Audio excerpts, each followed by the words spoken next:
轮回战场意外陨落的秦风再次睁眼发现，回到了轮回公测当天，旧有的秩序将被摧毁殆尽。无论是昔日高高在上的权贵，还是卑微如蝼蚁一般的屁民，都将被卷入游戏之中，和万族的强者竞争那成神之机缘。谁知这一次进入游戏时，秦风竟觉醒了独一无二的 SSS 级天赋无限词条，效果可为自己背包中的物品、装备栏、装备、万物的一切添加词条。万物品质越高，可添加词条数就越多。新手常见。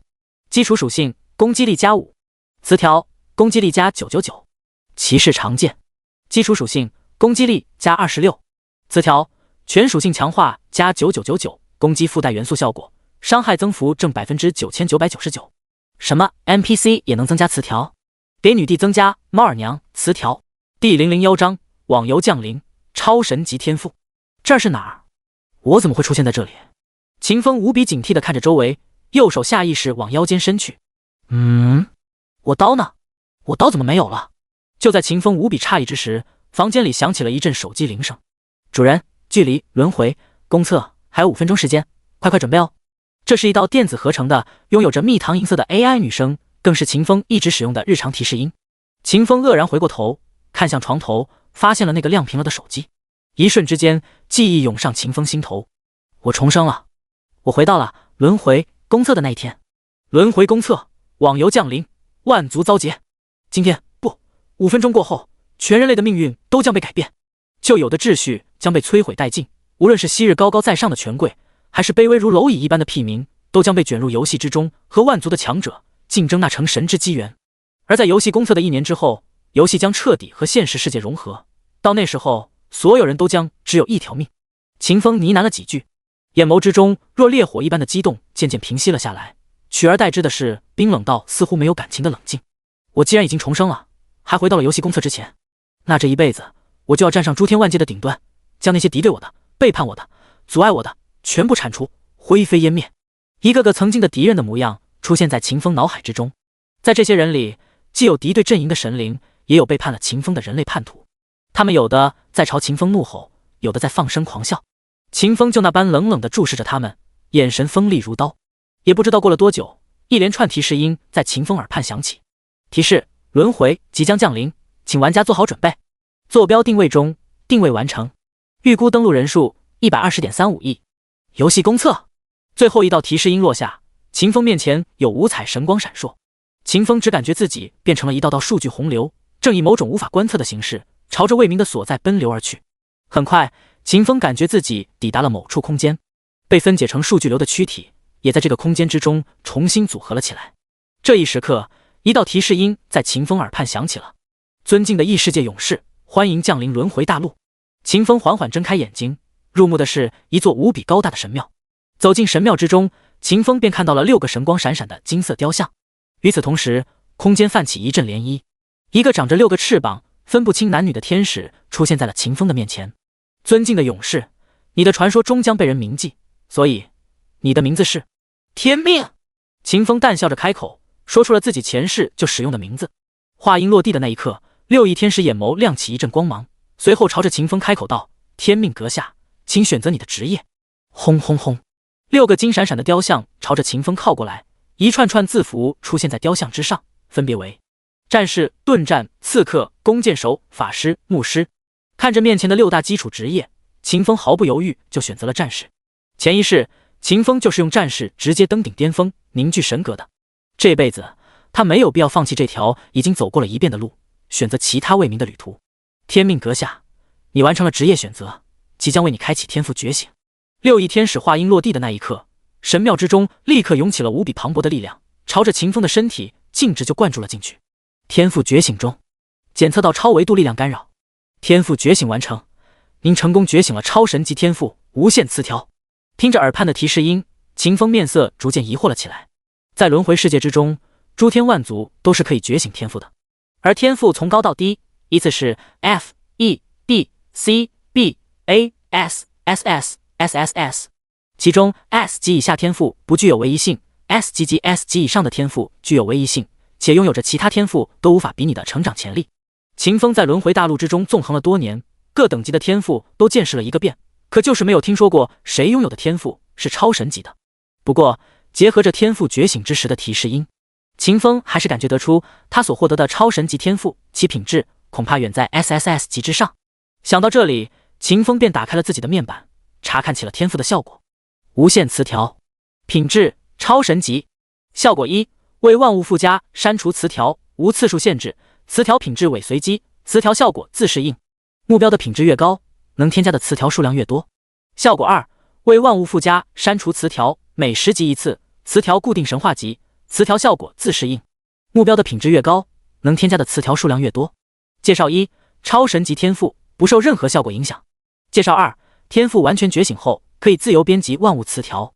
介绍三，词条品质由低到高依次为普通、优秀、稀有、史诗、传说、神话。看完天赋效果，秦风眼瞳猛地一缩，无限词条的效果都不能用强大来形容，简直就是变态。词条是因果的聚合，是规则之力的直观体现，而编辑万物的词条则是一种直接改变事物本质的能力。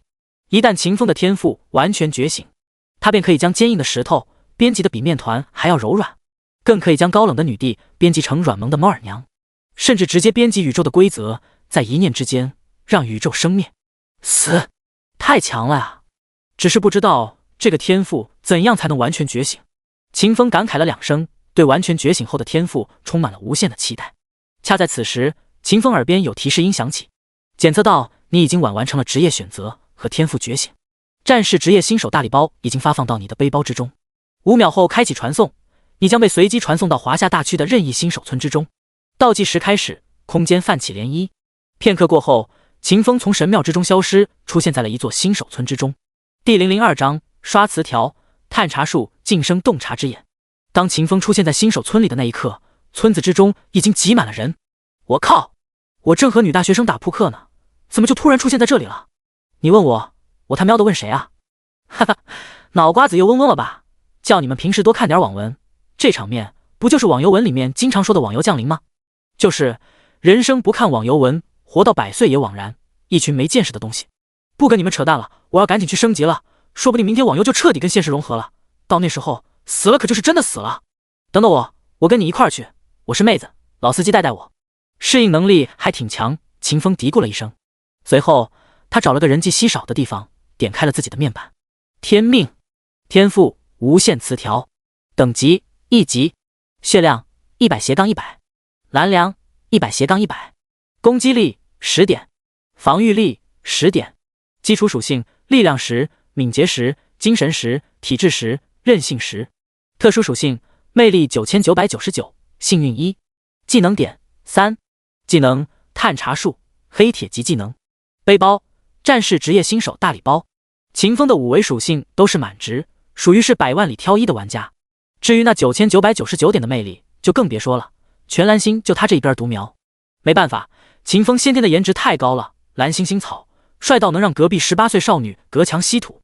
看完了自己的初始属性，秦风打开了背包，将战士职业新手大礼包取了出来。每个玩家进入轮回大陆都会获得一个游戏赠送的黑铁级新手大礼包。开启礼包，玩家能随机获得一本黑铁级的职业技能书，一个黑铁级的武器以及10金币的初始金钱。秦风拥有着无尽词条天赋，开礼包对于他来说是一种极大的战力提升。一念及此，秦风毫不犹豫，直接就打开了大礼包。叮咚，你开启了战士职业新手大礼包，你获得黑铁级技能书巨力斩击，你获得黑铁级武器新手长刀，你获得10金币。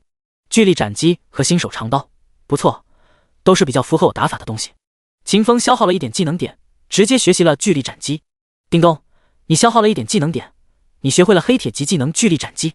一道提示音响起，秦风直接点开了自己的面板，查看技能效果。巨力斩击 LV1， 等阶黑铁级，效果向前斩出一道刀波，对途径上的敌人造成150%伤害。技能冷却 5S， 技能蓝耗10 MP。介绍战士职业的基础技能，伤害能力堪忧，技能应该也属于万物吧，看看能不能添加词条。想到这里，秦风直接发动了天赋效果。叮咚，你对黑铁级技能巨力斩击使用了天赋能力，巨力斩击获得优秀级词条100倍增伤。叮咚，词条数量已达到上限。经过测试，秦风得到了2条重要的信息：第一，技能可以刷词条；第二，黑铁级技能只能刷1个词条。想到这里，秦风笑了笑，黑铁级技能只能刷1个词条，优秀级的属实拉胯了一点，也不犹豫，秦风直接删除了技能的词条，进行第二次词条赋予。叮咚，你对技能巨力斩击使用了天赋能力，巨力斩击获得普通级词条10倍增伤。好垃圾，继续刷。叮咚，你对技能。一连刷9700多次过后，秦风看着技能信息栏之中的史诗级词条，露出了满意的笑容。以我现在的实力，史诗级词条的保底爆率差不多是1/1000左右。虽然辛苦了点儿，但也算是把爆率测出来了。不过一直这么刷也不是个事儿，提升实力是首要的，搞点幸运道具也是必须的。想到这里，秦风终于停止了他堪称迪拜土豪的刷词条行为，点开了技能面板，详细查看起了那个史诗级词条。巨力斩击 LV1， 等阶黑铁级，效果向前斩出一道刀波，对途径上的敌人造成15000星号攻击力的伤害。词条10000倍增伤，史诗使用此技能时伤害提升10000倍。技能冷却 5S， 技能蓝号 10MP。 介绍：被玩家天命改造过的巨力斩击拥有着极其恐怖的杀伤力，基础 1.5 倍加上词条也就是15000倍。哈哈，砍 BOSS 都只需要半刀，够用了，够用了，没必要继续刷了。该刷探查术了，这个技能可是核心之中的核心啊，可是能用好久的，至少得刷一个传说级词条出来。秦风收起巨力斩击的面板，开始疯狂的给探查术刷词条。叮咚，你对技能探查术使用了天赋能力，探查术获得普通级词条2倍范围。叮咚，你对技能。刷了10万多次之后，秦风脑袋都在嗡嗡作响。不过皇天不负挂逼，他终究还是给探查术刷出了传说级词条。洞察之眼 Max， 等阶终极，效果探查目标，洞悉目标所有信息。词条10万倍增幅，传说探查术晋升为洞察之眼，洞察一切，看破虚妄。技能冷却无，技能消耗无。介绍：从今天开始，他就是洞察之眼了。看完探查术的信息，秦风开心的笑了笑，觉得一切的付出都是值得的。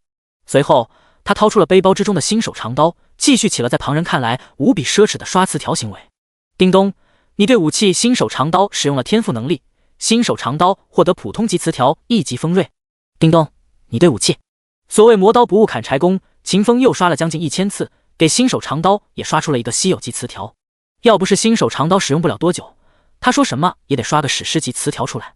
新手长刀，类型近战武器，等级1级，等阶黑铁级，基础属性攻击力加1020，耐久1000-1000，词条3级锋锐，稀有，攻击力加999。介绍：被玩家天命改造过的新手长刀，乃是新手长刀之中的霸主。看着新手长刀的属性，秦风颇为欣慰的点了点头。此刻他开出来的技能和装备都被他刷上了词条，唯一没有被刷词条的便只剩下了他自己。重头戏来了，该给自己刷一个词条了。这一次至少得给自己刷一个神话级的词条。第003章神话级词条，弑神之力。秦风打开了自己的面板，看向个人信息。此刻他的面板上除了基础的信息之外，并可没有显示出任何一个词条。秦风笑了笑，丝毫没有在意。他直接对自己发动了探查术，也不为别的，秦风就是想要了解一下自己。叮咚，你对自己发动了探查术，你获取到了你的所有信息。提示音响起，秦风面前出现了一个巨大的半透明面板，里面记录了秦风从出生到现在，从上辈子到这辈子的所有信息。面对着海量的信息，秦风只感觉一阵头大。一阵操作调整过后，他面前的信息才逐渐变得有条理。他也看到了数之不尽的被抽象出来的词条。秦风，重生者，无限词条的拥有者，战斗意识超凡脱俗，喜欢黑丝。似乎是出现了什么不好的东西。这么多的词条，其中还有不少都是我的缺点，我得把它们全给改了。怎么可以单单只喜欢黑丝呢？渔网就很差劲吗？白丝就不丝滑了吗？真想帮帮给自己2拳，就不能全都要？想到这里，秦风立刻就上手了，准备修改掉自己的某个恶习。不过一番尝试过后，他惊讶地发现，此时的他还不能改变那些已经存在了很久的日积月累形成的词条。秦风瞬间就懂了，这是因为他的天赋还没有完全觉醒，无法修改自然形成的词条。死，任重而道远啊！这些恶习还是等到以后天赋完全觉醒了再来修改吧。接下来就该尝试，我现在能不能给自己添加词条，又能添加几条了。说干就干，秦风立刻着手给自己添加词条。叮咚，你对自己使用了天赋，你获得普通级词条。嘿，真的可以。秦风兴奋了，也没有去管那条普通级词条，继续上手给自己添加新的词条。叮咚，当前词条已达到添加上限，请于抵达10级并完成转职过后再进行添加。看来为自己添加一条词条就是我此刻的上限了。秦风点了点头，对自己做出了一个极其中肯的评价。也就是说，我现在就相当于一个黑铁级武器，升到10级完成转职后就能变了青铜级武器，才能进行第2次词条添加。一条就一条吧，总比没有好。秦风安慰了自己一句，随后便开始了疯狂的刷词条行为。7个小时过后，一连刷了100多万次，累得半死的秦风终于给自己刷出了神话级词条。妈的，累死了！等我升到10级完成转职了，我直接给自己上一个神话级词条，再也不印刷了。无限词条有2个效果，第一个就是秦风已经使用了上百万次的随机品阶词条赋予，第二个则是固定赋予神话级词条，这个效果每10级可以使用1次，照现在的情况来看，刚好与秦风升级带来的词条数量扩充相对应。让我看看这个神话词条的效果。想到这里，秦风直接打开了自己的面板，查看了起来。天命天赋无限词条，显性词条弑神之力，无视防御，真实伤害。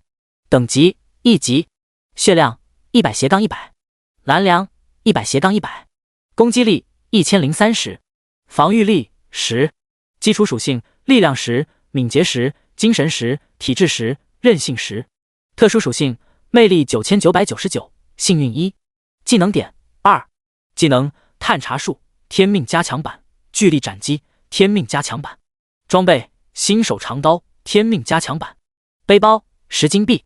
看完了自己的信息，秦风被神话级词条的效果彻底的震惊住了。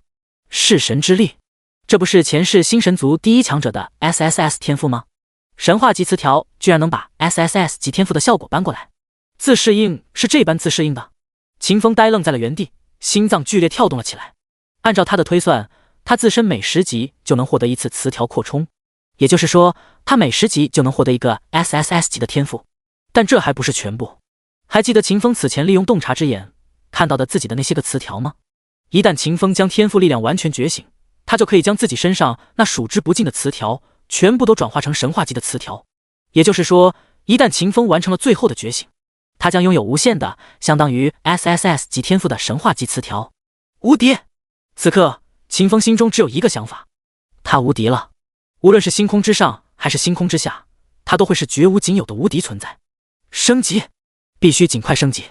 收起了面板过后，秦风快步朝着新手村深处走去。他清楚地记得，在这个村子的老铁匠那里存在着一个隐藏任务，而这个隐藏任务的奖励则是对于战士而言堪称神迹的技能书踏前闪。轮回大陆之中，法师有火遁、土遁、风遁，刺客有阴影跳跃、暗影之门，就连战斗力低下的牧师都有奥数跃迁、圣光传送这等位移技能。相比于这些职业，战士的闪烁类技能是很少的，在整个前期能够拿得出手的也就只有铂金级的踏前闪了。对于绝大部分战士玩家而言，想要获取踏前闪这个技能，有且仅有2个途径。第一，献祭阳寿，打怪报技能书。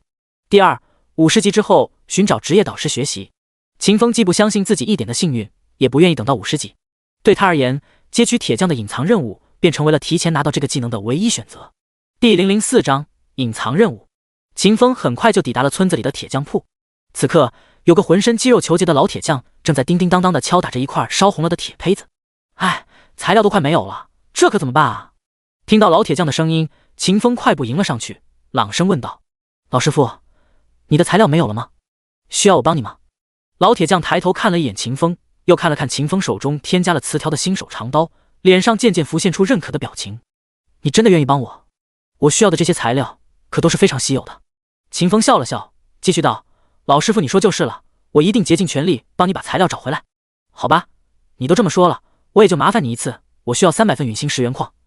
你若是可以带回来那么些原矿，我就把我手中的这本深奥的古书交给你。”老铁匠手一翻，把技能书往秦风脸上晃了晃，随即便是若珍宝一般收到了怀中。恰在此时，一道提示音在秦风耳畔响起了：“叮咚，你接取到了老铁匠 LV 的委托任务紧急锻造材料，此任务难度极高，建议组队完成此任务。”听到提示音过后，秦风并没有第一时间点开任务面板查看任务详情，他先是跟老铁匠辞行，走了好远的路，彻底脱离了老铁匠的视线过后，他才打开了任务面板查看起了任务详情。紧急锻造材料，任务等级 A 级，根据等级。任务内容：低语森林之中有一座被噬金蚁占据的陨星石矿脉，噬金蚁极其残暴，噬金蚁女皇更是一位强大存在，请用最快的速度带回老铁匠所需要的陨星石原矿 X300。任务奖励：1. 踏前闪技能书；2. 金币 X300。3. 隐藏奖励。任务限制：时限23小时59分钟。任务提示：此任务极度危险，务必要组队完成。紧急锻造材料，这个任务是有隐藏奖励的，只要将矿脉的坐标告诉老铁匠，秦风就能够得到老铁匠额外的感谢。那是一套铂金级的战甲，在整个游戏的前期都是一件很肉的装备。秦风前世就做过这个隐藏任务，对整个任务的流程可谓是了如指掌。对于其他人来说，找半天都不一定能找到的运行石矿脉，秦风蒙着眼睛都能够找过去。想到这里，秦风便继续赶路，朝着新手村外走去。很快，秦风就出了村子，来到了一片空旷的田野之中。此刻，一大群玩家正在这里疯狂杀猪，杀的那是个不亦乐乎。朋友，这块地是我的，你要杀猪的话，你得去别的地方。突然，一个黑胡子大汉站到了秦风面前，宣誓主权一般对秦风说道。秦风笑了笑，以他现在的伤害能力，在这个地方杀猪是一种莫大的浪费。在此情况之下，秦风也就没有和黑胡子大汉争辩，直接就让开了位置。谢谢啊，朋友，我升到5级就走了，到那时候我可以把这块地让给你。黑胡子大汉还挺有礼貌的，马上就对秦风示好。秦风摆了摆手，径直朝着更远的森林走去。10几分钟过后，秦风来到了一片黑乎乎的森林面前。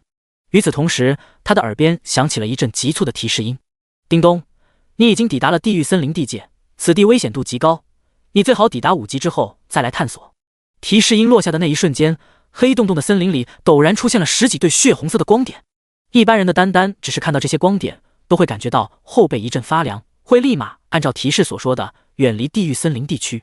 秦风根本就没有把那些血红色的眼睛放在眼里，他径直就朝着森林走去了，顺便抽出了插在腰间的新手长刀。进入森林的那一瞬间，红眼睛顿时就动了起来，一道劲风扑面而来，紧接着便是一阵腥臭的口气。秦风面色不变，抬起手中长刀，斜一劈，将半空之中的某个野怪直接切成了2半。-1030，赤红色的伤害数值条浮现。秦风耳畔响起了清脆的提示音：叮咚，你击杀了银月魔狼 LV5，你获得70点经验值，月4级加20经验值。叮咚，你的等级提升了，当前等级2级，你获得全属性加2，你获得5点自由属性点，你获得1点技能点。1级升2级，只需要50点的经验值。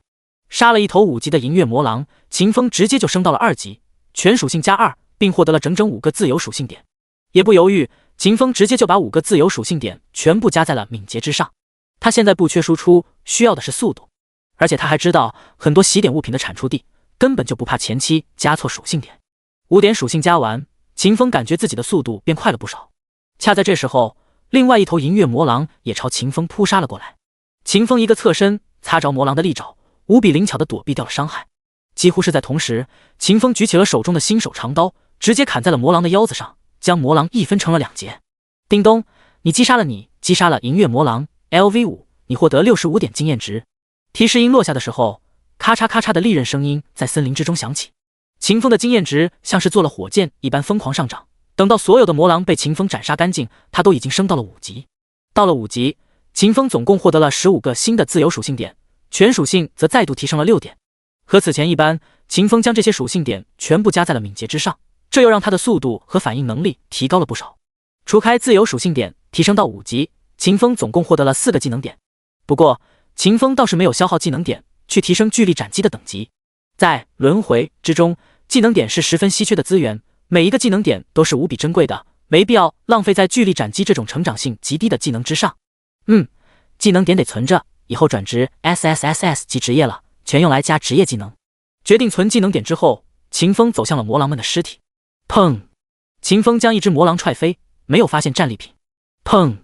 秦风将第2只魔狼踹飞，还是没有发现战利品。运气有点差劲儿啊！秦风嘀咕了一句，很是憎恨轮回里低得可怜的战利品爆率。砰砰砰！不知道踹飞了多少具魔狼的尸体，秦风终于发现了一个好东西。叮咚，你获得青铜级装备疾风之靴。第0005章首杀 BOSS 全服通告。看着面前的青铜级装备，秦风的眼睛骤然就亮了起来。死！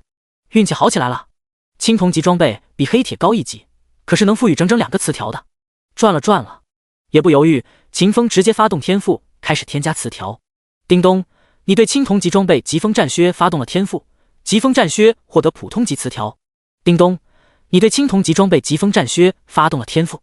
一连700道提示音过后，秦风运气爆棚的刷出一个稀有级词条暴力重踢。稀有级词条还行吧，先把这条词条固定下来。秦风固定了第1条词条，而后开始刷第2个词条。这一次秦风的运气没有如之前那般好，整整刷了1300多次才刷出第2个稀有级词条，头都快给秦风刷大了。这尼玛才是稀有级词条，要是想把所有的装备都刷到神话级，我他妈岂不是要刷好几天？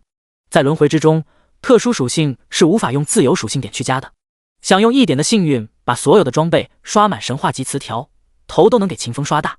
秦风扣着脑门狠狠说道，看来得快点升级了，赶紧去往神之领域，把幸运女神那个小娘皮揍一顿，让她给加我幸运。揍幸运女神这种事儿，秦风前世就干过，还不止一次，他非常的轻车熟路。秦风带着一脑门子的怨气，打开了面板，查看起了青铜级装备疾风之靴。疾风之靴，类型靴子，等级5级，等阶青铜级，基础属性移动速度加 8s， 耐久1600，词条暴力重踢，稀有级蓄力重踢，对100级以下单位造成 80% 最大生命值伤害。词条暴力弹跳，稀有级蓄力起跳，最大弹跳高度333米，最大弹跳距离1888米。介绍：被玩家天命改造过的战靴，极其暴力，非常暴力。看完了疾风战靴的信息，秦风毫不犹豫就将战靴穿上了。穿上的那一瞬间，秦风就感觉自己轻灵了不少，腿脚也变得更有力道了。先尝试一下暴力弹跳的感觉，秦风暗自想着，随后便开始蓄力。下一刻，只听到砰的一声，秦风像是个炮弹一样飞起来，比鸟还要自由。而在秦风起跳的那个位置，则是出现了一个巨大的坑洞。若是秦风起跳之时脚下踩着一个人，那人的肠子估计都会被踩出来。爽啊！空中秦风喊了一声，这短暂的飞翔感觉让他回想到了上辈子在神之领域追着幸运女神狂揍的日子。一边跑一边跳，秦风面前的事物像是浮光掠影一般的划过，砰，又一次落地。正当秦风准备再度蓄力起跳的时候，他的余光突然就瞥见了一幅极其少儿不宜的画面。只见在不远处的2棵歪脖子树下，一个身躯巨大的公狼正嗨皮着。当秦风看向公狼的那一瞬间，公狼也看到了秦风，狼眼睛里莫名的出现了几分野兽所不该有的娇羞。这表情也不知道是哪位福瑞控道友转世了。秦风嘀咕了一句，直接打开了洞察之眼，朝着明显是 BOSS 的公狼看了过去。银月魔狼王，野生 BOSS， 等级7级，等阶青铜级，血量1800，攻击力283，防御力126，技能魔狼狂吼，锋利爪牙，冰锥术。介绍：青铜级 BOSS， 银月魔狼的王，极度危险。7级的青铜级 BOSS 对于绝大部分新手村玩家来说都是极大的麻烦，不仅仅血皮厚，攻击力防御力也是高的吓人。寻常玩家没有个20来人的队伍，根本就没有杀死这般等级的 BOSS 的可能。不过对于秦风而言，银月魔狼王只是一点点小麻烦而已。这头狼居然有1800点血量，一刀都砍不死。秦风有些意外，不过也没有太过于在意。一刀砍不死，那就先踢一脚，再砍一刀嘛，浪费不了多长的时间。在秦风想到这里的时候，银月魔狼王挣扎着想要从母狼的身体之上下来，可是由于那特殊的生理构造，他一时半会儿没法下来。秦风嘿嘿笑了2下，一步步朝着银月魔狼王走了过去。呜！银月魔狼王察觉到了眼前男人的危险，嗷嗷叫唤着，像是在求饶一般。秦风不是怜香惜玉的人，魔狼王是公的，更不可能被秦风怜惜。走到魔狼王身边，秦风左脚蓄力，随后一脚直踹向魔狼王的腰子。砰！负1440，百分比伤害星号式神之力真伤。魔狼王的腰被踹断了，头上也飘出了一个赤红色的伤害数值条，血线下来了。秦风二话不说，提起手中长刀，一刀砍死2头狼，将他们分成了5节，其中4节很明显，最后1节则需要一点小小的势力。叮咚，你击杀了银月魔狼 LV5， 你获得50点经验值。叮咚，你击杀了青铜级 BOSS 银月魔狼王 LV7， 你获得840点经验值。叮咚，你的等级提升了，当前等级6级，你获得全属性+2，你获得5点自由属性点。世界公告：玩家天命成功击杀了青铜级 BOSS 银月魔狼王 LV7 达成了青铜级 BOSS 首杀成就，全属性+2，自由属性+10，技能点+5，循环3次。第006章无限成长宝物坚韧球。世界公告：玩家天命成功击杀了青铜级 BOSS 银月魔狼王 LV7，达成了青铜级 BOSS 首杀成就，全属性+2，自由属性+10，技能点+5。世界公告接连不断的在玩家们耳畔响起，整个华夏大区的玩家都沸腾了。此时，不少的玩家登录到了大区公屏，疯狂发弹幕：这位天命大佬怎么这么强啊？居然这么快就击杀了青铜级的 BOSS！ 游戏这才开始几个小时啊，我特么都没有升到7级呢，大佬就杀死了7级青铜级的 BOSS， 这位大佬怕不是得有10级吧？要知道，青铜级的 BOSS 可比一般的黑铁级野怪强大了好几个数量级。10级，这位大佬在玩上个时代的网游吗？升级这么快，一头猪5点经验值，这位大佬得杀多少头猪啊？我知道这位大佬升级为什么那么快了，他肯定是带着人去了地狱森林，那里的野怪等级高，经验也多。你放屁！地狱森林里面的野怪猛地一瞥，我刚刚进去就被突然冒出来的野狼一爪子撕成了2截。没有人可以在刚开服的时候进入地狱森林，这位大佬肯定是用了其他的方式练级。你才是放屁！公告都说了，天命大佬杀的是7级的银月魔狼王，那是地狱森林里才有的 BOSS， 大佬都把银月魔狼王宰了，你在这儿说没有人可以在开服的时候进入地狱森林，你有脑子吗？哦，是这样的吗？你说的好有道理，一眼定真，这位大佬一定是觉醒了强大的天赋，说不定还是 S 级的，也有可能是 S 级以上的天赋， SSS 级也不是不可能。真像了，真像了呀，兄弟们！天命大佬，求带！我是妹子，我会缩拉惠果。天命大佬，带我！这游戏很真实的，能做很多事儿，只要你愿意，我什么姿势都可以，在哪儿都行。大区公屏之上，玩家们的弹幕像是雪片一般纷飞起来。秦风粗略看了一眼，在某个大肆发言的妹子的头像上多停留了一瞬目光。轮回这个游戏，每个人的头像都是自己最真实的样子。那位妹子长得还算可以，小小的瓜子脸，水汪汪的大眼睛，红唇娇艳欲滴，唇边还有2个浅浅的酒窝，下眼睑的地方还有一颗显得无比楚楚可怜的泪痣。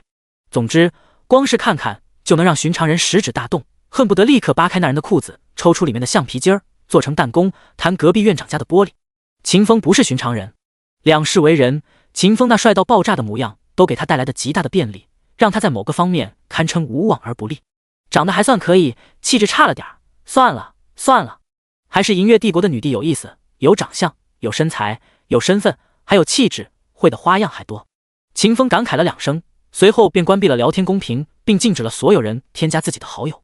这一招又让许许多多渴望抱大腿的妹子不舒服了好一阵子。关掉了聊天公屏之后，秦风点开了自己的面板，开始加点。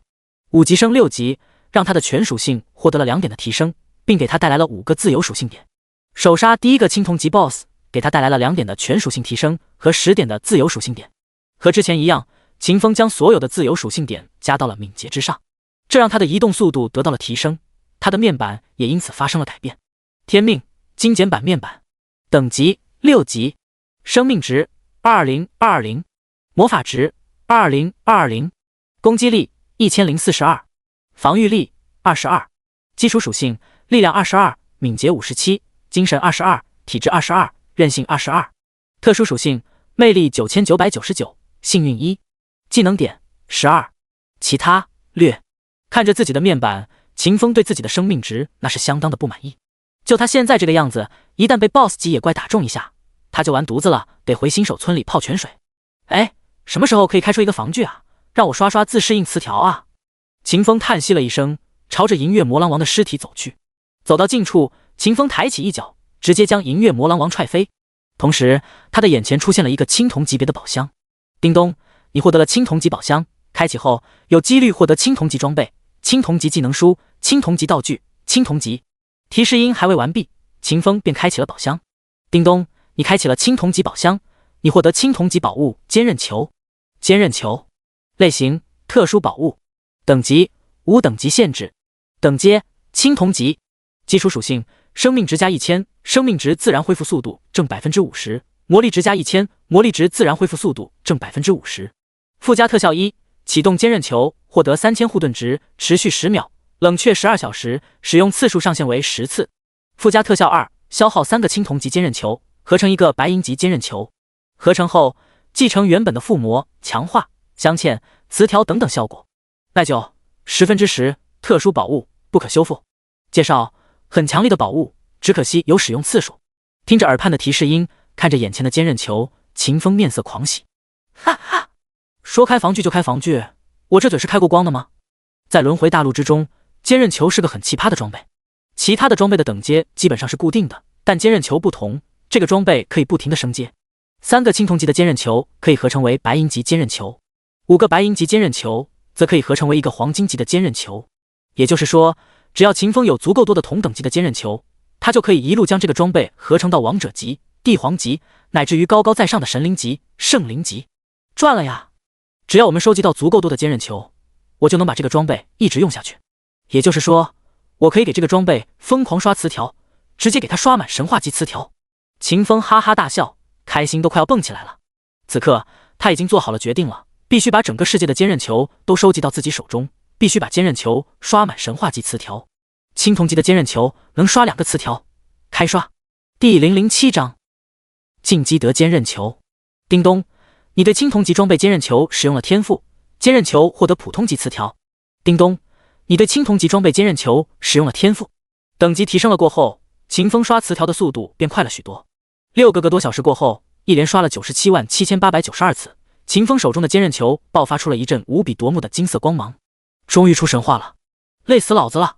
淡淡瞟了一眼坚韧球的第1个神话级词条，秦风满意的关闭了坚韧球的面板，开始刷第2个神话级词条。又1015482次过后，秦风软的像是个泥鳅一般倒在地上，气儿都喘不均匀了。我他妈迟早要把幸运女神那个小娘皮暴揍一顿！凭啥我的幸运值就只有1点？刷个词条都特么要刷100万次。10几秒钟过后，秦风对天空竖了一下中指，随后才点开了坚韧球的面板，查看了起来。坚韧球类型：特殊宝物，等级无等级限制，等阶青铜级，基础属性：生命值加1000，生命值自然恢复速度正 50%， 魔力值加1000，魔力值自然恢复速度正 50%。附加特效1，启动坚韧球获得3000护盾值，持续10秒，冷却 4S， 无使用次数上限。原本冷却时间为12小时，被词条无限火力修正为 4S。附加特效2，消耗3个青铜级坚韧球，合成一个白银级坚韧球。合成后继承原本的附魔、强化、镶嵌、词条等等效果。耐久无限，原本耐久为10%，被词条不可磨损修正为无限。词条不可磨损，神话级，坚韧球可无限次启动，且耐久提升到无限，坚不可摧，无法被破坏。词条无限火力，神话级，解放坚韧球，降低其 99.99% 冷却时间。介绍：被玩家天命改造过的坚韧球，寄托了玩家天命莫大的期望。看完了坚韧球的面板信息，秦风笑的嘴巴都快要裂开了。被赋予了词条过后，坚韧球变成了不可磨灭的存在，无论秦风怎么用，怎么拿坚韧球作死，坚韧球都不会坏。这大大保证了秦风赋予的2个神话级词条的安全性。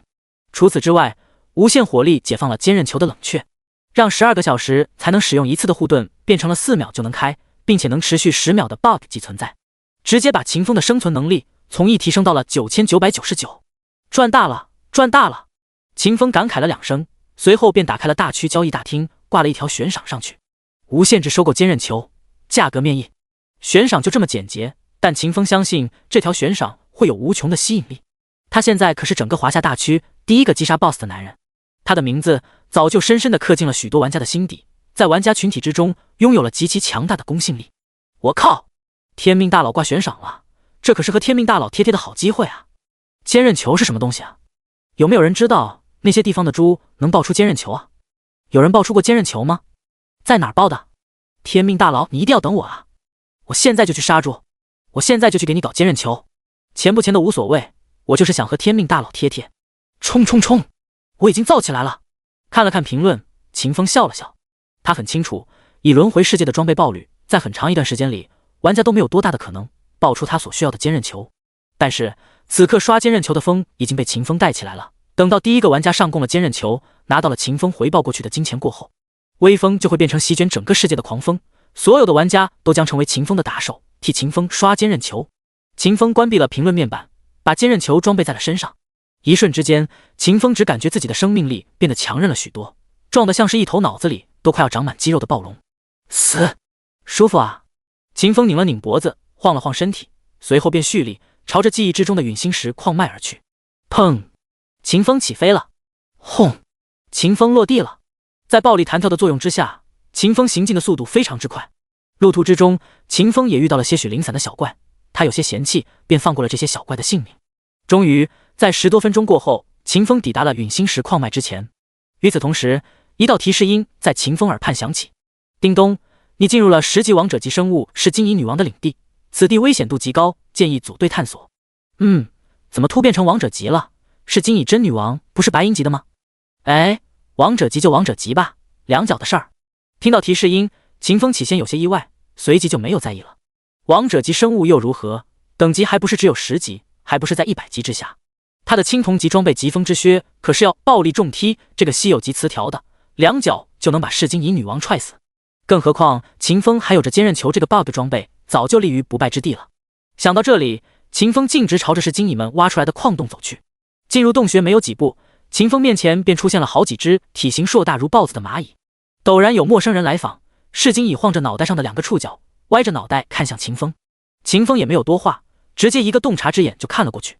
噬金蚁工兵，普通，等级10级，等阶青铜阶，血量1600，攻击力72，防御力234，技能挖矿，超强耐力，巨大力量。介绍：是金蚁一族的工兵，但不要因为他们是工兵就小瞧了他们，否则你会被他们活活咬死。10级的青铜级工蚁，血量都快赶上7级的银月魔狼 BOSS 了。这就是种族优势吗？秦风抽出了腰间的新手长刀，甩了2下，朝着是金蚁就走了过去。现在的他砍这玩意儿，可是需要整整2刀的，不活动一下手腕会很累的。第008章疯狂杀戮，升到10级。来者不善，这是噬金蚁们看到秦风向他们走来之时的第一想法。不过噬金蚁不是会怂的种族，只要能保护他们的领地，捍卫他们的女王，他们愿意舍弃掉自己的生命。嘶嘶！噬金蚁吼了一声，朝着秦风就爬了过去。他们的速度极快，比蓝星之上的猎豹都要快上半分，但是和57点敏捷的秦风一对比，慢的可就不是一丝半点儿。秦风淡淡笑了一声，一个跨步便出现在了一头噬金蚁面前，虚就是2刀。负1042，噬神之力真伤。负1042，噬金蚁的血量瞬间被清空。秦风耳畔也响起了一道提示音：叮咚，你越级击杀了10级青铜级野怪噬金蚁，你获得140点经验值。宰了第一头是金蚁，第二头是金蚁正好来到了秦风身边。秦风抬手就是虚2刀，又把一头是金蚁送上了西天。叮咚，你越级击杀了10级青铜级野怪噬金蚁。依靠着超高的移动速度和极其恐怖的真实伤害能力，秦风很快就将面前是金蚁清空了。杀掉最后那头是金蚁的时候，秦风耳畔响起了一声格外响亮的提示音：叮咚，你的等级提升了，当前7级，你获得全属性+2，你获得5点自由属性点，你获得1点技能点。提示音响起的一瞬，秦风毫不犹豫，直接全加敏捷，继续增强移动速度和反应能力。叮咚，你消耗了5点自由属性，你的敏捷提升了，当前敏捷64点。升级加点过后，秦风舒服地伸了个懒腰，随后便开始摸尸体。叮咚，你获得了青铜级武器莫里克大法师的制式法杖。叮咚，你获得了青铜级装备守护者盾牌一型。10几头是金蚁给秦风报了2个装备，虽然不能用，但能够换钱卖坚韧球。干！这时候来好运有毛用？刷词条的时候为啥不报运气？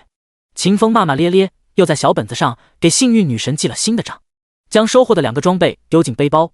秦风继续朝着矿洞深处进发。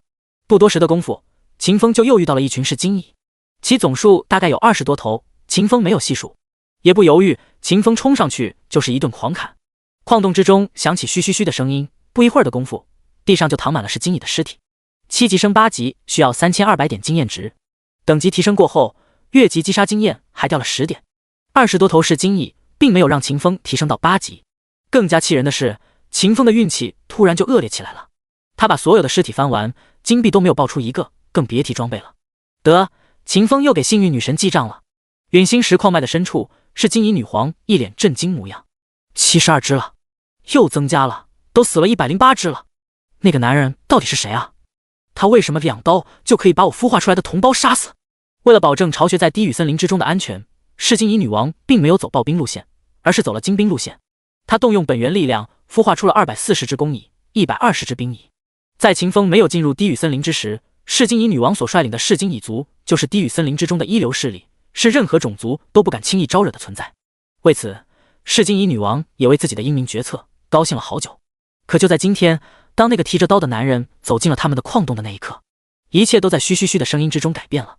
族人一个个的减少，噬金蚁女王的心都在滴血。又死了，工蚁都死完了。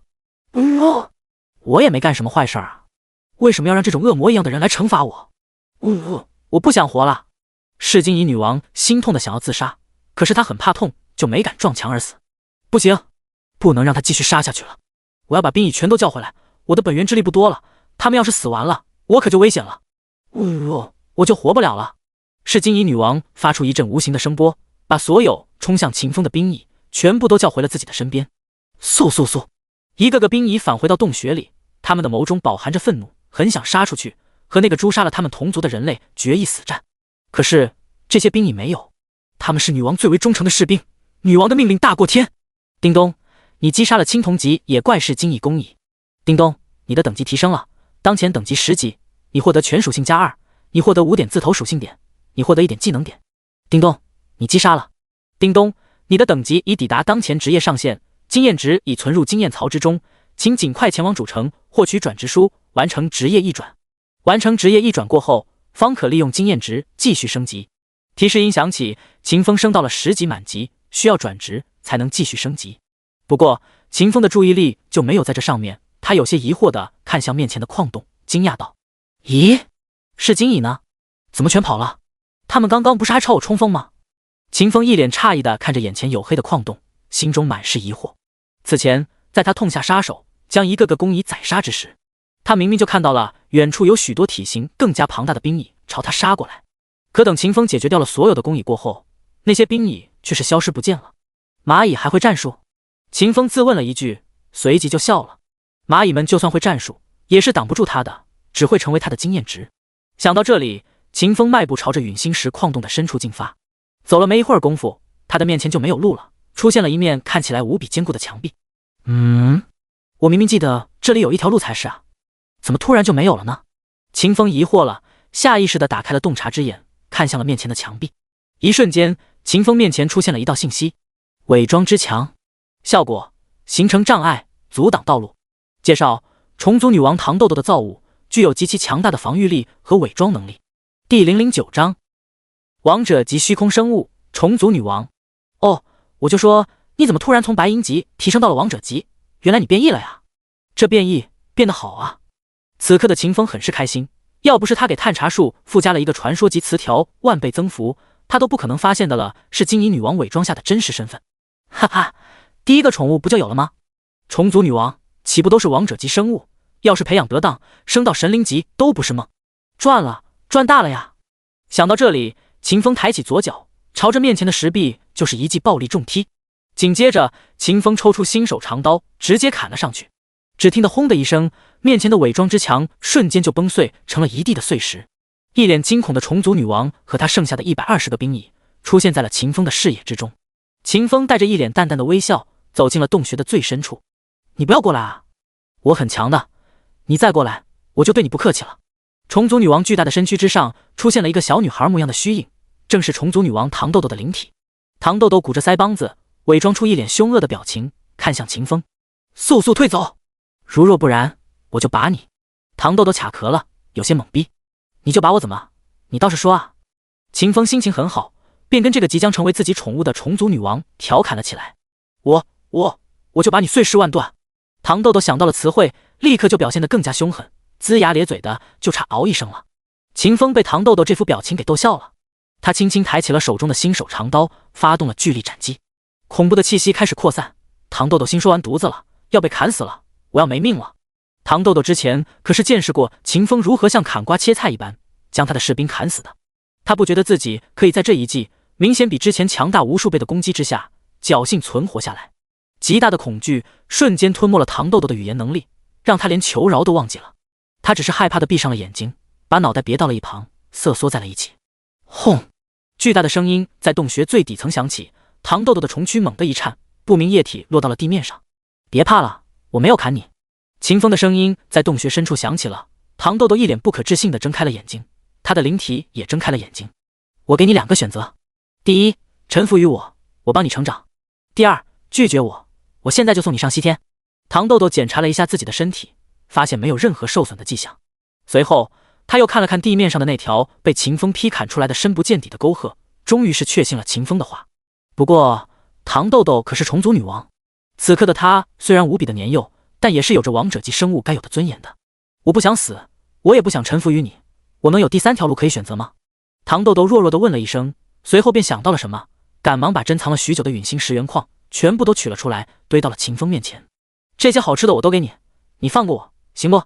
唐豆豆缩回了原地，又觉得不对，便把幸存下来的120头兵蚁护在了自己身后。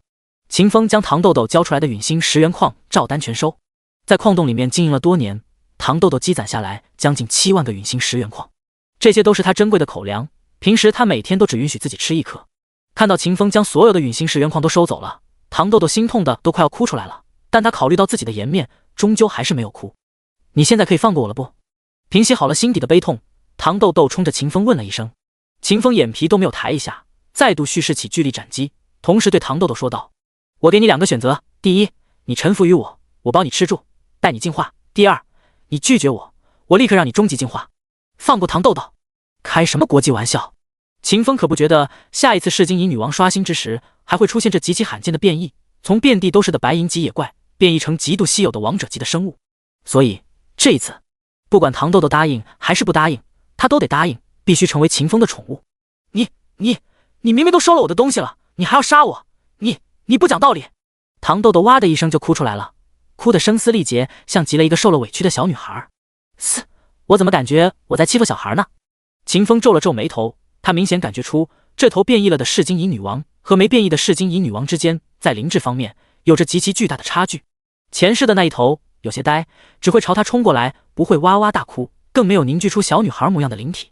难道这头噬金蚁女王不是变异体，而是被真正的虚空虫族女王寄生了？想到这里，秦风突然反应了过来，他立马打开了探查之眼，看向了唐豆豆。虫族女王唐豆豆，王者级，种族虚空虫族，王族，天赋超级进化，虚空虫族拥有着堪称无限的进化能力，每次进化都是巨大的提升。年龄14岁，幼年体，等级10级，等阶王者阶，神灵级潜力，生命值80000，80000，魔法值36000，36000，攻击力660，防御力3600，基础属性力量33，敏捷42，体质80，精神36，韧性72，特殊属性魅力6666，幸运值128，技能孵化王者级，坚硬外壳王者级，虫族寄生王者级，原质解析王者级，高级生物本能王者级，形态变化王者级。介绍：卡西女王的第17个女儿被虚空行者唐无双抚养长大，于3年之前降临到了此世界。卧槽，还真是真正的虚空生物，真正的虫族女王。这种好事儿能被我遇上？我运气什么时候变得这么逆天了？看完了唐豆豆的信息之后，秦风大受震撼。他下定了决心，不管威逼还是利诱，不论暴揍还是暴揍，他都要把唐豆豆收服了。第010章收服虫族女王，秦风的第1个宠物。你就说你臣服还是不臣服吧，你有3秒钟考虑的时间。秦风装出一副恶狠狠的模样，对唐豆豆说道：他好像不用装。我不，我宁死不屈。唐豆豆的虫躯抖动的像是在筛糠，他幻化出来的灵体也在止不住的发抖。行吧，君子不夺人所好，君子爱成人之美。你愿意放过我了？不，我准备砍了你。秦风拉扯了一波，拖着新手长刀朝着唐豆豆走过去。你不要过来啊！唐豆豆惊恐万分，连连往后退去。可即便如此的害怕，他依旧将自己所剩无多的120个兵蚁保护在身后。看得出来，这是个善良的虫族女王。兴许她正是因为骨子里的善良，才会被她的生母卡西女王从虫巢之中赶出来。你都说了，君子要成人之美，你都说过的。你放了我吧，你拿了我那么多吃的，你不讲道理，你是坏人。成人之美的是君子，我又不是君子，我是恶徒啊！秦风狞笑着将手中长刀抬起，巨力斩击蓄势待发。秦风恶声道：臣服于我，包吃包住，胆敢再拒绝，立刻灰飞烟灭。唐豆豆被秦风彻底吓住了，他哭得比之前还要大声。我臣服，我臣服。这可是你说的啊，包吃包住啊，我饭量很大的，别把你吃穷了，你又转过头把我杀了。哈哈，这就对了嘛。秦风笑了笑，用刀背拍了拍糖豆豆的虫躯，随后他打开了商城，准备买一张宠物契约书。最低等的契约书要15金币，我看看我有多少钱呢？秦风想着，随即就打开了背包。他背包之中有10枚金币、58枚银币、2枚铜币。10枚金币是开礼包送的，58枚银币和2枚铜币是此前打怪爆出来的。轮回世界之中，1金币等于10银币等于100铜币，也就是说，掏空秦风家底，刚好能换来一张最低等级的契约书。你等会儿啊，千万别有逃跑的想法，否则我宰了你。秦风恶狠狠吓唬了一句，随后就打开商城面板，购买了一份最低等级的契约书，付10金币，付50银币。回过头，秦风拿着契约书朝着糖豆豆走过去。此刻，糖豆豆的位置已然发生了几米的偏移，很显然，他是有跑路的打算的。我没有想要逃跑啊，我就是动一动身子，僵着不舒服。糖豆豆不打自招，语气神情很是害怕。秦风没有搭理糖豆豆的狡辩，他先是把刀架在了糖豆豆的身体上，而后把契约书拍到了糖豆豆的虫脸上。不许反抗，反抗的话，你的命就没有了。凶巴巴的，没你这样的人。糖豆豆没有反抗，任由契约书里的能量进入到了他的灵体之中。叮咚，你和王者级生物虫族女王糖豆豆签订了主仆契约，你成为了糖豆豆无法反抗的主人。从现在开始，你可以用自己的经验值为糖豆豆升级。提示音响起，秦风只感觉自己和糖豆豆之间出现了一条因果线，这线抓不住，摸不着，但又无比的结实，几乎不可能被斩断。与此同时，秦风耳畔响起了世界公告。世界公告，检测到玩家天命契约了王者级虚空生物虫族女王，幼年体达成了首个契约了王者级生物的成就，特奖励特殊道具进化令牌。希望所有玩家可以向天命学习，做大做强，创造辉煌。循环3次，提示音炸响在每个人的耳边。与此同时，赤红色的世界公告也出现在了华夏大区所有玩家的视野之中。我靠，比上次规格还要高的世界公告，居然还特么的有闪屏退！天命大佬还是人吗？居然这么快就契约了王者级虚空生物！几个小时之前，天命大佬才拿了首杀成就，现在就又拿了成就公告，这人怎么可以这么变态啊？任何人的差距居然这么大！我刚刚杀完猪，升到了5级，天命大佬就契约了王者级生物。哎呀呀，我不想玩这个游戏了，退游吧，等网游降临了，你就等着 GG。我说笑的，我怎么可能退游？万人血书天命大佬出攻略，天命大佬，可怜可怜我们这些升级困难的人吧。天命大佬，你能契约同类不？要不你来契约我吧，我不想努力了。一波世界公告让许多的玩家都感觉到了巨大的打击。秦风轻轻扫了几眼公屏，随后便靠在了糖豆豆的虫躯之上，取出了成就奖励的进化令牌，查看了起来。进化令牌，类型特殊道具，等级无等级限制，等阶白银阶，效果使用后提升 20% 宠物进化的成功率，耐久3%。介绍：强大的辅助道具能够大大减少宠物进化时的死亡率，才 20%， 有点低呀。先刷个词条看看。一念及此，秦风便开始刷起了词条。叮咚，你对特殊道具进化令牌使用了天赋能力，进化令牌获得优秀级词条。才优秀，垃圾。秦风埋头继续刷，糖豆豆晃着巨大的虫眼睛，不明所以地看着秦风。叮咚，你对特殊道具进化令牌使用了天赋能力。一连刷了1万多次，进化令牌冒出一阵无比温暖的白光，秦风终于刷出了满意的词条。词条100%概率，史诗级，将进化令牌的成功率提升至100%。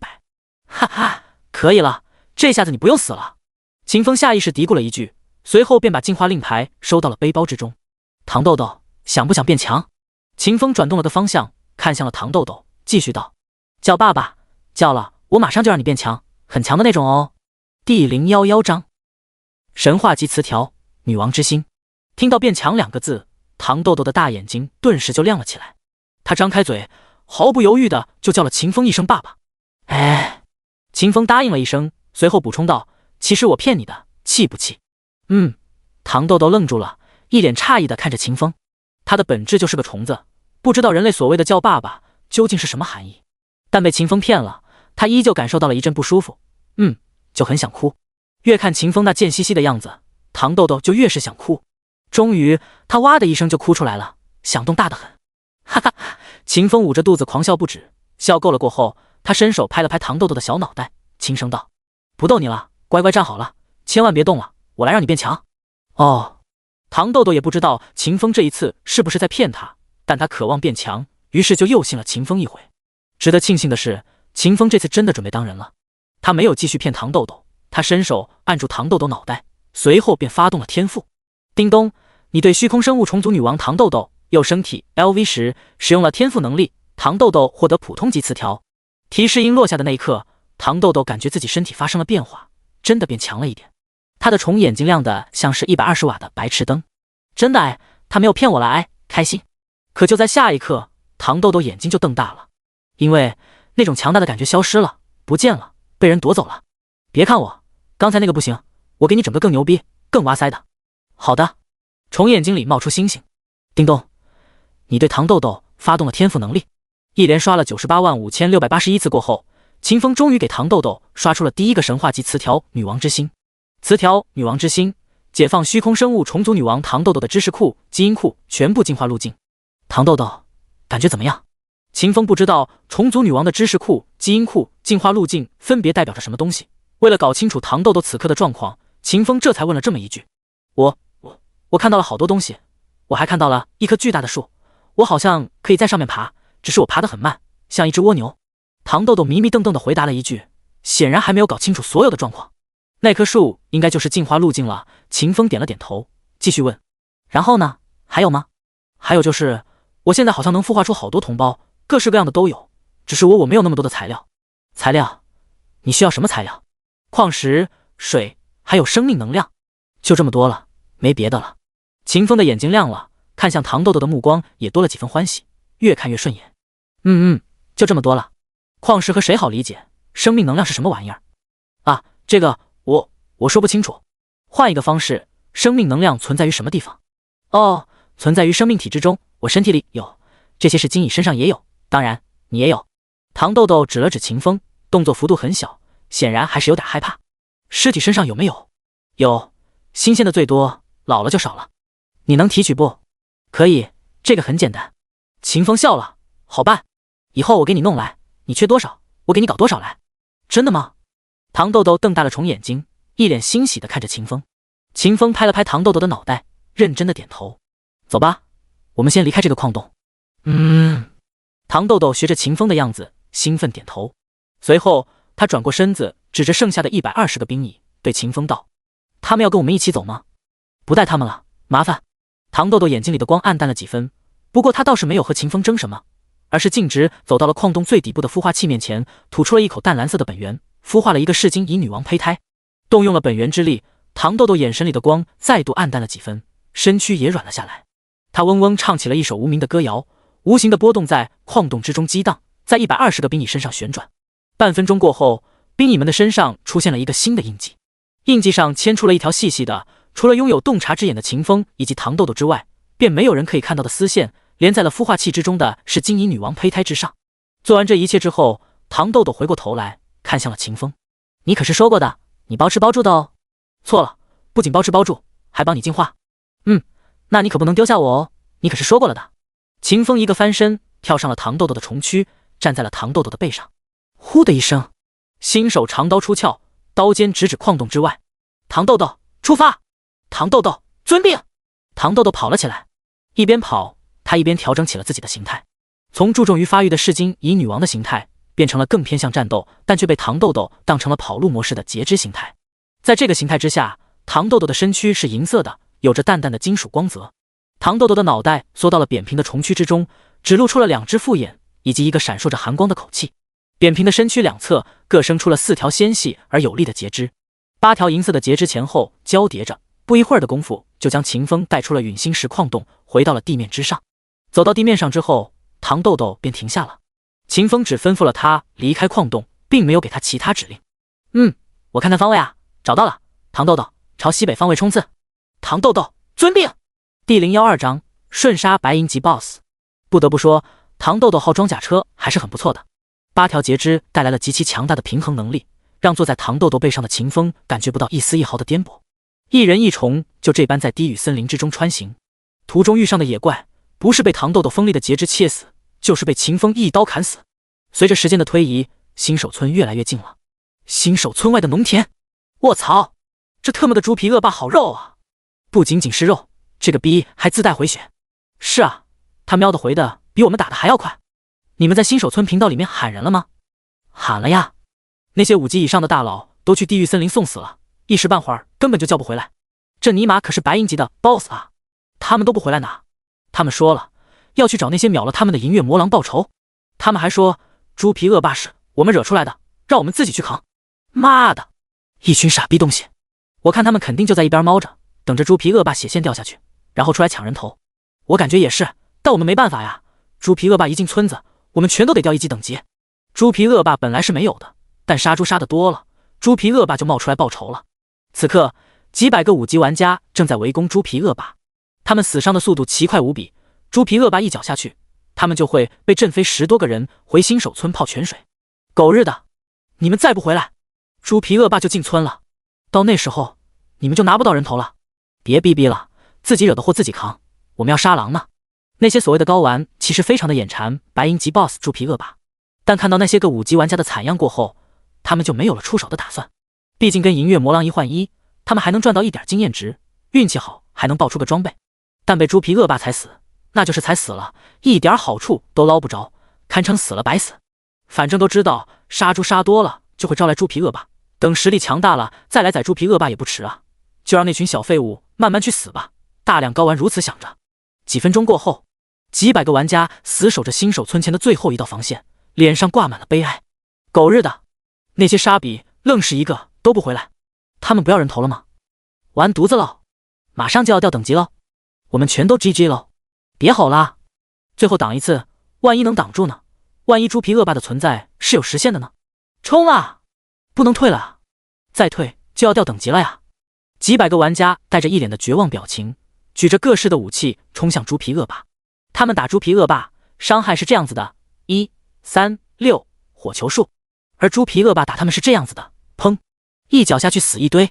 完了，放弃吧，太他妈折磨人了，躺平了，认曹了，我不玩了。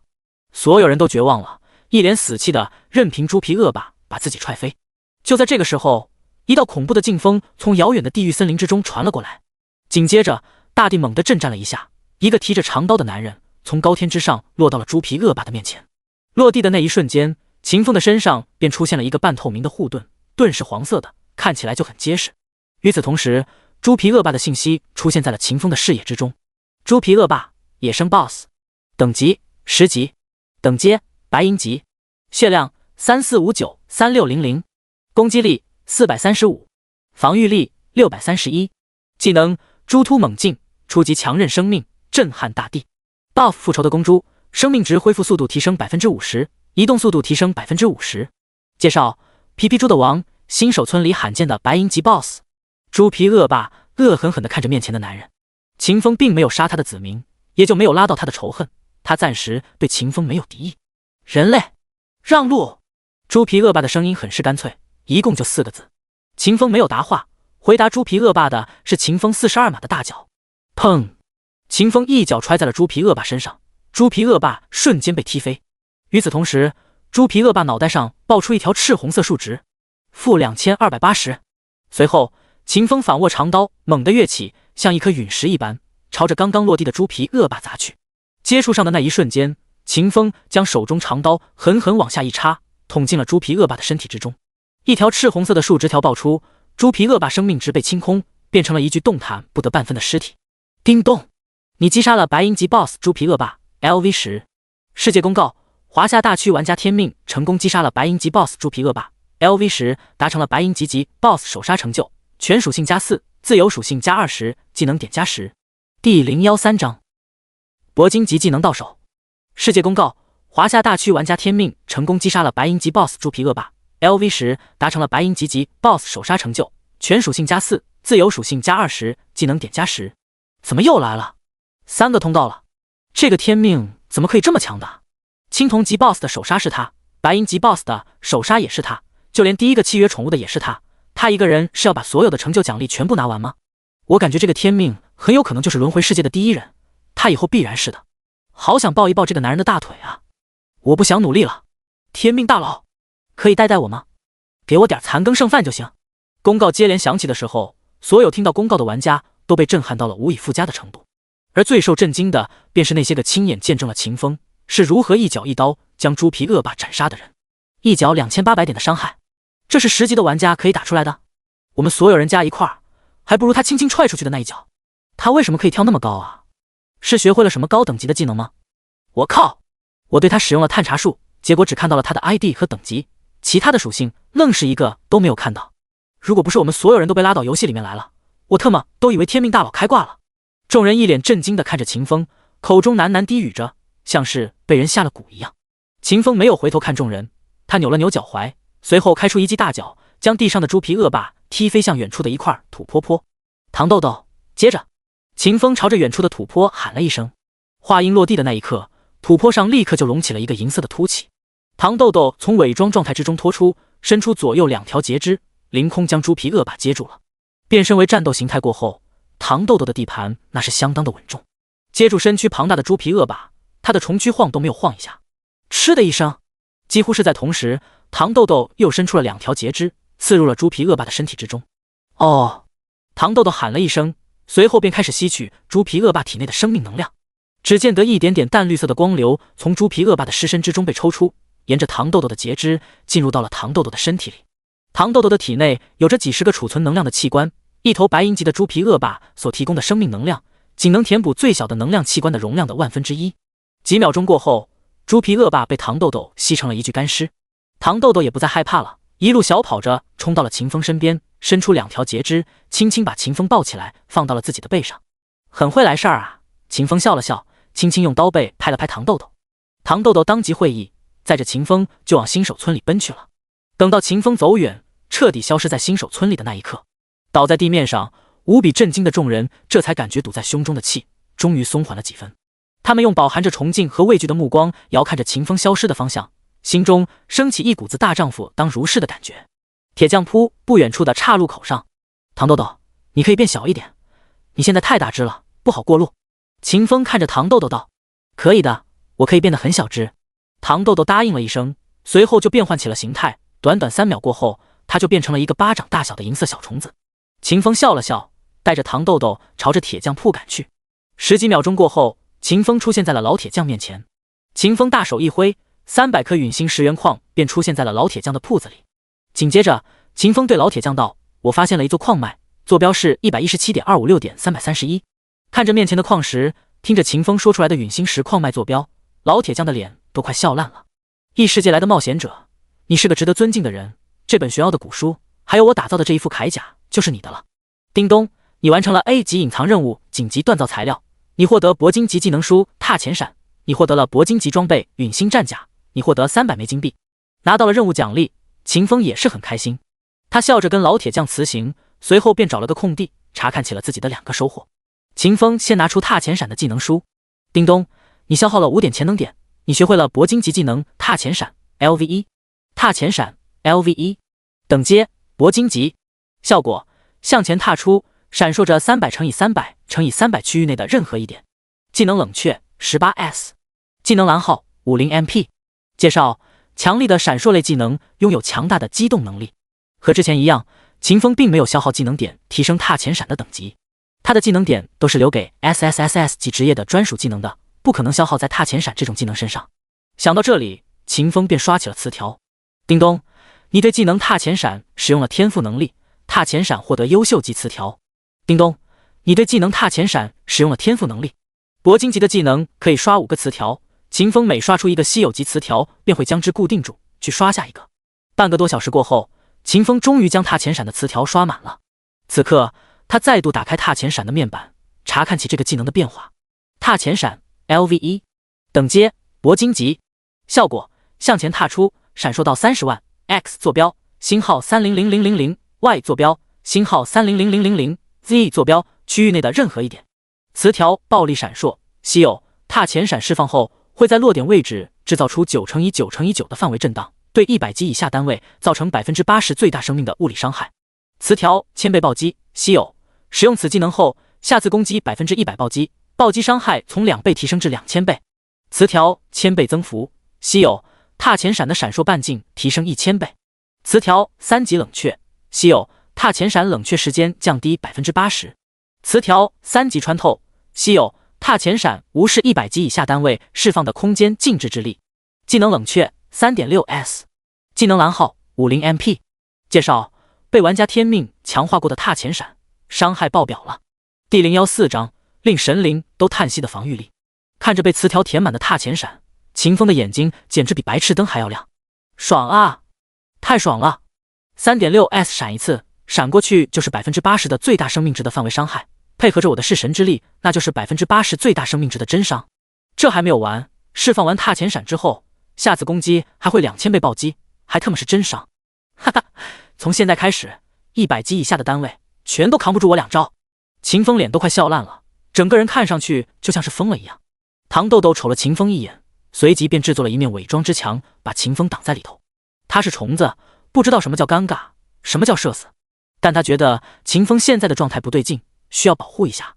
做完这些事情过后，唐豆豆便去做自己的事儿了。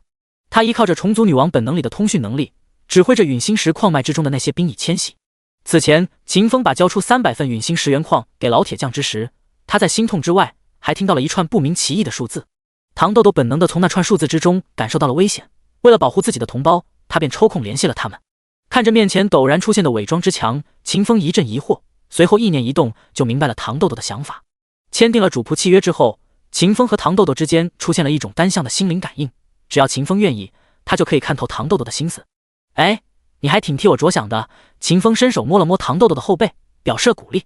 随后他便从背包之中取出了那个陨星战甲。陨星战甲类型：防具，等级10级，等阶铂金级，基础属性：生命值加4000，魔法值加3000，防御力加800。附加特效：开启陨星战甲，防御力翻倍，耐久4800。介绍：穿上它，你将变成坦克。看完了陨星战甲的介绍，秦风开始刷词条。叮咚，你对铂金级装备陨星战甲发动了天赋能力，陨星战甲获得普通级词条。叮咚，你对铂金级装备陨星战甲发动了天赋能力。又是半个多小时过后，秦风为陨星战甲刷出了5个稀有级词条，把他累得够呛。陨星战甲类型：防具，等级10级，等阶铂金级，基础属性：生命值加400W， 魔法值加300W， 防御力加80W， 异常状态抗性加99.9W。附加特效：开启陨星战甲，防御力提升2000倍。词条1000倍增幅，稀有，陨星战甲基础属性附加特效提升1000倍。词条1000倍恢复，稀有，穿上陨星战甲后，生命值魔法值恢复速度提升1000倍。词条3级坚韧，稀有，穿戴上陨星战甲，免疫100级以下单位 80% 的伤害。词条3级闪避，稀有，穿戴上陨星战甲，闪避正 80%。词条3级抗性，稀有，异常状态抗性加999，耐久 480W。 介绍：被玩家天命强化过的战甲，拥有着神灵都叹息的防御力。看完陨星战甲的效果，秦风二话不说，直接将其穿上了。穿上之后，秦风的生命值陡然暴涨到了 400W， 堪称肉的劈爆。唐豆豆，我们马上就要去一个新的地方了，你爬到我肩膀上来。秦风笑着道。哦，好的。唐豆豆沿着秦风的裤腿速就爬到了秦风肩头，在那结实无比的肌肉之上乖乖趴着。轰的一声，唐豆豆解除了伪装之墙，一人一虫继续前进。没多久的功夫，他们就看到了新手村的村长。此刻，新手村的村长已经被玩家们围了一个水泄不通。村长大人，你看看我，你看我像不像你的梦中情人？村长大人，给个任务吧，我杀猪老厉害了，有没有什么挑粪、找狗、喂猪之类的任务啊？我什么都可以干，我什么都不嫌弃。村长啊，你可不能厚此薄彼，重色轻友啊。就是刚刚那个妞不就是长得好看了一点吗？他问一声你就把任务给他了，没用的，村长已经进入冷却期了，你们再怎么舔他，他也没有任务给你们。看着面前疯狂舔着村长的玩家们，秦风暗暗想到，不过他并没有说出来。这并非是因为秦风想要敝帚自珍，而是即便他告诉了这些玩家，玩家们也只会当他在骗人，想把他们骗走，然后拿了村长的任务。哎，莫管闲事儿，莫管闲事儿，反正再过一阵子，你们都是会明白的。秦风这般想着，随后便点亮了自己的等级图标，直勾勾地看向被众人围得水泄不通的村长。等级图标亮起的那一瞬间，周遭的玩家并没有太多的反应，或者说注意力全在村长身上的他们根本就没有注意到赶到此地的秦风。可村长不同，他在新手村里的作用，除开给出一些日常任务之外，便是引导10级玩家前往主城了。他一眼就看到了秦风，让一让，让一让。村长十分暴力地推开了围堵在他面前的玩家，一步步朝着秦风走过去。天命阁下，你是要前往主城吗？村长非常的聪明，秦风一放出自己的等级标志，他就知道了秦风的意图。天命阁下，这个人是天命大佬。天命大佬这么快就达到10级了，这升级的速度也太过于恐怖了吧！我靠，我见到了活的天命大佬！大佬，我们贴一个！滚滚滚！天命大佬可是你能贴的，要贴也是跟我。男玩家震惊了，女玩家吵起来了。村长脸色一变，对着众人吼道：肃静！随后村长释放出一道震荡波，把除秦风之外的所有人都晕了过去。天命阁下，这是前往主城的传送令牌，里面刻着有传送法阵，使用了这个令牌之后，你就可以传送到5大新手主城之中的任何一座之中。谢谢。秦风笑着接过了村长递来的令牌，随后他便朝着一处空旷的走去了。抵达过后，他使用了令牌。叮咚，你使用了传送令牌，请选择你的主城。第015章。抵达主城。叮咚，你使用了传送令牌，请选择你的主城。一道提示音响起，一个半透明的面板出现在了秦风的面前。狂风要塞，暴风帝国，染血堡垒，赤焰帝国，双火之城，凛冬帝国，雷光要塞，雷霆帝国，苍月之城，银月帝国。看着出现在面前的5大帝国新手主城，秦风根本就没有多想，直接就选择了苍月之城。先前就说了，银月帝国女帝的滋味是真的不错，这辈子重新回归，秦风自然还是要多体验几番的。当然，银月帝国女帝并不是秦风选择苍月之城的主要原因，仅仅只是其中之一。前世在苍月城里的一座神庙里，秦风曾发现过一个 SSSS 级职业，只不过当时的他已经转职了，只能非常痛心的把那座神庙拆了。此次选择苍月城，秦风首先要做的就去前往那座破败的神庙，把庙里的 SSSS 级职业拿了。除此之外，5大主城还代表着5大帝国及阵营势力，只要选择了其中一个，就相当于加入了该帝国阵营。在轮回世界之中，每个阵营势力都是至关重要的存在，玩家只有在加入了阵营势力过后，才会开启声望系统。声望值是极其重要的资源，不仅仅可以在阵营势力所属的官方渠道兑换物资、换取武器，甚至还能够购买领土。在声望系统之外，玩家加入了帝国级阵营势力过后，还会获得该帝国级阵营势力所属的阵营 buff。不同的帝国国风不同，所产生的帝国 buff 也各不相同。风暴帝国民风彪悍，崇尚暴力，最适合近战莽夫。雷霆帝国崇拜魔法，空气之中的魔法师浓度严重超标，提供的帝国 buff 能够增强魔法师玩家的魔法强度。双火帝国地处寒冷地带，国民性情坚韧，加入其中能够大大提升坦克玩家的坦度。赤焰帝国在5大帝国之中实力最为恐怖，有席卷天下的气势，加入其中，玩家获取经验之时能得到 10% 加成。银月帝国商业最是繁荣，最特么的有钱，加入其中，玩家获取金币之时就能得到 10% 的加成。秦风是个穷逼，运气还贼差劲儿。为了搞钱，也为了在日后4大帝国围攻银月帝国之时，光明正大的痛宰其他帝国的玩家，搞其他帝国玩家的钱，他义不容辞的就选择了银月帝国，一点都不带反悔的。提示：你选择了苍月之城，银月帝国为主城。进入主城后，你将获得帝国 buff 加成，此操作无法撤回，是否确定？听到这声提示，秦风毫不犹豫回答道：确定。叮咚，你选择了苍月之城，传送开始。提示音落下，秦风眼前的世界顿时就暗了下去。片刻过后，秦风和糖豆豆出现在了苍月之城里。被传送弄晕了脑袋的糖豆豆咚的一下就从秦风肩头砸到了地上，摔得不轻。秦风则是因为强化过的陨星战甲的原因，没有感觉到一丝丝不适应。在秦风出现在苍月之城的土地上的一刹那，秦风耳畔便响起了一道道提示音：叮咚，你抵达了苍月之城，你加入了苍月帝国阵营，你获得了苍月帝国 buff 金权至上，获取金币时获得 10% 加成。提示音落下的那一瞬间，秦风的状态栏之中便出现了一个没有实现的 buff。 瞧着这个 buff， 秦风的目光顿时就变得贼溜溜。 buff 应该也属于万物吧，应该也是可以刷词条的吧。想到这里，秦风直接就上手了。却在此时，异变突生，一个长的近乎没有极限的进度条出现在了秦风的视野之中，上面还有一行小字附与世界规则词条中，请耐心等待。看到这串字符，秦风直接就呆住了。我靠，一个 buff 居然是轮回世界的规则！秦风前世曾经踏足过神之领域，但却没有抵达足以触碰到规则的层次。面前的这一串字符，还是他第一次见识到规则。算了，既然是规则，那我就先放过你吧。等我成长起来过后，我再来办你。我都成长起来了，好像就不需要这个 buff 了，我可以直接抢那些狗大货啊。秦风悻悻收回了目光，眼神之中有些许失落。不过他这一次也不是毫无收获，至少他真正接触到了轮回世界的规则，在这一方面他也算是第一人了。秦风解除了无限次条的能力，带着糖豆豆朝着苍月城里的一间神庙走去。在此时的他探查不到的一个神秘所在，一个没有大小、没有体积，介于存在和不存在之间的东西，像是察觉到了什么东西一般，滴溜溜地转动起来，发出了一阵悠悠的淡淡蓝光。苍月之城是一座无比优美的城市，城市里面的原住民是一个个尖耳朵的、皮肤白皙到反光的精灵。这些精灵的容貌极美，不分性别，单论颜值都快赶上1/10个秦风了。此刻秦风走在大街上，不同于精灵，但又无比俊朗的外貌吸引了大量女性精灵的注目。我的天，好好看的人类小哥哥，我感觉这个人类小哥哥比艾伯伦亲王都要好看。我也这么觉得啊，我的脸好烫。害羞的精灵们根本就不敢连续看着秦风，只能看一眼，然后低下头，过一会儿再抬头看。对于这等场景，秦风早就习以为常了。他没有搭理街上这些害羞的精灵，脚下的步子越来越快，不一会儿的功夫，他便抵达了苍月城里的一处偏僻神庙。神庙很是破败，八面透风，屋顶漏雨。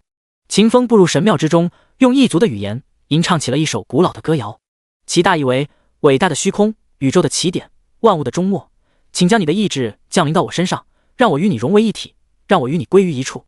叮咚，你获得了 SSSS 级职业转职书虚空使徒第016章，成功转职，获得虚空之心。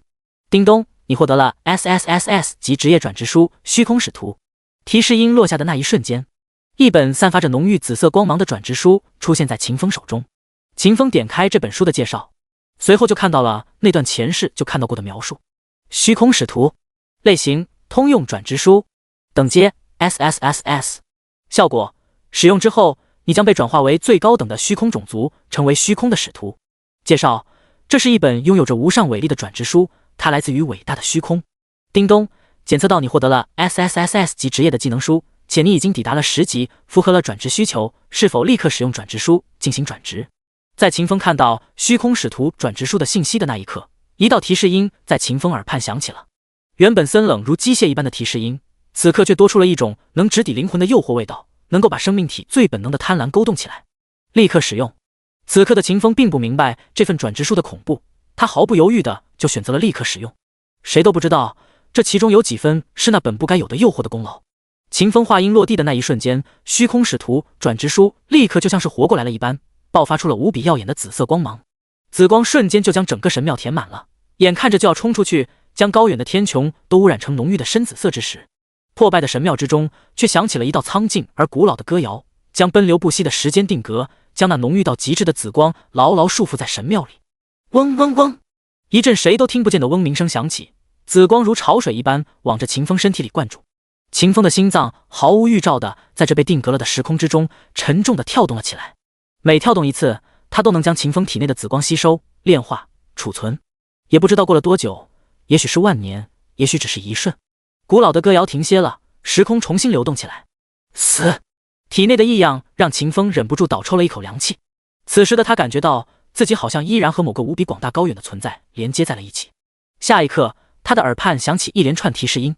叮咚，你获得超神级器官虚空之心，你觉醒 SSS 级天赋无限全能。叮咚，你完成了职业一转，你获得了唯一 SSSS 级职业虚空使徒，你的全属性潜能获得10倍提升，你获得属性补全，力量加20，敏捷加20，体质加20，韧性加20，精神加20。叮咚，检测到你成功转职 SSSS 级职业虚空使徒，你的等级上限提升了，当前等级上限为20级。提示：你已转职 SSSS 级职业虚空使徒，你升级所需的经验值提升50倍。听着耳畔的提示音，秦风当即就愣在了原地。超神级器官虚空之心， SSS 级天赋无限全能，这都是什么啊？带着疑惑，秦风对自己释放了洞察之眼，虚空之心的简介出现在他面前。虚空之心，类型生物器官，品质超神级，效果每次转职均能觉醒一个新的 SSS 级天赋。介绍：只有被虚空意志选中的生物，才能够进化出来的器官拥有着超越神灵的强大力量。这就是虚空之心。我靠，可以这么猛的吗？我还能转职8次，这也就意味着我还可以直接获得8个新的 SSS 级天赋。要是再加上无限次条，岂不是说我一旦抵达了90级，我就能拥有整整19个 SSS 级以上的天赋？秦风彻底呆住了，他属实是没想到 SSS 级职业虚空使徒居然猛到了这个程度。刚刚转职就给了他一个能产出9条 SSS 级天赋的超神级器官虚空之心。呼，接连深呼吸了好几次，秦风终于从巨大的震惊之中缓和了过来。他带着控制不住的忐忑心情看向了刚刚觉醒的 SSS 级天赋。无限全能，类型天赋，品质 SSS 级，效果你不受力量体系的限制，你可以学习任何力量体系的技能，使用任何力量体系的装备。抵达神阶之后，你能容纳的规则没有上限。介绍：虚空是宇宙的起点，是一切力量的起源。作为虚空的使徒，你该有无限的全能，能学习任何体系的技能，使用任何体系的装备。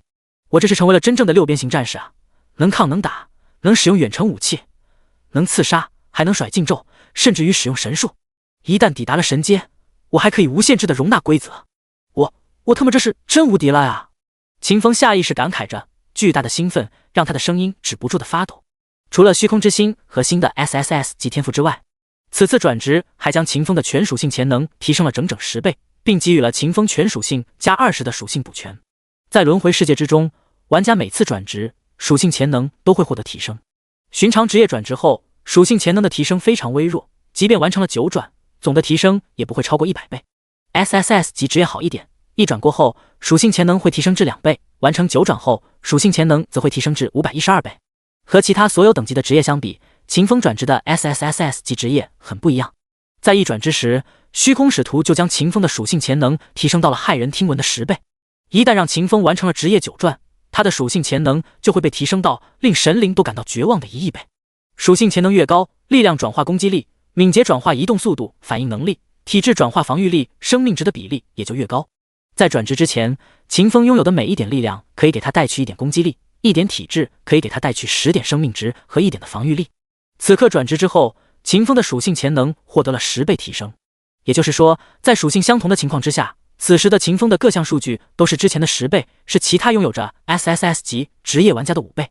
不过，如此大幅度的属性潜能提升也不是没有代价的。完成了转职过后，秦风升级所需要的经验值直接飙升到了寻常玩家的50倍。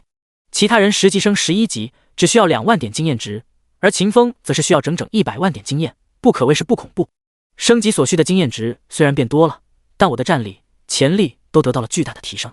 这一波转职赚大发了呀！秦风感慨了一句，随后便想起了一件重要的事情。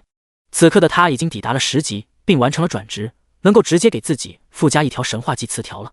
想到这里，秦风立刻就动了起来。叮咚，你对自己使用了天赋能力，你获得了神话级词条不灭之躯。不灭之躯，这不是双火恶魔绝代天骄卡耐基的 SSS 级天赋吗？我这次的运气居然如此的好，哈哈哈，爽啊！秦风带着一脸兴奋的表情打开了自己的面板，查看了起来。天命裸装面板，天赋无限词条超神级，无限全能 SSS 级，显性词条弑神之力，无视防御，真实伤害。显性词条不灭之躯，免疫 99.999% 的伤害。职业虚空使徒 LV10， 等级10级，血量54005400，蓝量54005400，攻击力540，防御力540，基础属性力量54，敏捷129，精神54，体质54，韧性54。特殊属性魅力9999，幸运1。技能点21点。技能踏前闪，巨力斩击，洞察之眼。哈哈，就我这面板，即便不带装备，我都能够把30级的满装 NPC 秒了。给我点时间，90级的 NPC 我都能把它磨死。要是搭配上装备，那特么的就更无敌了，见谁砍谁，砍谁谁死。秦风带着一脸满足的微笑关闭了自己的面板。糖豆豆，走了。好的。糖豆豆答了一声，犹豫了好久，才重新爬上了秦风肩头。他感觉到此刻的主人已经和之前不一样了，气息变得更加恐怖了，就像是他在虚空之中遇到的那些还未成长起来的超级生物。离开了破败的神庙过后，秦风朝着苍月城的佣兵工会走去，他需要在那儿领取一个任务，让蝴蝶把翅膀扇起来，让这个世界乱起来。秦风是个显而易见的穷鬼，穷的还非常的立体。首先，秦风很缺经验，他升级所需的经验值是寻常玩家的50倍。他的宠物糖豆豆也是个吞经验的大户，没有足够的经验值，他和糖豆豆就无法升级。其次，秦风极度缺钱，虫族女王刨冰是需要资源的，水和生命能量就不说了，那玩意儿到处都是，可以随取随用，但矿石资源就不一样了。想要开矿，秦风首先就得买地，而想要买地，不仅仅需要声望，还特么要钱。最后，秦风还很缺技能，这里的技能说的不是一般的职业技能，而是 SSSS 职业虚空使徒的技能。据秦风所知，在现在这个时间点上，整个莫里兰州5大帝国之中，仅仅只有赤焰帝国的国库里存放着一本与虚空有关的技能书。想要获取到足够数量的 SSSS 级职业技能，秦风就需要推动历史的车轮往前走，让虚空种族提前降临到轮回世界之中来。到那个时候，他的 SSSS 级职业才会成为真正的完全体，成为和无限磁条一样的支柱力量。第017章，意外惊喜，路遇行走的金币。苍月城佣兵工会，一大群佣兵看着大厅悬赏榜上挂着的赤色悬赏，大肆流着口水。一个末日教团的普通成员1000金币，一个中层人员1万金币，一个高层人员则是10W金币。要是能抓来末日教团的教尊，更是能得到女帝陛下的敕封，成为帝国的公爵。哎，看着就让人激动啊！是啊，谁不想富甲一方？谁不想成为帝国的贵族？谁不想伺候在女帝陛下的泡泡裙之下啊？我每次回工会，我都要看看这个悬赏任务，不为别的，就是想为我的生活增添一点小小的希望。我也是，最近这3年，我感觉我的生活都因为这一份悬赏而变得多姿多彩起来了。在众人呆呆望着悬赏，畅想着美好未来的时候，一个身形魁梧、穿着染血衣袍的男人，拎着一个骨瘦如柴的法师兵，走进了佣兵工会之中。来人，出来验货！男人无比骄傲地吼了一声，随后用手捂住了自己的嘴巴，赤红色的鲜血从他手指指缝之间滑落到地面上，碎了一地。男人的发色是苍蓝色的，耳朵也不是尖尖的那种，明显不是银月帝国的原住民。事实上，这个名叫卡巴吉的佣兵来自于民风彪悍的风暴帝国。他之所以在银月帝国的佣兵工会里接任务，就是梦想着有朝一日能抓到末日教团的教尊，成为银月帝国的公爵，跪伏在银月帝国女帝陛下的泡泡裙之下。卡巴吉阁下，这位是？佣兵工会的女招待走到卡巴吉面前，指着地上的法师兵，轻轻问了一声：“哼，当然是末日教团的成员喽！我卡巴吉出手就没有落空过一次。”尽管此刻已经身负重伤，卡巴吉依旧保持着一个高手该有的骄傲。他擦了擦嘴边的鲜血，用无比傲然表情看着女招待，将一块末日教团特有的身份令牌递到女招待手中，随后道：“文书拿一份过来，人交给你们了，凭证我得要一份，不然官方那里可不承认我的功劳。”佣兵工会是个半官方背景的江湖组织，所开具的凭证是能够得到各大帝国官方的认可的。卡巴吉很想跪伏在女帝陛下的泡泡裙下，他特别在意佣兵工会的凭证。这是末日教团的身份令牌。看着手中带着独特魔法气息的令牌，女招待脸色巨变，根本就顾不得流程了，拉着卡巴吉就往佣兵工会的2楼走去。3年了，那份赤色的最高级悬赏已经挂出去3年了，终于有人能够带回一个末日教团的成员了。这事儿对于整个佣兵工会驻银月帝国苍月之城分部来说，都是一个极其巨大的进步。看着消失在2楼楼道里的卡巴吉和佣兵工会女招待，1楼大厅里的许多佣兵都露出了无比羡慕的表情。我靠，卡巴吉居然真带回来了一个末日教团的成员！你们看清楚那块身份令牌了吗？是普通的成员还是中等级的成员啊？怎么可能看得清？那女招待把牌子握得老紧了，能看得清才有鬼哦！没想到啊，这个风暴帝国过来的蛮子居然没有说谎话，他居然真有本事把末日教团的人抓过来，好羡慕他啊！他离女帝陛下的泡泡裙又近了一步。我也想抓一个末日教团的成员，普通的都行啊。佣兵工会门外，一处水果摊旁边，一高一矮2个男人阴恻恻地注视着佣兵工会的大门，眼神里充满了难掩的杀意。队长，我们来晚了，人已经被带进佣兵工会里了。高壮男人咬牙道。被称作是队长的男人皱了皱眉头，强装镇定道：“别慌，我有佣兵工会地牢的地图，只要他们把索尔关到那里去，我们就有机会通过暗道悄悄潜入进去，将索尔杀死。来得及吗，队长？万一不等我们潜入进去，索尔就出卖了组织了呢？要不你还是按照我的建议来，用我的尸体和身份令牌当投名状，混进去将索尔杀了。”队长摇了摇头，带着些许沉痛道：“索尔背叛了我们，你是我最后的兄弟了，不到万不得已，我不忍杀你。队长，我们还是等等吧，等佣兵工会发出讯号，我们再动手也不迟。秦风的步子停住了，因为他看到了两个鬼鬼祟祟的人。此刻，那两人正守在佣兵工会对面的一个水果摊旁边，四只眼睛贼溜溜地盯着佣兵工会的大门，眉头锁得紧紧的，一看就知道是憋着坏。秦风没有犹豫，察觉到了两人的异样之后，他立刻开启了洞察之眼，对准了两人。紧接着，两个半透明的面板出现在了秦风的视野之中。013号小队队长萨卡斯基，等级30级，等阶黄金阶，血量96009600，攻击力1831，防御力432，技能阴影跳跃暗影匕首背刺初级匕首精通。介绍：末日教团的013号小队的队长拥有着高超的刺杀能力。013号小队队员欧拉，等级28级，等阶黄金阶，血量18600，攻击力226，防御力2088，技能盾位术嘲讽横冲直撞初级强韧生命。介绍：末日教团的013号小队的队员拥有着极其强悍的防御力。居然是末日教团的成员，还有一个是小队长，哈哈，一个是行走的10000金币，一个是长脚了的1000金币，赚了呀！秦风嘴角咧开了一个和善的微笑，他轻轻关闭了洞察之眼，随后便发动了踏前闪。一瞬之间，秦风便出现在了末日教团的两位慈善家身边。轰！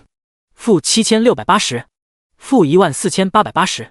现身的那一瞬间，恐怖的震荡波迸发而出，瞬间便抹去了两人各自80%的血量。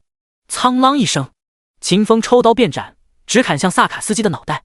砰！312W， 闪烁后的下次攻击100%暴击，伤害提升至2000倍。赤红色的伤害数值条闪烁而过，萨卡斯基的脑袋瞬间被秦风砍爆了。与此同时，一道提示音在秦风耳畔响起：叮咚，你越级击杀了黄金级末日教团成员，你获得200%越级击杀经验值加成，你获得2700点经验值，你获得3点银月帝国声望值。叮咚，你获得10金币。队长，欧娜喊了一声，眼瞳之中流露出无限的悲怆。我要杀了你！欧拉疯了，双手往前一握，一面巨盾就出现在了他手中。他拿着巨盾朝着秦风脑袋就砸了过去。还敢反抗？秦风冷哼一声，一个侧身就躲过了欧拉的攻击。Miss！ 紧接着他长刀一挥，直接砍断了欧拉左臂。1560，弑神之力真伤。欧拉血量有18000多，被震了一下，又被砍了一刀过后，生命值还剩2000多，还有力气挣扎。我要杀了你！欧拉眼含血泪怒吼着。随着他这一声吼，他身上亮起了土黄色的光芒，他的仅存的右臂顿时粗大了一圈。呼！巨盾带着风声朝着秦风脑袋闪过去。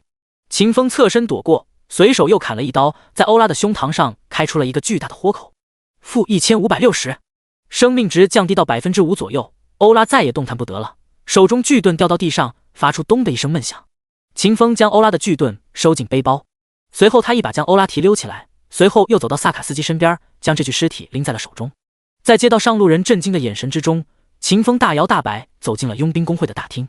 在大厅内一众佣兵震惊的目光里，秦风先是将2具尸体放到了女招待所在的前台，随后他走到悬赏榜旁边，将那副最为夺目、赤红如血的榜单接了下来。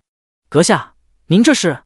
女招待赶忙走到秦风身边，指了指前台上的一具半尸体以及秦风手中的赤色悬赏，疑惑问道：那两人是末日教团013号小队的成员，死了的那个是队长，按照帝国的规矩，你们该支付我1W 金币，没死但是快死了的那个则是我给你们留的活口，他值1000金币。快点叫人来验尸吧，快死了的那个你们也就一下，能问出点什么算什么。秦风淡笑着回答着女招待的问题，那语气像是在说着一件非常不起眼的小事儿。说完这些过后，秦风突然想到了一个事儿。对了，你找人验尸的时候，记得给我拿一份佣兵契约书过来，我还没有注册成为佣兵呢。第018章，嘴遁，连哄带骗，又是末日教团的人，还一次性抓来了2个，这人怎么可以这么强啊？脸不红气不喘的，身上一点伤都没有。一役第2还没有受伤，这比卡巴吉都要强悍吧？比卡巴吉还要强，卡巴吉可是黄金级的佣兵啊！看着女招待从2个末日教团成员身上掏出来的身份令牌，大厅之中所有的佣兵都被震惊到无以复加。此前不久，他们可是亲眼看到过卡巴吉的惨状的，那时浑身染血，说话都要喷2口鲜血的，哪有秦风这般气定神闲，举止轻松？阁下，敢问阁下尊姓大名？女招待的声音颤了颤，开口问道：叫我天命就行。秦风微笑着回答：阁下能跟我走一趟吗？你是第一个杀死末日教团中层人员的的人，我们会长说了，但凡有人杀死或抓住了末日教团中高层人员，就一定要向他引荐那位勇士，带路就是。行，您跟我来，会长的办公室在3楼。女招待手一招，就有人走出来，将尸体和半死的末日教团成员搬走。随后，女招待便带着秦风走向了苍月城佣兵工会的3楼，去面见此地佣兵工会的最高长官。咚咚咚，进来！一道中气十足的声音从办公室里传出，女招待无比谦卑地给秦风打开了办公室厚重的房门，身子微微弓着，探出左手为秦风引路。受到这般礼遇，秦风并没有一丝一毫的不适，更没有新人习惯性的受宠若惊。他无比自然地朝女招待点了点头，算作是感谢，随后便缓步走进了会长办公室里，搬了把椅子，在苍月城佣兵工会会长的面前坐了下来。好气度！林坚义暗赞了秦风一声，随即便看向一旁的女招待，开口道：“小婉，这位是？”回会长的话，这位勇士名叫天命，他杀死了末日教会013号小队的队长，还活捉了013号小队的一名队员。我们都知道会长您最是崇拜勇武之人，小婉便代替您将这位勇士邀请到了您的办公室，与您一叙。听完女招待的话，林坚义看向秦风的目光之中陡然便多出了几分欣赏。林坚义不是银月帝国的人，但他却是无比坚定的女帝派成员，对于王者议会、末日教团这等组织，林坚义是无比的深恶痛绝。天命阁下，我代表苍月城佣兵工会，感激你为帝国做出的贡献。小婉，赶快去登记一下，也快点把酬劳取来，勇士不容被辜负。女招待答了一声是，随后便欠着身子倒退离开了房间。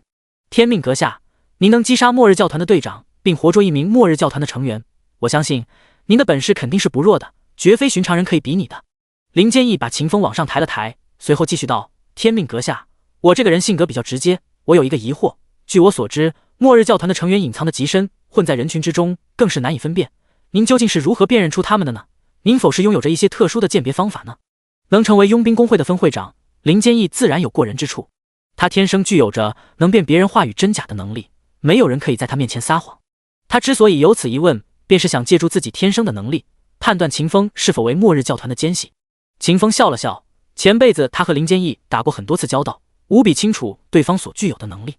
而在另外一方面，秦风也不准备对林坚义撒谎。他之所以答应女招待的邀请来见林坚义，除开领佣金之外，他还想从林坚义手中拿到一个宗师级佣兵身份。我是异人。秦风就说了4个字，言简意赅。可林坚义的脸色却是猛然大变，全然没有了此前的那副泰然自若表情。他没有说谎，他真的是异人。异人，来自异世界的人，拥有不死之身的人，异于常人的人，能创造奇迹的人。这些是莫里兰州5大帝国对异人的共同认知，更是所有知道异人存在的5大帝国高层对异人这一灾祸根源的共同认知。我有办法把末日教团给灭了，我马上就可以去灭掉一个末日教团的分部，把藏身在那儿的人全给你带回来。秦风敲了敲桌子，继续道：但在我出发之前，我要一个宗师级佣兵的身份，以你的权限，你是可以给我的。这就是我的全部条件。拥有宗师级佣兵身份过后，秦风不仅可以召集低等级的佣兵为自己打工，还能获得一个发育 buff， 每击杀一个末日教团成员，秦风都能获得 100% 额外经验值加成，以及5点额外声望值。在前世的时候，秦风是一步一个脚印才拿到宗师级佣兵身份的。可这一世重生，拿到了无限词条和 SSSS 级天赋过后，秦风的耐心消失了，他想一步登天，所以他来尝试了。这个林坚义犹豫了。作为苍月城佣兵工会的会长，他确实有权利直接特批秦风为宗师级佣兵，但有权利这么做，却不意味着林坚义能够承受得起如此形式的代价。佣兵工会是个半官方的组织，作为苍月城佣兵工会的会长，林坚义的一举一动都被无数双眼睛死死盯着。一旦林坚义给了秦风宗师级佣兵的身份，而秦风又表现不出与之相匹配的能力，林坚义就会受到来自于四面八方的攻击，他多年的经营都将在一夕之间毁于一旦。除此之外，林坚义还忌惮着秦风的异人身份。异人是公认的灾祸之源，做事儿不讲规矩，行动毫无逻辑，一个不高兴就会翻脸，就敢当众掀桌子，与这样的人合作，不异于与虎谋皮。秦风看出了林坚义的担忧，他笑了笑，开始忽悠：林坚义阁下，我想你没必要担心我的能力，稍后你的人就会把013小队队长的尸检报告给你送来，到那时候你就能很清楚地看明白我究竟有多强。此外，我想告诉你的是，我既然已经来了，其他的艺人也晚不了太久，你能成为佣兵工会的会长，想必也是知道些历史的吧？你们这个世界每次有艺人降临，你们这些原住民势力都会非常有默契地选择压制，而后又无比默契地选择与异人合作。秦风笑了起来，直视着林坚毅的眼睛，蛊惑道：“你们终究会跟我们合作的，你们终究觊觎着我们的力量，这只是个时间的问题。不瞒你说，我有一种特殊的能力，我能看到你们世界的未来。我可以无比肯定地告诉你，你的帝国，你的陛下已经处在了极度的危险之中。你们的朝堂之上有80%的官员和末日教团的那群杂碎勾结，趴在你们的帝国身上疯狂吸血。林坚毅阁下，女帝陛下的改革已经推动了3年，不能说雷声大雨点小，却可以道一句效果微弱。你不会不知道其中的原因吧？”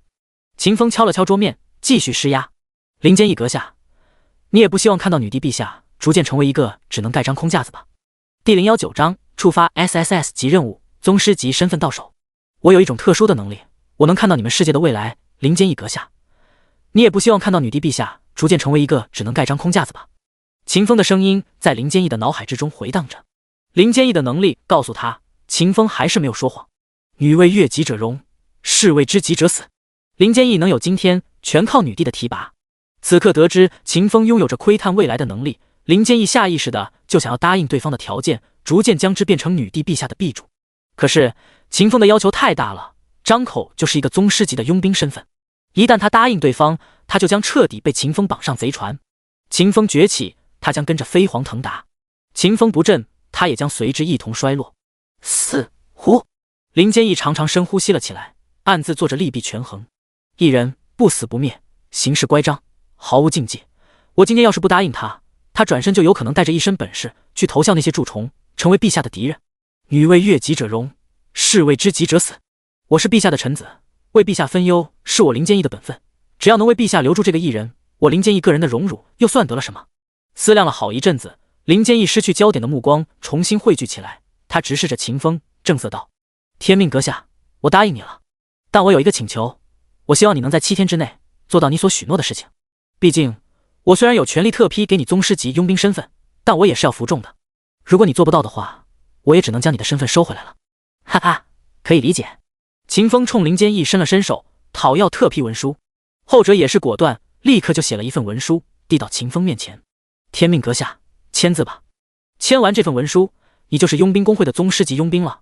你在工会的任何消费都能享受到5折的优惠，你更能利用任务积分，在工会之中兑换你想要的所有东西，无论是铠甲、兵器还是秘术，只要是工会有的，你都可以换取。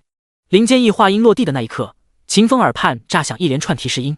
叮咚，你触发 SSS 级任务，摧毁末日教团分部，是否接取此任务？秦风拿了一支笔，刷刷刷签上了自己的 ID。叮咚，你接取了 SSS 级任务，摧毁末日教团分部，你可以打开任务面板查看任务详情。叮咚，你成功加入2级阵营银月帝国佣兵工会，你获得宗师级佣兵身份，佣兵任务积分系统开启，佣兵工会阵营商店开启。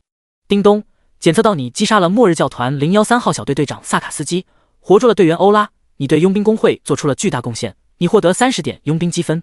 提示音落下的那一瞬间，林坚毅递过来一个身份令牌，对秦风道：“天命阁下，这是你的身份令牌，请你收好。”秦风接过了令牌，上下打量了几眼，随后便将之挂在了腰上。那是一个花纹繁复的纯金令牌，其上还镶嵌着整整7颗看起来就很值钱的宝石。挂上的那一瞬间，秦风身上的穷鬼味道顿时就被减弱了几分，变得有些豪气。咚咚咚，一阵敲门声从办公室之外传来。女招待林小婉完成了秦风的悬赏登记，拿着一个储物袋敲响了林坚毅办公室的门。会长，已经完成登记了，天命阁下的酬劳也取过来了，进来吧。是。林小婉欠着身子走进办公室，毕恭毕敬地用双手把储物袋交到秦风手中。低头的那一瞬间，林小婉瞥见了悬挂在秦风腰间的那枚宗师级佣兵令牌，瞳孔剧烈震动起来。秦风无比随意地将储物袋收到了背包之中，随后便向2人辞行，离开了会长办公室。下到1楼大厅的楼梯口，一声声恭维钻进秦风耳朵里。此刻大厅里的一众佣兵正围着那位名叫卡巴吉的异国冒险家叽叽喳喳地说个不停。卡巴吉阁下，您究竟是怎么发现末日教团的成员的呀？有没有什么特殊窍门啊？能教教我们不？卡巴吉阁下，您是如何修炼的呀？居然在如此年轻的年纪就有了宫廷侍卫队的战斗力，能够击败末日教团013小队的成员。卡巴吉阁下，我们要不组个队吧？你来担任队长，我们一起猎杀末日教团，一起领赏金，毕竟人多力量大嘛。听到013小队，秦风先是一愣，随后就反应了过来，明白了自己偶遇的那2个慈善家是怎么回事了。原来我还是占了你的便宜，借了你的东风啊！卡巴吉对吧？你的名字我记住了，以后你若是与我为敌，我可以让你一招，让你晚点变成经验值。想到这里，秦风再不去看大厅内的佣兵，径直便朝工会门外走去。秦风不看众人，并不意味着众人没有瞧他。见到秦风从楼梯口上下来，瞅着秦风腰间那荣耀至极的宗师级身份令牌，所有的佣兵都停止了对卡巴吉的吹捧，眼睛一眨不眨的跟着秦风移动了起来。卡巴吉脸上的笑容僵住了，他转身侧头看向秦风，也发现了秦风腰间的宗师级令牌，大受震惊。宗师级佣兵，身份尊贵，地位尊崇，瞬间就让整个佣兵大厅变得鸦雀无声，若真可闻。直到秦风的身影消失在佣兵大厅里，众人的喘息声方才不再压抑。我靠，他此前不是还没有注册佣兵吗？怎么现在直接就成了宗师级佣兵？一个末日教团的中层不是只值 1W 金币吗？他怎么直接就成了宗师级佣兵了？我估计这应该和他的战力有关系吧。他刚刚进入工会的时候，那神态可是无比的轻松呢，战力强大，直接就成为了宗师级佣兵。林建义会长还真如传闻之中所说的那般，不拘一格用人才啊！众人猜测着秦风突然成为宗师级佣兵的原因，眼神之中满是羡慕。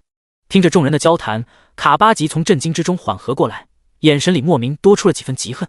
这小子就是他们之前说的那个拿了2个末日教团成员的人，我不就比他少捉拿了1个末日教团的杂碎吗？凭什么我只拿到了1000金币，佣兵等级动都不动，他却能直接成为宗师级佣兵，享有莫大的殊荣？这特么的公平吗？第020章，干净利落的秒杀。所谓退一步越想越气，忍一忍越忍越亏。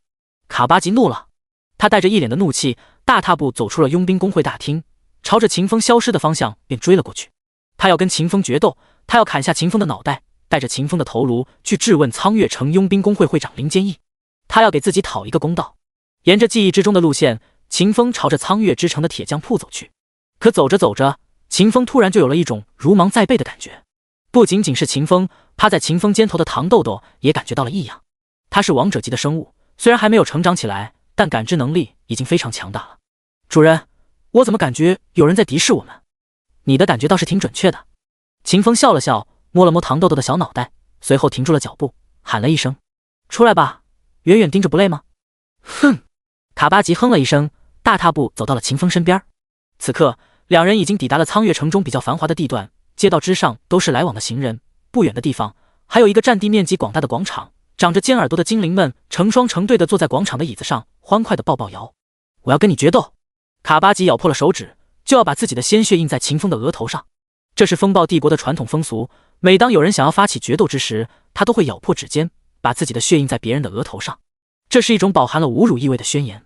秦风一巴掌扇开卡巴吉的手指，很是嫌弃地对卡巴吉说道：决斗就决斗，别拿你的脏手乱指。此刻的秦风并不知道这个风暴帝国的蛮子为什么盯上了自己，但对方既然已经摆出了决斗的姿态，还用极具侮辱意味的动作嘲讽自己，秦风也不介意将卡巴吉变成经验值。你还算有点胆量。卡巴吉掏出一瓶珍藏许久的圣水，咕嘟咕嘟就灌到了肚子里。他身上的伤口以肉眼可见的速度开始愈合，不一会儿的功夫就恢复如初了。敢跟我到广场去一趟吗？在那儿，我们既分高下，也分生死。你既然找死，那我也只能成全你了。秦风回了一句，一步步朝着广场走去。卡巴吉不肯落在秦风身后，直接爆发出了最大的速度，冲到广场之中。佣兵工会会长办公室，砰的一声，脸色苍白的林小婉猛地推开会长办公室的房门，无比焦急地对会长林坚义道：会长，卡巴吉和天命阁下要打起来了。他们就在奥弗雷亚广场，周围还聚集了大量看热闹的民众。林坚义看了看林小婉，眉头紧紧蹙起，沉声道：理由呢？他们开打总得有个理由吧。卡巴吉觉得自己遭遇了不公，他觉得天命阁下不配成为尊崇至极的宗师级佣兵。他说天命阁下是走了您的后门，是靠着关系才成为宗师级佣兵的。卡巴吉还说他这么做是为了佣兵工会考量，是为了将一些混入佣兵工会里的蛀虫剔除出去。他有大义在身，民众们对他的呼声很高，对天命阁下很是不友好。林小婉强忍着心底的冲动，他遵守着本分，没有替林坚义做决定，只是尽可能客观地表述了事实。林坚义面无表情地看着林小婉，沉声道：小婉，这事儿我们不插手，放任他们自行解决。爹，天命阁下的宗师级佣兵身份可是你特批的。林小婉急了，顾不得规章制度，直接吼了起来。别说他败了，他哪怕不能完胜卡巴吉，都会是对您声誉的巨大打压，城主府那边会因此觉得您识人不明，暗中盯着我们的，觊觎着你位置的那些人都会借着这个机会把您从会长的位子上拉下来。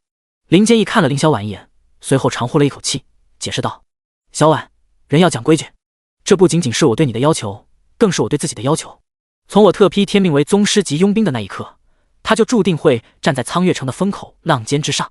即便我们挡得住卡巴吉，之后要是还有人借着天命生事，我们到时候又用什么身份去调停？林坚义站起了身子，走到林小婉身边，帮林小婉理顺了杂乱的发丝，继续道：从我特批他的那一刻，我就已经压住了，收不回来了。现在我们所能期待的，就只是他能够干脆利落地战胜卡巴吉，用实力去堵住所有人的嘴巴。回去吧，就当这事儿你没有看到，没有听到。林坚义收回了微微发抖的手，不再看林小婉，转身走到了窗边。在这里，他可以看到奥弗雷亚广场，能够看到在人群之中挥斥方遒、手舞足蹈、大肆控诉着的卡巴吉，以及站在一旁神色淡然、一脸微笑的秦风。他就是个走后门的，就是个走关系的。我卡巴吉用自己的荣誉发誓，这个名叫天命的佣兵一定是林坚义的亲戚，如若不然，他绝不可能从一个什么都不是的闲人，直接成为佣兵工会的宗师级佣兵。卡巴吉指着秦风的鼻子，把自己的声音放到了最大。为了正义，为了不可以被玷污的公道，我卡巴吉在此对这个无耻之徒发起生死挑战。此战既分高下，也决生死。好，卡巴吉阁下是真爷们，干得漂亮。我最看不起的就是那些走后门的人。霎时间，群潮汹涌，所有人都站到了卡巴吉那边，声讨起了秦风。骂了我这么久，我都没有还嘴，应该算得上让你一招了吧？秦风暗自想着，随后拍了拍肩头的唐豆豆，后者当即会意，直接就从秦风肩头跳到了地面上，远离了战场。装够了没有？够了的话说一声，我好送你上路。秦风斜瞥了一眼卡巴吉，眼神之中满是厌恶。哼，死到临头还嘴硬，来吧，让我看看你的本事到底有多么不堪。卡巴吉话音落地的那一瞬间，围观的群众再度欢呼起来。秦风冷笑了一声，轻轻抽出新手长刀，缓缓朝卡巴吉走去。他没用踏前闪，他怕那些人看不清楚他的动作。他甚至没有先出手，他怕他的动作太快，周遭这些渔民看不清。给我死！卡巴吉大吼一声，拧身转体，打出了声势惊人的一拳，直击秦风胸膛。秦风不躲不避，硬生生接下了这一拳。咔嚓！一道极其清脆的声音在奥弗雷亚广场之中响起。卡巴吉不仅没有打破秦风的防御，还被秦风的不灭之躯崩断了手骨。谁他妈给你的勇气来挑战我啊？秦风森冷的声音在众人耳畔响起，在众人无比惊诧的目光之中，他缓缓举起了手中长刀，轻轻砍了一刀。巨力斩击 2340W， 真实伤害。叮咚，你越级击杀了卡巴吉 LV30， 你获得越级击杀经验加成，你获得宗师级佣兵经验加成，你获得3600点经验值。叮咚，你在决斗之中干脆利落的胜出，你获得了1346名苍月城居民的崇拜，他们对你的好感度加80。两道提示音在秦风耳畔响起，半晌过后，周遭的百姓从震惊之中缓和过来。一刀秒杀，这是绝对的宗师级佣兵才能拥有的实力啊！我之前居然相信了卡巴吉的鬼话，认为这等强者是走后门走关系才成为的宗师级佣兵，我的眼睛怕不是瞎了吧？我就说了，林建义会长何等人物，他绝无给人开后门的可能，你们偏偏就是不相信，错大发了。也不知道这个强者会不会怪罪我们。宗师饶命！小有眼无珠，听信了卡巴吉的胡言乱语，错怪了宗师大人，请宗师恕罪，请宗师恕罪。扑通扑通，一个个此前口无遮拦、肆意侮辱着秦风的百姓跪伏在了地上，大声呼喊着宗师饶命！超凡世界，武力为尊，强者不可侵辱。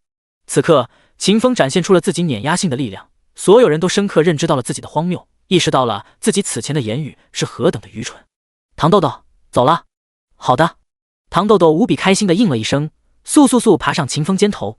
秦风看都不看跪地不起的一众百姓，他将长刀插回腰间，不急不慢地朝着记忆之中的铁匠铺走去。装备终究是要修理的，渔民该跪还是得多跪会儿的。第021章，为了不被 gank， 只能跨省作案。苍月城佣兵工会会长办公室窗台边，看着奥弗雷亚广场，林坚义的眼睛瞪得溜圆，像是两个被剥了皮儿的龙眼。居然一刀就把卡巴吉砍死了，他怎么可以如此强大？卡巴吉乃是黄金等级的佣兵，在整个佣兵工会之中都能算得上是中流砥柱一般的存在，是无数底层佣兵们需要仰着脖子用敬佩的目光注视的存在。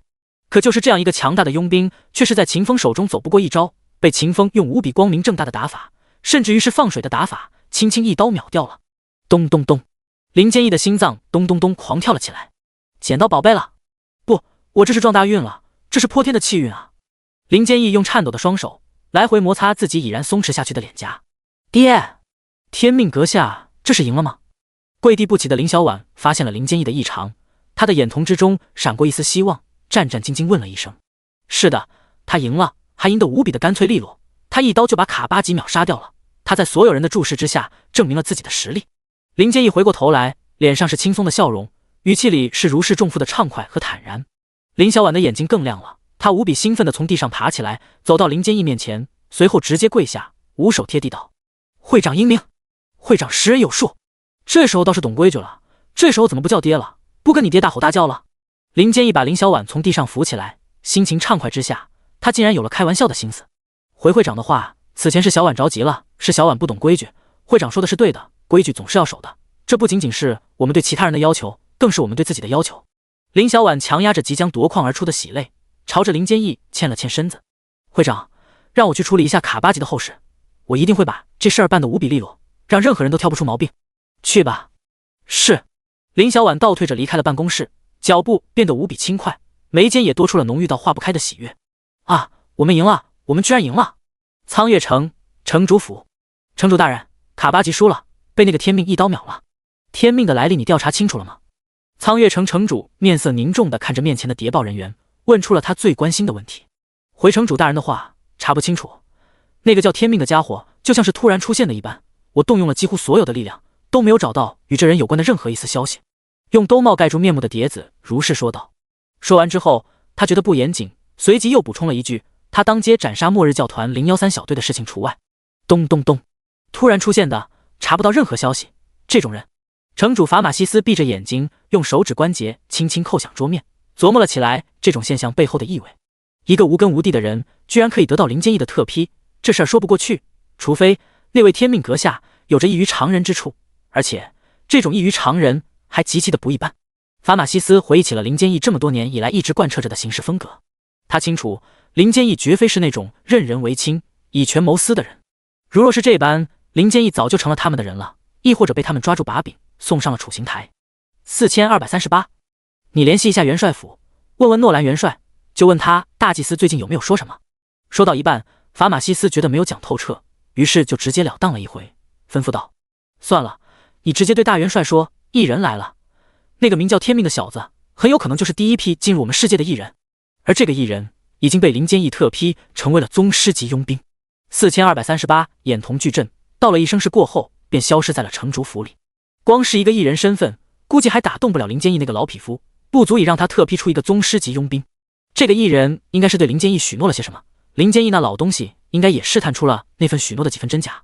哼，我明白了，你们这是要乘胜追击，拿下一个末日教团分部，冲我们立威啊！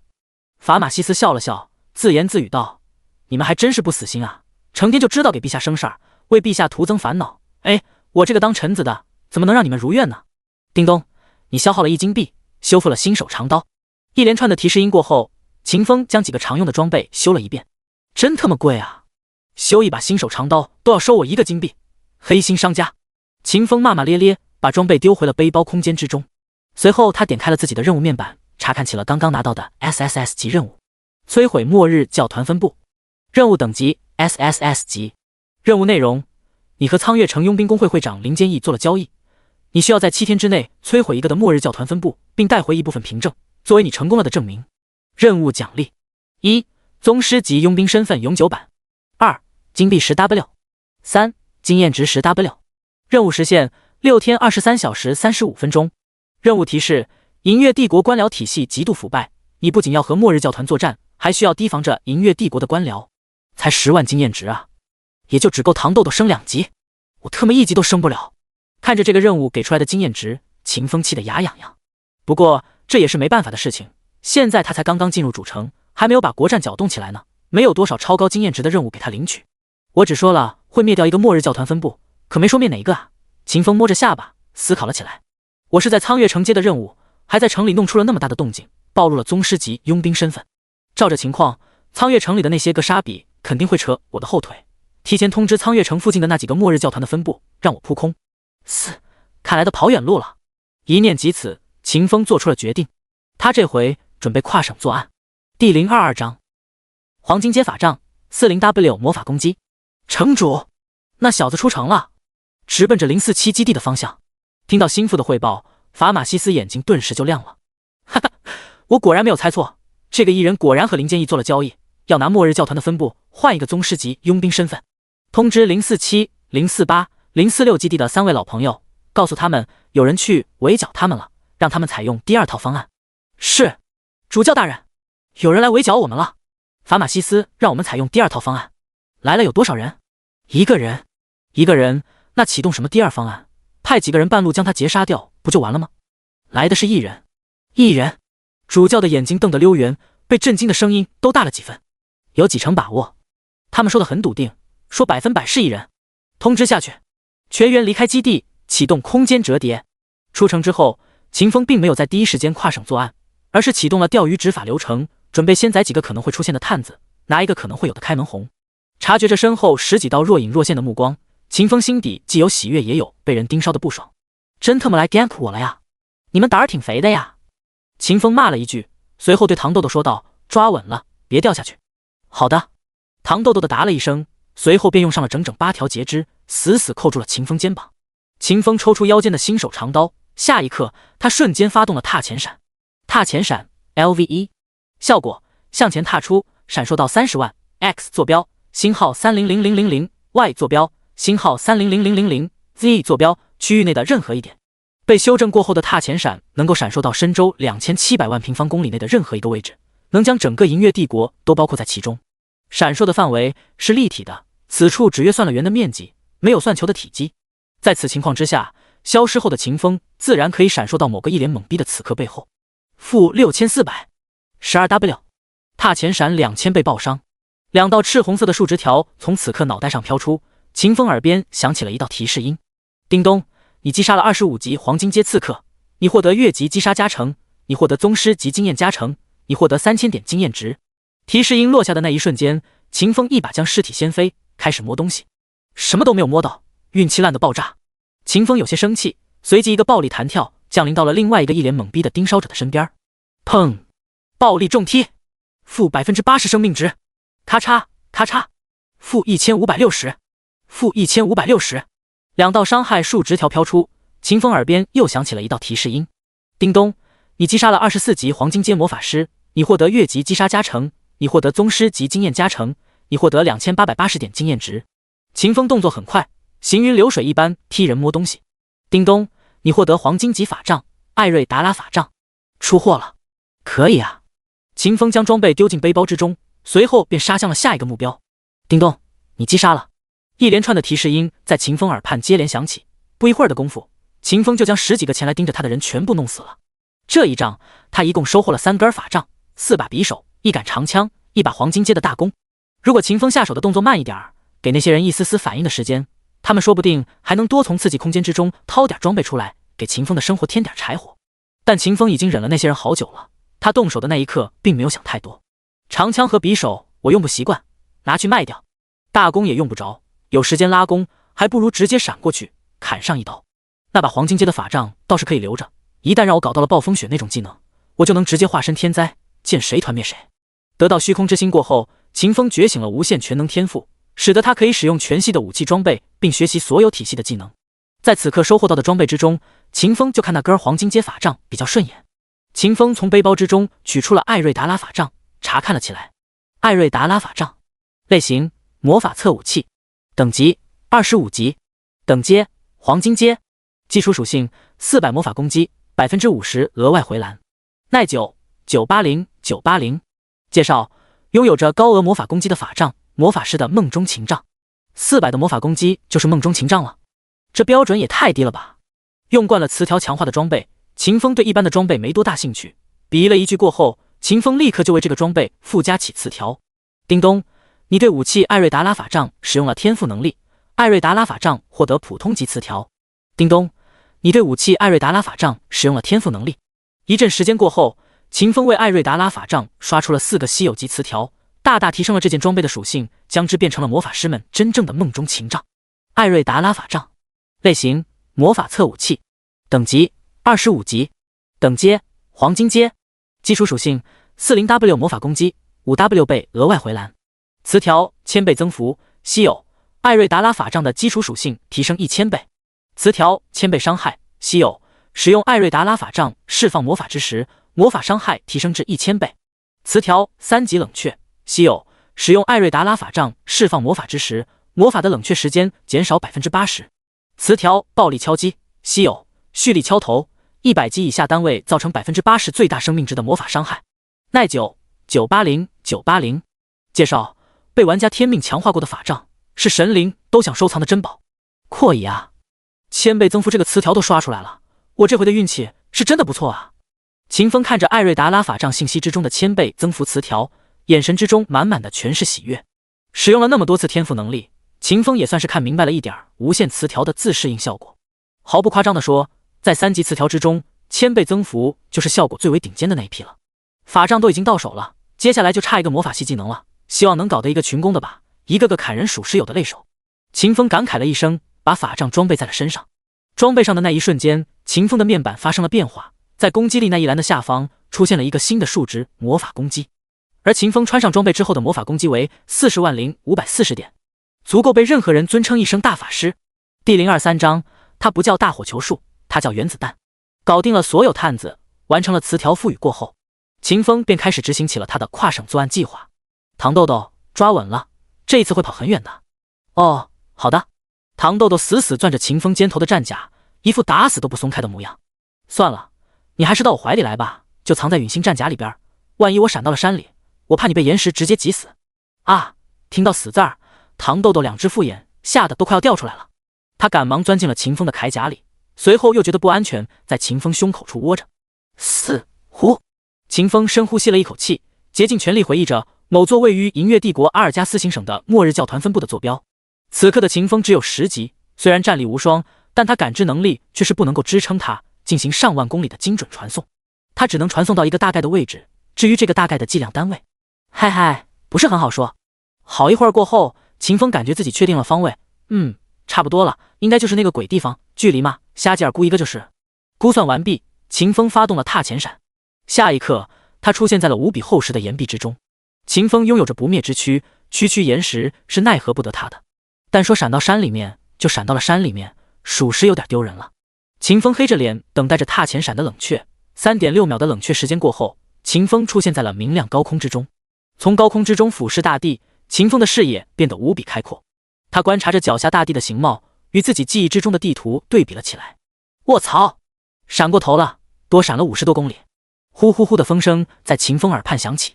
秦风黑着脸继续等待踏前闪的冷却。3.6秒过后，秦风嗖的一声再度发动了踏前闪，抵达了他的目的地。哎呦，你别提溜我！糖豆豆的身躯筛糠一般狂抖着，秦风一连使用了3次超远距离闪烁，着实把他吓得不轻。你好歹是王者级的生物，能不能别这么怂？我还小嘛，我怂一点怎么了？糖豆豆的越说越没有底气，到后来声音比蚊子扇翅膀的动静都要小。在这儿堵门啊，别把人放跑了，我去另一边。秦风拍了拍糖豆豆的脑袋，就要闪烁到这处基地的内部。糖豆豆死死抓着秦风的小腿，打死的不撒手，一脸可怜巴巴的望着秦风。我能跟你一起不？我怕什么怕？我跟你之间有心灵感应，你打不过了直接喊我能听见，我直接闪过来救你。万一你又闪到山里面了呢？秦风老脸一黑，倔强道：没那种可能了，我现在已经很熟练了，绝不会再闪到山里。你就按照我说的做，不然我把你的矿石全卖了，让你没的东西吃。秦风的态度非常坚决，糖豆豆拗不过，只能可怜巴巴的屈服。他开始变化形态，不多时的功夫就变成了一个身长几十米的巨虫。他的甲靠在阳光的照射之下，闪烁着冷冷的银色光芒，锋利的截肢像是8把巨大的钢刀，看上去就很是吓人。瞧着糖豆豆的模样，秦风颇为满意的点了点头，随后便发动了踏前闪，出现在了这处基地的正门。现身的那一刻，秦风立刻遭受到了守门的保安的攻击，火球术、弓箭、长刀、标枪，林林总总的东西不要钱的往秦风身上落去。可此刻的秦风已然觉醒了不灭之躯，还穿上了被强化过后拥有着80W 防御力的陨星战甲，这些阶位低下的攻击根本就破不了秦风的防御。滴血！嫡袭！某个机灵的保安话都没有喊完，便被秦风一刀砍去了脑袋，丢掉了性命。叮咚，你越级击杀了20级白银阶末日教团成员，你获得越级击杀加成，你获得宗师级佣兵加成，你获得1200点经验值。叮咚，你击杀了20级末日教会普通成员，你获得7点声望值，5点宗师级加成，你获得5点佣兵积分。悦耳的提示音在秦风耳畔响起，秦风心情大好，开始了欢快的杀戮。嘘嘘嘘嘘，负1560，负1560。10几秒钟过后，秦风将守门的保卫力量全部斩杀，他的经验槽得到了些许的补充，从 1W9850 点提升到了 2W8650 点，银月帝国声望值增长到了119点，佣兵积分则是提升到了85点，算得上是小赚了一波。除开经验值之外，秦风还收获了这些保安的装备，并爆出了2本技能书，其中一本是青铜级魔法技能书大火球术，另外一本则是白银级的牧师职业技能书治愈圣光。秦风把治愈圣光丢进了背包之中，随后便消耗了2点技能点，学了一级大火球术。大火球术等阶青铜级，效果凝聚大火球，对3×3×3范围内的敌人造成200%魔法攻击的伤害。技能冷却 4S， 技能蓝耗100点。介绍：加强版的火球术，伤害范围是火球术的9倍。查看完了火球术的属性，秦风直接刷词条。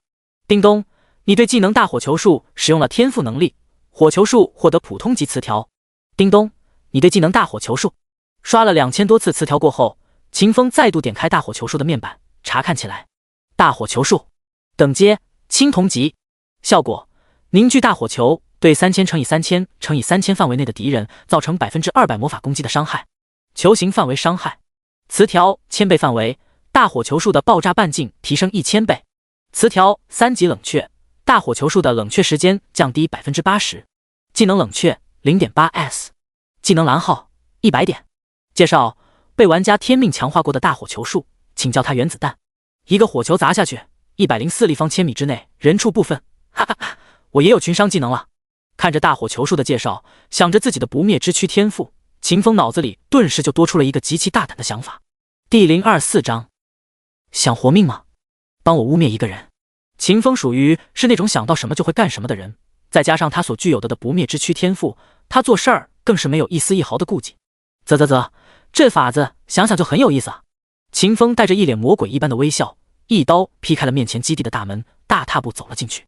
一边往基地深处走，秦风一边不断挥刀，将坚固的通道墙壁斩碎成一个个断裂开来的钢板。40多米了，差不多了。看着自己亲手造就的艺术品，秦风很是兴奋，抬脚朝着一旁的墙壁就踹了过去，暴力重踢，轰轰轰，整个通道剧烈摇晃了起来，大量的石块掉落到通道之中，将之彻底封死。他在那里，冲！杀了他！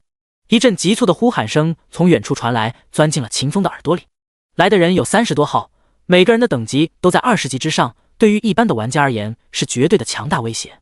但是秦风是怪物，是独一无二的挂逼，只要来者没有抵达神级，只要迎面对他发起攻击的不是拥有着强悍共鸣符文的大军团，亦或是悬挂在9天之上的被5大帝国寄予了厚望的镇国武器群，秦风都不会有一丝一毫受伤的可能，更不可能会败北。又特么来送菜，着什么急啊你们！秦风有些嫌弃的呸了一声，一个踏前闪过去，开始屠杀。叮咚，你击杀了24级末日教团成员，你获得1440点经验值，你获得7点银月帝国声望，你获得5点佣兵积分。叮咚，你击杀了。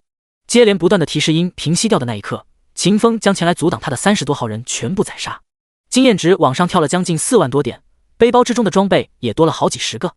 不过这一次屠杀，秦风的运气有点差，没有收获到一本技能书。全死了，全都死了。基地的最底层看着手中暗淡下去的水晶球，末日教团红衣主教萨摩耶维格愣住了。那可是30个抵达了2阶层次的战士啊，怎么会死得这么快？主教，我们的战士好像不能对那个袭击者造成任何杀伤。我感觉这个人的实力至少在6阶以上，放到帝国之中都是能统帅一军的大将军。怎么办啊，主教？我们要不要撤离啊？这个人好像不是我们可以战胜的。撤离吧，主教。我们之中最强大的可都只有3阶的实力啊，怎么可能是这样一个6阶强者的对手啊？ NPC 没有面板，阶位是他们区分战力的标准。1阶相当于10级以内未转职的玩家，2阶则是经历过1转但没有完成2转的玩家，以此类推。撤吧，这个人确实不是我们可以抵挡得了的。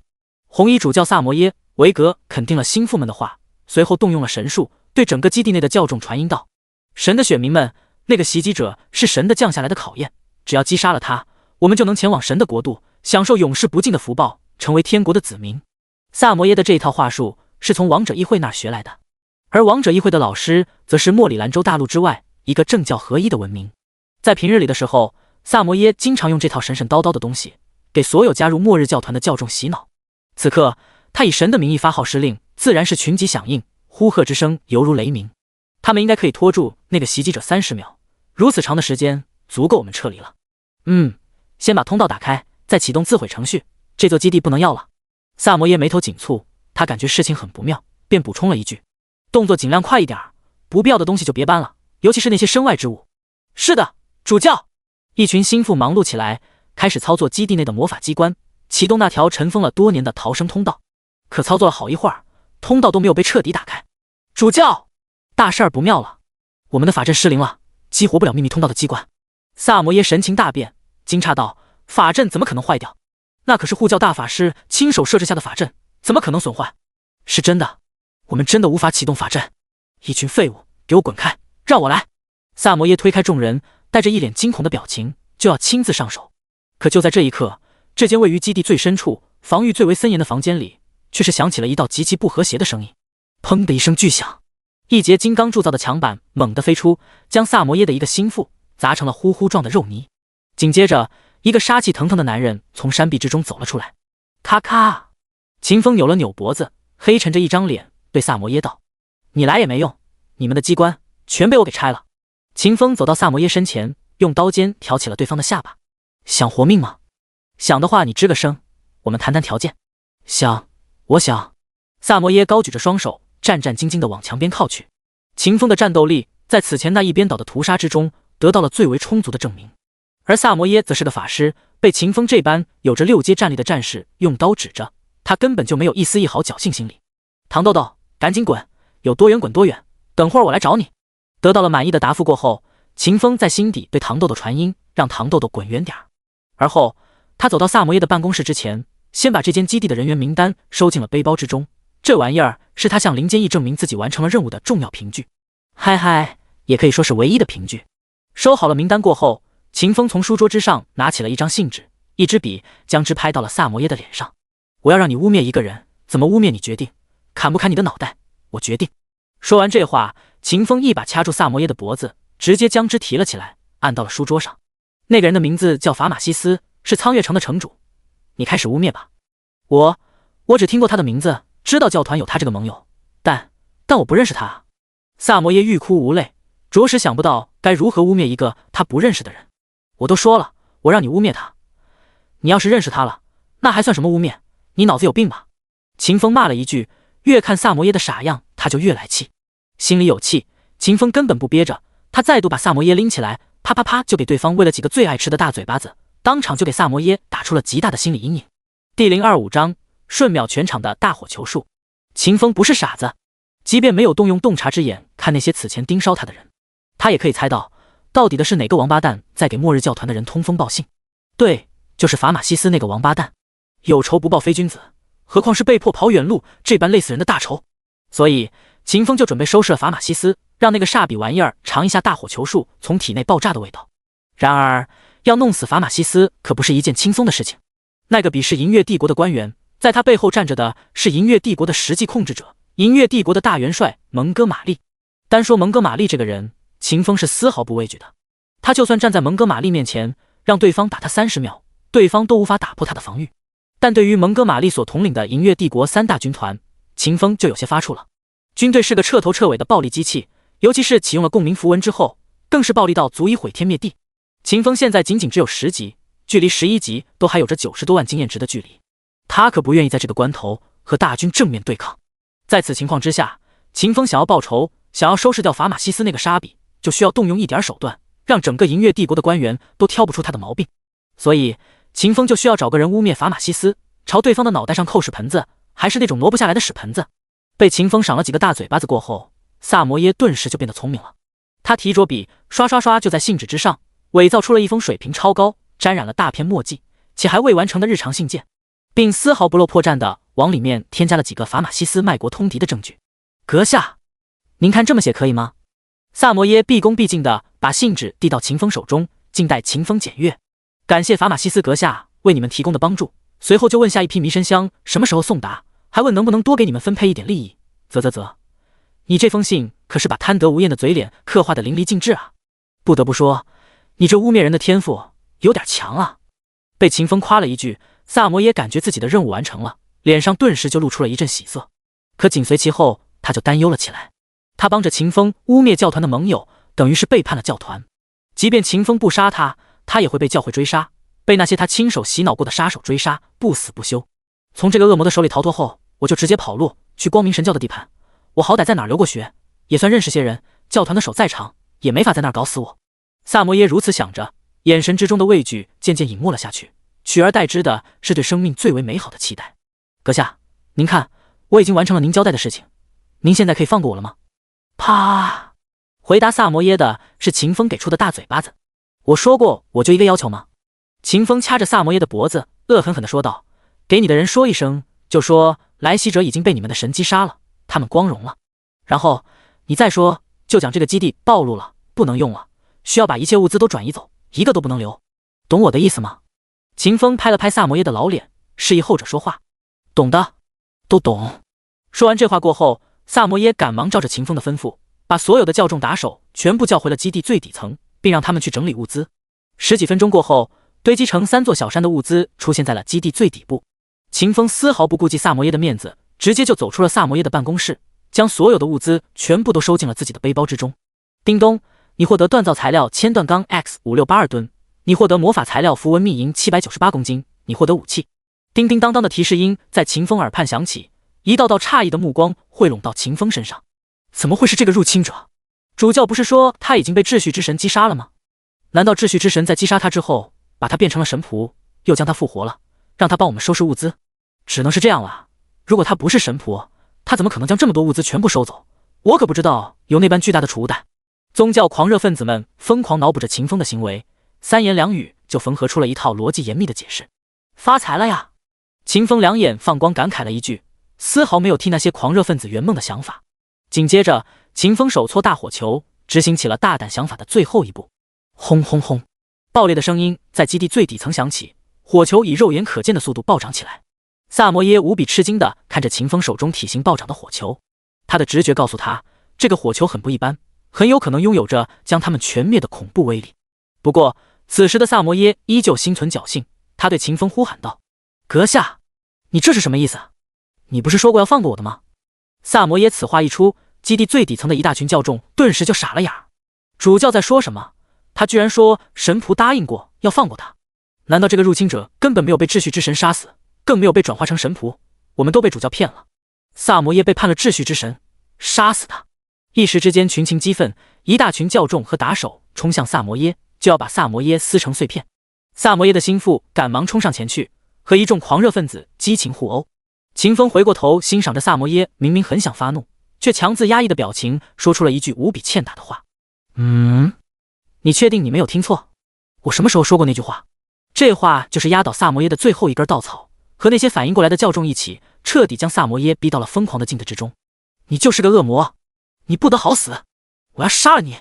萨摩耶红着眼睛咆哮起来，抽出了法杖，准备在临死之前给秦风来上一击。刺啦！苍白的雷光像是巨蟒一般，蜿蜒着咬向了秦风脑袋。秦风动都不动，任由那雷蛇撕咬。十几秒钟过后，雷光平息了，秦风一点事儿都没有。就这点本事吗？要不你再给力一点？这怎么可能？你究竟是个什么怪物？看着毫发无伤的秦风，萨摩耶呆住了。在动手之前，他就知道凭自己的实力肯定是杀不死秦风的，但是他万万没有想到，自己全力释放出来的苍白之雷居然连秦风一根毫毛都伤不到。要知道，他可是4阶的魔法师啊，还是以杀伐之力强大而著称的雷系魔法师。还有能耐不？没了的话就站好别动，我要送你上路了。秦风淡笑着说出这句话，随后做了个砰的口型。轰隆一声，巨大的火球在秦风手心之中爆炸开来，瞬间便化作了奔腾的火焰和强劲到极致的冲击波。80W，负8坚韧球护盾值，不灭之躯，免疫 99.999% 的伤害。叮咚，你击杀末日教团打手，你获得1440点经验值，你获得7点银月帝国声望，你获得5点佣兵积分。叮咚，你击杀了。叮咚，你击杀了35级黄金阶 BOSS 末日教团主教萨摩耶，你获得2W 点经验值，你获得55点声望值，你获得50点佣兵积分。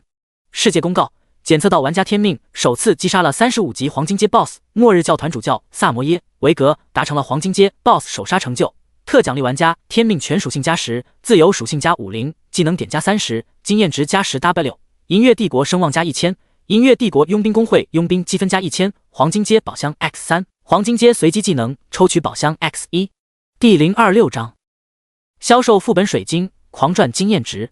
世界公告：检测到玩家天命首次击杀了35级黄金阶 BOSS。赤红色的世界公告字符在每一个华夏大区的玩家面前闪烁起来。急促的通报之声在每一个看到字符的玩家耳畔响起，所有的人都被秦风新一轮的战绩所震惊住了。我靠！天命大佬居然把35级的黄金阶 BOSS 杀了！我刚刚离开新手村，还在佣兵工会里面做佣兵任务呢。天命大佬就杀了35级的黄金 BOSS， 他这也太变态了吧！杀一个黄金阶 BOSS， 全属性加10，自由属性点加50，技能点加30，天命大佬这是起飞的节奏啊！10万点经验值啊，等于2万头猪。2000头5级魔狼，我好酸啊！天命大佬出个攻略吧，求求你了！华夏大区的公屏之上，玩家的弹幕像是雪片一般纷飞起来。就在所有人都怀着复杂心情讨论着秦风此刻震惊全大区的击杀之时，又一波世界公告开始循环了。世界公告：检测到玩家天命提前覆灭了末日教团036号基地，末日教团036号基地自动成为经验副本，当前副本拥有者为玩家天命。循环3次，我靠！基地变副本还是经验副本？天命大佬这就成为了副本的主人，能这么玩的吗？天命大佬这波赚大发了呀！不仅拿到了一个首杀成就，还多拿了一个经验副本。天命大佬，这个副本可以对我们开放吗？天命大佬，副本一定是可以对我们开放的吧？能让我进去赚点经验不？只要你放我进去，我什么都可以为你做。天命大佬，你娶老婆了吗？没有娶老婆的话，我给你当老婆吧。你要是娶了老婆，我给你当小三儿行不行啊？和首杀奖励的一堆属性和宝箱不同，玩家看到副本的那一刻，顿时就化身成为了一个个眼泪从嘴角流出的恶人，都快要馋哭了。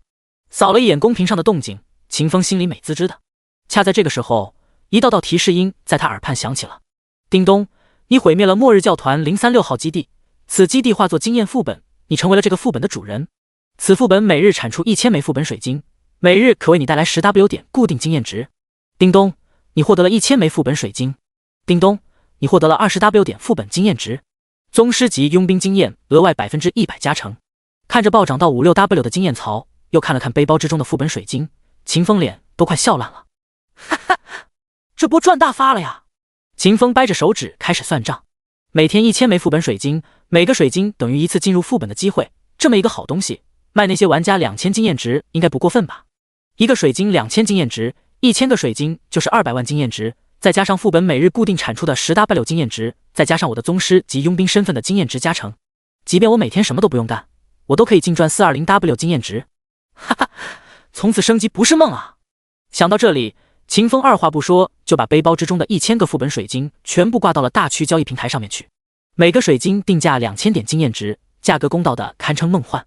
副本水晶刚一挂上交易区，玩家们便兴奋了起来，在评论区大肆拍秦风的马屁。天命大佬牛逼！天命大佬万岁！我给天命大佬立牌位！天命大佬大好人啊！自己吃肉都不忘记我们这些老兄弟，还给我们一口汤喝。冲冲冲，不就是2000点经验值吗？我买了。天命大佬，好哥哥，我经验值不够，我能用金币买不？经验值不够，你还买个屁的副本水晶，赶紧回家洗洗睡吧。几乎是在一瞬间，秦风挂上去的副本水晶就被玩家们清空了。叮咚，玩家卡莫拉多巨龙购买了你的副本水晶。叮咚，玩家双枪老太婆购买了你的副本水晶。叮咚，玩家基尼太美购买了你的副本水晶。听着耳畔那一道道无比悦耳的提示音，看着自己经验槽里疯狂上涨的经验值，秦风兴奋的都快要抽筋了。爽啊！搞经验就得这么搞，单刷有啥意思？有这般直接抢舒服吗？哈哈哈！秦风狂笑着打开了自己的面板，消耗了300W 经验值，将自己的等级提升到了12级。叮咚，你消耗了100W 经验值，你的等级提升了，当前11级，全属性加20，自由属性点加50，技能点加2。SSSS 级职业属性增长是 SSS 级职业的5倍。叮咚，你消耗了200W 经验值，你的等级提升了，当前12级，全属性加20，自由属性点加50，技能点加2。秦风把升级获得的自由属性点和成就奖励的自由属性点全部加到了敏捷之上。他的面板发生变化，面板简略版加了装备，等级12级，物理攻击力2060，魔法攻击力401040，基础属性力量104，敏捷329，精神104，体质104，韧性104，技能点55点。加完点过后，秦风并没有急着开启首杀奖励的那些个宝箱。此刻036号基地还因为此前的大火球不断的发生的崩塌呢。虽然这些石头无法击死秦风，但在这地方开箱子，画风属实有点不对劲了。箱子就等回去之后再开吧，我现在还有重要的事情要做，还有恶心的敌人没有杀呢。想到这里，秦风直接发动了踏前闪，离开了这座崩塌的基地。嗡嗡嗡，巨大的震动从脚下传来，吓得糖豆豆的复眼都快掉出来了。还好我躲得快，还好我躲得够远，要是离得近了，我估计都没了。糖豆豆心有余悸道，随即他突然想起了一件高兴的事儿。这么大的动静，会是主人搞出来的吗？主人他会不会死了呀？嘿嘿，我好像自由了。第027章连锁反应，大幕将起，闪开！就在糖豆豆一脸兴奋的胡思乱想之时，一道糖豆豆无比熟悉声音从高空之上传来，切断了糖豆豆的联想和展开。紧接着，浑身黢黑的秦风从高天之上砸落向地面。轰！一声巨响，尘土四溅。秦风握住新手法袍的一角，擦了一把脸上的黑灰，对糖豆豆道：“我没被炸死，你是不是很失望？”此刻，秦风的经验槽里还有着将近150W 点经验值没有动。他出来的时候，本是打定了主意要给糖豆豆用上的，可听到了糖豆豆心声过后，秦风当场就改变了主意，甚至还想要断了糖豆豆的口粮。没有，绝对没有，我绝对没有失望。糖豆豆举着2条截肢，不停地左右晃动起来，表达着自己的忠心。哼，我都听到了，错觉，那是错觉。秦风走到糖豆豆身边，提着对方的1条截肢，将糖豆豆提溜了起来。罚你3天不准吃饭，认罚不？能不能1天？3天扛不住。秦风被糖豆豆逗笑了，他没好气道：“赶紧变小，我们得赶回去了，有急事要办。”哦，就1天啊，你默认了都。末日教团总部，教尊036基地没了。莫德里克回过头来，看向身旁的红衣主教：“你再说一遍，我没听清楚。”此话一出，红衣主教的身子就是一哆嗦，他无比紧张道：“教尊，036号基地没有了，我们正在和萨摩耶联系，但取得联系的可能极其渺茫，他很有可能已经殉教了。”莫德里克眯起眼睛，沉声道：“查出来了吗？是谁干的？”今天我们只收到了苍月城法马西斯传来的讯息，他说有人要袭击047号基地，让我们把包括047号基地在内的3座基地全部折叠了。我们的人都照做了，他遭到袭击的却不是那3座基地，而是阿尔加斯行省的036号基地。036号基地，莫德里克念叨了一句，随即说道：“那里距离苍月城可是有着1万多公里的直线距离。照你的意思，那个袭击者不仅仅洞察了有人给我们通风报信，还拥有着瞬移万里的能力。”莫德里克指着红衣主教的鼻子，怒声呵斥道：“你当我是傻子吗？那人要是有那般实力，他会被法马西斯发现，法马西斯还有机会给我们通风报信。赶紧给我查，查出来这事儿究竟是谁干的。你只有1天的时间。”莫德里克恶狠狠地看了红衣主教一眼，后者当时就是一哆嗦，什么都不敢逼了，只能答了一声是，随后便离开去调查情况了。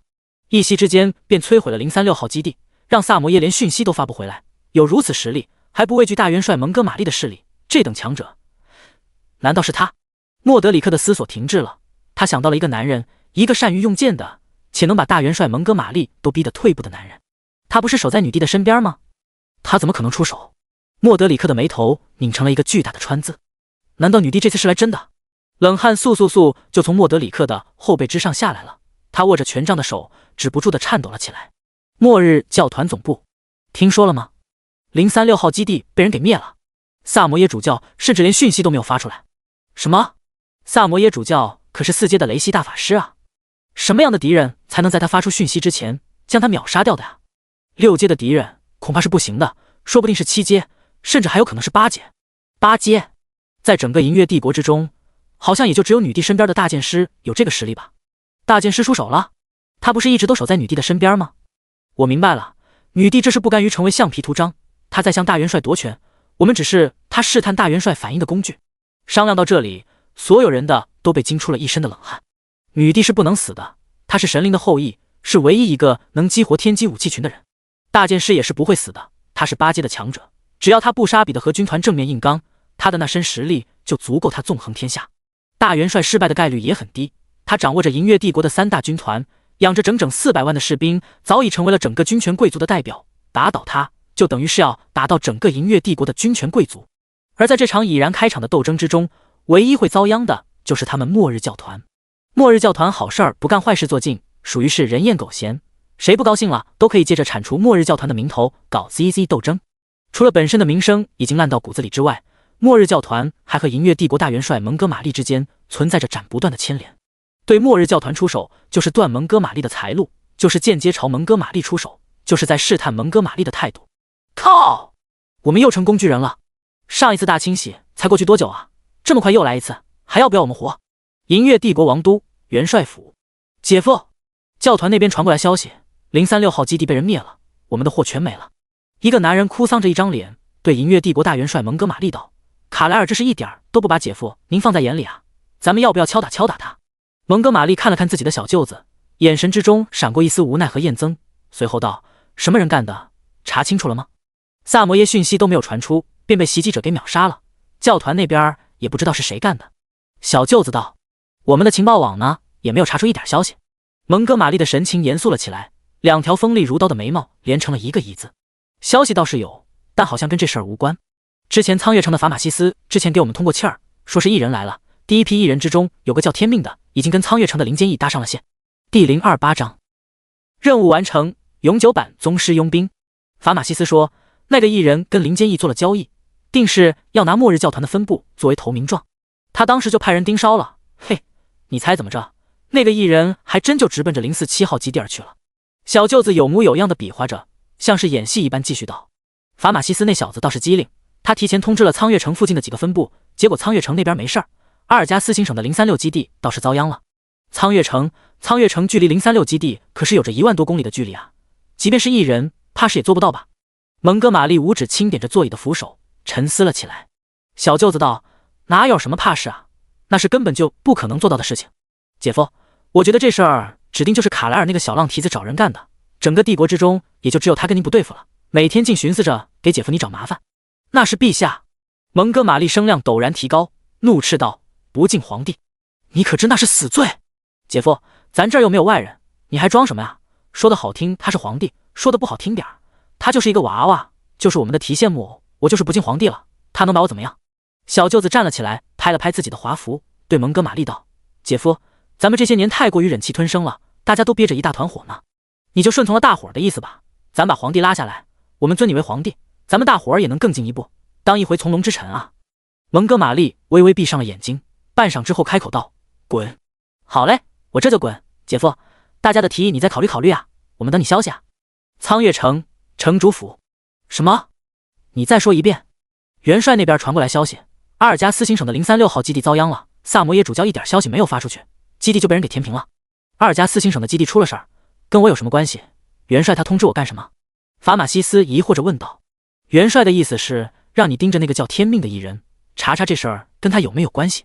法马西斯的眉头皱得挤成了一团，这事儿肯定和那个异人没有关系，他才来到这个世界多久啊？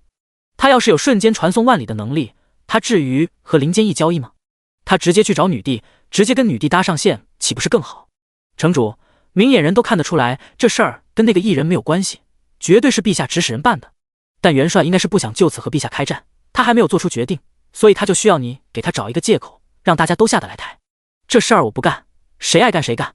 我们等了他这么多年，他就一直推，一直往后推。法马西斯骂骂咧咧，对蒙哥马利是相当的有怨言。不过发完了牢骚过后，他还是做了安排。你假模假样带人查一下，你就记住一个字儿：拖，给我往死了拖。砰的一声，林坚义办公室的天花板破了一个大洞，秦风从洞里落了下来，眼看就要把地板砸穿，秦风凌空翻转起来，消除了身上的重力加速度。林坚义，任务我完成了。秦风走到林坚义身边，啪的一声就把一份名单拍到了林坚义面前的书桌之上。这才过去了1个多小时吧，这么快就完成了？林坚义一脸惊讶地看着秦风，眼神之中写满了不可思议。快，我还嫌慢了呢。秦风撇了撇嘴，很是不屑。如果不是法玛西斯那个狗东西 gank 他早就把047号基地给灭掉了。你看看这份名单，里面记载的有036号基地所有成员的信息。不过我要给你说的是，其中绝大部分的人都已经死翘翘了，尸骨都找不到的那种。当然，能带回来的活口，我也是给你带了一点回来的，你过来验验货。说完这话过后，秦风拍了拍肩头的糖豆豆，后者当即会意，从秦风的肩头速爬到了地上，开始变大。10几秒钟过后，糖豆豆大的几乎要将这座庞大的办公室填满。随后，糖豆豆就开始往办公室的缝隙里边吐人。哇呸！一个裹满了粘液的人。哇呸！又是一个裹满了粘液的人。连续了23次过后，23个半死不活的末日教团成员堆成了一座小山，把林坚一看的眼睛瞪大的像是铜铃。活口就这么多了，一个1000金币，加上死了的那些，你该付我多少钱就不用我给你算了吧。这些被粘液包裹着的人都是秦风根据036号基地里的那份名单，从阿尔加斯行省的一个个城池之中抓来的。如果不是为了抓这些人，秦风回来的速度还能更快些。这些全是末日教团的人，这么多全都是活的。林坚义带着一脸不可置信的表情看向秦风，眼神之中充满了期许。不然嘞？秦风轻飘飘地回了一句。林坚义当场化身呆逼，像极了个只会张嘴不会打鸣的木鸡。与此同时，秦风耳畔响起了一道道提示音：叮咚，你完成了任务，摧毁末日教团分部，你获得任务奖励，你获得宗师级佣兵身份，永久版，你获得11W 金币，你获得20W 经验值，金币 buff 正 10%， 经验 buff 正 100%。 世界公告，检测到玩家天命获得了宗师级佣兵身份，获取经验值之时获得额外 100% 加成，在佣兵工会官方渠道购买物资享受5折优惠，能够发布佣兵任务，召集地级佣兵。玩家天命达成了第一个宗师级佣兵成就，特奖励玩家天命经验值 10W， 银月帝国声望值 1W 点，佣兵积分 1W 点。循环3次。提示音响起的那一瞬间，莫里兰州5大帝国之中所有的玩家瞬间化身成了一个个林坚义。第029章，闪开，我又要忽悠人了。世界公告，检测到玩家天命获得了宗师级佣兵身份。世界公告的最后一次循环落下之际，玩家们从极大的震惊之中缓和了过来。我靠，又来了世界公告！天命大佬，这是跟世界公告有仇是吗？一刻钟不触发一个世界公告就不高兴。我统计了一下，到现在为止一共出现了10次世界公告，其中有特么的6次和天命大佬有关系。要不是我们所有人都降临到了这个世界之中，我特么的都快以为天意大佬开挂了。宗师级佣兵 100% 的额外经验值加成，我特么的酸了呀！还有那个官方渠道购买物资5折优惠，这特么4舍5入就等于是白给呀！哎呀呀，我不玩了，我要摆烂！呵呵，你才开始摆烂吗？我早就躺平认了。趁着林坚义呆若木鸡的关头，秦风偷偷瞄了一眼公屏，心里美滋滋的。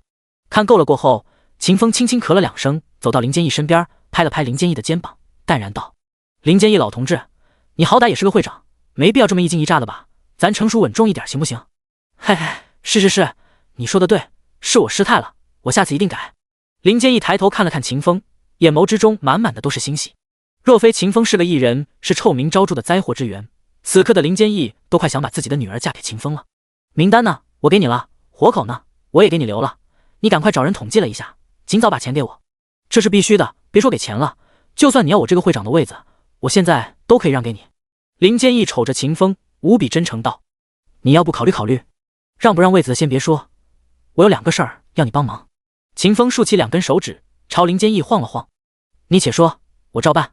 秦风笑了笑，继续道：行啊，第一件事儿，我要你在城外找个空地儿，帮我修个处刑场，架上24把斩首铡刀。没问题。你要处刑谁啊？搞这么大动静？林坚义先是答了一句，随后就迷糊了，不知道秦风想要干什么。秦风道：你们女帝说过了，末日教团成员以及和末日教团勾结的人，乃是人人得而诛之的存在。我这个人正义感很强的，同时也非常仰慕女帝陛下，我想替女帝陛下行道，把这些杂碎给宰了。哼，还正义感挺强，我一眼就知道你不是那种人。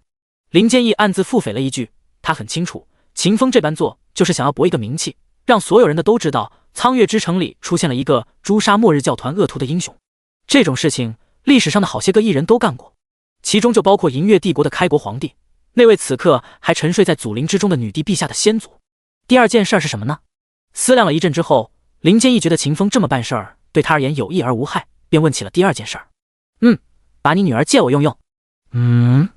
你在说什么怪话？那是能借你用用的吗？秦风看着林坚义，反问了一句：“你刚刚不是才说我且说，你照办的吗？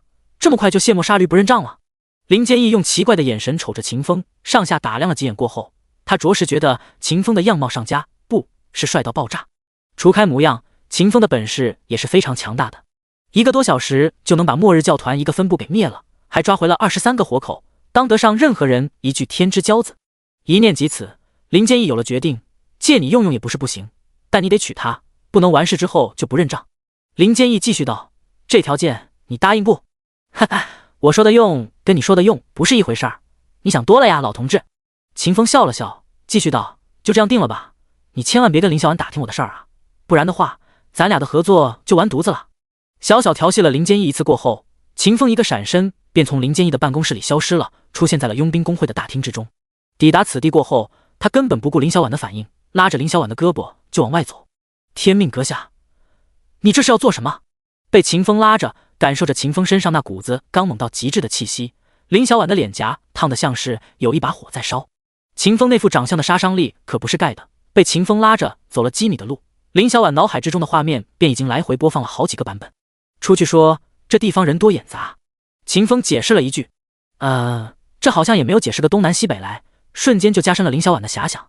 在一众佣兵无比羡慕的目光之中，秦风和林小婉走出了佣兵工会，在一座私密性很强的私人会所之中坐了下来。这间私人会所是5大帝国之中顶级的商业家族米特尔家族的产业，秦风拿着金钱开路，从无到有，成为了这家私人会所尊贵的会员。小婉，有件事儿我需要你帮忙。天命阁下且说，但凡是小婉可以做到的，小婉必定不推辞。林小婉红着脸理了理自己杂乱的发丝，轻声答了一句。自从秦风在奥弗雷亚广场上轻描淡写的战胜了卡巴吉过后，秦风在林小婉心中的形象就拔高到了极致。尽管此刻的林小婉还不知清楚秦风已然完成了与他父亲之前的那场交易，但这也影响不了他对秦风的好感。法玛西斯你知道吧？你爹的死对头。知道，怎么了？秦风笑了笑，他快死了，我马上就会宰了他。林小婉脸色骤然一变，压声道：天命阁下，他可是城主，是大元帅蒙哥马利的人，是军权贵族塔格拉玛家族的嫡系子孙。呵呵，他还是与末日教团勾结的叛贼呢。林小婉眼神凝重下来，证据呢？这事儿光说可是不算的，我要杀他，自然是有证据的，这一点你不用担心。说完这句话，秦风直直看着林小婉的眸子，蛊惑道：林小婉小姐，你也不想你爹一辈子都待在苍月城佣兵工会会长的位子上不动弹吧？你也不想你爹一直像此前10几年那般处处被人掣肘吧？第030章法玛西斯临死前的脑补。这林小婉结巴了，也心动了。秦风笑了笑，身子往前压了压，我有个办法能让你爹更进一步，而且是所有人都挑不出毛病的那种，如此如此，这般这般。听完了秦风的方案之后，林小婉问道：天命阁下，这事儿你有几成的把握？自然是10成的把握，我从来不做冒险的事情。秦风这话说的一点都没有毛病，冒险那是他前辈子经常干的事儿，这辈子他就只冒过一次险，还是在林坚义哪儿冒的。众所周知，一次4舍5入之后，不就是等于0次吗？我相信您，说吧，您需要我为您做什么？秦风笑了笑，赞叹道：好魄力，你可比你老爹强多了。夸了一句过后，秦风安排道：我要你帮我把法玛西斯的产业全部搞清楚，并在今天下午的3点钟的时候动手收购法玛西斯的财产。随后秦风竖起了一根手指，对林小婉道：我胃口小，我只要法玛西斯在苍月城里的财产，其他的东西你可以分给你爹那一派的人。说完这话过后，秦风掏出了几个储物袋，丢到了林小婉手中。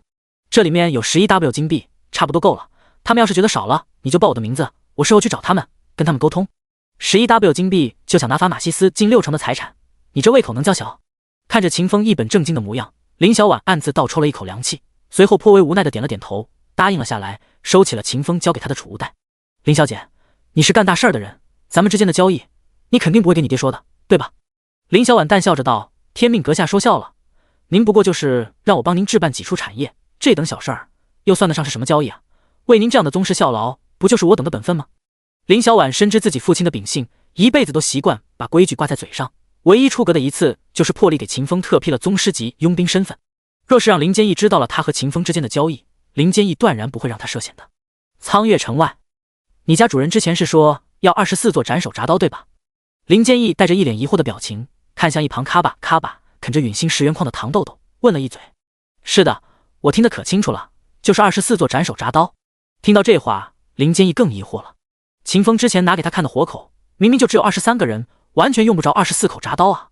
你肚子里面是有23个火口对吧？为了印证自己的脑子是不是出了问题，林坚义又问了一声。是的，正好是23个火口，一个也不差。那他为什么要24口铡刀呢？最后那一个他是要砍谁的脑袋？你知道吗？不知道，他没有和我说。唐豆豆晃着虫脑袋，一板一眼地回答着林坚义的问题。死！林坚义的强迫症犯了，不停地抠动自个儿脑门，但思量了好久之后，他还是为秦风准备了24口斩首铡刀，并在刑场之上挂了一条硕大的横幅。末日教团叛贼处刑现场，苍月城城主府。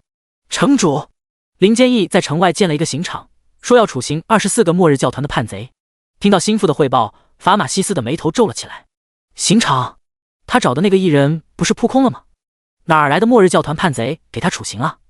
法马西斯轻敲着椅子的扶手，将自己带入到了林坚义的角度。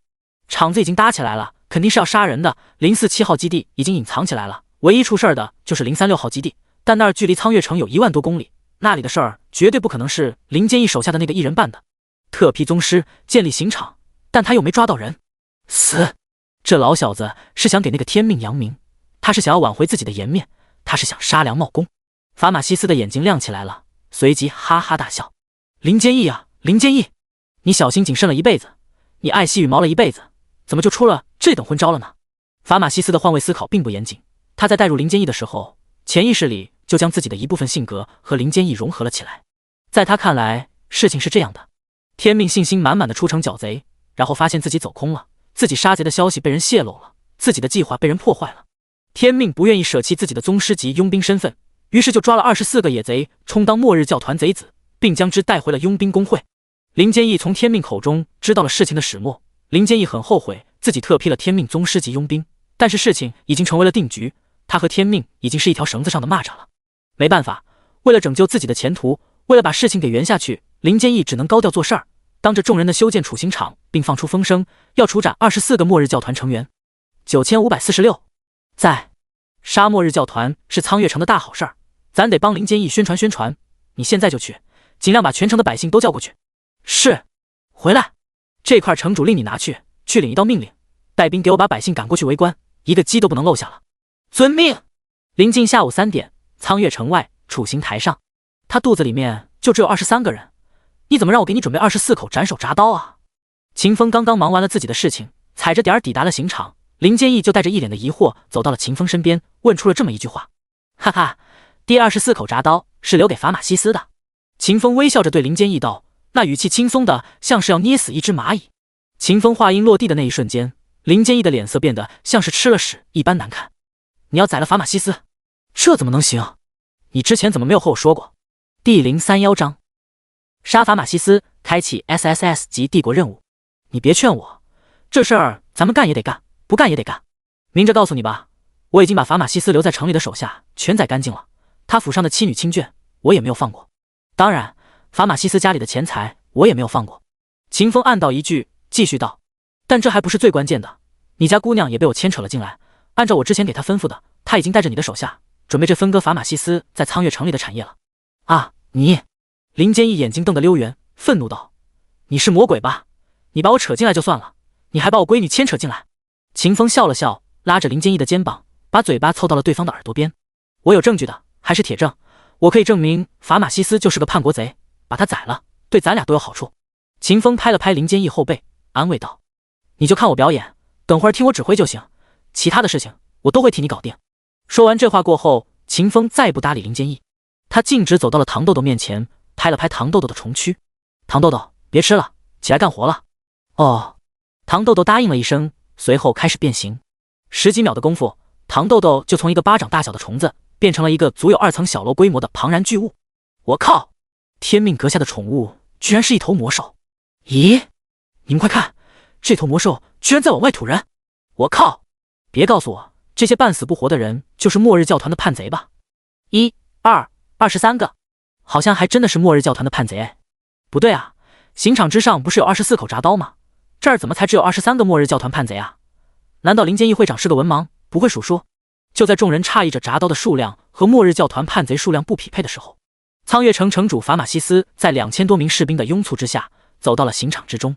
抵达此处的第一时间，法马西斯便下达了命令：来人，把林坚义和那个名叫天命的逆贼给我抓起来！此话一出，全场的百姓都被震惊到了，诧异的目光在法马西斯、林坚义、秦风三人身上来回挪移。怎么回事？城主之前不是说天命阁下和林坚义会长是苍月城的英雄吗？他们两人现在怎么就成了逆贼了？过去的几个小时之中，到底出了什么事儿？2000多名军人像是潮水一般朝着刑场之上的秦风和林坚义涌过去，将两人包围在了军阵之中。林坚义的脸色唰的一下就变白了，他以为秦风宰杀法马西斯家眷的事情暴露了，法马西斯是来报复他们的。你看你干的好事儿！别慌，他没发现那事儿，我动手的速度很快，他们家里的人根本发不出任何讯息。那他带这么多兵来做什么？没事儿找事儿吗？呵呵，你挺聪明啊，居然能猜到他的想法，我给你鼓掌。比起林坚义的紧张，秦风倒是无比的淡然。其一是因为秦风猜到了些许法马西斯带兵来此的目的，其二则是因为眼前这些士兵没有配备共鸣符文，根本就挡不住他，只会沦为他的经验值。法马西斯并不知道秦风的恐怖，在2000多名士兵将秦风团团围住的那一刻，他志得意满地当着数十万百姓的面来了一场临阵前的演说。苍月城的百姓们，你们知道林坚义和这个名叫天命的贼子干了什么恶事吗？就在刚刚，我收到了一份密报，密报上面说苍兰行省的一个山村被人屠了，而屠戮那个山村的人便是被你们视作英雄的天命。几个小时之前，天命和林坚义勾结。一阵滔滔不绝的长篇大论过后，法马西斯依靠着自己在苍月城之中的威望，成功扭曲了事实，将林坚义和秦风从英雄的位置之上拉了下来。啊！林坚义会长居然指使天命杀良冒功，我就说这事儿有蹊跷，你们偏偏不相信，非得说那个天命有多么的了不起。3年多都没有人可以找到的末日教团逆贼，1天之内就被他抓了25个，这摆明了就是作假呀！多亏了城主大人，要不是城主英明，我们都被这2个贼子欺骗了。百姓们越说越是气愤，如果不是忌惮于林坚义和秦风的战力，他们都想掏出兜里的臭鸡蛋，冲上前去乱砸了。看着群情激愤的百姓，法马西斯眉间出现了难掩的喜色。在他觉察到秦风抓来的这些人可能不是末日教团成员的那一刻，他就决定了要利用军队把秦风和林坚义一块儿搞死。至于将这2人搞死了过后，那些疑似末日教团成员的人怎么办，可就全看他法马西斯一个人的意思了。想到这里，法马西斯对着围困住秦风和林坚义2人的士兵下达命令：士兵们，杀了这2个杀良冒功的逆臣贼子！慢着！秦风从背包之中取出了那封伪造出来的密信，对众人道：你们都被法马西斯骗了，我和林坚义会长并非是逆贼，我们抓来的这些人也并非是某个山村之中的平民，而是末日教团036号基地里的叛逆分子。我手中的这份书信是末日教团主教萨摩耶写给法马西斯城主的，林坚义会长的手中还有着末日教团036号基地所有成员的花名册。说完这句话，秦风拍了拍林坚义的肩膀：我记得你学过一个魔法，能够把你看到的东西全部共享出去，对吧？看着秦风手中的那份密信，林坚义点了点头，心底也不再慌乱了。那就施法吧，把这份花名册还有这份密信以及这个账本之上的信息全都共享给苍月城的百姓看，让他们看一看究竟谁才是背叛了帝国犯下了滔天罪孽的逆臣贼子。秦风此话一出，全场围观者顿时色变。法马西斯一脸惊诧地看着秦风，指着秦风的鼻子颤声道：你这是在污蔑，你这是绝对的污蔑，污蔑不污蔑的得由在场所有人说了算。秦风一边回答着法马西斯的话，一边抽出了腰间的新手长刀。在秦风抽刀的那一刻，林坚义也完成了施法，天空之中出现了一大串密密麻麻的文字，众人的耳边也响起了林坚义的念诵之声：萨摩耶，末日教团主教，驻守036号基地，感谢法马西斯阁下的为我们提供的情报，若是没有您的情报，我们早已在第2次围剿之中。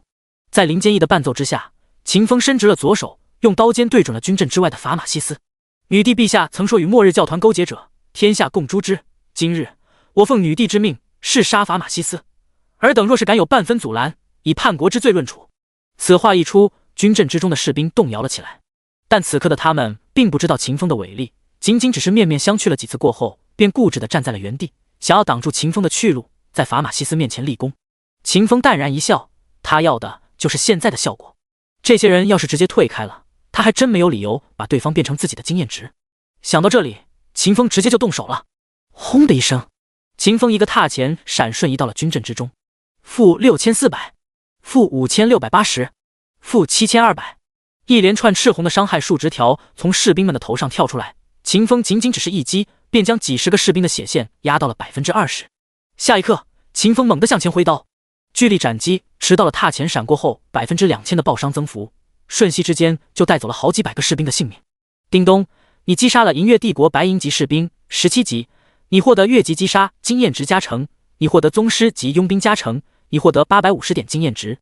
提示：你击杀的士兵背叛了银月帝国，此次击杀不扣除阵营声望值。叮咚，你击杀了。提示音此起彼伏的在秦风耳畔响起，若非是身旁还有林坚毅，不远的地方还有银月帝国的百姓，宰了这些人会掉阵营声望。秦风早就释放加强版的大火球术。10几秒的时间过后，秦风依托着自己超凡绝代的武力，砍瓜切菜一般，将所有的士兵都转化成了自己的经验值。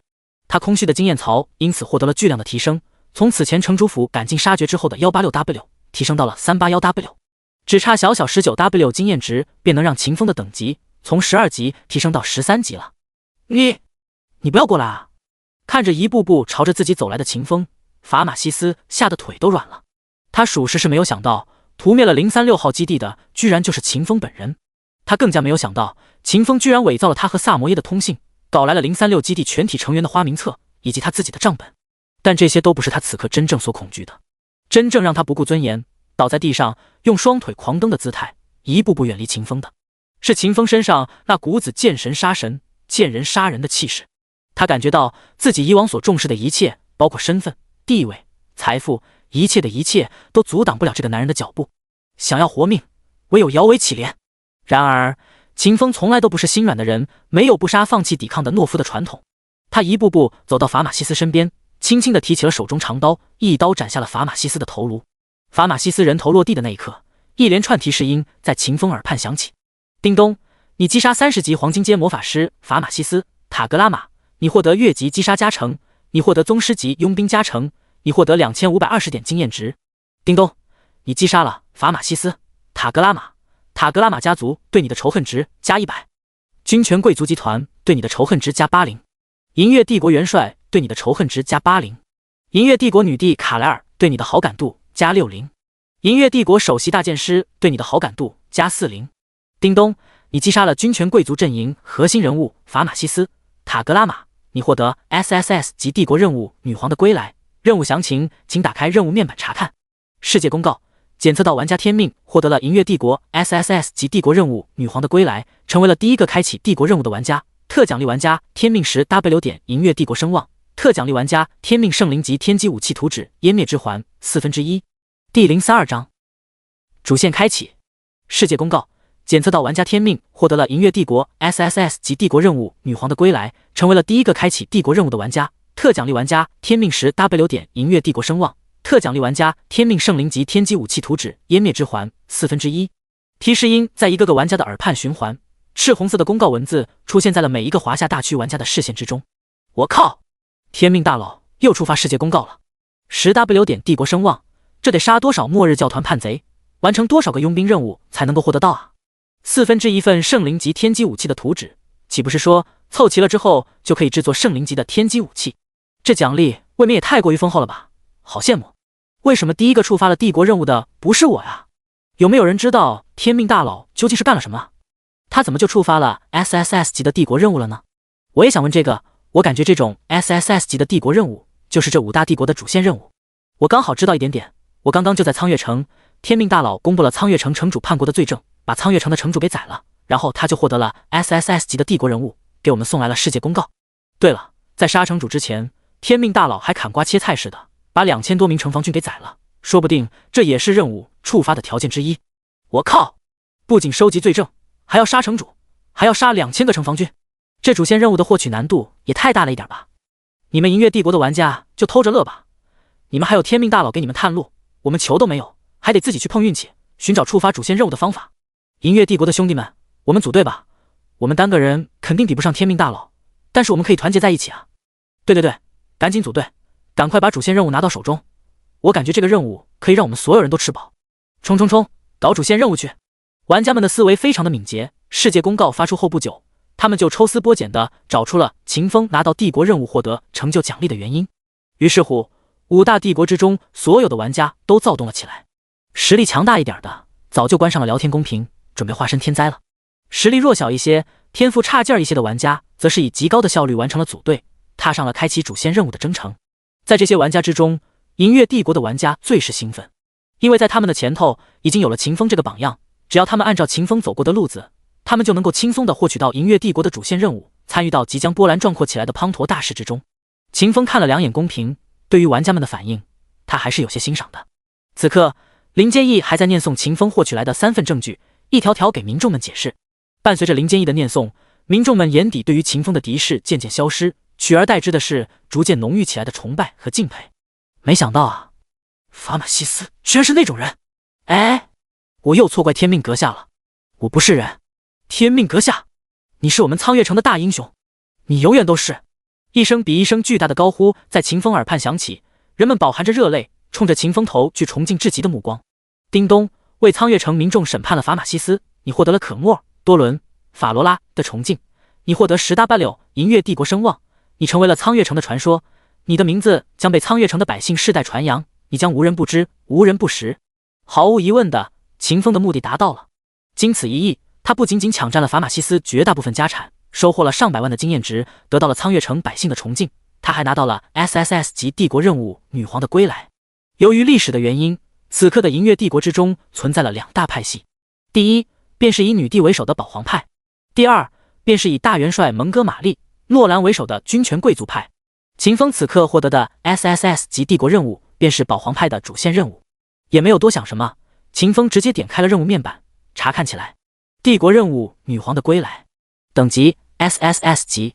第一环任务内容：末日教团与银月帝国军权贵族勾结，末日教团为军权贵族输送利益，军权贵族把持朝政过后，则成为了末日教团的保护伞。为了让卡莱尔成为真正的女皇，你需要将银月帝国境内的末日教团逆贼清扫干净。任务要求：清扫末日教团逆贼，当前总完成度 1.5%。任务奖励： 1. 银月帝国女帝卡莱尔好感度加10。 2. 银月帝国首席大剑师白河愁好感度加10。 3. 经验值50亿，根据贡献值占比进行分配。 4.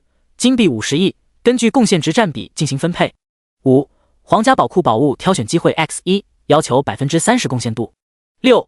银月帝国公爵，要求 50% 贡献度或者活捉末日教团教尊，当前贡献度 1%。 任务提示1：末日教团拥有着空间折叠技术，能够将基地藏匿在异空间里，执行任务时切忌打草惊蛇。任务提示2：你斩杀了法玛西斯、塔格拉玛，塔格拉玛家族正在游说军权贵族，准备着报复你。作为所有银月帝国玩家都可以接取的 SSS 级主线任务，女皇的归来的奖励无比丰厚，但丰厚的奖励也意味着艰难险阻。对于击杀了法玛西斯的秦风而言，更是如此。看着任务面板之中的任务提示2，回想着系统播报之中的军权贵族们对着自己仇恨值，秦风眼神逐渐变得凝重了起来。塔格拉玛家族在整个银月帝国之中都算得上是顶级家族，被这样一个掌控着强大军力的家族盯着，并不是一件令人愉悦的事情。杀一个法玛西斯，惹了整个军权贵族团体，还真特么的有压力啊！秦风感慨了一声，视线挪移到了一旁的糖豆豆身上，盯着这个吃货看了好久。轮回世界之中存在着一股足以毁天灭地、屠魔灭神的力量，那东西被莫里兰州5大帝国称之为共鸣符文。单个的共鸣符文并不强大，但装配共鸣符文的军人一旦突破了2000、5000、1W、5W、20W、50W、100W 这几个大关，军阵的威能就会得到几何级数的提升，变得极其的可怕。以秦风现在的天赋、装备、等级、自身属性，硬刚配备了共鸣符文的5000人军队就已经是他的极限了。军队的数量一旦突破1万，他就会有被人送回泉水的危险。除了高悬于天际的天级武器以及神之领域之中的真神能够正面和军队抗衡的，便只剩下同等数量的军队了。看来得先给你升一波等级了，不然就你现在的孵化能力，可不能帮我顶住那些狗东西的大军。第033章女帝的关注。银月帝国帝都元帅府，蒙哥马利元帅，你知道你在说什么吗？法玛西斯的父亲帕瑟塔格拉玛指着蒙哥马利的鼻子怒声喝道：法玛西斯，我的儿子，他都被人杀死了，你居然让我不要报仇，你居然让我忍气吞声，你知道这对一个父亲来说有多么的残忍吗？帕瑟，杀了你儿子的是一个异人，他是不死不灭的异人，你都杀不死他，你又何谈报复他？用你手下士兵的命加速他的成长吗？蒙哥马利没有生气，他依旧是那副面无表情的样子，一板一眼的跟帕瑟讲着道理。是，你说的对，我们现在无法杀死他，但这并不意味着我们以后不能杀死他。他们的不死不灭都是有时间限制的，我们可以派人抓住他，用噬魂针封印住他，等待着那一天的到来。抓住他？你在做梦吗？蒙哥马利被帕瑟的蠢话气笑了。看看这份情报，拿你的眼睛看一下，那个异人能瞬间移动万里，你拿什么去抓住他？你凭什么认为你可以抓住他？帕瑟道。蒙哥马利，事在人为，没做过，谁能说我们做不到？蒙哥马利道。那你就去做你的事在人为，但我要说的是，我一个兵都不会给你，我一个暗杀者都不会派给你，你更别想在军队之中抽调高手去报你的私仇。帕瑟咬牙切齿，气得浑身发抖。好，你可真是我们的好元帅啊！那我就用我塔格拉玛家族的私兵去做，我让我家族里的人去办。说完这话过后，帕瑟头也不回的便离开了元帅府，消失在了众人的视线之中。元帅，咱们真的不帮帕瑟？姐夫，要不还是给帕瑟一点支持吧，他毕竟是我们的老兄弟了。蒙哥马利面无表情的看着场中的一些个老兄弟，解释道：让帕瑟吃点亏吧，他这些年过得太一帆风顺了，吃点亏不是什么坏事儿。随后帕瑟指了指自己的小舅子，吩咐道：我之前说过了，在异人还是不死不灭之躯之时，能对付他们的只有他们自己。约瑟夫，你去招揽点异人吧，能开多高的价钱就开多高的价钱。我对你只有一个要求，用异人牵扯住所有和我们敌对的异人，让他们自相残杀，让他们内耗。遵命。银月帝国皇宫，陛下，法玛西斯被人杀了，杀他的是个异人，名叫天命。银月帝国首席大剑师白河愁像是鬼魅一般出现在了女帝卡莱尔的面前，对着女帝说道。听到白河愁的话，卡莱尔疑惑着抬起了头，问道：哦，这个异人为何会跟法玛西斯起冲突？他和林坚义搭上了线，从林坚义那儿获取到了一个宗师级佣兵身份。白河愁把属下上报的信息全部都讲给了卡莱尔听，一丝一毫都没有隐藏。照你的意思，他现在算是我们的人了。女帝放下了手中的书卷，从椅子上站了起来，赞叹道：这个天命还真是个人才啊，从他们降临到现在才不过短短一天的时间，他居然就成长到了足够碾压2000大军的程度，这种堪称变态的提升速度，在有记载的历史之中，他算是第一。确实他很强。白河愁先生，我们还有多少人可以动用？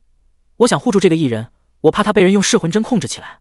陛下，让我去吧，他能瞬移万里，其他人未必跟得上他。苍月城外人声鼎沸的刑场上，秦风将思绪收回，一把提溜起了趴在地上啃矿石的糖豆豆，对林坚义道：036号基地这事儿是你指导我办的，等会儿回去之后，你再给上司的报告之中就这么写。听到秦风的话，林坚义诧异着皱起了眉头，这对你有点不公平吧？我就没想过公平这事儿，你这么写报告，你能往上爬得更高，我们俩能办的事儿就越多，能拿到的好处也就越大，利益面前公平算个毛。秦风凑到林坚义身边，揽住了对方的肩膀，微笑着道：再说了，咱俩什么关系啊？咱俩不早就狼狈为奸了吗？林坚义被秦风这番话给气笑了，他一把推开秦风的手，轻声骂道：好好说话，谁他妈跟你狼狈为奸？秦风也不恼，淡笑着道：等我处理完了手中的一些杂事儿，我会把苍兰行省所有在运行的末日教团基地全给你清理干净，我会让你成为苍兰行省佣兵工会的一把手，到那时候你记得多把你闺女借我用用。话音落地的那一瞬间，秦风直接发动了踏前闪，回了苍月城。林坚义看着秦风消失的位置，眼眸之中逐渐燃烧起了一团任谁都无法浇灭的烈火。天命，跟你交易，可真是我林坚义这辈子做的最为明智的决定。苍月城，回到了苍月城之后，秦风第一时间便找到了林小婉。小婉，我交代的事情你办得怎么样了？林小婉看了秦风一眼，眼眸之中充满了敬畏。此刻的他早已从他爹那里收到了消息，知道了秦风审判法玛西斯的壮举。回天命阁下的话吗？您交代的事情我都替你办妥了，这些是法玛西斯城中产业的契书，这些是账本，还有这些。林小婉话未说完，便被秦风打断了。秦风伸手拍了拍林小婉的肩膀，正声道：小婉，这些账本契书我就不看了，你就直说我一个月能收到多少钱。一个月差不多能有210万金币。行，那你每个月交 180W 金币给我就行，其他的钱就当成是你替我打理产业的费用。听到这话，林小婉的脸色顿时就变了。天命阁下，这使不得，您不想打理产业，我帮您照看着就是，我可不敢拿您这么多的钱，这不合规矩。狗屁规矩，在我这儿就没有那么多规矩，我给你的你就拿着，就这么说定了啊。要是不把我的产业打理好，我回头抽你屁股。秦风把林小婉递过来的一大堆文件往林小婉怀中一推，随后便一个踏前闪消失不见了。看着秦风消失的位置，林小婉心中升起了和他父亲一般无二的感触。告别了林小婉之后，秦风直接来到了米特尔家族在苍月城的拍卖场。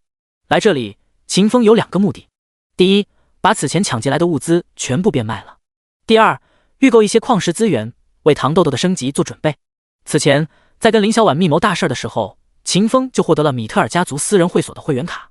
走进拍卖场的那一刻，秦风抓来了一个女招待，把私人会所的会员卡往对方胸脯子上一拍，随后道：“我叫天命，带我去找你们拍卖所的经理，告诉他我有大生意要跟他做。”听着秦风自报出来的名号，看着秦风那张俊朗到了极点的面目，又看了看手中金灿灿的会员卡，女招待根本就不二话，带着秦风就往拍卖所7楼而去。很快，秦风就来到了拍卖场7楼的经理办公室。大小姐，天命阁下来找您了，说要跟您做一笔大生意。谁？天命阁下？你快把他请进来。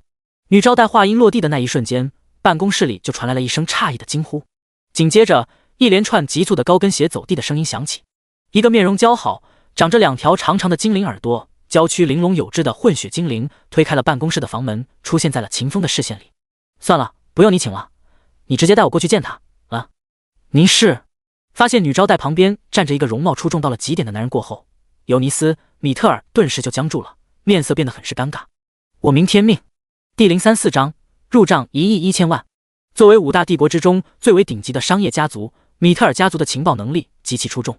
秦风刚刚在城外公布了法马西斯的罪证，当众宰杀掉了法马西斯，尤尼斯就收到了消息，知道了这个名叫天命的、实力强大、思维缜密的男人。在秦风抵达拍卖场之前，尤尼斯还想着如何与天命搭上线，提前将这个如彗星一般崛起的男人收容进自己的关系网络之中。也正是因为这个原因，在听到女招待说天命来访之后，尤尼斯才有了失态的举动。尤尼斯小姐，我正是天命，我今日来寻你，是有件大生意想要跟你做，不知道你愿不愿意？愿意，当然愿意。天命阁下，您肯选择米特尔拍卖场，就是对我们米特尔家族的信任，我们怎么可以辜负你的信任呢？说完这话，尤尼斯强压下失态带来的尴尬，露出一抹温柔的浅浅笑容。他走到秦风身边，无比亲切地挽住了秦风的胳膊，将秦风往自己的办公室里带。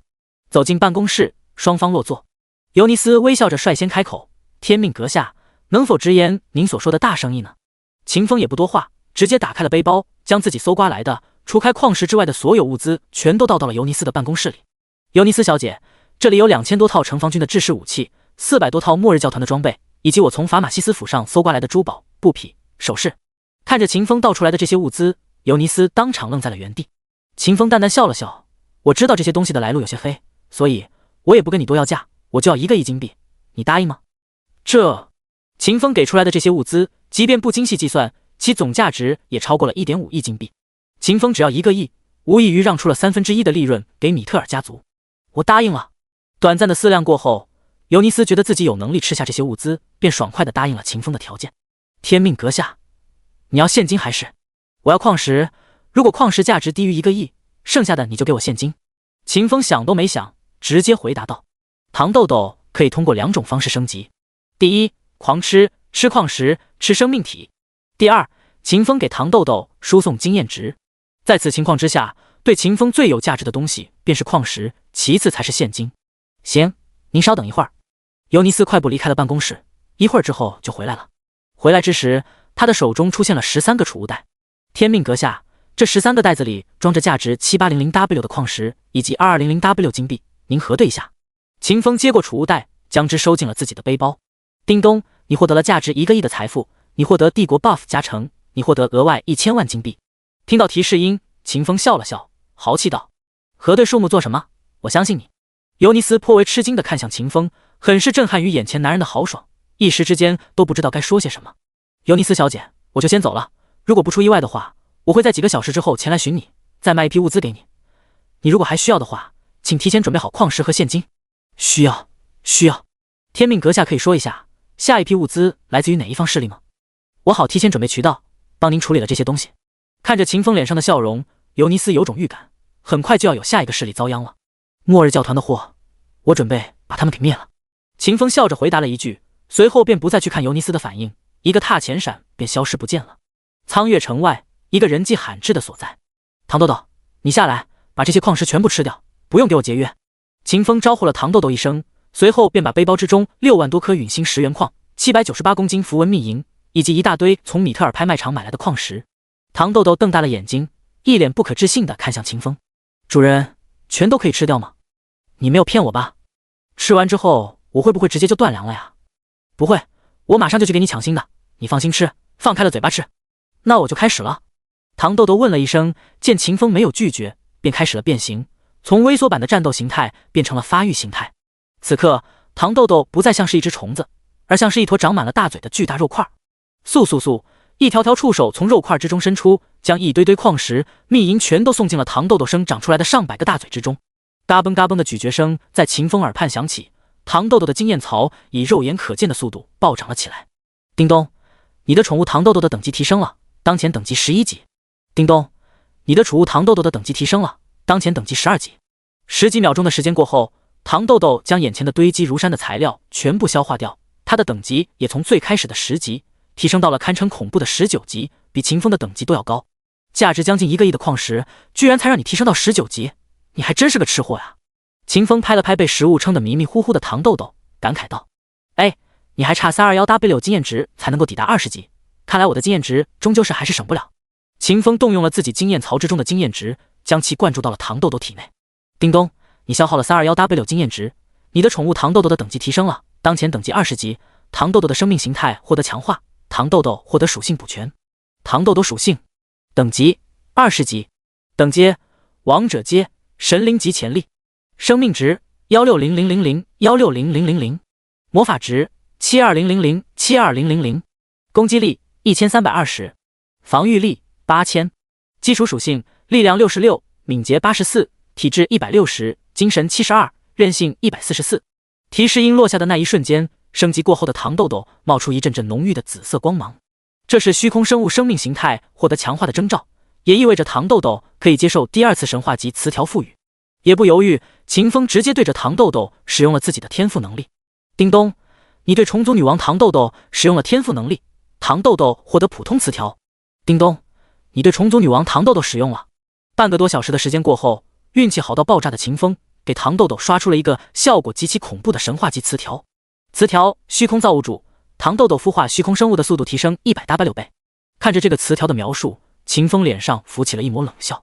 哼，有了这个词条，只要给糖豆豆提供足够的资源，我就能够在极短的时间内拥有一支悍不畏死的100万大军。到那时候，什么军权贵族，什么狗屁帝国元帅，都特么只会是我的提款机。第035章消化奖励3大战术体系。此刻，糖豆豆还处于生命形态强化所带来的沉睡之中。秦风乘着这个时间整理起了自己的背包。接连的高强度作战，持续的成就奖励，让秦风的银月帝国声望值从0点提升了到 12W7864 点，秦风的佣兵积分也提升到了 1W6785 点。这些声望和积分，要是换成装备和技能书，能够在一瞬间将秦风武装到牙齿。但秦风拥有着无限词条，一般的装备和技能对于他的吸引力还不如糖豆豆的口粮。他只是简单看了2眼，便关闭了声望和佣兵积分系统，转头取出了此前击杀萨摩耶之时系统奖励的宝箱。那一战，秦风一共获得了4个黄金阶的宝箱，其中有3个是装备宝箱，剩下的那一个则是技能宝箱。也不犹豫，秦风直接就开启了这些宝箱。叮咚，你开启了黄金阶装备宝箱 X3， 你获得了黄金阶装备赤焰法袍、双火重炮、怨恨之刃。叮咚，你开启了黄金阶技能宝箱，你获得了黄金阶技能炼狱岩刀。哟，我这次开箱子的运气不错呀，4个东西我都可以用。简单扫了一眼装备的信息，秦风便开始刷词条。叮咚，你对装备赤焰法袍使用了天赋能力赤焰法袍。叮咚，你对装备双火重炮使用了天赋能力。一连串的提示音在秦风耳畔响起，秦风很快就为自己的3个新装备刷出了稀有级词条。赤焰法袍，类型魔法侧防具，等级30级，等阶黄金阶，基础属性防御力加 60W， 元素抗性加 40W， 词条修正。附加特效，对36000乘以36000乘以36000范围内的敌对目标造成每秒20W 点的魔法伤害。词条1000倍伤害，稀有，赤焰法袍的伤害提升1000倍。词条3级防御，稀有，赤焰法袍的防御力提升1000倍。词条火焰领主，稀有，穿戴上赤焰法袍过后，获得81乘以81乘以81范围的火焰领域，在此领域之中100级以下单位不可释放火属性魔法。词条苍白之火，稀有，穿戴上赤焰法袍过后，普攻附加100%魔法攻击的伤害。耐久6666666666。介绍：被玩家天命强化过的赤焰法袍，乃是火焰的领主。我靠，意思是我现在就化身成为了移动的纵火犯。看完了赤焰法袍的信息，秦风在脑海之中构想了一下战斗场景。他穿上火焰法袍，往人群之中一走，所过之处尸横遍野，处处焦黑如炭。哈哈，这么好的东西不得穿上！一念及此，秦风直接就把赤焰法袍穿在了身上。他拥有着无限全能天赋，能够不受限制的使用任何职业的武器技能，这其中自然也就包括了等级限制。随后，秦风看向了他的第二个新装备——双火重炮。类型：魔法炼金武器。等级：25级。等阶：黄金阶。基础属性：物理攻击力加 45W， 魔法攻击力加 60W， 射程6000公里。词条1000倍增幅，稀有。双火重炮基础属性提升1000倍。词条1000倍距离，稀有。双火重炮攻击距离提升1000倍。词条魔能爆发，稀有。使用双火重炮杀死目标时，目标发生2次爆炸，爆炸范围1000×1000×1000，爆炸伤害等同于双火重炮攻击伤害。词条魔能封禁，使用双火重炮明中目标，目标进入9秒强制沉默状态，沉默不可被100级以下单位驱散。耐久9999。介绍：大炮一响，万物沉寂，威力很强，就是耐久差了一点。秦风点评了一句，将双火重炮收进了背包，看向了最后的武器——怨恨之刃。类型：物理测武器。等级：30级。等阶：黄金阶。基础属性：物理攻击力加 159.9W。附加属性：攻击附带流血效果，每秒造 33W 流血伤害，持续6000秒。词条3级锋锐，稀有。基础攻击力加999。词条3级嗜血，稀有。每击杀一个敌人，获得 66% 全状态恢复。词条1000倍增幅，稀有。怨恨之刃基础属性附加属性提升1000倍。词条战意燃烧，稀有。装备上怨恨之刃，进入战斗状态之后，每秒获得1层战意，最多1000层战意，每层战意提升1点全属性。耐久99999999。介绍：拿上它，一刀砍断敌人大动脉吧。每秒 33W 流血伤害，这玩意还能叫做流血？秦风感慨了一声，随后便把长刀握在了手中，上下砍了几刀。手感确实比新手长刀好多了。搞完了装备之后，秦风又开始为自己的技能附加词条。叮咚，你消耗了4点技能点，学习了技能炼狱岩刀 LV1。叮咚，你对技能炼狱岩刀使用了天赋能力，炼狱岩刀获得普通级词条。叮咚，你对技能炼狱岩刀使用了天赋能力。半个多小时过后，炼狱岩刀有了4个稀有级词条，获得了史无前例的强化。秦风点开了炼狱岩刀的面板，查看起来。炼狱岩刀 LV1。等阶黄金级。效果：向前挥刀，对99000×99000×99000范围内的敌人造成2000倍攻击力的伤害，并附加2秒混乱效果。词条1000倍增伤，稀有。使用此技能时，伤害提升1000倍。词条1000倍范围，稀有。炼狱岩刀伤害范围提升1000倍。词条3级冷却，稀有。炼狱岩刀冷却时间降低 80%。词条死灵奴役，稀有。强制奴役所有被炼狱岩刀杀死的单位，持续300秒。技能冷却 3.6S。 技能蓝耗 200MP。 介绍：死亡并不是终结，强制奴役被我杀死的单位300秒，这是团战神技啊！看着炼狱岩刀的描述，秦风脑海之中不自觉的就浮现出了他和大军团正面对抗，敌人越打越少，他的人越打越多的场面。查看完了所有的装备和技能过后，秦风装备上怨恨之刃，查看起了自己的面板。天命计算了已穿戴装备。天赋无限词条。天赋无限全能。显性词条弑神之力，无视防御，真实伤害。显性词条不灭之躯，免疫 99.999% 的伤害。职业虚空使徒 LV12。血量4010400，4010400。蓝量3010400，3010400。物理攻击力1600040，换上双火重炮下降 114.9W， 换艾瑞达拉法杖下降 159.9W。 魔法攻击力1040，换上双火重炮提升 60W， 换上艾瑞达拉法杖提升 40W。 防御力1401440，陨星战甲赤焰法袍。基础属性：力量104，敏捷329，精神104，体质104，韧性104。特殊属性：魅力9999，幸运1，技能点51点，技能洞察之眼，踏前闪，炼狱岩刀，大火球术，巨力斩击。装备陨星战甲，怨恨之刃，赤焰法袍，疾风战靴。装备技能2000倍防御力提升，流血，战意燃烧，范围灼烧，火焰领主，苍白之火，暴力重踢，暴力弹跳。背包双火巨炮，艾瑞达拉法杖，坚韧球，金币 1256W。 看着自己的面板，秦风满意的笑了笑。此刻他已然拥有了3大战术体系：近战体系怨恨之刃，赤焰法袍，陨星战甲，疾风战靴，炼狱岩刀，踏前闪；远程体系双火重炮；魔法体系赤炎法袍，艾瑞达拉法杖，大火球术。其中近战体系的是最为粗壮的，能够将秦风的战斗力释放到极限。远程狙击流虽然手段单一，但也给了秦风极强的拉扯空间，让他在对上大军团之时有打游击的可能。至于最后的魔法体系，其最大的作用就是刷经验。在秦风整理好了自己的装备，分析清楚了自己掌握的3种打法之时，糖豆豆正好从沉睡之中苏醒过来。看到糖豆豆醒了，秦风便让其变小，将之放到了自己肩膀上。随后秦风便发动了踏前闪，前去清扫苍蓝行省之中的末日教团余孽了。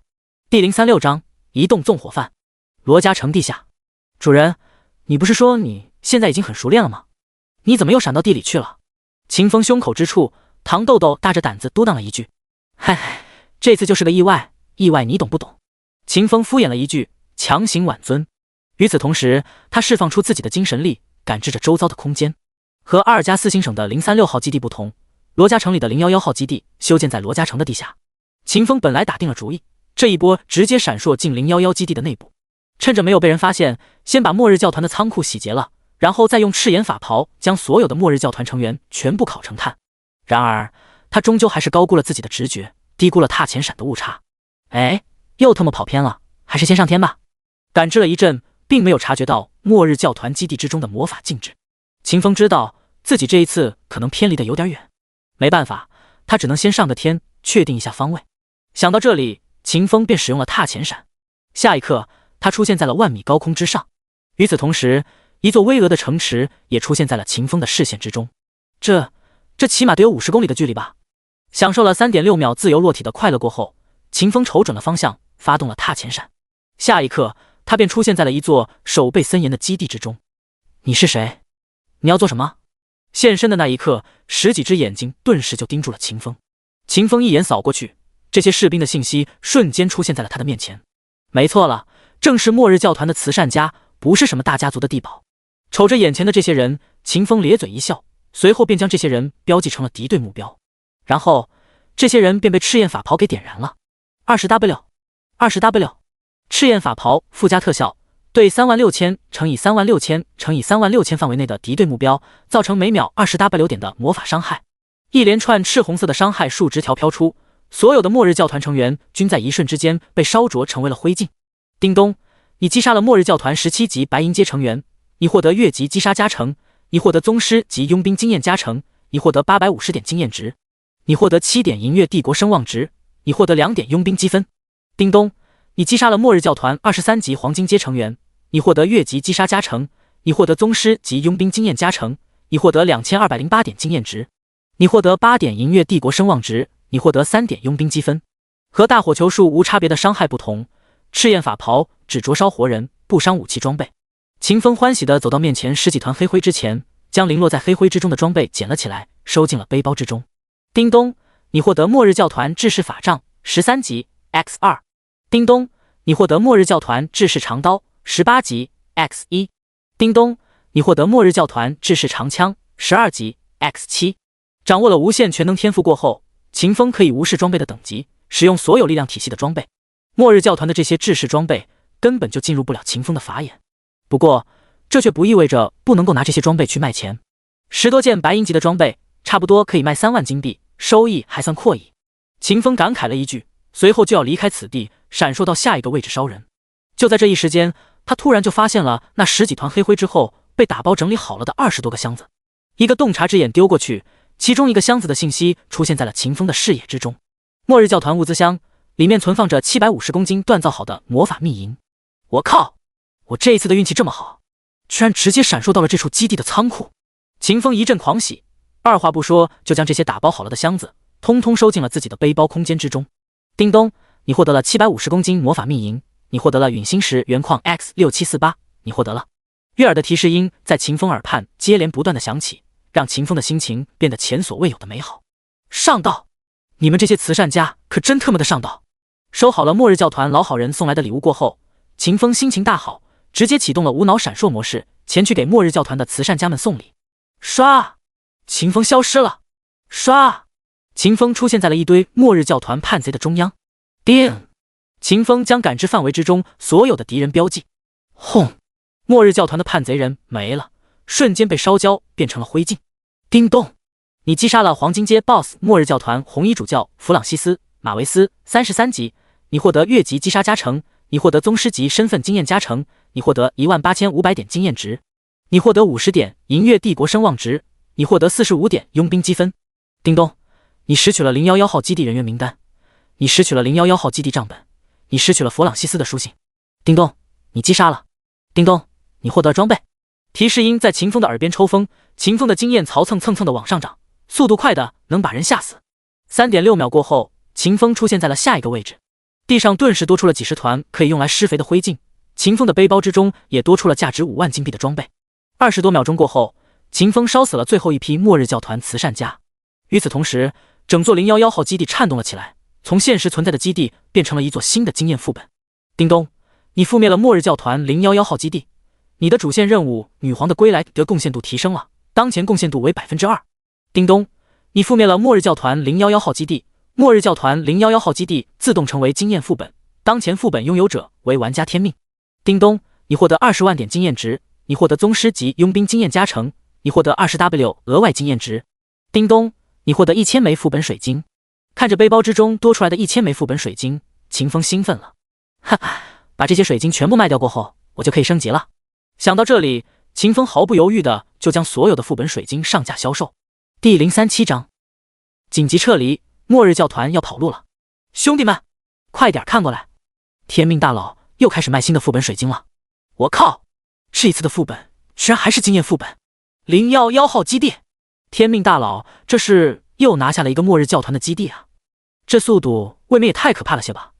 我靠，主线任务的总完成度提升了，从 2.3 提升到了 3.3。天命大佬刚刚灭掉一座基地，主线任务的贡献度就提升了 1%， 难道说一个末日教团的分基地就等于 1% 的贡献度？我好像发现了什么不得了的东西。楼上的那位兄弟，你为什么可以看到主线任务的完成度？你难道也获得了帝国任务女皇的归来？哈哈，居然被你们发现了，这还是得感谢一下天命大佬，没有他在前面做榜样，我们也不会那么快明白找证据杀城主是触发主线任务的方法。是啊，要不是天命大佬给我们提供了思路，否则的话我们黑天公会也没有可能如此迅速的获得主线任务。黑天公会招人，要求等级15级，职业无要求。兄弟们，快来加入黑天公会，我们会长带你们杀城主，带你们领任务。看着副本水晶评论区之中玩家们发出的评论，秦风既感到了一阵欣慰，也感受到了些许的压力。毫无疑问的，秦风的出现就等于是一条钻进了沙丁鱼鱼群里的鲨鱼。有他这个榜样在前面，被称为第4天灾的玩家们的主观能动性瞬间就被调动了起来。此刻距离秦风触发了主线任务，获得了世界通告才不过1个多小时的时间，便有玩家沿着秦风走过的路子接取到了和秦风一模一样的主线任务。这才1个小时，主线任务的完成度便被拉升到了 3.3。 虽然说其中2个百分点都是我达成的，但玩家们的力量也是不容小觑的。论起单人实力，他们肯定是拍马都赶不上我的，但是他们人多啊，我要是懈怠了，杀得慢了，说不定还真拿不到 50% 的总贡献度。想到这里，秦风便直接关闭了交易大厅。随后秦风点开了自己的面板，将新获得的经验值全部灌注到了自己的主职业虚空使徒之中。叮咚，你消耗了 400W 经验值，你的等级提升了，当前13级，全属性加20，自由属性点加50，技能点加2。和之前一样，秦风把所有的自由属性点都加到了敏捷之上。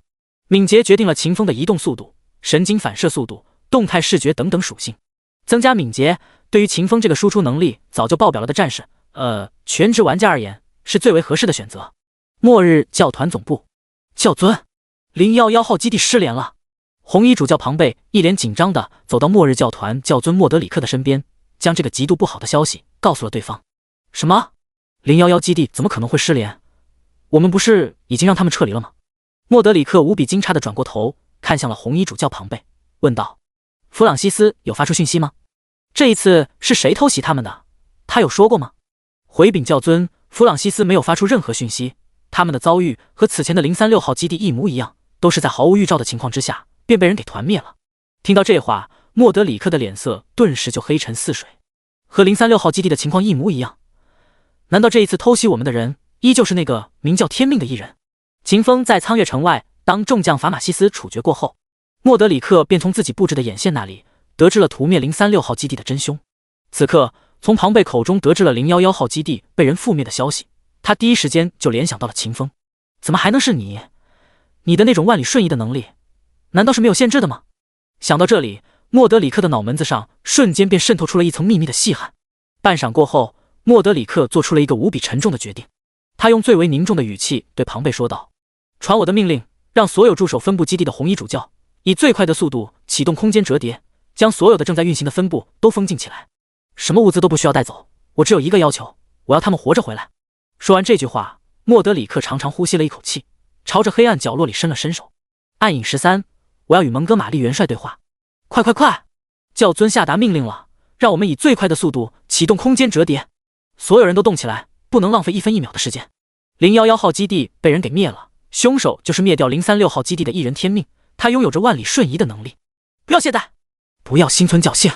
教尊说过了，那个异人传送万里的本事，应该是异人特有的天赋能力。那个谁，你为什么站在那里不动？你给我动起来啊！018号基地深处，驻守此地的红衣主教萨尔维斯带着一脸的怒气，朝着阴影之中的一个男人走去。随着距离的接近，萨尔维斯逐渐看清楚了那人的面容。那是一个无比英俊的人类男青年，没有精灵或者混血精灵的长耳朵。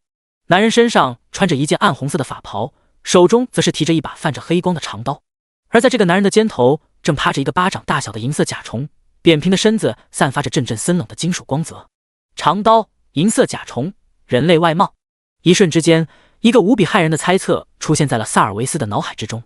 他指着秦风的鼻子，声音无法控制似的颤抖了起来：“你是谁？”阴影之中的男人笑了笑，露出了一口亮得反光的大白牙。随后，基地深处燃起了一团团烈火，基地的地面上多出了一团又一团黑色的灰烬。叮叮当当，一些个金属器物掉落在地面上，发出清脆的声响。1-2秒钟过后，所有的金属器物不再跳动，整个基地都陷入了绝对的死寂之中。第038章危险迫近，塔格拉玛家族的伏兵。叮咚，你击杀了黄金街 BOSS 末日教团红衣主教弗朗西斯·马维斯，38级，你获得越级击杀加成，你获得宗师级身份经验加成，你获得22600点经验值，你获得55点银月帝国声望值，你获得50点佣兵积分。叮咚，你击杀了。叮咚，你覆灭了末日教团018号基地，你的主线任务女皇的归来的贡献度提升了，当前贡献度为 3%。叮咚，你覆灭了末日教团018号基地，末日教团018号基地自动成为经验副本，当前副本拥有者为玩家天命。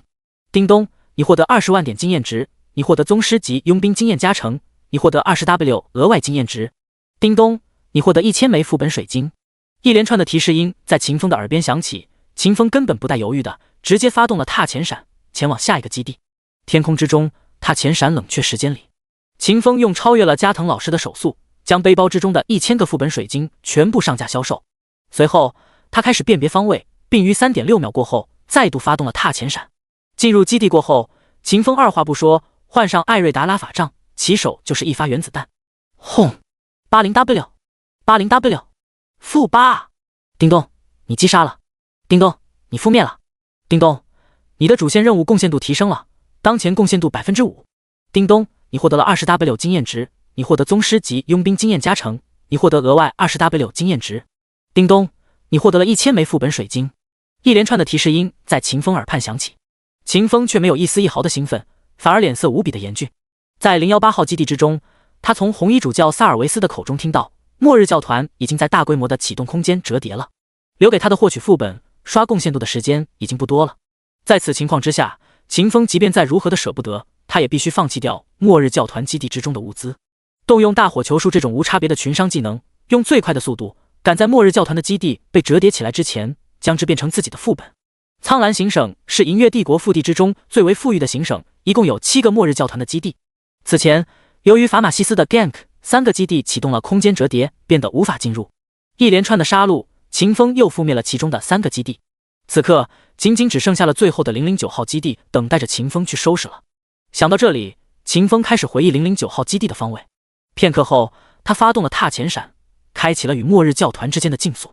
009号基地内部，冯德、塔格拉玛带着一脸严肃的表情，感知着周遭的时空元素。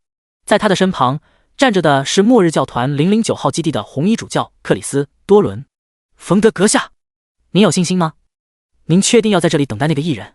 他不仅战力强悍，能在瞬息的时间之内杀死我们一整个基地的教友，他还是个杀不死的存在啊！说完这话，多伦伸手指了指旁边的一个红色按钮，继续道：冯德阁下，只要您一声令下，我立马就可以将009号基地折叠起来，然后我们大家就可以利用您家族的传送器离开此地。冯德阁下，您身份尊贵，是塔格拉玛家族的嫡长子，我们这些身份低微的人死了也就算了，您可不能有一点的差池啊！冯德回过头看了一眼克里斯主教，随后他掏出了一个闪烁着苍蓝色光芒、溢散着浓郁魔法能量的小盒子，将之捏碎成了渣子。随后他提起了手中战锤，一锤子便将身旁的空间折叠设备锤烂。在克里斯多伦震惊的目光之中，冯德撇了撇嘴，丢下了一句懦夫。几分钟之前，塔格拉玛家族从蒙哥马利元帅的小舅子约瑟夫那里获取到了秦风的动向。为了给法玛西斯报仇，塔格拉玛家族族长顿时便让自己的大儿子率领着5000人的大军，带着家族制造的传送装备传送到苍蓝行省的009号基地，守株待兔。塔格拉玛家族的人不是蠢货，他们依照着秦风的行动路线推测出了秦风的目的，肃清苍蓝行省所有的末日教团基地，全体都有启动共鸣符文，进入1级战斗状态。冯德站在基地底层的巨大空间之中，对着面前拥挤成为一团的塔格拉玛家族嘶兵下令：遵命！巨大的声浪在基地深处响起，震得整座基地都轻微摇晃了起来。下一刻，一道道青光闪烁起来，将连同冯德在内的5000人大军连接在了一起。在青光的照射之下，每一个士兵的气势都猛地拔高了将近2000倍，光是遥遥看着就足以让人胆战心惊。克里斯主教，我带来的这些兵可都是装配了共鸣符文的，那个天命不过就是一个小小的异人，他能挡得住我的大军？冯德用无比鄙夷的目光看着克里斯主教，语气嘲讽至极。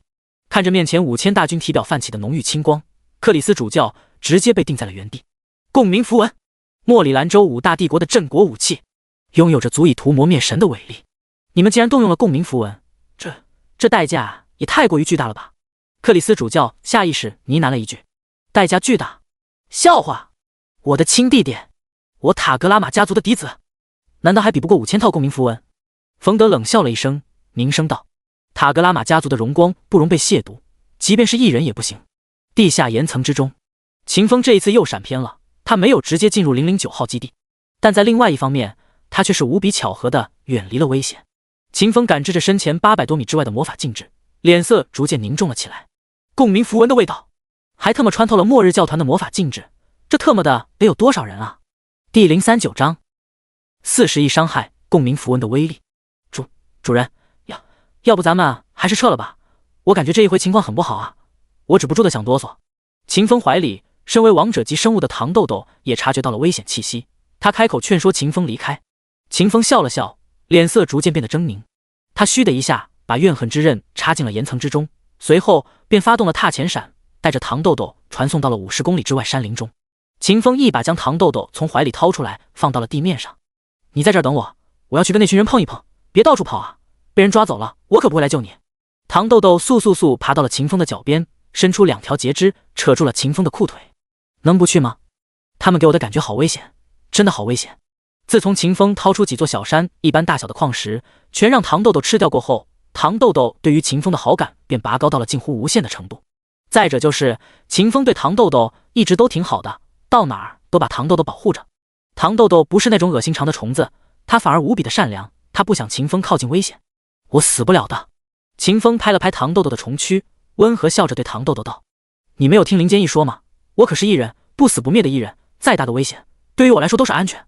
好了，你就在这儿等我，我稍后就回来找你，千万别靠近啊，否则你会被炸死的。说完这句话过后，秦风便拨开了糖豆豆伸出来牵在他裤腿上的截肢，发动了踏前闪，回到了怨恨之刃的身边。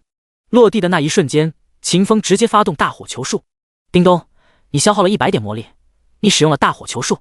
提示音落下的那一瞬间，一个火球在秦风的手心之中急速膨胀，顷刻之间就变成了一个拥有着104立方千米体积的庞大火球。轰！核爆一般的场景再度显现，秦风面前的岩层瞬间被爆炸的恐怖威力轰碎成了齑粉，整个009号基地所处的地下空间都被笼罩进了这一股子狂暴的爆炸威力之中。叮咚！你击杀了黄金阶 BOSS 末日教团红衣主教克里斯多伦36级，你获得越级击杀加成，你获得宗师级身份经验加成，你获得20800点经验值，你获得55点银月帝国声望值，你获得50点佣兵积分。叮咚！你击杀了末日教团。叮咚！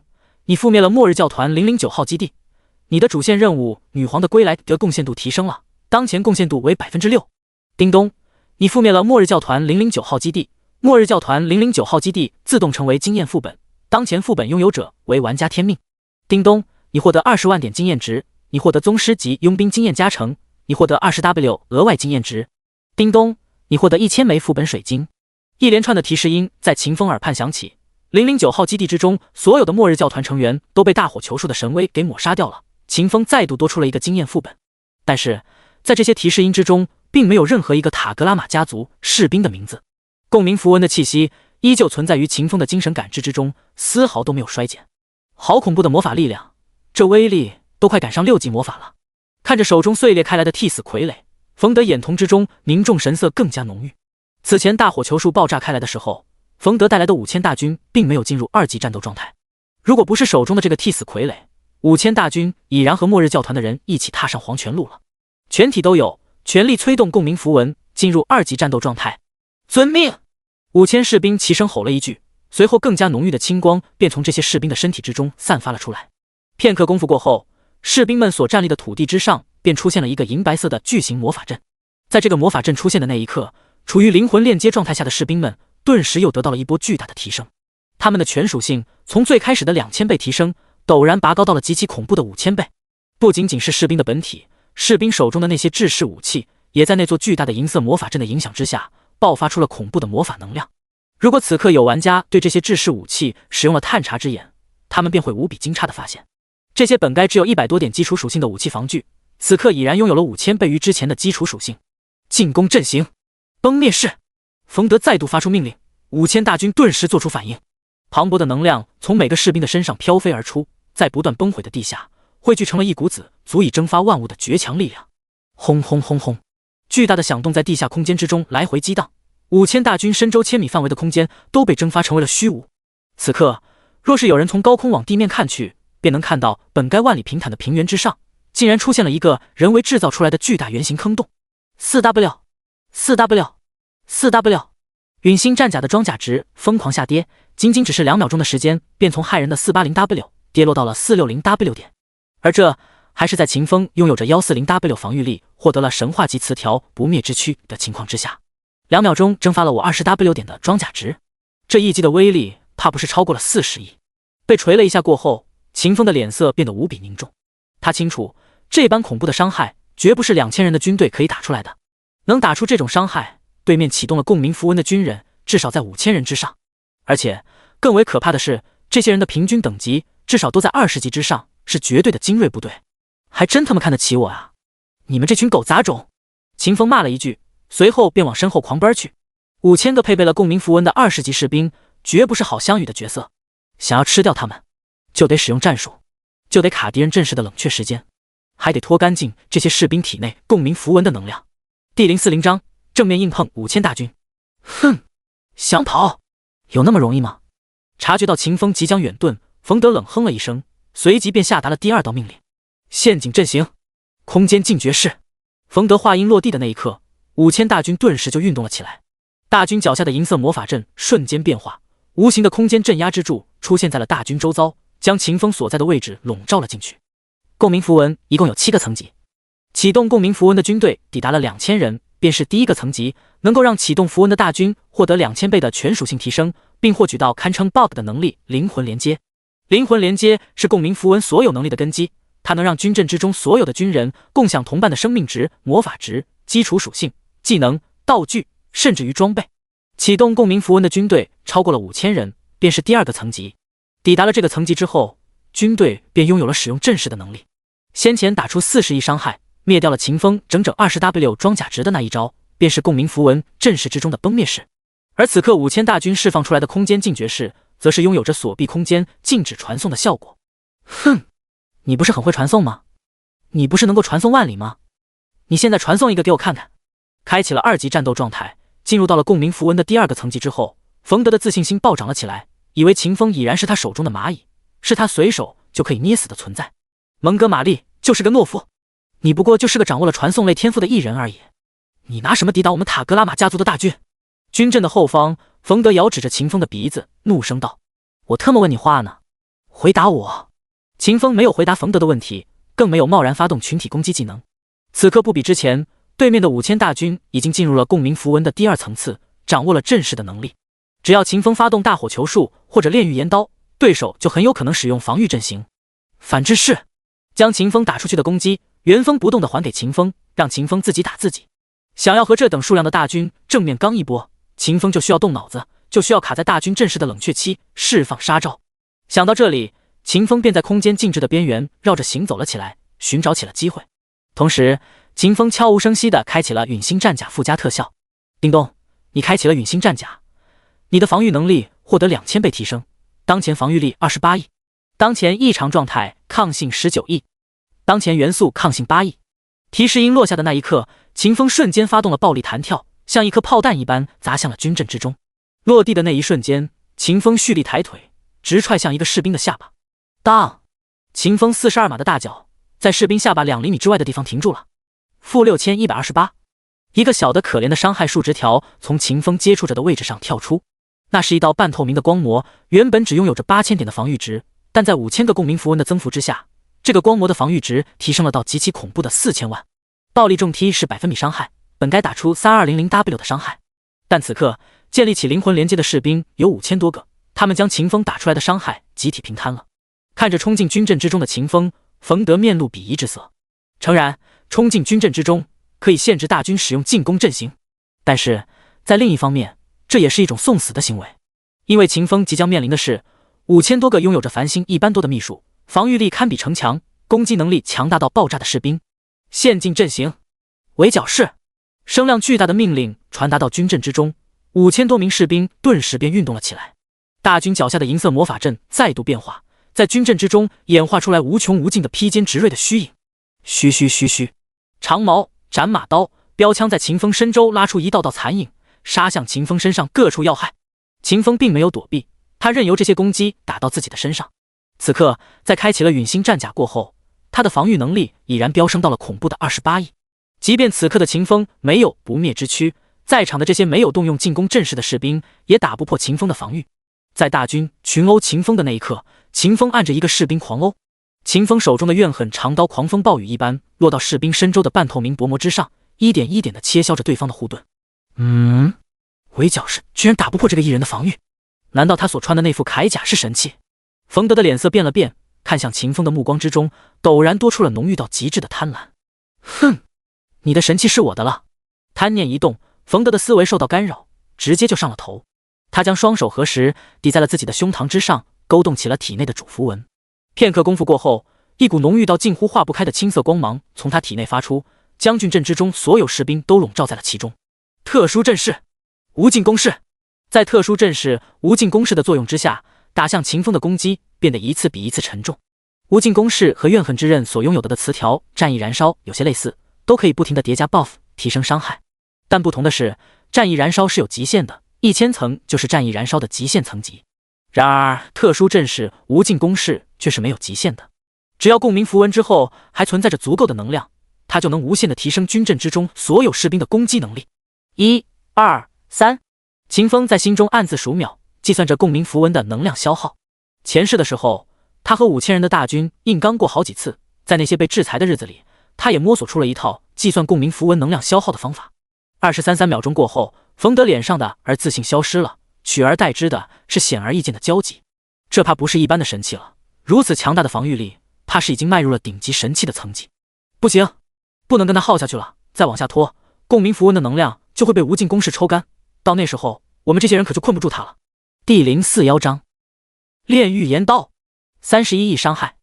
共鸣符文的能量是有限的，此刻的冯德异常担心能量消耗的差不多了之后，空间禁诀无法维持，让秦风逃了。想到这里，冯德便不再犹豫，主动断掉了无尽攻势的能量攻击。随后，他对大军下达命令：防御阵型，退敌势。话音落下，5000大军顿时反应起来，大军脚下的银色魔法阵发生变化，无尽的小型阵法自大魔法阵之中勾画而出，银色光流冲天而起，汇聚成了一股子沛然威压，直接就将军阵之中的秦风顶飞了出去。被顶飞的那一瞬间，开启了陨星战甲的秦风第一次被打破了防御，陨星战甲的装甲值再度下跌，跌落到了 450W 左右。进攻阵型，陷阵冲锋。瞬息之间，军阵再度变换，5000人的大军被阵法之力收束成了一杆粗大的长枪，直直朝着秦风胸口撞了过去。看着杀向自己的大军，秦风脸上露出了一抹残忍的微笑。他终于给自己创造出了机会，他可以放大招，跟这些人对波了。也不犹豫，秦风瞬间高举起手中怨恨之刃，发动了炼狱岩刀。一瞬之间，整个战场都像是被秦风的威压所凝固住了。紧接着，怨恨之刃落下，一道道恐怖的刀芒朝着大军化作的长枪斩了过去。被强化过后的炼狱岩刀能够对99000乘以99000乘以99000范围内的敌人造成2000倍秦风基础攻击的伤害。而在词条弑神之力的强化之下，炼狱岩刀产生的刀芒还拥有了无视防御、真实伤害的能力。-31亿，-31亿。叮咚，你击杀了22级白银级塔格拉玛家族士兵，你获得1276点经验值。塔格拉玛家族是银月帝国贵族，且未被定罪，无法获得声望值。叮咚，你击杀了20级白银级塔格拉玛家族士兵，你获得1080点经验值。高达31亿的伤害，瞬间就突破了灵魂连接伤害分担的上限，将顶在最前面的充当枪头的士兵秒杀掉了。冯德猛地大惊，赶忙掏出了另外一个替死傀儡，将之激活。砰的一声，替死傀儡轰然炸裂开来，碎成了点点粉末。但在另外一方面，这却让冯德保住了家族辛辛苦苦培养的私兵，居然拥有着突破灵魂连接上限的杀力，绝不能放任这个一人逃亡，必须要把他控制住，不然家族就有灭亡的可能。一个能把人吓出冷汗的念头在冯德心中升起来了。毫无疑问，共鸣符文是个无比强大的武器，配备了共鸣符文的大军是这个世界除了神灵和天机武器群之外最为恐怖的力量。但是共鸣符文不是随时都能开启的，开启了共鸣符文的士兵更不可能时时刻刻都守护在塔格拉玛家族嫡系子孙的身边。秦风一个人爆发出来的最强杀力便足够与使用阵势的5000大军相提并论。而在防御能力方面，拥有着顶级神器的秦风更是个无比难缠的对象，即便是大军都很难在一瞬之间将这样的敌人秒杀掉。放任这样一个敌人逍遥活着，无异于在塔格拉玛家族的身边埋下了一个随时都有可能会爆炸，会将所有人的性命都吞没的地雷。想到这里，冯德有些害怕了。他做出决定，哪怕将今天带来的所有士兵都埋葬掉，他也要用噬魂针把秦风控制住，带回家族的监狱之中，关在那个恐怖地方的最底层，用最大的力量设置下最为强大的封印魔法阵，将这个男人永久的封印起来。至于秦风身上所穿戴着的那件堪称顶级神器的甲胄，冯德倒是不准备抢夺了，他的选择是将那东西击碎，全体都有。更换炼金狙击炮。冯德一声令下，大军之中一个士兵取下了后背之上的魔法炼金狙击炮。下一刻，灵魂连接起作用了，大军脚下的大阵幻化出一阵浓郁的银色光芒，为军阵之中的每一个士兵都配备了一口炼金狙击炮。和第一把炼金狙击炮不同的是，大阵幻化出来这5000多把狙击炮并没有实体，而是能量态存在。不过虽然这两者的存在形式不同，但效用却是一样的，都能开炮，都能够凝聚士兵体内狂暴的魔法能量，汇聚成强悍无匹的攻击。射！轰轰轰轰，一道道恐怖的光流从军阵之中射出，破甲、穿透、固定伤害、流血、眩晕等等提示从秦风的面板之上跳出。短短2秒过后，陨星战甲的装甲值就被大军从 450W 打到了 210W 左右。再让大军持续输出2秒钟，秦风的陨星战甲就会掉完耐久，崩碎成一地的渣子。不仅仅是陨星战甲受损，秦风自身的生命值也在持续不断的攻击之下狂掉着，从令人叹息的 400W 急速下跌到了 345W 左右。究其原因，只因为对秦风发起攻击的那些个炼金狙击炮，除了唯一的一个本体之外，其余都是共鸣符文幻化而出的。这些狙击炮所打出的攻击，拥有着5000大军所有士兵的固定伤害技能、控制技能、减益技能。然而，以上这些还不是冯德真正的后招。在大军狂暴的火力将秦风压制住的那一刻，他再度将双手合十在了胸前，发动了特殊阵势无尽攻势。轰轰轰！在无尽攻势的作用之下，秦风自身的血量、陨星战甲的装甲值都以更加恐怖的速度下跌了起来。差不多了，再抗下去，我他妈就要回泉水泡澡了。冯德二度使用了无尽攻势，秦风的诱敌战术成功了。此刻，陨星战甲还未真正破损，秦风还有着极其恐怖的19亿异常状态抗性。简言之，冯德的大军根本就控制不住秦风。此前被接连打飞，被打得无法还手，都是秦风装出来的。一念及此，秦风不动声色地切出新手长刀，随后他将手中长刀高高举起，脸色瞬间变得狰狞，像极了临死之前的反扑。他要跟冯德对子。第042章镇杀5000大军，1000万经验值。看着秦风一脸狰狞的样子，瞅着秦风将手中长刀高高举起的熟悉动作，冯德的心脏当时就是猛地一缩。他回想起了秦风此前斩出来的那道突破了大军灵魂连接伤害分担上限的一击，下意识的冯德就把此行带来的最后一个替死傀儡掏出来了。不过在这一时刻，他突然想起了某个自己一直没有使用过的阵势——防御阵型反制式。一瞬之间，冯德笑了，笑得无比的灿烂。他不动声色，利用自己体内的主符文，在悄无声息之间悄然关闭了无尽攻势。随后，他将防御阵型反制式蓄势待发。炼狱炎刀！秦风暴喝一声，长刀瞬间斩落下来，无尽刀芒迸发而出，朝着冯德的大军就斩了过去。果然如此，你果然快死了，你果然撑不住了，你果然想跟我殊死一搏。哈哈，可惜啊，我还是技高一筹，我看穿了你的想法，你就是一只透明的蚂蚁，被我玩弄于股掌之中。冯德兴奋得快要笑出声音，他在刀芒即将落到自己人脑袋上的那一刻，发动了防御阵型反制式。阵势的力量一经发出，整个大军便被脚下魔法阵强制扭曲了行动。一道透明的光膜在军阵之外成型，将所有斩向大军的刀芒吸收，反射向了秦风。可就是在这一刻，冯德喜出望外的脸色突然就变得无比的难看。与之相反的，一直被压制，时时刻刻都处于被动之中的秦风却是灿烂的笑了起来。因为此刻的那些个刀芒之中所蕴含的力量，远远比不上此前秦风斩出去的那一刀。至于原因则非常的简单，秦风把加 159.9W 攻击力的怨恨之刃换成了加1020攻击力的新手长刀，使得炼狱炎刀的伤害从31亿降低到了 412W。 即便算上5000大军集体的反制，5000多道刀芒的总伤害也才只有206亿。被秦风所拥有的不灭之躯天赋免疫掉 99.999% 过后，最终打到秦风身上的真伤也就只有区20万06000点，还剩下300多万血量的秦风完完全全可以抗住。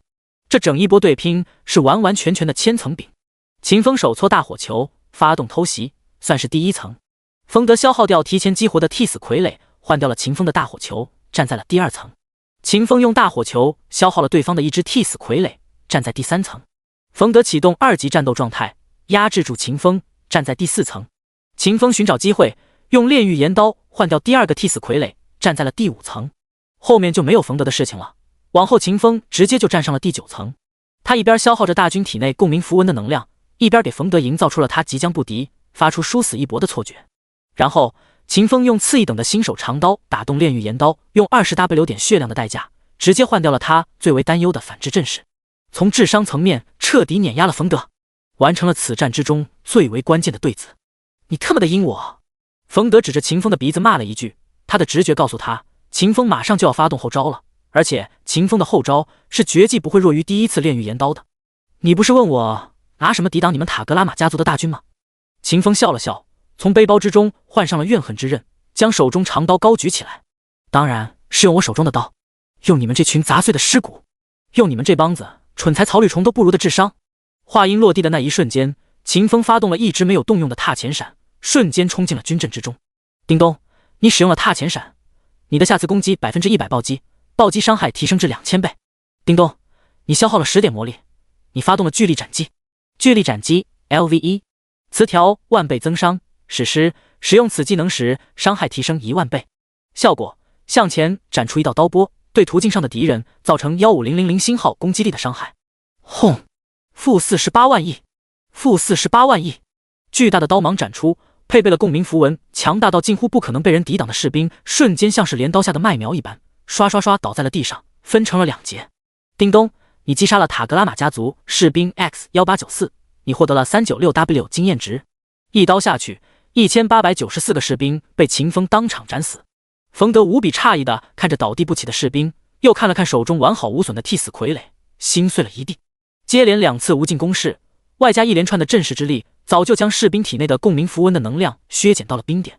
释放了反制阵势过后，共鸣符文之中剩下来的能量已然不足以演化出1894个替死傀儡。冯德大军所配备的共鸣符文拥有的能量早已被秦风算死了。此刻，冯德等人已然踏进了九死无生的境地之中。发动了巨力斩击过后，秦风稍稍等待了一会儿，再度将手中长刀高举，释放出了第3道炼狱炎刀。嘘嘘嘘嘘，负31亿，负31亿！无尽刀芒横生而出，顷刻之间便将冯德的大军斩杀成了一地的灰烬。叮咚，你击杀了塔格拉玛家族的士兵 X3198，你获得了664万经验值。叮咚，你击杀了32级黄金阶 BOSS 塔格拉玛家族嫡长子冯德。塔格拉玛，你获得越级击杀加成，你获得宗师级佣兵经验值加成，你获得18946点经验值。叮咚，你击杀了塔格拉玛家族嫡长子，塔格拉玛家族对你的仇恨值爆表了，当前关系不死不休。叮咚，你击杀了塔格拉玛家族嫡长子，银月帝国军权贵族对你的仇恨值加20，当前仇恨值100点。叮咚，你击杀了塔格拉玛家族嫡长子，银月帝国女帝对你的好感度加10，当前好感度70。叮咚，你超凡卓绝的战斗意识，你强大的战斗思维，你缜密的战术策略，震撼到了银月帝国首席大剑师白河愁，白河愁对你的好感度加50，当前好感度90。第043章，白河愁，天命不弱于我。高天之上，白河愁愣着看着地面上的秦风，又瞅了瞅那些被刀芒切碎成了灰烬的士兵，居然可以如此的强大，你还是人吗？平心而论，白河愁不认为自己的杀伐之力能比秦风更强，尤其是秦风此前斩碎1894名塔格拉玛家族私兵的那一刀，在那一刀斩落而下的那一刻，白河愁感觉自己的灵魂都在颤栗，仿佛挥刀的那个男人并不是凡俗，而是沉睡在各大祖灵之中的5大帝国开国皇帝，是高居在万万亿生灵之上的不可以被直视的神灵。也是在同时，白河愁觉得女帝陛下想多了，秦风这般拥有着超凡脱俗杀力的男人是根本不需要被保护的存在，在这个男人的面前，任何掠天惊涛也不过只是秋风吹拂过湖面之时所带起的轻轻涟漪。白河愁又看了秦风一样，喃喃自语道，杀力超凡脱俗，肉身强度更是无与伦比，还有着一甲一刀2大神器，你这样的艺人在无尽历史之中恐怕也是找不出第2个的吧。哎，幸好啊，现在的你还没有掌握空间类的能力，军阵的空间禁绝阵势还能够压制住你，否则的话我都不知道该不该劝说陛下与你接洽了。冯德带来的大军使出了空间禁绝阵势过后，秦风并没有利用踏前闪的空间穿透能力逃离，而这便在机缘巧合之下降低了秦风在白河愁心中的危险程度。对于此刻的秦风而言，这算得上是无意间的大收获。银月帝国帝都皇宫大殿，陛下，我回来了。白河愁带着一脸的忧郁出现在了女帝卡莱尔的面前。白先生，你不是帮我去保护天命了吗？你这是放心不下我，所以赶回来了。卡莱尔颇为忧愁地看着白河愁，继续道，白先生，我一个人没有事儿的，我还没有子嗣，蒙哥玛丽暂时还不敢动我，你就别担心我了，你还是去帮我看护好天命吧。我又看了看手下人递上来的消息，尤其是林建义传回来的消息，我有一种预感，这个天命很有可能成为我们最大的助力。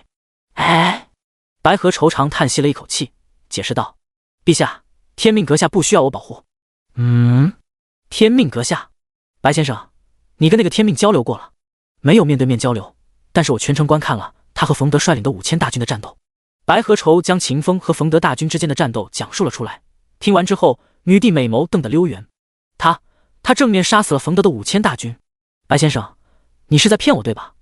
这怎么可能啊？白河愁摇了摇头，解释道，他们开战的时候，我也不认为他会是冯德大军的对手，但直到他彻底杀死冯德的那一刻，我才终于反应了过来，冯德的结局早在开战的那一刻就注定了。天命不仅战斗本能强悍，战斗思维缜密，他还能算到大军共鸣符文的能量消耗，他还在 1v5000的战斗之中使用了战术，从头到尾他一直都把冯德当成傻子在耍。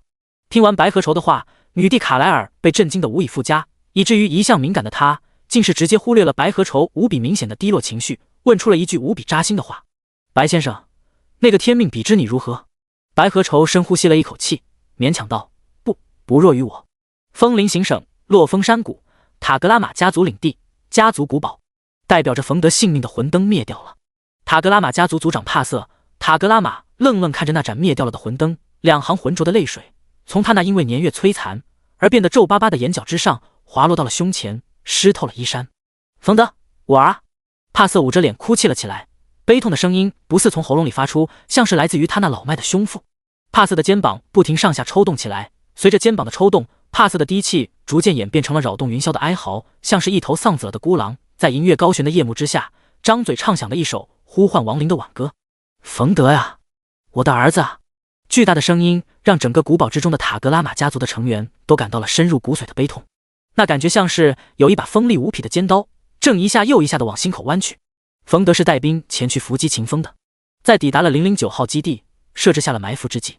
冯德还给帕瑟传回来了讯息，说自己一定会把秦风这个杀了法马西斯的凶手带回到家族里，用噬魂针、用噬魂阵法永久的封印起来。此刻，冯德的魂灯灭掉了，只要是个有脑子的人都会知道谁是杀害了冯德的凶手。天命，我跟你不死不休，我是杀你！帕瑟用尽了全身的力气吼出了这句话，他是在用这等方式宣泄着心中积累的像是火山口岩浆一般的狂暴情绪。传我命令，让塔格拉玛家族所有士兵都到家族古堡领导中来，我要向天命复仇。帝都元帅府，蒙哥马利的小舅子约瑟夫一脸紧张地看着自己的姐夫，试探着开口道：姐夫，醒醒！姐夫，你醒醒！别喊了，没死。蒙哥马利合上了手中的密报，看向了约瑟夫：我让你找的艺人，你找了吗？约瑟夫愣住了，他确信自己递交上去的密报没有给错呀。蒙哥马利不该关心塔格拉玛家族吗？怎么如此突兀地问起了艺人的事儿了？带着心中疑惑，约瑟夫疑惑道：姐夫，现在这情况，塔格拉玛家族的事儿好像要比艺人的事儿更严重一点吧？哼，一个将亡的家族再严重又能如何？姐夫，你这是什么意思？你怎么说塔格拉玛家族要亡了？蒙哥马利站起了身子，走到了一旁的书桌前，拿起了一堆密报，啪的一下就砸到了约瑟夫的脸上。自己看，看过了之后，你若还不明白，今后你就不用再来我这儿了。第044章，只有一人才能对抗一人。第一封密报，女帝在寝宫里呢喃道：能让白先生说出不弱于我这个天命的实力。第二封密报，元帅011基地没了，攻击我们的人是天命他。第三封密报，元帅018基地没了。第四封密报，元帅026基地没了。第五封密报，元帅009号基地没了，冯德他们。第六封、第七封，接连将手中的密报看完，约瑟夫的脸色苍白的像是一张沾了水的白纸。白和愁都被他的战力所震撼，说出了不弱于我这种话，这岂不是说那个天命拥有着堪比八阶的杀力？他怎么可以这么般强大？10秒钟之前还在前一个基地，10秒钟过后下一个基地就没了。他的天赋传送能力难道是没有限制的？蒙哥马利微微闭起了眼睛，将自己摔进了一旁的躺椅之中。塔格拉玛家族的事儿我们就别管了，那已经不是我们可以控制的东西了。艺人约瑟夫，你知道什么叫艺人吗？看完了那些密报之后，约瑟夫被秦风的恐怖战力震惊到无以复加，下意识的就接受了蒙哥马利给他下达的通知，被蒙哥马利牵拉住注意力，关注起了蒙哥马利的问题。艺人不死不灭，行事毫无禁忌，没有规矩，是公认的祸端。呼，蒙哥马利长长吐出了一口浊气，疲惫道：你只说对了一半，还是最不重要的一半。所谓艺人，乃是异于常人之人，他们所拥有的一切，包括生命的形态，都跟我们这些人不同。他们做任何的事情，似乎都能获得一种名为经验值的东西。他们可以利用经验值冲开横亘在我们所有人面前的瓶颈。换一句话说，只要有足够的经验值，他们就可以无限制的成长，甚至于成为高高在上，弹指之间就可以灭国的神。卧槽，怎么可以这样？他们还能算人吗？约瑟夫被蒙哥马利的话震惊到直接爆粗口。你以为这就完了？还差得远呢。蒙哥马利苦笑了一声，继续道：在他们的世界之中，经验值还仅仅只是很小的一部分，他们还拥有着一种名为技能点的东西，这玩意儿能够在瞬息之间让他们学会任何想学的技能。哦，对了，他们把我们辛辛苦苦才能学会的秘术称作是技能。除了技能点，他们还有着一种名为天赋的东西，这玩意儿不需要任何的锻炼就可以熟练的使用，就像是我们生来就会呼吸一般。他们更有。蒙哥马利把自己从霍克帝国老皇帝那里逼问出来的信息通通告诉了约瑟夫。如果可以的话，他不会对约瑟夫说这些，但是在霍克帝国灭国了236年过后的今天，君权贵族已经分裂成了2个团体。第一个便是孤家寡人，不敢造反的银月帝国大元帅蒙哥马利；第二个则是推举出约瑟夫为代言人的余下所有的君权贵族。第二个团体只有一个诉求，逼着蒙哥马利造反，逼着他当皇帝。此刻塔格拉玛家族与秦风交恶，而秦风又是在林坚义的手中拿到宗师级佣兵身份的，算是女帝一派的人。君权贵族们以为不死不灭的秦风会是个好棋子，会在他们的操控引导之下，一步步牵引着女帝一派的力量与君权贵族们交战，能够让一直畏畏缩缩的蒙哥马利在无奈全是无奈的情况之下，不得不顺了他们的意愿造女帝卡莱尔的反。能在大元帅的位置上坐几百年，蒙哥马利不是蠢人，他需要借着约瑟夫的嘴告诉那些蠢蠢欲动的君权贵族一个道理：能对抗异人的只能是异人本身。很显然，就此刻约瑟夫那副吃惊愣神的表情来看，蒙哥马利的目的达到了。姐夫，那我们该怎么办啊？简单，让异人自己杀自己，让他们内耗，照我的意思去办吧，不要管塔格拉玛家族的事儿了，用你最快的速度去招揽异人，我们需要一支异人大军。皇宫，陛下，要不要杀了他？杀了吧，该传出去的话他都已经传出去了，他没有用了。遵命。且慢，白先生，其他的人你也一并杀了吧，我们也该动起来了。末日教团总部，教尊，能回来的人都回来了，接下来该怎么做？莫德里克沉重的心总算是轻松了些许，他吩咐道：第一，约束所有的人，没有我的命令，任何人不得离开总部。第二，开启总部的防御阵法，随时保持警状态。第三，给空间折叠设备充能，保持着随时可以启用的状态，我们也要做好随时撤回议会的准备。遵命。庞贝离开过后，莫德里克使用魔法将自己送进了一个隐蔽空间里，随后他放开了自己的所有意识，与漂浮在天上的亡魂界域连接在了一起。会长，我是莫德里克，您交给我们的任务遇到了史无前例的险阻，我们需要支援。5分钟前，009号基地遗址，秦风瞅着身上还剩120万装甲值的陨星战甲，痛得心尖尖都在发颤。妈的，还剩120万耐久了。之前修一个1000耐久的新手长刀都花了我1金币，现在要修这个 480W 耐久的陨星战甲得花我多少钱啊？亏死我了！秦风老他妈抠门了，技能点舍不得用，存着；金币舍不得用，存着，给糖豆豆买吃的；装备舍不得丢，不用了的新手长刀都要存着。此刻，秦格朗台风心痛的快要抽搐。5000个人啊，装备不给我留一个就算了，才爆了他妈7个白银级宝箱，你们特么的都是穷逼转世吗？这么抠门儿，就不能学学末日教团的大慈善家？秦风指着面前的一堆灰烬，歪着嘴巴怒声呵斥着。骂完了过后，他带着一脸嫌弃的表情收捡了地上的7个白银级宝箱，看都不看一眼，直接就丢到了大区交易大厅之中。每一个宝箱标价 5W 金币，这一波叫做风险转移加债务转移。第045章，出发前往风林行省。白银级宝箱能开出白银级的装备、道具、技能书，根据开出来的东西的品类、品质的不同，宝箱的价值在5000至10W 之间浮动。连开4个黄金宝箱都开出了价值超群的物品过后，秦风的运气一直都很倒霉，没得跟他那一点的幸运值无比贴切。在此之前，秦风接连灭了4座基地，除了经验值和第一个基地仓库里的宝贝之外，他求收获都没有。别说普通的小怪了，黄金阶的末日教团主教都没有给他报箱子。再加上秦风现在所常用的装备、技能不是铂金级的，就是黄金级的，不是能附加5个词条，就是能附加4个词条。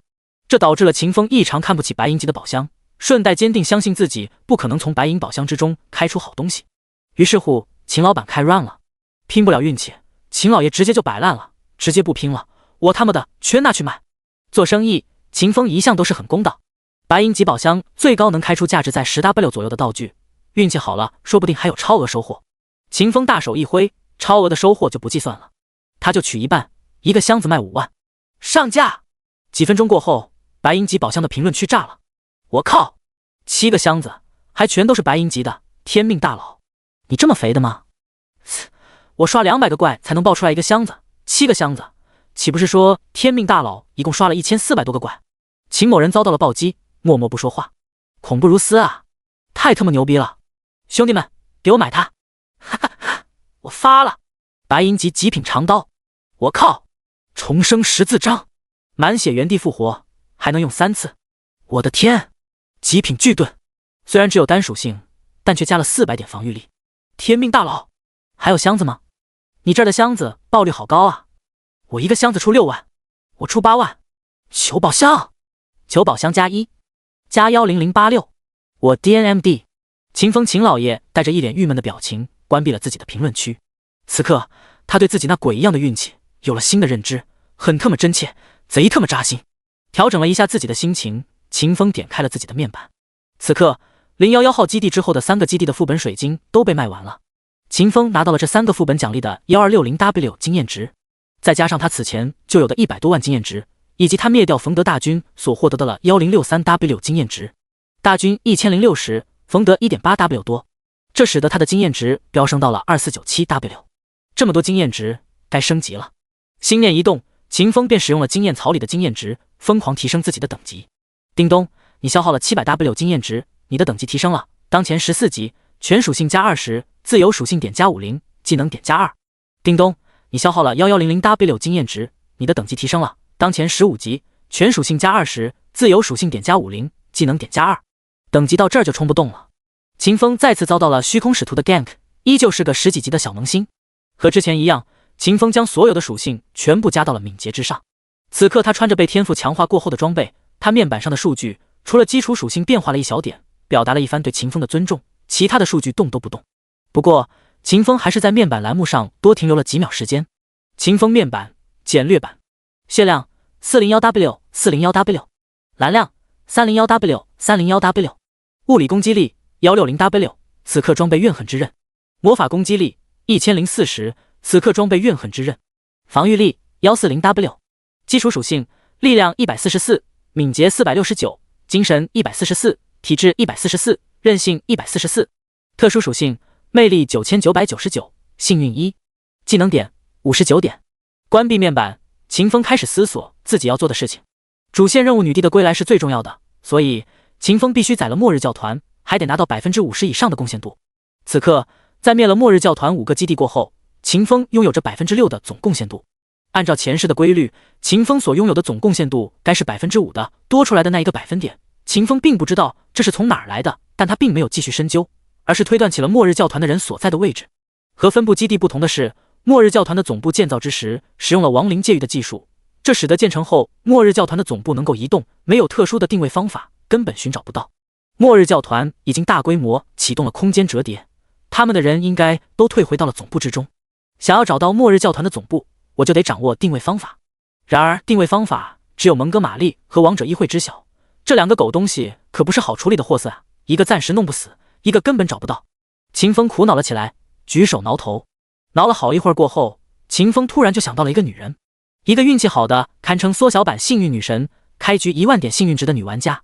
前一世的时候就是那个女的，在误打误撞的情况之下，直接就找到了末日教团的总部，开启了全体银月帝国玩家们的狂欢。此刻网游刚刚降临1天多，按照前世的情况，36F 巨无霸估计还在新手村里转悠，还有1-2天的功夫才会带着一身的神装莫名其妙的进入主城。看来我还得等他过来之后才能对末日教团下黑手。想到这里，秦风便有了主意。他准备在巨无霸进入主城之前的这一段时间，给塔格拉玛家族送点礼物过去。毕竟那些人对他的仇恨值可都是爆表了的，不把他们灭了，属实是不给对方面子。走了，砍人去了。秦风就要发动踏前闪，朝着风林行省而去。就在此时，一股莫名感觉浮上心头，秦风瞬间察觉到自己好像丢了什么东西。第046章偷袭。了无人烟的山林里，糖豆豆缩着身子躲在一棵大树的阴影之中，瑟瑟发抖。一阵比一阵狂暴的响动从50公里之外的地方传过来，巨大的动能随着土层传递到了山地上的树木之中，让那些树叶相互摩擦了起来，发出一阵阵骇人的簌簌簌声音。完了完了，主人要死了要死了！之前跟着秦风东奔西战，糖豆豆都已经习惯了秦风走到一处便将那里的敌人瞬间清空。此刻秦风和冯德的大军鏖战到了一处，这等反常的激战摧毁了糖豆豆的安全感，让本就胆小怕事的他思维跑偏到了九霄云外。怎么办？以后就只剩下我一个虫了，我还这么小，我该怎么办？呜呜！糖豆豆把8条截肢都缩到了身体下面，尽可能的把自己挤成一团，很像蓝星之上夜深人静之时，父母都未归家，所以把自己藏进衣柜里的小孩。糖豆豆越想越伤心，到了最后都伤心到没有了重样了。就在这个时候，一只大手突然伸到了糖豆豆的虫躯上，一把就将对方提溜了起来。糖豆豆，你怎么可以这么怂啊？屁大点事儿，把你吓成了这副熊样，丢人啊！秦风一脸嫌弃的把糖豆豆举到了面前，继续道：糖豆豆，你是王者级生物啊，你是虚空虫族的女王啊，你怎么可以这么怂呢？主人，你还活着呀！呜！糖豆豆嚎了一声，随后便用上了8条腿，一溜烟的就钻进了秦风的铠甲里，在秦风的心口处窝着，仿佛那里就是这个世界上最为安全的所在。哎，我他妈这是造了什么孽啊！秦风感慨了一声，随后把扶了扶胸口的糖豆豆，帮对方调整了一下位置。风林行省，落峰山谷，无尽岁月风霜雪雨的侵袭，让落峰山谷两侧的悬崖突露出了一块块坚硬的岩石。在阳光的照射之下，岩层散发着热辐射，协助着太阳，将谷地之中的士兵的脸照射得通红。塔格拉玛家族族长，声名显赫的风林公爵帕瑟，塔格拉玛站在大军的面前，说着他的临阵讲演。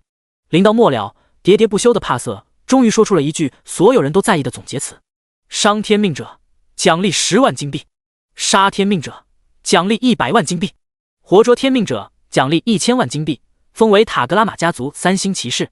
此话一出，全场15842人的大军顿时爆发出一阵洪亮的仿佛雷鸣的呐喊声：塔格拉玛家族万岁！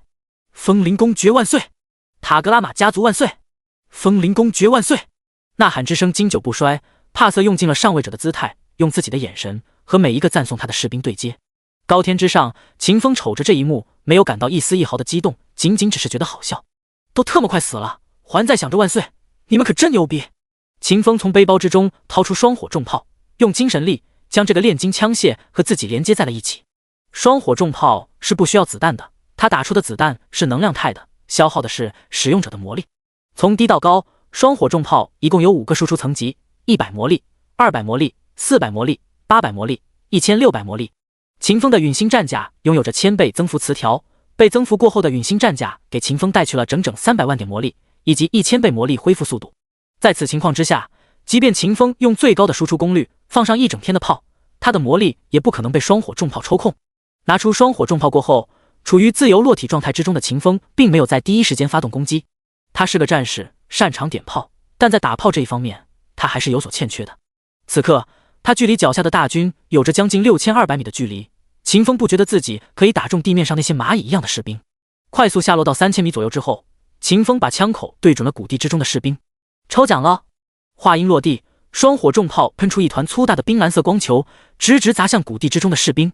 光球喷射出枪口的那一瞬间，秦风直接将双火重炮收进了背包之中，转而取出了艾瑞达拉法杖。法杖出现的一瞬间，炽烈的火元素在法杖顶端聚集起来。自从获得了大火球术之后，这还是秦风第一次用法杖丢技能，以前他都是用手搓的。火球暴涨开来的那一瞬间，秦风发动了早就冷却完毕的踏前闪。下一刻，秦风像是一头举着盖亚能量炮的暗黑暴龙兽一般，直接就现身在了谷地里的大军之中。在秦风现身的那一刻，双火重炮打出来的炮弹便到了。帕瑟根本就没有反应过来，还在和他的军队神交。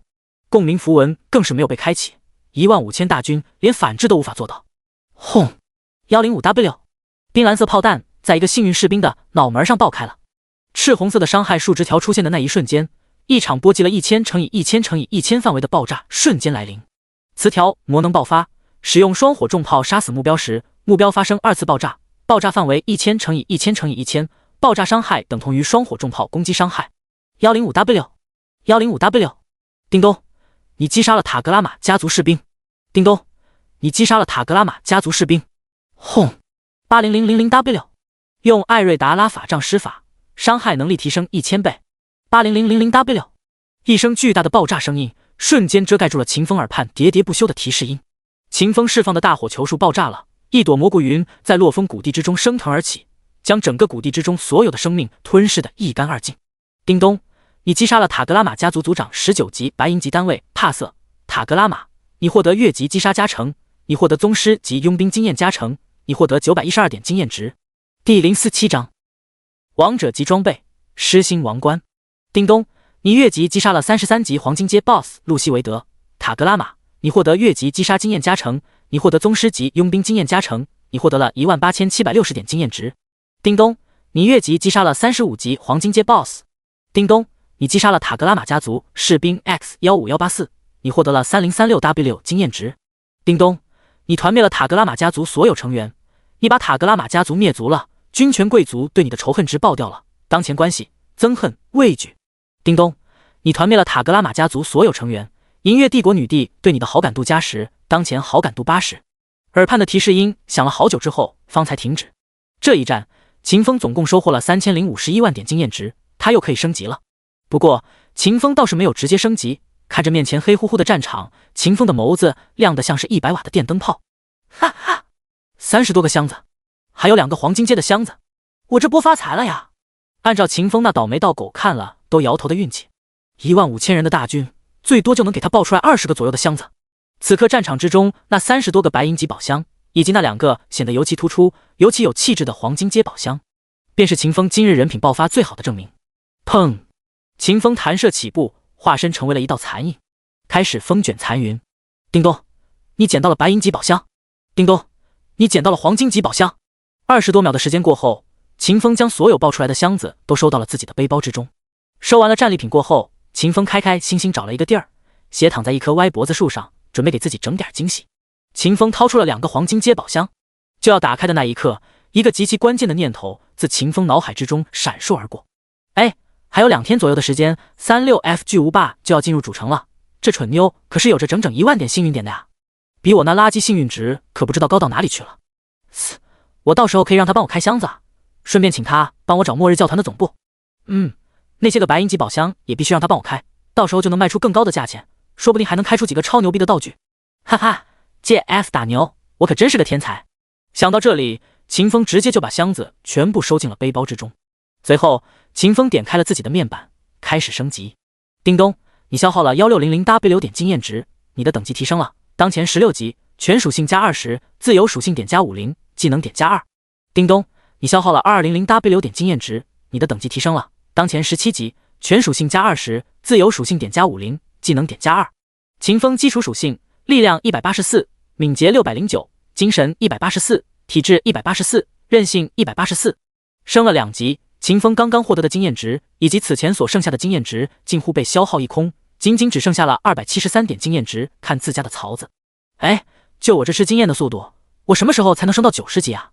毫无疑问，虚空之心无比强大，每转职一次，它就能让秦风的属性潜力提升10倍，还能让秦风获得一个新的 SSS 级天赋的。但是这种强大也不是没有代价的，最为直接也是最直观的代价就是秦风此刻升1级的经验足够旁人从10级直升到20级，还特么的有10多倍的剩余。最后看了一眼自己的面板，秦风有些郁闷的将之关闭，随后便朝着落峰谷地深处而去。秦风清晰记得，在那座塔格拉玛家族的古堡里存放着许许多多塔格拉玛家族的珍宝，其中包括了古董、黄金、宝石，以及一顶塔格拉玛家族世代相传的王者级皇冠。弹跳了7、8公里的路，秦风终于抵达了塔格拉玛家族世代传承的古堡。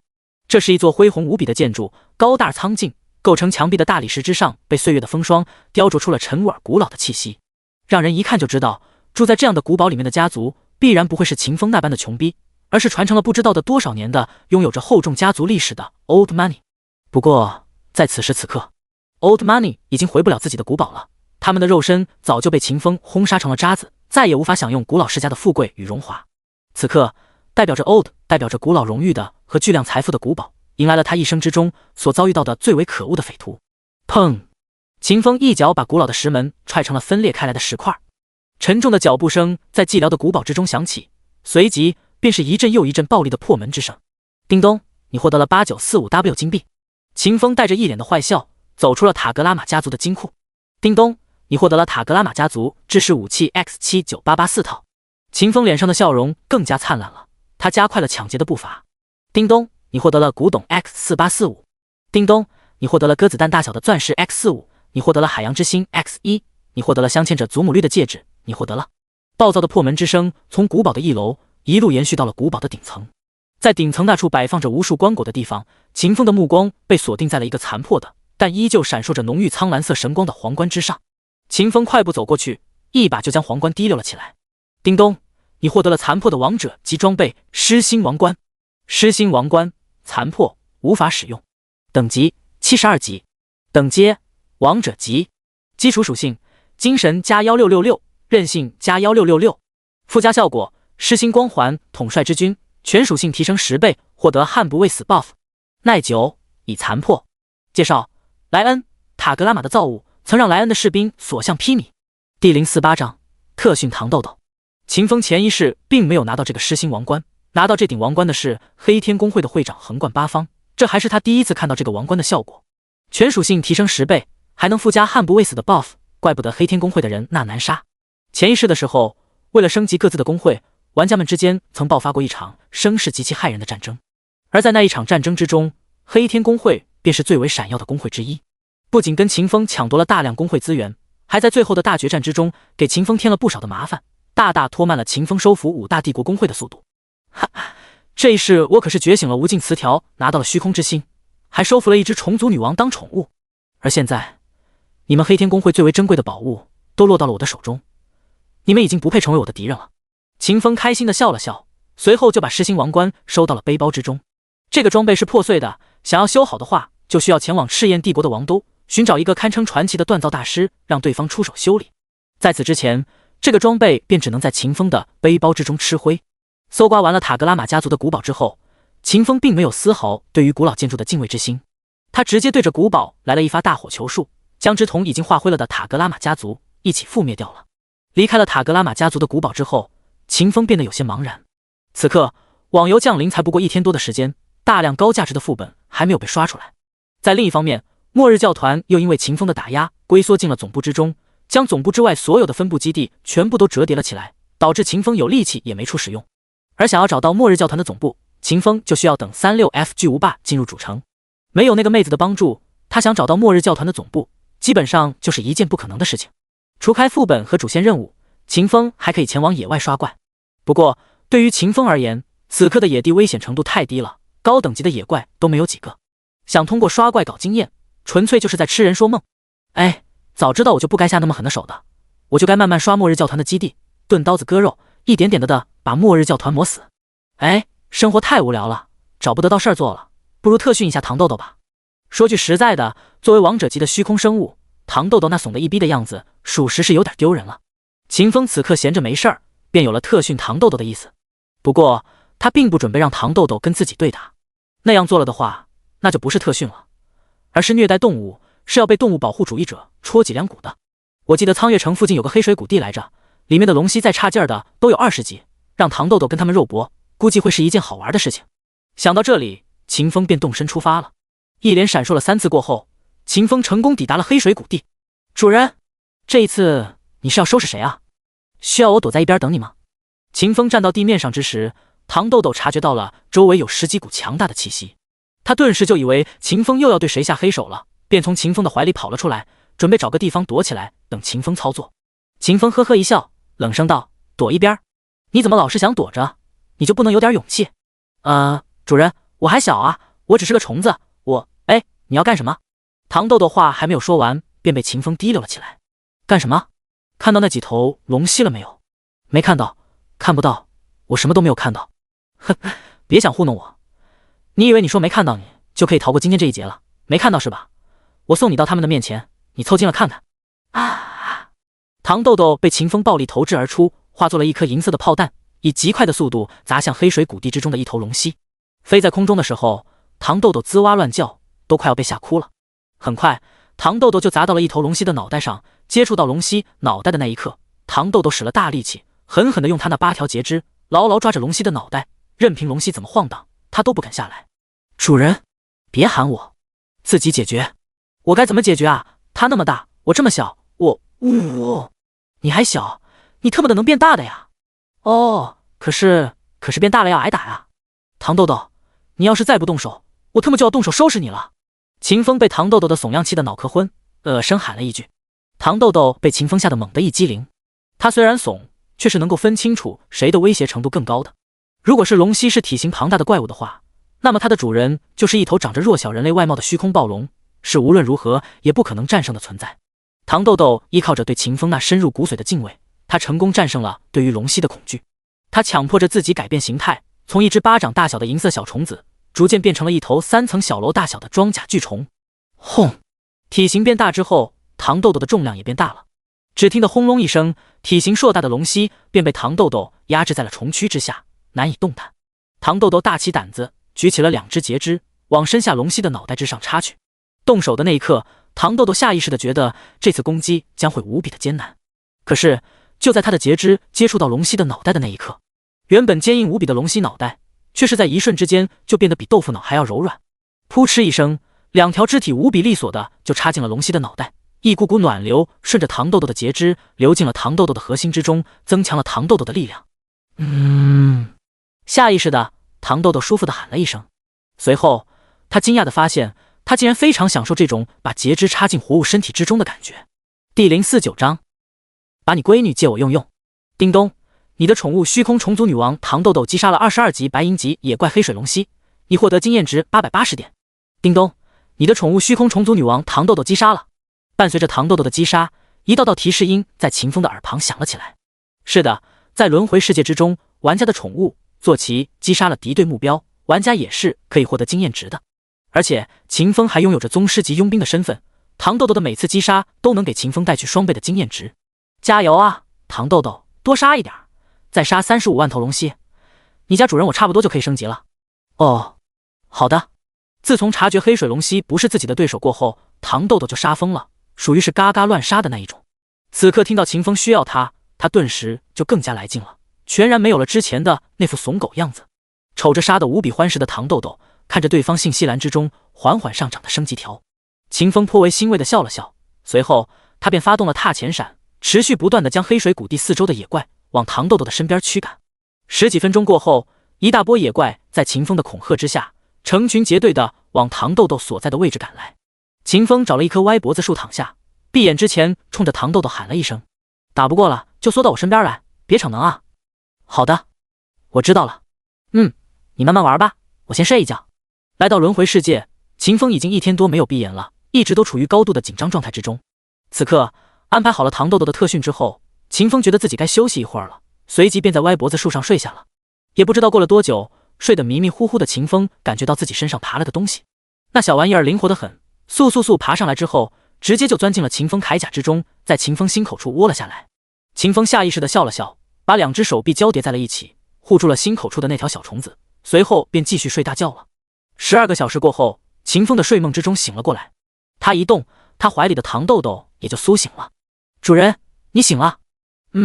赶紧滚出去，野怪估计刷新了，你得接受特训了。哦，好的。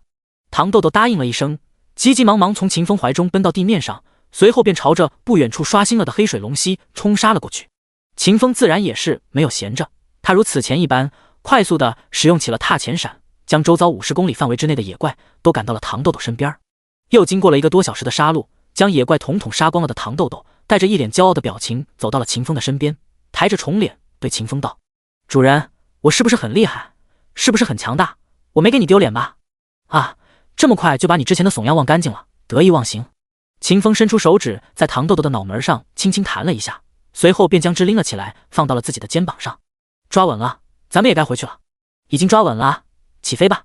刷！秦风一个踏前闪，从黑水谷地之中消失。苍月城佣兵公会。砰！林坚义刚刚修缮好的天花板又被人砸坏了。林坚义下意识地抬了抬头，随后就把脑袋低了下去，继续处理面前的公文。你不要每次都从天花板上下来，行不？修天花板要钱的。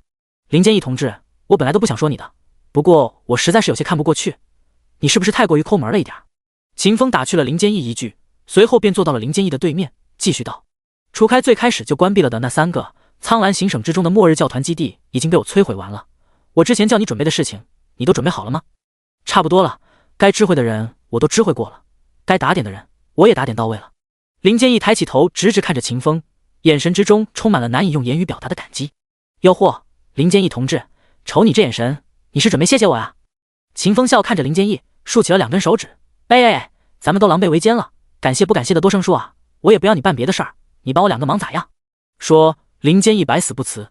爽快啊，林坚义老同志，那我就直说了呀，我需要你公布一个佣兵任务，让全城的佣兵帮我注意1个艺人，至于钱嘛，你们佣兵工会自己出。话音落地10分，林坚义忍不住白了秦风一眼。但论起抠门这事儿，100个林坚义都比不上1个秦风，不就是找个人花的那点小钱吗？这都不愿意出，纯纯的守财奴。不过心中虽然鄙夷，但林坚义确实没有半点的拒绝。他直言道：找谁？那人名叫36FG 吴霸，现在还没有来苍月城呢，不过最近就会到，至于具体的时间，我倒是没有弄清楚。36F 巨无霸。林建义有些诧异地看着秦风，他本来以为秦风的名字就够奇葩的了，没想到一人之中还有一位叫 36F 巨无霸的鬼才。对了，她是个女的，胸很平，看起来蠢萌蠢萌的，还有着巨大的好奇心。秦风把 36F 巨无霸的信息给林建义说了一遍。听完之后，林建义点了点头，随后问道：第一件事儿完了，第二件事是什么呢？你该不会又……嘿嘿，你猜对了，把你闺女借我用用。你又来，你说的这是人话吗？你就不能干点人事儿？秦风是个性格极度恶劣的人，这一点从他平时干的那些人事儿之上就可以看出一二。回味着依依惜别之际，林建义无奈的咆哮，秦风带着一脸愉快的笑容出现在了林小婉的面前，将她拉到了上次会面的私人会所之中。第050章，尤尼斯小姐，你够胆吗？青瓷会所 VIP 包厢。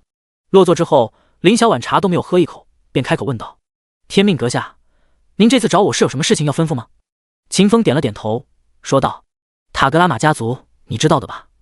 他们已经被我团灭了。听到这话，林小婉的眼睛都瞪大了。对于他这个土生土长在银月帝国的外国人而言，塔格拉玛家族可是不能直视的高门大户。可就是这样一个家族，却是被秦风在悄无声息之间团灭了。他不敢想象秦风究竟有多么的强大。长长深呼吸了好几次过后，林小婉重新拥有了组织语言的能力。他问道：天命阁下，那您需要我为您做什么呢？花钱把我宰了塔格拉玛家族的事情传播出去，动静闹得越大越好。对了，在传出去之前，你得搜集一点关于塔格拉玛家族的谣言，真不真实不重要，重要的是可以唬人。说完这句话，秦风竖起了第二根手指。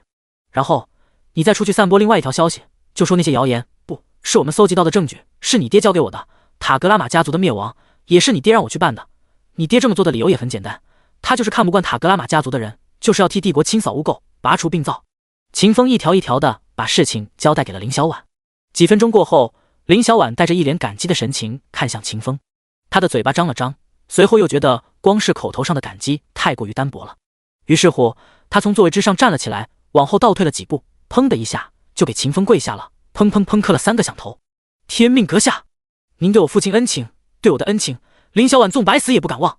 哈哈，忘不忘的就别说了，我不在意这些，我需要的是你爹可以成为苍兰行省佣兵工会的一把手。在我告诉你这些之前，他已经给上面的人打点过了，我所做的这些不过是锦上添花，给你爹的晋升增添一点点的把握而已。林小婉紧紧地抿住了嘴唇，秦风这么做可不是简简单单的锦上添花，而是代表着上天在赐予鸿福。在银月帝国之中，势力、门阀、派系固然重要无比，但在这些东西之外，强大的个人武力却是最为值钱的硬通货。秦风的所作所为，相当于是在用自己的武力为林坚毅的晋升背书。林小婉一旦按照秦风交代的去办事儿，得知这个消息的人都会看懂秦风的意图。林坚毅我罩着的，在他身上动歪心思，你和你的家族就准备好被我团灭吧。咬嘴唇干嘛啊？苦着脸干嘛啊？哎，没事了，别觉得亏欠了我什么，我和你爹啊，早他妈的就狼狈为奸了。有句话怎么说的来着？我们是一条绳子上的蚂蚱。秦风走到了林小婉身边，将对方从地上拉了起来。好了，按照我说的去做吧。林小婉深呼吸了一口气，正色道：小婉这就去办。咚咚咚，脚步声响起，林小婉迈着沉重的步伐往包厢之外走去。走到半途的时候，秦风却是突然开口：你停一下，有件事儿我给忘了，现在补上。秦风快步走到了林小婉面前，将塔格拉玛家族世代传承的镶嵌着海洋之心的项链递到了林小婉的手中。出去唬人的时候，你把这东西带上。如果你愿意的话，你可以穿着低胸装。米特尔拍卖场，尤尼斯小姐正在她的办公桌之上算着拍卖场的营收。算着算着，尤尼斯小姐就兴奋了起来。哈哈，12.12132W 金币的营收，要是再把天命阁下那批货全部卖出去，这个月的营收能达到14亿。就这水平，在整个家族里面也能排得上前10吧。米特尔家族的每一位嫡系成员成年之后，都会被家族派驻到一线去参与经营活动。经营的越好，在家族之中就能获得更多的自由度，能够更加顺畅地主宰自己的人生。为了不被家族丢出去和其他家族联姻，成为一个只有着生育功能的名门贵妇。来到了苍月城之后，尤尼斯小姐每天都要工作16个小时，几乎快把自己的小命儿给搭上去。哈哈，天命阁下还真是我的福星啊！和他接触之前，我一次都没有排进过前10，他一来，我的业绩就涨上去了。哎，我这运气也太好了吧！尤尼斯咬着笔杆子，眼睛里冒着光。就在这个时候，一道温和的声音在他耳畔响起了：排名前10哪够啊？你想不想让你的业绩冲到第一？谁？尤尼斯从椅子上跳了起来，惊恐地看向四周。看着尤尼斯那副被吓着了的表情，秦风心底暗爽了一波，随后朝着尤尼斯招了招手。这儿呢？天命阁下，你不是去剿灭末日教团了吗？这么快就完成了？秦风笑了笑，答道：末日教团的基地只灭了4个，至于物资嘛，抢到手的就更少了，只有1个基地的火。灭了4个基地？尤尼斯一脸吃惊地看着秦风，他搞不明白对方为何能把这么恐怖的战绩诉说得如此轻松。确实只灭了4个，有些凄惨，不过还好，我顺手把塔格拉玛家族给灭了，从他们家的古堡里抢来了不少的好东西。尤尼斯小姐，你够胆吃下这些东西吗？轰！秦风话音落地，尤尼斯当场愣住。如果说米特尔家族是5大帝国之中顶级的商业家族，是凡人惹不起的巨鳄的话，塔格拉玛这个传承了不知道多少年的古老世家，就是米特尔家族这等巨鳄也需要小心对待的角色。可现在秦风却说，他把塔格拉玛家族灭了，还抢了对方积攒了无数年的宝藏。听到这话，尤尼斯当时包括此时都只有一个感觉：我耳朵出问题了吧？一定是的，我耳朵一定出问题了。第051章神话词条100万倍增幅。看着呆愣在原地的尤尼斯小姐，秦风可以理解对方此刻的震撼，但却难以感同身受。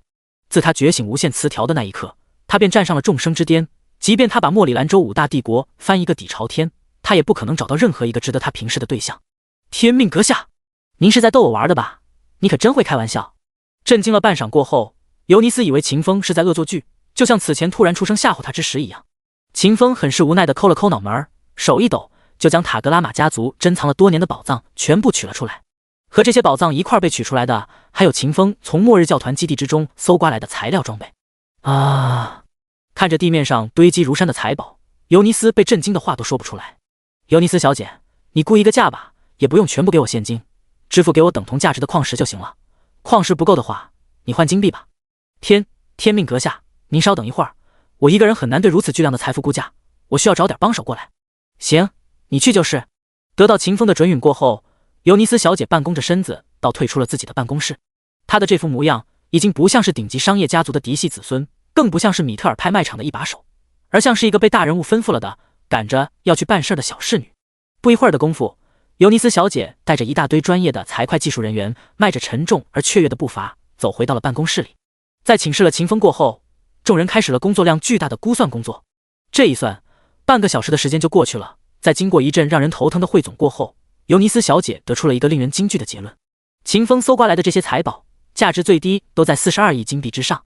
这样恐怖的固定资产，既是已经消亡了的塔格拉玛家族昔日荣光最好的证明，也是秦风强大个人武力最佳的注解。尤尼斯深呼吸了一口气，强压着心底激荡不休的情绪，用尽可能平缓的口吻对秦风道：天命阁下，您带来的这些财宝，最低的价值都在42亿之上。苍月城分部现在拿不出等价的矿石给您，现金更是不够的。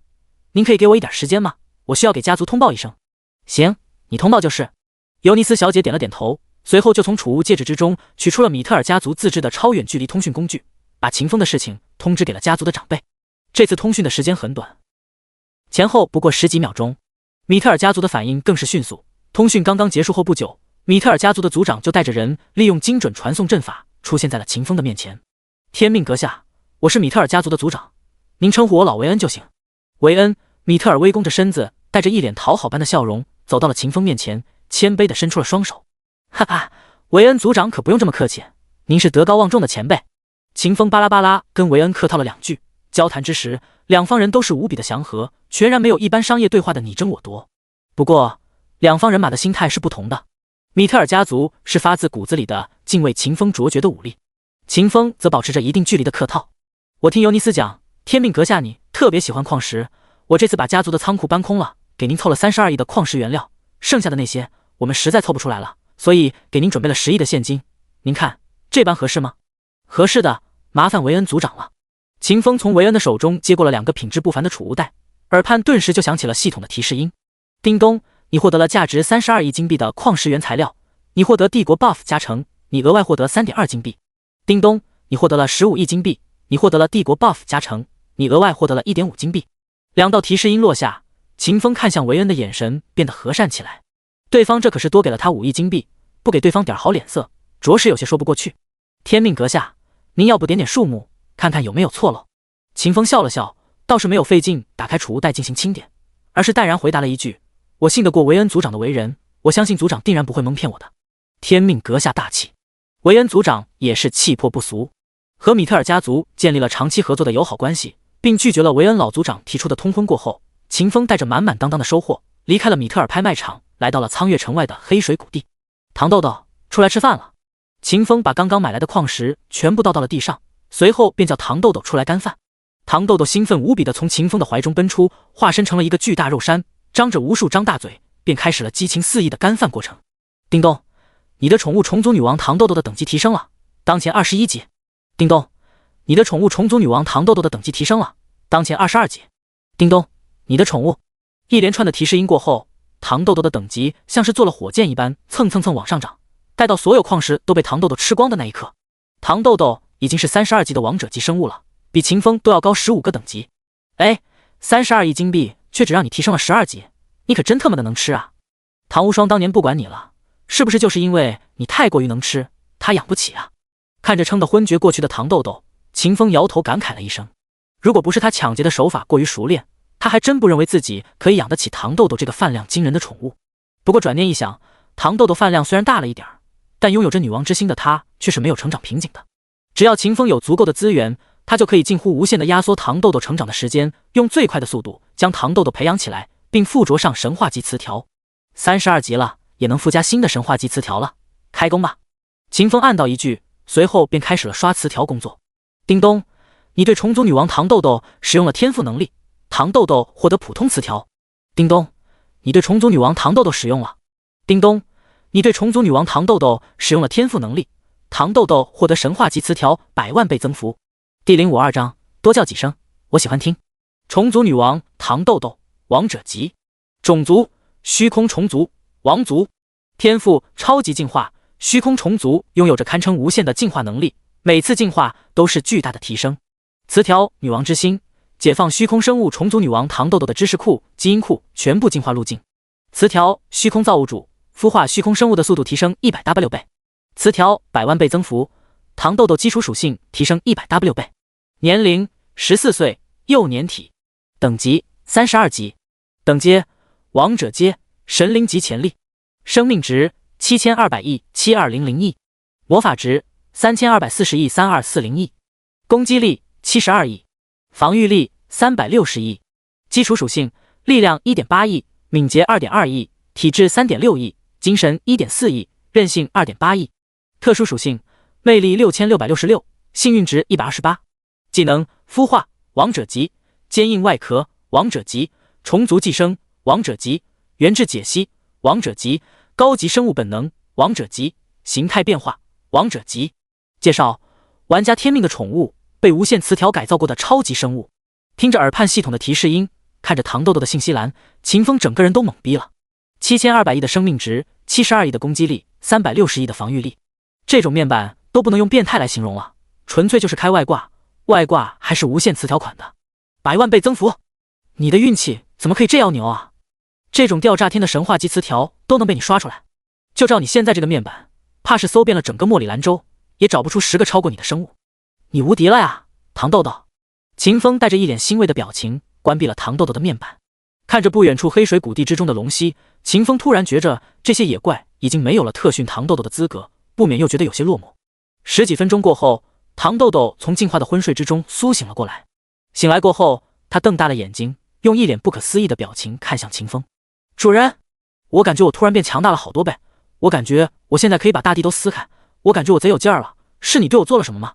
就像之前那次一样。”秦风没好气地瞪了糖豆豆一眼，这蠢虫子说话完全不过脑子，竟说些带有歧义的话，要是被旁人听过去了，指不定得说秦风是个老变态。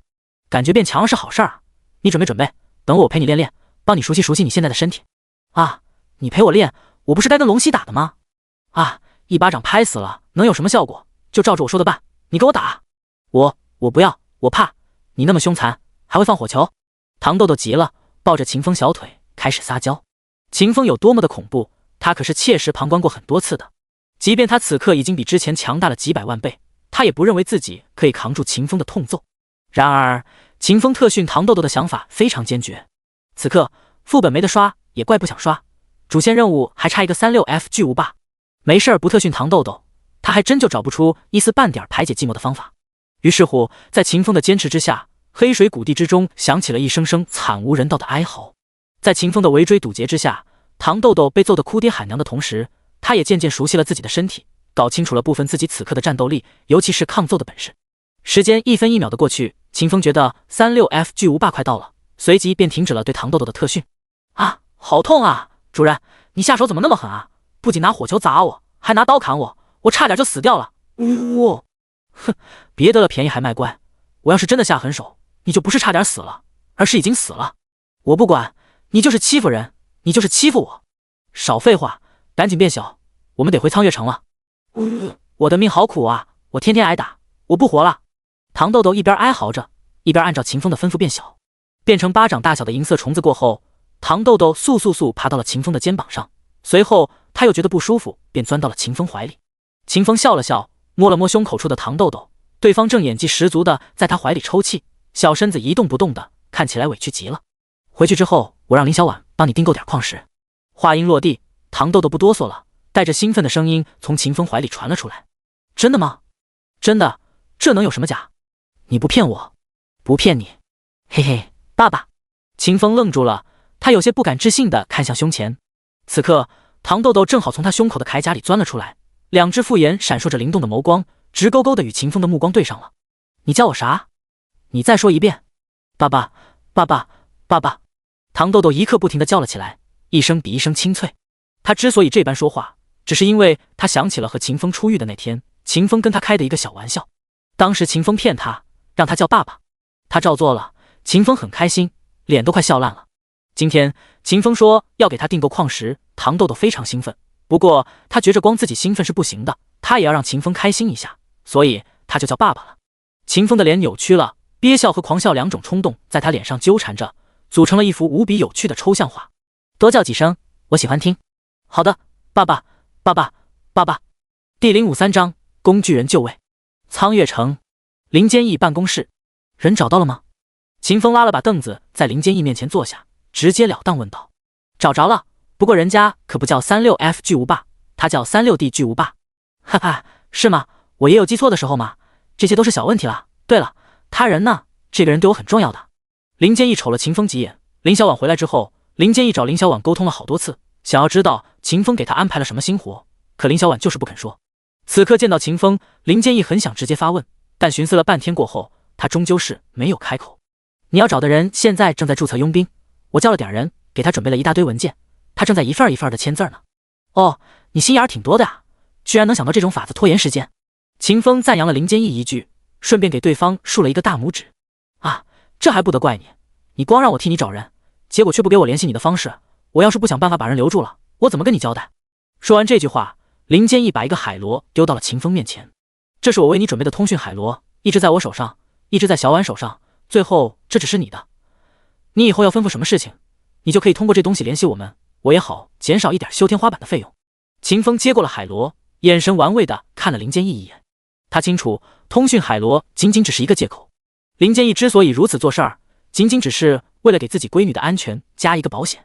小婉我会照顾的，之前是我疏漏了，忘了给她联系我的办法，回头你看到小婉的时候，记得给她说一声，只要遇到了危险，随时都可以用海螺联系我，10秒之内我一定会出现在她身边。另外你再给她说一声，不要觉得这事儿会麻烦我，她是替我做事儿的，就是我天命的人，有我在，再大的麻烦都不是麻烦。秦风话音落地，林坚义老眼之中闪过一丝泪花，他的声音颤抖了起来，哽咽了半晌，才磕磕巴巴说出了2个字：谢谢。哈哈，谢个锤子，咱俩不早就狼狈为奸了吗？你闺女不就是我闺，我的好妹妹吗？林坚义瞬间被破功，下意识的就有些愠怒。不过在回顾了秦风的泼天本事，并看了看秦风那超越凡俗的样貌过后，林坚义又觉得林小婉给秦风当个好妹妹也不是不行。小婉忙着呢。天命阁下，您这是有事儿？下到佣兵工会的大厅，秦风看到了一旁发呆的林小婉，便开口打了声招呼。林小婉抬眼一看到秦风，忙不迭地切断了脑中思索，快步小跑到秦风身边，等候秦风吩咐。36D 巨无霸人呢？你带我过去找他。遵命，天命阁下，请您跟我过来。林小婉谦卑回答了一声，随后便引着秦风走向一旁的一间会议室。进入会议室的那一刻，秦风直接就看到了一座飞机场，眼睛顿时就亮了。36D 巨无霸！谁？一个白毛妹子被秦风的大嗓门吓了一激灵，差点从椅子上跳起来。我叫天命，跟你一样，我也是个玩家。你找我有什么事儿吗？听秦风说自己是玩家，36D 巨无霸的脸瞬间就有些发烫。他那名字取得太骚包了，异界的人不清楚其中的含义，他还能糊弄一下自己的自尊心。可现在却不一样了，秦风嘴里喊着他的 ID， 眼珠子却在他富裕的飞机场上转悠，眼神还玩味至极，明显就是在调侃他的尺寸。你想变大吗？你想知道银月帝国埋藏的最深的秘密吗？你想见识见识所有银月帝国男人都渴望的银月帝国女皇帝的样貌吗？秦风开门见山，直接丢出了3个问题，直指36D 巨无霸最为关心的3个点。作为国家1号节俭代表，36D 巨无霸爸常年对自己的尺寸不满意。在蓝星的时候，这傻妞每天必吃3个木瓜，可连续吃了好几年都不见一丝一毫的效果。其次，36D 巨无霸还是个好奇心极其严重的妹子，不然的话，运气爆棚、升级速度快得吓人的她，也不会在新手村里瞎鸡儿转悠整整3天多的时间。啊，你这话什么意思？字面意思，我能让你变大，让你名副其实，我还能让你挖掘出银月帝国的秘密，让你看明白这个帝国被埋葬在历史尘埃里的那些不为人知的往事。此外，我还能让你见到银月帝国的女皇帝。我知道的，当你听到佣兵公会里的那些男人对女帝的渴望过后，你就对这个女帝陛下产生了浓烈的欲望。如果我没看错的话，你该是个双吧？我能把你送到女帝陛下的床上去，让你跟她钻一个被窝。秦风没有把话说完，他还少讲了一句，还有我。不过这些消息便足够了，36D 巨无霸已经被秦风震惊得满头大汗。你是怎么？36D 巨无霸话还没有说完，秦风便拦腰打断道：我的探查术和你们的不一样，我的是洞察之眼，能够看到你的所有信息，你的那些个小癖好自然也是逃不过我的眼睛的。秦风扯谎了，他所说的那些根本就不是来源于洞察之眼，而是前世的时候36D 巨无霸爸亲口给秦风讲述的。当然，前世的时候秦风也是给巨无霸圆梦了的。当时战况那是一个激烈，激战结束过后，秦风身边躺着的2个，嗨，我很了解你，可能比你自己还要了解你。此外，我还有着帮你圆梦的能力，你若是不相信，可以去翻一翻系统的世界公告，看了之后，你要还是不相信，你就去苍月城里打听打听。几分钟过后，36D 巨无霸成功被秦风说服了，和秦风建立了盟约。这其中谁也说不清几分是秦风话术的作用，又有几分是秦风那超越天人的长相的效果。第054章，你看错我了，我不是那样的人。一头被驯化了的巨型蒜头王八的背上，盘腿坐着一男一女2个人。女人身材娇小，腰肢纤细，长着一头齐耳白毛，露出的肌肤白皙胜雪。唯一美中不足的就是此女某处宝藏地方不够丰润，不够沉重。在女人的对面坐着的是个帅到无法用言语来描述的男人。秦风都说无利不起早，除开末日教团那事儿，你指定是对我有别的图谋吧？哈哈，当然有啊，你这样的人任谁都会有图谋的好吧？达咩。秦风承认了之后，穆雪儿一阵娇笑，还伸出手不停地比划着不行的动作。对于一般的人来说，和陌生异性交流是个有些艰难的事情，但对于秦风这等容貌远超宋玉、颜值碾压潘安的超级大帅哥而言，妹子都是会自己找话题跟秦风尬聊的。秦风轻轻笑了一声，随后道：你比划个什么？咱俩所谓的别有图谋根本就不是一回事好吧？呵呵，那你说说，你图谋我什么？我呀，我图你逆天的幸运值，我图你帮我开箱子。就这，你就说开不开吧。不开，分你3成。呵呵，你看错我了，我是那样的人吗？我有30多个白银级宝箱，3个黄金级宝箱。开，有这么多箱子，你早说啊！你要是早说，我又怎会拒绝你呢？听到秦风有30多个白银级宝箱以及3个黄金级宝箱，穆雪儿的眼睛顿时就亮了。对于在新手村里开黑铁级宝箱都能开出超级道具的穆雪而言，没有人比他更懂开高等级宝箱的快乐了。秦风笑了笑，他手一抖，整整37个宝箱便出现在了蒜头王八的后背之上。我的天，你真有这么多箱子？你这是刷了多少的怪啊？穆雪儿吃惊地看着眼前闪闪发光的宝箱，眼瞳之中满满的全是震惊。他在新手村里宰了78头残血野怪，爆了81个箱子。秦风的幸运值绝对是比不上他的，但能爆出这么多箱子，秦风斩杀的野怪肯定不在1000头之下，不，说不定还是2000头。嘿嘿，我杀了多少怪你就别问了，赶紧动手开箱子吧。行，我现在就开，你可是说好了的呀，要分我3成的。说完话，穆雪儿便动手开箱子了。咻，一道道夺目的金光从穆雪儿手中绽放开来，不一会儿的功夫，秦风面前便堆满了顶级装备和道具，其中有白银级的重生十字章，有99点耐久的隐身令牌，有可以使用99次的魔法卷轴，甚至还有秦风最想要拿到的可以无限升级的坚韧球。你这运气是真的牛逼！哈哈，你挑吧，把你的7成拿走，剩下的就留给我好了，反正这些东西都是最顶级的。秦风也不跟穆雪儿客气，他直接动手将属于他的装备和道具都收了起来。叮咚，你获得白银级坚韧球 X4。叮咚，你获得黄金级坚韧球 X3。叮咚，你获得特殊道具工会集结令。叮咚，你获得。见秦风把黄金阶的装备都收走了，穆雪儿并没有丝毫的意见。穆雪儿生在一个巨富之家，从来没有在经济方面遇到过任何困难。在蓝星的时候，穆雪儿最享受的就是买东西之时花钱的快感，而进入到轮回世界之后，泼天的幸运值也让穆雪儿的爱好延续了下来。就开箱子得装备这件事儿来说，她最为享受的是开出好东西的那一个瞬间，心底自然而然升起的成就和满足。再者的话，箱子本来就是秦风的，他所做的事情仅仅只是帮秦风开了一下箱子，秦风愿意分给他一些，就已经是遵守诺言的社会模范了。4个白银级坚韧球，我记得之前有玩家卖了2个青铜级坚韧球给我，这不就是说我这次可以直接把坚韧球的等阶提升到黄金阶？哈哈哈，36D 巨无霸牛逼！秦风在心头赞叹了穆雪儿一声，随后便从背包之中取出了坚韧球，开始合成。叮咚，你消耗了3个青铜级坚韧球，你合成了一个白银级坚韧球。叮咚，你消耗了5个白银级坚韧球，你合成了一个黄金级坚韧球。此刻加上合成出来的坚韧球，秦风仅仅只拥有着4个黄金级坚韧球，距离下一次合成所需要的数目还差11个黄金级坚韧球，合成被迫终止了。秦风点开坚韧球的面板，查看起来。坚韧球类型特殊宝物，等级无等级限制，等阶黄金级，基础属性生命值加15000，魔力值加15000，生命值自然恢复速度加 7.5 倍，魔力值自然恢复速度加 7.5 倍。附加特效1，启动坚韧球获得 4.5W 护盾值，持续10秒，冷却 4S， 无使用次数上限。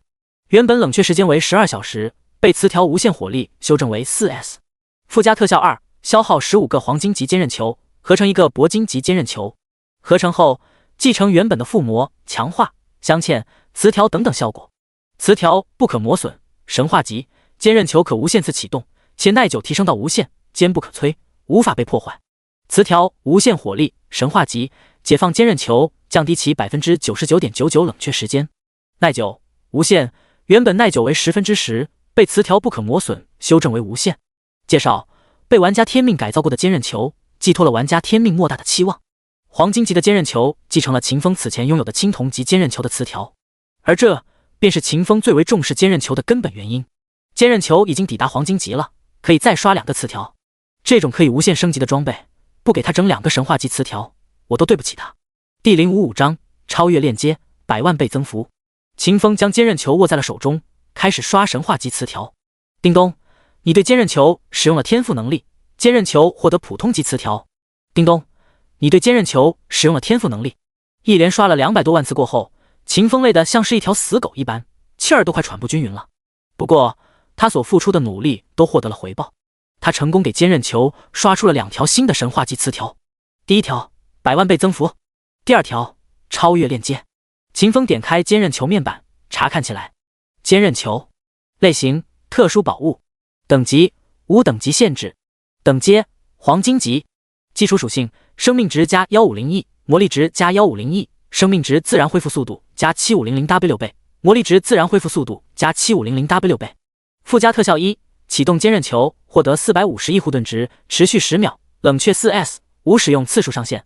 附加特效2，消耗15个黄金级坚韧球，合成一个铂金级坚韧球。合成后继承原本的附魔、强化、镶嵌、词条等等效果。词条不可磨损，神话级，坚韧球可无限次启动，且耐久提升到无限，坚不可摧，无法被破坏。词条无限火力，神话级，解放坚韧球，降低其 99.99% 冷却时间。词条100万倍增幅，神话级，坚韧球基础属性附加特效提升 100W 倍。词条超越链接，神话级，标记目标，与其共享坚韧球的基础属性附加特效，最大标记数量无限，耐久无限。介绍：被玩家天命改造过的坚韧球，寄托了玩家天命莫大的期望。看完了坚韧球的效果，秦风当场就变成了一个麻瓜。我靠！我这次的运气也太好了吧，居然给坚韧球刷出了100万倍增幅，这可是450亿的护盾啊！而且还是每4秒钟就可以开启一次的恐怖存在。我要是在今天之前有了这样的坚韧球，我打冯德的5000大军之时，我用得着算来算去的吗？我直接就可以硬顶着他们所有的攻击，一刀一刀的将他们所有人都切成渣子。除了100万倍增幅之外，坚韧球还获得了另外一个神话级词条——超越链接。看着这个词条的描述，秦风的心脏砰砰的跳动了起来。能够链接无限的单位，把坚韧球的效果分享给他们，岂不是说等糖豆豆发育起来了，制造了100万虚空大军，我可以将坚韧球直接分享给我的军队？我得先试用一下，看看这种分享是不是平分。如果是每个人都可以获得跟我一样的效果的话，那这个词条可就太特么的 bug 了。想到这里，秦风就开启了他的尝试。他把坚韧球链接在了糖豆豆的身上，并注意起了自己生命值的变化。随后，秦风便被结果给震成了麻瓜。秦风的生命值没有发生任何变化，超越连接的分享不是平分，而是真正的共享，居然没有被平分，这东西怎么可以如此 bug？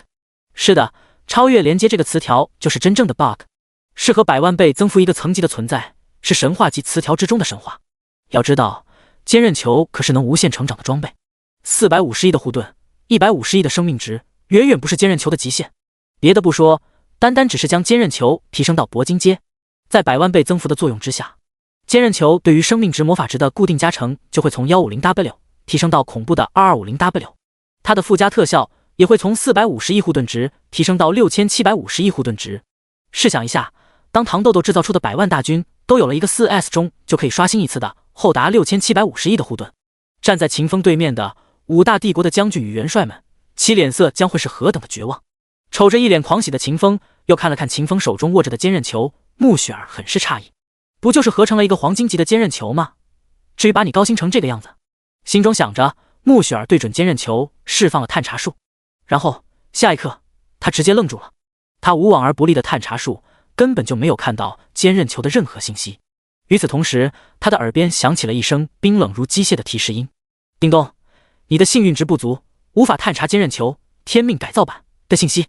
穆雪儿的探查术和其他人不同，别人的探查术一般都是以5维属性做基础的，属性值越高，能探查权限也就越高。穆雪儿的探查术则是以幸运值做基础，她拥有着整整1万点的先天幸运值，以往探查任何物品之时，她都能获取到目标的信息。唯独在探查秦风手中的坚韧球之时，出现了意外。我的幸运值不足，这在开什么国际玩笑？穆雪儿不服气，接连的发动了探查术，可不管他尝试了多少次，结果都和第一次一模一样。此刻，秦风也从巨大的震惊之中缓和了过来。前世的时候，秦风和穆雪儿有过多次缠绵，对这个女人的品性也算是知根知底。在此情况之下，秦风便掩盖去了无尽词条相关的信息，杜撰了一个 SSS 级的天赋，把坚韧球的异常说成是了自己的天赋造成的。哦，我就说我怎么探查不到坚韧球的信息，原来是你的天赋起作用了呀。对了，我看你这么高兴，你这次把坚韧球强化到了什么程度啊？秦风睁眼说瞎话道：我把坚韧球的效果提升了500倍。500倍？这么恐怖的吗？而且每次装备进阶，我都可以将之强化一次。我靠，这就是 SSS 级天赋武器大师的恐怖之处吗？哈哈，还行吧。交流到这里，穆雪儿的眼睛贼溜溜了起来。你的天赋能帮别人强化装备吗？秦风上下瞧了穆雪儿一眼，戏谑道：当然可以。听到这话，穆雪儿的眼睛更亮了，他道：秦风哥哥，我亲哥，你能帮我也强化一下装备吗？当然可以。真的？你不骗我？自然是真的，不过嘛，得等到日后再说。此话落地，穆雪儿2只眼睛顿时就瞪圆了，雪白的脸颊上也多出了丝丝红霞。你这个坏家伙，你不要脸！哈哈，随你说吧，不过我还是得提醒你，机会只有一次，你得好好把握。我才不把握，你就梦吧。穆雪儿把头扭到另一边，羞红着一张脸，不去看秦风。秦风淡笑着往蒜头王八的后背上一躺，穆雪儿这副样子让他想起了上一世和穆雪儿那些扯不开的往事。简单回味了10几秒钟过后，秦风想起此行还有更加重要的事情。他拍了拍穆雪儿的肩膀，轻声道：别光顾着画圈圈诅咒我了，赶紧找末日教团，只要你找到了，我就帮你变大，顺便找机会把你送到女皇陛下的大床上去。哼。第056章，找到黑暗要塞，史诗级大事件开启。秦风按照着前世的记忆，画出了一幅粗糙无比的银月帝国地图，美观肯定是谈不上的，不过却不影响这幅地图的实用性。地图画好了之后，秦风按着穆雪儿的肩膀，将对方转了过来。你干嘛？干正事儿。秦风点了点地图，对穆雪儿道：你觉得末日教团的总部现在在什么地方？凭着感觉来就行，千万不要有任何理性的判断。穆雪儿气鼓鼓道：哼，前面让我帮你开箱子，现在又让我给你当自动寻路机，你就把我当工具人是吧？秦风摸了摸鼻子，好像是有点哦。穆雪儿，就这儿了，在这里我的感觉最是强烈。连续被秦风搂着闪烁了好几次过后，穆雪儿都快站不稳了。可就在这个时候，她突然有了种福至心灵的感觉，她的潜意识告诉她，末日教团的总部一定就在附近的某个位置。你等一会儿，我搜查一下。秦风将自己的精神力张开到极致，同时他也将洞察之眼动用了起来。庞大的信息在秦风脑海之中流转，周遭2000米范围内的所有事物都被他探测了进去。短短2秒钟过后，秦风面前空无一物的空地之上多出了一个黑暗的浮空堡垒。与此同时，秦风的视野之中也出现了一个半透明面板。黑暗要塞，类型浮空堡垒，等阶王者级，基础属性 2888W 装甲值， 188W 攻击力， 99W 防御力。附加特效1，黑暗要塞能够从次元空间之中抽取能量，供给要塞运转。附加特效2，黑暗要塞能够移动，处于移动状态之时，黑暗要塞将获得隐形效果。耐久 2888W 2888W。 介绍：王者议会为末日教团打造的移动堡垒，具有超级强悍的机动性。在黑暗要塞的信息出现在秦风视线之中的那一刻，一道道世界公告也在全华夏大区玩家的耳畔响了起来。世界公告：检测到玩家天命与玩家36D 巨无霸发现了末日教团总部黑暗要塞，史诗级大事件黑暗要塞攻防战开启，所有加入了女皇阵营、军权贵族阵营的玩家都可以参与到此次大事件之中。世界公告：史诗级大事件黑暗要塞攻防战开启，黑暗要塞坐标 1177.8987.368， 末日教团教众坐标公布中。世界公告：史诗级大事件黑暗要塞攻防战已开启，阵营战积分排行榜开启。根据所属阵营的不同，击杀敌对阵营成员，击杀拯救末日教团成员，可获得阵营战积分，所获得的积分越多，阵营战结束之时获得的奖励越多。世界公告：检测到玩家天命与玩家36D 巨无霸发现了末日教团总部黑暗要塞，帝国任务女皇的归来总完成度提升了，当前完成度 13.3%， 玩家天命的贡献度提升了，当前贡献度 8.5%， 玩家36D 巨无霸的贡献度提升了，当前贡献度 2.5%。 听着耳畔一道道世界公告，看着面前赤红色的字符，银月帝国所有的玩家都疯狂了。我靠，天命大佬居然触发了史诗级大事件，只要加入了女皇阵营或者军权贵族阵营都可以参加到此次的大事件之中。阵营对抗赛杀敌就能拿积分，这么爽的吗？哈哈，我大黑天工会已经饥渴难耐了，感谢天命大佬送来的史诗级大事件，天命大佬万岁！兄弟们，我想去黑暗要塞杀末日教团去了，有没有人学会了传送技能的？带我一个。哈，我有传送技能，可是我俩不是一个阵营的，我不准备带你，气不气？可恶，我受不了了，我改主意了，我不杀末日教团的畜生了，我要杀你们这群军权贵族的狗腿子。对啊，公告都说了，不仅仅杀末日教团的叛贼有积分，杀对立阵营的玩家一样可以拿积分的呀。加我一个。我也没有传送技能，我们组队猎杀军权贵族的狗腿子。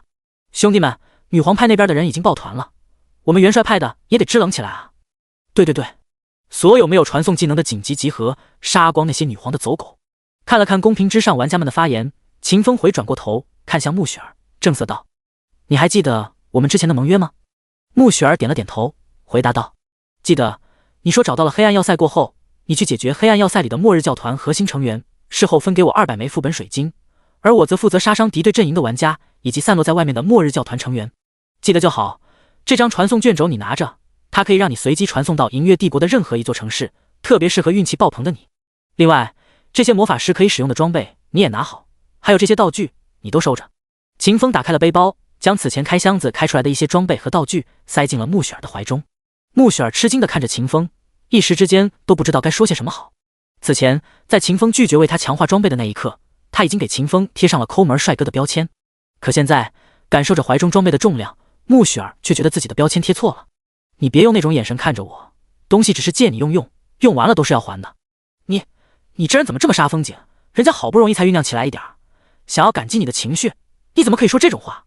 秦风拍了拍穆雪儿的肩膀，微笑着道：别瞎感动了，赶紧去刷积分吧，别让你那10000点幸运值成为摆设。知道了，知道了，我走了呀。说完这话，穆雪儿便撕开了卷轴，直接粗暴地选择了随机传送。秦风回转过了头来，目光直勾勾地锁定在了黑暗要塞之上。随后，他发动了踏前闪。第057章5000点阵营积分，阵营战公告。异常空间波动，异常空间波动。敌袭，敌袭！目标在要塞的第1层，我们的坐标暴露了。敌人通过未知的方法进入了要塞。启动3级空间防御系统，启动空间折叠装置，激活全体不死者。秦风刚一进入黑暗要塞的那一刻，早已进入戒备状态的黑暗要塞顿时就急速运转了起来。一个个末日教团的炼金术士在黑暗要塞的最顶层奔走，将一个个带着浓郁魔法气息的精密仪器开启。末日教团的教尊，霍克帝国的余孽，摩根家族最后的血裔，莫德里克。摩根直勾勾地看着手中的监视水晶，嘴角勾勒起了一股子残忍的笑容。没想到你还真有本事来袭击我们啊！不过这一次，我们可不会再怕你了。议会可是给了我整整300个不死者，还给了我镇压空间的装置。这一次，我要让你有来无回，让你尝尝被噬魂针封印的痛苦。黑暗要塞的第1层，红色的射线一道道从秦风身上扫过，刺耳的警报声乌棱乌棱的在秦风耳畔响起。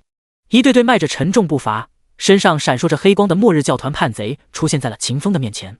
入侵者，速速投降，否则我们定叫你尸骨无存。秦风面前的队伍之中走出了一位身形高大的骑士，这人的等级不高，只有小小36级，但底气却是很足，刚一上来就要让秦风投降。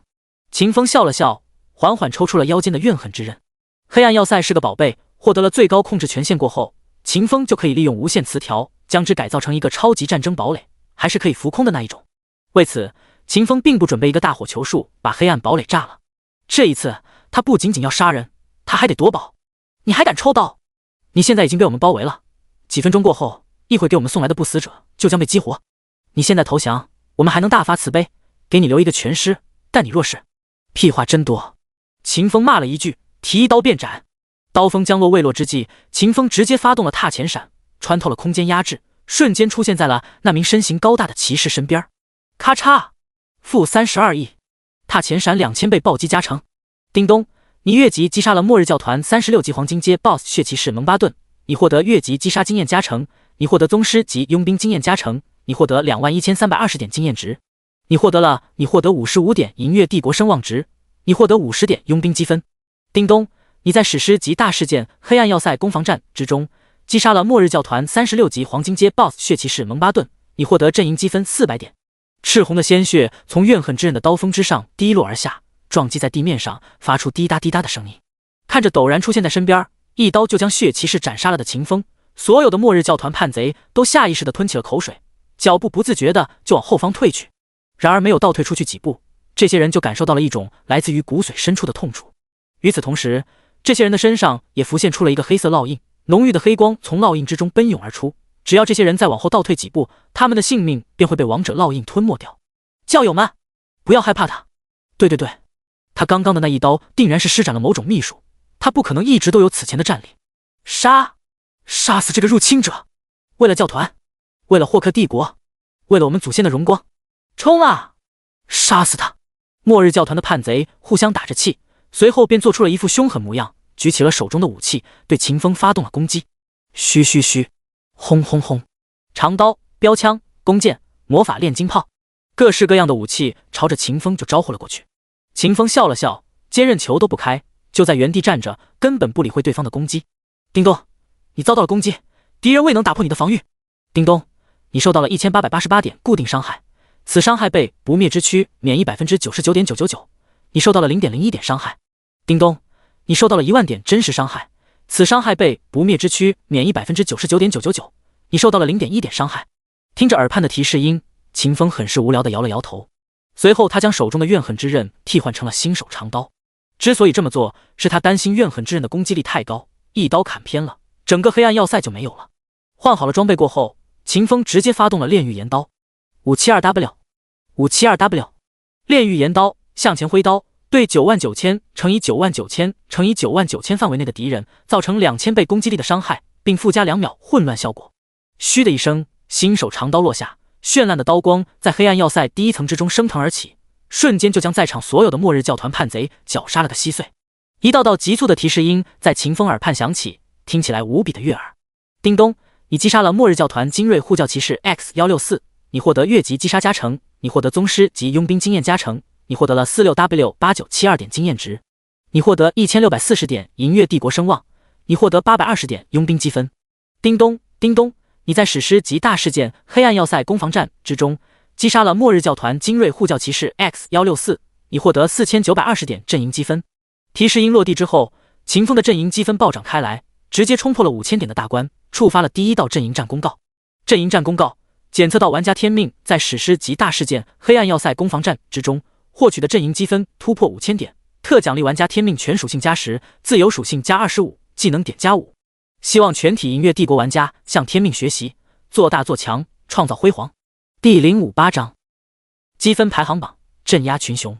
阵营战公告：检测到玩家天命在史诗级大事件黑暗要塞攻防战之中获取的阵营积分突破5000点，特奖励玩家天命全属性加10，自由属性加25，技能点加5。希望全体银月帝国玩家向天命学习，做大做强，创造辉煌。循环3次，听着耳畔骤然响起的提示音，两大派系的玩家都憋不住了。我靠！天命大佬的阵营积分这么快就突破了5000点了。一个20级的末日教团叛贼等于20积分，30级的精英也就只有30积分，10几秒钟的时间，天命大佬居然拿到了5000积分，他这是杀了多少人啊？我算了一下，就全按照30级的精英算，天命大佬这一波至少都杀了167个，10几秒钟的时间杀167个，这是什么魔鬼速度？我靠！照这个速度下去，天命大佬可是能把我们远远甩在身后啊！你能不能清醒一点？那特么的是甩在身后吗？那明明就连车尾灯都看不到啊！我特么才杀了一个，我才拿到了15点积分，我好拿啊！我的梦破碎了，我拿不到阵营战的第一了。许许多多的玩家都被秦风恐怖的战绩打击到了。可就在这个时候，一个视角极其独特的男人站了出来，他叫卡莫拉多巨龙，是秦风的铁杆粉丝。从秦风接连拿到世界公告的那一刻，他就成为了秦风的忠粉。兄弟们，不要灰心，天命大佬杀的越多，对我们来说就越是好事情。我有个朋友在军权贵族阵营，他们的主线任务完成度正在疯狂的下跌，与之相反，我们的主线任务贡献度则是在天命大佬的杀戮之下疯狂而往上提升着。此话一出，公屏之上的玩家们顿时就沉静了片刻，随后弹幕像是雪片一般纷飞了起来。我靠，还真的是，任务的总完成度已经飙升到 14.1% 了。兄弟们，机会来了呀！能不能在这一波把第一环的任务结束，分到任务奖励，就看我们大家的努力了。跟紧天命大佬的步伐，往前冲啊！杀杀杀，谁也不能阻挡我杀人，我妈来了都不行！杀杀杀，谁也不能阻挡我杀人，我儿子来了都不行！黑色玫瑰公会会长，女皇派的那些个玩家疯了。会长，我们保护的目标又被杀了。会长，我们的主线任务完成度又掉了。会长，怎么办啊？我们的任务要失败了。黑色玫瑰公会的聊天频道之中，一个个的玩家正在疯狂的喊冤，看得黑色玫瑰公会的会长血色荆棘一阵头大。喊什么喊？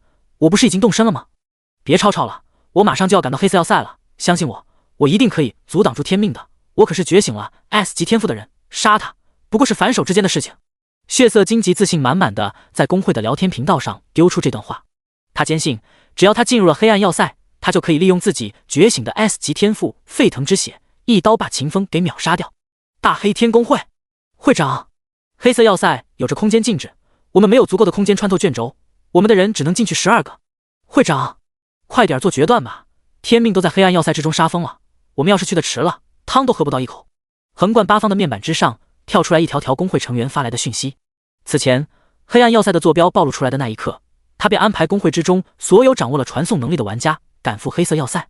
但这一时刻他才终于明白，拥有传送技能只是靠近黑暗要塞的基础条件，想要进去就还需要足够的空间穿透道具。撤回来吧。思量了一阵过后，横贯八方发出了命令。为什么啊？是啊，能进去12个人也行啊，我们也能喝口汤啊。众人质疑起了横贯八方的决定，很是舍不得黑暗要塞之中的机缘。天命能够拿到5000点积分，那就证明他拥有在短时间内击杀上百人队伍的能力。你们就算进去了12个人，你们也不可能抢得过他。而且这还是基于他不对你们出手的情况之下，一旦他对你们起了杀心，你们就得全军覆没，回主城泡泉水。横贯八方把自己的判断说出来，所有大黑天公会的人都是立刻冷静了下来。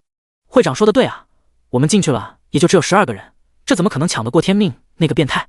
还是按照会长说的办，我们撤回去，避开天命，和其他的玩家抢末日教团的外围成员。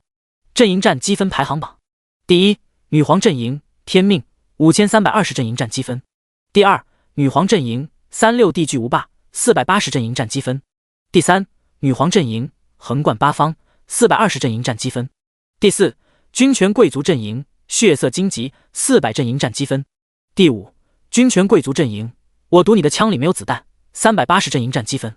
看着面前的半透明的阵营战积分排行榜，看着天命这个 ID 后方整整5320点的阵营积分，穆雪儿瞬间就变成了一头呆头鹅。你怎么可以这么猛啊？我一路捡漏，捡得我人都麻了，才拿到480点阵营战积分。而你的运气明明那么差劲，却是能在短短10几秒钟的时间里拿到整整5320积分，能把排名前10的人绑在一块吊打。你还是不是人啊？呆愣在原地许久，直到阵营战积分被横贯八方超越了之后，穆雪儿才从秦风带给他的巨大震惊之中缓和过来。呼，长长深呼吸了好几口气，穆雪儿对自己道：加油啊，穆雪儿，你可是他的队友啊，你们可是建立过盟约的，可不能让他把你甩的连车尾灯都见不到，到那时候你丢人可就丢大发了。第059章死灵奴役，留给玩家们的惊喜。阵营成就的奖励发下来的那一刻，秦风直接就把25个自由属性点全部加在了敏捷之上。秦风的基础属性：力量194，敏捷634，精神194，体质194，韧性194。在秦风加属性的那一刻，他前方那片血肉淋漓的空地发生了一些无比诡异的变化。只见一点点化作齑粉的血肉逐渐粘合在了一起，团成了一个个血球。紧接着，这些个血球表面出现了一柱又一柱狰狞的凸起，仔细辨别便能够认出那是手印以及脚印。噗噗噗，一道道薄膜破裂的声音响起，秦风面前的血球全部爆开，钻出了一具具没有情绪的行尸走肉。与此同时，秦风的耳畔也响起了系统提示音：叮咚，你获得了164个30级死灵造物，死灵造物持续时间为300秒。眼前的死灵造物来自于技能炼狱岩刀天命强化版的词条效果。词条：死灵奴役，稀有，强制奴役所有被炼狱岩刀杀死的单位，持续300秒。看着面前的死灵造物，秦风下达命令道：守在这里，不要先动手，但也不要放任何人通过第一层。话音落地的那一瞬间，所有的死灵造物顿时就动了起来，按照着他们本来灵魂之中训练过无数次的阵型，组建成了一个方阵。方阵刚一组建完成，一股子肃杀气息便在场间晕染开来，其声势远比他们活着的时候还要骇人。上下打量了几眼死灵方阵，秦风颇为满意的点了点头。有了这些东西挡着，其他的玩家应该没法子接近我了吧？毕竟现在这个时间节点，完成了2转的玩家可是少之又少，而这些悍不畏死的死灵造物，在生前之时可都是30级的存在。想到这里，秦风继续朝黑暗要塞的深处进发。黑暗要塞最高层，注视着传向水晶之中从血团里生长出来的死灵造物，莫德里克满脑子都被挤满了疑惑。血肉再生，操控死灵，这不是死灵术士专有的能力吗？他怎么可能掌握这种能力？难道他也去过王者之地，祭祀过冥魂大帝？不，他可是异人啊！他几天前才降临到我们的世界，他怎么可能去过王者之地？可是他既然没有去过王者之地，他又是从哪里学会的操控死灵的方法？这没道理啊！莫德里克喃喃自语着，突然之间，一道灵光自他脑海之中闪烁而过。他想起了一个从古老年代流传到今天的传说，难道他就是传说之中的那种拥有着2重天赋的异人？不仅掌握着那种可以瞬间传送万里的天赋，还觉醒了与冥魂大帝一样的操纵死灵的天赋。是了，一定是这样的。如若不然，没有获得古神祝福的他，是不可能踏足古神所执掌的领域，更不可能让死掉的血肉再生，让破碎的灵魂重组。一念及此，莫德里克的身子便止不住地颤抖了起来。不过，这并非是畏惧，而是爆发到了极致的歇斯底里一般的兴奋。哈哈，没想到啊，你居然拥有着和冥魂大帝一样的天赋能力。那不就是说，只要我能够封印住你，我就可以代表议会把你献祭给冥魂大帝，让冥魂大帝提前几十年苏醒。哈哈，到那时候，全世界都将记住我的名字，所有霍克帝国的移民都会将我看作是帝国英雄，摩根家族的荣光将在我的手中焕发新生。莫德里克狂笑着，笑得眼泪都奔流了出来。许久过后，他才从极致的狂喜之中缓和过来。他快步走到了一旁的一座空房间，站到了整整300个棺材的正中央。而后，莫德里克轻轻一跺脚，一座血红色的魔法阵便在他脚下出现，将整整300座棺材以及整个末日教团总部之中，所有被附着了王者烙印的末日教团教众笼罩了进去。不死者们，我来给你们加点料。黑暗要塞第1层，哈哈，我终于进来了！我靠，一个方阵的末日教团精英怪，我特么的发了呀！一人一个都别抢了，我要最左边的那个。回来，傻逼，快回来！这些精英怪全特么的是30级的，你打不？噗嗤！好心的提示还没有说完，那个冲得最快的玩家就被164个死灵骑士远程集火秒掉了。看着那个倒地了的身子渐渐化成光点的玩家，其他所有的玩家都懵逼了。我靠，这些精英怪的杀伤力居然这么强！固定伤害、穿透伤害，还特么的有真伤，这特么的只是末日教团的精英怪。伤害高就算了，这些比的武器还贼特么的多样化，有拿长枪的，有举着重盾的，有张弓搭箭的，还特么的有拿魔法炼金炮的。兄弟们，不能傻不愣登的往前冲了，这些人是有战术的，我们也得有战术，不然就只会被这些人暴打。我有隐身，我可以去偷人，我能远程施法，伤害能达到4500点，但是我需要你们帮我拖延时间。我叫星辰，我能指挥，大家听我的，盾战冲前面，把伤害都吃掉，刺客切后排，打一套就跑，法爷多远点，有蓝就丢技能，记得丢准一点，不要杀到自己人，牧师就别省蓝了，他们输出高，你给我狂奶。在星辰的指挥之下，玩家们团结在了一起，朝着死灵骑士发起了攻击。不多时的功夫，在损失了3个盾战、1个战士过后，玩家们成功换掉了1个死灵骑士。然后玩家们就懵逼了，我靠，怎么没有击杀提示？我靠，怎么没有获得积分？我靠，经验值怎么动都不动？你们快看，那个被打碎了的死灵骑士又特么的粘合在一块了，打不死，打烂了都能够重生，这特么的都是些什么怪物啊？第060章，瞬杀全场3万点阵营战积分。叮咚，你的死灵骑士击杀了女皇阵营的玩家。由于玩家率先对你的死灵骑士发起了攻击，此次击杀不扣除阵营战积分。叮咚，你的死灵骑士击杀了19级军权贵族阵营玩家，你获得19点阵营战积分。叮咚，你的死灵骑士击杀了17级军权贵族阵营玩家，你获得17点阵营战积分。行走在黑暗要塞的通道之中，秦风耳畔响起了一道道悦耳的提示音。得益于秦风对于死灵骑士下达的那道绝不先出手的命令，连杀了好些个女皇阵营的玩家，秦风都没有受到一丝一毫的惩罚，反倒是从军权贵族阵营的玩家身上搞到了不少的阵营战积分。来得真快啊，不过我也是有准备的，喜欢我给你们准备的礼物吗？秦风在心中问候了玩家们一句，嘴角不自觉的就勾起了一抹得意的微笑。死灵造物的持续时间有整整6分钟，而且第一批没有了，秦风很快就能弄出第2批，不停的给玩家们送惊喜，能够让玩家们充分体会到轮回世界的乐趣。哎，我真是个大善人啊，为了提高你们的心理承受能力，可是操碎了心。秦风摇头感慨了一句，很是赞许自己舍己为人的高尚品格。恰在这一时刻，一道道击扩启动的声音在秦风耳畔响起了。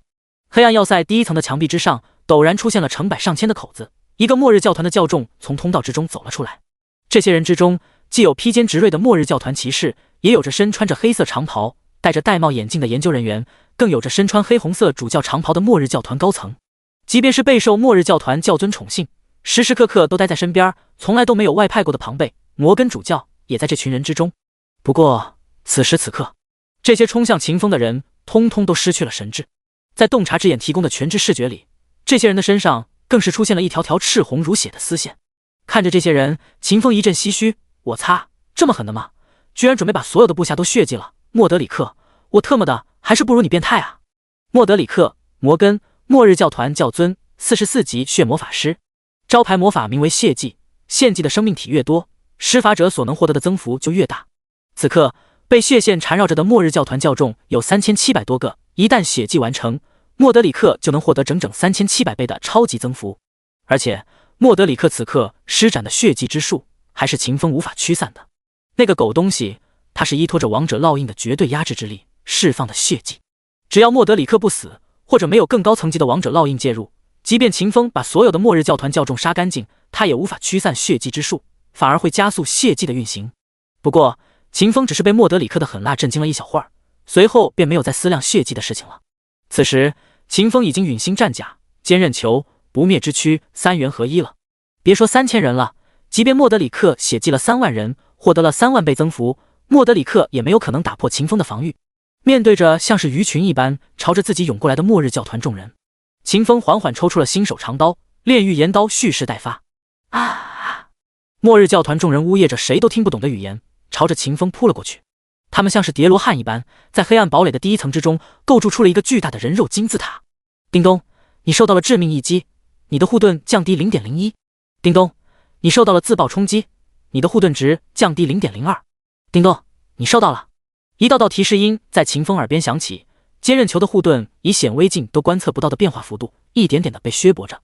秦风冷冷笑了一声，随后他将手中长刀轻轻斩下。长刀落下的那一瞬间，围堵在秦风身前的人立刻就被切削成了碎块，一条条赤红色的伤害数直条爆出，宣告着绝对的死亡。572W， 572W， 字符像是爆炸开来的烟云一般，以极其恐怖的速度朝着四面八方扩散而去。提示音像是暴雨时间击打在地面之上的雨点，噼里啪啦，叮叮当当在秦风耳畔响彻不休。叮咚，你越级击杀了末日教团36级黄金阶 BOSS 红衣主教庞贝摩根，你获得了越级击杀加成，你获得了宗师级佣兵经验加成，你获得21320点经验值，你获得55点银月帝国声望值，你获得50点佣兵积分。叮咚，你在史诗级大事件黑暗要塞攻防战之中击杀了末日教团36级黄金阶 BOSS 红衣主教庞贝摩根，你获得阵营积分400点。叮咚，你越级击杀了末日教团32级黄金阶 BOSS。叮咚，你在史诗级大事件。叮咚，你击杀了3721名末日教团教众，你获得了越级击杀加成，你获得宗师级佣兵经验加成，你获得了1324.56W 经验值，你获得了。叮咚，你在史诗级大事件黑暗要塞攻防战之中击杀了3721名末日教团教众，你获得了10430阵营积分，37210点银月帝国声望，你获得了18605点佣兵积分。提示音连绵不绝地响起，秦风的经验值疯涨到1747W 点，声望值暴涨到了264125点，佣兵积分增长到37175点。之前统计声望值算漏掉了 11W， 现在加上了。至于阵营积分，秦风更是独领风骚，总积分突破了3万大关，达到了36187点，顺利触发了第二次阵营公告，且距离第三道公告仅欠缺13000多点积分。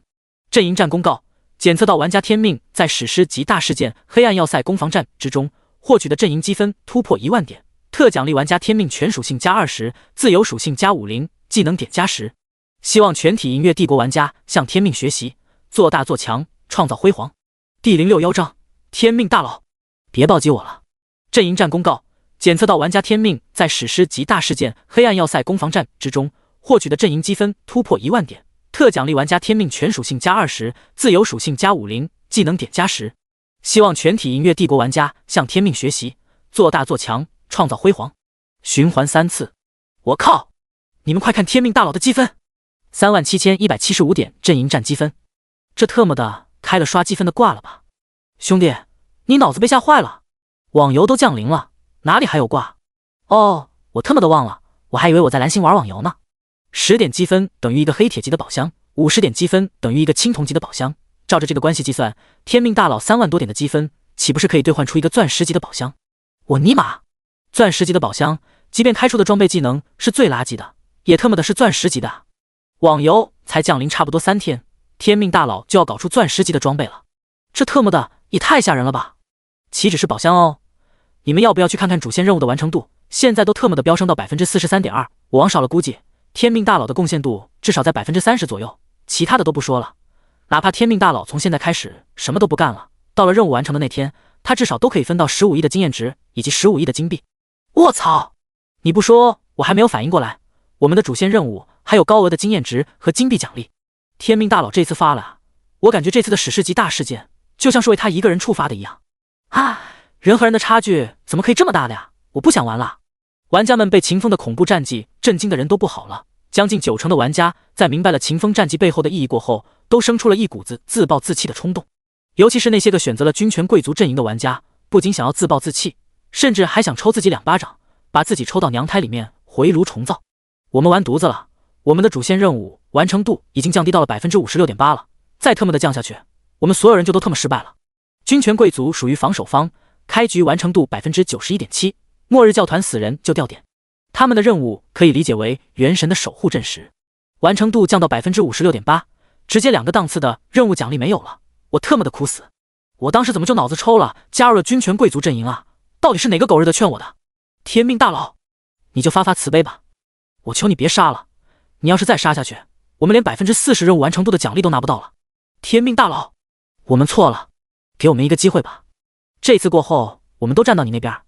你让我们往东，我们绝对不敢往西，给点机会吧。狗日的系统，我 DNMD， 凭什么不让我转换阵营？不就是打仗吗？打仗就不能临阵投敌了？啊，我都不想反抗了，我都想投降了，为什么不让我投降？为什么不让我改过自新啊？天命大佬，别暴击我了。大黑天工会公平，会长，主线任务的完成度冲到 43.2% 了，军权贵族派系的玩家心态炸了，我们要不要趁人之危，趁这机会给他们来一个大的，搞点积分啊？是啊，会长，咱们存下来的魔法卷轴已经饥渴难耐了，给他们一个机会吧。会长，我建议直接打空我们的卷轴，冲个12000积分出来，换2个铂金阶的宝箱。看着公屏之上工会成员们的发言，横贯八方皱了皱眉，随后便下达了会长命令：全体成员打空自己的卷轴，无底线刷分。阵营战积分排行榜：第一，女皇阵营天命37175阵营战积分；第二，女皇阵营36地巨无霸1650阵营战积分；第三，女皇阵营横贯八方985阵营战积分；第四，女皇阵营大飞天狂龙876阵营战积分；第五，女皇阵营大飞天焚城863阵营战积分，37175点积分。秦风，这么多阵营战积分，你到底是怎么刷到的啊？你朝着黑暗要塞里面丢原子弹了？瞅着积分排行榜上秦风的 ID 以及 ID 后面的那串数字，穆雪儿感受到了史无前例的压迫感。此刻，他终于是明白，靠着自己区1万点的幸运值是没有可能跟上秦风脚步的。一瞬间，穆雪儿有些意冷心灰，想要摆烂。可就在下一刻，他突然就转变过思想了，将秦风从对比体系之中踹了出去。对啊，我为啥要跟秦风对比啊？我跟他是盟友啊，他好我也好啊。此外，他就是个觉醒了 SSS 级天赋的怪物，我一个 S 级天赋的小可爱，我跟他比，不就是纯纯的在找死吗？我可以跟排行榜上的其他人对比啊，秦风一直压制着我，我就把其他人压制了，这么算下来，我不也成为了1人之下万人之上的存在了？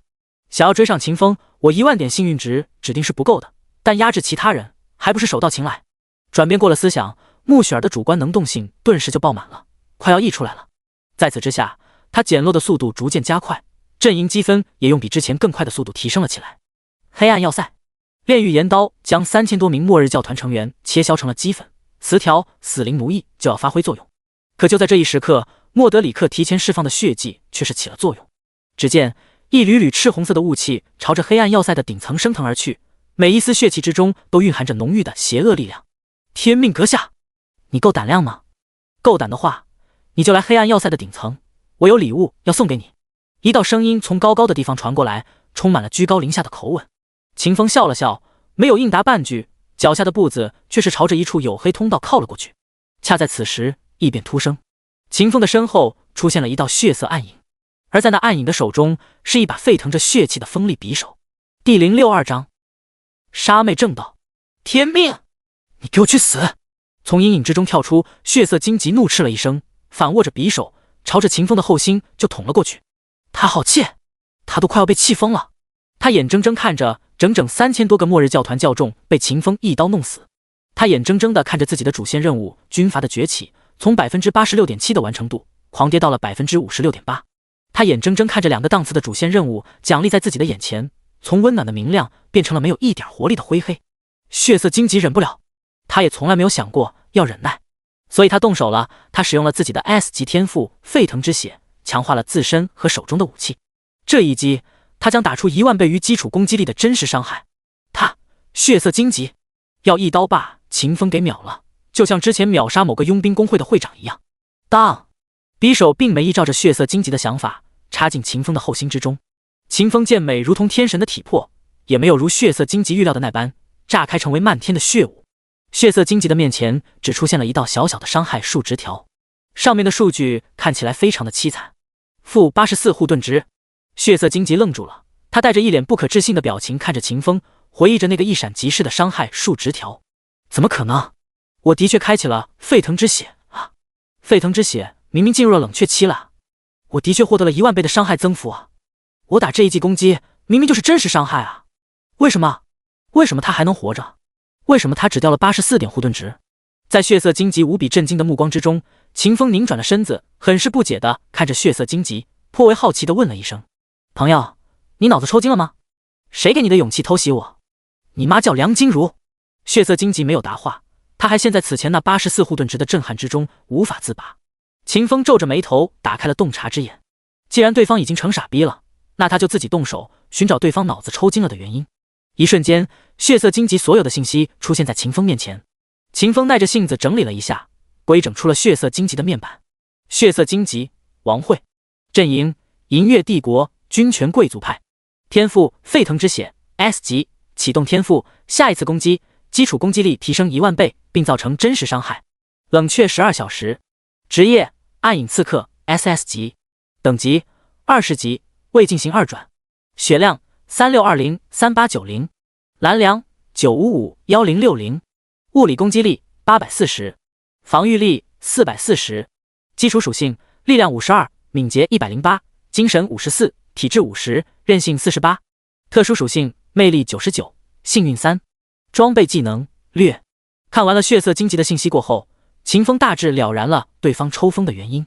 这个弱智女人以为自己拥有了 S 级天赋，拥有着840点的高攻，即便不用技能都可以把秦风给秒了，完全没有思考过秦风凭什么敢顶末日教团3000多人攻击，硬扛好几十个 BOSS 的围攻，更没有思考过秦风的杀力为什么可以那般强大，能一刀把3000多名敌人瞬杀。呼，你这种蠢人为什么这么有勇气啊？觉醒了一个 S 级天赋就敢偷袭我，我他妈的真的是服了你的智商了。秦风骂了一句，随后便将血色荆棘标记成了敌对目标。下一刻，赤焰法袍起作用了，血色荆棘瞬间就烧成了灰，随后又被通道之中传出来的风吹得漫天飞扬。叮咚，你越级击杀了敌对阵营玩家20级一转刺客血色荆棘，你获得了越级击杀加成，你获得了宗师级佣兵经验加成，你获得了46000点经验值，等级 X 转职 10x100x 经验加成。叮咚，你击杀了敌对阵营玩家20级一转刺客血色荆棘，你获得随机奖励包血色荆棘。叮咚，你击杀了敌对阵营玩家20级一转刺客血色荆棘，你获得了20点阵营积分。3道提示音落下，秦风经验值上涨46000点，阵营积分提升了20点。与此同时，秦风的状态栏之中出现了一个小红点。秦风点开小红点，取出了里面的随机奖励包。随机奖励包血色荆棘，使用后随机获得血色荆棘一个装备技能。秦风毫不犹豫的就选择了使用，随后他的面前便出现了一把黄金级的匕首。淡淡瞅了一眼黄金级匕首的属性，秦风很是嫌弃，直接就将之丢到了背包之中吃灰。随后秦风大踏步朝着通道走去，他要去宰末日教团的教尊莫德里克摩根了。苍月城血色荆棘的安全屋，血色荆棘愣愣地坐在地上，脑子里面不停回放着一个提示音。叮咚，你对天命造成了84点真实伤害，对方的护盾值-84点。怎么可能？我明明开启了沸腾之血了，我怎么才对他造成了84点伤害？血色荆棘捂着脑袋，整个人都陷入了巨大的自我怀疑之中。我打的可是真实伤害啊，还是整整 840W 的真实伤害，他怎么可能只掉了84点的护盾值？再如何强大的固定减伤技能，也不可能将我的伤害削减10万倍吧。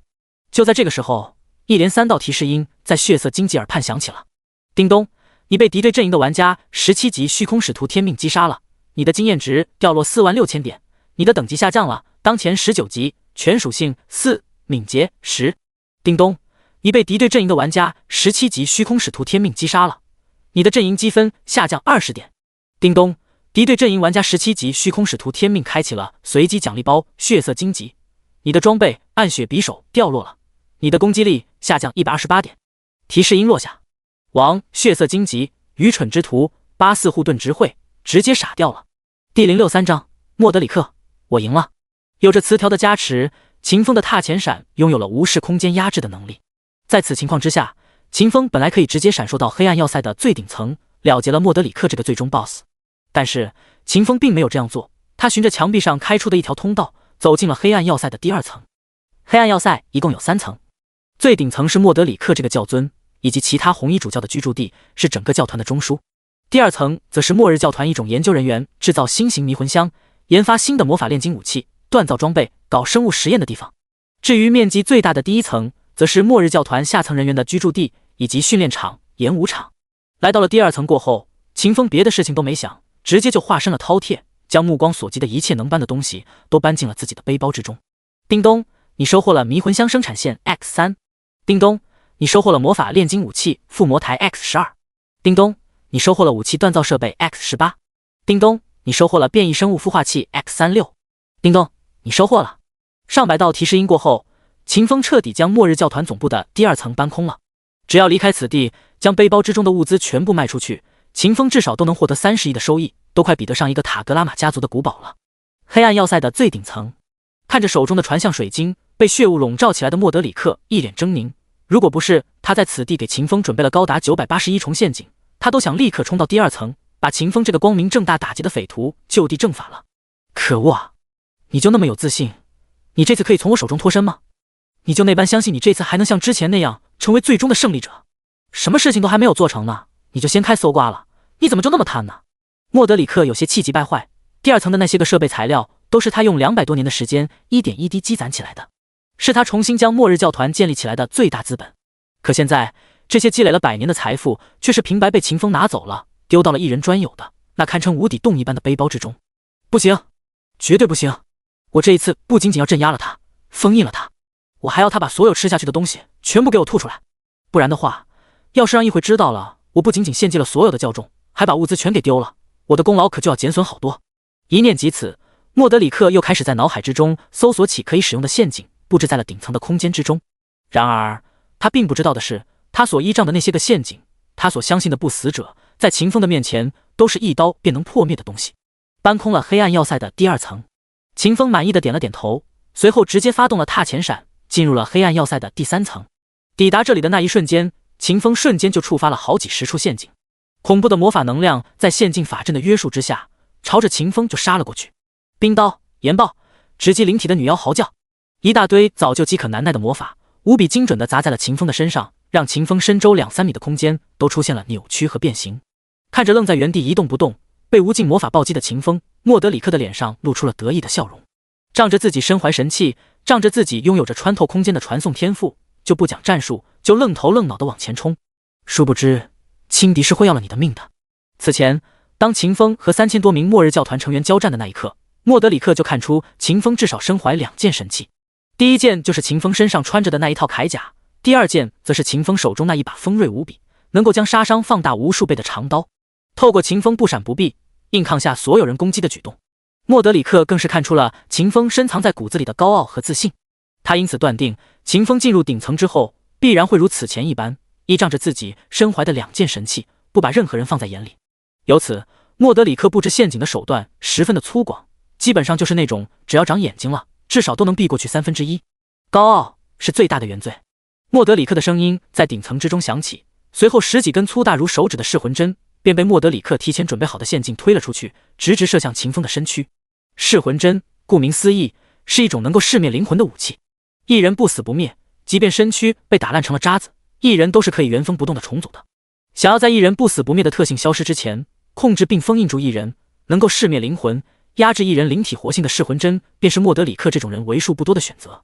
噬魂针在空中飞行，莫德里克的嘴角慢慢扬起，他轻轻的一招手，那些苏醒了的，随后又被藏匿进了次元空间的300不死者，立刻就被魔法阵传送到了秦风的身边。出现在秦风的身边过后，不死者们并没有立刻对秦风发起攻击，而是跪伏在了地面之上，吟唱起了一首苍劲而古老的歌谣。随着他们的吟唱，一股子浓郁的绿色雾气便升腾起来了，朝着秦风所在的位置就扑了过去，将秦风包裹在了无尽的绿色之中。一座座带有活性的墓碑在绿气之中生长起来，就像是破土而出的树苗，也像是从无间地狱之中爬出来的，渴望新鲜血肉、贪图年轻灵体的亡灵。王者的国度张开了，属于冥魂大帝的意志降临在了黑暗要塞之中，恐怖的镇压之力朝着秦风涌去，仿佛天倾。莫德里克狂放地笑了起来，他从弥漫了血色雾气的房间走出，走到了教尊宝座边上，一脚把布置在其上的傀儡人踢飞。他端坐在了自己的宝座之上，伸出左手指着秦风的位置，怒声呵斥道：“给我跪下！”第064章，你现在这副样子，我很不喜欢。此前血祭所有末日教团教众之时，莫德里克并将所有的血祭之力都收容到自己的身体之中，因为他只是个44级的血魔法师，即便获得了血祭之力的增幅，他所能动用的最大力量也是不可能超过6阶的。而根据此前几个末日教团分布的灭亡，以及冯德大军的灭亡之上来看，秦风所能爆发出来的力量，岂不都是7阶，甚至还有可能是跟大剑师白河愁一样的8阶？用6阶的力量去对抗实力堪比8阶的存在，只要是个有脑子的人，都不会认为自己有得胜的可能。莫德里克不是傻子，所以他将99%的血祭之力都交给了亡灵逝者制造出来的不死者，大大强化了这些不死者和王者之地里沉睡着的冥魂大帝的链接。被强化过后的不死者们并没有让莫德里克失望，他们在几百座陷阱的配合之下，成功在秦风无法动弹的空隙里召唤来了王者的国度，换来了冥魂大帝的注视。感受着前方属于冥魂大帝的恐怖镇压之力，看着那些生出了绿色触手的墓碑，莫德里克志得意满。他对着秦风所处的方向怒声呵斥道：“给我跪下！”话音落地的那一瞬间，绿色的雾气浓缩成了铁板一样的存在，朝着秦风的脊背就压了过去。扭动着的绿色墓碑晃悠着绿色的触手，就要折断秦风的脊梁，掰弯秦风的膝盖。秦风头顶的穹顶之中也出现了一个头戴王冠的男人的虚影，他一手提着一把宽刃斩马刀，一手伸出一根苍白的手指，指向秦风，射出一个绿色的骷髅头。然而就在这些攻击快要落到秦风身上的那一刻，一个透明的护盾张开了。护盾张开的那一瞬间，压向秦风脊背的绿色雾气被蹦碎，扭曲着伸向秦风的墓碑触手则是像是着火了一般，猛地就缩了回去。嵌在秦风铠甲上的噬魂针被弹开，落到了黑暗要塞顶层的地板之上，发出叮当响声。冥魂大帝投影发出的冥火暴击也在撞上护盾的那一刻冰消雪陨。你说让谁给你跪下来着？我之前没有听清楚，你再讲一遍。秦风微笑着看向高坐在教尊宝座之上的莫德里克，眼神之中充满了看向垃圾一般的鄙夷。莫德立刻呆住了，整个人如同被10000道苍白之雷命中，处于绝对的麻木状态之中。秦风缓步朝着莫德里克走去，手中长刀上下扭转着，带起了呼呼的风声。走到近前，秦风将新手长刀抵到了莫德里克的脖子边上，贴近了对方的肌肤。问你话呢？你刚才让谁给你跪下来着？你再说一遍，我没有听清楚。感受着脖子旁边锋利无比的长刀，看着秦风那一脸微笑但却无比危险的表情，莫德里克像是掉进了冰窟窿之中，整个人瞬间就清醒了过来。他的声音发抖了，他的身子也跟着颤抖了起来。他完全搞不明白，明明噬魂针已经命中了秦风，明明几百个陷阱释放的魔法都打在了秦风的身上，秦风居然还能像是个没事人一般站到他的面前，用长刀抵住他的脖子。你到底是怎么防御住噬魂针的？你又是怎么抵挡住冥魂大帝的威压的？你只是个异人啊，即便你拥有着堪比8阶的战力，你也不可能是神灵的对手。你怎么能在神的注视之下安然无恙的？秦风笑了笑，一巴掌抽在了莫德里克的脸上，骂了一句：“让你回答我的问题，你还有胆子对我发问？你胆儿挺肥啊！”随后，秦风又甩过去一巴掌，继续问道：“问你话呢？你刚刚让谁跪下？又是给谁跪下？说给我听听。”莫德里克沉默了，他轻轻地低下了头。此刻，他已经知道自己已经是难逃一死。莫德里克好歹也是有身份的人，是霍克帝国古老贵族世家摩根家族最后的血脉，在王者议会之中都占据有席位。他是有自尊的，他不想在丢命的情况之下，还把自己视若珍宝的自尊给丢了。拥有着洞察之眼，秦风将莫德里克的想法看得清清楚楚、明明白白。他开口诱惑道：“说吧，说出来我喜欢听的答案，我就放你一条生路。”莫德里克依旧沉默，他不相信秦风。众所周知，一人是出了名的行事乖张，说话不算数。鬼知道他舍弃尊严之后，秦风会不会按照约定放过他？见莫德里克死猪不怕开水烫，秦风轻轻一笑，继续加码：“我以神之领域之中存在着的所有神灵的名义起誓，如果你按照我说的做了，我还是不放过你，我将被诸神一起灭杀。”此话一出，莫德里克的眼睛顿时就亮了。轮回世界是个有神灵存在的世界，在神战之中失败了的神灵被囚禁在了王者之地，承受无穷无尽的折磨。而作为神战之中的胜利者，那些高高在上的正神则是高居在9天之上的神之领域之中，享受着这个世界上最为浓郁的神力滋养。此刻，秦风以神之领域里神灵的名义起誓，那就意味着对方真的只是想蹂躏他莫德里克的尊严，而没有杀他性命的意思。一瞬之间，求生的本能滋长了起来，自尊不自尊的瞬间就被莫德里克丢到了九霄云外。他舔着脸对秦风道：“我之前说的是，我想给您跪下。”啪！不真心。莫德里克咬了咬牙，诚恳道：“我是让不死者给您跪下，冥魂大帝的意志将由您这样的天才继承。”啪！没水平。莫德里克猛地抬头，随后又硬扛着心底燃烧起来的怒火，把脑袋埋了下去。我是说，全天下的活物，不管是人还是神，都该给您跪下。您是天下的主宰。啪！秦风带着一脸兴奋的表情，又在莫德里克的脸上抽了一巴掌，随后他道：“牛逼吹大了，不喜欢。矮了不知道第几巴掌了，莫德里克的自尊开始作妖了，他憋不住了。那你要我怎么说你才能喜欢？你倒是指出个明路来啊！我喜欢什么我暂时还不清楚，但你现在这副样子，我很不喜欢。第065章虐杀莫德里克5重公告。我喜欢什么我暂时还不清楚，但你现在这副样子，我很不喜欢。秦风微笑着说出了这句话，看向莫德里克的眼神之中充满了嘲弄。和秦风的眼睛对上，莫德里克终于是明白了，眼前这个像是个恶鬼一样的男人，从头到尾都没有想过要放走他。你可是用神灵的名义起誓了的，你就不怕他们惩罚你？惩罚我？秦风戏谑笑着看向莫德里克，平淡道：你要不现在给我叫一个神灵过来，你问问他，就问他有没有信心可以打穿我的防御。开启了陨星战甲之后，秦风有28亿防御力，19亿异常状态抗性，8亿元素抗性，再加上坚韧球4S 一个的护盾，一般的神灵还真就打不穿他的防御。莫德里克呆住了，此刻他终于明白秦风为什么敢大摇大摆地走进他的陷阱之中，为什么敢硬抗下所有攻击，为什么敢站在原地不动，看着他一步步执行谋划了。因为秦风从来就没有正视过他，不只是他，就连高居在神之领域之中的神灵也都没有被秦风放在眼底。巨龙从来都不会在意蚂蚁的筹划，因为巨龙无意之间的一个呼吸就能摧毁蚂蚁费尽心力构建出来的文明。秦风之于莫德里克便是这般。咔嚓 572W 新手刀，秦风准备把这刀的耐久用完，不浪费。炼狱岩刀生发的无尽刀芒瞬间就莫德里克切碎。伤害字符出现的那一刻，秦风耳畔响起了接连不断的提示音。叮咚，你越级击杀了末日教团44级铂金阶 BOSS 末日教团教尊莫德里克摩根，你获得了越级击杀经验加成，你获得了宗师及佣兵经验加成，你获得了82720点经验值，你获得了75点声望值，你获得70点佣兵积分。叮咚，你击杀了末日教团44级铂金阶 BOSS 末日教团教尊莫德里克摩根，你获得500点阵营战积分。世界公告，检测到玩家天命首次击杀了44级铂金阶 BOSS 末日教团教尊莫德里克摩根，达成了铂金阶 BOSS 首杀成就。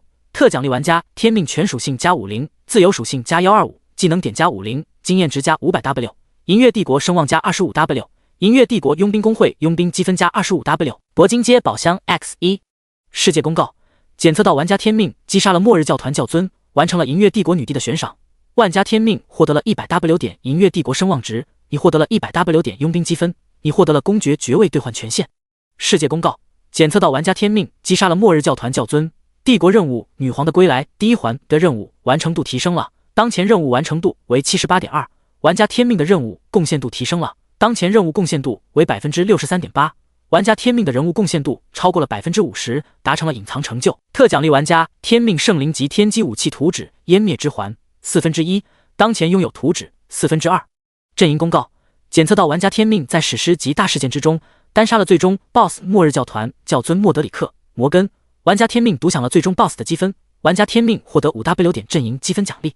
阵营公告，检测到玩家天命在史诗级大事件黑暗要塞攻防战之中获取的阵营积分突破5万点，特奖励玩家天命全属性加50，自由属性加125，技能点加50。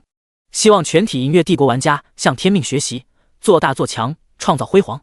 当前阵营战积分87675，等于2个半钻石宝箱。世界公告，阵营公告接连不断的在玩家们的耳畔响起，所有的人都愣在了原地，一时间都忘记了争斗。每个人都被突然响起的公告都被视线之中赤红色的文字给吓坏了，呆愣的像是一头头目鸡。五重公告，天命大佬这是捅了公告的窝了吗？天命大佬也太恐怖了吧！我们所有人都还在刷小怪，他就把末日教团的最终 BOSS 给单杀了。靠！我也进了黑暗要塞，可我连第一层都没有闯过去。人和人之间确实有差距啊，我们和天命大佬之间的距离就跟尼玛天堑一样。我计算了一下，光是属性点，天命大佬这一波就获得了100点全属性加成，以及250点自由属性。属性点还是小头啊，兄弟们，87675点阵营积分，就他妈等于2个半钻石阶宝箱啊！说到宝箱，天命大佬还通过首杀成就拿到了一个铂金阶宝箱。天命大佬这一波下来，直接装备大换新啊！还有特么的公爵爵位兑换权限，有了这个玩意儿，天命大佬等会儿就能直接成为银月帝国的公爵了呀！什么？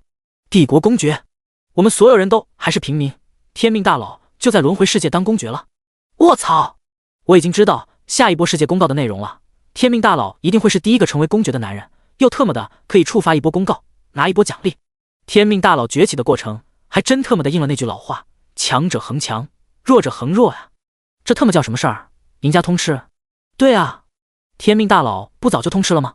到现在为止，一共触发了19条公告，天命大佬一个人独占了13条，拿了1半多的公告奖励。还有，天命大佬已经凑齐了2份圣灵级天机武器湮灭之环的图纸了，我感觉用不了多久，他就能搞出天机武器了。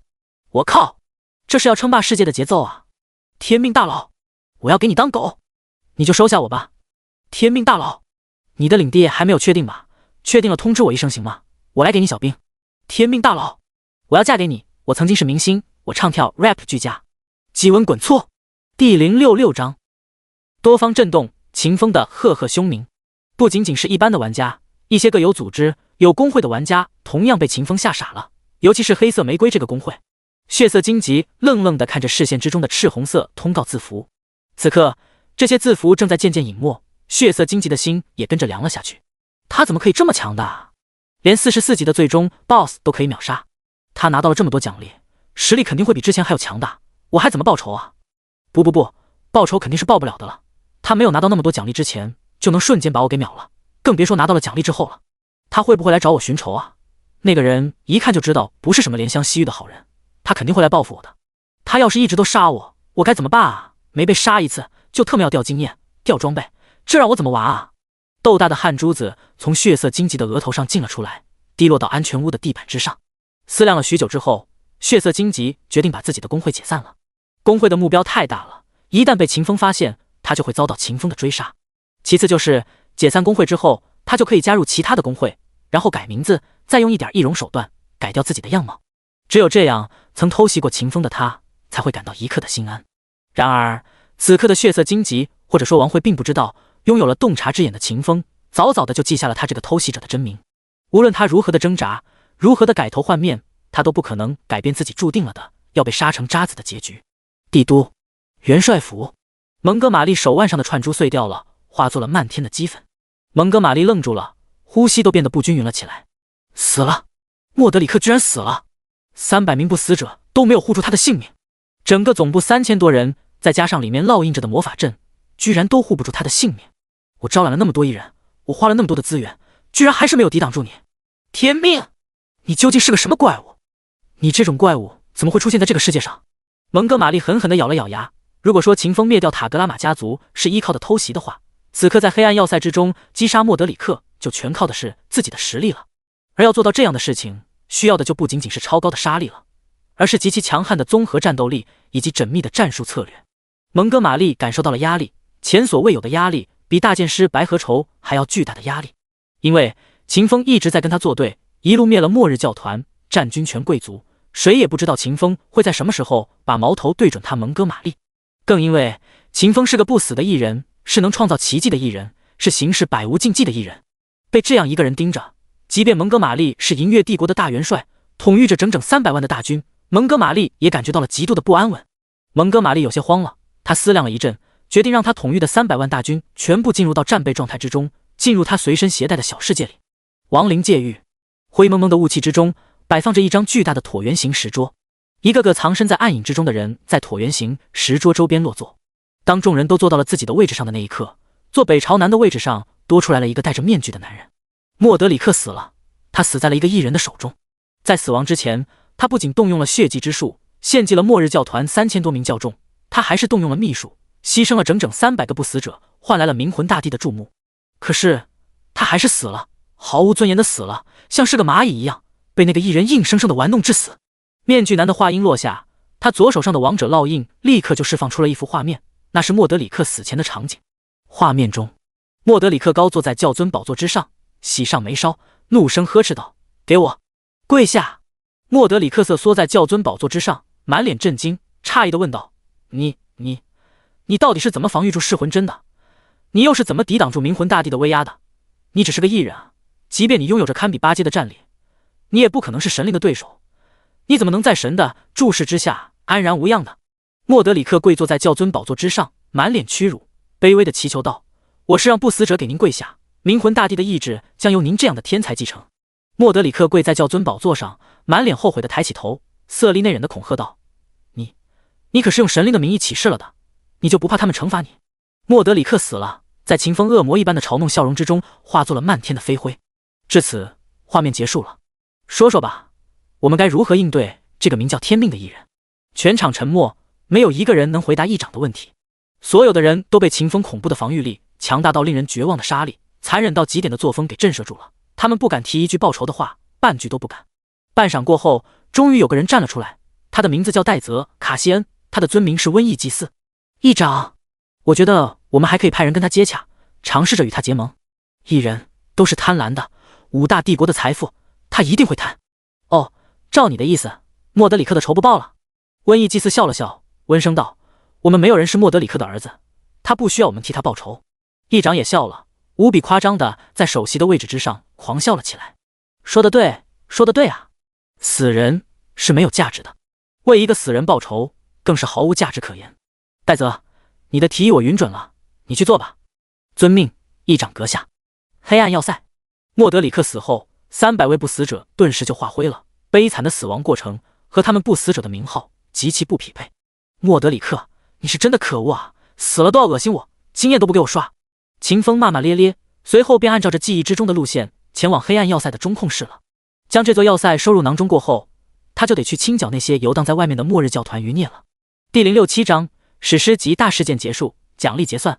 中控室就在黑暗要塞的最顶层，没有走多远的路，秦风就进入了中控室之中。看着面前一大堆复杂到了极致的仪器，秦风就感觉到了一阵脑壳疼。不过他随即就想到了一个作弊的办法，他直接打开了洞察之眼，利用洞察之眼的全知能力，他瞬间就搞懂了黑暗要塞的操作原理。一阵操作猛如虎，仪器之上亮起了一个个魔法灯条，像极了秦风前世传出来的 RGB 主机。最后一道提示音在秦风耳畔响起，他成为了这座要塞的新主人。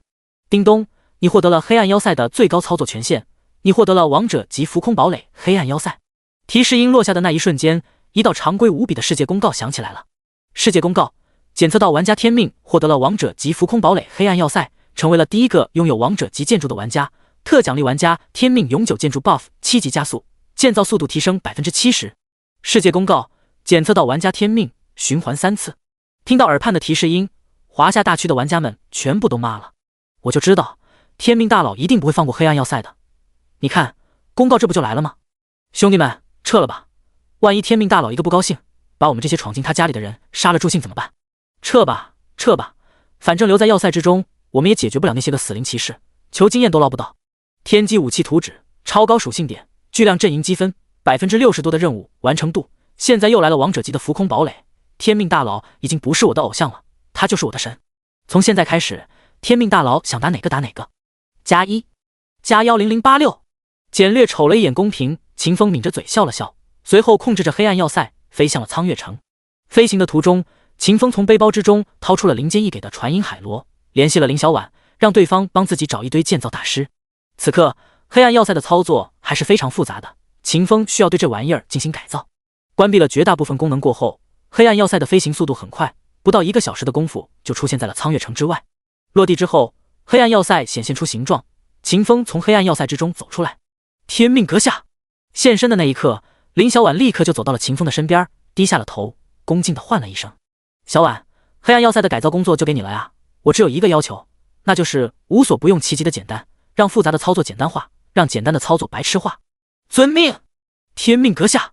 秦风点了点头，随后就掏出了一个品质不凡的储物袋，递到了林小婉的手中。袋子里面装着有秦风四处打劫搞来的19亿金币，足够林小婉买材料、支付人工的费用了。小婉，我还有别的事情，我就先走了。秦风拍了拍林小婉的肩膀头子，眼神之中充满了鼓励神情。随后，秦风直接一个踏前闪，便消失在了林小婉的眼前。感受着肩膀之上残留着的秦风的温度，看着面前再无秦风身影的空旷场地，林小婉深呼吸了一口气，压制下又一次分别的些许哀愁。天命阁下把这么重要的任务都交给你了，你可是不能让天命阁下失望的啊！加油，林小婉，你一定要把天命阁下的堡垒改造成最好的。暗自鼓励了自己一句，林小婉打开了秦风交给她的储物袋，准备先看看自己这次的改造经费是多少。她心想，如果这次的改造经费有些捉襟见肘的话，她就变卖了自己的首饰，顺便把他爹积攒的财宝也给变卖了。在他看来，秦风是他们林家的恩人，为恩人做事儿是不能计较钱财的，否则他爹还有他就不配。在林小婉想到这里的时候，手中的储物袋被他完全打开了，夺目的金光从储物袋里爆射而出，让毫无防备的林小婉下意识地眯起了眼睛。只见在储物袋中的芥子空间里，海量的金币堆积成了一座巨大的金山。嘘嘘嘘，叮咚，你越级击杀了末日教团余孽，你获得了。叮咚，你击杀了末日教团余孽，你获得了阵营战积分。一道道提示音在秦风耳畔响起，秦风百无聊赖地把手中长刀插回到腰间，而后他点开了地图，寻找起下一个闪烁着光亮的坐标。此刻硕大的地图面板之上还有着光亮的坐标已经变得无比的稀少了，数遍了地图也就只有20几个末日教团的余孽。秦风叹了一口气，并没有继续闪烁，他静静地等待了起来。20多秒钟过后，他的耳畔响起了2道提示音：世界公告，末日教团已被彻底清除，史诗级大事件黑暗要塞攻防战结束，阵营战积分兑换商城开启。世界公告，检测到末日教团已被彻底清除，帝国任务女皇的归来第1环完成，任务完成度100%，任务奖励结算中，全体女皇阵营玩家获得10点女帝好感度，10点白河愁好感度，玩家天命贡献度为 67.5%， 玩家天命获得 33.75 亿经验值，获得 33.75 亿金币，获得银月帝国皇家宝库宝物挑选机会 X1， 获得银月帝国公爵爵位兑换权限。玩家36D 巨无霸贡献度为 3.8%， 玩家36D 巨无霸获得。世界公告把贡献度排名前10的10位玩家的奖励播报了一遍。排名第1的毫无疑问就是秦风，他的任务贡献度比全体玩家加在一块都要高。在秦风之下的便是穆雪儿，余下的大黑天公会以及其他几个超大型公会的玩家。秦风淡淡瞅了一眼公屏，女皇派的玩家因为顺利完成了帝国任务，而在齐声高呼，兴奋的不行。军权贵族那一派的玩家则是凄厉的哀嚎了起来，大声叫嚷着要临阵叛逃，不跟蒙哥马利玩了。秦风笑了笑，随后便关闭了公屏，看向自己面板上的某个小红点，选择了领取。第068章职业2转元素皇帝无限掠食。叮咚，你获得了 33.75 亿金币，你获得帝国 buff 加成，你获得了额外 3.375 亿金币。叮咚，你获得了 33.75 亿经验值，你获得了宗师及佣兵经验值加成，你获得了额外 33.75 亿经验值。2道提示音落下，秦风本来空荡荡的钱包立刻就鼓胀了起来，变得无比豪横。而秦风的经验槽也从短小的1752万直接飙升到了恐怖至极的 67.6752亿。爽啊，太爽了！看着槽子里的经验值，秦风兴奋的都快要发疯了。这还是他这辈子重生以来第一次拿到如此巨量的经验值，也不知道这么多的经验值能够让我提升到多少级，他喵的会不会直接飙升到40级啊？秦风心中暗想着，随后便发动了踏前闪，闪烁到了一个了无人烟的地方，开始了狂暴升级。叮咚，你消耗了 2900W 点经验值，你的等级提升了，当前18级，全属性加20，自由属性点加50，技能点加2。叮咚，你消耗了 3700W 点经验值。叮咚，你消耗了 4600W 点经验值，你的等级提升了，当前20级。叮咚，你的等级已经抵达了1转上限，完成转职任务过后方能进行2转，继续升级。叮咚，你获得了转职任务越级击杀，你需要击杀10位等级高出你10级的单位。叮咚，你完成了转职任务越级击杀，你获得了2转资格，是否立刻转职？听到转职提醒，秦风毫不犹豫，直接就选择了转职。叮咚，你的虚空之心被激活了，你获得了 SSS 级天赋无限掠食。叮咚，你完成了职业2转，你的主职业发生变更，当前职业为虚空行者，你的全属性潜能获得10倍提升，当前属性潜能为100。你获得属性补全，力量加50，敏捷加50，体质加50，韧性加50，精神加50。叮咚，你完成了职业2转，你的等级上限提升了，当前等级上限为30级。提示，你完成了职业2战，成功转职 SSSS 职业虚空行者，你升级所需的经验值提升至100倍。一连4道提示音落下，秦风完成了转职，获得了新的 SSS 级天赋，拿到了属性补全，提升了等级上限。与此同时，秦风升级所需要的经验值也从原来的50倍提升到了更加恐怖的100倍。卧槽，100倍的经验值消耗，这是要玩死我呀！就只有60多亿经验值，100倍的消耗，我尼玛！秦风骂骂咧咧看向了经验槽。此前连升3级，秦风一共消耗了 1.12 亿经验值，他的经验槽已经变成了风中残烛一般的 66.5552亿。哎，伸头是一刀，缩头还是一刀，来吧！想到这里，秦风再度动用经验值，提升起了自己的等级。叮咚，你消耗了2亿经验值，你的等级提升了，当前21级，全属性加50，自由属性点加125，技能点加4。叮咚，你消耗了4亿经验值，你的等级提升了，当前22级。叮咚，你消耗了。叮咚，你消耗了14亿经验值，你的等级提升了，当前27级。全属性加50，自由属性加125，技能点加4。连升7级，秦风的经验槽被榨干了，只剩下了无比可怜的5.5552亿经验值，距离提升到28级还差整整10.4448亿经验值。感受着这巨大到足以令全世界所有玩家都绝望的经验值消耗，秦风一点都高兴不起来了，脸色难看的像是一条败狗。秦风像是机器人一般点开了自己的面板，开始加点。17级、20级，秦风一共获得了60点全属性，150点自由属性，6个技能点。二转之际，秦风获得了全属性20点的属性补全。二转过后，秦风一连升了7级，获得了350点全属性以及875点自由属性，28个技能点。加上此前2次阵营公告以及铂金级 BOSS 的首杀奖励，秦风一共有了450点全属性，1200点自由属性，94个技能点。秦风毫不犹豫，直接把所有的属性点都加到了敏捷之上，他的基础属性发生变化。基础属性：力量644，敏捷2284，精神644，体质644，韧性644。完成了加点过后，秦风便使用了无限词条的能力，直接为自己附着了一条新的神话级词条。抵达20级完成转职，能直接赋予自己一条神话级词条。叮咚，你对自己使用了天赋能力，你获得了神话级词条元素皇帝。提示音落下，秦风打开了自己的面板，查看起元素皇帝的和新获得的 SSS 级天赋无限掠食的效果。词条元素皇帝神话级，可抽随意取感知范围内的元素能量补给自身，可随意禁绝感知范围内所有单位施展元素魔法。看完了元素皇帝的介绍，秦风脸上的郁闷直接就一扫而空。随意抽取感知范围内的元素能量补给自身，岂不是说只要所在之地有元素能量存在，我就是不死的？还可以直接禁绝别人释放元素魔法，这不就是妥妥的只许我老秦放火，不许他人点灯啊？秦风兴奋无比，从现在开始他就不是原来的那个他了，他变成了秦百亿少女的梦，公告马桶揣弑神之刃，不死的全能者，法师杀手，移动纵火犯风。缓了好一阵子，秦风看向了新的天赋无限掠食。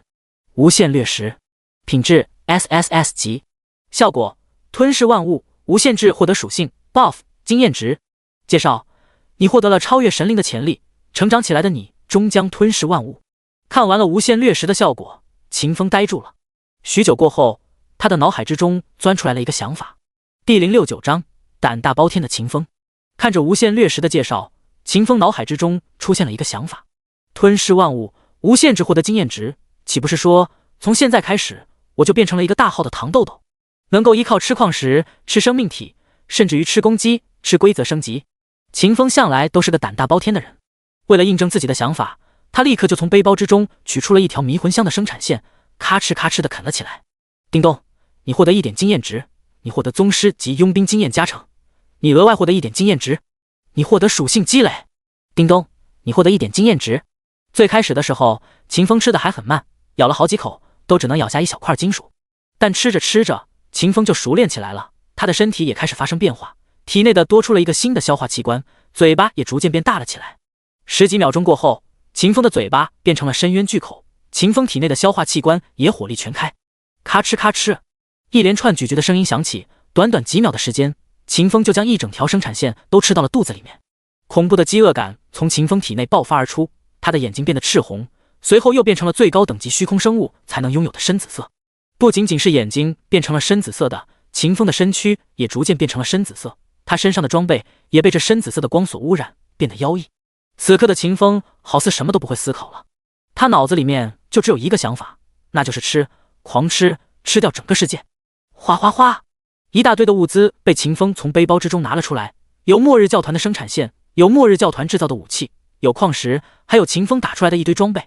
秦风根本就没有犹豫，他直接就开吃了。叮咚，你吃下了850吨矿石，你获得了500W 点经验值，你获得宗师级佣兵加成，你获得额外500W 点经验值，你获得2点自由属性。叮咚，你吃下了艾瑞达拉法杖，你获得了750W 经验值，你获得宗师级佣兵加成，你获得额外750W 点经验值，你获得了3点自由属性，你获得 buff 元素魔法2000倍增伤，持续30分钟，你获得 buff 来自于词条效果。叮咚，你吃下了装备怨恨之刃，你获得了 buff 战役燃烧，持续30分钟。你获得 buff。叮咚，你吃下了装备。短短几秒钟过后，秦风就将自己的背包吃空了。他的经验值从5亿多直接暴涨到了8亿多，自由属性点多了60个，身上的 buff 多出一大堆。如果此刻的秦风拥有着神话级词条永久 buff， 那结果不敢想象。但是秦风还是没有满足，他感觉自己怀里有个美味的东西，他伸手就掏了过去，将一只看起来就非常美味的虫子掏了出来。口水从秦风的大嘴之上流出，噼里啪啦的滴在了糖豆豆的虫躯之上。糖豆豆无比恐惧的看着秦风，眼泪啪嗒啪嗒的就落了下来。糖豆豆感知到了一股子绝对的压制力，这使得力量值并不输于秦风的他，生不起一丝一毫反抗的想法。他感觉自己要完了，要被主人吃掉了。巨大的悲怆从糖豆豆心中升起，一股力量莫名的涌出，在秦风已然把他送到嘴边的那一刻，他大哭了起来，哇哇哇哇！听着耳畔熟悉的哭声，秦风紫色的眸子里闪烁一丝疑惑。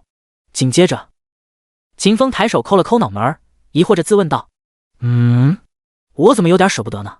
这虫子跟我啥关系？心念一起，一连串过往的画面浮现在秦风脑海之中。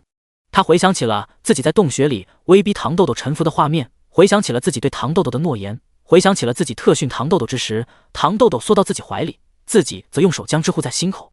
点点清明神色从秦风眼底升起，他渐渐从那种极度饥饿的状态之中苏醒了过来。然后秦风懵了，我靠，我干了啥？我刀呢？我炮呢？我的钱呢？糖豆豆，你没说错吧？我怎么可能把金币全都吃了？我说的都是真的。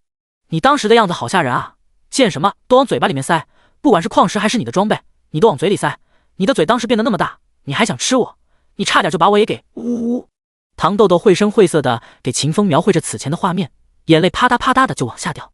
主人啊，你为什么想吃我呀？是我哪里做的不好吗？呜！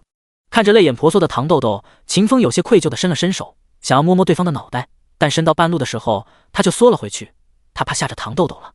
糖豆豆依旧呜呜大哭着，但他的余光瞥见了秦风的动作，他一步步朝着秦风靠了过去，哭的却是越来越大声。最终，糖豆豆蜷缩在了秦风的大手中，哭累了，睡着了。死！没想到啊，无限掠食居然跟虚空吞噬者的本源能力是一样的，啥都能吃，吃啥都能成长。但在我的记忆之中，虚空吞噬者吃东西的时候却是不会影响智商的。秦风一手托着沉睡着的糖豆豆，一手摸着下巴沉思了起来。片刻过后，他想明白了，自己之所以会发疯，其根本原因在于他现在的等级还不够高，他的5维属性不够高，远远达不到虚空吞噬者的层次。看来以后吃东西升级得找到一个没人的地方，再把糖豆豆赶得远一点，再给自己准备点提醒道具，不然我就还得发疯。秦风感慨了一声，随后便感到了一股子悲凉。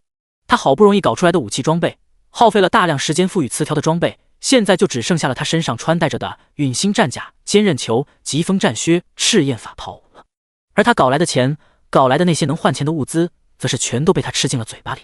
这让本来豪横起来的秦风秦老爷，又变成了穷得非常立体的穷鬼。不过悲凉了一阵过后，秦风却是笑了起来，哈哈！幸好我没有领取首杀 BOSS 奖励的铂金宝箱，幸好我没有把阵营积分兑换成宝箱，不然宝箱都被我吃了。哈哈，这一波就特么的血赚！第070章兑换宝箱，钻石级宝箱到手。秦风很是乐天的感慨着，他点开了自己的面板加点，随后便查看起自己现在可以动用的声望、佣兵积分、阵营战积分等资源。天命计算了以穿戴装备，天赋无限词条，天赋无限全能，天赋无限掠食，显性词条弑神之力，神话级，无视防御，真实伤害。显性词条不灭之躯，神话级，免疫 99.999% 的伤害。显性词条元素皇帝，神话级，可抽随意取感知范围内的元素能量补给自身，可随意禁绝感知范围内所有单位施展元素魔法。职业虚空使徒 LV27， 经验槽11亿经验值，血量 150.04亿 150.04亿，坚韧球战甲，蓝量 150.03亿 150.03亿，同上。物理攻击力64400，魔法攻击力64400，防御力1464400，战甲法袍。基础属性力量644，敏捷2344，精神644，体质644，韧性644，百倍属性潜力。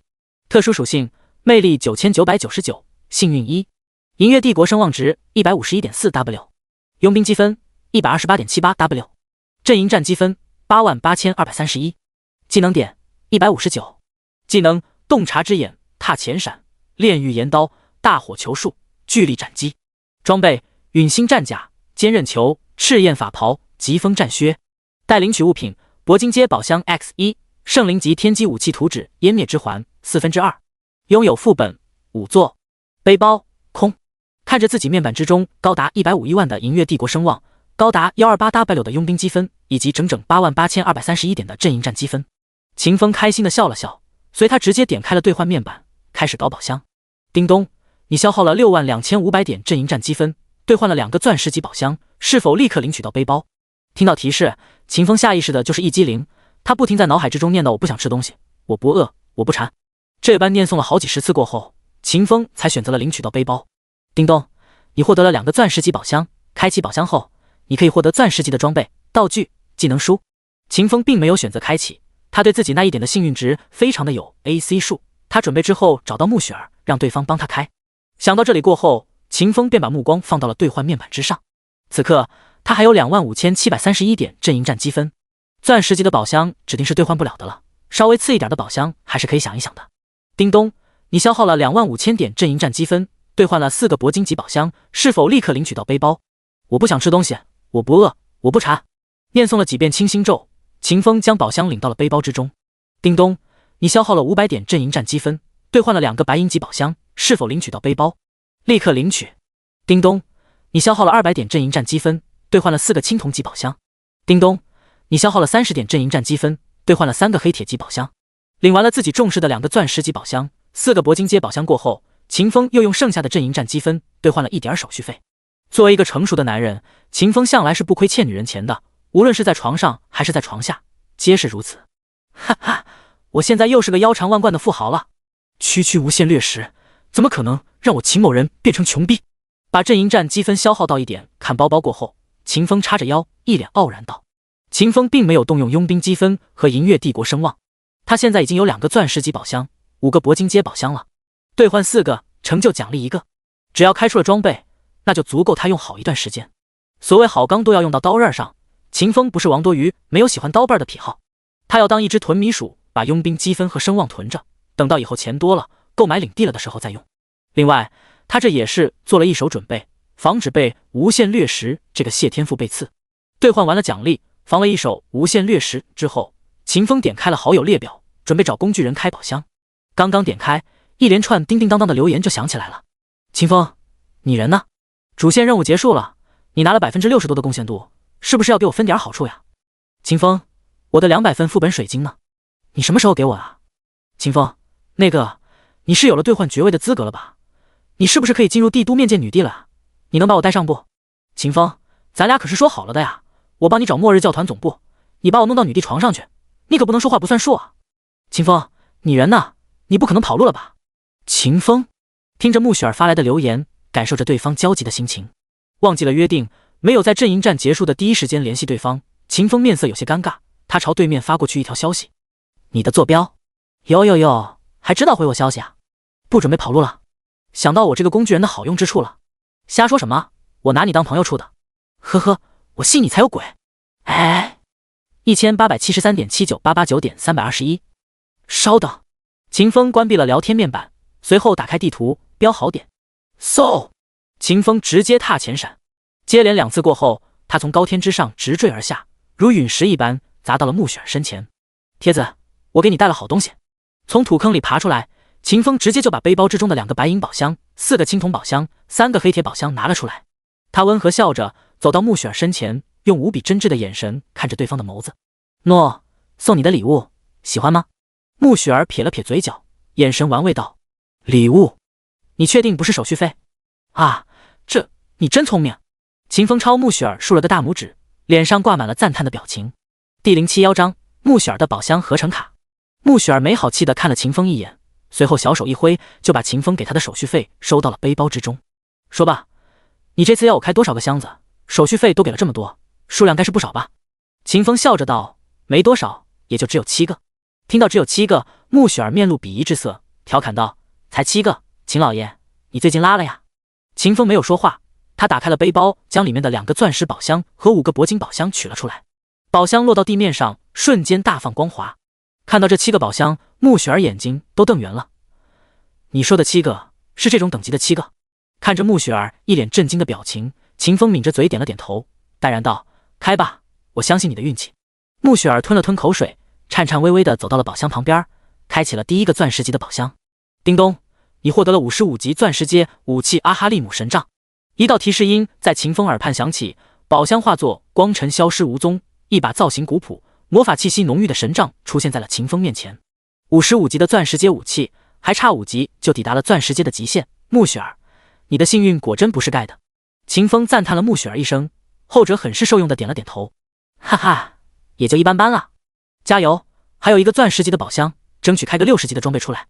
啊，那还不是轻轻松松的事儿。穆雪儿傲然道。随后，穆雪儿便靠近了第2个钻石级宝箱，将之打开了。叮咚，你获得了52级钻石阶武器超魔导炼金巨炮。提示音落下，宝箱化作光尘，一把2米多长的巨炮出现在了秦风面前。这是一把黑色的大炮，枪体本身的构造很是简单朴素，但细细看去却是能给人带去一种狰狞恐怖的感觉。尤其是那黑洞洞的枪口，看过去就有种与深渊对视的恐惧感。不错呀，秦风由衷赞叹了一句。他向来就很喜欢粗暴的武器，眼前这把大炮口径够大，枪体够大，很是符合他的审美。和秦风不同，此刻的穆雪儿却是一点都高兴不起来。他刚刚才说开出60级的钻石阶装备轻轻松松，可马上就被打脸了。秦风的那句不错，在他听来更像是对他的嘲讽。一瞬间，穆雪儿的倔脾气就上来了。不错，哪儿不错了？52级的钻石阶装备能叫不错？你等我一会儿，今天我要是不给你开出一个60级的钻石阶武器，我就不叫穆雪儿。说完这句话，穆雪儿就开始翻她的背包，不一会儿的功夫，就从背包里面取出了一张5品阶的宝箱合成卡。啪的一声，穆雪儿把宝箱合成卡拍到了秦风的手中，随后便直勾勾地看着秦风，2个腮帮子鼓鼓囊囊的，像是塞满了花生米的松鼠。看着手中的宝箱合成卡，又看了看气鼓鼓明显不服输的赌狗穆雪儿，秦风瞬间就明白了对方的心思。宝箱合成卡可是个稀罕玩意儿，你就这么拿给我用了，你不心疼？啊，我多的是。穆雪儿傲气道。那我就不客气了。啊，你跟我客气过吗？才认识我就揭我老底。秦风低头不语，随后便使用了宝箱合成卡。叮咚，你使用了宝箱合成卡，你消耗了5个铂金阶宝箱，你获得了1个钻石阶宝箱。提示音落下，地上的宝箱5合1，闪耀出璀璨的钻石光辉。看着面前的钻石宝箱，穆雪儿眼底闪过一丝狡黠的笑意。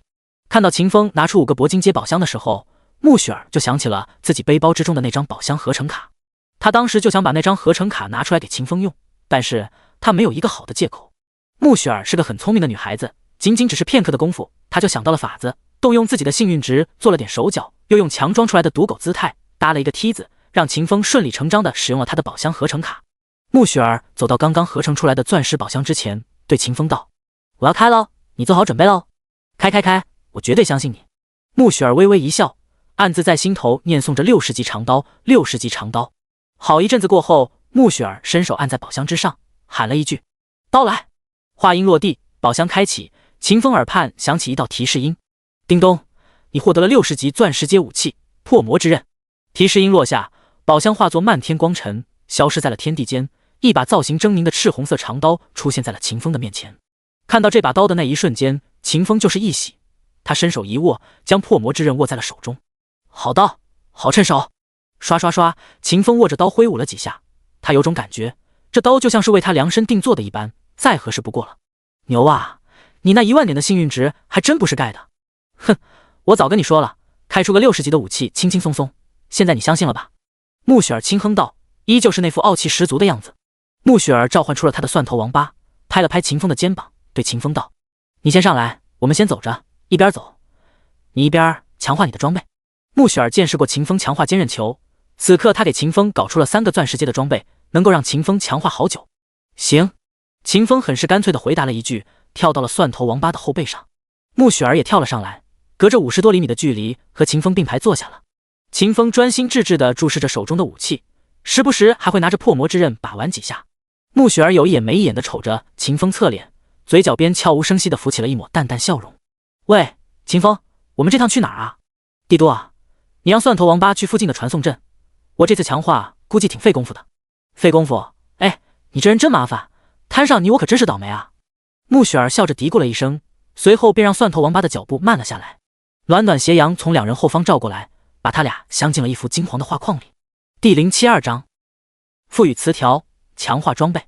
蒜头王八的后背上，秦风拿起超魔导炼金巨炮，查看起了这个装备的信息。超魔导炼金巨炮，类型：魔法炼金武器，等级52级，等阶钻石阶，基础属性：物理攻击力加3600，魔法攻击力加5200，射程9999米，每次射击消耗500点魔力。附加特效1，消耗5000点魔力，超魔导炼金巨炮功率全开，下次攻击造成10倍于基础攻击力的伤害，冷却6小时。附加特效2，每次攻击附加100%魔法攻击力的元素伤害，元素类型随机，耐久500-500。介绍：赤焰帝国炼金术士阿基米德的造物，曾见证过阿基米德的辉煌人生。看完了超魔导炼金巨炮的信息，秦风顿时就眉开眼笑了起来。不愧是钻石阶的装备啊，基础的数值就这么强大，要是刷上了一个1000倍增幅，岂不是要逆天？开刷啊！一念及此，秦风便使用了天赋能力，开始给超魔导炼金巨炮刷词条。叮咚，你使用了天赋能力，你的装备超魔导炼金巨炮获得普通级词条。叮咚，你对超魔导炼金巨炮使用了天赋能力。连续刷了几千次词条过后，超魔导炼金巨炮拥有了6个稀有级词条。秦风再度点开了超魔导炼金巨炮的面板，查看了起来。超魔导炼金巨炮，类型：魔法炼金武器，等级52级，等阶钻石阶，基础属性：物理攻击力加 360W， 魔法攻击力加 520W， 射程9999千米，每次射击消耗500点魔力。附加特效1，消耗5000点魔力，超魔导炼金巨炮功率全开，下次攻击造成10000倍于基础攻击力的伤害，冷却6小时。附加特效2，每次攻击附加1000倍魔法攻击力的元素伤害，元素类型随机。词条：1000倍增幅，稀有，超魔导炼金巨炮基础属性附加特效提升1000倍。词条：1000倍距离，稀有，超魔导炼金巨炮攻击距离提升1000倍。词条：1000倍耐久，稀有，超魔导炼金巨炮耐久提升1000倍。词条：魔能爆发，稀有，使用超魔导炼金巨炮杀死目标时，目标发生2次爆炸，爆炸范围1000×1000×1000，爆炸伤害等同于超魔导炼金巨炮攻击伤害。词条：魔能封禁，稀有，使用超魔导炼金巨炮命中目标时，目标进入9秒强制沉默状态，沉默不可被100级以下单位驱散。词条：超魔导狂暴，稀有，使用超魔导炼金巨炮命中目标时，强行在目标体内制造出魔能漩涡，魔能漩涡持续9秒，每秒造成30x 目标魔法攻击的伤害。耐久 50W。介绍：被玩家天命强化过的超魔导炼金巨炮，打谁谁暴毙。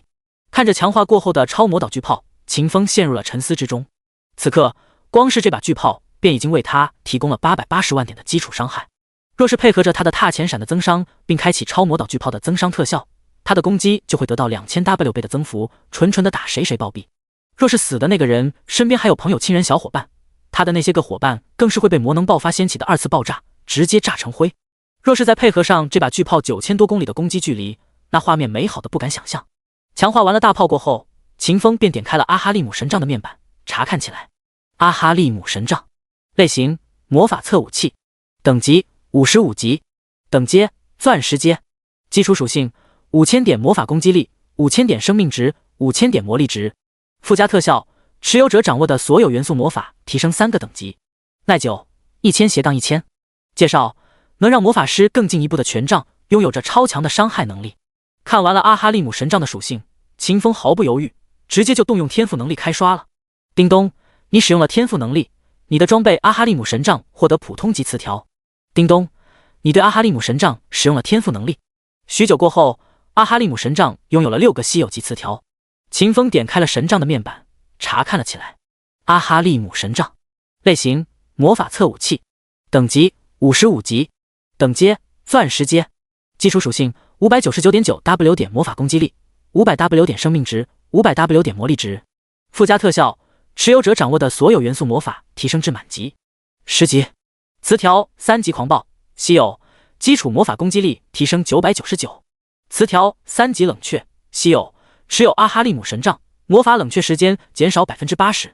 词条：1000倍增幅，稀有，阿哈利姆神杖的基础属性附加特效提升1000倍。词条：1000倍范围，稀有，持有阿哈利姆神杖，施法范围提升1000倍。词条：飞升之光，稀有，使用阿哈利姆神杖释放出一道飞升之光，覆盖1000乘以1000乘以1000范围内的有方单位，临时提高其30级的等级上限，持续180秒，冷却6小时。词条：堕落之光，稀有，使用阿哈利姆神杖释放出一道堕落之光，覆盖1000乘以1000乘以1000范围内的敌方单位，临时降低其30级的等级上限，持续180秒，冷却6小时。耐久1000-1000。介绍：目光所及，生杀予夺。看着阿哈利姆神杖刷出来的词条，秦风的注意力全都被最后的2个词条吸引住了。提升友军30级的等级，降低敌人30级的等级。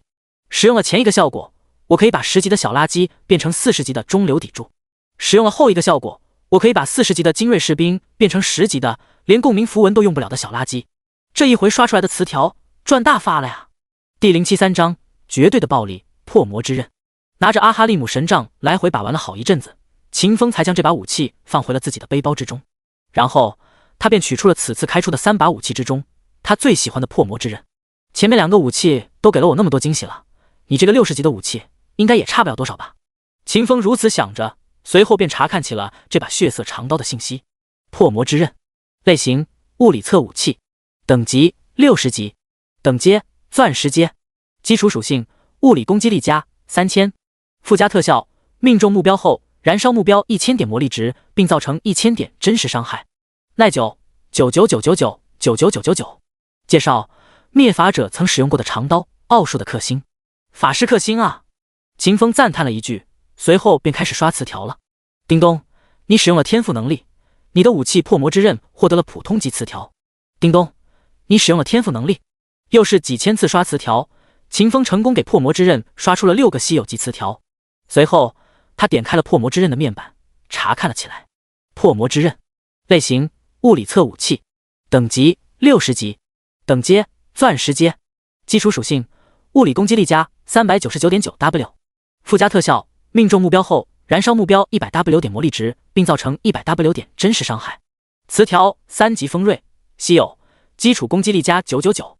词条：3级嗜血，稀有，每击杀一个敌人获得 66% 全状态恢复。词条：1000倍增幅，稀有，破魔之刃基础属性附加属性提升1000倍。词条：1000倍暴击，稀有，持有破魔之刃攻击必定暴击，暴击伤害提升至1000倍。词条：战役燃烧，稀有，装备上破魔之刃，进入战斗状态之后，每秒获得1层战役，最多1000层战役，每层战役提升1点全属性。词条：浴血奋战，稀有，消耗一定比例最大生命值，提升自身攻击力，每消耗1%最大生命值，获得1000点攻击力。耐久99999999999。介绍：灭法者曾使用过的长刀，奥数的克星。我靠，这也太暴力了吧！一刀下去，没有足够抗性的法师冰蓝没了，血没了，人也没了。更加气人的是，这装备还实现了内循环，我烧血提升攻击力，杀人之后就能把血给补回来，纯纯的暴力永动机啊！秦风握着长刀感慨着，眸中的亮光仿若星辉。穆雪儿看着秦风的动作，他清楚秦风这是强化出了自己想要的效果，他为秦风感到高兴。可在高兴的同时，他又感觉到了一股子失落。装备强化完了，2人坐在蒜头王八后背上慢慢赶路的时间就短了。哎，接下来就是让我把蒜头王八收起来，直接拎着我往帝都传送了吧。穆雪儿把手揣进了法袍的兜里，缩着脖子把脑袋放在膝盖上，神情有些落寞。穆雪儿，你心情不错啊，居然还有功夫丈量自己的飞机场。突兀之间，秦风坏坏的声音在穆雪儿耳畔响起了，让穆雪儿为之一怔。你才是飞机场，你们全家都是飞机场。穆雪儿羞红了一张脸，伸出小手在秦风的胳膊之上狠狠地拧了一把。秦风笑了笑，没有理会穆雪儿突然发起的偷袭。此刻他已经经历过2转了，拥有了100倍的属性潜力以及超600的体质属性。穆雪儿即便用尽了全身的力气，也无法让秦风感知到疼痛，更何况穆雪儿根本就没有用力。穆雪儿，你之前不是让我帮你强化装备吗？现在我有时间，你挑几个你常用的装备出来，我给你强化一波。你不直接传送到帝都，你愿意给我强化装备了？说到一半，穆雪儿直接改口。哎呀，你都把你的宝箱合成卡给我用了，我也得投桃报李吗？秦风笑着说道，同时伸手拍了拍穆雪儿的肩膀。穆雪儿抿了抿嘴唇，眼皮跳了跳，压着心头雀跃道：哼，算你还有点良心。哗哗哗，8件装备出现在了秦风的面前。穆雪儿抱着自己的飞机场，恶狠狠地盯着秦风，说道：“你可别瞎想啊，我这件法袍是我最喜欢的装备，我脱下来只是给你强化的，你可以别以为我是在做别的事情。”哈哈，你放心，我不会多想的，我这个人暂时还对飞机场没有兴趣。秦风打趣了一声，随后就把目光放到了面前的装备之上。穆雪儿的身子，他前世看过了好多遍了，还是在对方有了巨大蜕变之后观看的。说实在的，此刻还比较青涩的穆雪儿，着实没有什么吸引力，像是一个小树苗的她，还需要一点小小的灌溉。叮咚，你对黄金级装备秘术师法袍使用了天赋能力，秘术师法袍获得普通级词条。叮咚，你对。十几分钟过后，秦风为穆雪儿拿出来的每一个装备都添加了一个稀有级词条，8个装备加在一块儿，足够将穆雪儿的战斗力提升3000倍。之所以没有继续强化，给每一个装备附加满词条，主要是因为秦风要留点东西，用以支付日后的费用。看看吧。行，你先转过去，我怕飞机场误了你的眼睛。哼，小妾。呸，你不是说没兴趣吗？秦风转过了头，穆雪儿窸窸窣窣的把装备穿戴上了，然后秦风就听到了一声声惊呼：千倍增幅，全属性提升1000倍，3级冷却，降低80%的冷却消耗，暴力敲头，一棒子下去敲80%的生命值。还有这一条，秦风，你究竟是什么怪物啊？这种 bug 级的强化效果，你10几分钟就做好了？秦风背对着穆雪儿，淡然道：强不强不重要，你喜欢就行。喜欢？我可太喜欢了，我喜欢的都要受不了了。穆雪儿惊喜地说着，此刻她自己都分不清楚，她所说的喜欢，针对的究竟是秦风，还是秦风为她强化的装备。第074章，阴谋酝酿，秦某人又要坑人了。为穆雪儿强化完了装备之后，秦风并没有像之前寻找黑暗要塞的时候一样，搂着穆雪儿开始狂暴闪烁。他静静地坐在蒜头王八宽厚的背上，手撑着下巴，思考起了之后的打算。此刻，帝国任务，也就是银月帝国的主线任务——女皇的归来这第1环已经完成了。秦风以 67.5% 的任务完成度，拿到了67亿点的经验值。宗师级佣兵增幅，这使得秦风直接从原来的17级跃迁到了现在的27级。在不计算谢天赋无限掠食的被刺的情况之下，秦风一波的收获堪称是史无前例的丰收。对于丰收，秦风自然是欣喜无比的。但在丰收的同时，一个崭新的问题也出现在了秦风的面前，那就是他的战绩太过于辉煌了，致使银月帝国将近 80% 的玩家都投靠到了女帝的阵营之中。而这距离第1环任务完成之时，仅仅只过了1个多小时的时间。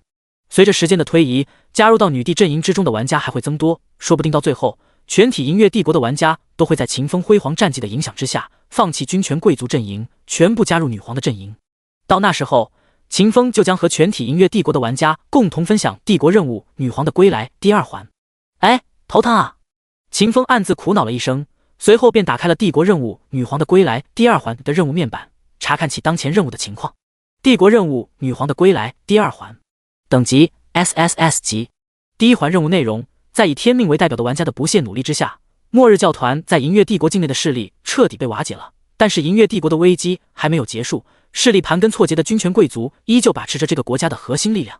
为了让卡莱尔成为真正的女皇，你需要将银月帝国境内所有反叛女皇的军权贵族葬送。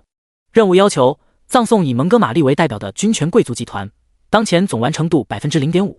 任务奖励：1. 银月帝国女帝卡莱尔好感度加10。2. 银月帝国首席大剑师白河愁好感度加10。3. 经验值250亿，根据贡献值占比进行分配。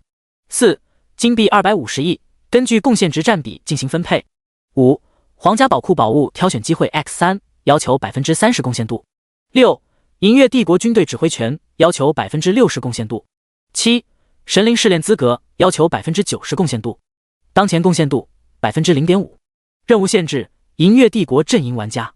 任务提示1：蒙哥马利元帅掌控着银月帝国最为精锐的3个集团军，100万级的军队一旦启动共鸣符文，将拥有毁天灭地的能力。任务提示2：加入女皇阵营的玩家数量超过了 60%， 玩家们获得 buff 清君侧。清君侧对蒙哥马利为代表的军权贵族集团作战时，玩家造成的伤害提升 30%。任务提示3：加入女皇阵营的玩家数量超过了 80%， 玩家们获得 buff 女皇的号令。女皇的号令与蒙哥马利为代表的军权贵族集团作战之时，全属性获得 100% 提升。看着那5项能把人缠死的奖励，又看了看玩家们当前拥有了2个 buff， 秦风头疼的一批。对于此刻的秦风而言，任务带来的2个 buff 是非常鸡肋的存在。他的战斗力已经强大到没有边际了，再多的 buff 都无法改变秦风杀戮的效率。但对于其他的玩家来说，任务提供的2个 buff 可就是千年等一回的巨大增幅了，足够将玩家们的杀戮速度往上拉升2个层级，一边停滞不前，一边实力暴涨。这意味着秦风很难复制上次的光辉战绩，拿到超过 60% 的任务贡献度，更别提拿到 90% 以上的任务贡献度，获得神灵试炼的资格了。完成2转，成为了虚空行者过后，秦风每提升1级就需要100倍于寻常 SSS 级职业玩家升级所需的经验值。对于现在的秦风而言，绝大部分的任务副本都是满足不了秦风的胃口的。能够让秦风保持正常人升级速度的，就只有各大帝国的帝国任务、波及全世界的玩家内战，以及一打起来就要毁天灭地的国战、世界大战。此刻，玩家们还没有成长起来，提前发动公会战是对经验池的透支，秦风不会这么做。至于国战和世界大战，此刻的秦风倒是巴不得立刻就开启。但是，王者议会的阴云还存在于5大帝国的脑袋上，在这个关头，游说5大帝国的统治者掀起国战，无异于痴人说梦。在此情况之下，摆在秦风面前的狂暴升级方法，便只剩下了独吞帝国任务这一个法子。想到这里，秦风苦恼地抠了抠脑门，脸色逐渐就变得难看了下去。照着现在的趋势，要不了多久的时间，整个银月帝国的玩家都会被滂沱大势裹挟，加入到女皇的阵营之中。到那个时候，和我抢贡献度的人就将以亿为单位。而银月帝国的君权贵族又是分散的，每个家族、每个势力都有着独特的保命法门，偷袭的法子能成功1次、2次，但不可能一直有效。在这种情况之下，我是绝技没有可能拿到超过 90% 的任务贡献度的。我操！我当时为啥就不收敛一点啊？这特么的算什么事儿啊？秦风猛地抠起了脑壳，很是后悔自己在做第1环任务之时用力过猛，震撼到了所有玩家，让他们失去了和自己对立的勇气。不过就在这一瞬间，一道灵光却是在秦风脑海之中闪过。对啊，我之前怎么就没有想到呢？这些玩家加入女帝的阵营，不就是害怕站在我的对立面，他们完成不了任务，捞不到经验值吗？我要是能够把自己从这件事之中抽出来，他们不就可以肆无忌惮的自由发挥了吗？嘿嘿，光是让他们自由发挥还不够，我还得树立起来第2个我，让这群人坚信银月帝国主线任务的最终胜利者将会是蒙哥马利。第075章分头行动。一说起树立第2个自己，秦风就想起了某个极其好用、极其顺手的工具人。他带着一脸兴奋的表情转头，直勾勾地看着穆雪儿，用充满了蛊惑的声音诱惑道：穆雪儿，我有一个上百亿的生意要和你做，你做不做？上百亿的生意？猛地被秦风一问，穆雪儿当场就愣住了。随后他便想起了蓝星之时某些个评论区里经常出现的某几句话，唰的一下，穆雪儿的脸瞬间就红了。别看穆雪儿是个双，别看她平时大大咧咧，别看她听到了众人对女皇美貌的描述，就对女皇有了非分之想。在实际上，穆雪儿就是个假 SP， 和真正的 LSP 之间存在着天堑一般的巨大鸿沟。她就能在嘴上比比刀，等真要她真枪实弹干一架的时候，她能秒怂。呸！不知羞耻！一天天的净说怪话。谁要跟你做上百亿的生意，你就去找谁，反正别找我，我瞅不上你。秦风愣了，一心想着坑人的他，并没有立刻明白穆雪儿反应这么大的原因。但秦风秦老爷是谁啊？小的时候趴墙角，长大了之后钻衣柜，但凡是人能干的好事儿，他就没有缺过一样。他很快就从穆雪儿的表情之中明白了这女的想岔道了。哈哈，你想错了，我刚刚给你说的上百亿生意不是你想的那么回事儿。你把耳朵凑过来，我悄悄给你说。穆雪儿一脸狐疑地看着秦风，犹豫了再三，还是把耳朵凑了过去。10几秒钟过后，穆雪儿像是被蛇咬了似的，嗖的一下就从秦风身边跳了出去。你吃啥长大的？心这么黑？秦风笑了笑，没有回答穆雪儿的问题，反倒是逼迫似的问了一句：你就说你这波干不干吧？这事儿咱们要是办妥当了，整个银月帝国都特么是咱俩的，女帝也是咱俩的。到那时候，咱俩在银月帝国之中的地位，就是想打哪个打哪个。穆雪儿低着头对了对手指，脑子里面重复播放着女帝也是咱俩的这句诱惑力和期待感双 A 的话，脖梗子都微微发红。沉吟了许久，穆雪儿紧紧抿着嘴唇，微红着脸，壮足了胆子抬起了头，对秦风道：干！那就这么定了。计划敲定了过后，秦风便和穆雪儿分开了。穆雪儿带着秦风给他强化过的装备，骑着蒜头王八独自前往了银月帝国的帝都，准备叛变到蒙哥马利的阵营之中去。秦风则是返回了苍月城，找林坚义派交易去了。砰！熟悉的天花板被人破开的声音响起来。林坚义眉毛都没有抬一下，就知道来的人是谁。你来的正好啊，陛下已经收到了你覆灭了末日教团的消息，他召你进宫，封你为帝国的公爵。秦风笑了笑，回答道：进宫的事情就先不考虑了，反正公爵爵位都是我的，现在不着急。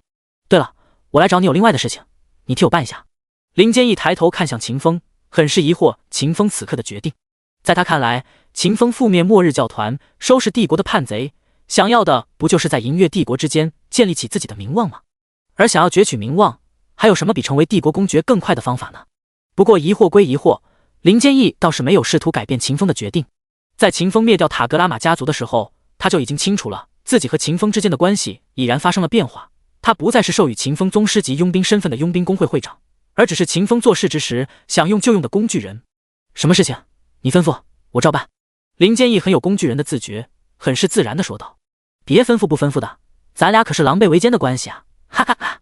秦风打着哈哈，在林坚义对面的位子上坐了下来。我听说佣兵大赛已经开启了，银月帝国之中我暂时找不到事情做，我就想去佣兵大赛里闯一闯，成为这一届佣兵大赛的佣兵之王。哦，你是想让我帮你插队，对吧？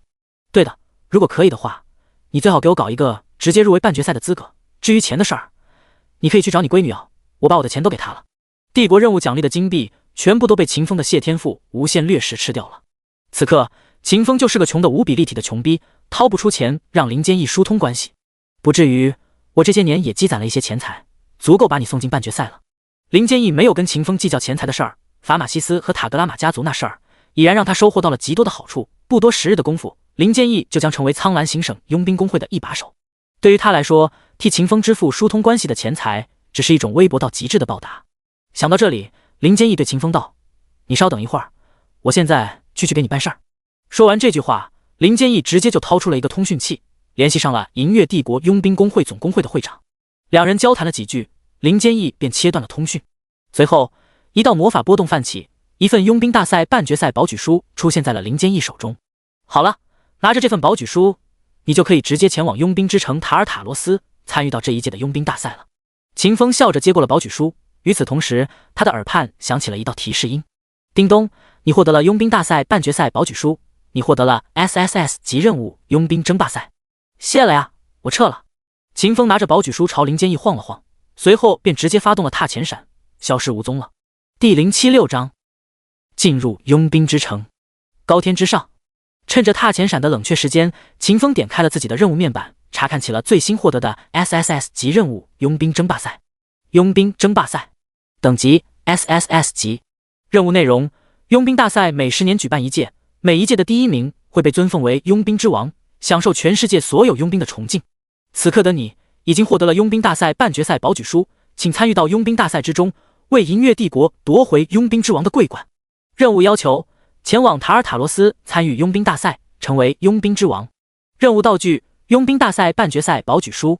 任务奖励：1 500W 经验值， 2 500W 金币， 3佣兵之王，额外300%经验值，拥有发布佣兵任务的权限。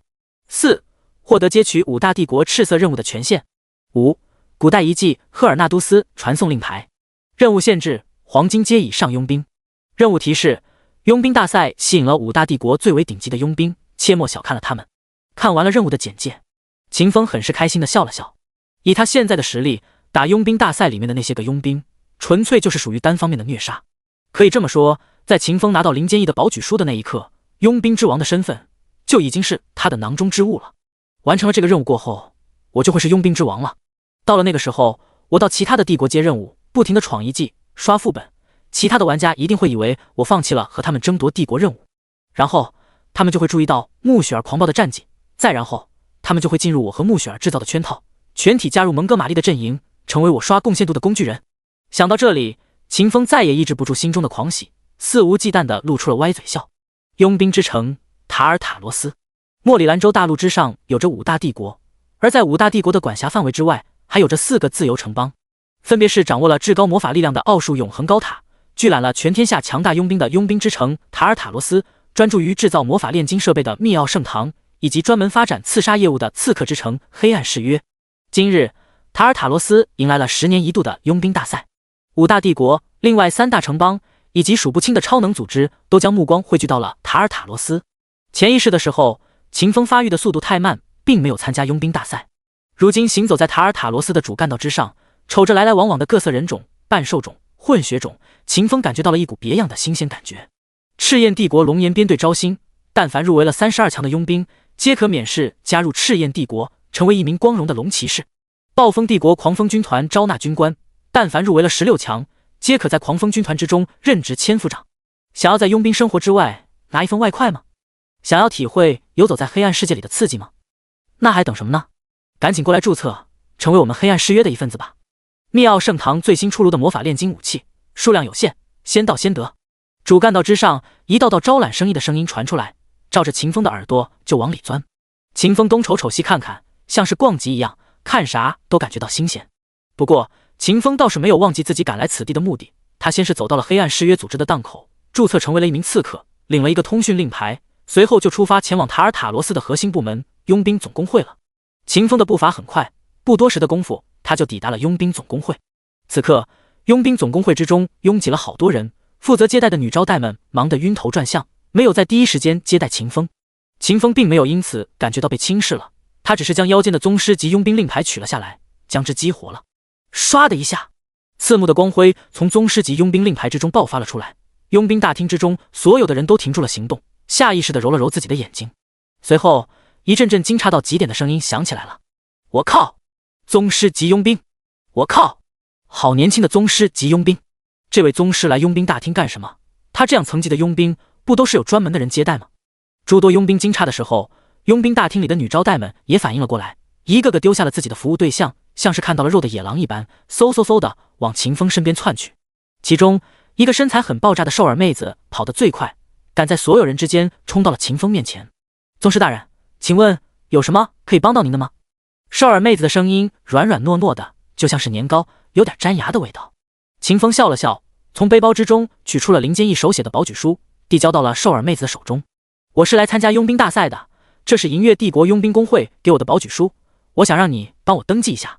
看到秦风手中的保举书，瘦耳妹子更是激动了。宗师级的佣兵本来就非常稀少，平日里1年半载都未必能看到一位。此刻罕见的宗师拿出了更加罕见的，只有5大帝国佣兵工会才能开具的保举书，直接就是超级加倍，让瘦耳妹子不敢有一丝一毫的怠慢之心。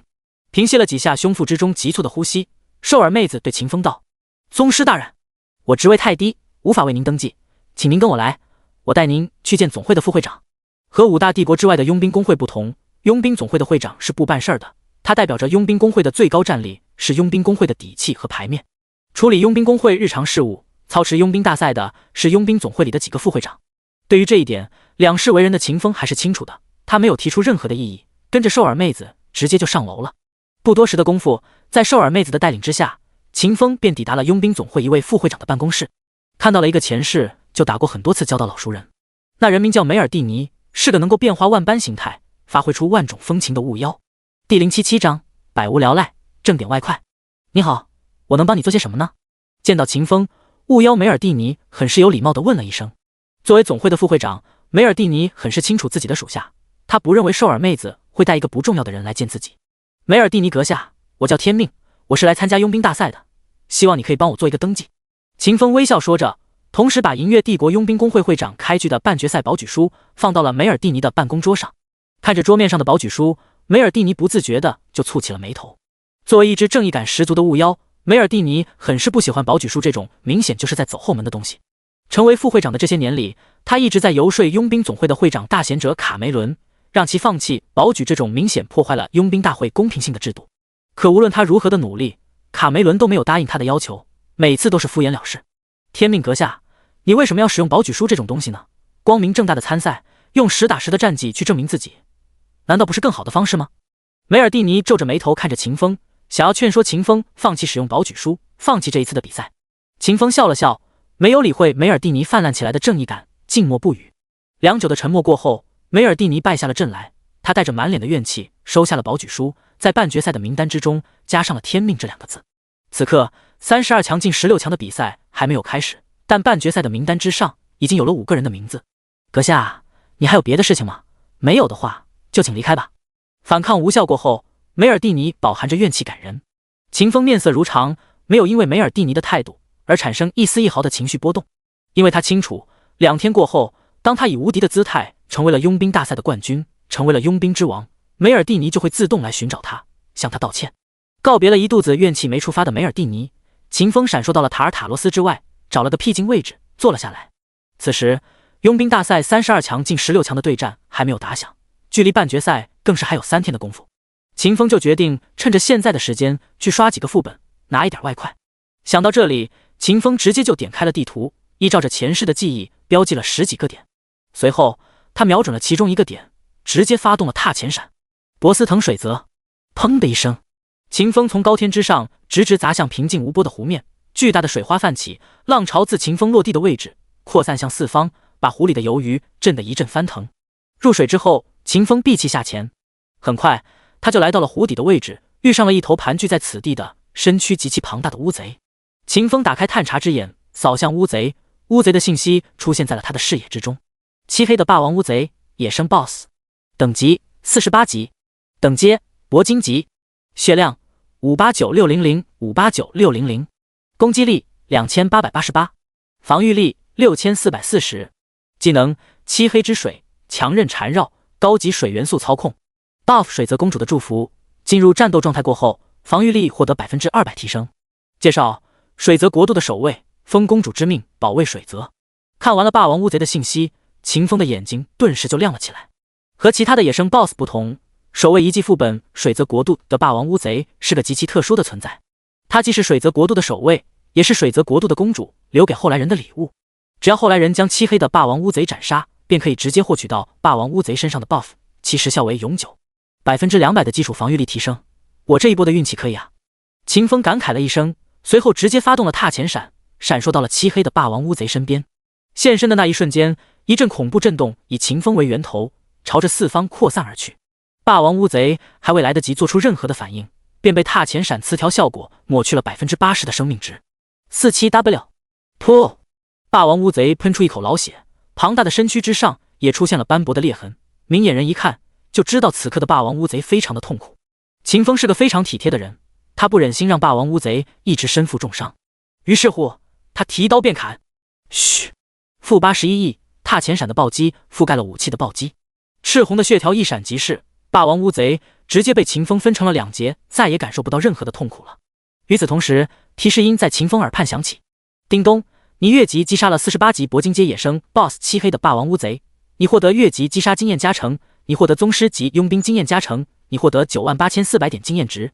叮咚，你击杀了漆黑的霸王乌贼，你通过了水泽国度公主的试炼，你获得永久性 buff 水泽公主的祝福。进入战斗状态过后，防御力获得200%提升，你获得遗迹副本开启令牌水泽之遗赠，使用此令牌将会进入遗迹副本水泽国度。看着自己状态栏之中多出来的永久性 buff， 又看了看手中的副本开启令牌，秦风喜上眉梢。不过秦风倒是没有直接使用令牌进入遗迹副本之中，他从来都不是一个喜欢浪费的人，他准备好好利用霸王乌贼的尸体，让其发挥出最后的作用。想到了这里，秦风将手伸到了怀里，把糖豆豆给掏了出来。获得了神话级词条100万倍增幅过后，安全感暴增的糖豆豆变得极其嗜睡，而且睡得非常的死。即便秦风将他从怀里掏出来了，他依旧还沉浸在甜甜的美梦之中，口气时不时还会咀嚼2下，像是在吃什么美味的东西。看着睡得异常香甜的糖豆豆，秦风就气不打一处来。其他的玩家都是宠物在外面打架，主人在家里面睡大觉，到了他这里，事情却是反转了过来。他时时刻刻都在奔波，糖豆豆却是睡得肆无忌惮，嚣张跋扈。啪！秦风伸出手指，使劲在糖豆豆的脑袋上弹了一下。负 12.88W。 哦，疼！第078章水泽国度第7纪元的文明遗迹。获得了神话级词条100万倍增幅过后，糖豆豆的防御力提升到了极其变态的360亿。在如此巨量的防御力面前，即使是拥有2阶战斗状态的5000大军，都只能发出一声声无奈的叹息。在糖豆豆县目前认识的人之中，唯一能够穿透他的防御，对他造成伤害的，也就只有他亲爱的主人了。毕竟他的主人每招都是真伤。主人，疼！糖豆豆抬起了2条截肢，捂住了自己的小脑袋，冲着秦风撒娇：你7200亿的血量，你给我说疼！秦风没好气地瞪了糖豆豆一眼，随后道：别扯东扯西的了，赶紧过去把那2节尸体之中的生命能量吸收了，等会儿咱们还有大事要办。听到尸体和生命能量，糖豆豆的眼睛顿时就亮了。哪儿呢？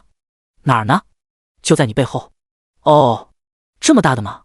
别比比刀了，赶紧办事儿。哦，主人万岁！糖豆豆兴奋地喊了一声，随后朝着霸王乌贼的尸体便冲了过去。2.2亿的敏捷，让唐豆豆移动的速度变得无比夸张。仅仅只是一个瞬间，他就从秦风手中窜到了霸王乌贼尸体之上，比一般的魔法师施展火焰跳跃的时候还要快。嘘嘘，一阵截肢插进血肉的声音响起，紧接着霸王乌贼的尸体以肉眼可见的速度萎顿了下去。哦，享受着美味，唐豆豆兴奋地学起了狼叫，看得秦风一阵头大。哎，我这是造了什么孽啊？怎么收了个这么愚蠢的虫子？很快，唐豆豆便带着一脸的满足，晃悠着自己的截肢，游到了秦风的身边。主人，唐豆豆顺利完成了任务。趴在秦风胸前，唐豆豆仰头看着秦风的下巴，一脸骄傲道：“给你记一功。”秦风拍了拍唐豆豆的脑袋，随后便将唐豆豆拎了起来，放回了陨星战甲之中。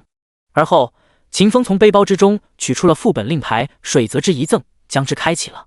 叮咚，你使用了副本令牌水泽之遗赠，你开启了一季副本水泽国度。叮咚，一季副本水泽国度有4个难度，分别是普通、困难、噩梦、地狱，请选择你要挑战的难度。提示：难度越高，挑战成功后获得的奖励越多。3道提示音落下，秦风手中的副本令牌化作光尘，消失不见了。与此同时，秦风的面前出现了一个半透明的面板，面板之上从左到右书写着副本的4个难度。秦风根本没有犹豫，直接就选择了最为困难的地狱难度。叮咚，你选择了地狱难度，副本水泽国度之内的守卫怪物，全属性获得1000倍提升，等级上限提升+10。叮咚，副本即将开启，倒计时5、4、3。随着倒计时声音的播报，秦风面前的湖底发生了变化，漆黑的湖底淤泥以违背物理定律的姿态朝着湖面之上倒卷过去，巨大的震动从湖底深处传出来，青铜击或齿齿相扣的声音升腾而起，在秦风耳畔萦绕。倒计时很快的就结束了，一道闪烁着青铜光辉的巨门出现在了秦风面前。紧接着，一股子吸力从巨门之中传出，将秦风连带着他怀里的糖豆豆都吸纳到了门后的世界之中。嗡嗡嗡嗡，一阵极为短暂的眩晕过后，秦风成功进入了水泽国度。这是一个极其古怪的世界，厚重的像是没有边际的湖水高高挂在天穹之上，暖黄色的光芒背头上的湖面折射到了地面上，在地上漾起了一阵水波。秦风抬头看了几眼湖水，胸腹之间兀自升腾起了一种压抑感觉。哎，怎么这一回进来感觉有点不一样呢？像是被什么东西压着了似的。秦风感慨了一句，随后便朝着水泽国度深处的一座尖顶建筑走去。没有走几步的路，秦风面前的地面便生发出了一阵变化。只见湖光映射下来的水波剧烈晃动了起来，一圈比一圈巨大的涟漪升起，朝着四方扩散而去。嗡嗡嗡，一道道带着古老味道的嗡鸣之声震荡开来，一圈又一圈的朝着秦风荡去，形成了无比立体的720度立体环绕音。紧接着，一个个身穿着黑色铠甲、手执着附魔长枪的战士出现在了秦风的面前。这些是黑蛇守卫。黑蛇守卫古尔奇斯、萨莫斯，精英怪，等级52级，等阶钻石级，血量 68260W 68260W， 攻击力 44.3W， 防御力 12.4W， 技能水元素拟态、洪流、巨浪、大波小波、穿刺之水、原之力。 Buff 全属性增益，全属性提升1000倍。介绍：来自于第7纪元的水妖文明，此刻的他仅仅只是一具还未彻底腐化掉的尸体。利用洞察之眼查看完了最为高大的黑蛇守卫的信息，秦风面色逐渐凝重了起来。不过这倒不是因为黑蛇守卫的战斗力，而是那句简短介绍之中第7纪元这几个字。轮回世界每129600年为一个纪元，秦风所在的这个纪元是第8纪元，存在于神之领域之中的那些神灵则是在第7纪元之中崛起的。没想到啊，水泽国度居然是第7纪元的文明留下来的遗迹，这岂不是说我有机会在这座遗迹之中寻觅到第7纪元诸神之所以能成为神明的原因？秦风前世踏足过神之领域，拥有过堪比绝大部分神灵的战力，但他却不是真正的神灵。对于第8纪元的后来者，所有第7纪元的神灵都保持着无比默契的沉默，没有对任何人讲述过他们成神的原因。想到这里，秦风瞬时就感到了一种前所未有的激动感觉，心底的探索欲也随着那股子激动在他的心底生根发芽，瞬间长成了一棵枝繁叶茂的巨木。第079章火球术彻地通天。在秦风思量第7纪元诸神的时候，从水波里面凝聚出身体的黑蛇守卫复苏了神智，他们用一种近乎没有温度的眸光打量着秦风，随后渐渐将手中的长枪平举，做出了一个邀请的动作。后来者与吾等一战。苍老的声音从黑蛇守卫的口中发出，汇聚成了声浪，激发出了秦风心底的战意。秦风将腰间的破魔之刃抽出，紧握在右手之中。下一刻，秦风动了，他直接发动了踏前闪，瞬移到了黑蛇守卫之中。震荡波以秦风为源头，朝着四方扩散而去。就在这些震荡波要落到黑蛇守卫身上之时，秦风身周莫名出现了一片荡漾着的水波。这水波看起来柔弱无力，轻易一吹就能够将之吹乱。可是秦风身体里散发出去的震荡波却是没有冲出这些水波的束缚，打到黑蛇守卫的身上。元之力厉害啊，连暴力闪烁的震荡波都可以抵挡住，这力量的层级怕是已经超过了100级。秦风赞叹了一声，心中同时升起了一股子较劲儿的冲动。百分比伤害能挡住，那我给你放个大火球，我看你挡不挡得住。一念及此，秦风直接把破魔之刃丢进了背包之中，取出了阿哈利姆神杖。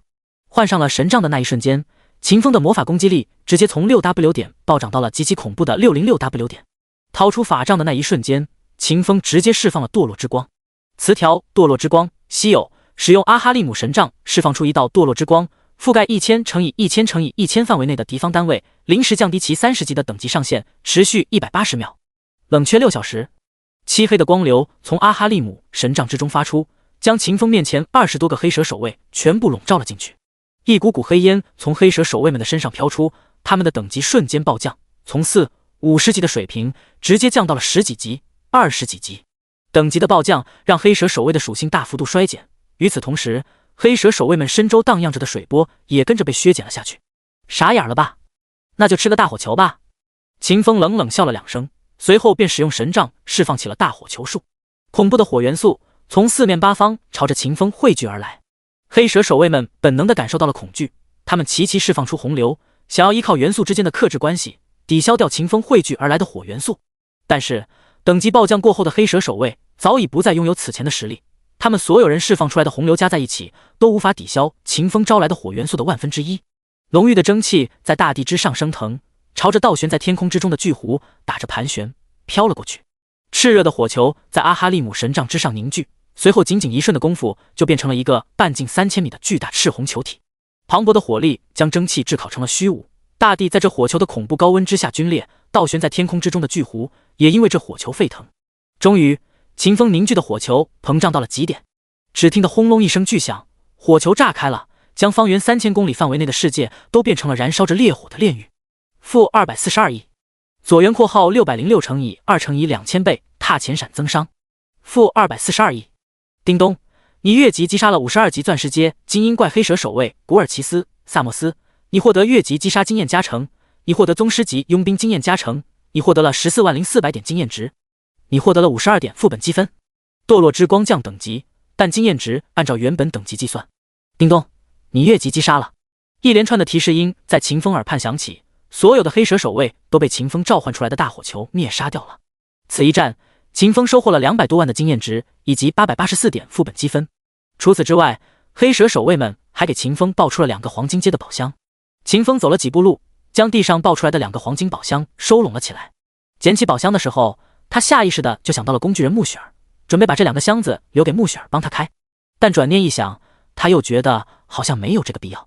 他现在已经拥有了3把钻石阶的武器了，即便把箱子交给穆雪儿开出了极品的黄金阶道具，也只够秦风用很小一段时间。想到了这里，秦风便决定自己动手了。叮咚，你开启了黄金阶宝箱 X2， 你获得了33级黄金阶装备动力战靴，你获得了黄金阶道具4级工会集结令。提示音落下，秦风脸上露出了欣喜表情。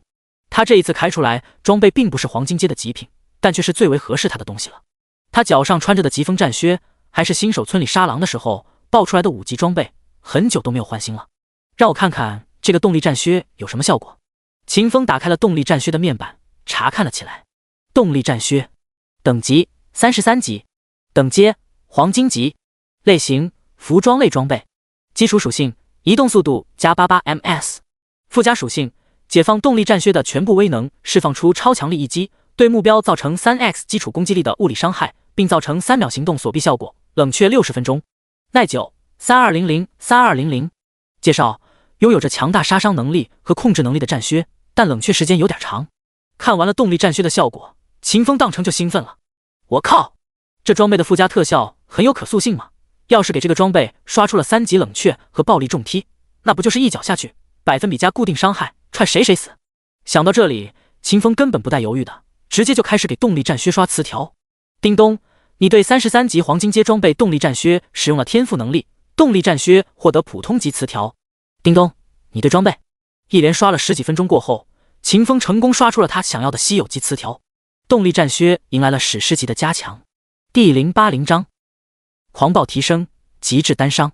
动力战靴，等级33级，等阶黄金级，类型服装类装备，基础属性移动速度加88ms，附加属性解放动力战靴的全部威能，释放出超强力一击，对目标造成 3x 基础攻击力的物理伤害，并造成3秒行动锁闭效果，冷却12分钟。词条3级冷却，稀有级，动力战靴附加属性冷却时间减少 80%。词条千倍暴击，稀有级，使用动力战靴发动踢技，攻击必定暴击，暴击伤害提升至1000倍。词条暴力重踢，稀有级，蓄力重踢，对100击以下单位造成 80% 最大生命值伤害。词条属性粉碎，稀有级，对100击以下单位造成伤害时，执行属性粉碎判定，判定成功率 66%， 判定成功后，目标随机一项属性降低 80%。耐久3200。介绍：被玩家天命强化过的动力战靴，拥有着一击毙命的恐怖杀力。看着强化完成的动力战靴，秦风脸都快笑烂了。此刻，秦风拥有着2284点敏捷，还有着100倍于寻常玩家的属性潜能，这使得他释放暴力重踢的时候，能够达成极其恐怖的瞬发效果。配合着动力战靴的附加属性踏前闪的恐怖增伤效果，以及最重要的神话级词条弑神之力，装备上破魔之刃的他便可以打出243亿的固定真伤，以及 80% 的百分比真伤。可以说，敌人的等级只要在100级之下，他这一脚踹出去，那就是必死无疑，神灵来了都不一定能救回来。查看完了动力战靴的效果过后，秦风便换上了这件装备，把疾风战靴丢到背包空间里面吃灰了。随后，秦风取出了此次开宝箱开出来的工会集结令，查看起了效果。4级工会集结令，品类特殊道具，等阶黄金级，效果使用此工会集结令建立工会，工会等级直升4级。耐久1。介绍：一件能帮你省钱的道具，使用过后你会坚信这句话。作为前世曾经站上过巅峰的玩家，秦风自然清楚4级的工会集结令能够帮他省下多少钱。在轮回世界的规则之下，建立工会只需要使用工会集结令，但想让一个工会升级，就是需要花钱了。工会从1级升2级需要10W 金币，2级升3级则是需要100W 金币，以此类推。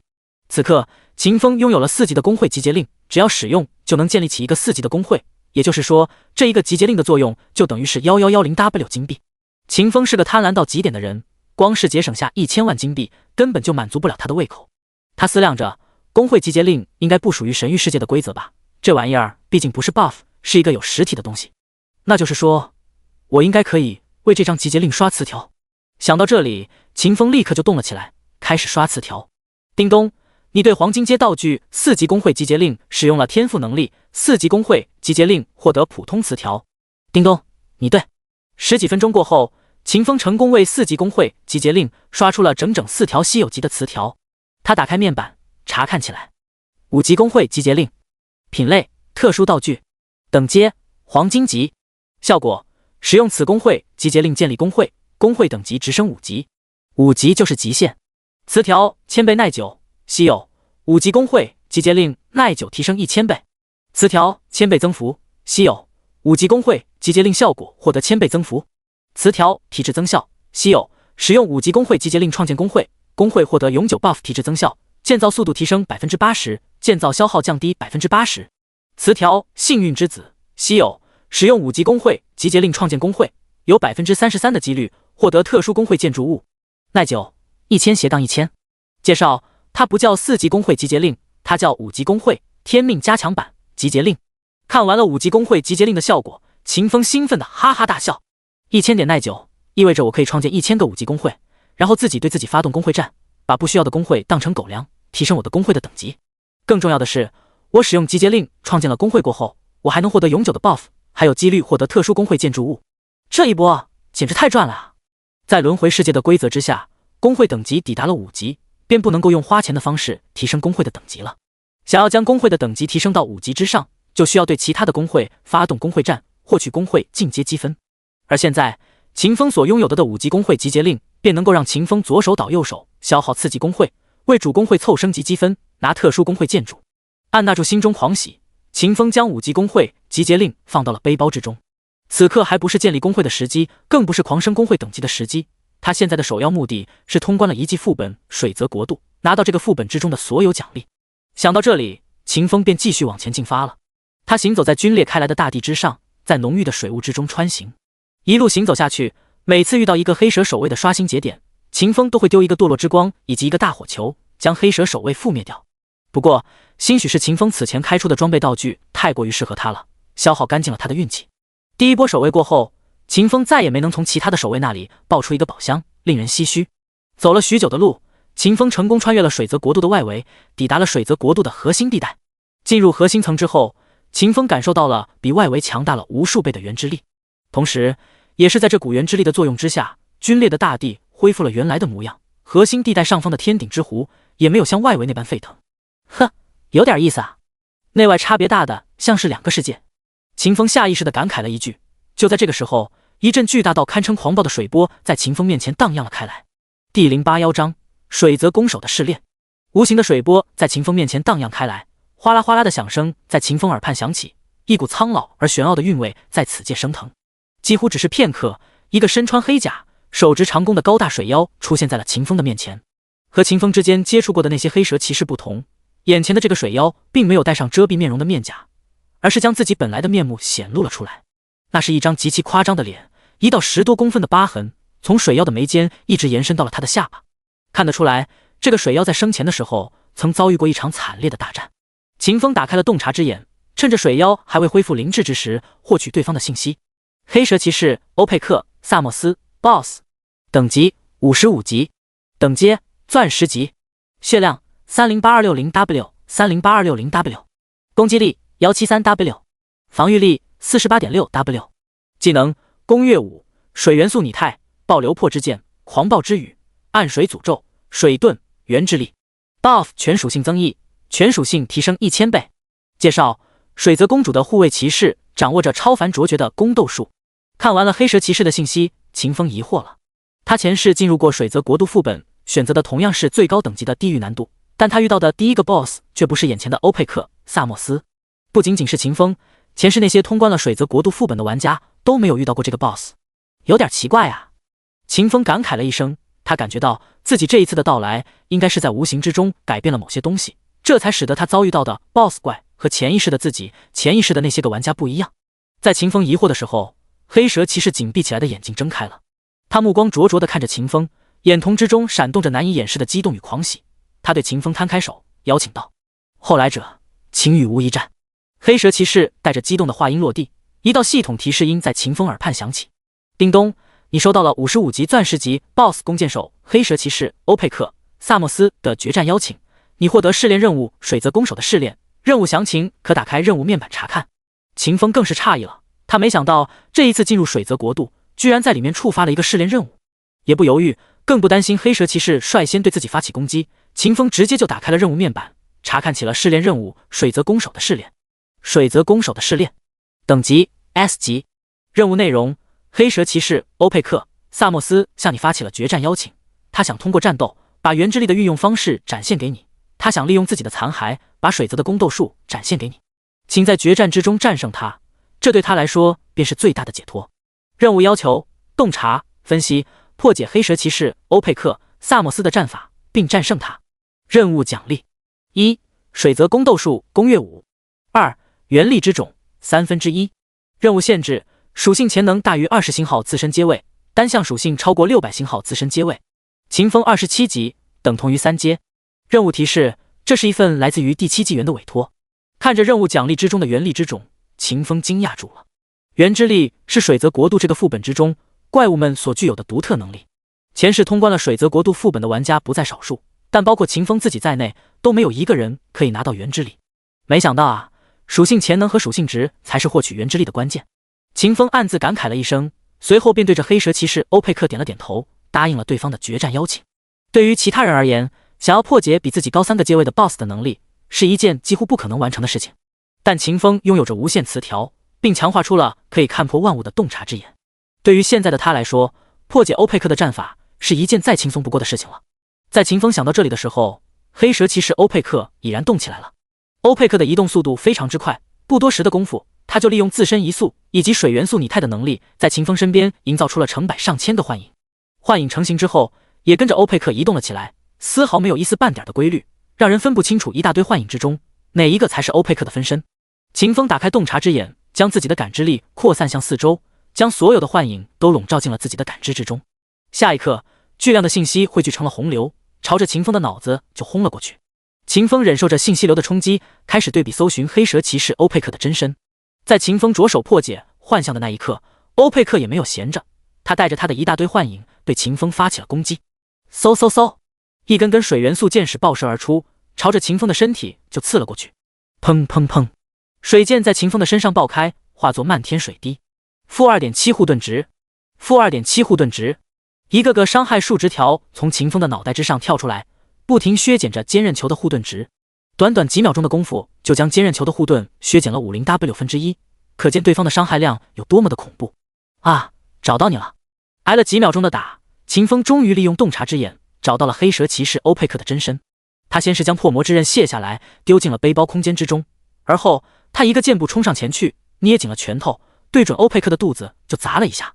-6.4W， 伤害数值条跳出，欧佩克的真身被秦风一拳砸得连连倒退。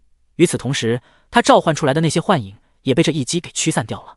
一道提示音在秦风耳畔响起：叮咚，你破解了欧佩克的水元素拟态，试炼任务完成度提高了，当前完成度 20%。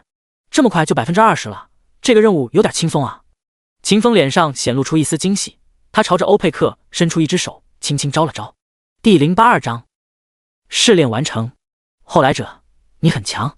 说着话，黑蛇骑士欧佩克伸手扶了扶胸腹之间的铠甲，一道淡蓝色的光流闪过，被秦风一拳打得凹陷下去的铠甲恢复到了之前的样子。看到欧佩克的动作，秦风洞察之眼立刻驱动了起来，破解了对方操控元之力的手法。用元之力修复装备，哈哈，岂不是说等我拿到了3份元力之种，我以后就不用花钱修装备了？对了，我之前还获得了一个王者级的狮心王冠，也不知道元之力能否修复这个东西，要是可以的话，可就省大钱了。秦风激动想着，对于元力之种的期待更加旺盛了。修复好了装甲过后，欧佩克朝秦风丢去一个我要放大招的表情，随后便化身成了一道水流，融入到了地面之上的波纹里。水遁术，在欧佩克融入地面波纹的那一刻，秦风便感知不到欧佩克的气息了。不过秦风并没有慌张，欧佩克遁入天顶之湖，映射到地面的湖光里，为的并非是逃窜，而是寻觅机会对秦风发起攻击。而当欧佩克动手的那一瞬间，秦风就有机会抓住对方的破绽，给欧佩克送过去一记老拳。之所以是用拳而不是用刀，则是因为破魔之刃被秦风强化的太过于离谱了，不仅提供了400W点的基础攻击力，还提供了100%的暴击率和1000倍的爆伤。欧佩克只有30亿的血量，只要被秦风砍中一刀，他的小命就没有了。站在原地动也不动地等待了一会儿，秦风终于等来了欧佩克的攻击。一根粗70多厘米、长9米的巨大水箭闪烁着朝秦风飞来。飞行的过程之中，四周的水元素力量都被调动了起来，化作了一片片锋利的水刀，雨点一般击打在秦风的身上。-135点护盾值，-135点护盾值。和之前施展的普通攻击不同，水刀的伤害要高得多，每一把水刀都可以对秦风造成恐怖的175点伤害，都快赶上冯德5000大军使用无尽攻势朝秦风集火之时的表现了。洗了一会儿水刀浴，秦风眼睛亮了起来，他的洞察之眼已然发现了欧佩克的藏身之地。啊，找到你了！话音落地之际，秦风直接发动踏前闪，躲过了爆流破之剑，闪烁到了高天之上，与天顶之湖氤氲的水汽贴合到了一起。恐怖的震荡波从秦风身体之中散发而出，躲藏在氤氲水汽之中的欧佩克脸色大惊，赶忙调动了元之力，抵消掉了秦风制造出来的震荡波。欧佩克调动元之力的那一刻，秦风的洞察之眼高速运转起来，只是片刻便将这种方式解析了出来。叮咚，你破解了欧佩克运行元之力的方法，试炼任务的完成度提升了，当前完成度 40%。 提示音落地，秦风淡淡一笑，朝着面前的氤氲雾气打出了普通一拳。轰！-12亿，踏前闪2000倍爆伤，一拳打过去，水流爆开，气浪排空，躲藏在雾气里的欧佩克喷吐出一口漆黑的鲜血，显现出了身形。啪的一下，黑血染上了秦风战甲，陨星战甲以肉眼可见的速度腐朽了起来，不到1秒钟的功夫，战甲的装甲值就掉了整整20W点。秦风心头顿时就是一紧，他赶忙动用洞察之眼，解析起了身上的那口黑血，将逆转过后的元之力融入到血液之中，使其拥有凋零万物的能力。这就是暗水诅咒吗？在秦风想到这里的时候，他的耳畔有一道提示音响起：叮咚，你破解了欧佩克运行元之力的方法，试炼任务的完成度提升了，当前完成度 60%。 得出了解析结果过后，秦风一把擦去了铠甲之上的黑血，随后就把陨星战甲丢进了背包之中。此刻秦风并没有得到新的战甲，陨星战甲依旧是他战力的重要组成部分之一。秦风可不愿意陨星战甲在这一次的战斗之中变成了一副再也用不了的垃圾。看着秦风脱下了战甲，欧佩克的眸中闪过一丝疑惑神色，但他并没有出声提醒秦风此举的危险性，而是再度张口喷出了一口漆黑的血液。在欧佩克看来，一个因为吝啬装备而死在暗水诅咒之下的人是没资格成为公主意志的继承者的。啪的一声，黑血落到了秦风的胸膛之上，腐蚀之力从黑血之中透出，就要将秦风腐化成一具枯骨。可就在这个时候，一股位格高到吓死人的力量从秦风的身体之中爆发了出来，那是不灭之躯的力量。面对着暗水诅咒，不灭之躯不再如此前那般十分机械的削减暗水诅咒带给秦风的伤害，而是直接暴动了起来。一瞬之间，秦风的身体开始发红发烫，短短2个呼吸过后，秦风就变成了一个温度破万的大熔炉。吃吃吃吃，一阵阵令人脊背发凉的声音响起，暗水诅咒顷刻间便被不灭之躯的力量蒸发殆尽了。看到这一幕，黑蛇骑士欧佩克惊讶地瞪大了双眼。暗水诅咒是有元之力附着的，而元之力则是他们公主的力量，一种抵达了神灵层级的力量。能将附着了元之力的暗水诅咒驱散，那也就意味着秦风所掌握的一些力量之中，已然有一部分抵达了神灵的层级。吃惊过后，欧佩克发自内心地感觉到了一阵狂喜。公主，她真的出现了，你等待的继承者出现了。一阵狂喜过后，欧佩克看向秦风的目光变了，变得充满敬佩和崇敬。为了报答秦风给他带去的希望，他竭尽了自己的全力，把自己掌握到的所有元力使用之法都在秦风面前展现了一遍。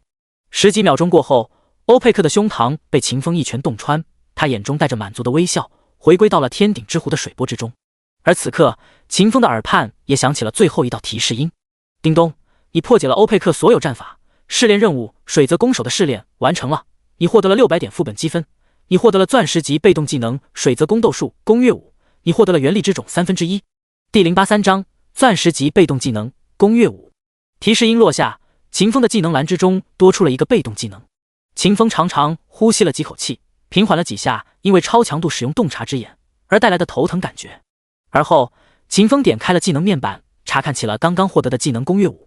水泽宫斗术攻略5被动技能，等阶钻石级，效果1，使用弓箭类武器之时，基础属性获得100%额外加成。效果2，使用弓箭类武器之时，获得额外10分号星号阶位的移动速度加成。效果3，使用弓箭类技能之时，技能冷却时间降低 25%， 技能消耗降低 25%。效果4，使用弓箭类技能之时，技能强度提升 25%， 技能范围提升 25%。介绍：强大的被动技能，弓箭手玩家的神技。转职成为虚空使徒的那一天，秦风就觉醒了一个新的天赋——无限全能。这使得秦风可以无视任何前置条件，学习任何体系的技能，使用任何体系的装备。也正是因为这个原因，完成了试炼任务的秦风才能够直接掌握水泽宫斗术攻略5，而不是获得一本技能书。看完了攻略5的信息，秦风便使用了自己的天赋能力，为攻略5附加词条。叮咚，你对被动技能水泽宫斗术攻略5使用了天赋能力，水泽宫斗术攻略5获得了普通级词条。叮咚，你对被动技能。30多分钟过后，秦风顺利的给攻略5附加上了6个稀有级词条。秦风再度打开攻略5的面板，查看起了这个技能的变化。水泽宫斗术攻略5被动技能，等阶钻石级，效果1，使用弓箭类武器之时，基础属性获得1000额外加成。效果2，使用弓箭类武器之时，获得额外100倍星号阶位的移动速度加成。效果3，使用弓箭类技能之时，技能冷却时间降低 99.9%， 技能消耗降低 99.9%。效果4，使用弓箭类技能之时，技能强度提升250倍，技能范围提升250倍。词条1000倍增幅，稀有级，水泽宫斗术攻略5效果提升1000倍。词条1000倍暴击，稀有级，装备弓箭类武器之时，攻击必定暴击，暴击伤害提升至1000倍。此词条可以与武器技能的词条叠加。词条1000倍范围，稀有级，装备弓箭类武器之时，攻击范围提升1000倍。词条锐利之眼，稀有级，感知力提升1000倍，动态视觉提升1000倍。词条全神贯注，稀有级，全神贯注锁定目标100级以下的单位，无法闪避你的攻击。冷却6小时。词条暴力射击，稀有级，蓄力射出箭矢，对目标造成箭矢基础伤害正 80% 最大生命值伤害，百分比伤害仅对100级以下单位起作用。介绍：被玩家天命强化过后的宫月武，拥有着令神灵都感叹的强大能力。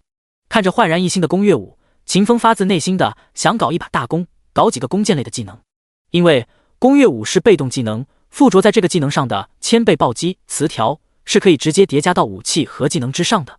不过搞技能和武器这事儿得等到离开了副本之后再去弄了。进入了水泽国度的核心层，秦风遇上的怪便不再是此前的那种可以重复刷新的野怪了，而是至今已然留存在天顶之湖里面的意志。先前的黑蛇骑士欧佩克、萨莫斯就是这般。杀死这样的存在的躯体，秦风是无法获得经验值，更无法爆出宝箱，只能获得一些副本积分和试炼任务本身的奖励。想到这里，秦风便关闭了技能面板，穿上了陨星战甲，继续朝着前方进发了。走了没多远的距离，秦风面前又泛起了一道同此前一般的水波。紧接着，一个身穿着黑色法袍、手执着纯黑法杖的年迈老者出现在了秦风的面前。现身的那一刻，老者是闭着眼睛的，像是在等待什么东西的降临。秦风也趁着这个机会打开了洞察之眼，查看起了老者的信息。黑蛇骑士摩多伦文斯米尔 BOSS 等级58级，等阶钻10级，血量 126500W 126500W， 物理攻击力 48W， 魔法攻击力 282W， 防御力 36.8W。 技能水元素狂暴，水元素拟态，苍蓝之瀑，水之幻形，水之国，激流，水遁，原之力。 Buff 全属性增益，全属性提升1000倍。介绍：水泽公主的护卫骑士掌握着超凡卓绝的魔法力量。在秦风看完了摩多伦信息的那一刻，摩多伦睁开了他的眼睛，苍白的胡须随风飘动起了，带着些许出尘意味。后来者可否无一战？摩多伦目光无比柔和地注视着秦风，说出了他的请求。在摩多伦话音落地的那一刻，系统的提示音再度在秦风耳畔响起：叮咚，你收到了58级钻石级 BOSS 水系魔法师黑蛇骑士摩多伦文斯米尔的决战邀请，你获得试炼任务水泽魔法师的试炼，任务详情可打开任务面板查看。和之前一样，恢复了神智过后，摩多伦也给秦风带来了一个试炼任务。秦风看着摩多伦，轻声道：稍等。待到摩多伦点头同意了过后，秦风这才点开了任务面板，查看起了这一次的试炼任务：水泽魔法师的试炼，等级 S 级。任务内容：黑蛇骑士摩多伦文斯米尔向你发起了决战邀请，他想通过战斗把原之力的运用方式展现给你，他想利用自己的寒凉的尸骨把他所掌握的魔力运用技巧传授给你，请在决战之中战胜他，他将向你致敬。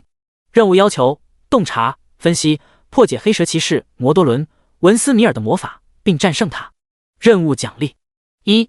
水泽魔力操控术水元素狂暴； 2. 原力之种1/3。任务限制：战胜黑蛇骑士欧佩克、萨莫斯。任务提示：这是一份来自于第7纪元的委托。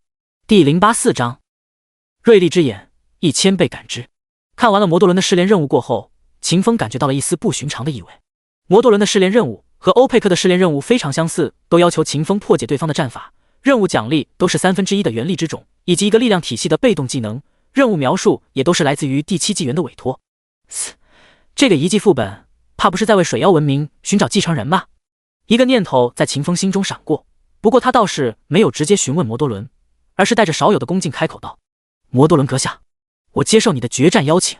摩多伦笑了笑，将手中法杖抬了抬，示意他要开始了。不，水泡爆开的声音在场间响起，一瞬之间，异变横生，厚重的大地化作怒海狂涛，朝着高天之上的天顶之湖逆卷而去。与此同时，天顶之湖停止了流转，变成了一块厚重的巨大水晶，不用接触就能让人感受到它的坚硬。秦风被波浪顶着，眼看就要和天顶之湖撞上，被死死拍在上面。可就在这个时候，秦风发动了踏前闪，闪烁到了海潮里的摩多伦身边。轰！剧烈的震荡波从秦风落点的位置朝着四方扩散而去，海潮被这股震荡之力排开向四方，秦风周遭也因此形成了一个气势。毫无意外的，踏前闪的震荡波被摩多伦用原之力抵消掉了。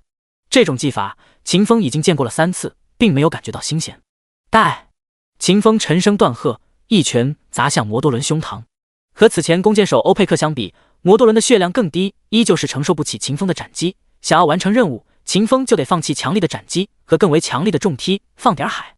噗的一声，秦风的拳头洞穿了魔多伦的躯体，水泡爆裂开来的声音在秦风耳畔作响。显然，秦风打碎的这个躯体仅仅只是魔多伦用魔法构造出来的幻形。你中计了。魔多伦的声音在秦风耳畔响起，但秦风却是探查不到魔多伦的气息。这种感觉和此前欧佩克消失的时候一般无二，他们都运用了水遁术，并使用了原之力掩盖住了自己的气息波动，藏匿了自己的躯体。你中计了，你中计了。魔多伦的声音层层叠叠的在秦风耳畔响起，一道道水泡爆裂开来的声音此起彼伏。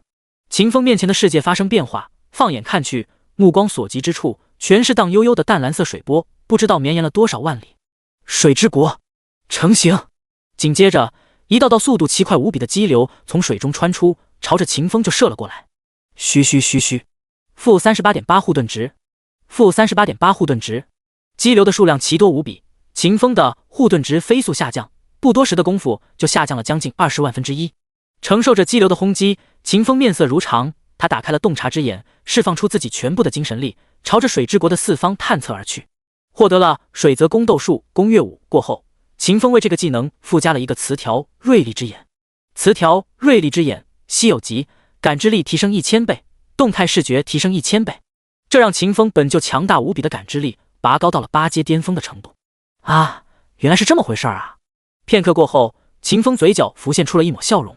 在58级的魔多伦手中，水之国并不能将天地改造成无边际的水泽，它仅仅形成了一个巨大的环境。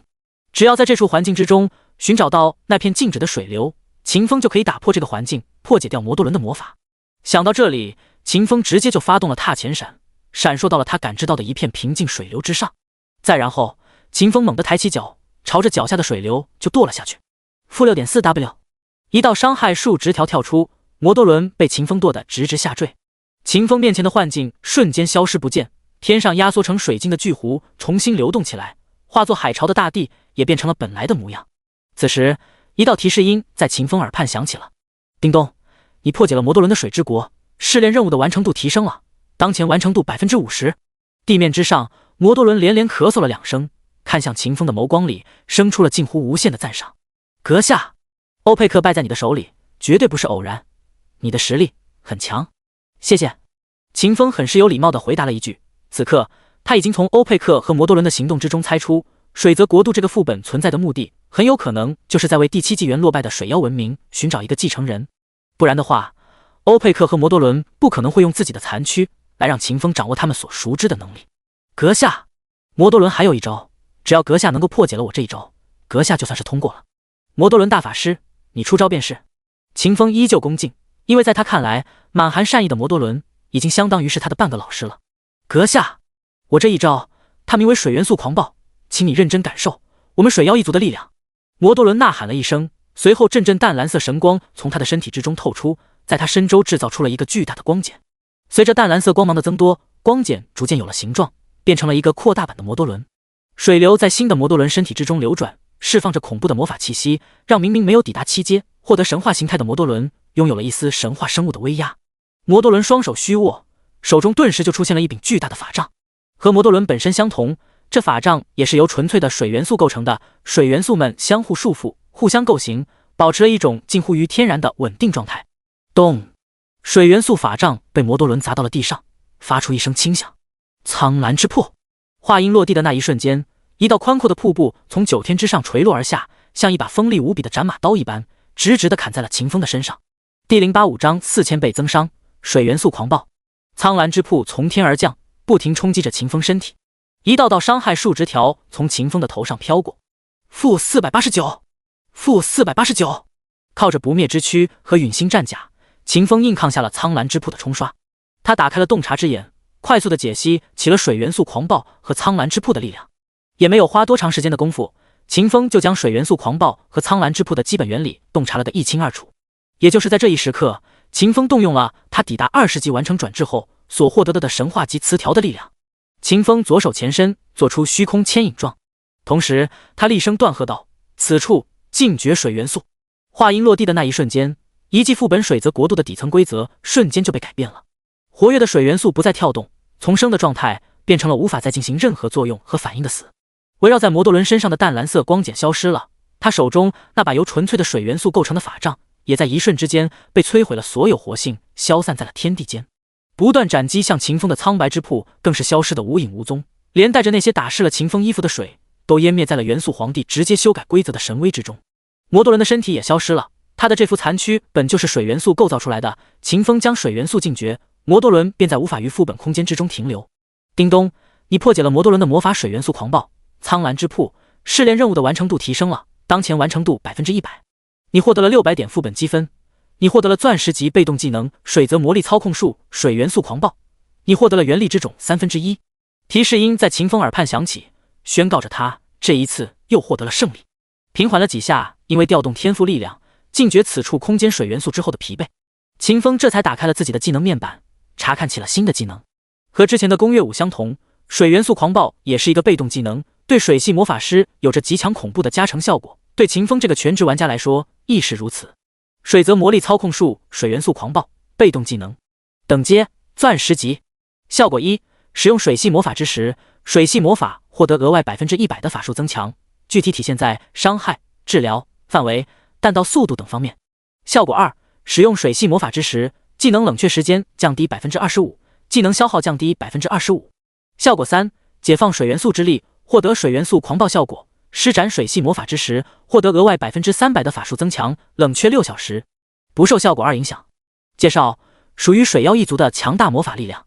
简单看了一下水元素狂暴的效果，秦风非常满意的点了点头，随后就开始为水元素狂暴附加词条了。叮咚，你对技能水泽魔力操控术水元素狂暴使用了天赋能力，技能水泽魔力操控术水元素狂暴获得了普通级词条。叮咚，你对技能。一连刷新了好几十分钟过后，秦风终于给水元素狂暴刷出了令他满意的词条效果。秦风再度打开了水元素狂暴的面板，带着一脸的欣慰表情欣赏了起来。水泽魔力操控术水元素狂暴被动技能，等阶钻石级，效果1，使用水系魔法之时，水系魔法获得额外1000倍的法术增强，具体体现在伤害、治疗、范围、弹道速度等方面。效果2，使用水系魔法之时，技能冷却时间降低 99%， 技能消耗降低 99%。效果3，解放水元素之力，获得水元素狂暴效果，施展水系魔法之时，获得额外3000的法术增强，冷却6小时，不受效果2影响。词条1000倍增幅，稀有级，水泽魔力操控术水元素狂暴效果提升1000倍。词条1000倍暴击，稀有级，使用水系魔法之时，魔法必定会造成暴击，暴击伤害提升至1000倍。此词条可以与武器技能的词条叠加。词条1000倍范围，稀有级，使用水系魔法之时，魔法的作用范围提升1000倍，与强化过后的效果一叠加后，等于2000倍基础范围。词条魔能爆发，稀有级，使用水系魔法杀死目标时，目标发生2次爆炸，爆炸范围1000乘以1000乘以1000，爆炸伤害等同于水系魔法的伤害。词条魔能封禁，稀有级，使用水系魔法命中目标时，目标进入9秒强制沉默状态，沉默不可被100级以下单位驱散。词条水之唤醒，稀有级，使用水系魔法之时，有 33% 的概率制造出一个影分身，影分身持续 60s 存续期间会自动复制使用者的一切行动。介绍：被玩家天命强化过后的水元素爆发，拥有者冲刷一切的恐怖威能。看完了强化过后的水元素狂暴的效果，秦风很是满意的点了点头。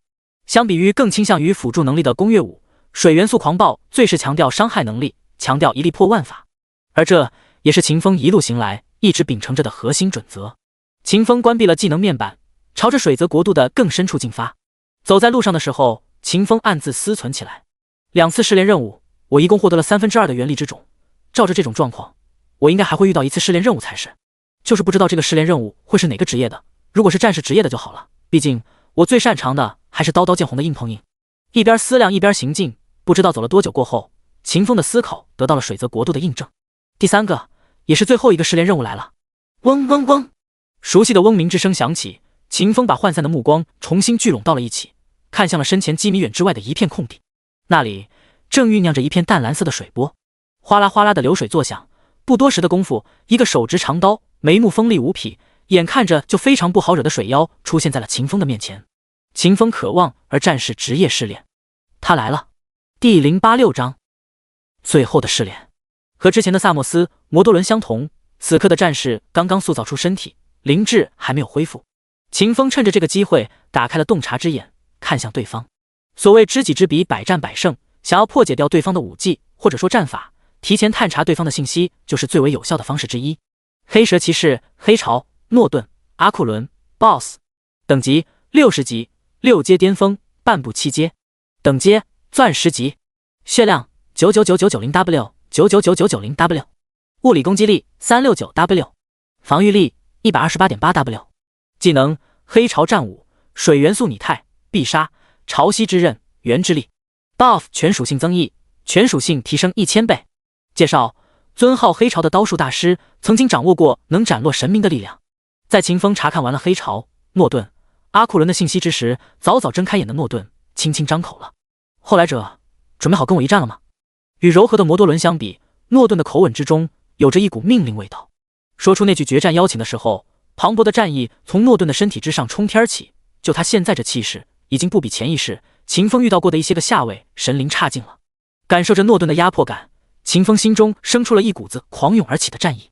不过，就在秦风即将提刀开砍的时候，一道熟悉的提示音在秦风耳畔响起了：“叮咚，你收到了60级钻石级 BOSS 刀术宗师黑蛇骑士黑潮、诺顿、阿库伦的决战邀请，你获得试炼任务黑潮的试炼，任务详情可打开任务面板查看。”听到提示音，防御力超凡卓绝的秦风毫不犹豫的就把诺顿晾在了一旁，自顾自的打开了任务面板。毕竟不看任务面板，他可不知道怎么通过黑潮的试炼拿到试炼任务的奖励。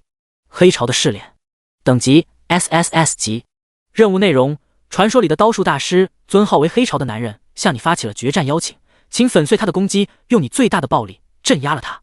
任务要求：正面粉碎黑潮、诺顿、阿库伦的巅峰一击，并战胜他。任务奖励：1. 水泽格斗术黑潮战舞， 2. 必杀潮汐之刃， 3. 原力之种1/3。任务限制：战胜黑蛇骑士摩多伦文斯米尔。任务提示：这是一份来自于第7纪元的委托。和之前的2次试炼任务不同，黑潮的试炼并不需要秦风分析破解诺顿的战法，而是要求秦风正面粉碎了黑潮的攻击，并将之战胜。对于其他的玩家来说，这个排在最后的试炼任务是最为困难的，但对于拥有着抵达神灵层级杀力的秦风来说，这样的任务反而是最为简单、最为节省时间的。比拼暴力，秦风就没有服过谁。在感到这次试炼任务更加轻松的同时，秦风也因为这次任务的奖励而感觉到兴奋。攻守试炼、魔法师试炼都只有2项奖励，而黑潮的试炼却是不同。完成了之后，秦风不仅可以获得水泽格斗术黑潮战舞这个被动技能，秦风还能够直接获得到黑潮的必杀技必杀潮汐之刃。想到这里，秦风直接就激动起来了，心中对必杀技充满了期待。他将腰间的破魔之刃抽了出来，将刀尖对准了黑潮，随后他道：“来战！”听到秦风的话，黑潮笑了笑，随后就开始开状态了。黑潮冲破了阶位限制，开启了神话状态。黑潮的全属性获得了3000倍提升，黑潮的属性潜能获得了300倍提升。黑潮掌握了神话形态能力嗜血狂暴。黑潮开启了黑潮战舞的主动效果，黑潮的全属性获得5倍提升。黑潮获得300%伤害加深效果，黑潮获得300%防御强化效果。黑潮开启了嗜血狂暴，黑潮获得了。黑潮开启了。一串串字符在秦风的脑海之中闪过，那是他的洞察之眼给他传回来的信息。不愧是拥有尊号的男人啊，还没有恢复到7阶就可以使用神话形态。秦风暗自赞叹了一声，对于黑潮能够爆发出来的最大杀伤力也有了更高的期待。在轮回世界之中， NPC 达到7阶，玩家等级抵达了60级，并完成了职业6转过后，都可以觉醒出来一种名为神话形态的恐怖能力。这种能力不仅能大大提升启动神话形态的生命体的属性，还能够赋予生命体额外的独属于他本人的力量。而拥有了神话形态，意味着生物体完成了生命层级的跃迁，踏上了只属于自己的进化之路。由于每个人的个性和愿望不同，抵达7阶或是完成了职业6转过后，能觉醒出来的神话形态也是不同的，有植物样子的，有动物样子的，还有混乱到分不清楚头尾的触手模样的。此刻开启了神话形态的黑潮也展现出了独属于他自己的模样。在黑潮的背后出现了一个巨蛇的虚影，黑潮的皮肤在巨蛇虚影眸光的注视之下逐渐变成了一片片闪烁着黑光的蛇鳞。蛇鳞一张一吸的开合着，一股股黑气从蛇鳞之中迸发而出，缭绕在黑潮的身周，将它包裹了起来，点燃了它的竖起来的瞳孔。看着黑潮的树瞳，秦风感觉到了一股子比当年的冯德大军还要强大的危险感觉，这也是他重生以来第2次感觉到这种层级的压迫感。这次不能放海了，必须把我的实力拿出来。想到这里，秦风也开始开状态。叮咚，你启动了坚韧球，获得451护盾值，持续10秒。叮咚，你开启了陨星战甲，你的防御力获得了2000倍提升。叮咚，你开启了浴血奋战，你消耗了 99% 最大生命值，你的攻击力获得了提升，当前加成99000。叮咚，你发动了踏前闪，你的下次攻击必定会暴击，暴击伤害提升至2000倍。叮咚，你消耗了10点魔力，巨力斩击蓄势待发，斩出的刀芒将造成15000倍基础攻击力的伤害。第087章黑潮、诺顿、阿库伦。一道道提示音在秦风耳畔响起，他的所有属性都暴涨了起来，和同样气势凶悍无比的黑潮变成了2个对立起来的力量漩涡。后来者，你很强，希望你可以接住我这一刀。黑潮看着气势暴涨起来的秦风，眼瞳之中闪过一阵赞叹，欣慰说道。秦风笑了笑，并没有放什么狠话，只是轻轻对黑潮说了一句：你动手吧。听到这话，黑潮点了点头，随后以极快的速度将手中的长刀斜斜斩下，一股强劲到极致的气流冲天起，在地面上，在天穹上，在秦风能感知到的所有空间里，都拉出了一道道震荡起来的波纹。必杀！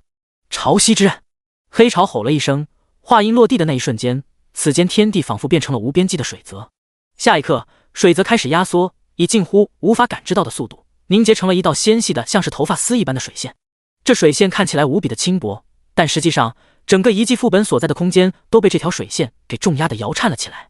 这就是潮汐之刃吗？秦风感觉到了前所未有的激动，他一边赞叹着，一边将手中破魔之刃直直斩下，以落后了黑潮 0.0001 秒的时间，发动了巨力斩击这个附加了史诗级词条的技能。和黑潮释放的潮汐之刃相比，巨力斩击引发的声势要逊色许多。那只能砍到50米左右的刀芒，并不具有震荡整个副本空间的能力，也没有压缩后的水之国度那厚重到足够改变空间曲率、扭曲时间流速的神异能力。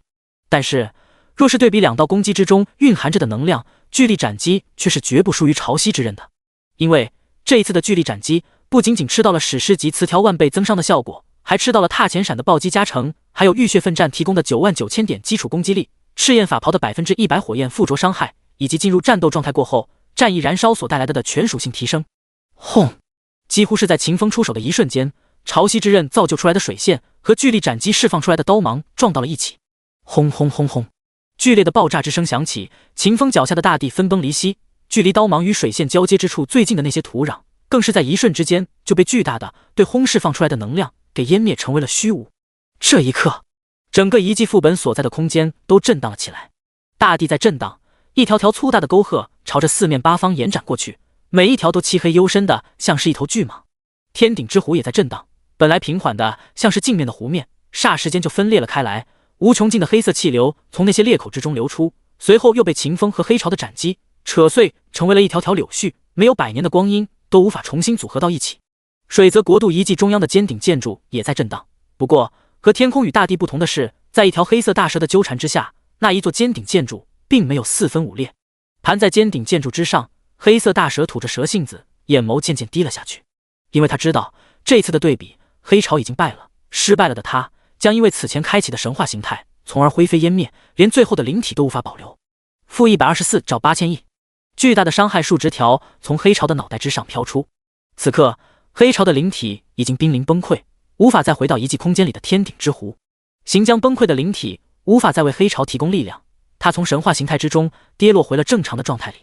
然后，黑潮的躯体开始崩解了，一滴滴水珠从他的铠甲之上滴落，噼里啪啦的，不超过几秒钟的时间，黑潮就将彻底死亡，永世不得超生。可是，即便如此了，黑潮那张残破的面孔依旧带着笑容。和柔和的魔多伦不同，凶残的黑潮即便是笑着的，也无法带给人温暖，反而让人觉得瘆得慌，觉得莫名生硬。黑潮不会笑，笑容他早就忘了该如何去表达了，所以他的笑容无比的难看，带着与笑容丝毫不搭调的悲怆和凄凉。后来者，你的天赋很强，不要放松，不要懈怠，一直往前走吧，走到你能走到的最远的地方。黑潮的声音断断续续，最终终止在了最远的地方5个字之上。话音落地的那一瞬间，黑潮由水元素打造出来的身体雾化了，不再是充满了力量的和灵性的黑雾，而是死白的、惨败的、没有光泽的白烟。与此同时，秦风耳畔响起了一道与之前2次试炼都不相同的声音：“叮咚，你击杀了极度受损状态下的主宰级99级刀术大师，来自于水妖文明的玩家黑蛇骑士团首席骑士黑潮诺顿阿库伦。你获得了越级击杀奖励，你获得了宗师级佣兵加成，你获得了8197200点经验值，等级 X 转职 X10X100X 经验加成。叮咚，你正面粉碎了黑潮诺顿阿库伦的至强一击，你使用了绝强的暴力，成功镇压了黑潮诺顿阿库伦。你获得了黑潮的馈赠，你获得了主宰级技能必杀潮汐之刃，你获得了任务奖励，你获得钻石级被动技能水泽格斗术黑潮战舞，你获得元力之种1/3。黑潮本来是主宰阶位99级的刀术大师，如果他是野怪，是轮回世界诞生出来的 BOSS， 秦风击杀了他是能够获得世界通告的。可黑潮不是，他是来自于水妖文明的玩家，只不过他的文明失败了，他们的公主失败了，他们成了遗迹副本。这些东西秦风此前就是知道的，他有洞察之眼，早在看到欧佩克和摩多伦信息的那一刻，他就知道这些了。但他却是没有想到，在这第3次试炼里，黑潮会做出和其他2人不同的选择，丢了自己的命。第088章潮汐之刃10条神话级词条。和之前拿到了奖励之后不同，秦风没有咋咋呼呼的雀跃起来，他只是呆愣的往前走了10几步，在黑潮烟消云散的位置坐了下来。秦风就在这个位置上坐着，一直坐了有好几10秒钟才站起了身子。起身之后，秦风打开了自己的技能面板，开始给必杀潮汐之刃刷词条。叮咚，你使用了天赋能力，你为技能必杀潮汐之刃刷出了普通级词条。删除，重新刷。叮咚，使用了天赋能力，你为技能必杀潮汐之刃刷出了稀有级词条。这一次秦风运气好到爆炸，直接就刷出了他平时用的最多的稀有级词条。可是秦风依旧不满足，他继续删除，继续刷第一个词条。叮咚，你使用了天赋能力，你为技能。叮咚，你使用了。提示音此起彼伏的在秦风耳畔响起，叮叮当当的响成了一大片。一连刷了100多万次过后，秦风为黑潮的绝技必杀潮汐之刃刷出了第一个神话级词条。这个词条的名字是100万倍增幅。看着技能栏之中的100万倍增幅，看着这个强大的近乎没有了边际的词条，秦风心底的沉重减轻了几分。他挪开目光，对准了第2个词条附着栏，继续刷。叮咚，你使用了天赋能力，你对黑潮的绝技，你对你的技能必杀潮汐之刃附着了普通级词条。叮咚，你使用了天赋能力，你对黑潮的绝技。又是100多万次过后，第2条神话级词条出炉了。秦风简单看了几眼，觉得品质还不错，于是便没有删除，开始刷第3条。第3个100万次，第4个100万次。秦风刷出了第3个神话级词条，这回他感觉到不错，便没有将这条词条删去，他转头刷第4条去了。第5个100万次。这一回秦风的运气很好，他只用了1次机会就给技能刷出了第4个心仪的词条，而后依旧是无比枯燥的刷词条工作。高强度的持续使用无限词条这个超神级天赋，让秦风的灵体有些不堪重负，他只感觉自己的脑袋晕晕的，随时都要倒在地上昏迷不醒。但是他却一直坚持着，死板着一张脸，不停地刷，玩命地刷。秦风怀里的糖豆豆似乎感觉到了什么，他带着一脸疑惑的表情从秦风怀里爬了出来。出来的那一刻，糖豆豆就想要说话，可是在看到秦风那张没有了一丝一毫表情的脸过后，糖豆豆闭嘴了。他悄咪咪地从秦风的身上爬了下去，在秦风的脚边窝了起来。漫长的时间过去了，秦风终于将黑潮的绝技刷满了整整10个神话级的词条。此刻秦风莫名地感觉到了一股子轻松和释怀，他吞了一口水，轻轻打开了技能面板，查看起了这个技能的介绍。必杀潮汐之刃，等阶主宰级10阶技能，效果锁定感知范围内的任意一个目标，汇聚感知范围之中所有的水元素之力，凝聚潮汐水线，释放出最强一击，造成 99.991 倍基础攻击的伤害，原本倍率9999。词条100万倍增幅，神话级必杀潮汐之刃的技能效果提升100万倍。词条100万倍暴击，神话级必杀潮汐之刃必定会暴击，暴击伤害提升至 100W 倍。词条100万倍攻速，神话级释放完必杀潮汐之刃过后，攻速提升至100万倍，持续10秒。词条无尽攻势，神话级释放完必杀潮汐之刃过后，获得无尽攻势 buff， 每次攻击提升 100% 基础攻击力 buff， 持续30秒。词条无限火力，神话级解放必杀潮汐之刃，降低其 99.99% 冷却时间。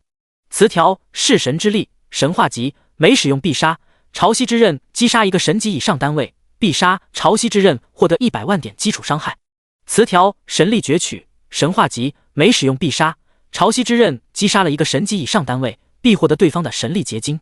词条绝对诅咒神话级，被必杀潮汐之刃击中后，如果目标没有击死，便会在目标体内生成绝对诅咒符印，目标每秒受到1%最大生命值的真实伤害。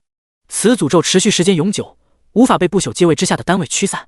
词条绝对封印神话级，被必杀潮汐之刃击中后，如果目标没有击死，目标自动进入永久锁定状态，无法做出任何行动。此效果无法对不朽层级之上的单位生效。词条黑潮之魂神话级，使用必杀潮汐之刃斩杀99位神灵，必杀潮汐之刃阶位+1。技能冷却 5S， 技能蓝号 9999MP。 介绍：黑潮诺顿阿库伦的绝技继承了黑潮的意志。看着必杀潮汐之刃的信息，看着最后一条神话级词条，秦风什么话都没有说，只是长长吐出了一口浊气。此刻他已经疲惫到快要晕厥过去了，无奈之下，秦风只能放弃了继续强化水泽格斗术黑潮战舞的想法。秦风强撑起一股意志力，朝着水泽国度这座遗迹副本中央的尖顶建筑走去。此刻一连闯过了3关试炼，秦风已然距离那个尖顶建筑很近了。走了约莫10几分钟的路，秦风便抵达了那座建筑，进到了里面去。进入此地过后，秦风并没有立刻召唤出体内凝结成一团的元力之种，吸干这座尖顶神殿里那一池散发着强烈元之力的池水。他打开了自己的洞察之眼，对准了这座被大火囚炸、被潮汐之刃冲击、被巨力斩击冲击都没有倒下的神殿。下一刻，一道道流光在秦风面前闪烁，世界开始颠倒，时间被逆转，秦风回到了107200年之前。他看到了那群被轮回世界抓来的水妖，在这群水妖的中央，有一个被众人保卫着的少女，而在少女的身旁站着的是年少的黑潮。第089章，掌握规则，元之力。水妖文明的历史在秦风的视野之中快速的划过，秦风见证了他们的辉煌，但也看到了他们悲惨的结局，在神战之中失败，然后就被轮回世界关进了遗迹副本之中，成为了这个世界用来陪练新人的材料。原来这就是失败者的结局吗？看完水妖文明的历史过后，秦风心生感慨。与此同时，他也记住了那个虐杀了水妖文明、践踏了水泽国度的神，那位尊号秩序的、屠戮了世界整整3万年的不朽神灵。黑潮，我学了你的刀术，我会给你报仇的。秦风如是说着，把秩序列在了自己的必杀名单之上。而后，秦风看向了自己体内的元力之种，查看起了来到这个遗迹副本之后获得到的第2大收获。元力之种为激活，类型规则之力，效果激活元力之种，获得规则之力、元之力。看到规则之力这4个字，秦风就知道，以他现在的层级是无法动用无限词条，为这东西附加词条效果的。于是秦风并没有犹豫什么，直接激活了体内的元力之种。叮咚，你激活了元力之种，你掌握了规则之力、元之力。一道提示音响起，秦风掌握了水妖一族所掌握的规则之力，这是他2世以来掌握到的第1份规则之力，更是开启登神长阶、进化成神的必要契机。感受着体内那道玄奥的力量，秦风点开了自己的面板，查看了起来。元之力，力量类型规则之力，力量层级衍生规则，掌握程度初级，当前拥有的元之力1万点。效果1，元之力拥有着消化所有能量的能力，消化的速度取决于拥有着当前的生命层级。效果2，元之力拥有着解析中和所有能量的能力，解析中和的消耗量取决于目标的品质。效果3，未解锁，需要终极掌握程度。效果4，未解锁，需要终极掌握程度。效果5。看完了元之力的介绍，秦风调动了体内的元之力，消耗了100点，凝聚出了一个半透明的小球，而后取下了身上全部的装备，发动了大火球术。狂暴的火元素在秦风的手中汇聚，眼看就要爆炸开来。就在这个时候，秦风将右手上的元之力小球靠近了左手上的大火球，一瞬之间，2个球便一起消融了下去。不过大火球消融的速度要快得多，元力小球的消耗量还不到1/1000，看起来无比狂暴的大火球就被消弭殆尽了。不到1点的元之力便可以中和掉相当于12W 点魔法攻击的大火球，不愧是规则之力。秦风感叹了一声，随后便开始测试元之力的另外一个功能——能量吸收。同样的大火球在秦风手中显现，秦风催动起了体内的元之力，构造出了一个强大的能量抽吸涡旋。嗖，只是一瞬间，秦风构造出来的大火球就被秦风体内的能量涡旋抽吸的消失无踪。与此同时，两道提示音在秦风耳畔响起：叮咚，你使用了原之力，吸收了初级火元素能量，你的元力恢复了10010点，你的原之力总量上限提升了10点，当前上限10010点。提示：你完成了一次初级火元素能量吸收，下次再吸收同类型同等级的元素能量，原之力拥有上限不再增加，只能补充原之力的消耗。听到这两道提示音，秦风顿时就明白了，吸收不同类型不同等级的能量，原之力的拥有上限便会增加，而吸收同类型同等级的能量便只能补充自身原之力的消耗。看来以后得多吸收各种类型的能量，尽快把这份规则之力的所有效果解锁了。想到这里，秦风直接就关闭了面板，看向了面前的池水。进到这间神殿的那一刻，秦风就看到了这个水池，感受到了池水之中浓郁到化不开的原之力。消化掉眼前的元力之水，你的元力拥有总量将得到10000点提升。洞察之眼传来信息，秦风也没多想，便在体内构造出了一个能量涡旋，准备把面前所有的池水都吸收到自己的身体之中。可就在这个时候，一道声音在秦风耳畔响起了：叮咚，检测到你准备吸收元力之水，此举需要消耗副本积分，是否消耗积分吸收元力之水？3次试炼外加上此前小兵们的积分，秦风一共拥有了5000点的副本积分。也没有多想，秦风直接就花掉了所有的积分。叮咚，你消耗了5000点积分，你兑换了元力之水吸收权限，限制解除。提示音落下，池水之中所蕴含着的规则之力瞬间就变成了一条长长的水龙，朝着秦风的灵体直接就钻了过去。元之力进入秦风灵体的那一刻，秦风就感觉到了一种无比清明的感觉。一瞬之间，此前使用了千万次无限词条的疲惫便被这股子清明感觉给驱散掉了。与此同时，秦风体内的元力总量也快速增长了起来，不到片刻的功夫，就从原来的10010点提升到了此刻的20010点。在秦风把水池之中所有的元之力抽取干净过后，遗迹副本水泽国度所在的空间便走向了虚化。同时，秦风和唐豆豆的身体也开始发虚。紧接着，秦风面前的世界暗了下去，他离开了遗迹副本水泽国度。大湖之底，看着面前渐渐虚化的青铜门，秦风一阵怅然。和其他的副本不同，遗迹副本是无法被占领的存在。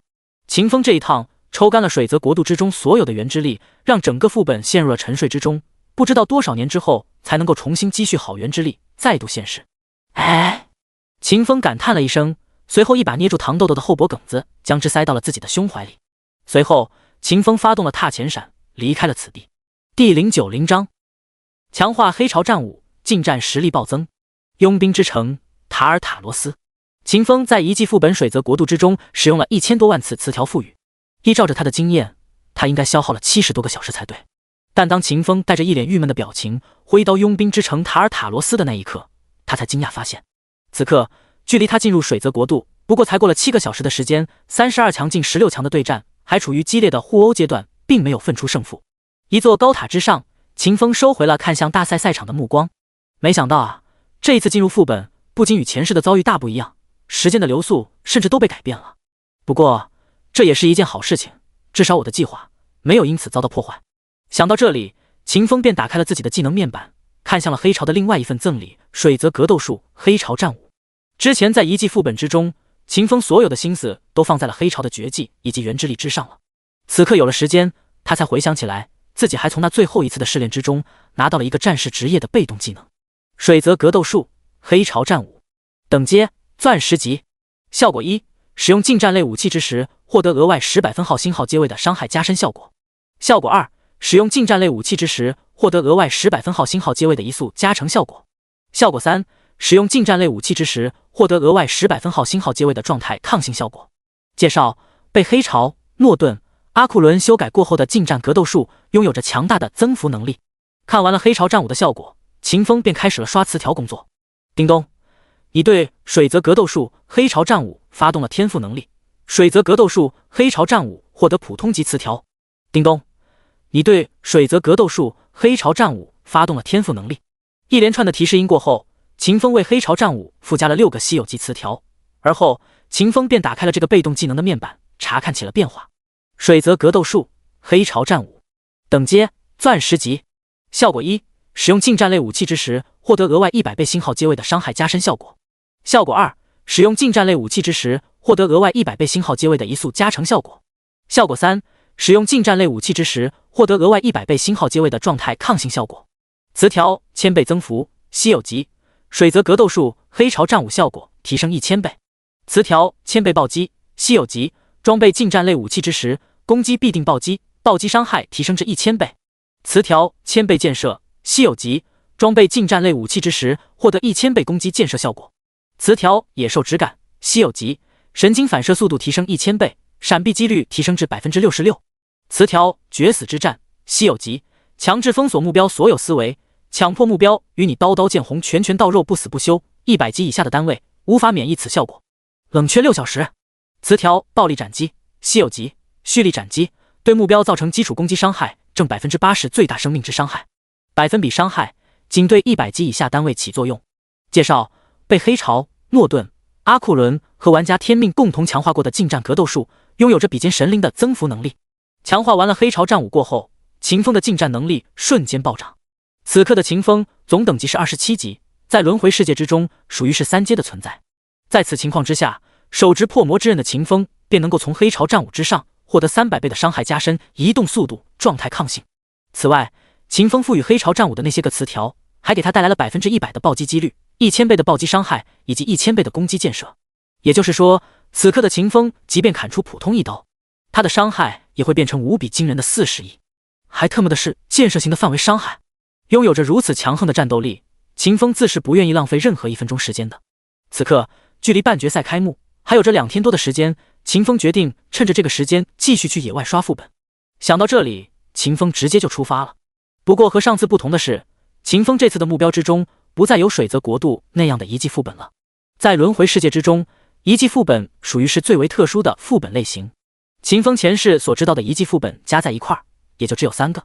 2天后，一座副本之前，世界公告：检测到玩家天命以 SSS 级评分通关了副本钢铁之城，玩家天命成为了副本钢铁之城的主人。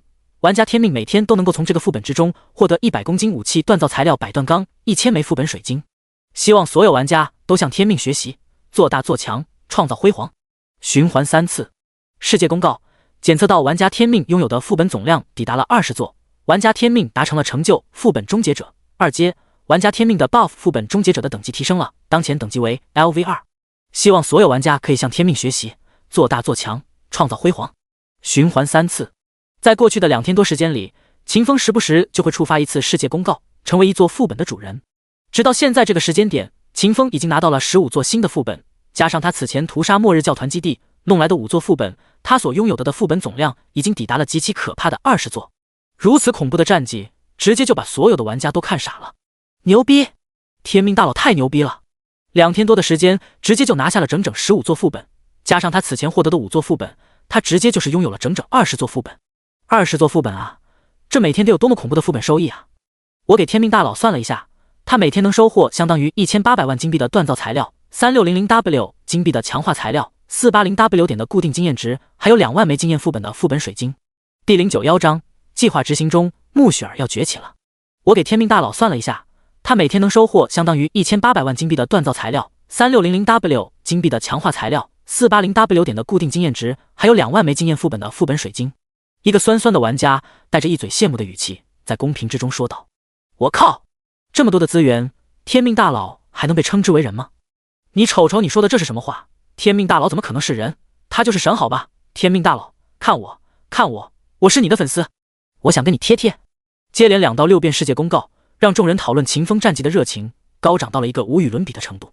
在这之中，绝大部分的玩家都是铁铁的天吹，说出来10句话，有11句都是在吹捧秦风。但所谓林子大了，什么鸟都有，在众人吹捧秦风的声音之外，也是存在着拿秦风跟其他玩家比较的声音。哎，兄弟们，你们说天命大佬能不能把大黑天公会的横贯八方、怒涛公会的怒海狂涛、暴风枷锁公会的风暴公爵，以及赤焰帝国那边名声响到爆炸的火焰公子吊起来锤啊？我觉得可以。天命大佬一个人就拿了20座副本，而这些有公会的所谓天骄加在一起也不过只拿到了7座副本，还是利用了整个公会的力量才达成的。什么脑瘫问题？就那群依靠公会的沙雕，怎么可能跟我们的天命大神相提并论？他们给天命大神提鞋都不配。就是，什么脑瘫问题？哎呀，怎么每天都有这种脑瘫啊？天命大神都那么强了，还拿天命大神跟别的人比较？哎，兄弟们，我最近这几天还真发现了一个能和天命大佬比一比的猛人。谁？赶紧说出来，说出来了我们好骂你。哈哈，快过来看猴儿，又一个喝马尿喝傻了的玩意儿。这人被天命大佬的战绩吓傻了吧？如果不是的话，他怎么可能说出有人能和天命大佬比较这种蠢话？兄弟们，别骂了，我最开始的时候也是不相信那个女人拥有着和天命大佬一般的战力，但是我和她交过一次手过后，我就明白了，她说不定还真有那本事。女人在哪里？狗屁本事！我不信！跑到公屏上面舔女人，你疯了？哎，别骂了，我直说吧，那女人一个火球术砸出了300万点的伤害，而且她还只有19级，还没有完成2转。我靠！我想起来你说的是谁了？那女人是不是就叫36地巨无霸？是不是军权贵族派的一个猛人？我也想起来了，这女人最近崛起的势头很猛啊。不过她好像不喜欢刷副本，也不喜欢刷 BOSS， 她喜欢刷玩家。她带着几个军权贵族派系的玩家一路横推，就过去的那2天，她直接清空了2座城里的玩家。我靠，她这么猛的吗？女人可以这么凶？金刚芭比。看着公屏之上玩家们的弹幕，瞅着玩家们的注意力逐渐被穆雪儿的战绩吸引了过去，秦风眼底浮现出了一抹微笑。他之前的安排起作用了，在他强化的装备的支持之下，穆雪儿爆发出了无比惊人的战斗力，对玩家们造成了极其严重的杀伤，在一定程度上减缓了银月帝国的玩家集体朝女皇派靠近的速度。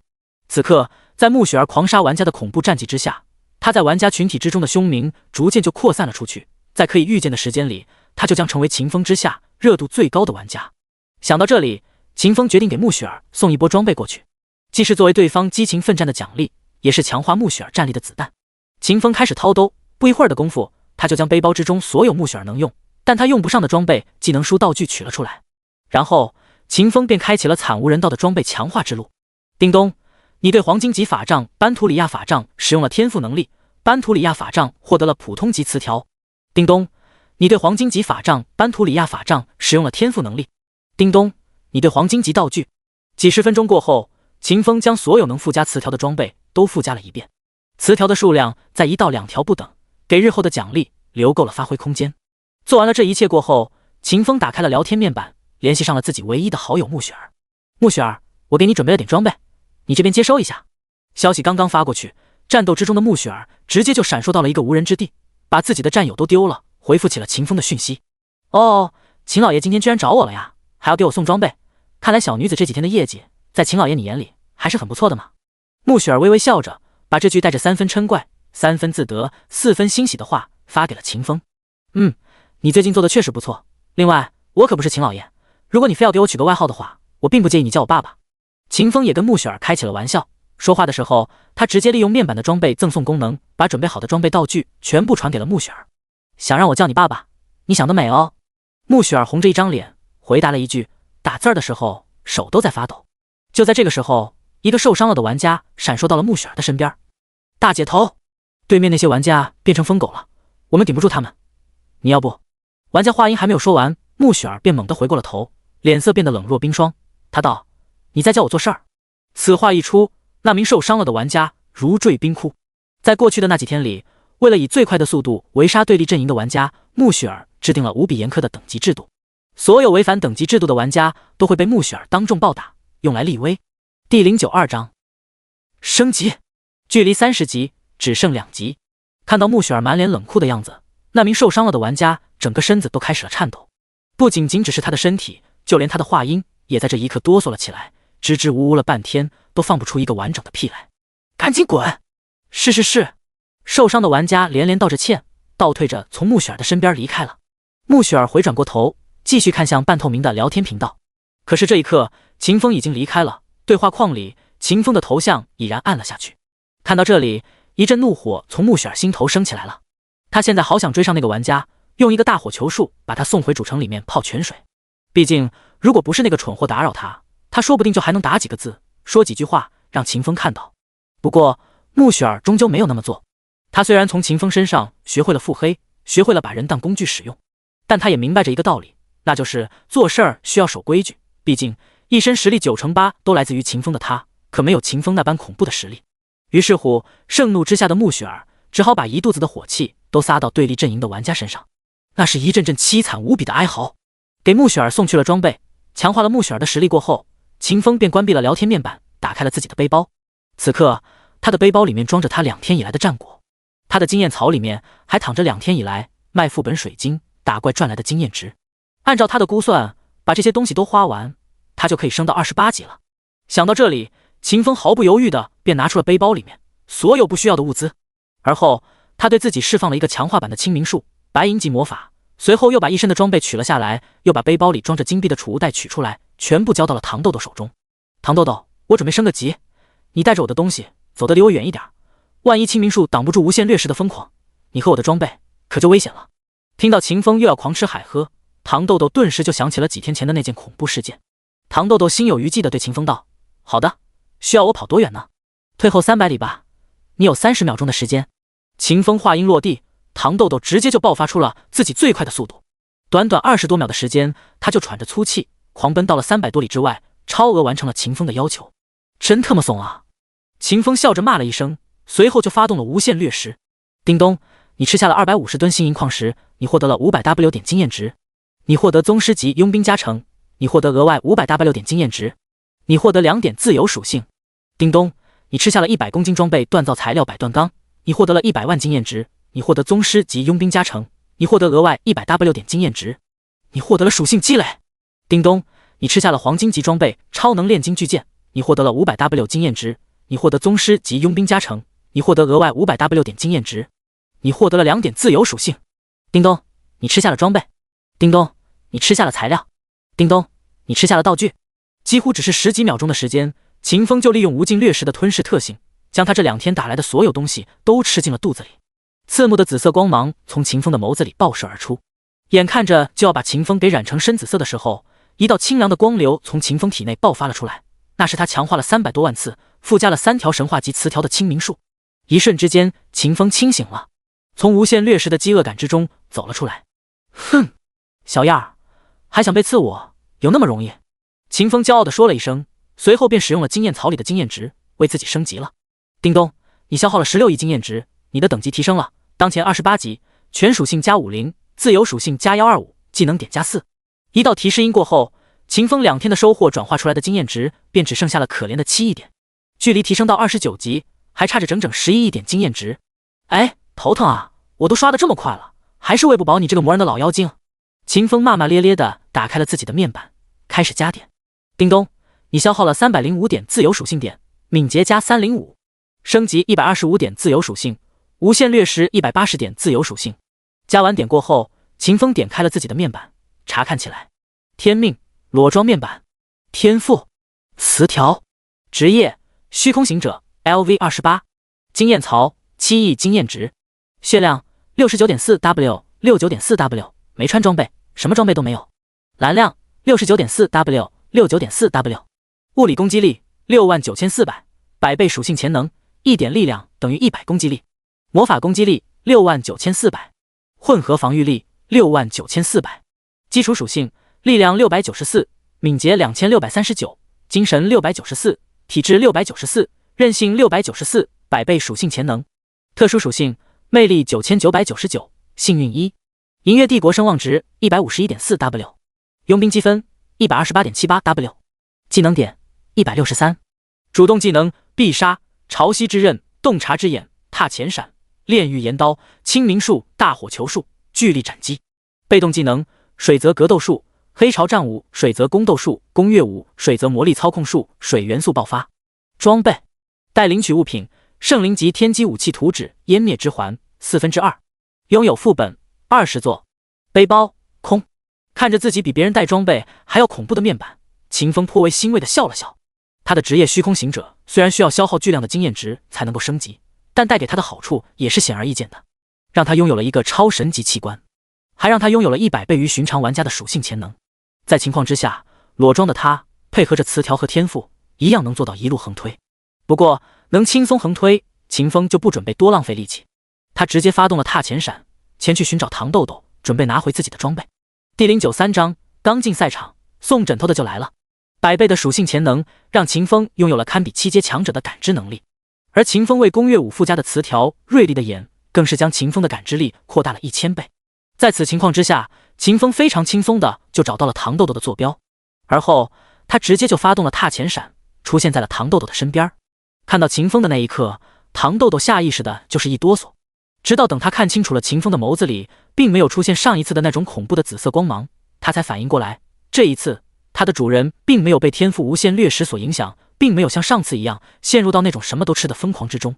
主人，糖豆豆欣喜地叫了一声，随后便将嘴巴里的一大堆武器装备吐了出来。最后的最后，他才吐出了他最为珍视的装着秦风所有金币的储物袋。看着那些沾满了糖豆豆口水的装备，秦风心底生出了一股子嫌弃感觉。他对糖豆豆道：“喷点水，给这些东西洗一下，上面全是你的口水。”哦，糖豆豆很是抱歉地低下了头。而后他抬起了一根截肢，喷射出了一道高速水流，刷刷刷。在水流的冲刷之下，秦风的装备恢复如新，再不复此前被口水包裹的模样。秦风将大炮和法杖收到了背包之中，其他的装备则是被他穿戴在了身上。而后秦风一把提溜起糖豆豆，将这条蠢虫子塞回到了自己的胸怀之中。拿到了装备，找回了自己的虫子，秦风便将目光看向了遥远的塔尔塔罗斯。按照他的计算，半决赛即将就要打响了，现在就是他赶回去镇压所有人，拿到佣兵之王身份的时机。想到了这里，秦风毫不犹豫，直接就发动了踏前闪。有了之前那么多次的经验，秦风再没有脑袋一歪闪到土里去，他一直都在天上闪，没有出现一次意外。连续闪了3次过后，秦风出现在了佣兵之城塔尔塔罗斯的上空。秦风自由落体，任由自己的身体往地面之上落去。2.5S 过后，秦风轻飘飘地落到了一座高塔的塔尖上，身子轻得像是一根羽毛。而能做到这般，依靠的全是秦风那恐怖的敏捷属性，以及更加恐怖的100倍属性潜能。此刻，在佣兵大赛的半决赛赛场之上，已经出现了一个巨大的青铜柱子。在那根高大的柱子之上，有浓郁的魔法力量流转着，时不时就会将一个名字显化在柱子上。与此同时，围观佣兵大赛半决赛的一众观众们也因此发出了一阵阵惊呼：“我靠！这一届的佣兵大赛居然出现了5个保举！银月帝国不是很多年都没有保举佣兵参加佣兵大赛了吗？他们今年到底是怎么想的？为何也出手了呀？半决赛本来只该有4个佣兵的，结果今年的半决赛直接出现了9个人的名字，真特么的搞笑啊！对啊，简直是太搞笑了！其他4个帝国推举的那些个宗师级佣兵尚且还行，就是银月帝国佣兵工会推举的那位名叫天命的佣兵，他才加入了佣兵工会几天啊，他凭啥直接就成为了宗师级佣兵，还拿了银月帝国的保举啊？你们别说那个天命，一提起这个名字我就来气，这人是依靠着走后门才成为宗师级佣兵的，我平生最看不起那些走后门的人了。是啊，一个走后门成为宗师级佣兵的，有什么了不起的呀？听着场中观众对自己的言论，秦风并没有在意。此刻他在银月帝国的声望如日中天，但对于其他帝国地区的百姓来说，他的特别具有传奇色彩的经历就显得有些过于不真实了，像是人为制造出来的一般。在此情况之下，塔尔塔罗斯的百姓来到这座城市的佣兵对他存在着轻视的看法，也是一件很正常的事情。就在秦风想到了这里的时候，一连8个佣兵走上了半决赛的赛场，主持人对他们进行唱名。负责给秦风登记的佣兵总会副会长雾妖梅尔蒂尼则是一脸焦急地环顾着四周，在人群之中搜索着秦风的身影。看到这里，秦风知道该是自己上去的时候了。他直接发动了踏前闪，闪烁到了佣兵大赛的后台，在一众工作人员惊呆了的目光之中，沿着通道进入了赛场之中。在秦风抵达赛场的那一刻，唱名正好进入了第5个人。露西恩·冯格来自于赤焰帝国的宗师级佣兵，拥有着6阶巅峰的实力，乃是绝对的强者。自32年之前，露西恩先生就已经加入了佣兵工会。介绍的声音在秦风耳畔响起，雾妖梅尔蒂尼带着一脸怨愤的表情走到秦风的身边，低声道：“你怎么现在才过来？你都用了保举书，直接进入了半决赛，你好歹也装装样子，提前赶到赛场来啊，非得卡着点来吗？你卡着点来就算了，你好歹在来之前提前把你的事迹、你的实力给我们讲一遍啊，不然我们怎么介绍你这个宗师级佣兵？我们怎么维持比赛的严肃性？”梅尔蒂尼的话有些严肃了。如果此时此刻他所在的位置不是佣兵大赛的赛场，他都想要发火了。秦风没有在意梅尔蒂尼心头的怒火，他轻轻笑了笑，把自己的情况简要的和梅尔蒂尼说了一遍，而后便道：“就这些吧，差不多了，反正介绍都只是走一个过场，最后谁能从大赛之中胜出，看的终究还是实力。”梅尔蒂尼欲言又止，但他最终还是施展了一个小魔法，把秦风告诉他的那些信息整理成了话术，发给了赛场舞台之上的主持人。好了，你站过去吧。秦风点了点头，随后便无比淡然的迈步走向赛场中央的青铜柱子，往另外的8名佣兵身边靠去。然而就在这个时候，秦风感觉到了一股不善的目光正阴恻恻地注视着自己。一瞬之间，秦风就笑了，他没想到他这一次的运气居然这么好，想睡觉就立刻有人给他送枕头。第094章，群情激愤。那是一道装满了气愤和不屑的目光，而发出那道目光的人，则是一个名为莫霍尔的年轻剑客。莫霍尔之所以会对秦风带有敌意，首先是因为秦风名不见经传，没有其他4位被保举的宗师级佣兵那般有名气。其次就是秦风来得过于卡点了，大家都上场了，秦风才姗姗来迟。在莫霍尔看来，这就是一种最为恶心人的摆谱，是谁都不可以忍受的傲慢。因此他决定了，等到唱名结束之后，他就要成为第一个挑战者，向秦风这个被保举的新晋宗师发起决斗，让秦风在所有人的面前丢脸，最好把命也丢了。然而莫霍尔不知道的是，秦风早已在察觉到他那不善的目光的第一时间，就启动了能看破万物的洞察之眼，将他的所有想法都看到了眼睛里。哼，有趣啊，4个才比你不选，偏偏一上来就选择了最强的我，你个小东西，怕不是上了幸运女神的黑名单了吧？秦风如此想着，心中升起了一种莫名的喜感。与此同时，秦风也计划了起来，他准备以莫霍尔的挑衅为支点，直接把半决赛变成决赛，赶紧把佣兵之王的称号拿到手里。接下来我们要介绍的这位宗师，他来自于银月帝国，他叫天命。他曾凭借着一己之力覆灭了末日教团，拔出了银月帝国的一块心病，为银月帝国，为我们佣兵工会做出了。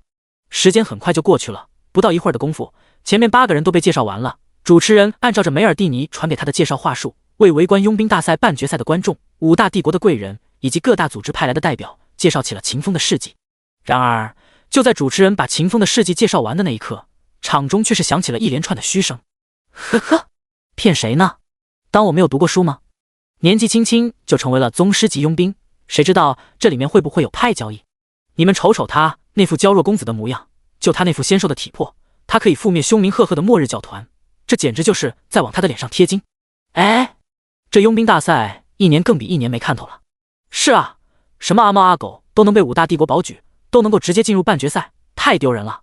不仅仅是场中的观众，赛场之上的其他佣兵也对秦风的介绍充满了怀疑。末日教团是王者议会的下属邪教团体，还是实力最强的7大邪教之一，在场的这些个佣兵根本就不相信秦风这样一个年轻人可以凭借着一己之力覆灭掉整个末日教团。怀疑着，众人心中对于秦风的不满便被场下观众们此起彼伏接连不断的嘘声给催化成了一股愤怒。靠着自己的实力从初赛一直打到半决赛的几个佣兵是这样想的，一个欺世盗名的骗子，一个小白脸，他凭什么可以直接进入半决赛，而我却是要一步步的打上来？有这样一个人进入半决赛，我拿到了佣兵之王过后，岂不是含金量要暴降？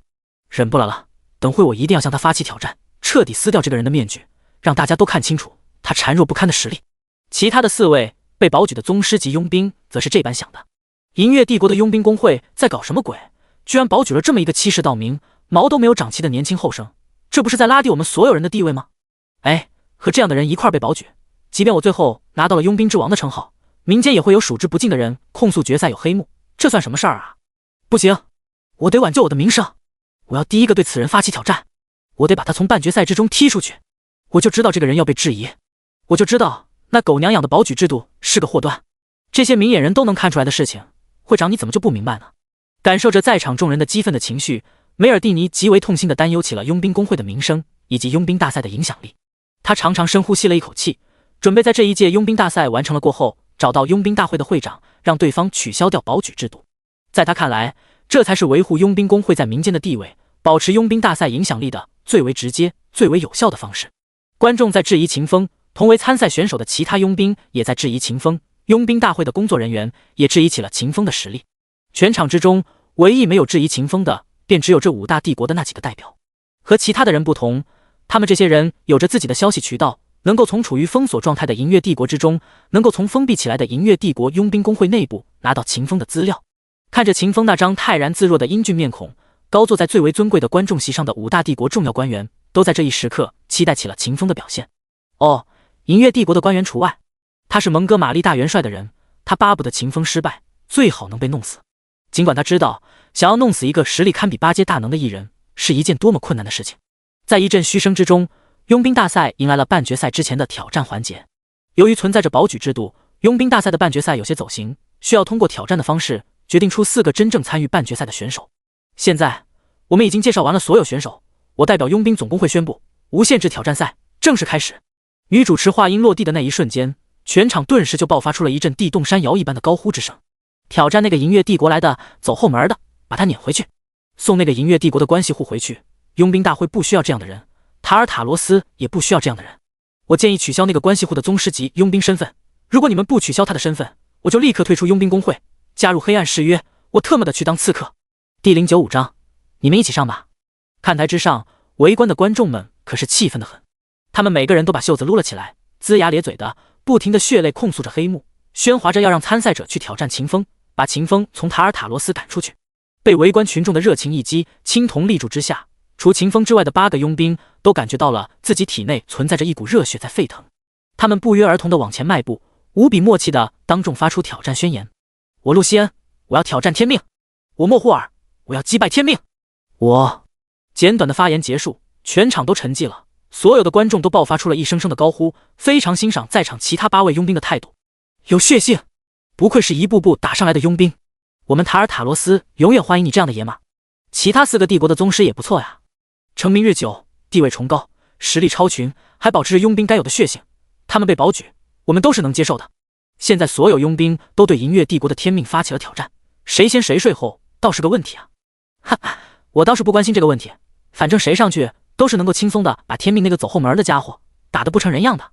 说的也是，打倒走后门的，我们需要公平。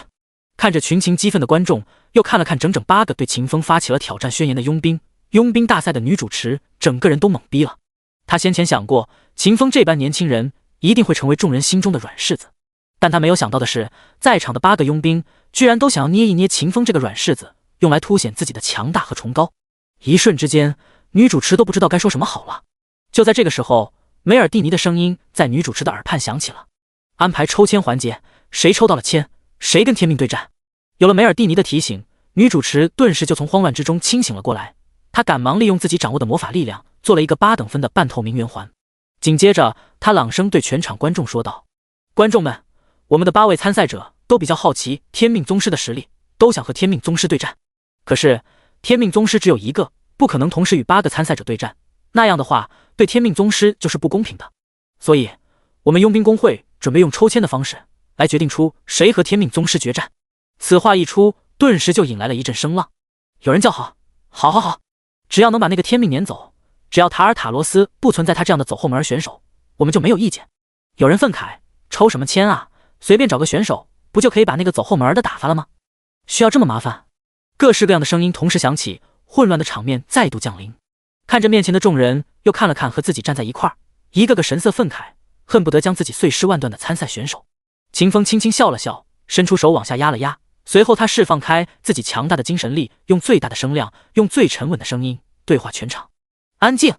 此话一出，平地起惊雷，绝大部分的观众都感觉自己的耳膜被震动的生疼，下意识地揉了揉自己的耳朵，一些个属性特别低下的更是把手指头捅进了耳朵里。一瞬之间，全场直接就肃静了下来，只剩下了秦风一个人的声音。他道：我之前听你们说让他们抽签是一件麻烦事儿，其实我也觉得麻烦，明明只有4个人的半决赛，硬是装进来了9个人，看着就让人心烦。所以呢，半决赛直接就不打了吧，直接进决赛，他们也不用抽签，一起上吧，我一个人打他们全部。此话说完，全场都陷入了绝对的静止之中。梅尔蒂尼眼睛都瞪圆了，他不明白秦风的口气怎么可以这么大，做事儿怎么能这般肆无忌惮，毫不顾忌任何的规则。在场的观众则是被秦风那直接碾压全场的豪迈气魄给震慑住了。一瞬之间，他们竟然觉得秦风这个人或许还真有一些本事，他能拿到宗师级佣兵的身份，未必就是他们一直所想的走后门。高台之上，5大帝国的官员们也是被秦风的嚣张给震惊到无以复加。和其他的人不同，他们早早的就知道了秦风拥有着堪比8阶的战斗力，但之前的他们却是不知道秦风会是眼前这般的嚣张，这样的无所顾忌。这就是这一代的艺人之中的魁首。这样的艺人不好控制啊，不仅实力强大，性格还如此的桀骜嚣张，根本就不是我们能够控制的存在。居然可以如此的桀骜不驯，难怪银月帝国的女帝还有蒙哥马利那条老狗都没有真正将他收入麾下。和秦风站在一起的其他佣兵也被镇住了。和其他人不同的是，他们全都从秦风的话语之中感受到了一股子看似轻飘飘，但却令人无法忍受的鄙视和轻蔑。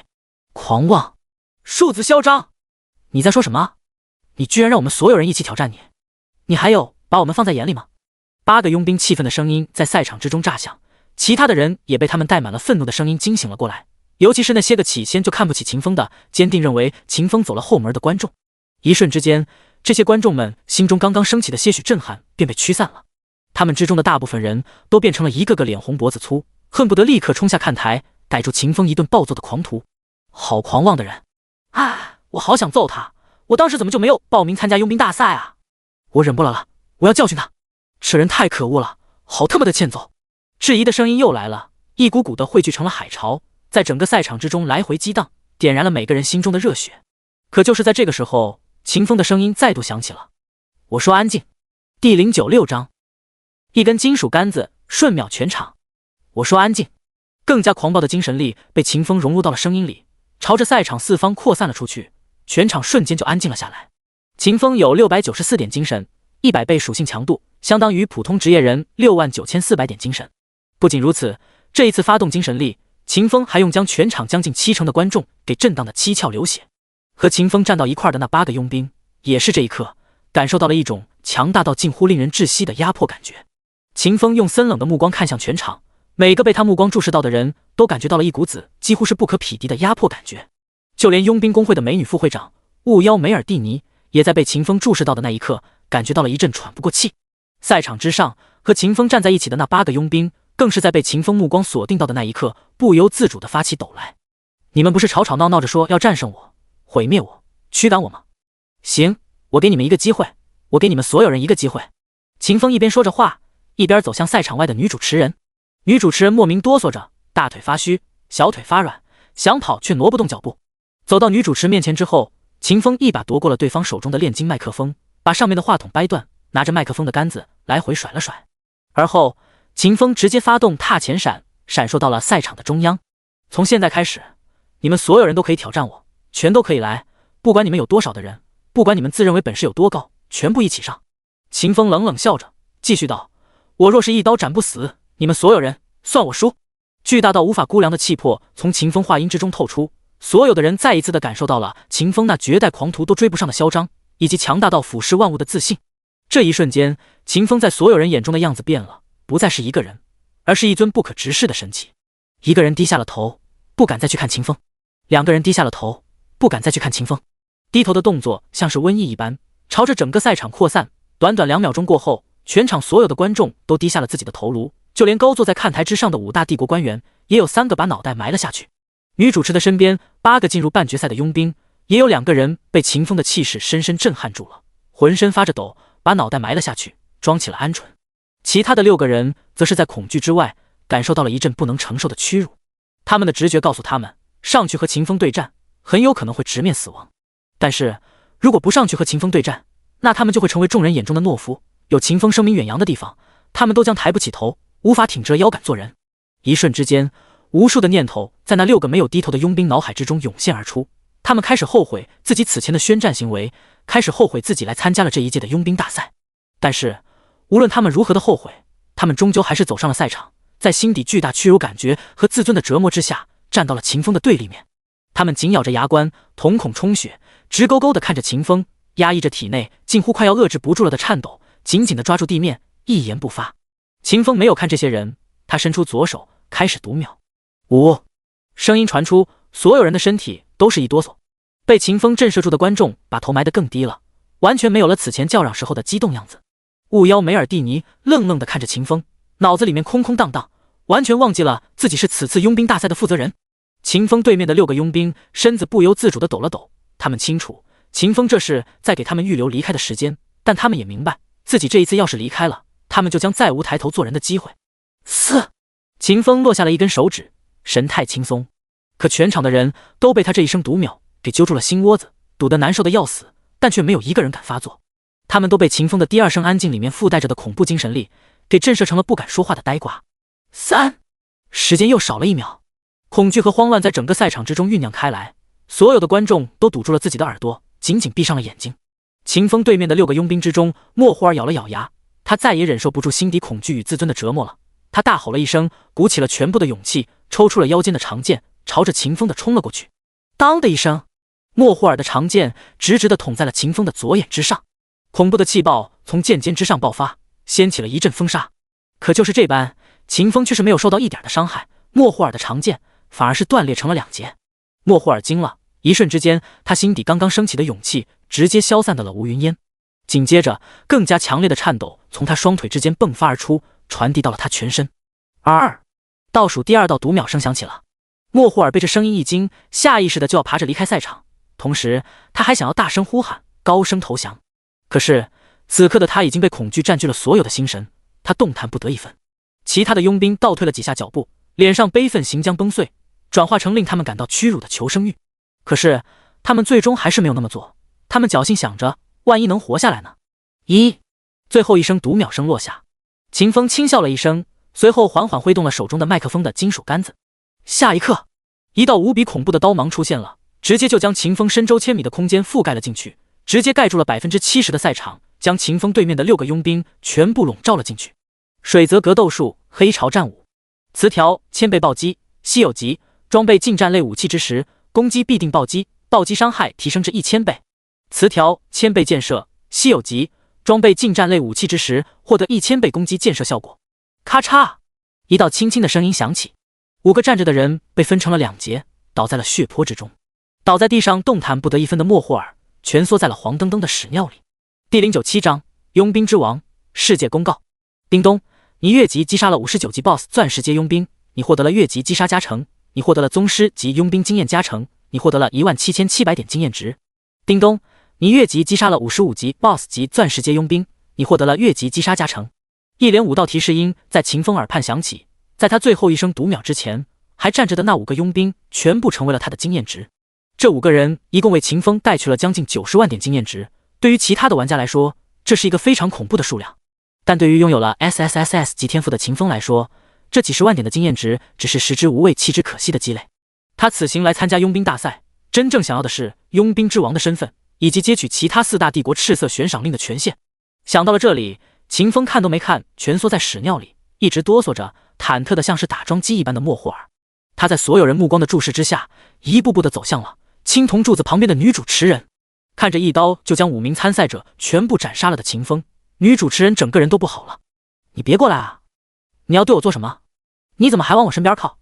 女主持人慌了。秦风此前2声安静，外加上那强大到令人颤抖的战斗力，直接就把他心底最深处的恐惧给点燃了，让他忘记了自己是佣兵大赛的主持人，忘记了自己的职责。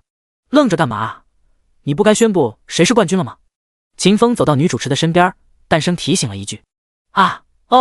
此次佣兵大赛的胜利者是来自银月帝国的天命大宗师。女主持也不顾流程了，直接就按照秦风的要求把冠军的位子定了下来。全场的观众没有一个敢反对的，活下来的3个参赛选手，2个投降，1个蜷缩在屎尿里瑟瑟发抖，更是没有一丁点质疑秦风的意思。此刻负责佣兵大赛的佣兵工会副会长梅尔蒂尼也从震惊之中缓和了过来，他赶忙取出了佣兵之王的腰带，快步走到了赛场之上，将腰带递向秦风。谢谢。秦风颇有礼貌地回答了一声，接过了代表佣兵之王荣誉的金腰带。一瞬间，一道道提示音在秦风的耳畔响起来了。叮咚，你凭借着自己强大的实力，碾压了所有参与半决赛的佣兵，成功成为了佣兵大赛的冠军，完成了任务佣兵争霸赛。你获得了500W 经验值，你获得了500W 金币，你获得了佣兵之王身份，你获得了超级佣兵权限。从此刻起，你将拥有跨阵营接取赤色悬赏的资格。你获得了古代遗迹赫尔纳都斯入场契机 X1。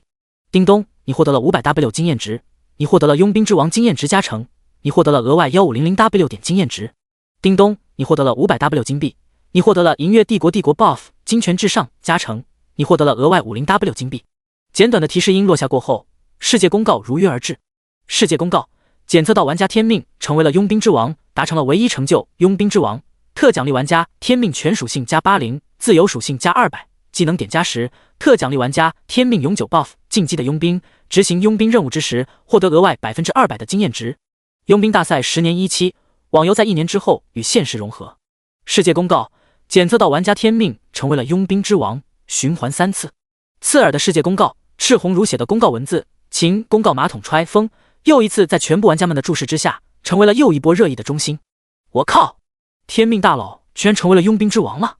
妈妈呀，我才是个青铜级佣兵，天命大佬就成为了独一无二的佣兵之王了，这差距也太大了吧！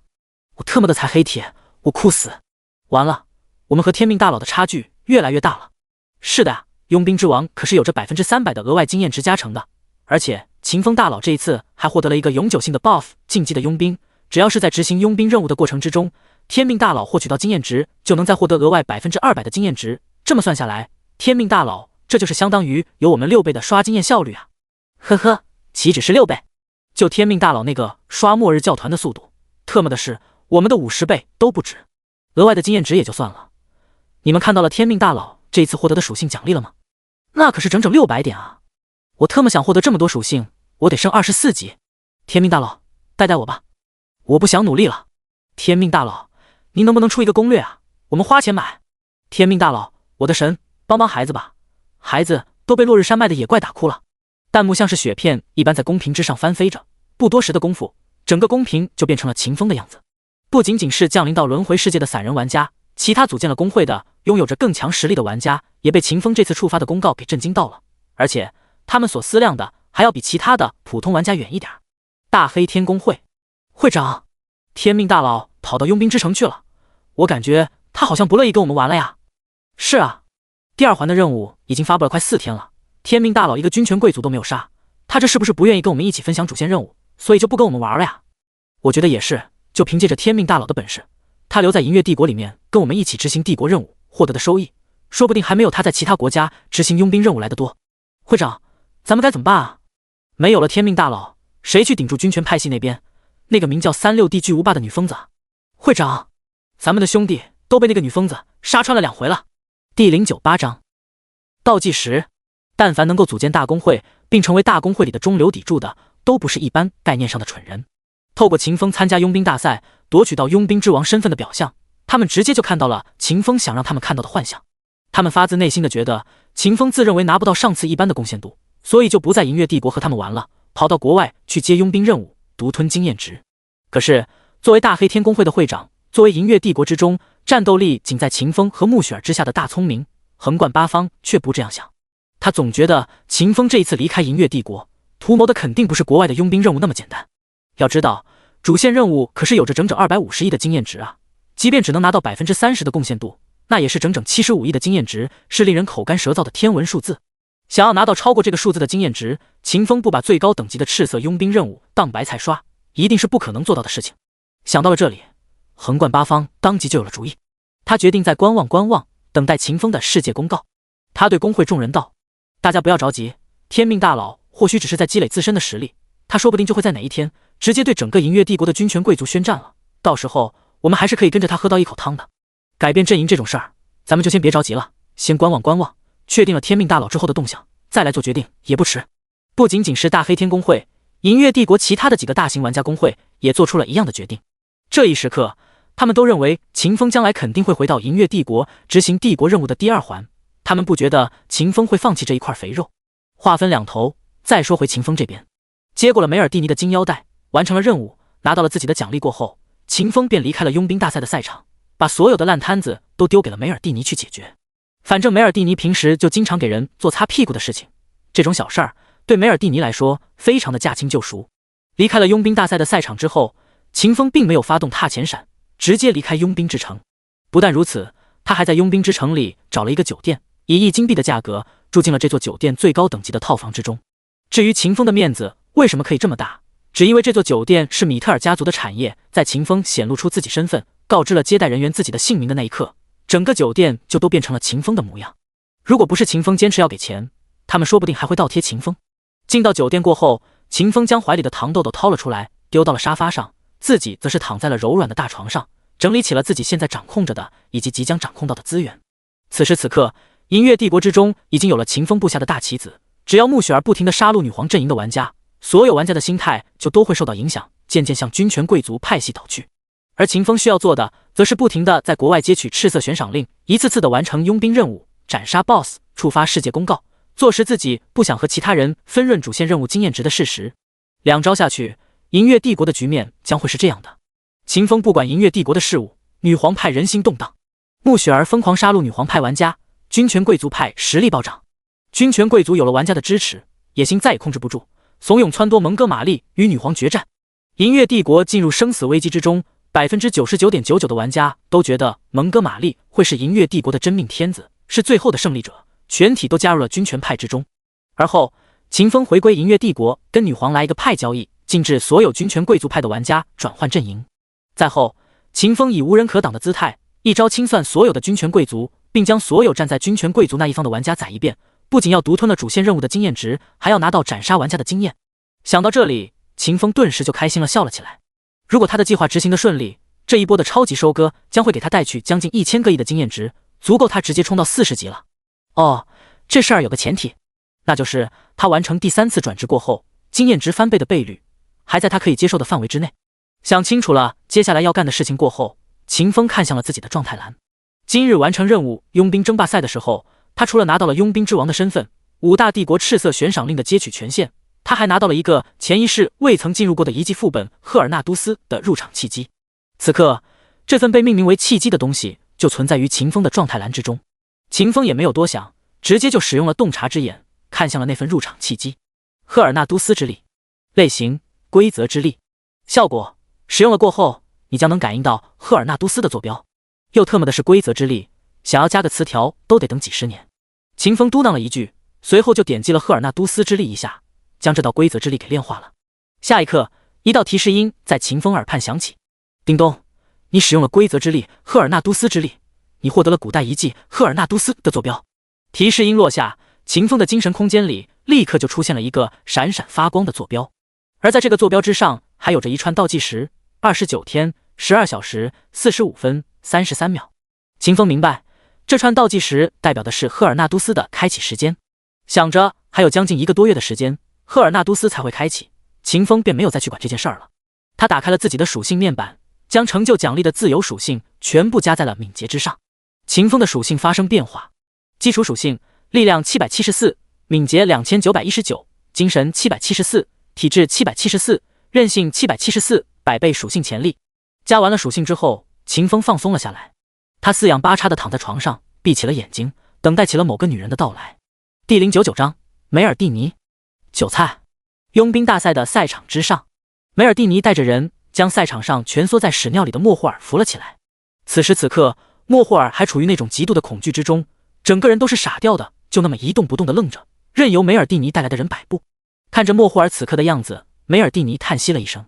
今日之前，他还是非常的看好莫霍尔的，认为这小子即便不能在这一次的佣兵大赛之中夺得魁首，成为佣兵之王，也是可以在10年之后成为众人都仰慕的存在的。可就是现在，这个被他看中的佣兵却是被凶悍的秦风给活生生的吓成了一个傻子。不过梅尔蒂尼却是知道，这并不能怪莫霍尔胆小。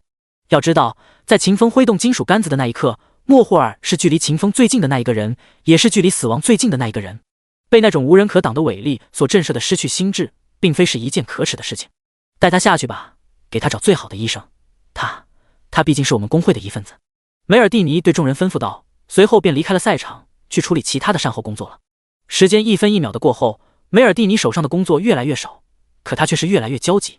原因无他，只因为这些善后工作一旦结束，他就得去见秦风了，他就得请求对方帮助他们佣兵工会完成5大帝国，不现在是4大帝国挂在佣兵工会里的赤色悬赏。想起当时初见秦风之时，自己满脸的轻蔑，想起与秦风交谈之际，自己劝说对方放弃这一次的佣兵大赛，梅尔蒂尼就感觉自己的脸不断的发烫发红。可是梅尔蒂尼却是不得不去寻找秦风。4大帝国的赤色悬赏已经在佣兵工会之中挂了好几年了，一直都没有佣兵能够将这些赤色悬赏完成。不仅如此，佣兵工会之前的那些佣兵之王都有好几个都死在了执行任务的途中。若是不赶快的加派人手，将那些个赤色悬赏完成了，佣兵工会的声望就会受到巨大的打压，丧失了在民间的公信力。手里的工作越来越少，梅尔蒂尼越来越焦急。焦急到了极致之后，他直接就将手头的工作丢到了一旁，打开了一个通讯器，指着他的顶头上司，也是他的养父大贤者卡梅伦，破口大骂了起来。卡梅伦，你个每天就知道去红浪漫的老不锈东西，你知道佣兵工会现在都已经进入到了何等困难的地步了吗？你知道？一连骂了好几分钟，梅尔蒂尼才放下了手中的通讯器，捂着脸无比苦恼地趴在了桌案上，用脑袋撞木桌。咚咚咚，一连撞了好几10下，梅尔蒂尼带着一脸生无可恋的表情，重新拿回了那些还没有处理掉的琐事儿，3下5除2的就给处理掉了。随后他鼓起了勇气，带着一脸我不要脸了，我认栽了的表情，朝着塔尔塔罗斯的一座酒店之中赶去。他早就收到了消息，秦风就在那座酒店的顶级包厢之中落脚。睡得迷迷糊糊之间，秦风听到了一阵带着些许胆怯的敲门都不敢使劲的敲门声。秦风笑了笑，即便不放开精神力去感知门外的那个人，他都可以猜到来找他的人是谁。进来吧，门没锁。秦风懒洋洋的声音传出去，门外的梅尔蒂尼抿了抿嘴巴，开门走了进来。对不起。进门的那一瞬间，梅尔蒂尼直接就将脑袋埋进了胸口，竭尽全力地寻找着自己的脚尖，说出了那句令他感觉到无比羞耻的话：对不起。这话说的有点没有头尾啊。秦风戏谑笑着，声音里满满的全是嘲讽和打趣。梅尔蒂尼的脸更红了，更大的羞耻感觉在他心头荡漾开来，让他鞋子里的脚趾都不由自主地抓在了一起。我之前对你的态度不好，我错怪你了，我低看了你的本事，梅尔蒂尼结结巴巴地道着歉，同时在心中暗自宽慰自己。我没错，我就是没错，制度就是该被遵守的，天命的确是个强者，但制度就是制度，我没错，我这次都是被逼的，我只是想挽回佣兵工会的颜面，我是为了工会在道歉。哈哈，有啥事儿你就直说吧，没必要搞这些花里花哨的。秦风朗声说了一句，而后便把梅尔蒂尼请到了一旁的茶桌边上坐下。说吧，这次来找我具体是什么事情？梅尔蒂尼有些吃惊地看向秦风，他此前本来已经打定好了主意，只要能够说服秦风接下5大帝国的赤色悬赏，让他道多少次歉都可以。为了抹平道歉所带来的羞耻感，梅尔蒂尼甚至都给自己准备了好几套安慰说辞，用以稳定自己的自尊。可他万万没有想到的是，在赛场之中无比嚣张、无比豪横的秦风，在私下里居然是这么好相处的一个人，一点架子都没有。一时之间，梅尔蒂尼没有话讲了，变成了一个脑袋空白的呆瓜。哎，你别发神啊！秦风伸出手在梅尔蒂尼的脸上晃了晃，连续了好几次过后，梅尔蒂尼这才从无措的呆愣状态恢复过来。天命阁下，我这次来找你，主要就是希望你可以接下工会里的4个赤色悬赏。梅尔蒂尼说着话，随后就把4份整理好了的任务单放到了秦风面前。秦风笑看着梅尔蒂尼，无比直接地说道：好处呢？好处？哦，对，是有好处的。只要您能够完成这4个赤色悬赏，我们工会会自己掏腰包给您送上额外的佣金，这份佣金等同于你执行的任务的佣金。梅尔蒂尼无比诚恳地说出了底价，声音里还有些许的讨好。然而对于梅尔蒂尼的回答，贪婪的秦风却是丝毫不满意。就这点回报可撬不动所有玩家的神经，让他们踏入阴谋之中。第100章，秦风的目的人为制造史诗级大事件。秦风淡笑着，身子靠在了沙发的靠背上，把糖豆豆压得嗷了一声。随后他对梅尔蒂尼道：梅尔蒂尼小姐，你的这个价钱有点低啊。据我所知，由于你们在过去的3年时间里一直都没有完成5大帝国的赤色悬赏，你们佣兵工会的声望已经快被黑暗誓约所赶超了。梅尔蒂尼小姐，我的实力你也看到了，工会里稀少的宗师级佣兵在我的面前比一张纸还要脆弱，让我这样的人出手，你还用请一般所谓的佣兵之王的价格，是不是有点不妥当啊？秦风笑盈盈地说着，但口中的言辞却是无比的直接，根本就没有给梅尔蒂尼留下任何一丝一毫的颜面。秦风话音落地的那一刻，梅尔蒂尼脸色就是一僵，他非常深刻的清楚，秦风讲的3句话都是无比真实的事实，真实到用任何语言都无法反驳。不过梅尔蒂尼却没有因为秦风这无比直接的话对秦风产生任何一丝一毫的不悦情绪。见过秦风在赛场之上天上地下唯我独尊的样子过后，梅尔蒂尼知道秦风能够笑盈盈的跟他说话，已经是很给他面子了。如若不然的话，秦风早就抽出长刀架在他的脖子上，直接命令他涨价了，就跟此前在赛场之上时命令其他人一起上一模一样。想到了这里，梅尔蒂尼便没有再犹豫什么，他直接发问道：天命阁下，那你觉得多少的价钱才是你能够接受的？听到这话，秦风脸上的笑容顿时就变得更加浓郁了。他开口道：我有2个要求，第一，我要你们把额外报酬提升到5倍，第二，我需要你们发布紧急征召令，给出一个让全天下所有佣兵都拒绝不了的价格。秦风这话一出，梅尔蒂尼顿时就呆愣在了原地。在他看来，秦风这都已经不能算是狮子大开口了，而是要把整个佣兵工会都吃到嘴里去。梅尔蒂尼道：天命阁下，您让我们发布紧急征召令，可是会让全天下所有的佣兵都参与进来的啊，那会是一笔根本就不能被想象的巨大开支。我们工会只是一个民间组织，塔尔塔罗斯也仅仅只是一个自由城邦，我们没有那么大的财力直接发布紧急征召令啊。秦风笑了笑，脸上的表情变得有些玩味。我当然知道紧急征召令的巨大消耗，但是我们可以改一下征召令的内容吗？以往的征召令不都是接受了征召就可以在佣兵工会之中领取到一部分酬劳吗？我们现在给他改一改，只有完成了任务过后才能领取到酬劳，完不成任务1分钱都拿不到。这么一改，你们不就没有那么大的消耗了吗？听到秦风的话，梅尔蒂尼的眼睛顿时就是一亮，但紧随其后，他就疑惑了起来。天命阁下，你的这个方法的确可以减少消耗，甚至于没有消耗，但是这般做的话，紧急征召令就名不副实了啊，根本没法汇聚到足够多的人手，让他们参与到赤色悬赏之中来。秦风道：我要的就是这个效果，我就是希望全天下的人都关注这一次的紧急征召，关注我即将去完成的那几份赤色悬赏。梅尔蒂尼小姐，我相信你已经看出来了，我这个人比较张扬，比较喜欢出风头。你想想，还有什么事情能比在天下人注目之下完成了5大帝国的赤色悬赏更加出风头的事情呢？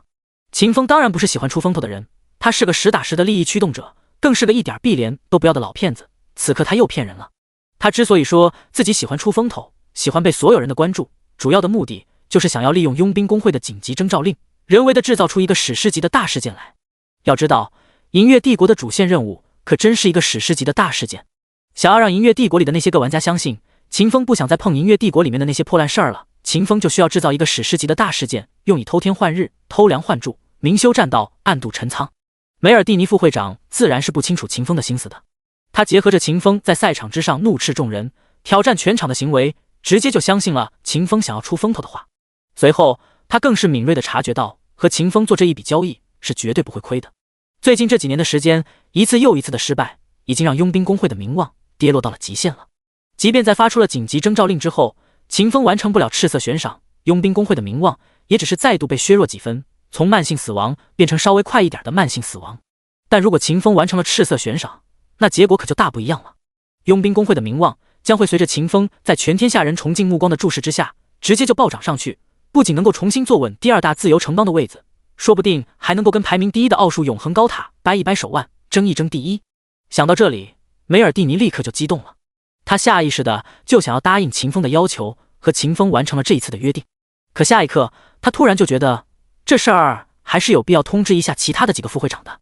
至于那个喜欢去红浪漫，整天除了那点事儿，别的东西什么都不想的老不休，梅尔蒂尼倒是一点儿也不想通知对方。反正那老东西知道了过后，也只会下意识的点头，说上一句：你讲的对，你去做吧。在过去的那么多年里，那老不休的东西唯一咬死了不松口的，就只有令全工会都感到恶心的保举制度。工会其他的事儿，他可以说是毫不关心。天命阁下，此事事关重大，我需要跟我工会的其他几个副会长商量一下。秦风点了点头，轻轻抬了抬手，示意梅尔蒂尼放手去做。秦风很是自信，他不觉得自己的提议会被拒绝，因为这般类似的事情他前世就干过，还不止一次。如果不然，他和梅尔蒂尼也不会变成老熟人，他更不会见识到梅尔蒂尼的风情。第101章唯一 SSS 级任务传说之证明。和佣兵工会的其他几位副会长商量好了过后，梅尔蒂尼走回到了秦风的身边，对秦风道：天命阁下，您的要求我们工会答应了。一道声音落下，秦风耳畔立刻就响起了一道提示音：叮咚，检测到你触发了唯一 SSS 级佣兵任务传说之证明，请自行调整话术，接取此任务。听到耳畔的提示音，秦风知道这是要自己下一个军令状了。毕竟佣兵工会发出的紧急征召令也是有时间限制的，不可能一直发下去。想到了这里，秦风便竖起了一根手指，轻声道：1个月之后，莫里兰州将在无王者议会立锥之地。此话一出，梅尔蒂尼的脸色顿时就变了。从秦风的话语之中，他感受到了一股强大的、根本不可能被质疑的自信。此前在赛场旁边观战的时候，他就从秦风的身上感受到过这般感觉。强压着心头的激动，梅尔蒂尼对秦风道：那就静候天命阁下佳音。梅尔蒂尼话音刚刚落下，秦风耳畔顿时就响起了一道提示音：叮咚，你已经成功接取到了唯一 SSS 级佣兵任务传说之证明，任务详情请打开任务面板查看。到手了！秦风陡然兴奋了起来，他成功地完成了自己的计划，他即将在莫里兰州大地之上掀起一个波及5大帝国的史诗级大事件，而这个事件将只会有他秦风一个主角。平复了一下内心激荡着的情绪，秦风对梅尔蒂尼道：梅尔蒂尼会长，现在就去做你该做的事情吧，你把赤色悬赏令留在我这儿，我稍后看完了资料过后马上就去解决他们。梅尔蒂尼点了点头，随后便无比恭顺地倒退着离开了秦风的房间。待到梅尔蒂尼离开了之后，秦风这才点开了自己的任务面板，查看起了刚刚获得的 SSS 级佣兵任务传说之证明。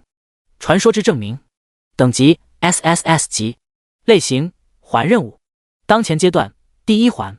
第1环任务内容：你和佣兵工会的一众副会长达成了协议，你需要在1个月的时间之内彻底肃清王者议会在5大帝国之中的邪教组织，还莫里兰州百姓一个朗朗乾坤。当前，你需要清除掉的目标是秘术隐修会。任务要求：前往暴风帝国，阻止秘术隐修会的阴谋，清除掉他们。任务奖励：1. 全天下所有佣兵好感度加60。2. 暴风帝国佣兵工会好感度加60。3. 佣兵工会总会好感度加60。4. 60亿金币，佣兵工会出50亿。5. 60亿经验值，佣兵工会额外50亿经验值。6. 暴风帝国皇家宝库挑选机会 X1， 要求 50W 暴风帝国声望。7. 暴风帝国皇室的邀请函，要求 200W 暴风帝国声望。8. 传说之证1/6，要求 500W 暴风帝国声望值，集齐后获得传说佣兵称号。当前暴风帝国声望0。任务限制：佣兵之王，5大帝国赤色悬赏接取资格，说服梅尔蒂尼。任务提示1：秘术隐修会乃是暴风帝国的主线任务之一，但你并非是暴风帝国阵营的玩家，接取此任务的渠道更是独立于暴风帝国之外的佣兵之城塔尔塔罗斯。你可以在暴风帝国发布佣兵任务，征集暴风帝国的佣兵，协助你完成任务，此行为不会影响你的收益。任务提示2：秘术隐修会乃是王者议会的下属机构，是比末日教团还要强大的邪恶组织，其首领秘术之奥摩拉比·萨卡拉扬更是7阶的秘术法师，请务必要警惕他。任务提示3：秘术隐修会正在策划一场举世瞩目的谎言，请揭穿并破坏他们的计划。看完了 SSS 级任务传说之证明的介绍过后，秦风很是满意的点了点头。好感度的事情就先不说了，单单就是金币和经验值这2样，就已经是一个帝国的主线任务的水准了。若是再加上皇家宝库的挑选机会，以及最后的1/6的传说之证，这个任务的奖励便已然超过了银月帝国帝国任务的第1环任务了。除开任务本身的奖励之外，这个任务的奖励机制本身也是个极其重要的存在。秘术隐修会是暴风帝国境内最大的邪恶团体，同时毁灭这个组织也是暴风帝国玩家们的主线任务之一。秦风是银月帝国阵营的玩家，按照阵营划分，他本来是没有资格接取这个任务的，但此刻在佣兵大赛之中成功夺得了魁首地位的他，却是直接获得了接取5大帝国赤色悬赏任务的资格，并依靠着自己的强大实力和梅尔蒂尼所代表的佣兵之城塔尔塔罗斯达成了一桩交易，才拥有了接取这个任务的资格。在此情况之下，秦风的任务并不会受到暴风帝国玩家们的影响，他反而可以发布佣兵任务，让暴风帝国的玩家给他当打手。而在另一方面，由于秦风接取任务的渠道的原因，在暴风帝国玩家们的任务贡献度计算体系之中，秦风所做的事情都将被归类到 NPC 的操作之中，无论秦风闹得有多大，暴风帝国的玩家的主线任务的总收益都不会产生一丝一毫的变化。毫无疑问的，这是一个双赢的事情。不过，这个双赢和一般的双赢有点不一样，区别在于秦风将会赢2次。第一次自然就是完成了任务，获得了任务第1环的奖励了。第二次则是秦风可以通过自己的武力把暴风帝国的玩家养肥一点，方便日后发动工会战之时能够收获到更多的经验值。换句话来讲，暴风帝国的玩家即将在秦风的介入之下，用更低的消耗获取到更大的收益。但是这些收益追根究底却不是他们的，他们仅仅只是一个暂时的保管者，终有一天他们吃下去的所有东西都将加倍的吐出来。第102章抵达风暴海。秦风关闭了任务面板，从屁股后面把糖豆豆给掏了出来。此刻糖豆豆还因为此前被秦风做的那一屁股在生气，气得鼻子不是鼻子，眼睛是不是眼睛的。不得不说，和秦风相处了这么久，糖豆豆身上已经多出了一股子人的气息。放在以往，他是绝技不可能因为被秦风做了一屁股而生闷气的。别趴着生闷气了，做了你一下就做了你一下呗，你跟我发脾气是个什么意思？你又打不过我。秦风戏谑笑着，使劲撺掇着糖豆豆的情绪。糖豆豆一句话都说不出来，他根本就不知道怎么反驳秦风的话。没办法，糖豆豆只好像以前一样，簌地钻进了秦风的胸怀里，窝在了秦风心口处。过后，糖豆豆稍稍变大了几分自己的体型，想用这种无声的方式挤一挤秦风，发泄一下心中那股被当成椅子忽略的不愉快感觉。秦风没有理会糖豆豆的小动作，此刻他已经和梅尔蒂尼达成了协议，便再也没有了继续待在塔尔塔罗斯的理由了。于是秦风快步走出了房间，在酒店前台那里把房间给退掉了。随后秦风便发动了踏前闪，前往了暴风帝国，准备将自己这一次的任务完成了。在秦风离开了酒店不久，一个身穿着斗篷，把一整张脸都笼罩到了阴影里的高大男人走了进来。进入酒店的那一瞬间，亲切的服务人员顿时就迎了上去，准备接待这个看起来就很不好惹的客人。可还没有等服务人员说话，高大男人便使用了魔法，将整个酒店的人都催眠了。高大男人从一众酒店服务人员的记忆之中发现了秦风已然离去的事实。哎，又走空了吗？高大男人一阵怅然，自从收到王者议会议长的命令之后，他就一直在银月帝国之中奔行，四处寻找着秦风的踪迹。到了后来，他更是沿着秦风的脚步来到了佣兵之城塔尔塔罗斯。可是拥有着踏前闪的秦风，闪转腾挪的速度实在是太快了，行踪也是无比的天马行空，让人捉摸不透。你下一次又会去哪里呢？瘟疫祭祀戴泽，卡西恩自言自语着，说话之间，他的身躯渐渐淡化，最终消失不见了。高天之上，炽烈的罡风吹拂着秦风脸颊，像是在给秦风做脸部按摩。趁着踏前闪的冷却空隙，秦风开始搜索起了自己的记忆，回忆秘术隐修会那群宰种的踪迹。和偏向于搞生产、不善于作战的末日教团不同，秘术隐修会是个拥有强大战斗能力和破坏能力的组织。这个组织的核心人员平均等级在50级之上，其首领秘术之奥莫拉比、萨卡拉扬更是7阶的秘术法师，更是拥有着展开神话形态的能力。平均等级不是所有人都在50级之上。除了战斗力更强大之外，秘术隐修会与末日教团之间还有着一个更大的区别。秘术隐修会是一个无比干练的组织，并不存在基地这种明目张胆的东西。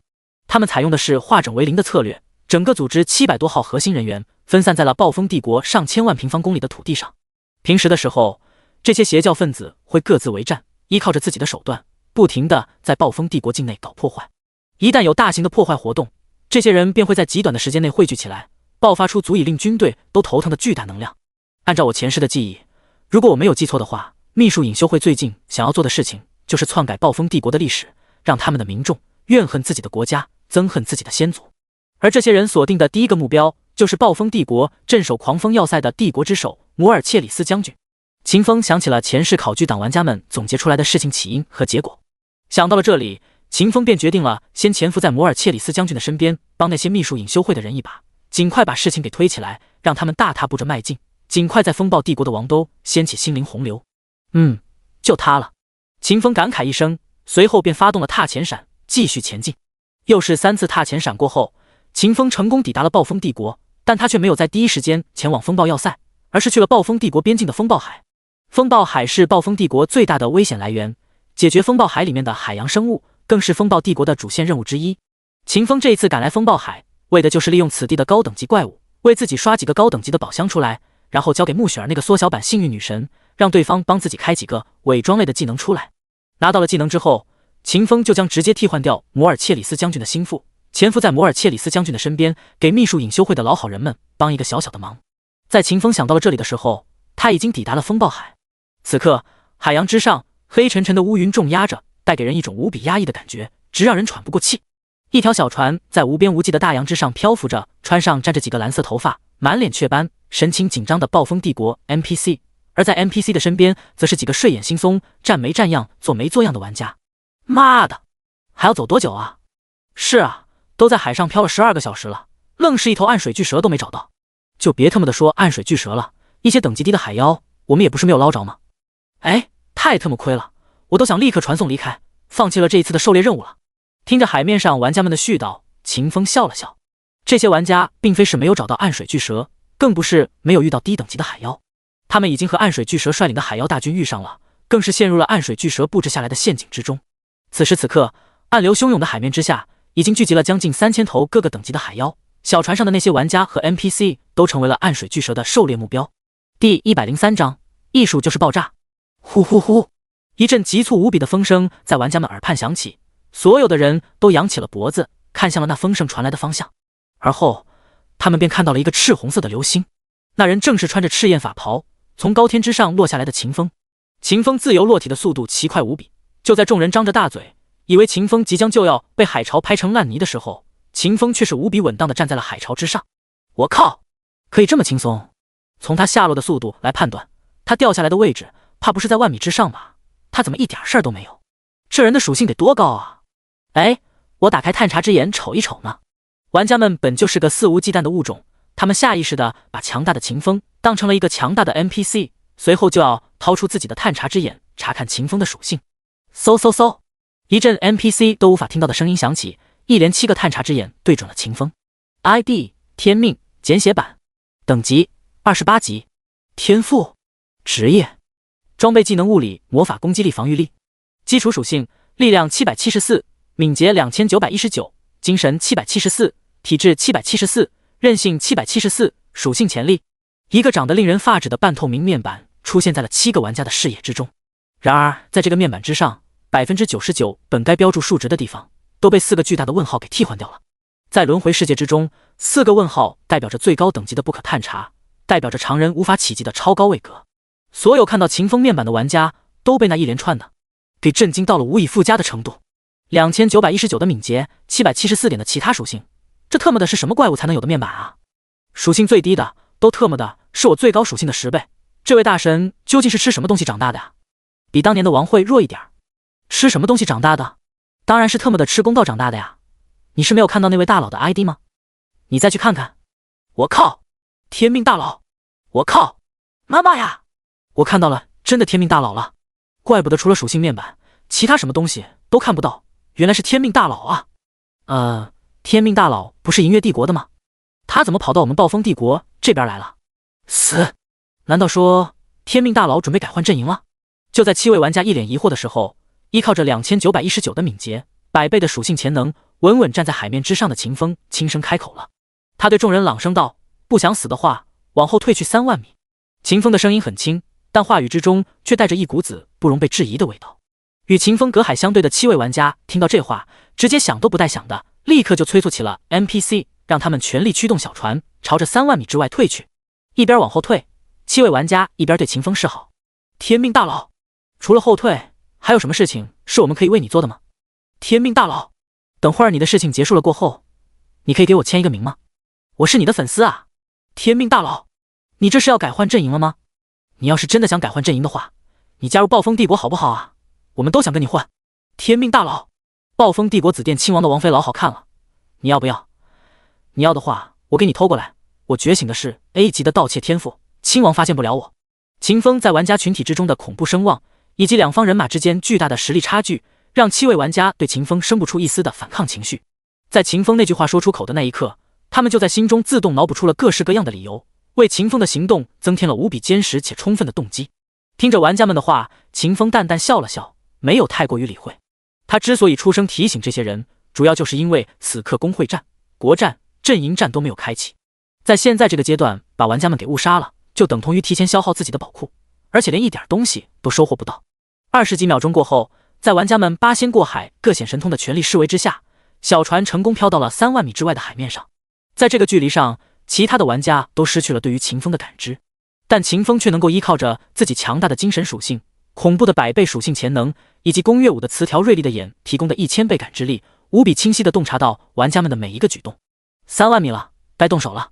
秦风暗道了一声，随后便看向了海潮之下的暗水巨蛇，以及那些围绕在他身边的各等级小怪。在感知到秦风过后，暗水巨蛇并没有立刻离去，也没有前去追赶，离开了那条小船。原因无他，只因为秦风身上爆发出来的生命能量更加强大，更加具有诱惑力，让暗水巨蛇下意识地吞咽起了口水。暗水巨蛇是贪婪的，也是自信的。他是这片海域的霸主，制霸了这片海域整整3年，自信心早就爆棚了。看着自己周遭汇聚来的3000多头海妖，暗水巨蛇觉得时机到了，随后便带着自己的小兵朝着海面之上4平8稳站着的秦风冲杀而去。滚滚海潮涌动，秦风淡笑不语。一个30级的黄金阶 BOSS 居然敢向我冲锋，不知道是纯粹的胆子大，还是盲目自信的愚蠢。暗自想着，秦风从背包之中取出了阿哈利姆神杖，随后他发动了大火球术。叮咚，你消耗了100点魔力，你释放了火球术。提示音响起的那一瞬间，秦风的大火球凝聚成型。下一刻，秦风把大火球投掷向大海之中，砸向了盲目自信的暗水巨蛇以及他带领的那些海妖。轰！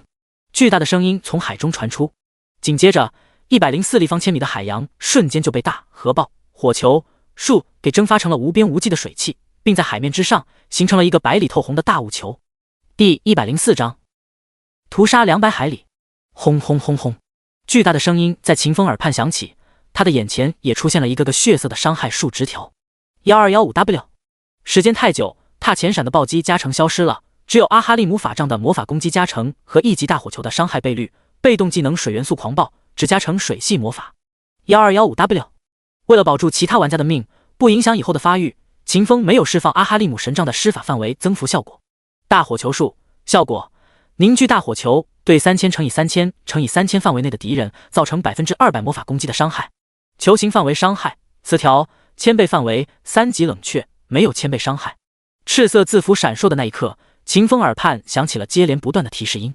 叮咚，你越级击杀了30级黄金阶 BOSS 暗水巨蛇，你获得了越级击杀加成2级 20%， 你获得了佣兵之王经验加成额外 500%， 你处于执行任务的途中，你获得了额外 200% 的经验值加成，你获得了98400点经验值。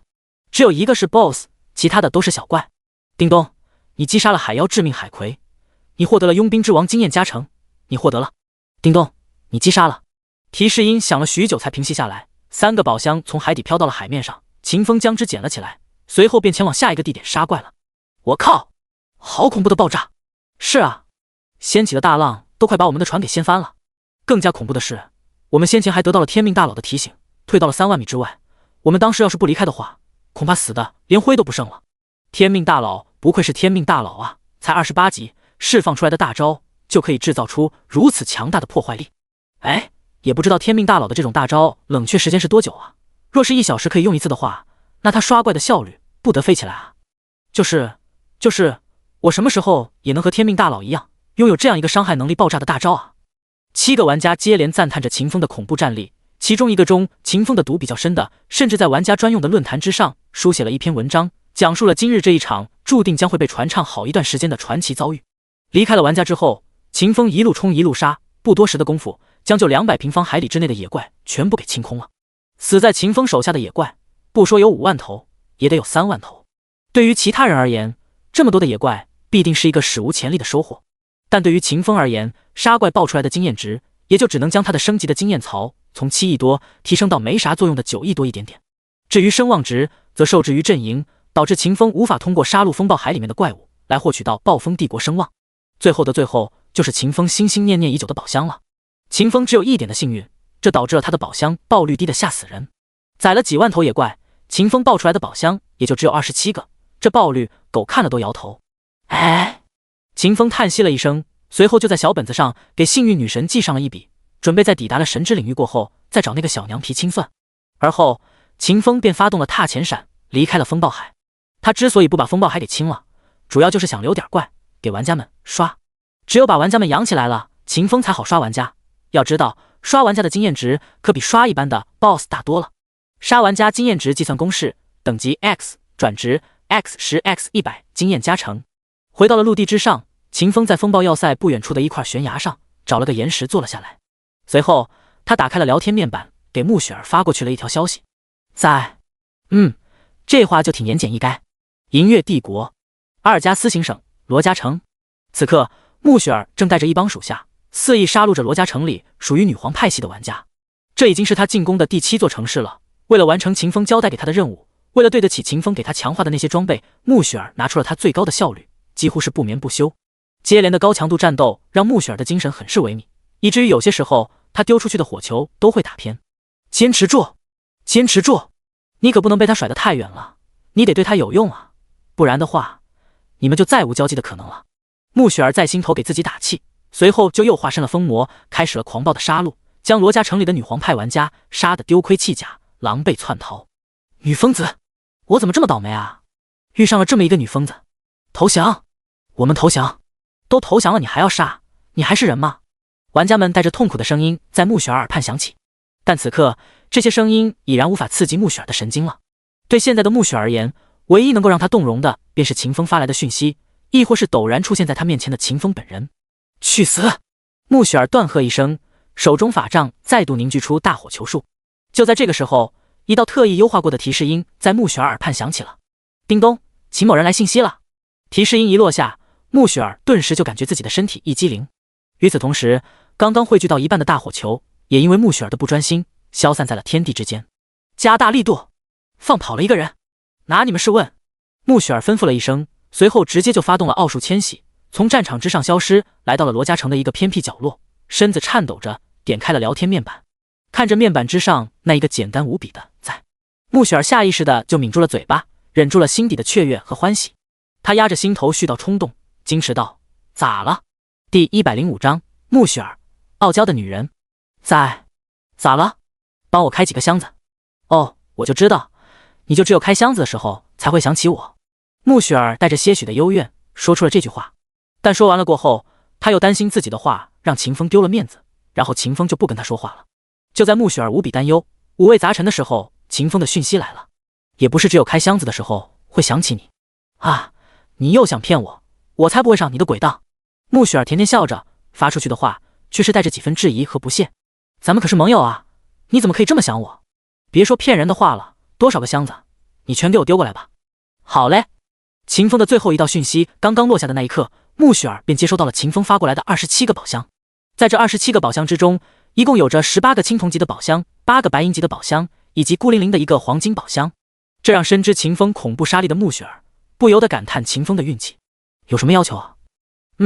我需要一个技能，大致的作用是修改面容。修改面容？咋了？你都长成那样了，你还对自己的长相不满意？你还要不要其他的人活？哈哈，你想差到了，我是准备伪装成……看着秦风发来的讯息，穆雪儿被秦风的计划震惊得目瞪口呆。秦风的胆子实在是太大了，居然想着伪装成狂风要塞镇守将军摩尔切里斯的副官，推动秘术隐修会即将掀起的灾难。不过在震惊之外，穆雪儿却没有质疑秦风这一套明显带着暗黑味道的手段，他根本想都没有往那方面想，反倒是担忧起了秦风的安全。这么做风险会不会太大了呀？我可是听说了，5大帝国之中上得了台面的一些 NPC 可都是有着一种名为噬魂针的武器的，那玩意儿好像能封印我们。哎，这你就不用担心了，我做事儿一向稳得很。好吧，穆雪儿答了一句，没有再劝说秦风了。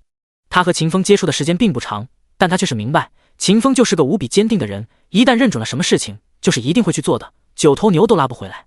想到了这里，穆雪儿便给秦风发过去了一条讯息，让秦风等他一会儿。而后穆雪儿便将秦风传过来的箱子全部都取了出来，准备开箱。来一个伪装技能。叮咚，你开启了18个青铜级宝箱，你获得装备、技能书、道具。一连串的提示音在穆雪儿的耳畔响起，她的运气果然不是盖的，愣是在18个箱子里面开出了21件物品，其中就有3样是秦风所需要的伪装类技能书。不过穆雪儿并没有在此刻就将所有开出来的东西给秦风传过去，这些技能书的品阶太低了，还不是青铜级技能之中的极品技能，她根本就不满意。她将目光对准了剩下的宝箱，心中暗道：来极品伪装类技能书。叮咚，你开启了8个白银级的宝箱，你获得了。叮咚，你开启了一个黄金级宝箱，你获得了黄金级技能画皮画骨。看着手中的黄金级技能书画皮画骨，穆雪儿并不开心，反而觉得有些失落。手中的画皮画骨技能只有34分，在黄金阶技能书之中依旧算不上是顶级。轮回世界之中，每一个技能点的获取都是无比艰难的。秦风是何等人物啊，他的技能点怎么可以用在一般的技能之上？想到这里，穆雪儿打开了自己的背包，从自己的背包里拿出了整整7个黄金级的宝箱。这些宝箱都是他在屠杀玩家的时候运气爆炸了，触发了特殊战斗成就才兑换出来的。他本想着等凑够了数量，拿到了更多的宝箱合成卡，直接合成一个钻石级的宝箱送给秦风。但此刻秦风已经提出了明确的需要，他便只能将自己的计划暂停，全力去为秦风开一个40分满分的黄金级伪装类技能。想到了这里，穆雪儿直接就开始了第3波的开箱子。叮咚，你开启了黄金级宝箱，你获得了装备黑水法杖。叮咚，你开启了黄金级宝箱，你获得了。叮咚，你开启了黄金级宝箱，你获得了黄金级技能无面人。开完最后一个箱子的时候，一本金灿灿的技能书出现在了穆雪儿的面前。那是一本抵达了40分满分的黄金级技能书，能勉强配得上秦风的卓绝天资。穆雪儿开心地笑了笑，随后又感到了一阵失落。哎，要是在开箱子之前我能拿到宝箱合成卡该多好啊，哪怕只有1张呢。感叹了一阵，穆雪儿调整了一下自己的呼吸，让自己冷静下来。随后她做出一副轻松语气，给秦风发去了一条讯息：搞定了。讯息发出的那一刻，穆雪儿把开出来的所有青铜级、白银级的物品以及黄金级技能无面人给秦风发了过去。之所以不把34分的黄金级技能画皮画骨发给秦风，只是因为穆雪儿不想让秦风知道他为了给秦风开技能消耗了自己的宝箱，他不愿意让秦风感到一刻的不轻松。对于这一点，他自己并没有丝毫的察觉。物品传过去了好一会儿，穆雪儿收到了秦风发来的讯息：可以啊，厉害啊，27个宝箱愣是被你开出了30个物品，其中的黄金级宝箱你更是直接开出了一个40分满分的技能书。呵呵，我是谁啊？我可是穆雪儿，我1万点幸运呢。你以为谁都跟你一样？哈哈，厉害，还得是你啊。还有事儿吗？没事就撂了吧，我忙着呢。哦，你忙。穆雪儿抿着嘴，看着秦风最后发来的讯息，一时间都不知道该说些什么。半晌过后，他长叹了一声，转头载人去了。然而此刻的穆雪儿并没有发觉，她的面板之上整整1万点的幸运值，此刻竟然是暗淡了几分。第106章获得技能无面人。穆雪儿一共发来了30样物品，其中正好就有秦风心心念念的黄金级技能书无面人。不过秦风却是没有在第一时间点开无面人，选择学习。前面说过了，秦风向来是不欠女人钱的，无论是在床上面还是在床下面，皆是如此。开30个箱子，一点手续费都不收，有点不行啊。秦风暗道了一句，随后就从这些穆雪儿发来的物品之中挑出了几件穆雪儿可以使用的装备和道具，开启了狂暴的刷词条模式。叮咚，你对白银级装备发动了天赋能力。白银级装备。叮咚，你对白银级道具发动了天赋能力。白银级道具。一连串的提示音在秦风耳畔响起。几十分钟过后，秦风为面前的7、8样白银级装备道具都添加了3个稀有级的词条，而后他便将这些装备都转给了穆雪儿，并附上了一条讯息：手续费。半晌过后，穆雪儿回了一条讯息：啧，你还挺讲究。秦风笑而不语，并没有继续跟穆雪儿聊天。他打开了自己背包，把黄金级技能书无面人取了出来，随后便点击了学习。叮咚，你消耗了4个技能点，你学会了黄金级技能无面人。一道提示音落下，秦风的面板之上顿时就出现了一个新的技能。秦风点开技能栏，开始查看。无面人，等阶黄金级，效果获取目标形貌数据，替换目标，持续24天，技能冷却12小时，技能消耗500MP。介绍：一个强大的伪装类技能，绝无被人在外貌上看出问题的可能。持续时间倒是可以，就是冷却时间有点长了，还有就是不够无解。秦风评价了一句，随后便开始了刷词条。叮咚，你对黄金级技能无面人发动了天赋能力。黄金级技能无面人获得了普通级词条。叮咚，你对黄金级技能无面人发动了天赋能力。一连串的提示音落下，秦风为无面人刷出了一个神话级词条无懈可击，以及一个稀有级词条无限火力。黄金级技能本来是可以刷4个词条的，但无面人是一个辅助类型的技能，而且效果还特别的单一，秦风便没有为这个技能附加其他的词条了。以后要是有其他的计划，诸如潜行、偷袭等，倒是可以给无面人刷一个隐身类的词条，不过现在用不上，也就不浪费时间了。秦风在心中暗道了一句，随后便打开了无面人的面板，查看起了变化。无面人，等阶黄金级，效果获取目标形貌技能天赋记忆数据，获得灵态伪装，替换目标，持续24天。词条无懈可击，不朽层级以下单位无法看破你的伪装，不朽级不朽之上的单位视其能力而定。词条无限火力，解放无面人，降低其 99.99% 冷却时间，技能冷却 7.2 分钟，技能消耗 500MP。 介绍：一个强大的伪装类技能，绝无被人在外貌上看出问题的可能，7分钟一次，还行。秦风暗道一句，随后便发动了踏前闪，闪进了狂风要塞之中。进入了狂风要塞之后，秦风依照着自己前世的记忆，依托着自己强大的敏捷，在所有人都没有察觉的情况之下，直接就进入了摩尔切里斯将军最为宠幸的副官兰德里的家中。此刻副官兰德里正在和他的老婆做着某种不能被描述的运动。秦风在窗外看了一会儿，学习了一下姿势。等到两人都昏沉沉睡下去了过后，秦风推窗而入，提着破魔之刃，将锋利的刀尖架在了兰德里的脖子上。同时秦风伸手捂住了兰德里的嘴巴，不让对方出声。而后在兰德里还没有反应过来的时候，秦风直接发动了踏前闪，带着兰德里离开了狂风要塞。夜里的凉风吹拂着兰德里光秃秃的尊臀，兰德里悠悠醒转过来，两只手胡乱伸着，想要抓过被子盖在身上，可连续抓了好几次，兰德里终究是没有成功。他睁着迷糊的眸子打量起四周，然后他的瞳孔骤然放大，整个人都颤抖了起来。他看到了一个男人，那个男人提着一把看上去就知道无比锋利的刀，眼神里充满了戏谑和玩味，以及一种若有若无的嘲弄。你不行啊，几下就没动静了，你属兔子的吗？兰德里疑惑了。就在他疑惑的这一瞬间，已然完成了诛心任务，满足了自己的恶趣味的秦风直接就动手了。只听得唰的一声，一阵赤色的刀光闪烁而过，兰德里的脑袋与他的身体分离开来。秦风耳畔响起一道微不足道的提示音。面对着兰德里的尸体，瞅着对方身上那条软软的虫子，秦风叹息了一声，随后便发动了技能无面人。叮咚，你对兰德里使用了无面人，你获得了对方所有的信息，体貌特征修改中，记忆装载中，技能天赋专长装载中，习惯性动作调整中，灵态伪装附着中。几秒钟过后，秦风变成了新的兰德里。在神话级词条无懈可击的帮助之下，哪怕是神灵都无法看破秦风的伪装。秦风把兰德里的尸骨斩碎，全部撒进了风暴海之中，滋养了里面的微生物。而后，秦风一个踏前闪，直接就回到了兰德里的家里。他先是把糖豆豆藏在了兰德里家中的一棵歪脖子树上，对此，糖豆豆并没有一丝一毫的反抗，反而还因为可以偷懒了，可以肆无忌惮睡大觉了而感觉到开心。随后，秦风回到了兰德里的卧室之中，换下了所有的装备，躺在了兰德里新娶的老婆的身边。兰德里新娶的这个老婆刚好18，不过却经历过了不少的开发，皮肤红润，身躯柔韧。不过此刻的秦风倒是没有那方面的心思，他虽然有点曹贼，但不是真正的曹贼。比起一时的欢快，他更想要的是早日完成任务，拿到奖励。想到这里，秦风便沉下了心思，开始审视起了兰德里的记忆。第107章钻石级道具心灵控制器。很快，秦风就将兰德里的记忆给看完了。他发现前世那些考据党玩家们的总结并没有差错。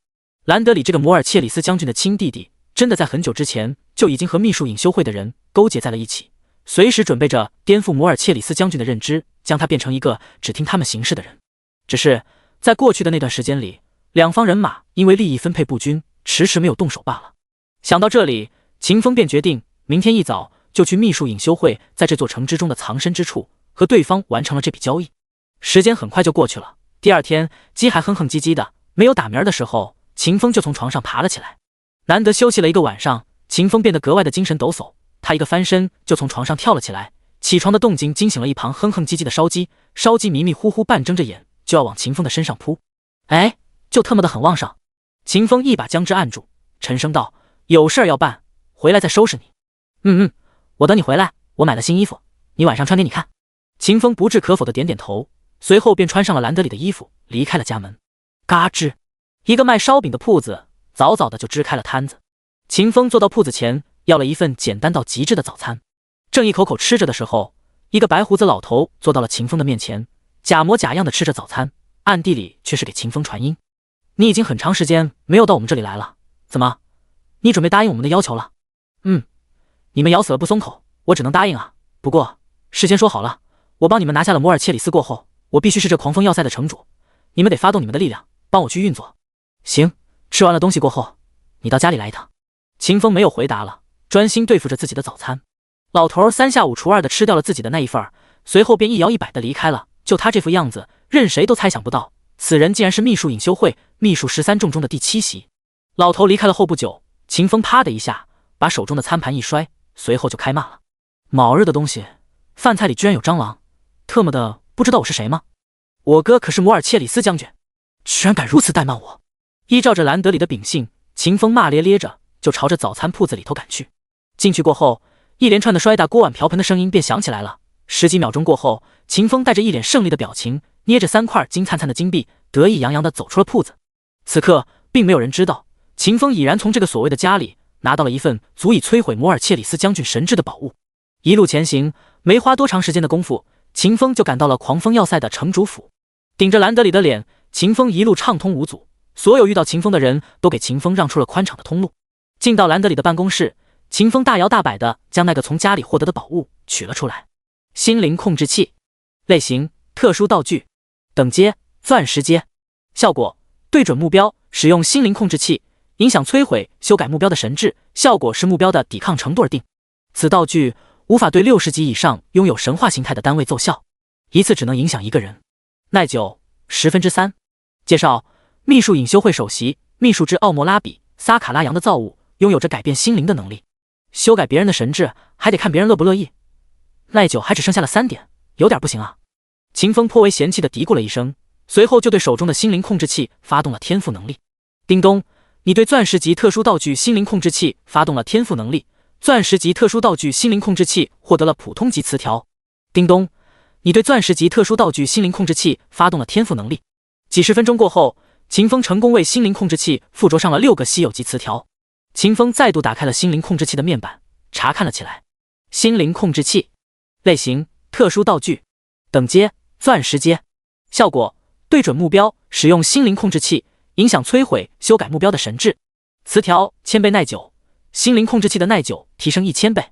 词条1000倍增幅，心灵控制器效果提升1000倍，能在瞬息之间影响摧毁、修改100级以下目标神智，玩家除外。词条3级链接，心灵控制器同时能对999个单位生效。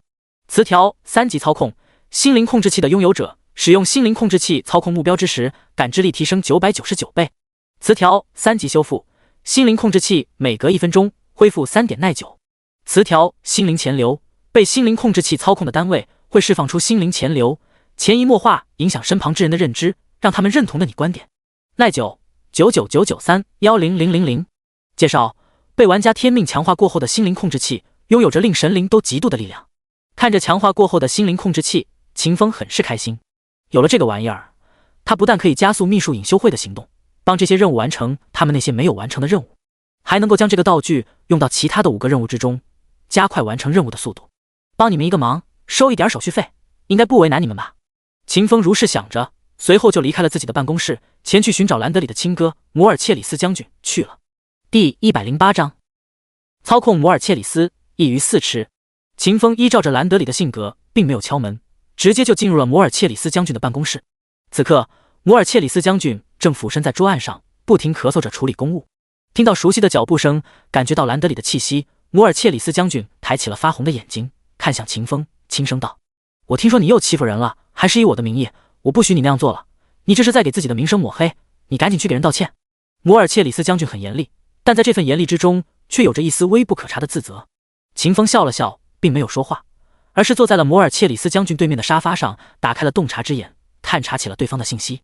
摩尔切里斯，路德维希 ，Boss， 阵营暴风帝国，等阶王者级，等级52级，原本是68级的存在，被人下药下咒，历久经年，境界低落。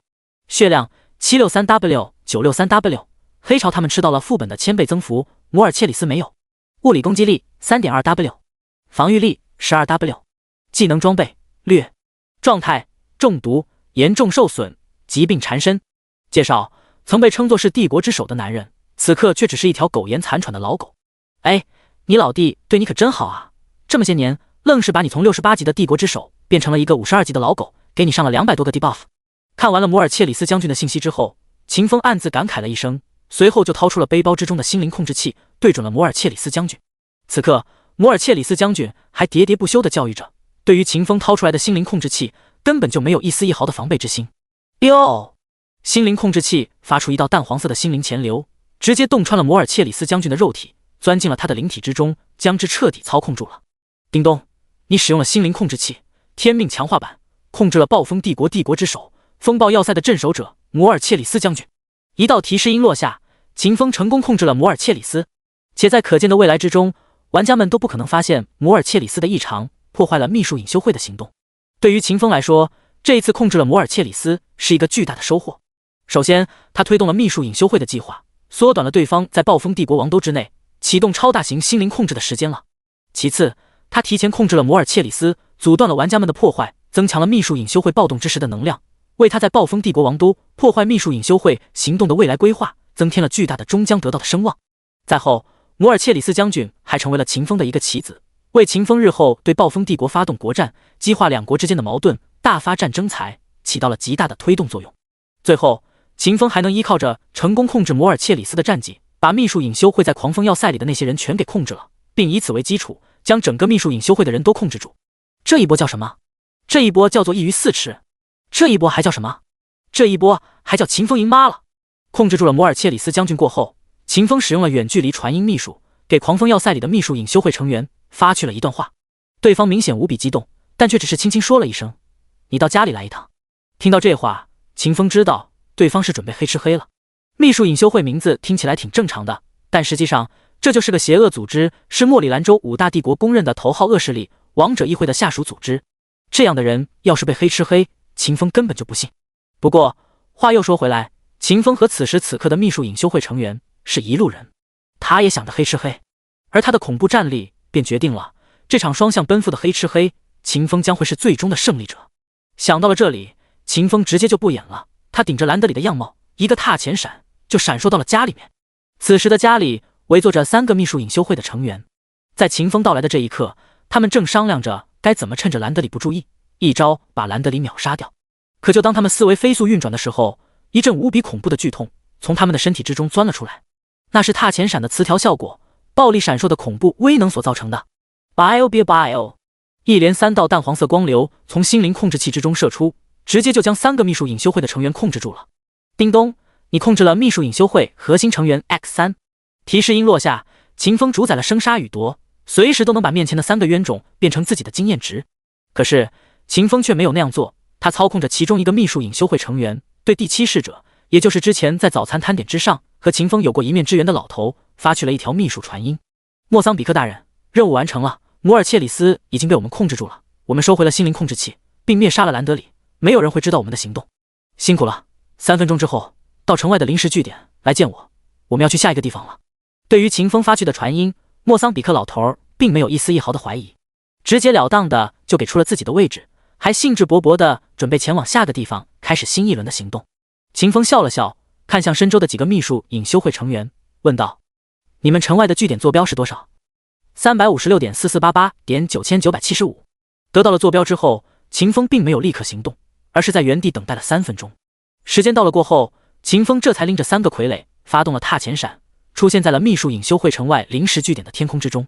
万米高空之中，秦风释放开了自己强大的令人畏惧的恐怖精神力，只是一瞬的功夫就锁定了躲藏在据点附近观察着情况的莫桑比克。秦风冷笑了2下，短短的踏前闪冷却时间结束的那一刻，他再度发动了闪烁。第109章，来，秘术隐修会，戴好帽子。莫桑比克是个比较谨慎的人，他虽然坚信自己的小队成员绝对不会叛变，但是他也提防着有人会跟踪自己的下属，找到自己的行踪。于是乎，莫桑比克没有在据点之中等待他的下属，而是在据点里面放了一个感应器，自己则是悄悄藏匿了起来。然而莫桑比克根本不会想到的是，这个世界上有着一个28级便有着700多点精神的怪物，更没有想到这个怪物有着寻常人根本就不敢想象的100倍属性潜力，以及一个能够将感知能力扩大整整1000倍的被动技能。在莫桑比克没有丝毫察觉的情况之下，秦风直接就出现在了莫桑比克的身边。恐怖的震荡波从秦风的身体之中瞬发而出，轻而易举的就撞击在了莫桑比克的身上，顷刻之间就带走了莫桑比克整整80%的血量。噗的一声，莫桑比克吐出了一口老血，可就在他还没有反应过来的时候，只听得 biu 的一声，一道淡黄色的光芒就钻进了他的身躯，污染了他的灵体。叮咚，你使用了钻石阶特殊道具心灵控制器，你成功控制了55级秘术隐修会 BOSS 第7侍者莫桑比克。一道提示音在莫桑比克的耳畔响起，这个名震8方的绝代凶徒直接就变成了秦风的傀儡，任由秦风操控。把你的药品取出来。秦风对着莫桑比克吩咐了一声，后者根本就不带有半分反抗的，直接就把自己拥有的所有药品全部都交到了秦风的手中。拿到了药品过后，秦风将其中的大部分都丢进了自己的背包，准备什么时候附加了词条再传送给为他征战的穆雪儿。此刻依旧存在于秦风手上的便只剩下了小小的4颗药丸。血丸，类型消耗药品，等阶黄金阶，效果使用后将会在 15S 内恢复 15% 最大生命值，恢复上限 15W 点血量。介绍，秘术隐修会的特制药品拥有着强大的恢复能力。看着血丸的介绍，秦风撇了撇嘴，有些嫌弃。不过为了保证自己的傀儡可以健康的为自己工作，秦风还是对手中的4个药丸发动了天赋能力。叮咚，你对血丸发动了天赋能力，血丸获得了普通级词条。叮咚，你对血丸发动了天赋能力。一连串的提示音过后，秦风为4颗血丸都刷上了一个优秀级的词条，能够将血丸的效果提升整整100倍。做完了这一切过后，秦风将附着了词条的血丸交给了自己刚刚收获的4个傀儡，让他们吃下了。叮咚，你控制的傀儡55级秘术隐修会 BOSS 第7侍者莫桑比克吃下了血丸，莫桑比克的生命值得到了恢复。叮咚，你控制的。短短2秒过后，秦风的4个傀儡都恢复到了巅峰的状态之中，可以为秦风工作了。为此，秦风感到了一阵的轻松和快意，他再度拿起了心灵控制器，直接修改了4个傀儡对于他的认知，在他们的灵魂深处镌刻下了必须效忠天命的铁律。完成了这一切过后，秦风才恢复了这些人的神智，让他们有了正常思考和自主行动的能力。参加主人！4个傀儡苏醒过来的那一刻，他们直接朝着秦风跪了下去，眼瞳之中满满的都是看到秦风的激动和对于秦风的敬畏。起来吧！秦风淡淡答了一声，随后就吩咐了起来：“我要你们用最快的速度执行秘术隐修会交给你们的第2项任务。在执行任务的期间，我还要你们联系秘术隐修会的高层，告诉他们狂风要塞的摩尔切里斯已经被你们掌控到了手中，随时可以发动政变，进攻风暴帝国的王都。”遵命！秦风话音落地的那一瞬间，莫桑比克便带着人斩钉截铁地答应下了秦风的要求。随后，在得到了秦风的眼神许可过后，莫桑比克便带着自己的3个属下前往下一座城市了。一边走的时候，莫桑比克一边按照秦风的吩咐联系起了秘术隐修会的高层。莫桑比克，秘术之奥首领，您交给我的任务已经完成了，我们成功控制了狂风要塞的摩尔切里斯，摩尔切里斯那个愚蠢的弟弟也被我们杀死了，不会有人察觉到我们的计划。秘术之奥，莫拉比、萨卡拉扬做得很不错，不过还得辛苦你一下，赶紧前往海月城，控制了海月城的梅尔多公爵，组织需要他的财富。莫桑比克，遵命！秘术之奥首领回答了最后一句，莫桑比克便切断了通讯，朝着秘术隐修会在狂风要塞之外的那个据点走过去了。在那个据点之中，有着一个原本只有秘术隐修会的人才知道该如何激活、如何使用的超远距离传送阵。他们将依靠着这座属于秘术隐修会的传送阵，为他们的新主人秦风办事儿。从某种角度上来看，这种事儿挺像是某种新型的牛头人故事。在莫桑比克等人使用传送阵离开的那一刻，秦风也离开了这一座据点。不过他却是没有直接前往海月城给莫桑比克等人帮忙。秦风很清楚，做事儿不能操之过急，需要给子弹一点飞行的时间。他准备在莫桑比克等人抵达了海月城的第2天动身，完成了秘术隐修会计划的第2环节，顺便控制了海月城里那些个注定会牛了秘术隐修会的所谓核心成员。而今天秦风要赶回狂风要塞，摩尔切里斯将军府库里的装备他还没有拿呢。兰德里刚刚娶的老婆还在家里换着新衣服，等待曹贼的宠幸。某棵歪脖子树上还躺着一只银色的8角虫子，等着秦风去接。想到这里，秦风便没有犹豫了，直接就发动了踏前闪，回到了摩尔切里斯将军的办公室。第110章复苏帝国之首，收获装备，吃口烧鸡。回到了摩尔切里斯将军的办公室过后，秦风依葫芦画瓢，在摩尔切里斯将军的灵魂之中镌刻下了必须效忠天命的铁律。随后，秦风才利用心灵控制器恢复了摩尔切里斯将军的神智。见过主人。清醒过来的之后，摩尔切里斯直接就跪倒在了秦风的面前。起身，忙你的事情去，不用管我。秦风淡淡吩咐了一句，摩尔切里斯无比顺从地答应了下来，拿出了12分的精神，专心致志地对付起了面前的公务。在摩尔切里斯工作的时候，秦风自然是没有闲着的。他从背包之中掏出了一个血丸，开始附加词条。叮咚，你对黄金级药品血丸发动了天赋能力，黄金级药品血丸获得了普通级词条。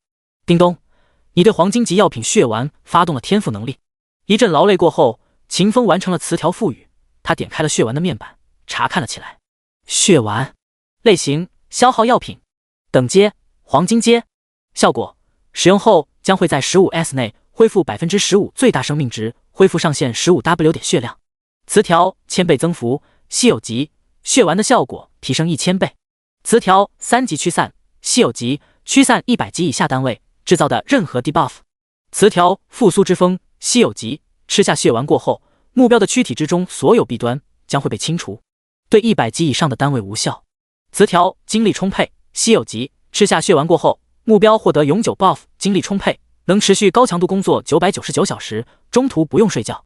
介绍：天命强化版，拥有着近乎生死人活白骨的能力。看着血丸强化过后的面板，秦风欣慰地笑了笑。和之前为莫桑比克等人的血丸附加词条的时候不同，这一次附加词条消耗了秦风半个多小时的时间。秦风这般劳心费力，主要有3个原因。第一，摩尔切里斯不仅仅是狂风要塞的镇守者，还是一个7阶的战士，本身就是很有价值的存在。第二，在弟弟兰德里的照顾之下，摩尔切里斯拥有了常人难以想象的200多个 debuff， 大大影响了摩尔切里斯的实力和精力，不把他修复如初，他的工作效率就会大大降低。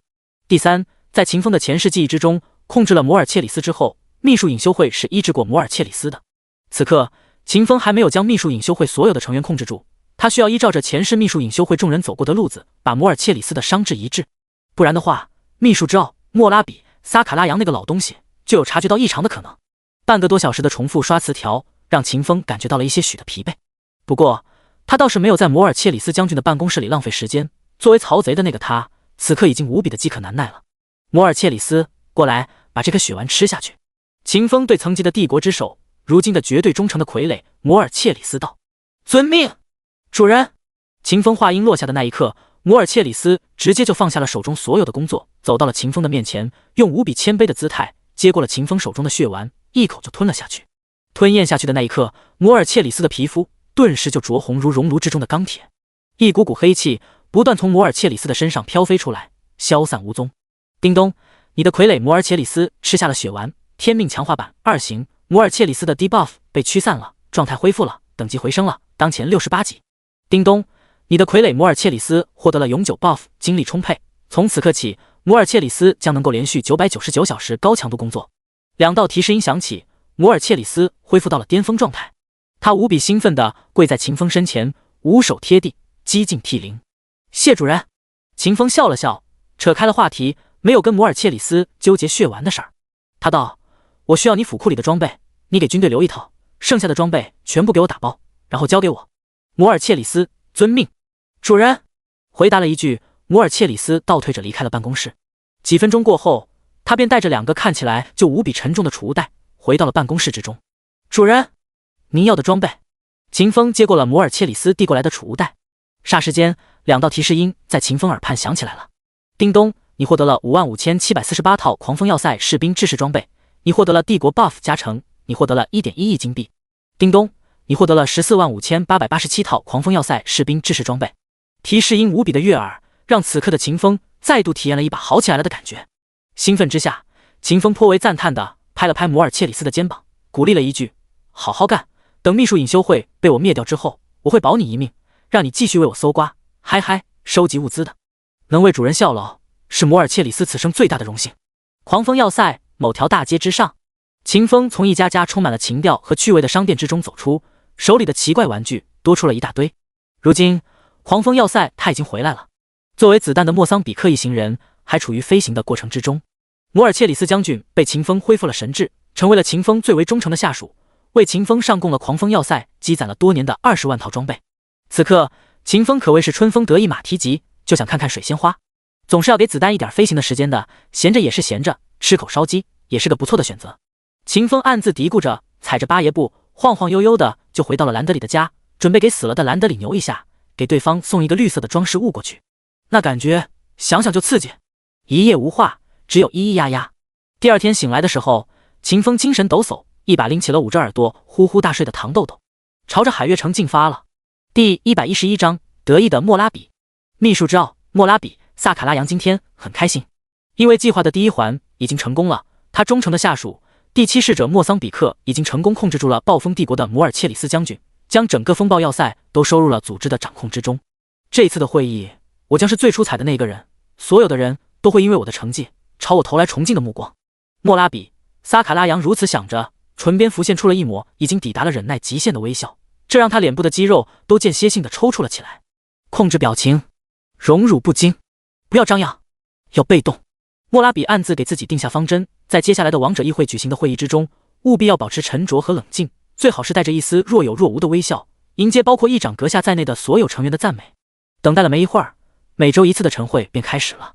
一道道浩渺的嗡鸣声在秘术之奥莫拉比萨卡拉扬的耳畔响起，紧接着他面前的世界逐渐发虚，他回到了介于虚幻和真实之间的亡灵界域。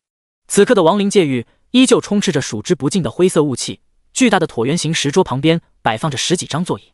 莫拉比朝着自己的座位走了过去，用无比正经的姿态端坐在了上面。坐下来的那一刻，莫拉比清了清嗓子，咳嗽了2声，提醒他的同伙们，他秘术之奥莫拉比萨卡拉扬已经准备好了，大伙儿可以吹捧他了。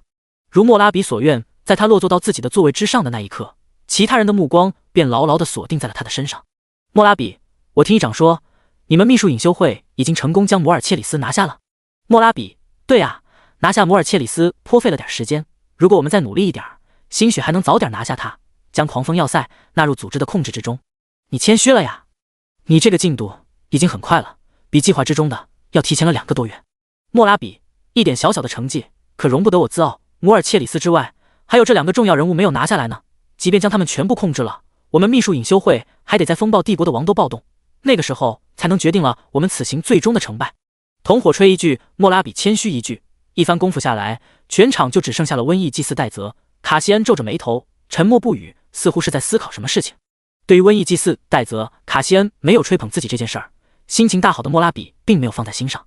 过去那么多年的时间里，莫拉比和戴泽之间非常的不对付，属于是属性相克的那一种。此刻戴泽的低头沉思，在兴奋无比的莫拉比眼中，只是一种抑制嫉妒和羡慕的伪装罢了。众人又是热络了一阵，亡灵界域终于迎来了他的主人，也就是王者议会的议长，霍克帝国皇室最后的血脉，某个面具人。议长阁下。面具人落座的那一瞬间，所有的议会成员都站起了身子，朝着面具人行礼。坐吧，都汇报一下近况。就从莫拉比开始吧。话音落地的那一刻，面具人朝着莫拉比丢去了一个赞许的目光，后者的心情立刻就激动了起来，开始介绍起了最近的状况。议长阁下，各位同僚，我们秘术隐修会的暴动计划已经取得了阶段性的成功。就在昨天，我们成功拿下了狂风要塞的镇守者，暴风帝国所谓的帝国之首摩尔切里斯将军。我的下属已经使用了心灵控制器，将他变成了组织的奴仆。只要我们一拿到梅尔多公爵的财富，再拿下风暴帝国皇家学院的院长，我们就能够立刻在风暴帝国王都之中释放禁咒级心灵潜流，彻底改写风暴帝国王都之内所有7阶以下百姓的心智，让他们憎恨自己的帝国，变成我们可以利用的暴徒。当然，以我们现在的技术条件，我们释放的心灵潜流依旧是影响不了拥有着共鸣符文的士兵的。如果可以的话，我们希望组织可以给予我们一点帮助，在风暴帝国各地制造暴乱，牵扯住大军的注意力。莫拉比把自己的机会说了一遍，面具人轻轻点了点头，随后就问：大家觉得秘书之奥阁下所说的有执行的必要吗？回议长阁下，我觉得莫拉比阁下所说的计划是可以执行的，且成功率非常的高。我也这么认为，秘术隐修会的行动一向神鬼莫测，别说外面的4大帝国了，就算是我们组织内部，清楚他们动向的人也就只有我们几个，他们机会暴露的风险非常之低。除了瘟疫祭司戴泽、卡西恩之外，所有王者议会的成员都在议长的暗示之下同意了莫拉比的计划，表达了自己可以派人支援莫拉比行动的想法。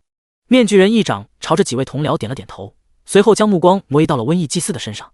戴泽，你怎么看这件事儿？平日里就你的主意最多，你今天怎么就不说话了？听到这话，莫拉比的嘴角直接就翘起来了，就差狂笑。对他来说，让自己的老对手承认他的功绩是最快乐不过的事情了。然而瘟疫祭司戴泽、卡西恩却没有如莫拉比的愿，他皱着眉头道：议长阁下，我觉得我们需要提防一下异人。对于5大帝国的人来说，我们组织是个极难探查的存在，可对于那些个有着变态探查能力的异人而言，我们的组织，我们的计划，在某种程度之上就可以称得上是4面漏风了。大伙儿的先祖都是上一批来到轮回世界的异人，对于自己祖先的能力有多么的恐怖，我想大伙儿都是清楚的。如今新的异人已经降临了，其中还出现了一个天命，一个不仅拥有着超强的传送能力，还有着几乎无限杀力的异人。我觉得我们在做任何事情的时候都需要把异人，尤其是那个单枪匹马覆灭了末日教团的天命给计算进去。第112章王者议会的决断。瘟疫祭司戴泽、卡西恩的话让全场所有的人都陷入了沉思之中。面具人议长低下了头，手指关节时不时地敲打着桌面，似是在权衡利弊。其他的与会成员也回想起了莫德里克临死前的悲惨模样，有了种心悸的感觉。莫拉比、撒卡拉扬眉头都快拧成一条麻绳了，他好不容易才在手下的帮助之下出了一次风头，劲儿还没有过去呢，老对头瘟疫祭司就给他泼了一盆冷水。莫拉比好想发火，但戴泽说的确实是事实，异人这种神鬼莫测的东西最好还是提防着一点好，不然的话死都不知道咋死的。在莫拉比憋着火气的时候，面具人议长发话了：戴泽，我记得你前去寻找过那个异人天命几次，对吧？议长阁下，是有这么回事儿，我已经跟着他的脚步走了好几趟了。此刻我的本尊就在风暴海之中，在观察他的屠杀现场。听到这话，面具人议长顿时就惊讶住了。风暴海，那个天命去那里干什么？他不该在银月帝国之中吗？瘟疫祭司戴泽叹息了一声，回答道：我之前也以为他在银月帝国之中，可我的手下却是发来了谍报，说那个天命出现在了佣兵之城塔尔塔罗斯，还拿到了佣兵之王的称号。然后我就跟了过去，结果我去晚了，他已经和佣兵工会达成了约定，佣兵工会已经发布了紧急征召令，邀请全世界的佣兵一同协力解决我们。此话一出，全场都陷入了绝对的沉默之中。在佣兵工会闹出动静的那一刻，他们便收到了消息，不过当时的他们并没有在意，只把佣兵工会的紧急征召令当成了挽回佣兵工会最后颜面的殊死一搏。可现在经过瘟疫祭司的嘴，他们逐渐看明白了一样事儿。紧急征召令是在异人天命拿到了佣兵之王称号过后发布的，而在那之后，异人天命便前往了风暴帝国，出现在了风暴海之上。要是说这2件事情之间没有关系，把他们全部切罢了，剁成肉泥，他们都是不会相信的。面具人议长的气息沉重的像是结霜了的万年寒铁，他无比凝重道：“戴泽，你的意思是一人天命盯上我们了，对吗？”戴泽点了点头，继续道：“我感觉佣兵工会之所以会发布紧急征召令，就是在给一人天命造势。从他以往干的那些事情来看，此人除了战力超群、行事果断的优点之外，还有着一个好大喜功的缺点。安排佣兵工会的人为他发布紧急征召令，是完全符合他的性格画像的。一人天命，佣兵征召令。”面具男议长自说自话，用手指敲着石桌的桌面，沉思了起来。其他的与会成员也在这一刻变得压抑，每个人都忍不住地回想起了末日教团覆灭的惨状，对于自身的安危充满了担忧。议长，要不我们推迟一下计划的实行时间吧？议长，咱们要不要避避风头？毕竟那人可是灭了末日教团的呀。议长阁下，一个个人张口劝说起了面具人议长，想要暂缓组织计划的推行时间。听到这些言论，莫拉比当场就着急了。心灵控制器可不是完美的，一旦使用了，控制住了他们早先就定下来的目标，后面所度过的每一天，这些目标就都有着暴露的风险。议长，可不能暂缓计划呀！我们都已经将摩尔切里斯控制起来了，一旦有人靠近了他，就有可能发觉对方灵体的异常，从而提防着我们，甚至于直接通过摩尔切里斯的异常推测出部分我们的计划，提前对我们进行拦截。再者就是，我们为了各自的计划都准备了多少年了，总不能因为一个艺人、一份佣兵工会的紧急征召令，就让我们这些年的准备全部都停下来啊！要知道，此次降临我们世界的艺人，可不仅仅只有那个天命一位，存在于这个世界之上，能够和我们掰掰手腕的，也不仅仅只有佣兵工会一个，在他们之外，还有着奥数永恒高塔，还有着黑暗誓约，总不能这些组织发布一次声明，触动一次人手，我们就把计划停下来吧，彻底变成了一个前怕狼后怕虎的乌龟，龟缩在壳子里。要是这样的话，我们还复个什么仇？全都洗洗睡，回家抱孩子吧。莫拉比义正辞严地说了一大通，将全场所有的人都说得愣住了。确实，莫拉比此刻说的这些没有错，他们准备了上百年的计划，不能因为挡在面前的是一人，是大陆之上的其他势力，而选择停滞不前。他们是复仇者，每个人的身上都带着国仇和家恨，在他们咽下最后一口气之前，他们是不会放弃的。死！呼！面具人一长深呼吸了一下，对众人道：“莫拉比说的没有错，我们的计划还是得进行，还得用最快的速度进行。我决定了，从现在开始，所有计划加速，和那个名为天命的艺人争夺时间。我就不相信了，他们这些艺人再如何的变态，再如何的不讲道理，还能在同时分出无尽分身。”随后，他对瘟疫祭司戴泽·卡西恩道：“戴泽，你那边也跟紧一点，尽快找到天命，许之以重礼，让他成为我们的人。”遵命，议长阁下。话分两头，再说回秦风这边，打了一辈子仗，好好享受了一番回家的诱惑过后，秦风发动了踏前闪，只用了不到10秒的时间，便抵达了海月城。进入了这座属于梅尔多公爵的城市过后，秦风并没有在第一时间瞄准梅尔多公爵，也没有下手，直接将秘术隐修会驻留在此城之中的几位成员控制起来。狂风要塞的那一夜，让秦风有些食髓知味，感受到了曹贼的快乐。他准备重蹈覆辙，在梅尔多公爵的脑袋上也扣一顶帽子。第113章，人财两空的海多福。梅尔多公爵全名是梅尔多·萨朗吉·奥利西斯，他所在的奥利西斯家族在整个暴风帝国之中都算得上是顶尖富豪家族。不过，梅尔多公爵的富裕并不在世俗的金钱之上。以前是的，自从现在这位梅尔多公爵从他那早死的父亲手中接过了家族的财政大权过后，奥利西斯家族就从一个世俗意义上的富豪变成了秘术意义上的富豪，而这也是秘术隐修会盯上了梅尔多公爵的原因。今天，梅尔多的亲叔叔海多福·奥利西斯像往常一样，带着7、8个护卫，2个腰臀比出众的美人，大摇大摆地行走在海月城的秘术材料交易会之上，为他的亲侄子某个不爱美色爱鬼色的小疯子寻找着秘术材料。走着走着，海多福·奥利西斯就停留在了一处摊点之上。和其他的摆满了秘术材料的摊点不同，眼前这个摊子之上只摆放了一把刀，这刀通体赤红，像是喝了无数人的鲜血一般，一看就知道曾斩下过不少人的头颅。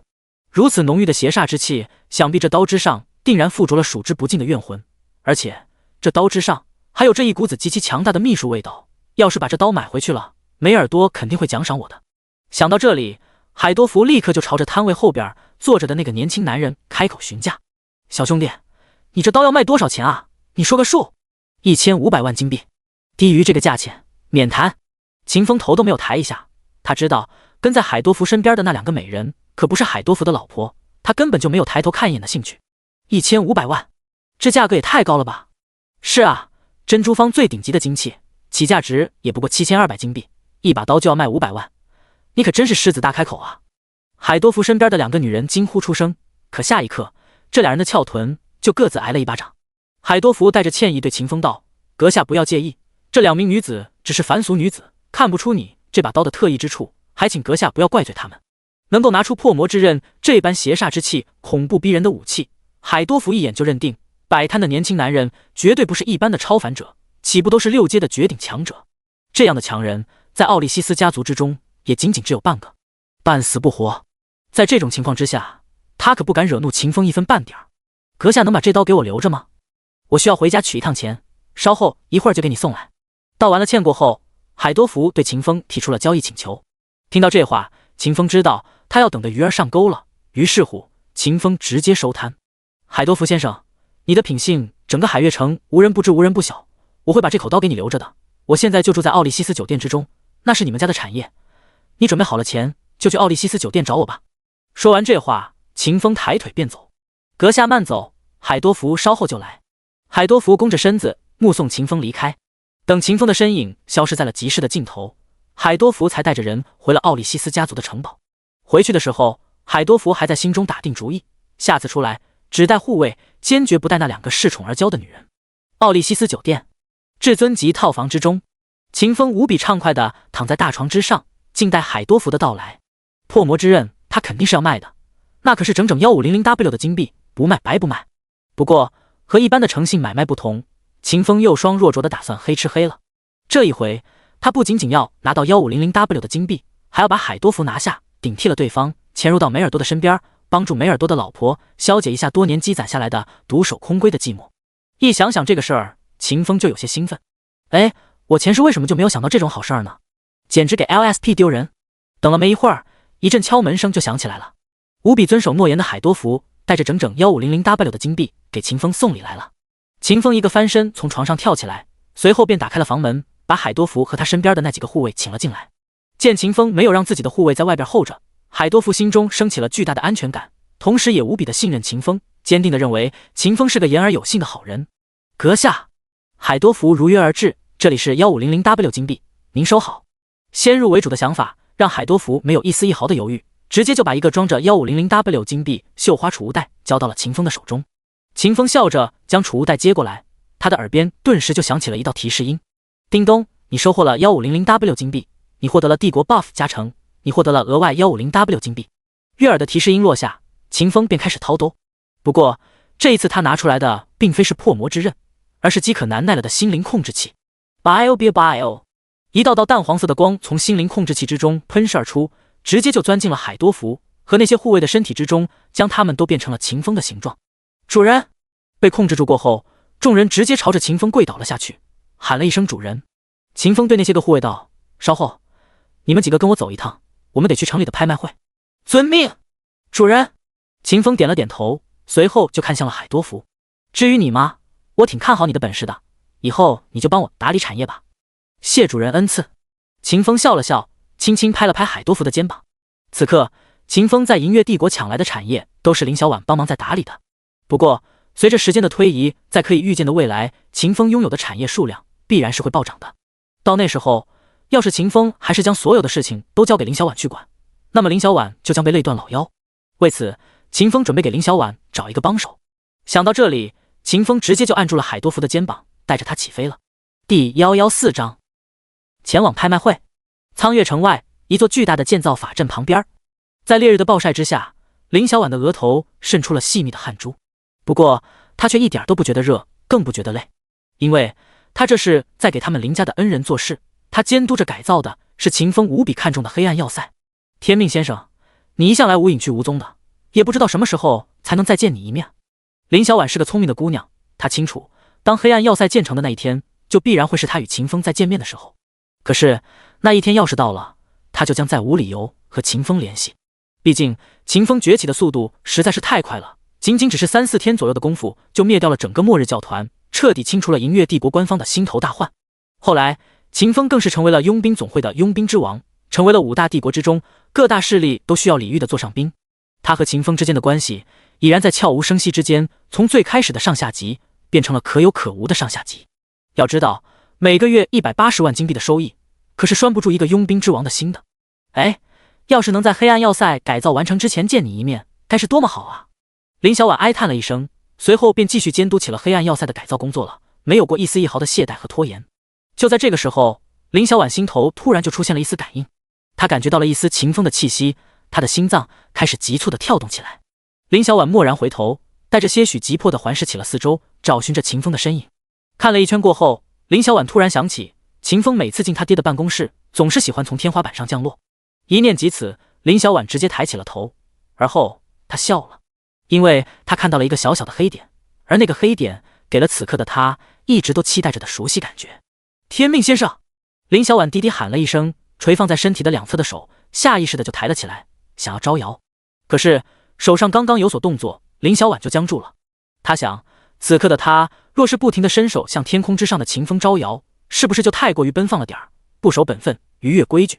规矩是林坚毅从小就教导林小婉的事情，他心情再如何的激荡，也是没有将之忘却到脑后。林小婉无比规矩的把手叠放在小腹之前，静静的等待秦风的下落。短短7秒的时间过后，度秒如年的林小婉终于等来了秦风。依托着恐怖的敏捷属性以及100倍的属性潜力，秦风稳稳地落到了地面上，拎着海多符对林小婉道：小婉，我给你找了个帮手，暴风帝国的奥利西斯家族，你知道的吧？这人就是他们家主的亲叔叔，是个能够稳住奥利西斯家族产业，抵住梅尔多公爵夸张消耗的奇人。从现在开始，海多福就是你的手下了。等待海多福适应了一下，秦风才把他放下来。踩上地面过后，海多福深呼吸了几次，这才带着一脸的诚恳模样，对林小婉道：小婉姑娘，有什么海多福能做的事情，您尽管吩咐。海多福先生言重了，都是给天命先生办事儿，谈不上吩咐不吩咐。林小婉淡声说了一句，随后转头看向了秦风，欠了欠身子，温声道：小婉给天命先生问安。咦，都这么熟了，你还给我来这一套，你不觉得生疏吗？秦风皱着眉头咦了一声，随后走到了林小婉身旁，无比自然地搂住了林小婉的肩膀。被秦风搂住的那一刻，林小婉只觉得自己的身体僵硬成了铁块，叠放在小腹前的双手也在这一刻凝结在了而一起，像是被涂上了强力的502胶水。黑暗要塞改造到哪里了呀？秦风问道。回天命先生的话，改造进度已经抵达了8%了，要不了多长的时间就能够改造完成。钱够不够？不够的话，我这儿还有。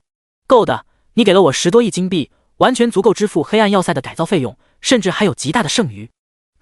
还是你给力啊！对了，你等会儿找点人给海多福做一个形貌伪装，他暂时还不能暴露。好的，天命先生。两人一边走一边聊，总体的结果是秦风提出问题，林小婉给出回答。在这个过程之中，林小婉的身体每时每刻都在颤抖，她的小心脏也一直被提到了嗓子眼上。这种感觉给了林小婉极其强烈的刺激，以及前所未有的幸福感觉。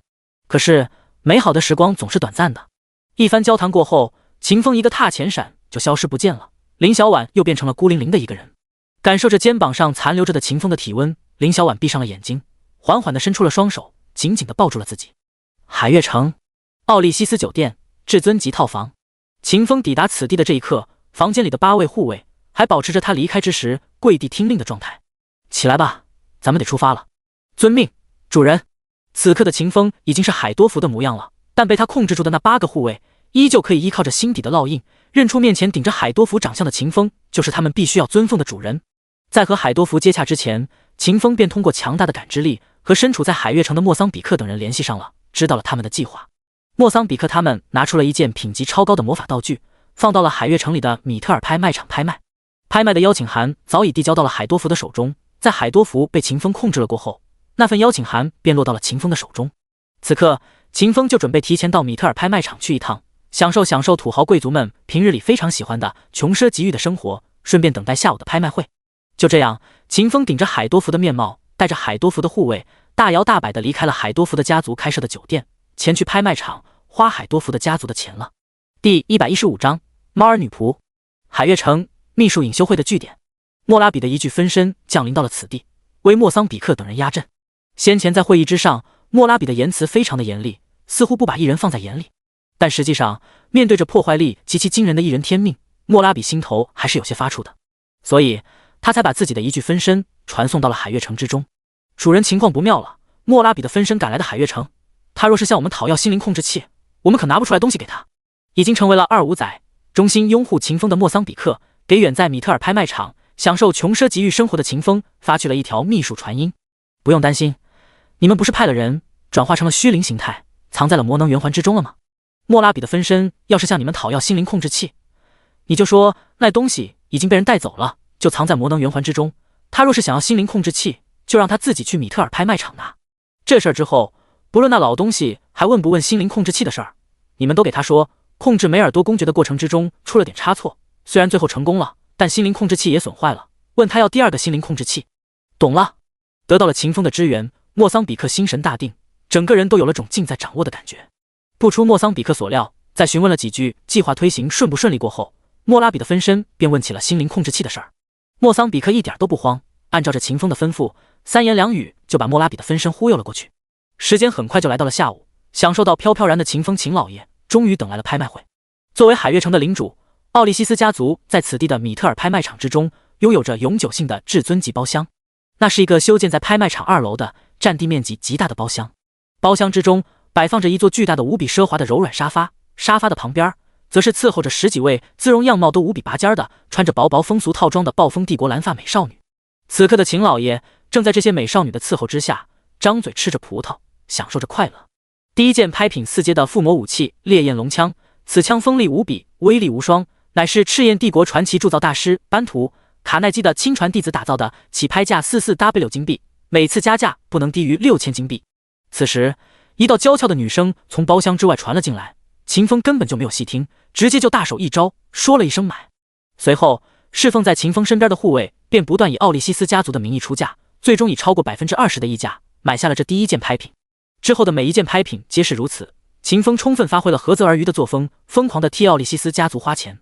在秦风前世的记忆之中，成功控制了梅尔多家族过后，秘术隐修会那些疯子是彻底侵吞了这个家族所有的财富的。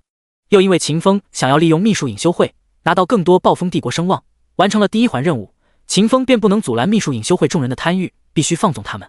不过秦风可不是吃闷亏的主，他现在已经变成了秦海多福风，花奥利西斯家族的钱那可是天经地义的事情，无论秦风怎么造作都不会有任何的隐患。就这样，一个又一个的拍品被送到了秦风的包厢之中，米特尔拍卖场的工作人员脸都快笑烂了，将一笔笔的账记在了奥利西斯家族的脑袋上。叮咚，你获得了36级黄金级武器烈焰龙枪。叮咚，你获得了24级白银级武器瑞来的冰晶结账。叮咚，你获得了黄金级锻造材料特拉尔合金 X666 克。叮咚，你获得了半兽人猫儿女仆。你获得了帝国 buff 加成。你获得了 3.6W 金币。叮咚，一连串的提示音在秦风耳畔响起，所有买来的东西都进了秦风的口袋里，让秦风空虚的背包瞬间充裕了起来。除了装备道具和锻造材料之外，秦风还买来了一个容貌挑不出半点毛病的猫儿女仆。这个女仆穿着破破烂烂的脏衣服，嘴巴小小的，耳朵翘翘的，一张白皙的脸蛋儿看上去吹弹可破，软软的身子也显得无比楚楚可怜。嘿嘿，我可不是那种人，我只是不想亏得太多，便宜了秘术隐修会那群王八蛋，我就只是单纯的想要花钱。暗暗给自己遮掩了一句，秦风挑起了猫儿女仆的下巴，轻声问道：你有名字吗？没有。猫儿女仆结巴着回答，她其实是有名字的，在她的部落里，她的名字还无比的尊贵。但被抓来的这些日子，挨了无数顿打骂的她，渐渐明白了自己的宿命，搞清楚了自己的定位。于是她对这个买下了她，一看衣服就知道地位无比尊贵的人类男人撒谎了。她用她那双无比水灵的眼睛看着秦风，弱声道：你可以给我一个名字吗？听着这话，秦风笑了笑，他的洞察之眼告诉了他，面前这个猫娘从出生到现在的所有讯息，在这些讯息之中，自然就包括了猫娘本来的名字。哎，好可怜的猫娘，被打得连名字都不敢报。不过他既然都想到了让买它的主人帮他取名字，也算是个聪明的猫娘。想到这里，秦风看向猫娘的眼神变得和善了起来。他道：既然你没有名字，那就叫你阿兰朵好了。话音落地，猫娘的身子顿时就是一阵颤抖，一颗颗晶莹的眼泪顿时生发，在她的眼眶之中游荡着，就要落到地面的毯子上。阿兰朵是他们部落第一代女祭司的名字，也是她的本来的名字。谢谢主人。猫娘阿兰朵低下了头，把脑袋抵在了地板上，无声抽泣了起来。秦风意味深长地笑了笑，别人不清楚阿兰朵这个名字的含义，他却是无比明白，因为这就是他发了誓要往死里揍的幸运女神的名字，同时也是兽人族第一代大祭司的名字。第116章6阶装备魔能圆环。吃着蓝发美少女包好的葡萄，看着头顶地毯的猫娘阿兰朵无声的啜泣，拍卖会渐渐进入了尾声。要来了，等候了多时的魔能圆环。秦风目光陡然从弥散状态凝聚了起来，直直看向了1楼的拍卖小姐。拍卖小姐带着一脸职业化的微笑，伸出纤纤玉手，指向了伸展式桌上一个盖着黑布的盒子。拍卖小姐道：接下来要拍卖的这件拍品非常的特殊，也非常的有价值。首先，我想要告诉大家的是，这件拍品是我们海悦城米特尔拍卖场拍卖过的品级最高的物品。这是一件抵达了6阶巅峰的魔法造物。话音落地的那一瞬间，拍卖小姐解开了盒子之上的黑布，一瞬间，一道浓郁无比的魔法气息便被展示桌上刻画着的魔法阵催发了出去，让拍卖场之中所有的土豪贵族都感受到了那股无比浓郁的魔法气息。哇，好浓郁的魔能！风系、雷系、火系、冰系，居然是同时增幅了4系力量的魔法装备。只有4系吗？按照我所了解的，6阶巅峰的辅助类装备是可以提供8系增幅的呀。有人震惊，有人长叹，也有人疑惑。拍卖小姐莞尔一笑，直接打开了盒子。下一刻，整整9道光芒从盒子之中爆射而出，每一道光流都代表着1系的魔法能量。大家请看，最后这件拍品名为魔能圆环，它所能增幅的魔法力量并非是我们寻常理解之中的8系，而是9系，分别是水、火、冰、雷、风、土、木、金，以及重中之重的光明力量。而它的制造者乃是异域光明神教的圣女，换言之，这一件魔法装备有着那位圣女大人独一无二的气息。先前就说过，王者议会的老师是隔壁大陆的光明神教，在过去的那些年里，他们从光明神教手中拿到了许许多多的资源。不过即便如此，拿出一件6阶巅峰的还是光明神教圣女亲手制作的魔法装备，也是一件非常不容易的事情。不出秦风和秘术隐修会那些老六的预料，魔能圆环刚刚暴露出自己真实的威能，整个拍卖场便沸腾了起来。我出1200万金币，我出1300万金币，我出1500万。还没等女拍卖师给出低价，一道道声音便在拍卖场之中响起了。不过因为6阶装备的底价基本上都在1000W 左右，女拍卖师倒是没有阻挡大家的热情，没有废话，直接主持起了拍卖的流程。98号客人出价1500W 金币，还有更高的价格吗？女拍卖师第一次询价之时，秦风就感觉到了一道道目光汇聚到了自己的身上，其中的大部分都是拍卖场之中的客人投过来的，只有少数的几道目光来自于驻守在海悦城之中的秘术隐修会成员。在那些来自于秘术隐修会成员的目光里，秦风感受到了一阵灼热。他明白，对方这是在期待自己出价，最好是直接喊出了一个大家都无法继续往下跟的价格。因为他们这一次拿出魔能圆环，想要做的就是借助海多福的手，将这个附着了虚灵的魔法器物交到梅尔多公爵的手中，从而完成心灵控制。秦风自然是没有让秘术隐修会成员失望的，他轻轻挥了挥手，守在他身边的侍卫便直接报出了一个所有人都无法拒绝的价格。奥利西斯家族出价2700万。声音落地，全场都陷入了鸦雀无声的状态之中。所有参与拍卖的贵族土豪都露出了一脸失望的表情。又来了呀，奥利西斯家族真是什么都想要啊！早点破产吧，使劲败家，赶紧破产！这样的情况都持续了3年了，奥利西斯家族怎么还没有破产啊？恶心，真他妈的恶心！和失望的贵族土豪们不同，秘术隐修会那几个人兴奋的都快要跳起来了。莫拉比大人，莫桑比克大人，海多福买下了我们的魔能圆环，他一定会把魔能圆环交给梅尔多的。我们的计划成功了，今夜过后，梅尔多公爵以及整个奥利西斯家族都将进入我们的掌控之中。几人利用秘术传音，分享着自己的喜悦。莫拉比也是非常的激动，他对众人传音道：严密监视海悦城和奥利西斯庄园，但凡出现了一个和天命长相相似的人，立刻通知我，我随时可以阻拦他。啊，就凭你也想阻拦主人，做什么梦？别说你现在来的只是一个分身，就是你的本尊来了，面对着主人，你也就是一招的货色。莫桑比克暗自鄙夷了一声，随后就朝莫拉比拱了拱手，低声应答了一声，收到。2700万第一次，2700万第二次，2700万第三次，成交！成功拍下圣女亲手制作的魔能圆环的是奥利西斯家族的海多福老爷。砰！话音落地的那一刻，女拍卖师拿起拍卖锤砸出声响，紧接着便有拍卖场的工作人员一路放着礼炮，将装着魔能圆环的盒子送到了秦风所在的包厢之中。与此同时，米特尔拍卖场也派出了一队人马，吹锣打鼓着，带着账本，朝着奥利西斯庄园进发，要前去了。海多福老爷，这是您拍下来的魔能圆环。工作人员无比恭敬地将盒子递到了秦风的手中。接过来的那一瞬间，秦风心中顿时就升起了一种极其强烈的快乐感觉。哈哈，花别人的钱给自己买装备，这感觉就是爽啊！秦风暗道了一声，随后便扶起了地上跪着的猫娘阿兰朵，带着自己的护卫离开了米特尔拍卖场，朝着奥利西斯庄园赶回去了。第117章卖货套现，投喂木雪儿。在赶回奥利西斯庄园的路上，秦风取出了拍卖得来的魔能圆环，查看起了这个装备的属性。魔能圆环，类型魔法侧装备，等级60级，等阶钻石阶，基础属性魔力值加36900，魔力值恢复速度正200%。效果1：施展水、火、冰、雷、风、土、木精细魔法之时，魔法强度获得150%增幅。效果2：施展光明系魔法之时，魔法强度获得450%增幅。耐久3000/3000。介绍：光明神教圣女亲手打造的魔法装备，携带着一丝圣女的气息。提示：此魔法装备之上附着着一个虚灵，不过你最好不要伤害它，它是你的仆人，宰了它你会很亏。看着这个装备的属性，秦风说不眼馋，说不想给这个装备来几个词条，那都是把人当傻子骗。可现在秦风却是没有发动天赋能力为魔能圆环附加词条，因为这个装备在完成了他的任务过后，是会被秘术隐修会的首领秘术之奥莫拉比萨卡拉扬收回去的。秦风若是阻拦了对方的回收，对方就有警觉他的可能。小不忍则乱大谋，反正这个装备终究都会是我的，就暂时把它留在秘术隐修会，让莫拉比那个老东西帮我保管一会儿好了。等我彻底灭杀了他们过后，我再把这件装备收回来。想到这里，秦风便把魔能圆环收进了背包之中，存放了起来。而后，秦风将此次从拍卖会上得来的一大堆装备取了出来。烈焰龙枪不行，我都有破魔之刃了，拿这玩意儿没用。秦风评头论足，随后就把烈焰龙枪丢到了大区交易平台之上，直接定价80W 金币，开始套现。4阶的法杖不行，垃圾东西，上架。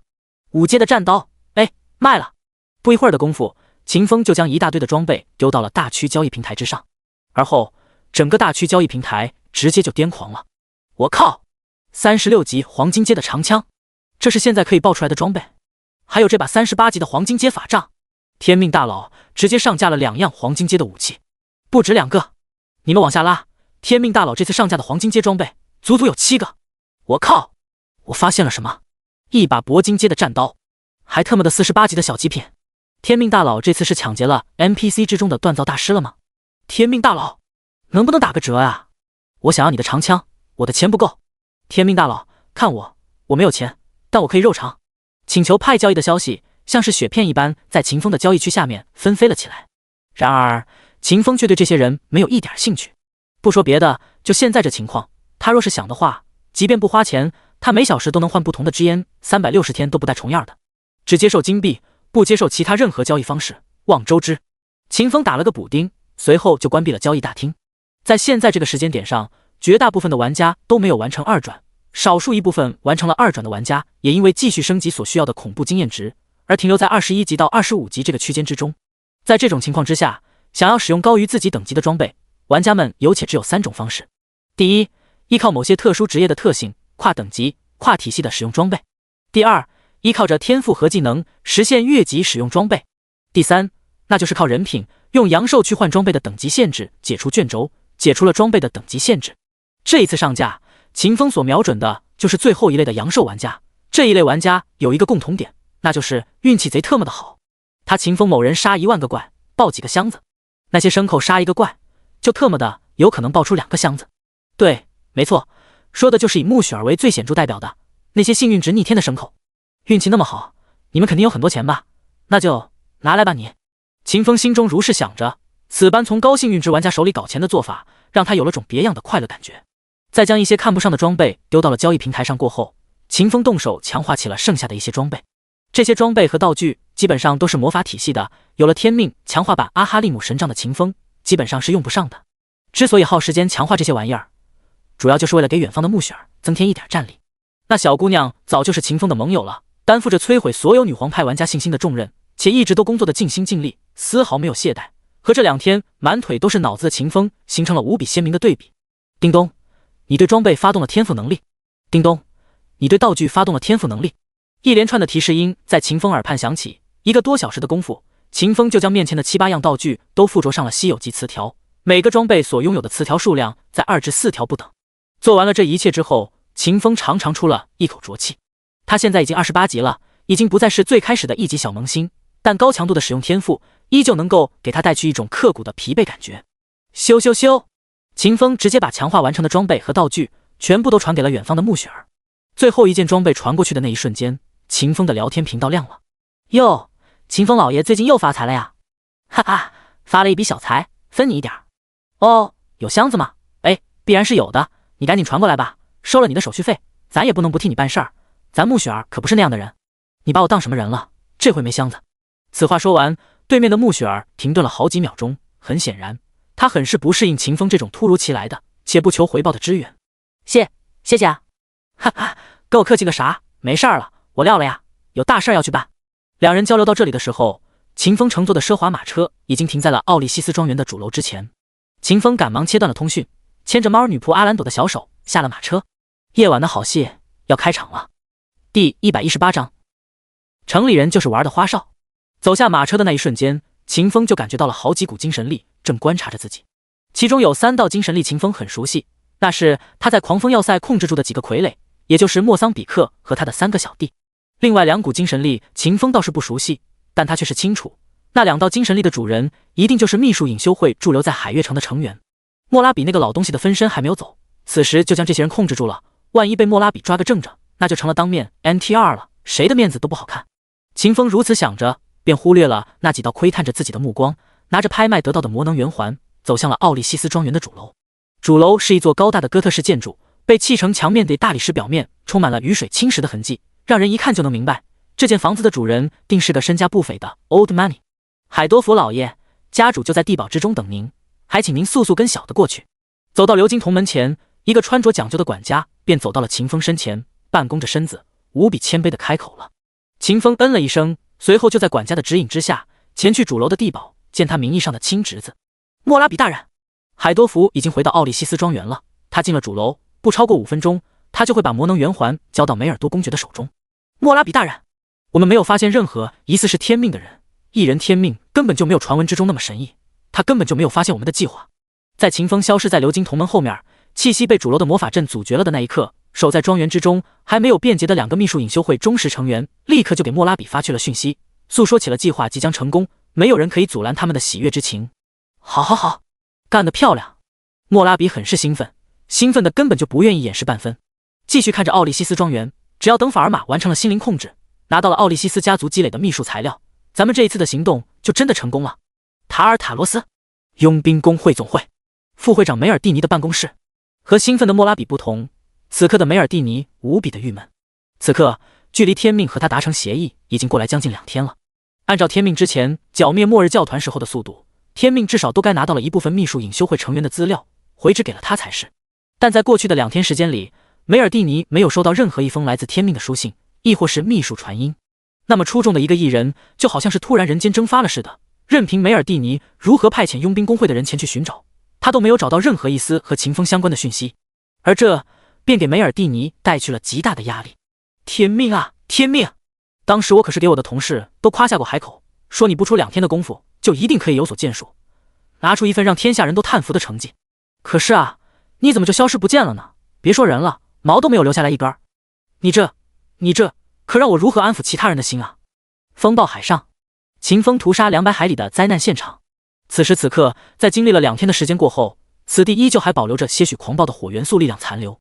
感知着深州火元素力量，瘟疫祭祀迅速转动起了自己的思维，动用了一项他很多年都没有使用过的天赋能力——超感知侧写。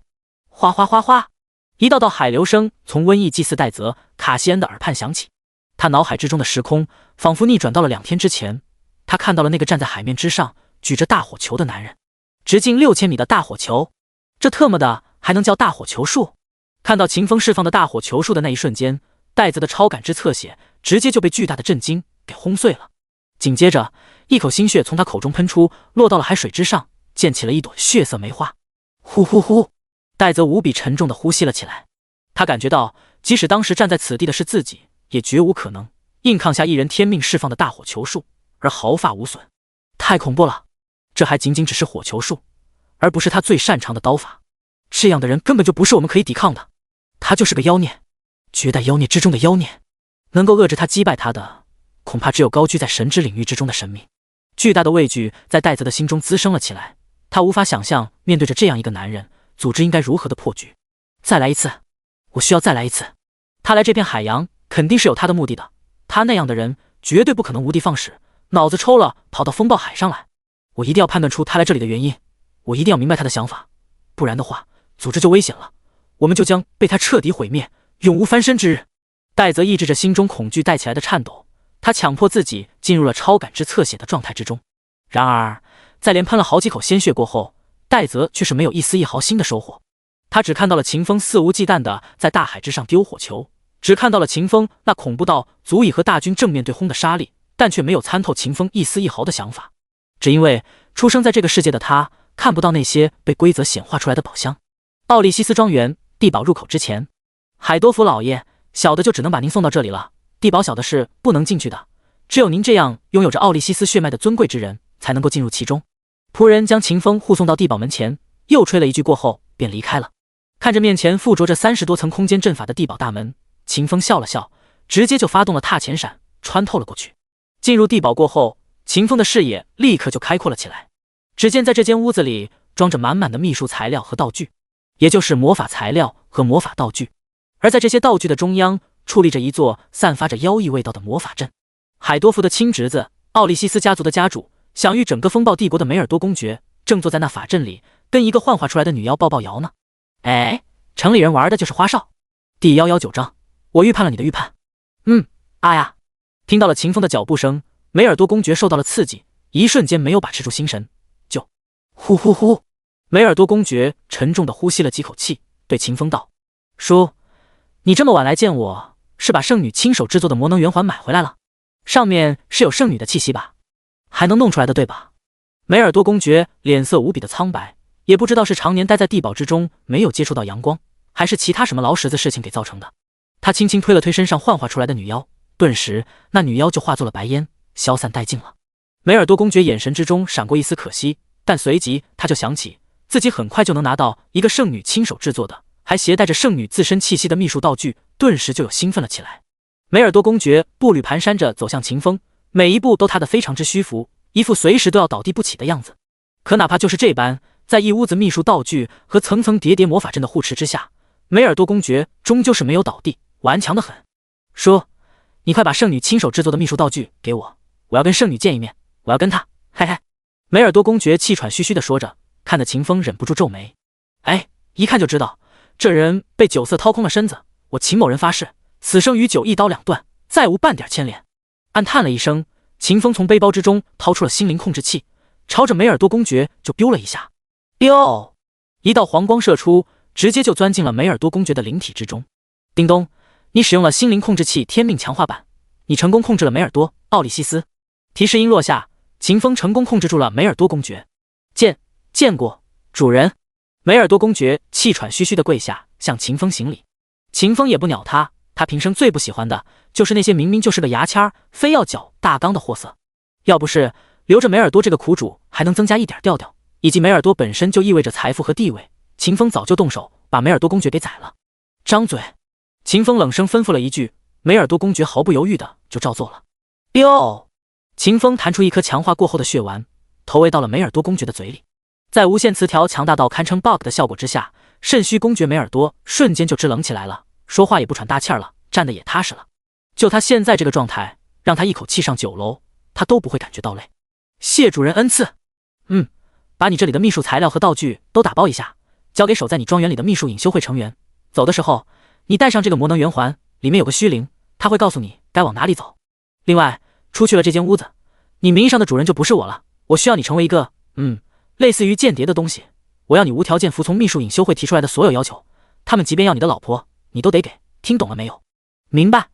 能为主人办事儿，就是梅尔多此生最大的荣耀。梅尔多半跪了下来，朝着秦风行礼。那就去做吧。话音落地，梅尔多便迅速地收拾起了房间内的秘术道具和材料，将这些东西全部都装进了一个金灿灿的储物袋之中。看着那些消失在储物袋里的魔法道具和材料，秦风心痛的心尖尖都在颤抖。粗略估计，这些魔法材料的总价值最低都在1500亿以上，是一笔堪称是天文数字的财富。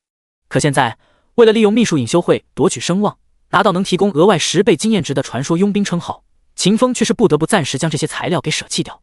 秦风不是傻子，他分得清能用到天荒地老的额外经验加成倍率和一堆消耗性的魔法材料相比，哪一个更有价值？莫拉比大人，我们成功了！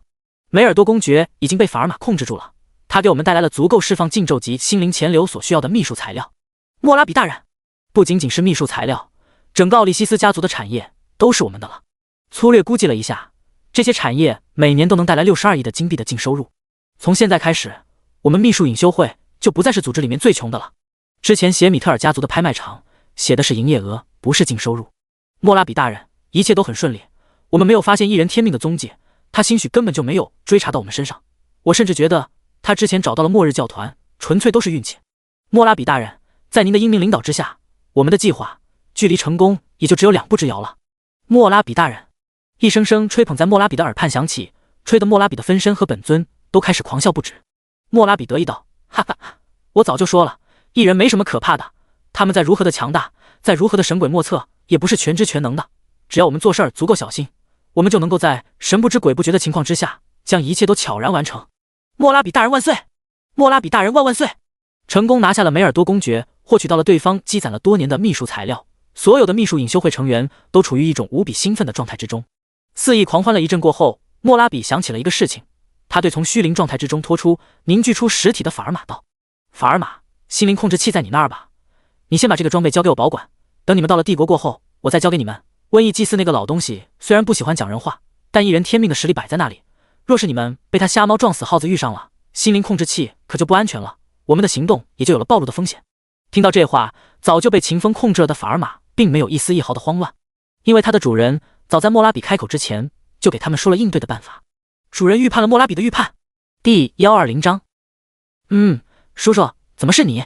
回莫拉比大人的话，在控制梅尔多公爵的时候出现了一点意外，虽然最后成功了，但心灵控制器却是炸掉了。法尔玛低着头，无比愧疚地说着，像是做了什么错事一般，整个人都陷入了巨大的悲怆之中。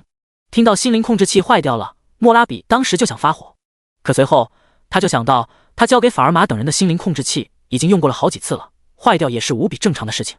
再加上法尔玛刚刚才立下了大功，他便没有责骂法尔玛，反倒是拍了拍法尔玛的肩膀，宽慰了起来。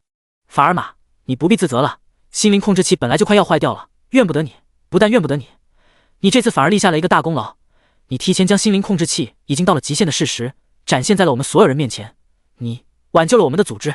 莫拉比很是诚恳地赞美着法尔玛，法尔玛声泪俱下，演得无比的真切，一口口说着此生必定会报答莫拉比大人的知遇之恩，一定会为莫拉比大人赴汤蹈火。然而在背地里，法尔玛却是非常看不起莫拉比。哼，一个蠢材罢了，就你这个样子还配跟我的主人斗？吃屎吧你！好一阵过后，莫拉比停止了他那一长段自认为完美的宽慰之语，他对众人吩咐道：你们带着收集来的秘术材料去暴风城吧，过去了之后你们先别动手，等我制作好了新的心灵控制器过后，我们再控制了暴风帝国皇家学院的院长。遵命，莫拉比大人。众人齐齐朝着莫拉比的分身行礼，莫拉比对众人笑了笑，随后便消失不见了。走吧，我们该出发去风暴帝国的王都了。事态紧急，早一天到王都就能早一天安心下来。3个还没有变节的秘术隐修会成员絮叨着，就要离开奥利西斯庄园，前往海月城里的据点，利用传送魔法阵前往暴风帝国的王都。可就在这个时候，接到了莫桑比克等人传音的秦风降临了。轰！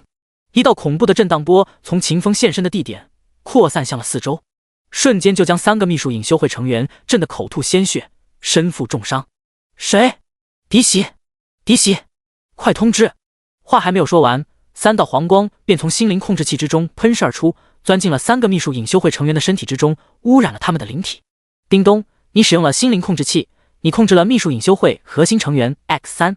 提示音落下，3人发送紧急通讯的动作当场停止，随即他们的灵魂之中便被刻下了必须尊奉天命意志的烙印，而这也宣告着这3人已经成功的完成了弃暗投明。参见主人！3人齐齐拜倒在秦风身前，随后之前就被秦风控制了的莫桑比克4人也朝着秦风跪拜了下去。参见主人！起来吧！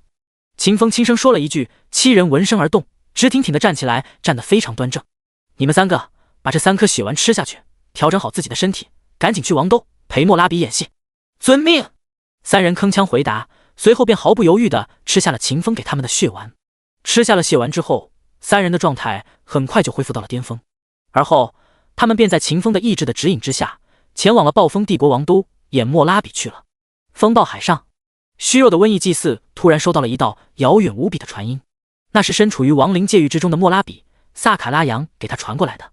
戴泽，我的计划又成功了，一人天命根本就没有发现我的计划，他甚至都没有去过狂风要塞和海月城。戴泽，现在我可以告诉你，你的担忧就是多余的。看着莫拉比发来的讯息，戴泽莫名的感觉到了一阵心悸，这是一种下意识里的心悸感觉，让此刻的他感觉到骄傲无比、得意无比的莫拉比马上就要栽跟头了。你话到口中，但只说了一个字，就被戴泽自己吞咽了回去。从事实上面来看，莫拉比确实是成功了的，自己的一次下意识感觉根本成为不了实证，更无法提醒此刻无比得意的莫拉比。一旦他给对方说了我的潜意识告诉我你有危险，对方只会把他的提醒当成是嫉妒，从而更加的得意忘形。然而他不清楚的是，莫拉比早在得到梅尔多的秘术材料的那一刻，就已经得意忘形的快要变形了。莫拉比道：哎，你是不是想要告诉我不要太得意，对吧？呵呵，你小看我了，我莫拉比撒卡拉扬就不知道得意这两个字该怎么写。哎，你慢慢找你的天命吧，希望在我成功控制了暴风帝国王都的那一天，你能够把天命找到。说完了这最后一句话过后，莫拉比便关闭了即时通讯，制作新的心灵控制器去了。得益于他这两次行动迅捷无比的成功，王者议会对他无比的大方。他刚刚提出了要求，议会就满足了他，从复苏古代邪神的计划之中抽调出了一部分资源给他，让他去制作新的心灵控制器。戴泽呀戴泽，你终有一天会被我踩在脚下的，我终会用我的实力证明，我才是组织之中最有能力担任副议长的人。话分两头，再说回秦风这边，告别了秘术隐修会的7位傀儡之后，秦风把梅尔多支回了地堡之中，自己则回了房间，把猫儿女仆阿兰朵领了出来，去了某个被遗忘了多年、很久都没有人光顾的房间。咚咚咚，秦风顶着海多福的样貌，轻轻敲响了房门。敲门声响起的那一刻，秦风非常明显的听到了一声预制器物破碎的声音，紧接着便是一连串的急促无比的脚步声。再后来，门开了，一张狐媚子脸挂着晶莹泪珠出现在了秦风的视野之中。梅尔多，这么多年了，你怎么才回来？叔叔，怎么是你啊？你大晚上到我这里来干什么？秦风笑了笑，给你送玉如意。第121章，梅尔蒂尼，请多给他一点时间。第二天很晚的时候，秦风被人从房间里面赶了出来，赶走他的人还说昨天就只是个意外，让秦风以后别来了，他不想梅尔多误会。秦风不置可否的笑了笑，既没有答应也没有拒绝。奥利西斯庄园里的某棵歪脖子树上，神清气爽的秦风斜斜依靠着树干，合上了眼睛，在享受此生以来为数不多的宁静时光。早在昨天夜里的时候，秦风就收到了莫桑比克传回来的消息，他的7位傀儡都已经抵达了暴风帝国的王都，只要等莫拉比制造出了新的心灵控制器，他们就可以执行第3环的计划，将风暴帝国皇家学院的院长控制起来。在秘术隐修会的计划之中，狂风要塞的摩尔切里斯将军意味着一支远离了暴风帝国控制的军队，只要控制了他，秘术隐修会的人就有机会对镇守狂风要塞的军队下手，一步步的篡改他们的心智，让他们背叛风暴帝国。而海月城奥利西斯庄园的梅尔多公爵则是一个资源的提供者。秘术隐修会乃至于整个王者议会都没有一个抵达了10阶巅峰并精通了心灵魔法的大法师。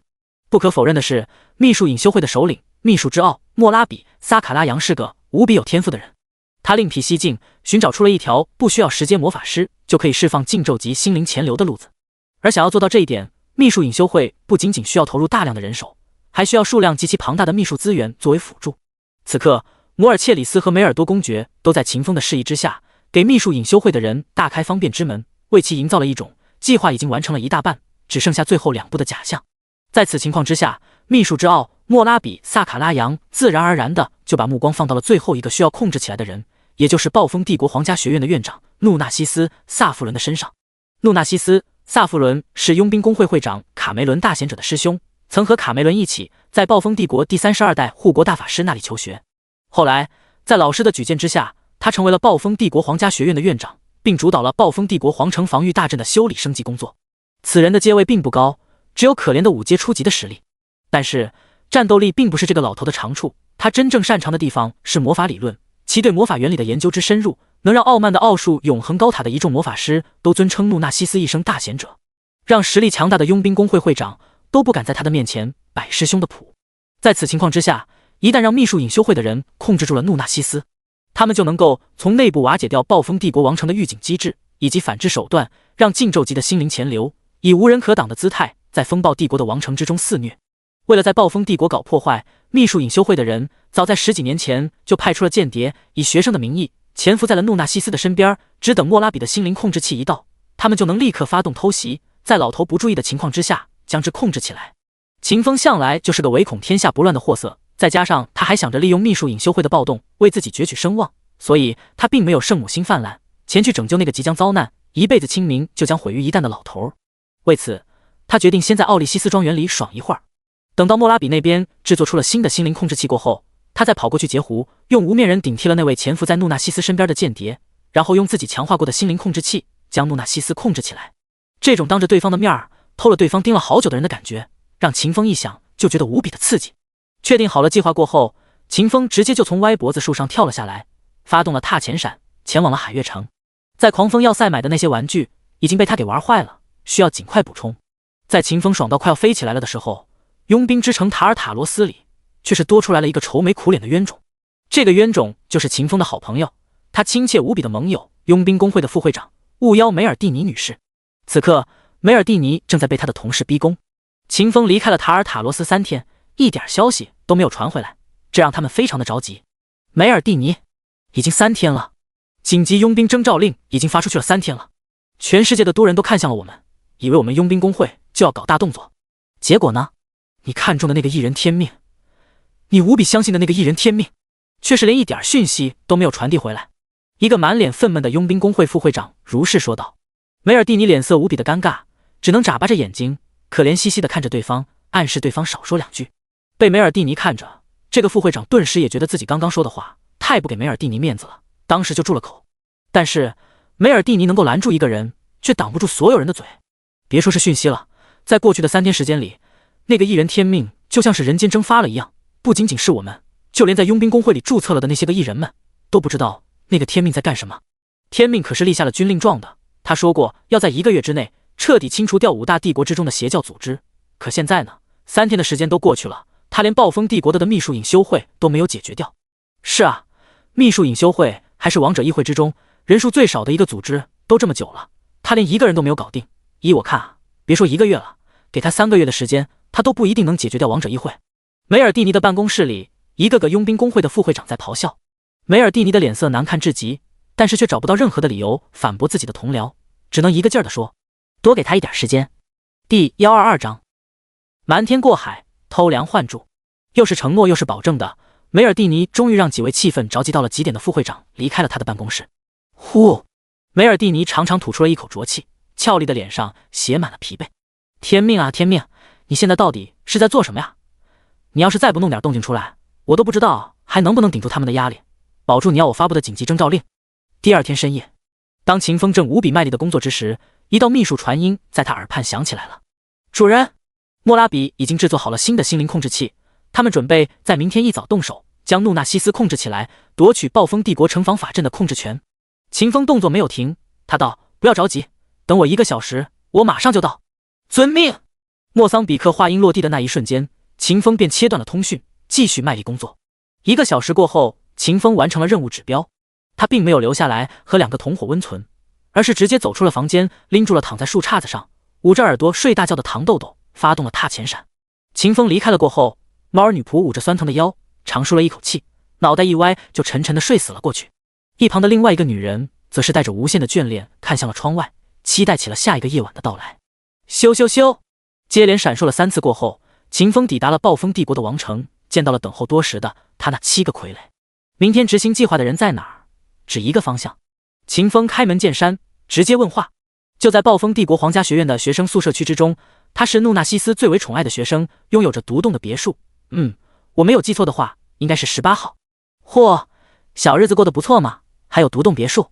秦风感慨了一声，期待起了对方的别墅之中最好有个女朋友之类的东西，那样的话顶替掉对方的面貌才是有趣的事情。想到了这里，秦风直接就发动了踏前闪，找人去了。暴风帝国皇家学院学生宿舍区18号别墅。抵达此地过后，秦风根本没有动用感知力，便找到了秘术隐修会提前布下的那个棋子。此时那人正在他的工作室里做着魔法实验，而在此人的卧室之中并没有躺着一个幽怨的俏佳人。这情况让充满了期待的秦风下意识的觉得有些扫兴，也没有过多犹豫，秦风直接就闪到了那人的身后。落地的那一瞬间，踏前闪的震荡波瞬间就抹去了目标80%的血量，将之重创。紧接着，秦风提刀便砍。嘘，负2兆4561.6亿，基础攻击力 408W X 踏前闪2000倍暴击 X， 一加黑潮战舞增伤效果，100星号阶位，伤害加深。此处踏前闪的2000倍爆伤，覆盖了黑潮战舞和破魔之刃的1000倍爆伤。伤害数值条闪烁而过的那一刻，秦风的耳畔响起了2道提示音：叮咚，你击杀了38级 BOSS 级秘术隐修会核心成员莫兰迪·西斯科，你获得了越级击杀加成，你获得了佣兵之王身份加成，你获得了53200点经验值，你获得了38点风暴帝国声望值。叮咚，你击杀了秘术隐修会安插在怒纳西斯身边的间谍莫兰迪·西斯科，对秘术隐修会的行动造成了巨大的破坏，你获得了100倍声望奖励，你获得了额外3800点声望值。听着耳畔的提示音，看着自己面板之上从0点暴涨到了3838点的风暴帝国声望值，秦风颇为欣慰地笑了起来。随后他走到了具被分成了2截的尸体身上，开始掏兜。不一会儿的功夫，秦风就摸到了一个崭新的心灵控制器，有着整整10点的恐怖耐久。哎，又拿到了一个心灵控制器，你们秘术隐修会可是真的大好人啊！秦风感叹了一声，将心灵控制器收进了背包之中。他并没有立刻强化这个新获得的心灵控制器，这并不意味着秦风嫌心灵控制器太多，而是因为这东西用了是要还回去的。不过在可以预见的将来，当秦风斩杀了秘术之奥莫拉比萨卡拉扬的那一刻，这个心灵控制器还是会回到秦风的手中，并带来一个名叫魔能圆环的小媳妇儿。拿到了心灵控制器过后，秦风站起了身子，直视着地上的尸体，发动了无面人天命强化版。叮咚，你对莫兰迪·西斯科使用了无面人，你获得了对方所有的信息，体貌特征修改中，记忆装载中，技能天赋专长装载中，习惯性动作调整中，灵态伪装附着中。提示音落下10分，秦风从幸福的海多福变成了光棍莫兰迪·西斯科。得益于无面人的神话级词条无懈可击，秦风并不担心在风暴帝国这个小地方存在着可以看破自己伪装的人。据秦风所知，轮回世界神阶之下一共有着10个阶位，1到6阶即是黑铁到钻石，6阶之上 NPC 和玩家都会觉醒神话形态，阶位的命名方式也发生了改变，7阶王者，8阶帝皇，9阶至尊，10阶主宰。对于莫里兰州5大帝国来说，8阶的帝皇级强者就已经是帝国柱石的程度了，9阶的至尊级高手更是只有实力最强大的赤焰帝国有那么2位。至于10阶之上，属于神灵的层级，留存在莫里兰州大陆的便只剩下了5大帝国的开国皇帝那5个半死不活的老东西，以及王者之地中的那些死得快成渣子的战败的神灵。然而即便是他们也无法看破秦风的伪装。词条无懈可击赋予了无面人无事不朽阶位之下所有单位探测的能力。秦风前世没有见过那个层级的任务，但他却是清楚不朽阶位必定是比11阶的神灵、12阶的圣灵要高得多的。第123章，准备一下，今晚动手。成功变成了明天的主角莫兰迪·西斯科过后，秦风直接锁定了原主的尸身，发动了赤焰法袍的特效，将对方烧成了灰烬。幸好莫里兰州5大帝国都没有入土为安的说法，否则的话，莫兰迪·西斯科这个倒霉的小东西估计连转世的机会都没有，一天天的就知道研究这些什么用都没有的魔法。你说你为什么不找个女朋友？不对，你为什么不多找几个女朋友？秦风指着莫兰迪染血的遗物骂了一声，而后便把那些遗物丢进了房间中的壁炉里。干这些脏活的时候，秦风心中升起了一丝对于赤焰法袍的怨怼。这装备好是好，但毁尸灭迹他只做到了一半，灭迹这种小事儿还是需要秦风亲力亲为的。第二天清晨的阳光从窗外照射进来，躺椅上的秦风立刻就睁开了眼睛。他模仿着莫兰迪平日里的行动逻辑，开始收拾屋子，把实验材料放到原位，拿起扫帚一下下的清扫起了屋子，脸上还露出了一丝丝享受的表情。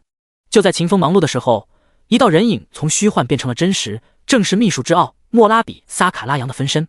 莫兰迪，就要执行最终的计划了，你居然还改不了你的洁癖，一早起来就打扫你这破屋子。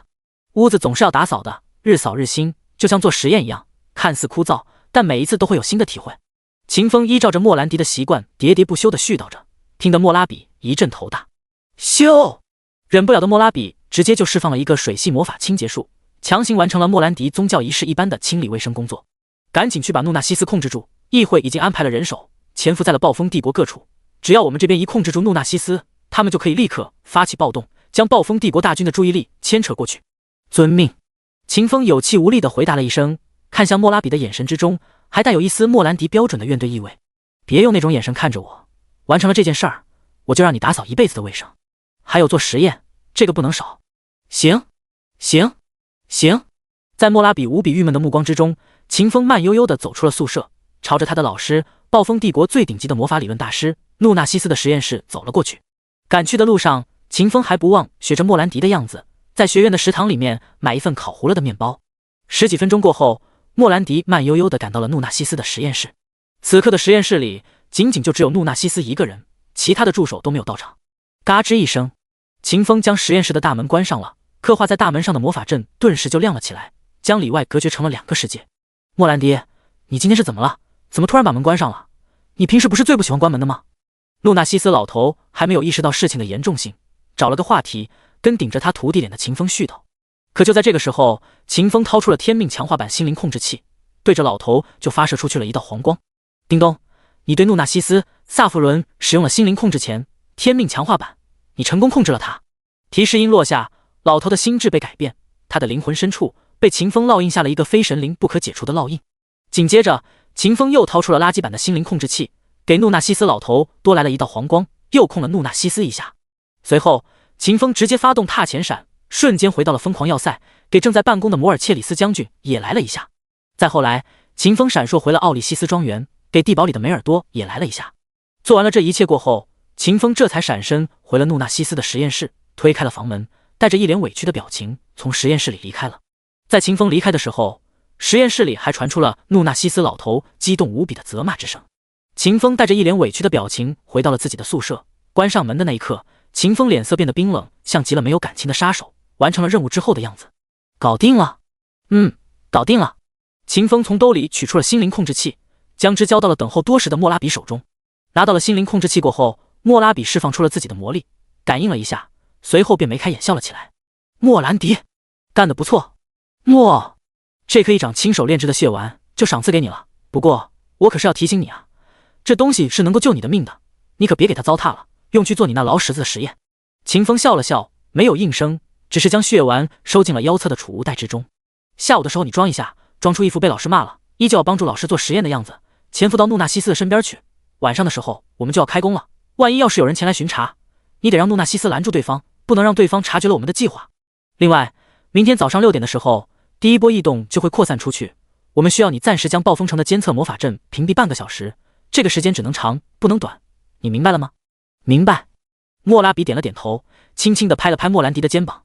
我们的计划一旦成功，整个暴风帝国就将陷入巨大的混乱里，我们就能浑水摸鱼，甚至于直接为国复仇。一旦我们成功了，你莫兰迪就是我们霍克帝国所有移民最大的功臣，我们都会记住你的名字的，直到永远。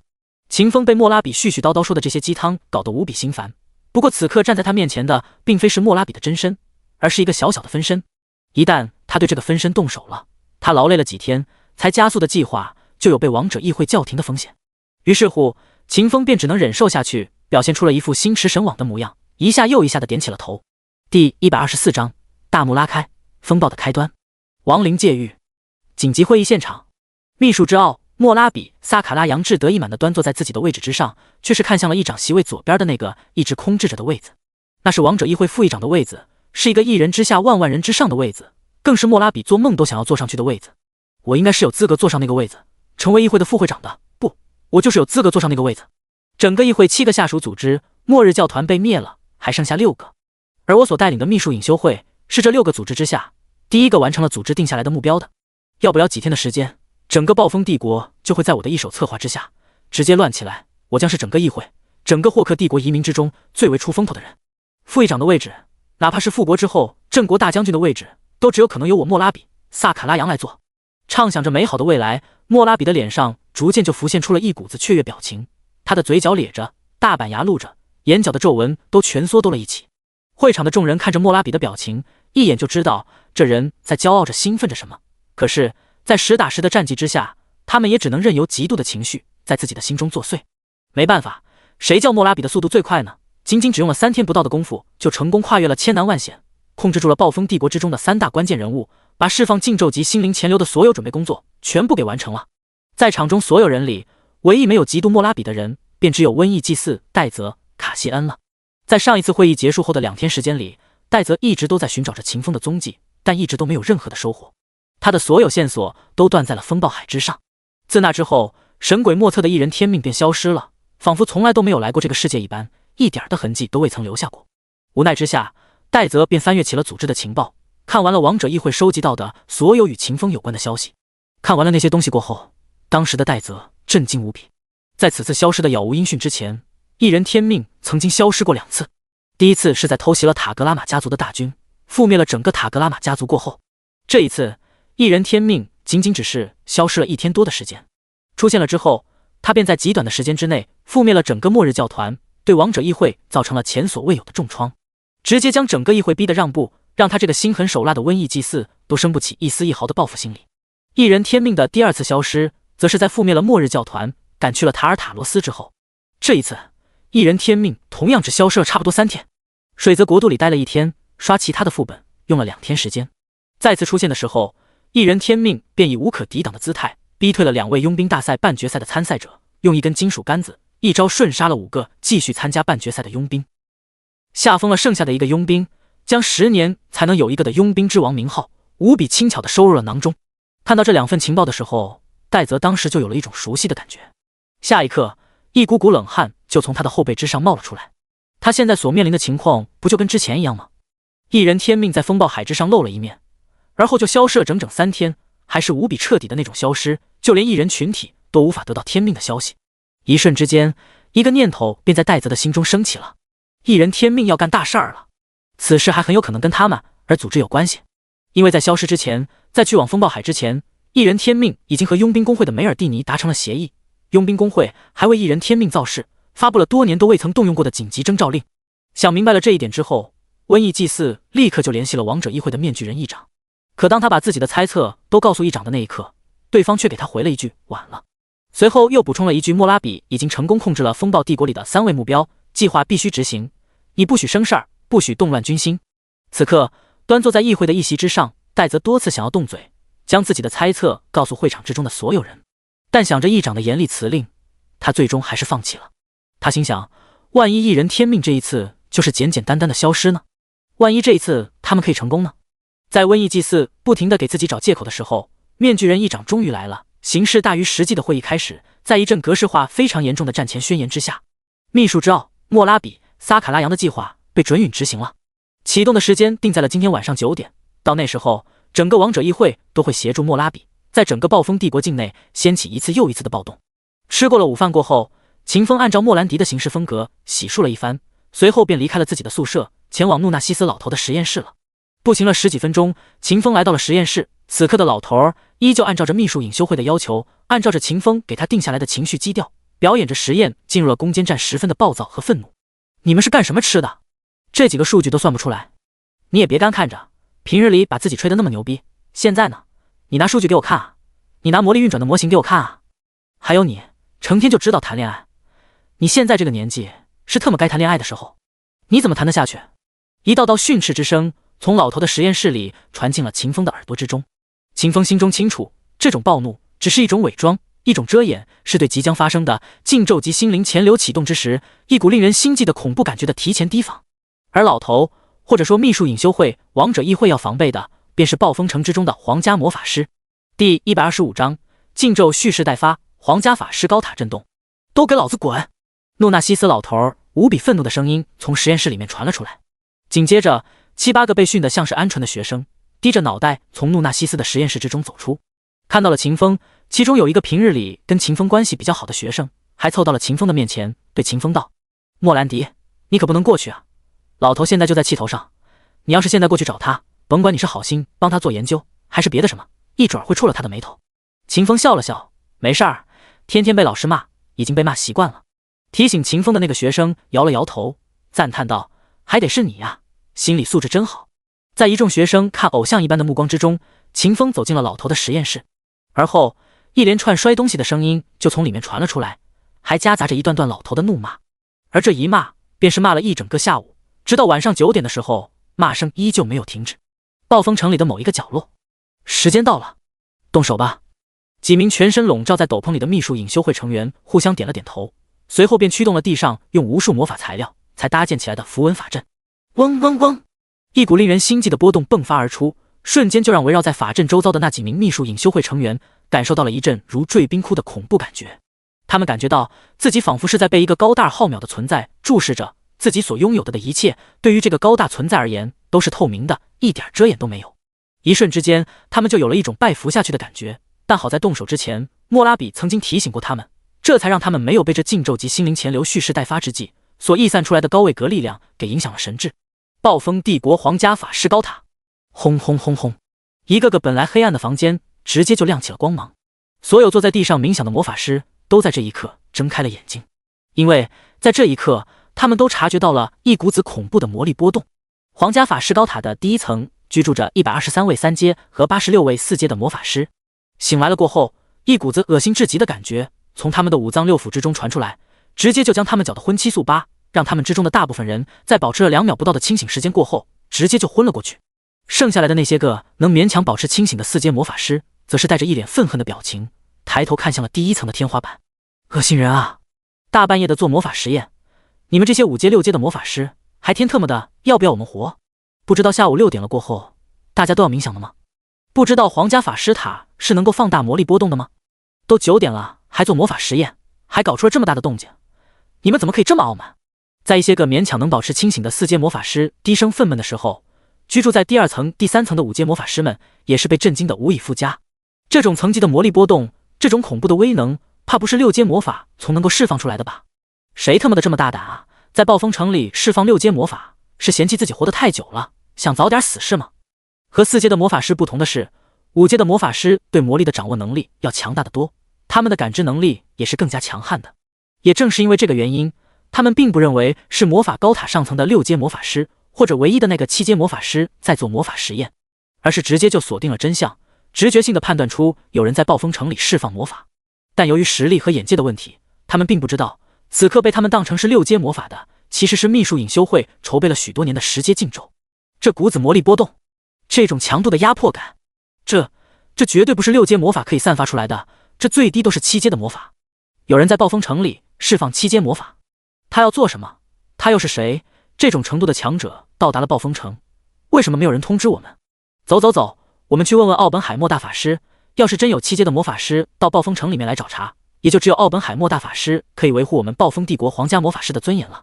居住在暴风帝国皇家魔法高塔第4层的9位6阶魔法师商量了一阵，随后便决定去魔法高塔的第5层去面见整座魔法高塔的最高管理者奥本海默大法师。为了方便魔法师们交流修行魔法的心得和体会，魔法高塔内部是没有设置有空间禁制魔法阵的。9位6阶的魔法师心念一动，体内魔力翻涌而起，瞬间就发动了奥数迁徙，出现在了奥本海默大法师所居住的第5层。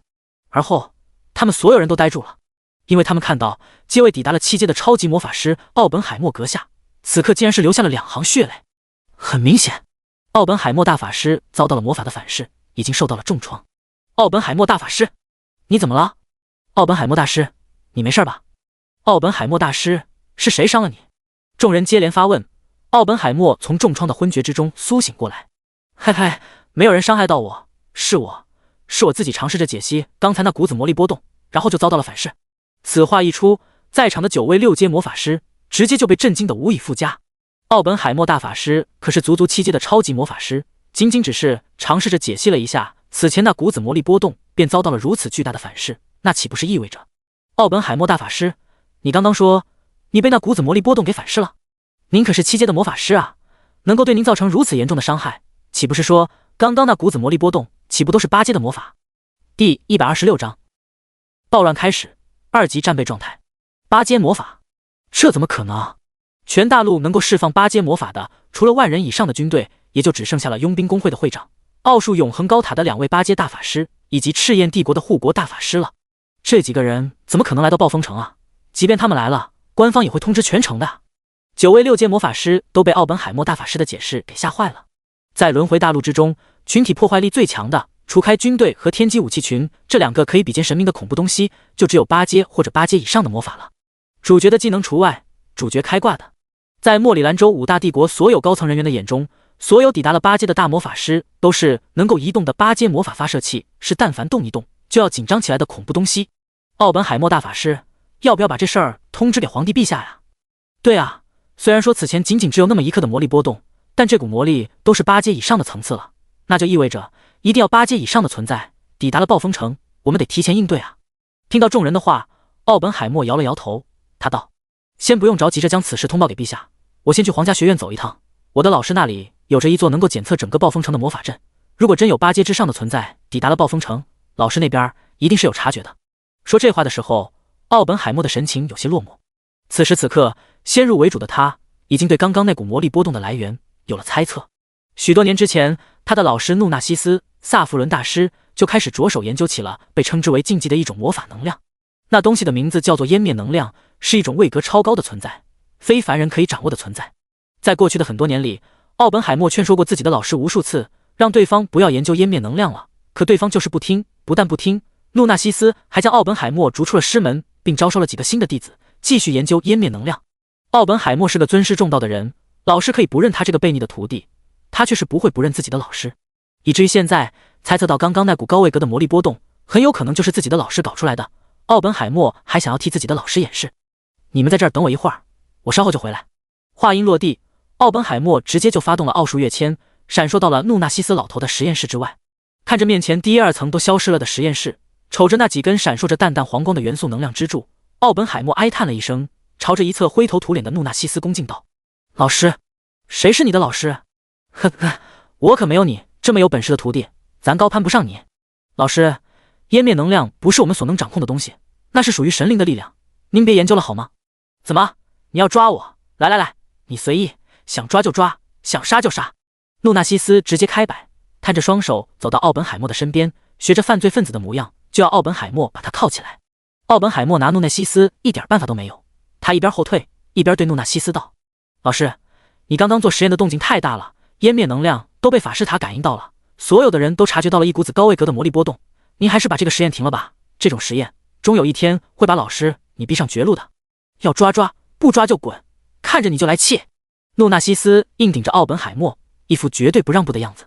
奥本海默整个人都麻了，他极度无奈地掏出了自己的魔法装备，在努纳西斯老头的实验室周边叠加了几十层坚固无比的7阶防御魔法阵。做完了这一切过后，奥本海默才对努纳西斯说了一声保重，随后就离开了皇家学院，回了法师高塔。此刻的奥本海默根本就不知道，他看到的湮灭能量的失控后造成的结果是努纳西斯伪装出来的。他更不知道，此刻的努纳西斯已经被2个心灵控制器给控制住了，早已经不是那个已然听从了他的建议，放弃了研究湮灭能量，却碍于面子不愿意对徒弟言说的倔老头。奥本海默大师查明了之前那股子魔力的来源了吗？奥本海默大师，这一次真的有8阶的魔法师来到了暴风城吗？奥本海默大师回到魔法高塔的那一刻，一众6阶的魔法师立刻就围绕到了奥本海默的身边，接连发问。查清楚了，佣兵工会的卡梅伦大贤者来找老师叙旧。大贤者那人的性格你们也知道，他刚刚在老师的面前炫耀了自己新习得的一个8阶魔法，方才有了之前的异动。此话一出，众绷紧了的神经立刻就松弛了下来。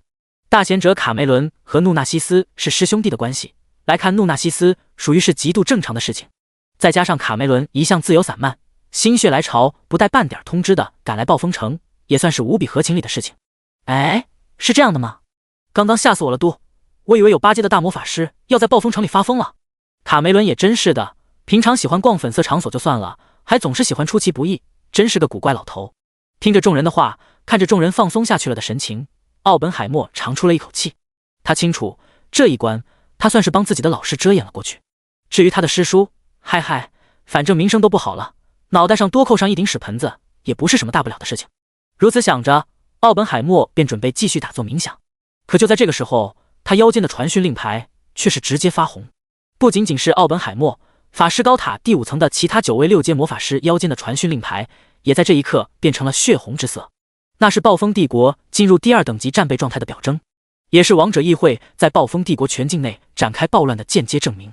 第127章史诗级大事件开启，暴风之殇。请全体6阶以上的皇家魔法师到大殿来。请全体6阶以上的皇家魔法师到大殿来。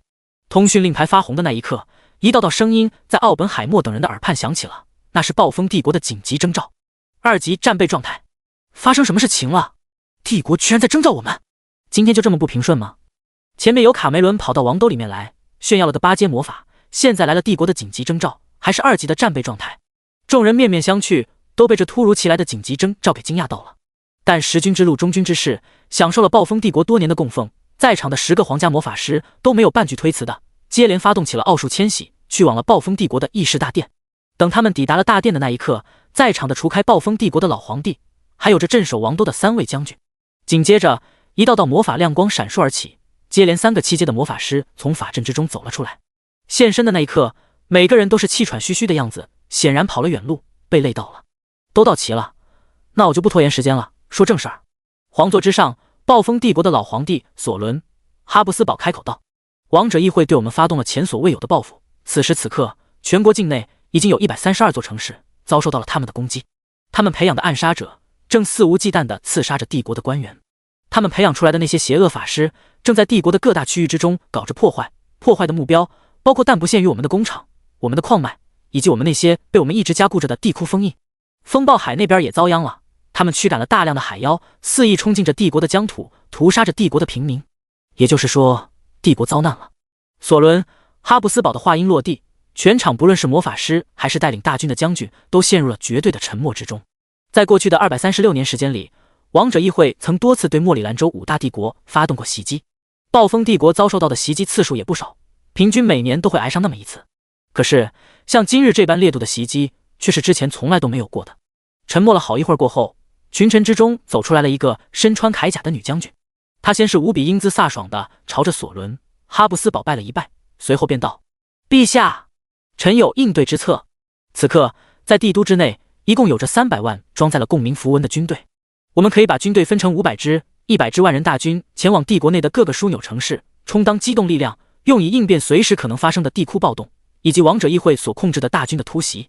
其他的400支5000人大军，则是分散到全国各地，镇压各地的王者议会暴动。最后，臣请陛下动用天启传送器，给每一支大军烙印下印记，方便他们随时支援。臣清楚，此番行动必会造成巨大的消耗，但臣想说，王者议会不挑最弱的银月帝国下手，也不挑最强的赤焰帝国下手，这分明就是因为我们此前一再忍让，没有把他们打痛。臣听古语讲，打得一拳开，免得百拳来。既然王者议会已经对我们动手了，还是这种从来没有过的强度，我们就是不能露怯的，必须得毕恭于一役，将他们打得不敢再来，甚至于直接重创了他们。听完了女将军的话，哈布斯堡很是赞同的点了点头。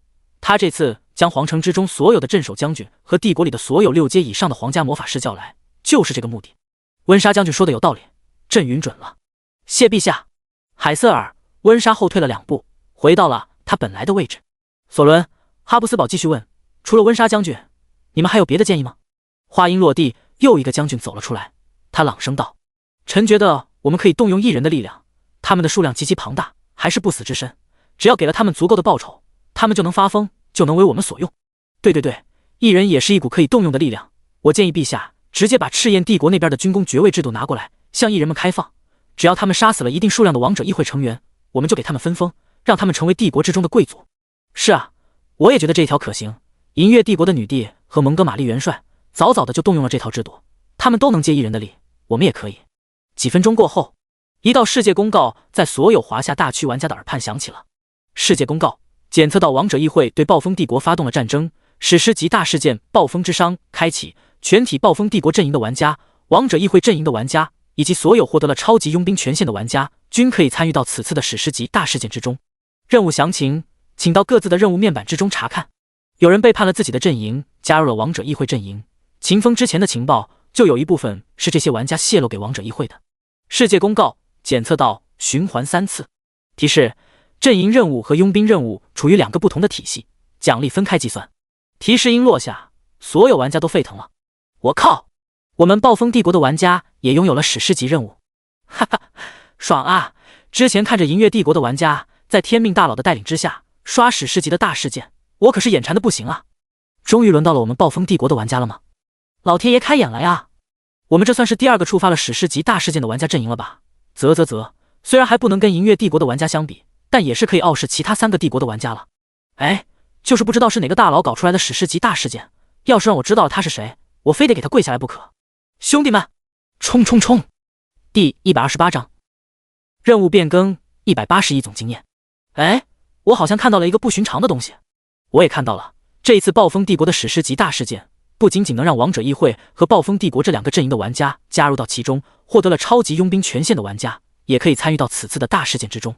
超级佣兵权限，那是什么东西啊？就是天命大佬之前成为了佣兵之王拿到的那个权限啊，可以随意接取5大帝国赤色悬赏的哪一个权限？赤色悬赏跟史诗级大事件应该不是同一回事吧？这系统是不是播报错误了？管特么的错不错，先呼叫天命大佬再说。对，赶紧呼叫天命大佬，让他带我们吃肉。此处天命大佬，天命大佬，我记得你之前获得了佣兵之王称号，拿到了超级佣兵权限，快来参加暴风帝国的史诗级任务吧，我们都需要你了。天命大佬，天命大佬，快来吧！提示都说了，这个任务你和我们不在一个计算体系之中，我们不会侵占你的功劳的，快来带我们飞吧！加10086，喧嚣无比的公屏之上，暴风帝国的玩家一个劲儿让秦风带他们飞。这一波操作，直接把银月帝国玩家们心中的嫉妒情绪勾了出来。哇，好不要脸的人啊！明明是风暴帝国的玩家，却好意思开口让天命大佬带你们飞。你们没有看过网游小说吗？没有玩过 PVP 网游吗？没有体验过山口山吗？到了后期国战，我们可都是敌人啊！天命大佬怎么可能帮你们？一群不要脸的东西！天命大佬不跟你们在一个奖励计算体系之中，你们就蹭不到天命大佬的功勋了。他把王者议会的叛逆全部宰杀了，你们难道拿不到奖励？什么都不想付出，就想让我们的天命大佬给你们打工？你们想的怎么可以那么美好呢？银月帝国的玩家很清楚，对于天命大佬而言，去参与暴风帝国的史诗级任务是个稳赚不亏的事情，但是他们就是忍受不住心中的不爽情绪，就是不希望曾经带他们飞过一次的天命，那个像是神一样的男人跑到暴风帝国那边去，帮敌对帝国阵营的玩家完成史诗级大事件，那感觉就像是自己还没有抱稳当的大腿，突然就跑去给敌人当爹了一样。除开暴风帝国和银月帝国的玩家，其他3大帝国的玩家也听到了世界公告，他们也在公屏上聊了起来。我们凛冬帝国什么时候才能够触发一个史诗级的大事件啊？对啊，我们赤焰帝国也需要一个史诗级的大事件，我们也要抱天命大佬的大腿。雷霆帝国的加1，雷霆帝国的加10086。看着公屏之上玩家们的发言，秦风淡淡笑了笑。放心，一个个的来，我会去找你们的，我会把你们都养起来的，不养你们，工会战我找谁打，国战我又找谁打？你们可都是我期待了好久的慈善家啊！我老想要你们身上的经验值了，我怎么可能不带你们飞一波呢？秦风暗道了一句，心中充满了对于4国游行结束过后，银月帝国的主线任务完成过后，终将由他发动的工会战，以及最终决定整个莫里兰州大陆势力划分的国战。此刻，在经历了好几天的劳累过后，秦风总算是把第一个人造的史诗级大事件给推起来了。而他本人也借助着和佣兵工会订立下的盟约，借助着传递了5大帝国的紧急佣兵征召令，拥有了参与到此次史诗级大事件的权限。我的佣兵任务应该已经发生了而变化了吧？看看再说。想到这里，秦风点开了自己的任务面板，查看起了佣兵任务传说之证明。传说之证明，等级 SSS 级，类型环任务。当前阶段第1环暴风之殇。第1环任务内容，你和佣兵工会的一众副会长达成了协议，你给佣兵工会立下了军令状，你需要在1个月时间内彻底肃清王者议会在5大帝国之中的邪教组织。在你的暗中推动之下，秘术隐修会成功拿下了狂风要塞的摩尔切里斯将军，掌控了镇守狂风要塞的军队，控制了奥利西斯家族的家主梅尔多公爵，拿到了足以发动禁咒级心灵潜流的秘术材料、魔法材料，控制了暴风帝国皇家学院的院长，阻断了暴风帝国官方洞察秘术隐修会真实目的的路径。你亲手推动并缔造了暴风帝国的史诗级大事件帝国之殇。当前，你需要扫灭王者议会在暴风帝国的暴动。你需要消除秘术隐修会在暴风帝国王都制造的禁咒及心灵潜流，你需要彻底灭杀秘术隐修会。任务要求：扫灭王者议会的暴动，消除禁咒及心灵潜流，彻底灭杀秘术隐修会，限时48小时。任务奖励：1. 全天下所有佣兵好感度加60。2. 暴风帝国佣兵工会好感度加60。3. 佣兵工会总会好感度加60。4. 任务金币60亿金币。佣兵工会额外50亿。5. 任务经验60亿经验值，佣兵工会额外50亿经验值。7. 史诗级大事件金币120亿，新增的。8. 史诗级大事件经验值120亿，新增的。9. 暴风帝国皇家宝库挑选机会 X1， 要求 50W 暴风帝国声望。10. 暴风帝国皇室的邀请函，要求 200W 暴风帝国声望。11. 传说之证1/6，要求 500W 暴风帝国声望值，集齐后获得传说佣兵称号。12. 总声望值抵达 500W 过后，每多出 500W 声望，即可获得一个钻石级宝箱，宝箱数量无上限。新增当前暴风帝国声望3838，将莫兰迪挫骨扬灰时候获得的38的基础声望，3800的特殊情况100倍奖励。任务限制：佣兵之王，5大帝国赤色悬赏接取资格，说服梅尔蒂尼亲手推动史诗级大事件提前到来。任务提示：你还有47小时55分钟的时间。第129章出发，去镇压一切。佣兵之城，塔尔塔罗斯副会长梅尔蒂尼的办公室。梅尔蒂尼，暴风帝国皇室发来的消息，你看到了吗？梅尔蒂尼，出大事儿了！王者议会对暴风帝国发动了突袭，规模史无前例的巨大。你觉得我们应该如何的应对？梅尔蒂尼，你能联系到一人天命了吗？一个个佣兵工会的副会长带着一脸急促的表情冲进了梅尔蒂尼的办公室，一上来就是一连串的疑问。梅尔蒂尼深深呼吸了一口气，对着众人道：暴风帝国皇室说的那些事儿我都知道了，我给所有在暴风帝国的佣兵都发去了讯息，让他们全力协助暴风帝国镇压这一次王者议会的暴动。另外，我还调配了一半塔尔塔罗斯的城防军，让他们带着武器、药品前去支援暴风帝国里为工会、为暴风帝国奋战的佣兵。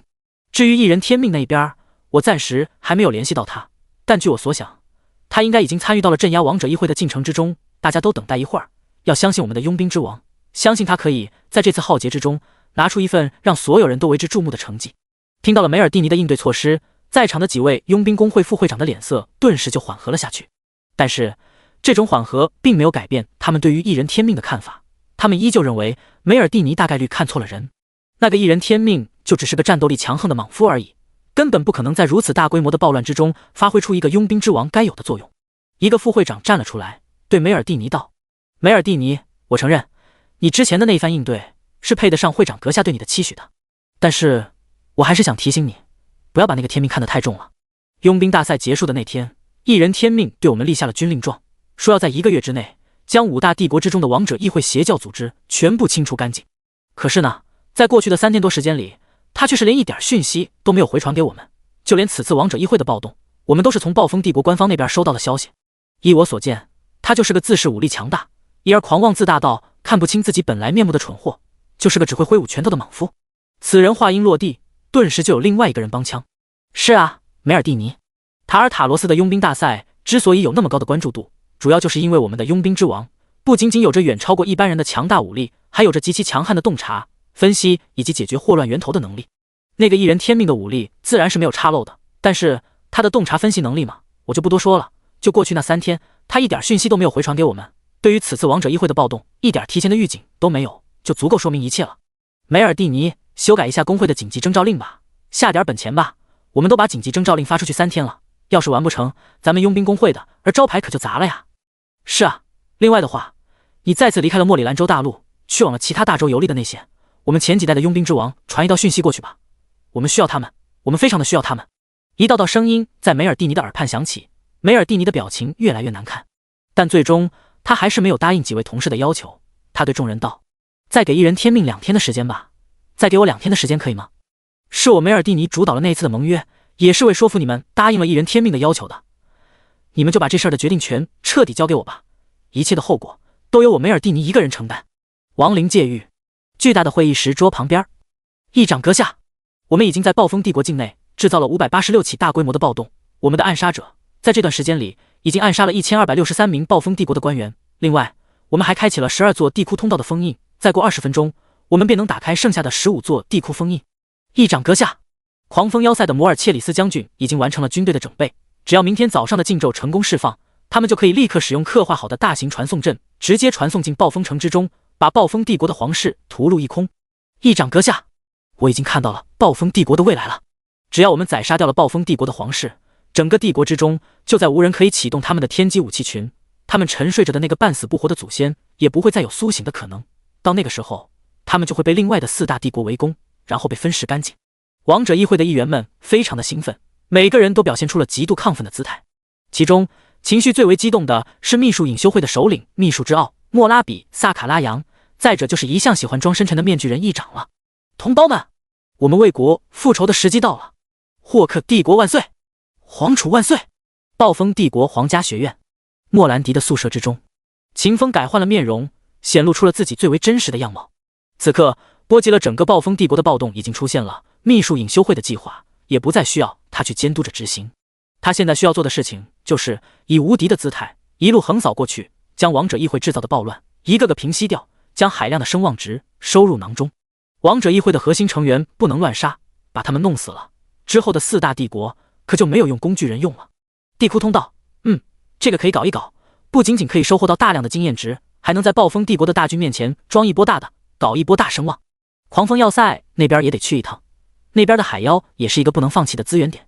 想到了这里，秦风心中顿时就有了顺序，他依照着前世的记忆，朝着一个地窟通道所在的位置就闪烁了过去。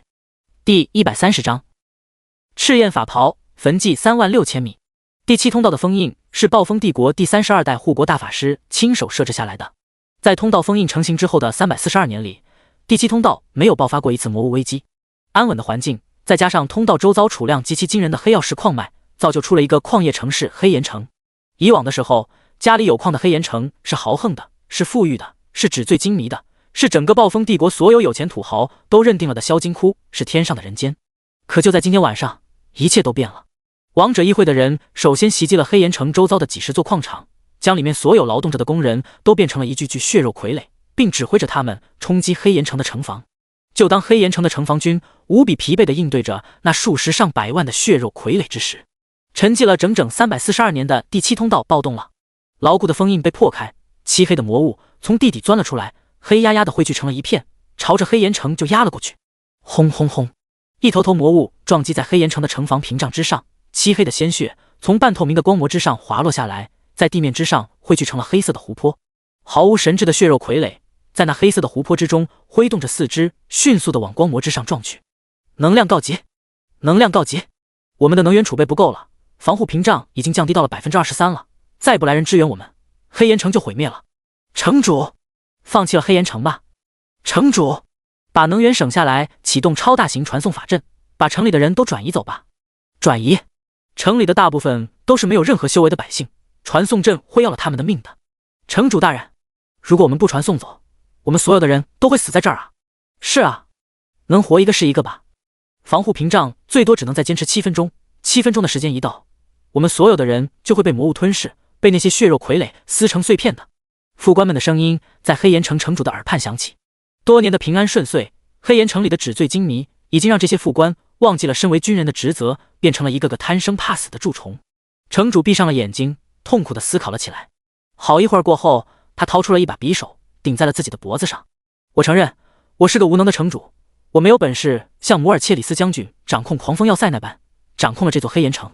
我做不到让你们敬重我，听从我，更别提让你们令行禁止，让你们因为我的命令搭上自己的性命。但是我可以控制我自己，告诉你们，我会留在黑岩城，你们谁也别想动我。你们一旦想要强行带我离开黑岩城，我就立刻自杀。你们应该清楚，我来自于马尔夫家族，我要是死在了这里，你们即便能够从黑岩城活着离开，马尔夫家族也不会放过你们。你们这些个逃兵，全部都要给我陪葬。现在，我下达最后的城主命令，全体城防军誓死守护黑岩城，等待帝国的支援，城在人在，城毁人亡。黑岩城50里之外，一支万人的大军利用了天启传送器，降临到了第7通道之前。陪同他们一道过来的，还有着一位6阶的暴风帝国皇家法师。在万人大军的正对面，有着一个直径700多米的圆形洞口，数之不尽的地窟魔物从通道之中钻出来，张牙舞爪着汇聚成了一道黑色的洪流，朝着黑岩城的方向就奔了过去。将军阁下，不需要先去镇压了黑岩城那边的魔物和血肉傀儡吗？黑岩城里可是有着300多万百姓和2万多名城防军的啊。虽然没有去到黑岩城，但皇家法师还是能够想到黑岩城的惨状。负责守卫黑岩城的城防军是没有资格装载共鸣符文的，以他们2万人的力量，根本就挡不住魔物们的侵袭。如果没有大军前去支援，不超过10分钟的时间，黑岩城就将成为一座废墟，力量所有的百姓都将成为魔物们口中的血食。大法师阁下，死一个城的人总比死一个省的人划算。我们若是不赶快镇压了7号通道，遭受浩劫的就将是整个庞加行省的百姓。将军带着一脸悲怆的表情向皇家魔法师解释了一句，而后他对全军下达命令，全体都有，全力催动共鸣符文，进入3级战斗状态。遵命！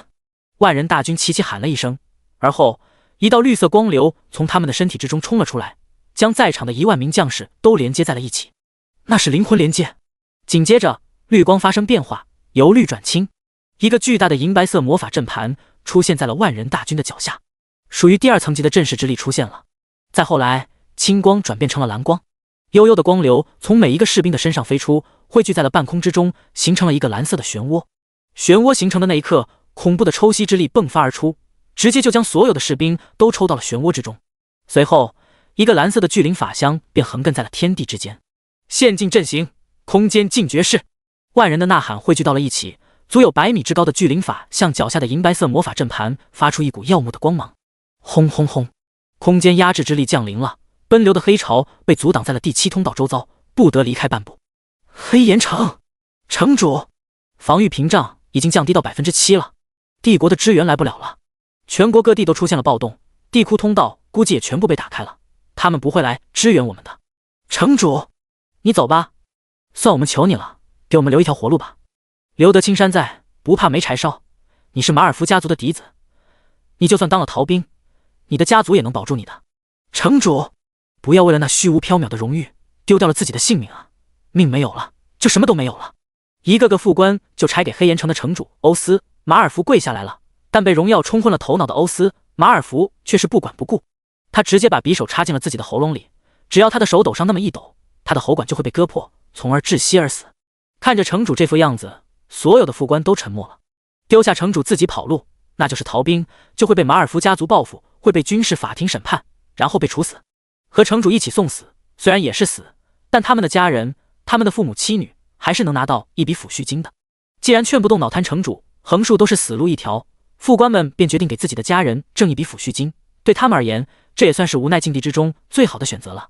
就这样，副官们带着一脸的绝望表情，坚持了到了防御屏障彻底崩溃的那一刻。轰！一声巨响过后，巨大的城防屏障崩碎成了漫天的光点。魔物们腥臭的口气和城外汇聚成了湖泊的黑血的腥味，直直地冲进了所有士兵的鼻子里。哦！黑岩城城主欧斯马尔福下意识的就要呕吐，可就在这个时候，他想起正有把匕首插在自己的喉咙上，于是便忍受住了，并在心中期许着，在这种临死的关头，帝国的大军会像是天降的神兵一般，将他们所有人拯救。然而，欧斯期待无比的天降神兵并没有赶来，数十万的地窟魔物冲进了黑岩城之中，肆意杀戮起黑岩城之中的百姓和士兵。啊！妈妈，你们别过来，滚开！我不想死，你他妈的阴我，跟我一起去死吧！杂种！惨叫声、血肉破碎声、呐喊声、哭泣声、爆炸声、地窟魔物的吼叫声，所有的声音汇聚在了一起，编织出了一幅地狱景象。黑岩城里的一条街道之中，几个灰头土脸的玩家面面相觑。跑路不？跑吧，这次的现实任务没有可能完成了。我觉得也是，跑路的话，至少还能少挨一顿毒打。那些魔物咬人老特么的疼了。哎，我也不想走啊，可是又没有天降猛男来拯救我，我们不跑，不就是等着被宰吗？罗琳，把你的传送卷轴用了吧，得跑路了。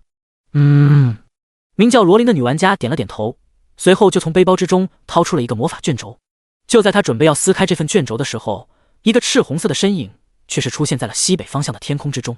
那道赤红色身影出现的一瞬间，一股恐怖的震荡波便出现了，直接将他身周的几十头飞天的魔物震得爆出了6位数的伤害数值条。-80万，-80万！紧接着，天地之间就燃起了一团团烈火。方圆3600米之内，所有飞天的、走地的、钻土的魔物都在这一刻被点燃了。我靠！超大型范围伤害！我靠！天降猛人！我靠！你们快看那个人的 ID， 那是玩家！卧槽！天命大佬！别说倒装句。第131章，全城震惊。提问：一座城市被数十万魔物侵袭，只能杀魔物，杀百姓扣钱，该怎么办？别人的回答尚未可知，但秦风的回答是赤焰法袍天命加强版。获得了攻略5之后，秦风为其附加了一个稀有级的词条：锐利的眼。锐利的眼不需要穿戴弓箭类装备就能够触发，在这个词条1000倍的增幅之下，秦风的感知能力提升到了一个极其恐怖的程度，这使得站在黑岩城中心的他能够将1/8的城市都笼罩进自己的精确感知之中。换句话讲，秦风到了，黑岩城里的魔物就遭殃了。叮咚，你使用赤焰法袍击杀了12级地窟魔物，你获得王者及佣兵经验加成，检测到你处于执行佣兵任务的途中，你的永久 buff 进击的佣兵起作用了，你获得了额外200%经验值加成，你获得了1920点经验值。叮咚，你使用赤焰法袍击杀了14级地窟魔物，你获得了普通的地窟魔物也属于普通怪，经验值计算公式等于等级 x 皆为 x10x 经验加成。叮咚，你使用赤焰法袍击杀了19级地窟魔法，你获得了。一连串的提示音在秦风耳畔响起，秦风的经验值直接就暴涨了3000多万。天空之上，灰白色的灰烬像是雪粒子一般往地面上落去，进入了地上那群玩家的眼睛里。我靠！短短5秒钟的时间，这么大一片区域的魔物就全死光了。这就是天命大佬，这就是以一己之力干死了整个末日教团，把银月帝国那些菜鸟直接带起来了的天命大佬。我靠啊！这是什么恐怖的输出能力啊？他到底用的是什么技能啊？你这话说的，我们连天命大佬的属性都看不到，又怎么可能看得到天命大佬的技能？我虽然看不懂天命大佬究竟是如何做到这么恐怖的一幕的，但是我饱受震撼了。话说，我们还需要撤退了吗？撤退？谁说的撤退？腿打断！天命大佬都来了，黑岩城必然保得住，撤个毛啊！拿了现实任务的经验不香吗？对啊，75万经验值不香吗？躺赢不香吗？罗琳，别傻站着了，赶紧把你的传送卷轴收起来。罗琳，你别看了，天命大佬不是你可以睡到的男人，如果你真的有需求，你可以考虑一下我技术不错。滚！秦风到了，原本灰头土脸准备跑路的玩家们顿时就不跑路了，反而变得无比的轻松和兴奋。不仅仅是玩家，秦风深州36000米范围内的黑岩城达官显贵，还有那些个屁民也被这突如其来的变局给震惊住了，随后浑身一软，跌坐在了地面之上。这是得救了吗？妈妈，我们得救了。爹，不用搬东西了，我们得救了。哥，我爱你，我要一辈子跟你在一起。叔叔，你就娶了我吧。这一难过后，我再也不想和你分开了。谢谢你，不知道姓名的英雄。英雄，可以让我看看你的正脸吗？我要给你在黑岩城里建立一座雕像，我每日朝拜。神明啊，你终于听到了我的祷告了吗？暴风之神，风暴国度的主宰者，我将永远的侍奉你，还有你派来拯救我的神使。神明万岁，英雄万岁！短暂的沉寂过后，秦风脚下的街巷宅子里爆发出了无比巨大的声音，有的因为遭遇了劫难又活了下来，从而感受到了生命的可贵，从而向自己热爱着的人激情表白；有的神明的忠实信徒眼含着热泪祈祷着祝福着；有贪生的土豪抱着自己的财产嗷嗷大哭；有穷困的没有立锥之地的屁民拥着自己的妻子儿女喜极而泣。在这些声浪响起的时候，秦风的声望值蹭的往上涨，不一会儿的功夫就突破了1万大关，朝着10万的关头发起了冲锋。3、2、1，一座高塔的尖顶上，秦风倒数了几个数，一字落地的那一刻，他深州36000米的空间里，所有的地窟魔物便被清空了。秦风打开了自己的面板，看向了经验槽。升到28级之时，秦风经验槽里便只剩下了7亿经验值。风暴海一战，秦风的经验槽涨到了9亿多点。现在在清空了差不多1/8的魔物过后，秦风的总经验逼近了10亿。可以预见到，在曲将所有的魔物清空了过后，秦风的总经验一定是可以冲破12亿大关的。暴风帝国军队的动作还是快了点啊！他们要是晚一点释放阵势的力量，我不就可以多捞一点声望和经验了吗？其实秦风早就赶到了黑岩城，他一直都在天上观望着，等待着黑岩城的防御光膜被打破的那一刻，因为只有这样，他才能够从这一次的灭杀地窟魔物的行动之中捞到更多的声望值。就坏得很。环顾了一眼四周，确定没有漏下任何一个经验包过后，秦风直接发动了踏前闪，去另一个地方放火了。秦风刚刚消失，地面上的玩家立刻就紧张了起来。我靠，天命大佬消失了！我靠，他不会不带我们了吧？应该不会，就天命大佬那个杀怪的效率，光是黑岩城里的魔物就足够他升个10多级了。他又不是傻子，根本不可能放弃这么好的资源点。说的有道理啊，聪明小伙儿。你们看那边，天命大佬跑到哪去放火了？他还要带我们飞？地面上，一个玩家无比兴奋地竖起了手指，指向了一团团烈火闪烁的方位。在那里，天空和地面都是赤红色的，像是出现了一轮灼热燃烧着的太阳。牛逼啊！只烧魔物不烧百姓，建筑都没有摧毁，太牛逼了！这是什么技能啊？我好想学，我也想当一个移动的纵火犯。我靠！我突然想到了一个赚大钱的生意。啥生意啊？给你兴奋成这个样子？哈，我们现在不都是已经躺了吗？我就想着趁着这个机会给天命大佬录一个视频。录视频？什么鬼啊？天命大佬现在可是轮回世界的顶流，有众多的女粉丝，给他录视频，当然是要赚那些女粉丝的钱了呀。我靠，聪明啊！搞起来！话音落地的那一瞬间，地面上的这几个玩家立刻就发动了自己的位移技能，寻找有利拍摄地点去了。罗琳愣愣地站在地面上，拳头捏得紧紧的，很想当一回锤王，把自己的队友全部锤死。因为他在刚刚的那一瞬间也成为了天命的粉丝，他很不喜欢自己的队友拿天命赚钱的卑劣行径。黑岩城城墙之上，士兵们、军官们，包括那位把匕首插进喉咙里的城主大人，都用一种震惊无比的眼神看着深州的一团团火光，看着那个站在东南方位女儿墙上的赤红色身影。在他们的视线之中，那个赤红色身影的身上正爆发着无比恐怖的魔力波动。那股魔力波动每跳动一下，天上地下就会有漆黑的魔物被点燃，然后变成了散漫的、飘飞起来的，像是雪粒子一般的灰烬。这人是谁啊？好强大的魔法师，我怎么没有听说过他的名字？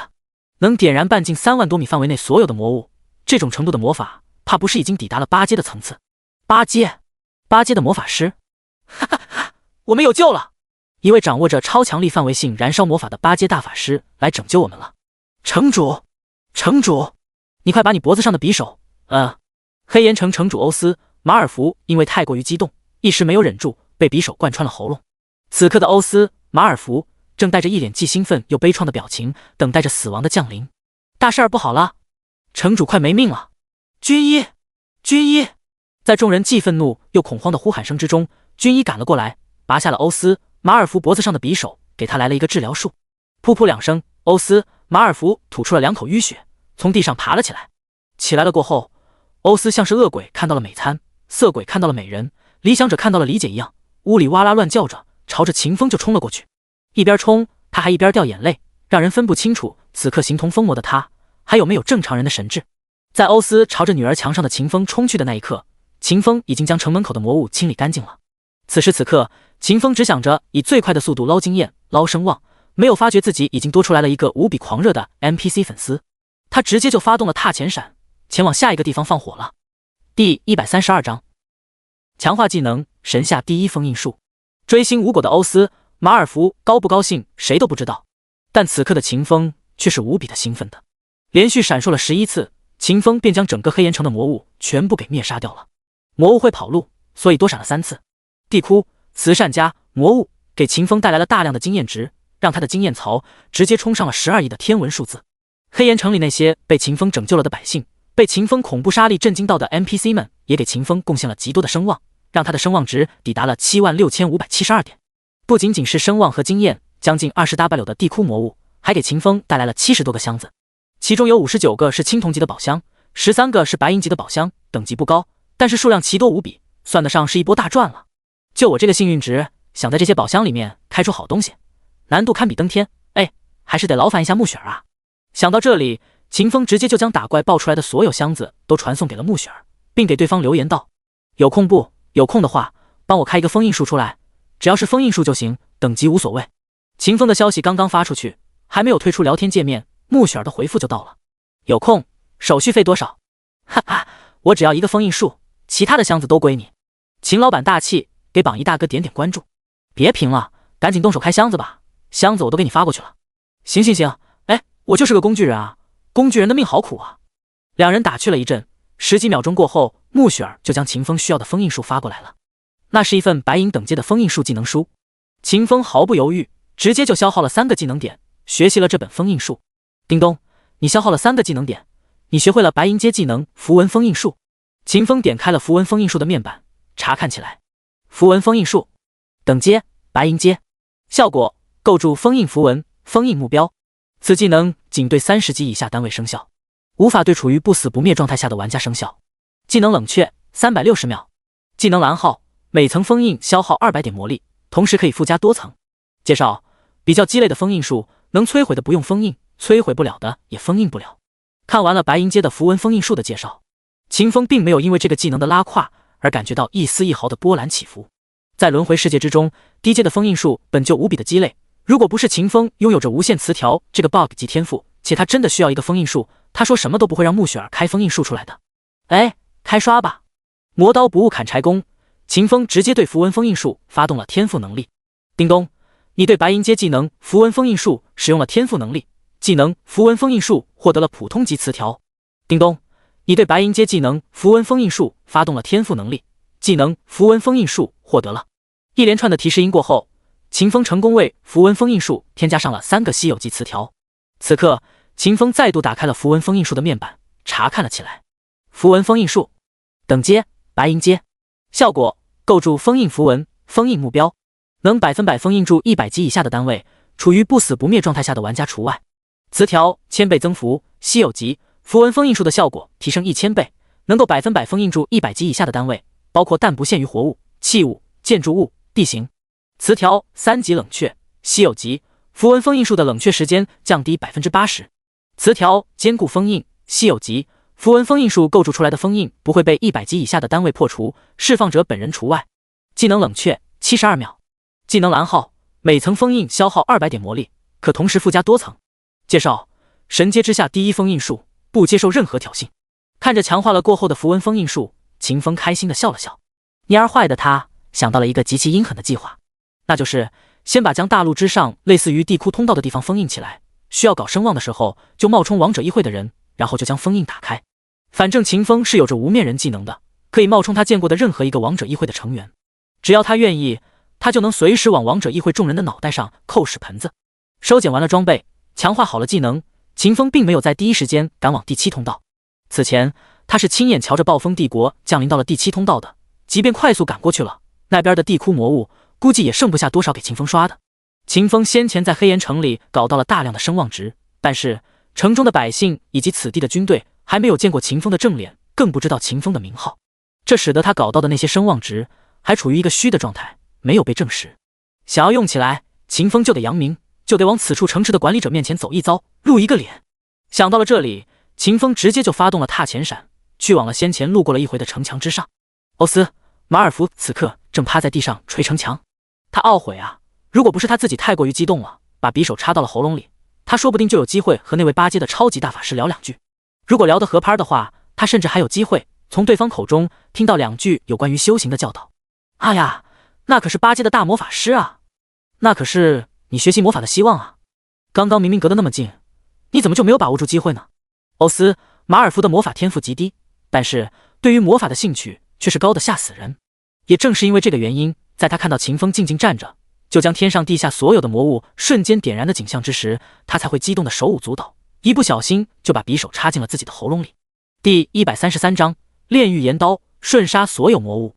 你是黑岩城的城主。就在欧斯捶墙的时候，一道声音在他耳畔响起了。欧斯一脸惊诧抬头，而后他就看到了一位身穿着红色法袍，袍子里还穿着银白色战甲的男人，正是此前突然现身救了整座黑岩城的那位8阶超级魔法师大人。法师大人，我正是黑岩城的城主。秦风轻轻点头，随后道：黑岩城里的魔物已经被我清除干净了，剩下的那些血肉傀儡应该就用不着我出手了吧？血肉傀儡是平民转化而来的，等级太低了，秦风杀了也拿不到经验值，他也就懒得杀了。区区小事儿，不敢再劳烦大法师大人。照顾好黑岩城的百姓，安抚好他们。遵命。说完最后一句话，秦风也不去看黑岩城城主欧斯·马尔福，而是径直朝着远处走去了。一边走，秦风一边在心中默数：3、2、1。数完了最后一个数过后，欧斯的声音响起了：法师大人。你还有事儿吗？我可以知道您的姓名吗？我想在黑岩城里的中心广场上给您立一座雕像，让全城的百姓都记住您为黑岩城所做的事情，让他们所有人都记住，您是黑岩城所有百姓共同的恩人。叫我天命就好。秦风报出了自己的名字，话音落地的那一瞬间，他状态栏之中的声望值条目的字体瞬间就从发虚的状态变得无比的凝实。秦风知道，他这次出来露脸算是成功了。报完了自己的名号，达成了目的过后，秦风直接就发动了踏前闪，朝着第7通道的位置赶去了。欧斯看着秦风消失的方位，心中先是一阵激动，随后就是无穷尽的懊悔。我怎么只问了法师大人的名字，没有请教一下修行的事儿啊？我真的好蠢。第7通道，法师阁下，你能封印住了吗？不行，还差一点儿。前代大贤者布置下来的封印太过于深奥玄妙了，我参不透。参不透的话，你就不能用你自己掌握的封印术封住了这一个通道。我能封住，但是我的封印术的效果远远比不上大贤者布置下来的封印。今天封住了，明天就能被王者议会那些狗崽子破坏掉。还有别的办法吗？共鸣符文的能量要用完了，再继续下去，消耗的可就是我的士兵的生命力了。将军大人，再坚持一会儿吧，再给我一点时间。皇家魔法师带着一脑袋的汗水，和远处空间裂口处奋战着的巨灵法相对话。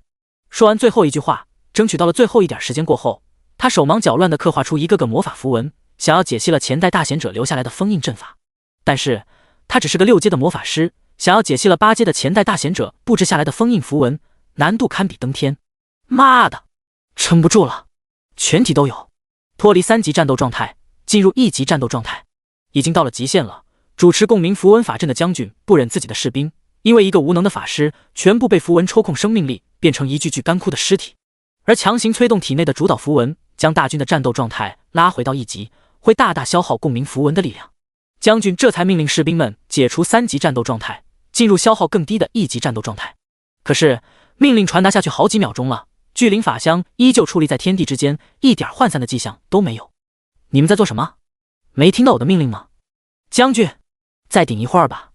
我们后面可是黑岩城，可是庞家行省，我们要是撤了，整个庞家行省可就遭殃了。将军，帝国会照顾好我们的妻儿的，我们不惧一死。听到士兵们的话，将军眼中有热泪翻涌，但他却是开口怒骂道：我特么的又没有让你们撤退，一个个的犯什么病？赶紧退到1级战斗状态，我开储备能量源，我们还能再撑一会儿。如此解释了一句之后，众将士才催动了体内的共鸣符文，退到了1级战斗状态之中。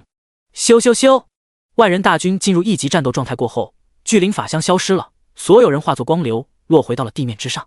紧接着，大军脚下的银色魔法阵盘也消失了，带走了阵势的力量。此刻，万人大军只保留下了共鸣符文最为基础的灵魂连接状态，还没有开满。顶着，我联系大将军。将军看了一眼大军，又看了看一旁满脑袋汗水的皇家魔法师，很是无奈地吩咐了一句。随后，他拿起了腰间的传讯令牌，准备联系此次战役的总指挥海瑟尔温莎大将军，向对方讨要支援。就在这个时候，一道高邈的声音在第7通道周遭响起来了：让开！听到这声音，负责镇压第7通道的那名将军顿时就感觉到了一股碾压一般的沛然大势。那种感觉，他曾经在直面蒙哥马利的时候感受到过一回。不，此刻的那种压力比当时的蒙哥马利还要强大许多。不仅仅是将军，正在和地窟魔物搏杀的士兵，以及一旁流着汗水玩命似的解析封印术的皇家魔法师，也被这道声音给震慑住了。士兵们感觉自己的耳朵被那声音震得发疼，下意识的就照做了。皇家魔法师则是感受到了那声音之中所蕴含着的无比恐怖的精神力量，一时之间没有守住心神，让面前的魔法阵盘都崩碎成了漫天的光尘。去！又一道急促的声音落下，一道道恐怖到了极点的刀光瞬间而至，斩在了一个个地窟魔物的身上。这一瞬间，所有人眼中的世界仿佛都静止了，飞腾着、嘶吼着的魔物停止了移动，愣愣地处在原地，停留在半空之中。下一刻，砰砰砰的响声在所有人耳畔响起，在一道道震惊无比的目光之中，黑压压的地窟魔物竟在一瞬之间全部爆炸成了漫天的血雾。第134章，封印第7通道，震撼全场。这人是谁？这是什么刀法？暴风帝国之中什么时候出现了这么强大的刀法大师？这是帝国派来支援我们的人吗？我明明还没有请求支援的啊，怎么就来人支援我了呢？这人难道是雇佣兵，是我们的盟友？塔尔塔罗斯派来支援我们的人？很有可能啊，也就只有塔尔塔罗斯那些个上几代的王者级的佣兵能拥有如此强大的武力了。那些血雾在游动，魔物又出现了。那些魔物怎么朝着地窟通道冲了过去？魔物居然在自相残杀，这难道是那些刀光造成的？在一道道惊讶的声音之中，秦风从高天之上砸落到了地上。落地的那一瞬间，秦风高达2000多的敏捷属性起作用了，使得他轻巧的像是一根落到地面的羽毛。落地的时候，一道道提示音在秦风耳畔响起了：叮咚，你使用了炼狱岩刀，击杀了15154个地窟魔物，你获得了 2397W 经验值。叮咚，你使用了炼狱岩刀，击杀了15154个地窟魔物，你强制奴役了他们，持续时间300秒。叮咚，你挽救了10000名暴风帝国士兵，你获得了 2W 点暴风帝国声望值。悦耳的提示音落下，秦风面带微笑走到了皇家魔法师的面前。让一让。秦风的声音很轻，但落到那位满头汗水的皇家魔法师耳朵里，却是像洪中大吕一般，令人生不起一丝一毫的反抗之心。是。皇家魔法师答应了一声，随后就向着后方退过去了。退后的时候，他心想，这位刀法大师肯定是要继续镇压地窟，为他争取时间了。一时之间，羞愧和激动两种情绪在皇家魔法师的心中激荡。他下意识的就攥紧了拳头，暗暗告诫自己，绝对不能浪费了这位刀法大师的好意，必须要赶快封印了这座地窟通道。然而，秦风接下来的举动却是直接炸碎了这位皇家魔法师的三观。只见秦风收起了手中的长刀，掏出了一根法杖——阿哈利姆神杖。词条：1000倍范围，稀有，持有阿哈利姆神杖，施法范围提升1000倍。而后，秦风身上涌动起了磅礴的魔力，瞬间就将直径700多米的地窟通道整个笼罩住。嗡嗡嗡，令人心悸的嗡鸣之声响起，天地之间陡然就出现了成百上千个银白色的魔法符文。强化过后的符文封印术，即便是召唤来了一个符文，也是可以将第7通道彻底封印住的。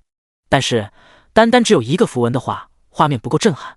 再加上秦风的蓝量数以百亿计，这就使得他有资格铺张浪费一回，招出上千个封印符文。坚韧球加了150亿魔力值。叮咚，你消耗了199800点魔力，你制造了999个封印符文。提示音落下，足足999个封印符文飞出，朝着黑洞洞的地窟通道就砸了过去。这是封印术，还是超高位格的封印术？皇家魔法师整个人都呆住了。他是用不了高位格的封印术，但这并不代表他看不出来秦风施展的封印术的威力。紧接着，更大的震惊就来了。皇家魔法师瞬间就想起了秦风之前展出来的那威力无双且神鬼莫测的，直接策反了1万多头地窟魔物的那一刀。这是魔武双修，还是两方面力量都抵达了至少8阶层次的魔武双修？不仅仅是皇家魔法师，在场的军人以及那位暴风帝国的将军也被秦风的手段给震惊到了无以复加的程度。魔武双修，这人竟然是魔武双修的超级强者！不仅仅是魔武双修，这位强者所掌握的刀法以及刚刚施展的那门封印术，都是至少8阶的强大存在。8阶的魔武双修，副官大人，你没有骗我们吧？这还用骗的吗？你们看，皇家魔法师消耗了大量时间都没有封印住的通道，此刻是不是在闭合？对啊，之前还有700多米的直径，现在就是一个小孔了，小孔都没有了，第7通道彻底被封印住了。看到被彻底封印了起来的第7通道，全场所有的人心中都长舒了一口气，感觉到了前所未有的安全感。叮咚，你1万大军的注目之下，成功封印了第7通道，你成功阻拦了王者议会的破坏活动，你获得了2.5万暴风帝国声望值。一道提示音在秦风耳畔响起，秦风的声望值又暴涨了。不过和之前不同的是，这一次的声望值并没有发虚，而是无比凝实的字体。秦风清楚，这是因为他在黑岩城之中露过一次脸，通报过一回自己的名号。而在场的万人大军此后必然会去黑岩城，会从黑岩城城主口中听到秦风的功绩，得知秦风的姓名。想到了这里，秦风直接就发动了踏前闪，前往下一个刷声望的地点了。秦风离开了7、8秒之后，万人大军方才从之前的震撼之中缓和了过来。强啊，太强了！不仅仅拥有着一刀斩灭数万魔物的能力，还掌握着一门能够在瞬息之间将第7通道彻底封印住的封印魔法。这样人的天骄都不配用来形容他。哎，就是不知道这位强者的姓名。就是啊，他明明救了我们所有人，帮助了我们所有人，却是连一个名号都不肯留给我们。士兵们，你一句我一句，言语之中充满了无从得知恩人姓名的遗憾。负责统军的大将军也是一阵的怅然，他心想，明明帮了我们所有人，甚至说是救了我们所有人，却是连一个姓名都不愿意通报给我们，世上怎么会有如此高风亮节之人啊？感慨了一阵子过后，将军将地上一脸呆愣表情的皇家魔法师拉了起来，随后万人大军便朝着黑岩城而去了。此刻的他们并不知道，黑岩城已然没有了危机。第135章粉丝见面现场。快，全速前进！只要我们赶到的速度够快，黑岩城的百姓就还有一线生机。天启传送器的能量异常珍贵，被传送到了第7通道过后，这支万人大军便失去了使用天启传送器的资格。于是乎，他们只能用自己的肉身赶路。大军急速前进着，血气和魔能在大军之中爆发，不停地给军队提速。黏糊糊的汗水从每一个人的额头上滴落下来，砸落到了地面上，和泥土混合在了一起。距离黑岩城越近，军人们的心情就越是紧张。在他们选择先去镇压第7通道的那一刻，黑岩城的城防就注定要被地窟的魔物攻破。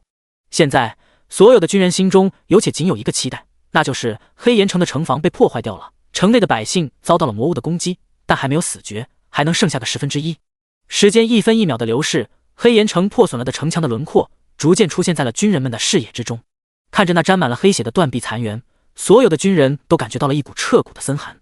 晚了，我们来晚了，完了，黑岩城彻底完了。军人们的士气顿时就跌落到了谷底，但是他们脚下的步子却是没有一丝一毫的停滞。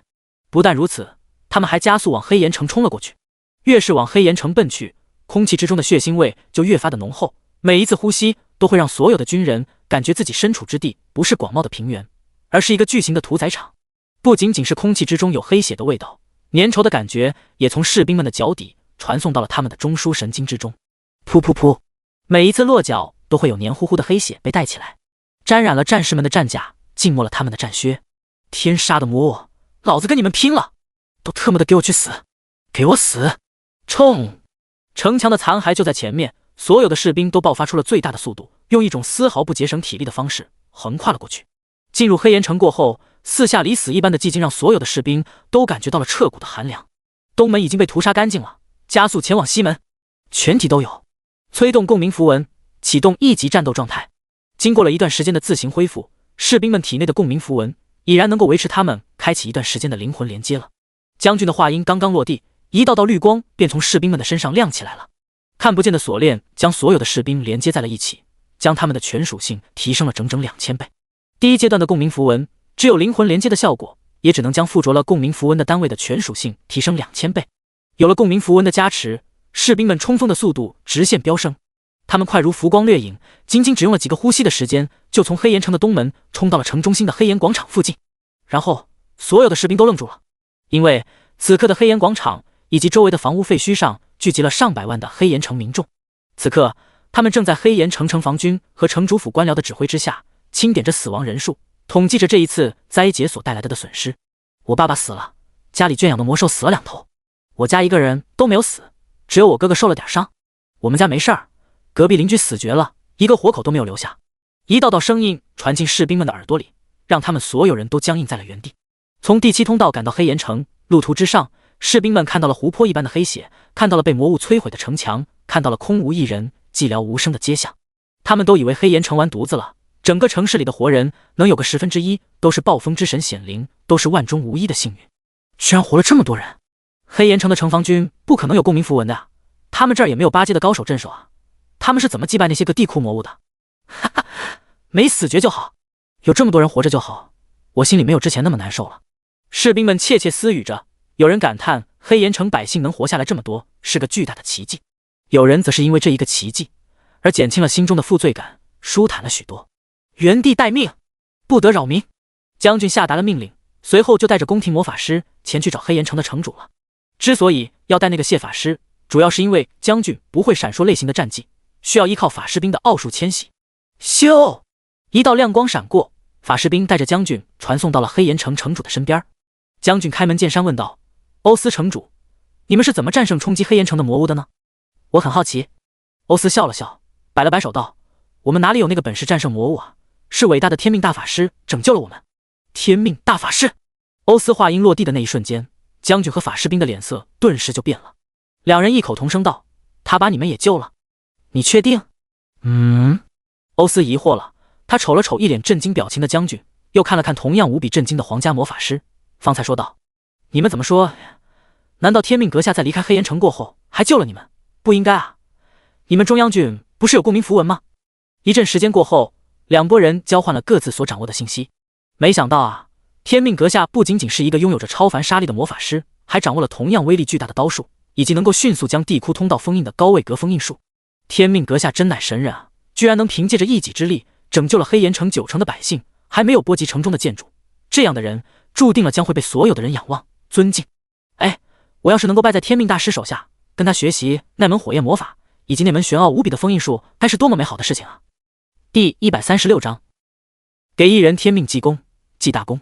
三人你一句我一句，句句话之中都充满了对秦风的无比真挚的佩服和敬仰。连续吹捧秦风好一会儿，三人之间的关系明显亲近了许多。欧斯阁下，报告你来写吧。你知道的，我只是个武夫，以我的问话水平，很难把天命阁下的丰功伟绩体现出来。哈哈，行，我来写就是。暴风帝国王斗，陛下，陛下，大好事儿啊！一个老迈的文官迈着走一步抖三抖的步伐，快步冲到了议事大殿之中。进来的时候，他手中还举着一份报告。马尔福大人，这是发生什么事情了？马尔福大人，你可别激动啊，你就90岁高龄了，别摔着了。文官名叫托雷·马尔福，是马尔福家族当代族长的亲弟弟，是欧斯马尔福的二大爷，也是马尔福家族在文官体系之中走得最远的一个人。陛下，第7通道被封印住了，黑岩城保住了。托雷·马尔福举着手中的报告，气喘吁吁地对暴风帝国的皇帝索伦·哈布斯堡道：“这是我们第一个成功封印住的地库通道，黑岩城也是我们第一个保存下来的城市，还是极其重要的矿业城市。”听到托雷·马尔福的话，索伦眉头一喜，也不顾帝王的仪态了，直接就走下了皇座，将报告从托雷·马尔福的手中拿了过来。看完了报告，索伦整个人都懵了，一时间竟然有些手足无措。如果说拯救了黑岩城，成功镇压并封印了第7通道的是他暴风帝国的军队，他是不会有此时的失态的。但关键就在于做到这一切的是一个名叫天命的异人，一个接了佣兵任务赶到暴风帝国清剿王者议会邪教组织的佣兵，一个实力堪比8阶强者环魔武双修的绝代猛人。异人是整个轮回世界都公认的灾祸之源，是一群没有底线、没有任何顾忌的疯子。异人天命今天会因为佣兵工会的任务前来帮助暴风帝国渡过难关，明天就有可能因为接到了黑暗誓约的刺杀任务潜入皇宫，斩下暴风帝国皇帝他索伦·哈布斯堡的人头。死呼！索伦·哈布斯堡长长呼吸了几口气，经过了一连串的挣扎过后，他终于是做出了决定：传我命令，为异人天命记下一功，记大功。另外，联系佣兵工会那一边，向他们表达我们的善意以及对异人天命的感谢。如果可以的话，让他们安排一次见面，我想当面感谢一下异人天命对暴风帝国所做出的贡献。佣兵之城塔尔塔罗斯，梅尔蒂尼的办公室。此刻，梅尔蒂尼正处理着一堆文件，这里面既有请求支援的，也有要求抚恤阵亡佣兵家属的，还有……就在梅尔蒂尼忙得焦头烂额的时候，一道闪烁着魔法力量的、带着暴风帝国皇室专属族徽的信件传送到了梅尔蒂尼的桌案之上。早在很久之前，佣兵工会的会长大贤者卡梅伦还管事儿的时候，佣兵工会就已经和莫里兰州上的6大帝国现在是5大帝国有了合作。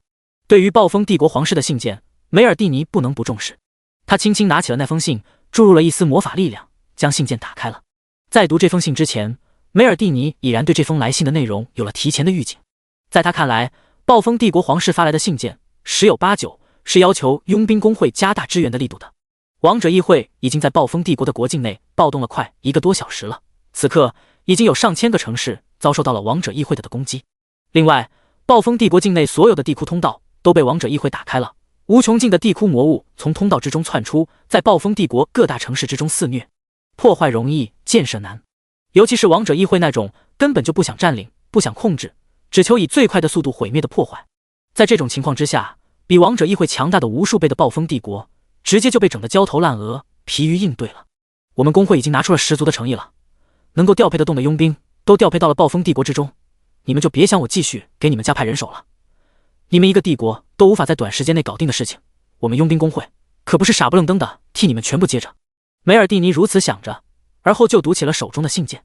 刚刚读了几行字，梅尔蒂尼就愣住了，因为这封信不是用来求援的，是写一封感谢信。暴风帝国皇室所要感谢的目标，正是失联了整整3天多时间，曾和他结下了盟约的秦风，凭借一己之力灭杀干净了所有侵袭黑岩城的魔物，随后一刀斩灭了与暴风帝国军队硬刚的地窟魔物，并在几个呼吸的时间内封印了第7通道。天命，你不是个武夫吗？你怎么掌握了8阶的火系魔法？你怎么还会封印术？梅尔蒂尼被信件之上传递出来的信息给震惊的无以复加。震惊过后，梅尔蒂尼一阵狂喜，他旁若无人的在办公室里哈哈大笑了起来。哈哈哈！我赌赢了，我果然没有看错人。他那样的存在，怎么可能会是那些个目光短浅之人所认为的只会夸夸其谈的莽夫？梅尔蒂尼夸张的大笑在整个佣兵工会的办公大楼里响起。留守在工会的副会长们从梅尔蒂尼的笑声之中听出了梅尔蒂尼此刻的喜悦，笑得这么开心，发生了什么好事儿？走走走，去看看。在好奇心的裹挟之下，一众副会长直接传送到了梅尔蒂尼的办公室当中。梅尔蒂尼，发生了什么好事儿？你笑得这么开心？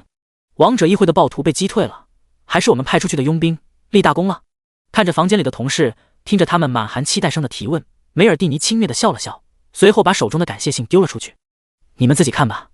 第137章，春风得意的梅尔蒂尼。感谢信还没有落地，便被好奇的佣兵工会副会长用魔力托举了起来，漂浮在了半空之中。紧接着，一个在秘术方面很有造诣的副会长召唤出了一个小精灵，将感谢信之中的文字显化在了空气之中。凭借着一己之力，释放出8阶魔法，扫灭了围攻黑岩城的魔物。事后还有余力，直接一刀灭杀掉了和暴风帝国大军对抗的魔物，更是发动了一门位格超高的封印术，彻底封印住了第7通道。这个一人天命不是个武夫吗？他什么时候掌握的8阶魔法的？又是什么时候学会了的封印术的？听着同事这番与自己之前大差不差的感慨声，梅尔蒂尼微微笑了笑，而后就坐到了自己的位子上，释放了一个水系魔法，给自己倒了一杯纯净水。如果不是此刻现泡一杯茶有点耗费时间，他都要饮茶笑看风云了。不久之前，暴风帝国境内刚刚发生了暴乱的时候，就是他的这些个同事跑到了他的办公室里来，逼迫他修改和一人天命制定好了的协议，让他出钱吸引更多的佣兵去镇压暴风帝国境内王者议会掀起的暴乱。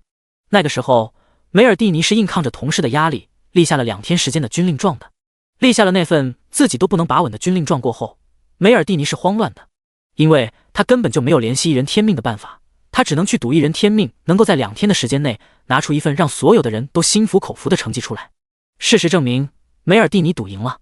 在他立下那份军令状过后，不到1个小时的时间里，一人天命就像是跟他有着心灵感应一般，以一种无敌的姿态灭魔物、镇压地窟、震撼寰宇，用一种无懈可击的手段，成功保住了梅尔蒂尼的颜面，并为之增了大光，添了浓墨重彩。看完了吗？有没有什么话想说的？梅尔蒂尼带着戏谑的表情看向了他面前的一个个同事。他平常都是很沉稳的，如若不然的话，单凭会长卡梅伦的养女的身份，他也不可能成为佣兵工会之中权力最大的那一个副会长。可现在这个时候，梅尔蒂尼就是忍不住，他就是想要好好装一会，把握住一人天命带给他的扬眉吐气的机会。看完了。几个副会长说话的声音都有些结巴，目光更是不敢和梅尔蒂尼接触，不停地在躲闪。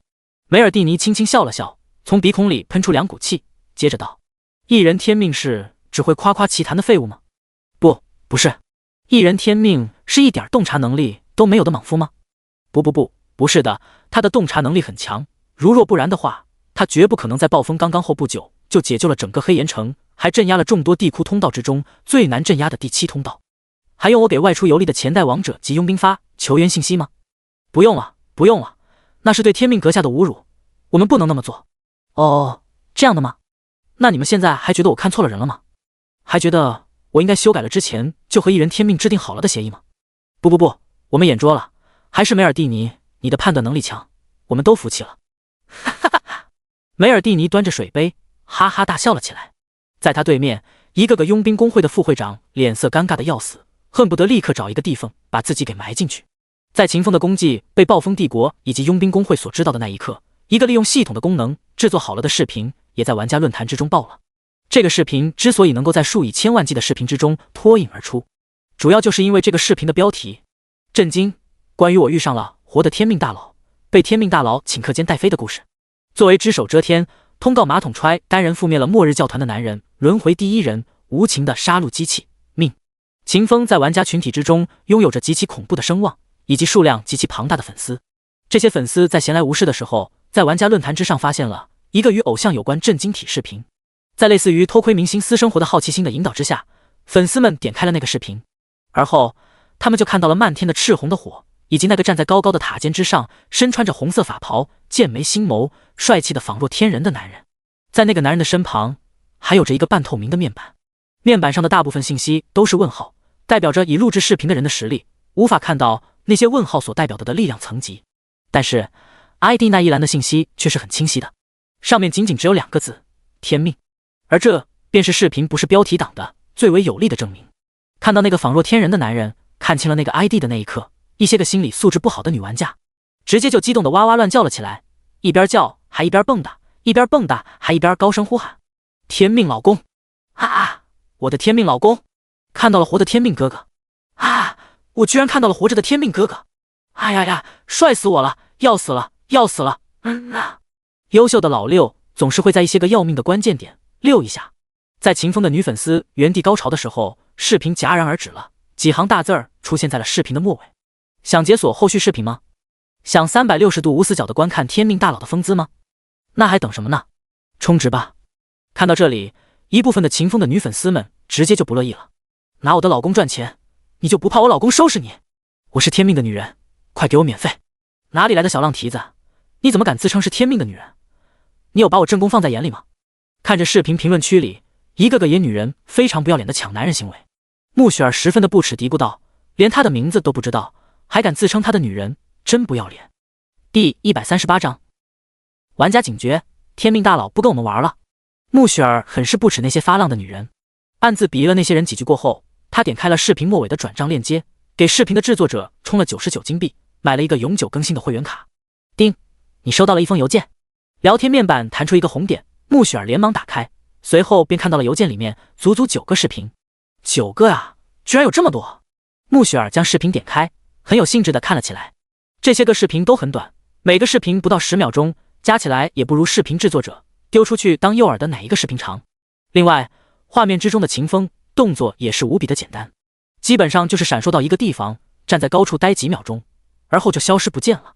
每个视频都是这个样子，就没有一个有新意的。可即便这般，穆雪儿依旧看得津津有味。闪烁的这个技能，应该就是之前你搂着我去寻找黑暗要塞之时使用的那个吧？瞬间就把神州魔物点燃的，应该是强化过后的赤焰法袍吧？多半是的，毕竟我也有一个同款的赤焰法袍，还是你亲手给我强化的。哎，好想跟你一块并肩作战啊！你说咱俩要是在一块打怪，是不是就能更快一点啊？我战力虽然不如你，感知力也不如你，但是我有着你给我强化的装备，还是能帮得上你忙的呀。一边把视频来回翻看，穆雪儿一边暗自嘀咕着。说实话，她并不喜欢杀戮，也不喜欢假扮疯批女人，成天教训队友，殴打对立阵营的玩家。比起这些，她更喜欢跟长得好看的姑娘贴贴，看着模样俊俏的帅哥，想象一些刺激的画面。如果没有好看的姑娘让她贴贴，没有帅哥给她发一证，她也不会选择为了升级而疯狂的杀戮。她会一个人慢慢探索轮回世界，去寻找一些不为人知的秘密。潜意识的时候，在遇上秦风之前，穆雪儿就是这样一个玩家。这辈子遇上秦风之前，穆雪儿也是这么做的。如若不然的话，凭借着她那恐怖到极点的幸运值，她也不会在新手村里整整闲逛3天。哎，我都不知道遇上你算是好事情还是坏事情哦。穆雪儿感慨了一声，关掉了视频。她已经忙里偷闲好久了，再继续看下去，对秦风交代给她的任务就只会是阻碍。选择购买视频的不仅仅是穆雪儿这样的秦风的忠实粉丝，还有着一些想要依靠着秦风的视频推测出秦风战斗力的人。前黑色玫瑰公会的会长王血色荆棘愚蠢之徒84护盾直会就是其中之一。过去的那些天，王会疯狂刷怪、刷任务、刷玩家，成功完成了转职，并抵达了22级。升21级需要200W 经验值，升22级需要400万经验值。王会 S 级天赋 SS 级职业，刷经验算快的。升级转职过后，王会的战斗力得到了大幅度的增长，这使得本来不想报仇了的他，突然有了一种可以尝试着找天命报仇的错觉。在听说论坛之上有人发了天命作战之时的视频，王会当时就忍不住了，想要看看自己和天命之间到底有多少的差距。王会充了99金币，买了一个会员卡。在观看视频之前，王会对自己道：如果我现在的战斗力有他的1/10，那我就联合我认识的玩家，找机会赢他一手。如果我的实力有他的1%，那联合几个玩家就达不成目标了，我就得联合一些大公会的，大黑天算一个，血月公会也算一个。如果他比我强1000倍，那还报个锤子的仇，洗洗睡吧。告诫完自己后，王会点开了视频，而后他就看到了铺天盖地的血量达到100万的地窟魔物，只在秦风的手中坚持了5秒钟，便被焚烧成了灰烬。一瞬之间，王会傻眼了，这是什么技能啊？1秒能烧20W 点的真实伤害，还是无限制无冷却的群攻技能？走到哪里就烧到哪里，这还怎么玩啊？这特么的，我把全天下的公会喊过来，也不够他烧的呀！王会的弱小心灵受到了前所未有的震撼感觉，不久前才升起的报仇的念头，直接就被他丢到了九霄云外。大黑天公会，公会的聊天频道，大家都看完了天命的战斗视频了吧？大黑天公会的会长横贯八方，打破了公会聊天频道之中死一样的沉默。半晌过后，大黑天公会的核心成员们有了反应。看完了，天命大佬根本就不是人，他太强了，刷血量后的一批的地窟魔物，就像是刷1级的皮皮猪一样。那特么的哪里是在刷怪啊，就特么是在割草，割草都要挥舞镰刀，他比割草还要快。我们降临的就跟尼玛2个世界一样，天命大佬玩的是变态版的三国无双，我们玩的是特么只狼。看着工会成员的评价，横贯八方的情绪也是低沉了下去。作为银月帝国顶级工会的会长，他也曾想过，有朝一日自己的名望、自己的战斗力可以追上天命一些。可在他看到了这个视频过后，他才明白，那就是一个永远都无法完成的奢望。不过，和工会里大部分人不同的是，横贯八方从视频里看出了一点别的东西。他在聊天公屏之中开口道：“我刚刚计算了一下，天命大佬5秒的时间，差不多就能够收到将近2000万的经验值。虽然不是任何时候都要那么多的怪给他刷，但是他在银月帝国之外刷怪、刷经验、刷钱的效率还是很高的。从之前天命大佬离开银月帝国去参加佣兵工会举办的佣兵大赛来看，我现在基本可以断定，他不想在银月帝国之中和我们争抢第2环主线任务的收益了。对于他来说，加入女皇阵营的玩家太多了，即便他完成了主线任务，能获得的收益也会被我们分走大半。他不想干亏本的事情。”第139章声震暴风帝国，索伦的忌惮。横贯八方话音落地，整个黑天工会的聊天频道就陷入了沉寂之中。所有的成员都被横贯八方的这句话点醒了，意识到了一个极其严重的问题。对啊，从之前的世界公告上来看，天命大佬是利用超级佣兵权限介入到的风暴帝国的任务，他一个人独占了佣兵体系的所有收益。死！照你们这么说，天命大佬不就可以在银月帝国之外疯狂地利用超级佣兵的身份介入到另外4大帝国的任务之中，一人独占佣兵体系的收益了吗？从目前的情况来看，多半就是这样的。不知道你们注意到没有，从天命大佬崛起以来，不管是末日教团的分部基地，还是末日教团的总部，亦或是远在天边的塔尔塔罗斯，天命大佬都有着一种仿佛能够看破未来一般的敏锐洞察力，无比精准地卡住每一个时间节点，拿到我们所有人都未曾想过的奖励。对，还有那些个副本，我们找副本都特么的得靠运气，靠消息。而天命大佬就像是提前知道了那些副本一样，一刷就是10-20个，快的能把人吓死。咦，照你们这么说，我怎么感觉天命大佬有一种看破未来的天赋呢？类似于见闻色，这特么的可比见闻色牛逼多了。见闻色可察觉不到另外一个帝国之中即将发生的事情，从而提前搞一个超级佣兵权限出来。一阵商量过后，众人得出了2个极其一致的论断。第一，天命大佬有预知未来的能力，可能是天赋，也可能是技能。第二，拥有预知未来能力且拿到了超级佣兵权限的天命大佬，不准备做银月帝国的主线任务了。他凭借着超级佣兵权限介入4大帝国的任务，能获得比银月帝国主线任务更高的收益。会长，如果我们的推断是正确的，天命大佬多半就不会回银月帝国了，我们该怎么办啊？对啊，军权贵族派的那个36D巨无霸猛得快不成人形了，没有天命大佬，我们可顶不住他啊。会长，要不咱乘着这个时间点直接改换阵营吧。横贯八方皱着眉头看着工会成员们的发言，许久过后，他道：“此事儿先不着急，天命大佬把自己从银月帝国之中摘出去了，剩下的就是我们这些人的对拼。那个36D巨无霸虽然猛得要死，但还不具有天命大佬那般恐怖的统治力。再等等吧，看看那边的风大一些，我们只帮赢家。”和大黑天工会抱有一样态度的工会有很多，他们都认识到了没有了天命的带领之后，帝国任务第2环的艰巨程度。为了让自己的利益最大化，绝大部分的大型工会都选择了观望，等待起了真正起风的那一天。然而此刻的他们并不知道，他们所感受到的、所判断出来的形势，其实是秦风一手给他们缔造出来的。秦风是个贪婪到堪比饕餮的人，别说银月帝国的主线任务有250经验值，就算只有50亿经验值，他都不会将之放弃掉。一切都只是假象，都只是一个把所有人都计算进去了的圈套。暴风帝国王斗，陛下，陛下，大好事儿啊！13号通道被成功封印了。一个暴风帝国的文官带着一封战报，兴奋至极地冲到了议事大殿之中。国家遭难，情况特殊，暴风帝国的皇帝也就没有摆谱，更不讲礼仪规章了，一切都以军报为先。索伦·哈布斯堡对来报的文官道：“简单说，我们的人封印的，还是一人天命封印的。回陛下的话，是一人天命封印的。”此话一出，全场皆惊。又是一人天命，这已经是他第7座地窟通道了吧？5分钟一座地窟通道，这是什么魔鬼战绩？到现在为止，一共有12座地窟通道被封印住了，其中只有5座是我们自己人封印住的。一人天命一个人封印地窟通道的速度，就压住我们整个帝国的魔法师。不仅是速度快，他的封印也更加的牢固。被我们的人封印住的那5座通道之中，有2座都被2次破坏掉了，而一人天命所封印的那些通道，一个都没有被破开。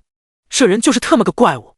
大殿之中，所有的大臣都被秦风的恐怖战绩所震惊到了，纷纷下意识地感叹了起来。索伦·哈布斯堡轻轻地揉了揉自己的脑门，他的手都有些颤抖。在5大帝国的皇帝之中，索伦、哈布斯堡是实力最为差劲的那一个。论起战斗力，银月帝国的卡莱尔都能甩索伦、哈布斯堡千万里。因为自身战斗力的原因，索伦、哈布斯堡一直都非常忌惮那些拥有着超高杀力的人。但凡他的帝国之中出现了6阶之上的存在，他都会想方设法的将之拉到自己的麾下。如果做不到的话，他则会悄无声息地买通黑暗誓约的刺客，将那人刺杀掉，并把脏水泼到王者议会身上。不这样做的话，他就没有安全感，随时都会觉得心中发慌。一个8阶的异人，一个魔武双修的异人，一个蒙哥马利和银月女帝都无法收入麾下的异人，一个今天过后注定要扬名整个暴风帝国，甚至于整个莫里兰州大陆的异人。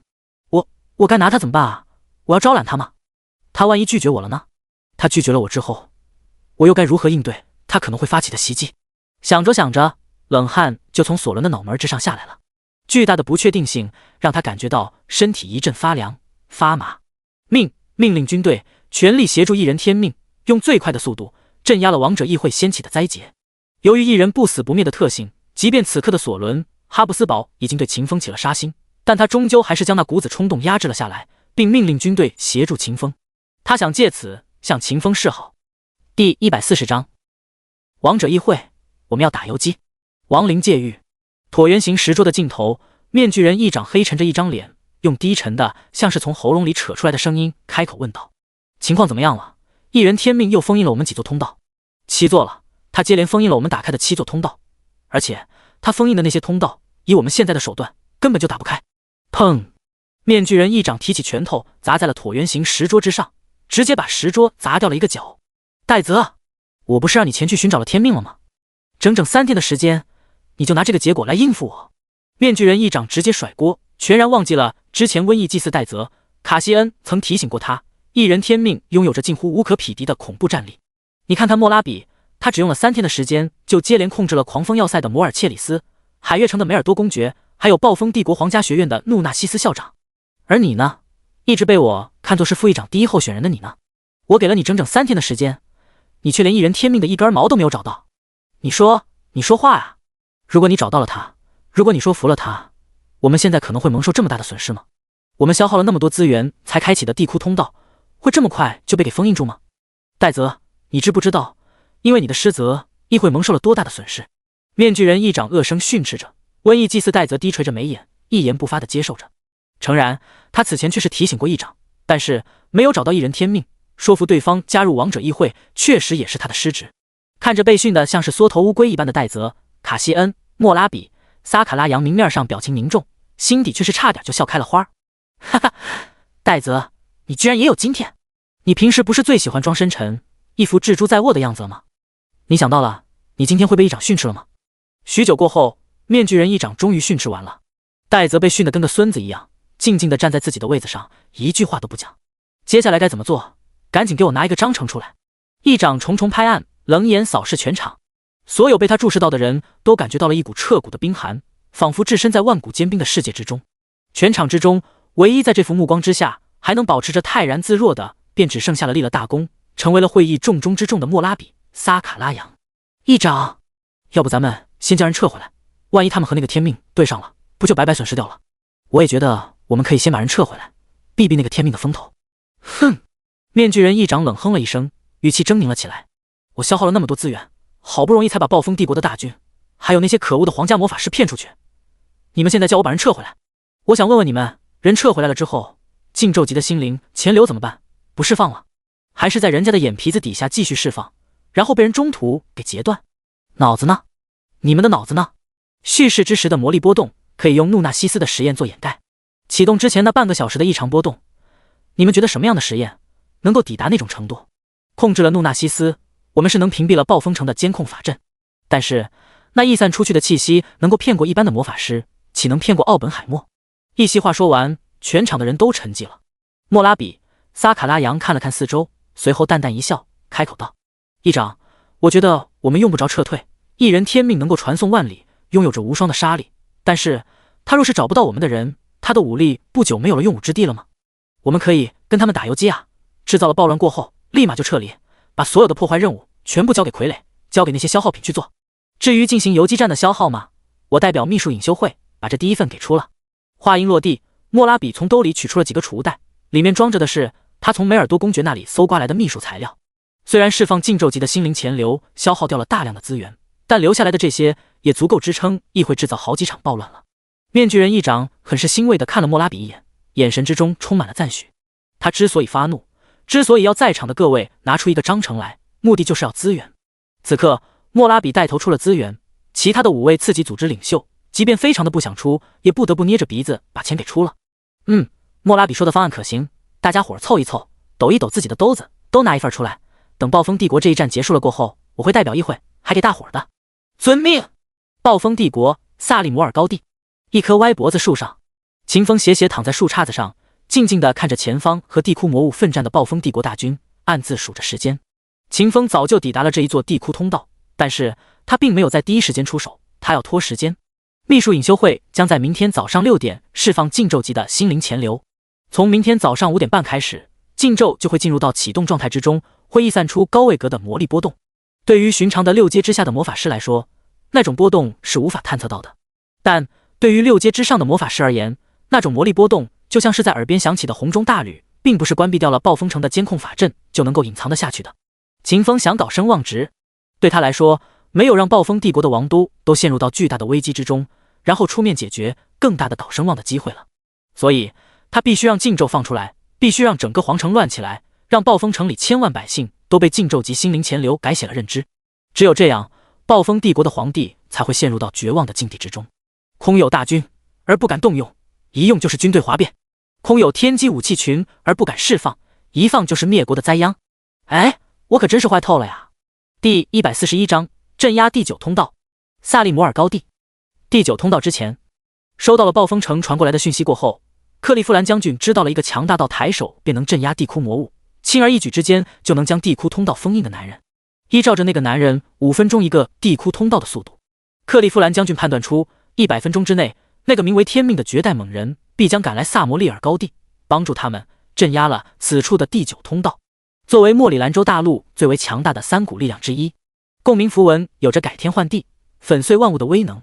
但是命运的馈赠总是标注好了价格的，但凡装载了共鸣符文的士兵，其寿命都会比寻常的人少一半，而越是高强度的使用共鸣符文，减少的寿命就会越多。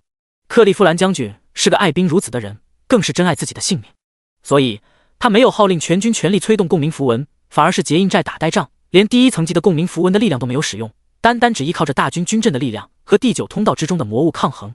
此刻他有且仅有一个原则，那就是在不放跑魔物的情况之下，尽可能的减少损伤，等待支援的到来。然而他这么做倒是苦了一旁的皇家魔法师了。为了限制地窟通道涌出魔物的速度，保证涌出来的魔物冲不破大军的防线，这位可怜的法师兵几乎快把自己的魔力榨干净了。克利夫兰将军，你真觉得那个名叫天命的异人会赶来第7阶通道支援我们吗？马尔多大法师阁下，你要相信我的判断，我虽然没有和那位天命阁下见过面，但我却是知道，以那位阁下的高尚情操，必然是个以天下安危为己任的大英雄，他绝对不会放弃我们第9通道不管的。法师兵看了克利夫兰将军一眼，眼神之中满满的都是无可奈何。克利夫兰将军来自于暴风帝国之中的世家贵族，不是他这么一个小小的6阶魔法师可以对抗的存在。克利夫兰将军，我的魔力已经不多了。法师兵如是说道。克利夫兰笑了笑，开始掏兜，他拿出了3个异常精美的瓶子，走到了法师兵马尔多的身边。马尔多大法师阁下，我这儿还有3瓶圣水，您就别跟我客气了，喝了它，继续压制地窟通道吧。啊！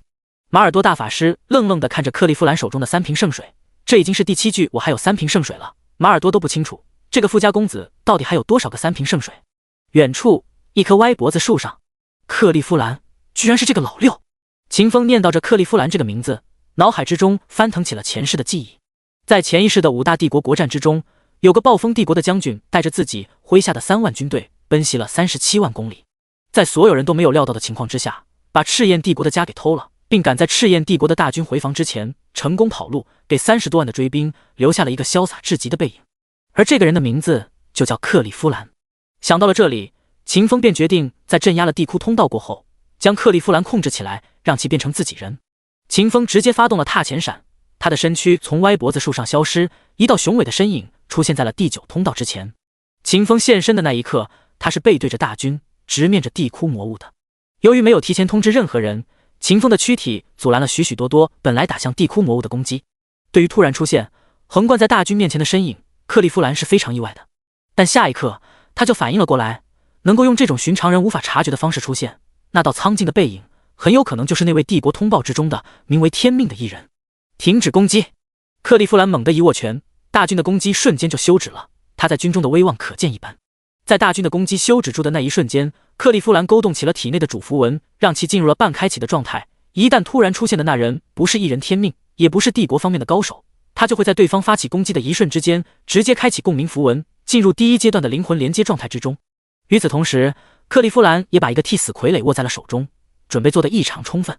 好在克利夫兰的判断或者说猜测并没有出错，现身的那个伟岸身影就是他期待了很久的大腿，正是秦风本人。现身之后，秦风左手一握，一把血色长刀就出在了他的手中，正是他用的无比顺手的破魔之刃。下一刻，秦风体内的魔力涌动了起来，一道提示音在他耳边响起：叮咚，你消耗了200点魔力，发动了黄金阶技能炼狱岩刀天命强化版。提示音落下，刀光一闪，血色刀芒骤然生发而出，将整个第9通道涌出来的魔物都笼罩了进去。嘘嘘嘘嘘，血肉破碎，随后又被剿灭成了渣子的声音响起。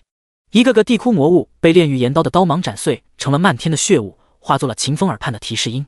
我靠，这么猛！克利夫兰被眼前的场景被惊呆了，他单知道能够获得暴风帝国官方通报的一人天命，绝非是一般人可以媲美的存在，定然有着超越凡俗、比肩当世顶尖强者的战斗力。但他没想到的是，秦风此刻发动的攻击居然猛烈到了这种程度，能够在一瞬之间就毁灭了所有涌出来的魔物。然而在第一波的惊诧还没有结束的时候，场中发生的异变更是让克利夫兰饱受了震撼。只见那些如同天降之雨的血滴竟是在半空之中组合了起来，重新变成了一个个吐着腥臭口气、狰狞着面目的地窟魔物。不过这些地窟魔物却是没有向斩杀了他们一条命的一人天命动手，而是转过了身体，朝着黑洞洞的第9通道冲杀了过去，屠戮自己的同胞去了。第142章，一步贤棋，控制克利夫兰。这是什么情况啊？克利夫兰一脸震撼地看着那些被秦风奴役起来的地窟魔物，眼神之中充满了不可置信。一刀把魔物斩死了我还能理解一些，杀死了对方，将对方碾成了灰烬过后，还能将之重组起来并化为己用，这是什么魔鬼刀法呀？这特么的是刀法可以做到的事情吗？克利夫兰竭力思索了起来，可不论他如何的去想，他都无法给面前这个无比魔幻的场景找出一个合理的解释来。到了最后，他只能把眼前的妖异场景归结在了天命是个魔武双修的强者，还是能将不可能转变成可能的一人。在克利夫震惊不已的同时，负责镇压第9通道的万人大军也懵逼了。尽管他们是共鸣符文的使用者，常年以来的训练和战斗让他们见识到了共鸣符文的神异，增强了他们对于不可知事物的耐受力。可当他们亲眼看到秦风一刀将地窟魔物砍得叛变过后，他们却是王八脱壳，憋不住了。这是什么刀法？这刀法能够把魔物砍得叛变，砍人也行吗？危险啊！这个异人太危险了，我真不想和这样的异人为敌，不然的话，我死了都得给他打工。哎，幸好帝国没有招惹这个异人，还给了他无上的荣誉。幸好他是我们的盟友塔尔塔罗斯的佣兵，而不是王者议会的人，不然的话，我真的不能想象和这样的男人对敌会是一种何等悲惨的下场。士兵们震惊的时候，倒霉的法师兵马尔多大法师阁下也懵逼了。他动用了自己生平所有的魔法理论积累，都无法看出秦风斩出的那一刀，斩碎了所有魔物的那一刀，是如何在毁灭了所有魔物性命之后，将他们的身体重新组合起来又控制住的。不合理，太不合理了。一人再如何的变态，也是要讲究基本法则的呀。秦风并没有理会众人的感慨，此刻他的名号已经在暴风帝国之中传扬开来了。以他那超凡绝代的武力，是没有人敢侵吞他的功劳的。灭杀了跑到了通道之外的地窟魔物过后，秦风控制着那些被他奴役起来的魔物，朝着地窟通道之中冲去。由于死灵奴役的特殊性，处于秦风控制下的那些个地窟魔物，在长达300秒的时间之中都是不死之身，即便被撕咬成了粉碎，都是能够在一瞬之间恢复原形的。在此情况之下，本就被法师兵压制了涌出魔物速度的地窟通道，直接就被堵塞住了。秦风也没有浪费时间，他直接就发动了符文封印术。叮咚，你消耗了199800点魔力，你制造了999个封印符文。提示音落下，足足999个封印符文飞出，朝着黑洞洞的地窟通道就砸了过去。嗡嗡嗡嗡，一阵嗡鸣之声响起，第9通道以肉眼可见的速度快速缩小，不到3秒钟的时间，便从直径300多米的大坑洞消失得无影无踪了。叮咚，你1万大军的注目之下，成功封印了第7通道，你成功阻拦了王者议会的破坏活动，你获得了2.5万暴风帝国声望值。提示音落下，秦风悄无声息地从背包之中取出了心灵控制器，用自己的身体挡住了这个钻石装备，随后擦着衣服之间的空隙，朝着站在人群最前方的克利夫兰发射了一道黄光过去。哟，黄光入体！克利夫兰瞬间一愣，随后才恢复了平静。与此同时，秦风的耳畔也响起了一道提示音：叮咚，你使用了钻石级道具心灵控制器，你成功控制了58级钻石阶单位克利夫兰·塞西恩。控制了克利夫兰过后，秦风并没有给克利夫兰下达任何的指令。在现在这个时间节点之上，这个棋子仅仅只是一步闲棋，还不到他发挥作用的时候。收拾好现场。秦风在万人大军之前轻轻将这句话丢下了，而后快速收拾了爆出来的宝箱，发动了踏前闪，赶往下一个地方，继续拖延时间。在秦风离开了过后，在场的士兵以及那个饱受了震撼的法师兵大声地讨论起了秦风那神鬼莫测的威能，每个人的眼神之中都闪烁着惊叹和敬佩。没有一个人察觉到，在这场盛大的吹捧之中，克利夫兰对于秦风的态度发生了的些许细微到不可察觉的改变。时间1分1秒的流逝，很快就来到了第2天清晨5点。距离王者议会计划之中启动禁咒及心灵潜流的时间仅仅只有1个小时，距离禁咒启动之前超高位格的魔力波动扩散出去也就只有半个小时的时间。此时此刻，在多方面的不懈努力之下，暴风帝国境内所有的地窟通道都已经被封印起来了。其中不少的地窟通道还遭到了特别对待，先是被暴风帝国皇家魔法师里的法师兵封印了一次，而后被王者议会的人打开，再度被秦风封印了一次，体验非常的好。不过地窟通道虽然被封印起来了，但这并不意味着暴风帝国境内的暴乱被平息了。在王者议会加大力度的资源投入以及秦风刻意的放水之下，暴风帝国境内的暴乱愈演愈烈，让整个暴风帝国都陷入了步履维艰的境地之中。暴风城里除了守卫皇宫的皇帝近身护卫队以及那些个皇族高手，其他所有的军队、皇家魔法师乃至于皇家学院里面的那些个学生都被一道命令送出了暴风城，前去镇压帝国境内此起彼伏像是没有终点不会结束一般的暴乱去了。属于王者议会的盛大机缘到来了，他们即将在1个小时过后成为整个暴风城真正的主人，用一个波及千万人的巨大谎言掀起一场滔天的灾劫。同时属于秦风的机缘也来了。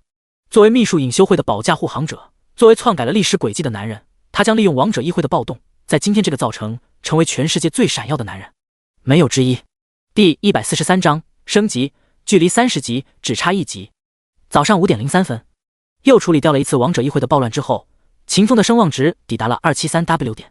与此同时，他的经验槽也在秦风无限期待的目光之中抵达了足够升级的18.0352W 点。哎，想要升级可是真的困难啊！看着自己的经验槽，秦风感叹了一句。从昨天晚上到现在，秦风一共镇压了21座地窟通道的暴动，剿灭了231波王者议会制造出来的血肉傀儡，阻止了13次针对暴风帝国重要官员的刺杀。在这些行动之中，黑岩城那一战给他带来的经验值是最多的，有2亿多一点。其次的话就是那些个被秦风镇压了的地窟通道了，每个地窟通道出来的魔物慈善家基本上都能给秦风带去1000万到2000万的经验值收益，多寡则是取决于负责镇压通道的大军卖不卖力气，敢不敢拼命。在四处杀戮的过程之中，秦风也触发了好几十个任务，不过秦风是不会在一个城市停留太久的，许多诸如恢复城市治安、抚慰民众情绪的任务他都无法完成，这就使得他基本没有通过任务拿到过多少的经验值，而所有的经验值加到一起也就只有9亿多一点，不可谓是不困难。哎，还是做任务赚得多啊，制造一个史诗级大事件参与进去，直接就是180亿经验值了，顺便还培养了玩家，方便以后来抢经验值，这可不比刷怪快多了。秦风暗自感慨了一句，在心中比拟了轮回世界的经验机制，而后他开启了经验槽，开始了泄洪。叮咚，你消耗了18亿经验值，你的等级提升了，当前29级，全属性加50，自由属性加125，技能点加4。一道提示音落下，秦风成功升级，获得了属性点和技能点奖励。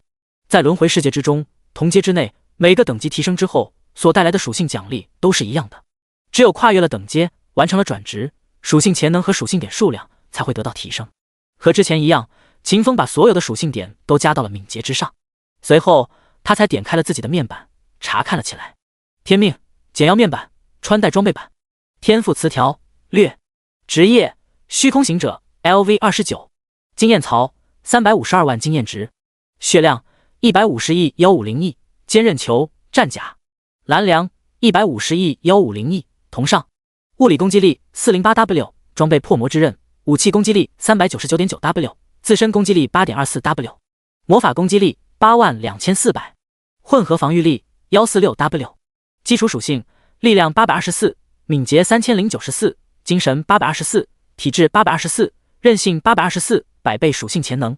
特殊属性：魅力9999，幸运1。Buff： 水泽公主的祝福，永久。进入战斗状态过后，防御力获得 200% 提升。金权至上。银月帝国阵营 10% 额外金币奖励。进击的佣兵，永久。执行佣兵任务之时，获得额外 200% 的经验值。称号：佣兵之王。获取经验值之时，额外获得 500% 的经验值。银月帝国声望值 151.4W， 暴风帝国声望值 273.14W， 佣兵积分 128.78W， 技能点183，主动技能被动技能略，装备副本待领取物品略，背包铂金级宝箱 X1， 黄金阶宝箱 X1， 白银阶宝箱 X132， 青铜级宝箱若干，狂风要塞知识装备 X20W， 暴风帝国各类型知识装备若干，材料若干。看着自己逐渐丰富起来了的面板，秦风心中不由得生出了一股子满足感。尤其是背包里面那些个宝箱，更是让秦风兴奋的不行不行的。哪怕现在的他已经不是很需要黄金阶以下的装备道具技能书了。提升好了等级，完成了加点，整理了一下自己的背包过后，秦风便没有过多的偷懒，直接发动了踏前闪，连续闪烁了3次过后，他重新回到了狂风要塞。作为5大新手主城之一，狂风要塞的画风极其的不同寻常，原因无他，只因为这个主城靠近海妖众多的风暴海，是5大主城之中野怪资源最为丰富的主城。王者议会在暴风帝国境内四处作乱的目的是牵扯住暴风帝国的军队，支开暴风帝国皇家魔法师之中等阶超过了6阶的强者。在这种情况之下，狂风要塞之外风暴海里的那些个海妖便是王者议会眼中不可能被放弃的重要资源。在昨天晚上暴动开始的那一刻，王者议会的人就在风暴海之中投放了大量的致幻类药剂。和一般概念之中的药剂不同，这种药剂是精神萃取物，是一种情绪的集合物。它的名字叫做暴乱之种，乃是王者议会7位顶级议员之一红之药剂师的杰作。在暴乱之种的影响之下，风暴海里数量众多的海妖像是发了疯一般，不要命的对狂风要塞发起冲锋。这一冲锋就整整冲了8个多小时，不仅仅拖住了狂风要塞里所有的军队，还牵扯住了 27W 的风暴帝国中央军。这些海妖怎么没完没了啊？狂风要塞的大炮都要把城里的储备能源抽空了，这些海妖都特么不退。是啊，中央军都启动了237次共鸣符文了，尤其是第1军团的施救骑士团的那些人，他们开启共鸣符文的次数最多，原本高高壮壮的人一个个变得跟个鬼一样，真不知道什么时候会一口气儿倒不过来，直接死掉了。不仅仅是人，施救的日子也不好过呀。你看，这不就是施救掉的毛吗？哼，中央军结局不好，我们的结局就能好了吗？按照之前的安排，5分钟之后，下一波海妖潮汐到来的时候，就到我们开启共鸣符文了。第144章，暴风雨来临前的宁静。是啊，马上就要到我们开启共鸣符文了。一个士兵低下了头，落寞地说着。在以前没有装载共鸣符文的时候，我一直都以为这是个好东西，一旦拥有了，我就是强者了，我就是光荣的共鸣骑士了。可真正等到了搭载了这个东西的那一刻，我才明白，一切的力量都是有代价的。共鸣符文确实强大，不仅能在极短的时间里近乎无限制地提升我们的实力，还能扩大或者说增强我们的天赋，让我们的修炼速度变得更快。但是这玩意儿它消耗的是我们的命啊！是啊，我现在都已经抵达了4阶了，按照常理来讲，我活200岁不成问题。可是呢，我明显感觉自己的身体每天都在老化，每使用一次共鸣符文，老化的速度都会加快。就现在这情况，我估计我50岁不到就得化灰了。不仅仅是身体，我听人说过，共鸣符文这东西还会吞噬我们的灵魂，当我们死掉的那一刻，才是我们真正支付代价的那一天。哎，我当初以为我自己能够支付得起装载共鸣符文的代价，我以为成为了一名共鸣骑士过后，我的家庭就会因为我而过上好日子。但结果呢，我一天天的老去，我说不定连我女儿出嫁的那一天都看不到。不是被海妖收拾了性命，就是被共鸣符文收拾了性命，这日子过得可真特么的糟心。城墙的拐角处，一队士兵大咧咧地坐在地上休息。随着他们的每一道呼吸，他们体内的共鸣符文都会震动一下，生发出新的能量。常年搭载共鸣符文，士兵们总结出了一套呼吸的法门，那就是尽可能的让自己的呼吸变得悠长，用以调节共鸣符文的滋长。可是此刻的狂风要塞已然大难临头，呼吸法直接就失去了意义。颓丧在每一个士兵的心神之中蔓延，所有的人都因为终将被共鸣符文吞噬而感觉到无底的绝望。这种绝望是极其不正常的。早在莫里兰州现存的5大帝国立国之初，帝国的统治者就知晓了共鸣符文这个邪物对于装载了共鸣符文士兵的心态的影响。为了不让搭载了共鸣符文的士兵一步步走向极端，各大帝国的统治者都在军队之中加入了高等级的心灵魔法师，充当灭火剂。这些灭火剂在平时的时候会对士兵们释放心灵魔法，在潜移默化之中消除掉士兵们对于生命的贪恋，加强士兵们对于功名利禄的追求，抵消共鸣符文副作用带来的颓丧心理。可现在，一个个城墙的墙角之下，一个个士兵团体之中都出现了颓丧的对话，甚至于一些报复社会的言论。那些该起作用了的灭火剂却是一个都没有出现，任由负面的情绪在军队之中滋生。真是处心积虑啊！为了将狂风要塞的大军收入囊中，居然提前将要塞里所有的心灵魔法师都收编进了自己的麾下。狂风要塞的一座高塔的尖顶上，秦风摇着头喃喃自语着。前一世的时候，玩家们破坏了王者议会控制摩尔切里斯将军的行动，以至于王者议会早就将狂风要塞之中所有的心灵魔法师都收编了的事情没有暴露出来。如果不是今天赶来了狂风要塞，透过洞察之眼看到了士兵们身上的 debuff， 秦风都没可能发现了王者议会的这一个后手。滋长士兵们的负面情绪，减弱他们的心防，下一步是不是就要直接将这些士兵控制住，然后全部传送到暴风城之中去？有可能啊，就是不知道你们这次是下药还是释放心灵魔法。应该是下药，毕竟一个禁咒级的心灵钱流就快要掏空梅尔多的积累了，你们可没有那么多闲置的资源，在狂风要塞里面再来一次禁咒级心灵钱流。想到这里，秦风对王者议会的动作有了新的认知。以往他单知道王者议会控制了摩尔切里斯将军，是要用此人在暴风帝国的王都之中搞事情，但他不知道王者议会想搞的事情居然这么大，竟然把狂风要塞里整整20万的常驻大军都算计了进去。狂风要塞之中一处人声鼎沸的茶楼里，瘟疫祭司戴泽卡西恩正有一口没一口地喝着茶水。他之所以待在这里，是来等待一人天命的。在过去的8个多小时之中，戴泽尾随着秦风的轨迹走了很多趟，但是为了搞声望，秦风次次都出现在人多的地方，办完了事儿过后更是直接发动踏前闪前往下一个地方了。这就使得背负着组织期望想要劝说秦风加入王者议会的戴泽一路都只有吃尾气的份儿，大部分的时间都找不到秦风，即便瞎猫碰死耗子找到了，戴泽也没有办法和秦风搭上话。连续尾行了好几次，戴泽终于想通了，不再选择当痴汉了。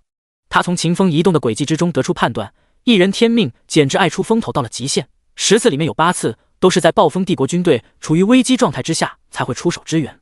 在此情况之下，戴泽直接就想到了狂风要塞。组织为了拖住暴风帝国的大军，将所有第一代的暴乱之种都丢到了风暴海之中。数量庞大的发了疯的海妖吸引到了足足27万的暴风帝国中央军，再加上狂风要塞里面驻扎着的20万大军，整个要塞所拥有的军事力量直接就逼近了50万大关，是一个再理想不过的出风头的地点了。戴泽不认为一人天命会放弃这个好地方不来。在议会的计划里，禁咒级心灵潜流释放出第一波异常魔力波动的时候，就是暴乱之种全力爆发的时间节点。到那时，风暴海里的海妖会以前所未有的烈度爆发，将近7万平方海里的海妖都会对狂风要塞发动攻击。到那时候，一人天命定然是会出手的。戴泽喝了一口茶水，开始了倒计时。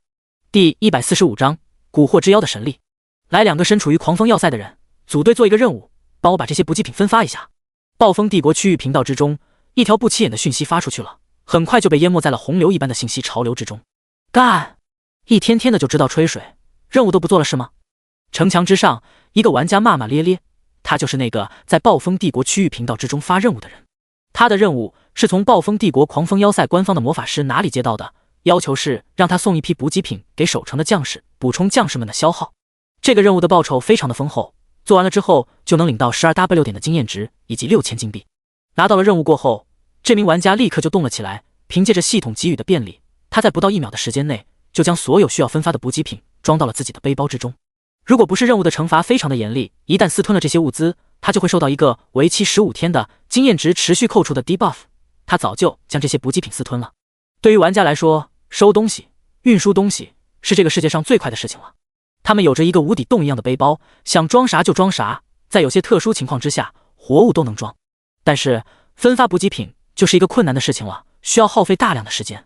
如若不然的话，系统也不会给出整整 12W 经验值的丰厚报酬。快来2个人啊，我们一起把任务做了，然后去接下一个。我听大佬说了，这个任务可以无限制的接取，只要我们的速度够快，我们说不定能靠着这个任务发家致富。玩家又在公屏之上说了一句，随后便把任务的详细说明发了上去。这一次他的合作邀请有人接下来了，不少人给他发来了请求，他从其中找了2个身材倍儿棒、前凸后翘妹子，完成了组队。10几秒钟过后，2个妹子一前一后出现在了城墙之上。男玩家眼珠子滴溜溜转了几下，一瞬之间，他连以后的2个孩子名字叫啥都想好了。不过，大多数的玩家在面对异性玩家的时候，都是心里想得多，手上干得少，就别提像秦风那般直接上手了。大量的话被男玩家塞进了肚子里，露出口头的只剩下了一句：“来了呀，那就动手干活吧。”2个姑娘点了点头，这一次普普通通的见面，并没有让他们有一丝另外的感觉。几人忙碌了起来，将一份份补给品分发给了城墙上休息的士兵。连续奔波了好几分钟过后，3人终于将任务的奖励拿到手中了。哈哈，几分钟的时间就完成了任务，一人分到了4万经验值，2000金币。这任务做起来也太过于轻松了点吧？一个女玩家开心的笑着，眼睛都眯了起来，嘴角边也出现了甜甜的酒窝。另一个女玩家虽然没有言语，但眼睛里的喜悦也是瞒不了人的。看着2个面貌姣好、身材窈窕、体格风骚的姑娘，因为自己的任务露出了动人的笑颜。单身了多年，进入轮回世界之前，每天都在群里喊瑟瑟的某个男玩家，顿时就梦想起了怒放的生命。他很是骄傲地对2个姑娘道：“才一个任务就高兴成了这样，我之前不是说了吗？这个任务时可以无限接取的。走，我带你们找 NPC 去，我们再搞一个任务来做。”2个女玩家答应了一声，跟着男玩家就去找 NPC 了。不多时的功夫，3人成功抵达目的地。男玩家上前和 NPC 交涉，说话的时候还不忘记在无意之间摆2个 pose， 意图吸引女玩家的目光。可就在这个时候，那2个姑娘却是不约而同地打开了聊天频道，不约而同地给自己的男朋友发去了讯息：“亲爱的，我找到发任务的 NPC 了，你快过来，我一起接任务。宝宝，快来，这里有任务。”2道声音在男玩家耳朵旁响起，老哥的脸色当时就是一凉，用力地咬住了自己的下嘴唇，没让自己哭出来。心里就很苦。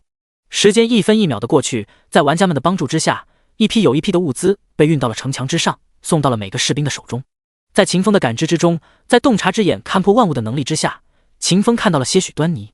送给中央军的补给里掺杂了一些能够激化人心底盛怒的药物。王者议会的人控制不了中央军里的心灵魔法师，但这并不意味着他们就不会对中央军下手。他们想要通过药物让中央军誓死和海妖作战，最好在暴怒之下全开了共鸣符文，熬干了自己的生命力。如果是王者议会给中央军安排的补给品代表着阴狠的话，那么他们给狂风要塞驻军送去的那些补给品就是要杀人诛心了。那些补给品里存在着一种污浊的神力，而那个神力的源头是王者之地里苟延残喘着的一位神灵。在神之领域争夺战开启之前，那位抵达了神阶的强者被当时的玩家称为蛊惑之妖，和秦风公告马桶踹的绰号有的一拼。真他妈的下本钱啊！我都以为你们会用一些寻常的药物，没想到你们连蛊惑之妖都要耗，整整20万份神力啊！本来就苟延残喘着的蛊惑之妖，怕不是要被你们薅秃了。秦风咂巴嘴，评价了一句：“王者议会这一次着实是下了大本钱了。一旦让他们成功，狂风要塞里被蛊惑了的20万大军，就将在禁咒级心灵潜流成功启动过后，直接进入暴风帝国的王城，和里面被禁咒控制了的数千万百姓一起，对暴风帝国皇室、对帝国的统治者发起最为惨烈的攻击。不过，对于秦风来说，这却是件好事儿。那可是整整20万大军啊，至少都是上千万的经验值，上百个的宝箱，上百万的声望值。再杀起来，别提有多么的令人激动了。”第146章，海妖来袭。秘书之奥大人，狂风要塞那边的事儿成了，我们雇佣了大量的艺人，只花了很少的钱，就让他们帮我们把蛊惑之妖的神力送到了狂风要塞的镇守大军手中。我们的行动非常的隐秘，没有人发现我们。接收到狂风要塞传过来的讯息，秘书之奥、莫拉比、萨卡拉扬脸都快笑烂了。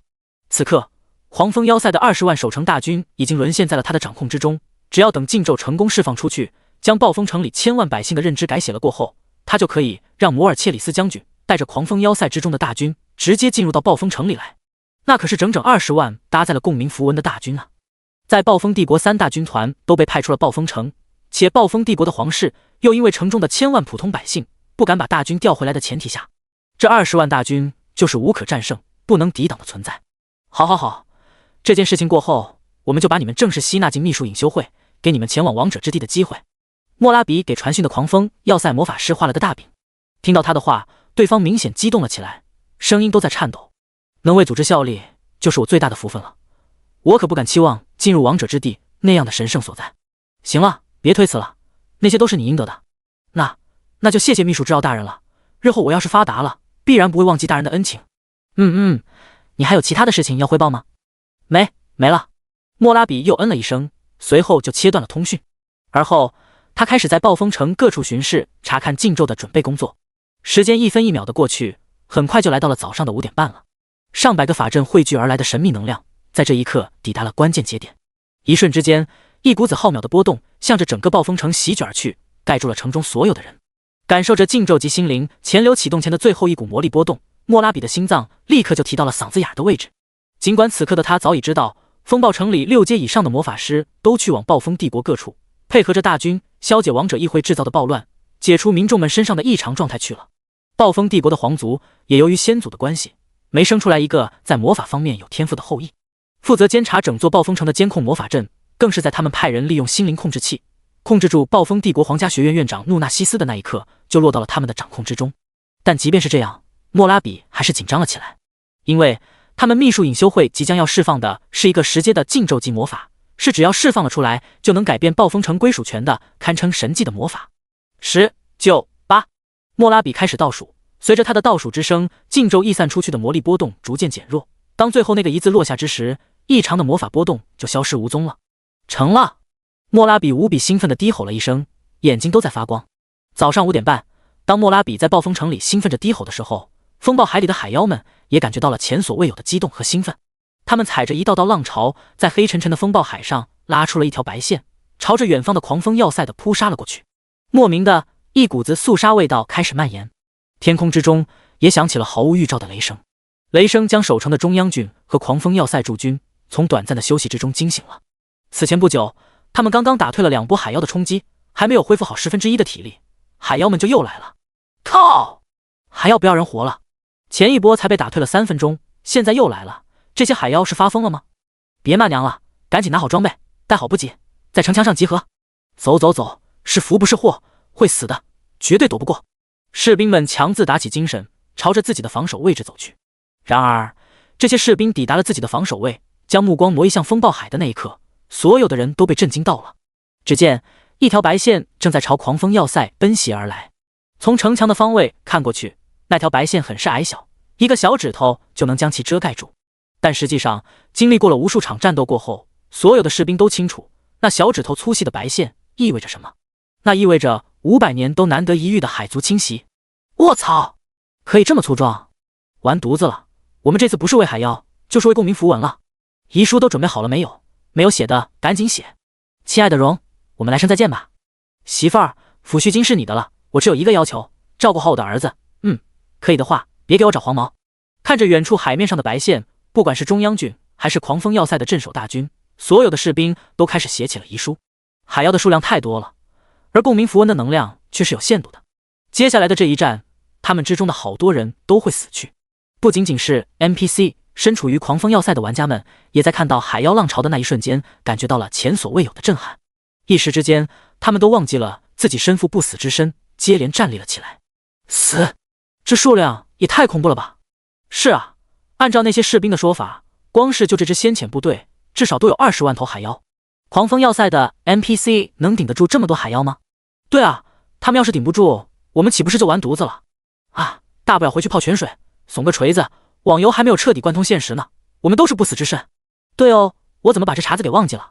在一些个玩家的提醒之下，玩家们渐渐反应了过来，这些海妖对于狂风要塞的 NPC 来说是前所未有的危机，但对于他们而言却是丰厚到爆炸的经验来源。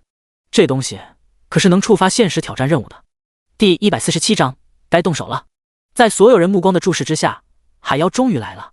他们狰狞着五官，嘶吼着对狂风要塞发动了攻击。一道道水系魔法战绩朝着狂风要塞就砸了过来，在狂风要塞的防御屏障之上打出了一个个巨大的涟漪。作为暴风帝国最为坚固的要塞城，同时也是莫里兰州大陆唯一一个镇压了高危区域的主城，狂风要塞有着其他的城市不能想象的魔能储备。海妖的第一波攻击并没有彻底击垮狂风要塞的防御。与此同时，负责镇守狂风要塞的镇守军还有从暴风城里支援而来的中央军直接就出动了。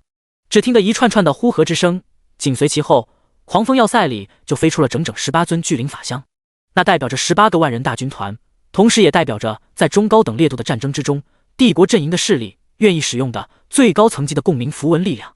18个巨灵法身飞出去的那一瞬间，风暴海之上就形成了18个巨大的银色魔法阵盘。进攻阵型，崩灭式！呼喝之声同时爆发出来，毁天灭地的阵势之力奔腾而过，朝着那些个海妖就碾压了过去。轰轰轰轰！巨大的声音传来，风暴海上出现了一道道高达1000米的浪潮，随后这些浪潮就像是落入了岩浆的水流一般，直接就被那恐怖而狂暴的阵势力量直接蒸发成了白色的雾气。只是一招的功夫，冲到狂风要塞的海妖就被清空了将近1/10。接下来18个巨灵法身疯狂出击，将一个个附着了共鸣符文力量的攻击打向了海妖潮汐。猩红的血液染红了海面，随着浪潮一起翻涌了起来，塑造了一个血色的国度。惨烈的战争拉响了序幕，被暴乱之种影响了的海妖们用自己的血肉之躯消耗着大军共鸣符文的能量。海妖几乎无穷无尽，几分钟过后，在近乎不做任何限制的消耗之中，出动的那18个军团里，所有的士兵体内的共鸣符文能量都被抽干净了。然而在狂风要塞的对面，在广袤的风暴海之中，依旧有着数之不尽的海妖朝着狂风要塞的方位冲来，就像是海妖与狂风要塞里的人类有着一份不可能被抹除的世代血仇一般，必须要有一方彻底消亡，这场战争才会停止住。第一批部队回防，恢复体内的共鸣能量；第二批部队补上，把海妖给我挡在外面。狂风要塞的城墙之上，面色冷峻的摩尔切里斯将军下达了命令。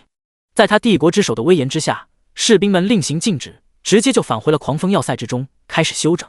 他们疯狂地吃着秘术隐修会加了料的补给品，想通过这些食物来填补掉体内共鸣符文的能量消耗。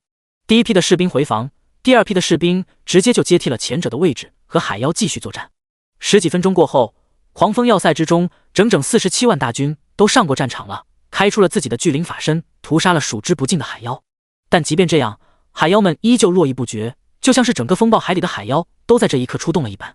此时此刻，所有的士兵都被这种场景给触动了。中央军开始愤怒，一股子想要和海妖共同毁灭的冲动出现在了他们的脑海之中。镇守狂风要塞的20万大军则是在这一刻感受到了深深的绝望，仿佛世界都变成了灰色的，下一刻就要彻底崩塌，就要毁灭掉了一般。巨大的危机让身处于狂风要塞的玩家们触发了一个个的现实任务。这些任务之中最差劲儿的，也比玩家们之前做过的除了帝国主线任务之外的所有的任务都要好。玩家们当时就兴奋了，可是在开始执行任务之后，他们才感觉到了这些任务的困难之处。我靠，想杀死一头黄金阶的海妖就特么掉了我条命，这个任务却是让我足足杀死100头黄金阶的海妖，这种任务怎么可能完成的了吗？呵呵，你至少还杀死了一头海妖啊，我特么的都死了7次了，海妖的毛都没有摸到一根。你别听他吹牛逼，你以为他是靠自己的本事杀死黄金阶海妖的吗？他就是靠捡漏才捡到的。捡漏，这个主意好啊，兄弟，你刚刚是在哪个地方捡到黄金阶的海妖的？你给我说一声，我也去那里碰碰运气。别想着碰运气了，之前有几个老哥想要模仿我，结果呢，牛子都被海妖给弄折了。哼，想捡漏，你觉得你是天命大佬，还是先天幸运值1万点的超级幸运星，亦或是聚集了1万个士兵体内共鸣符文的巨灵法身？哎，照你们这么说，我们现在岂不是只能干看着了？哼，除了干眼看着，你觉得还能有什么办法呢？不应该啊，狂风要塞的攻防战都已经触发了，那就该是我们这些玩家可以完成的呀。哈哈，又出现了一个傻子。我们都降临到了这个世界了，虽然是不死的，还有系统，但这个世界它不是一般的游戏啊，它每天都在变化。你以为这东西跟你在蓝星时候玩的网游一样，有祭天行的策划？玩家们沉默了，每个人都用着很是无奈的眼神看向了城外和海妖对战在一起的巨灵法身。此刻他们深深地感觉到了自己的实力的孱弱。高天之上，一个没有人可以观测到的位置，瘟疫祭司戴泽就藏身在这里，静静地等待着狂风要塞守军支撑不住，狂风要塞的第一道防御即将被破坏掉的那一刻。他猜想，在那种生死存亡的重大关头，爱出风头的一人天命一定是会上场的。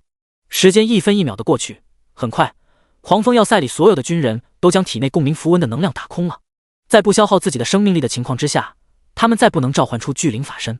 高塔之上，半眯着的秦风睁开了眼睛，轻轻抽出了刀，该动手了。第148章炼狱炎刀4800兆。秦风将破魔之刃握在了手中，血色的刀身之上闪烁着令人惊惧的恐怖光华，寻常人要是看到一眼，定然会知道，曾有不少的生灵曾死在了这把长刀之下。死！呼！秦风长长呼吸了一口气，随后直接就发动了踏前闪，出现在了风暴海之上。此刻10多万打空了体内共鸣符文能量的中央郡，正在往身后的狂风要塞跑去。现身了的秦风则是走上了和他们相反的路，一步步朝着面前的海妖朝西走去。你要干什么？别发疯，快回来！兄弟，海妖的数量太多了，没有的共鸣符文，我们根本不会是他们的对手。那是谁的兵？赶快把他叫回来！中央郡的指挥官发现了逆行的秦风，立刻就呼喊了起来。可是没有等他们喊几声，城墙之上的摩尔切里斯将军就发出了洪钟大吕一般的喊声：全军撤退！不要管那个逆行的人，他是一人天命，是我们的盟友塔尔塔罗斯的王者级佣兵，是单枪匹马就可以镇压了地窟通道的存在，他不需要你们为他担心。此话一出，所有的人都愣住了。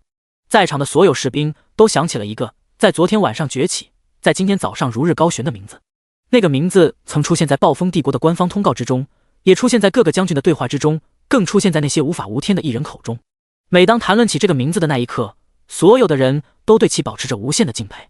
没有别的原因，只因为这个男人那恐怖到根本无法用常理来解释的战绩，全是一人天命阁下。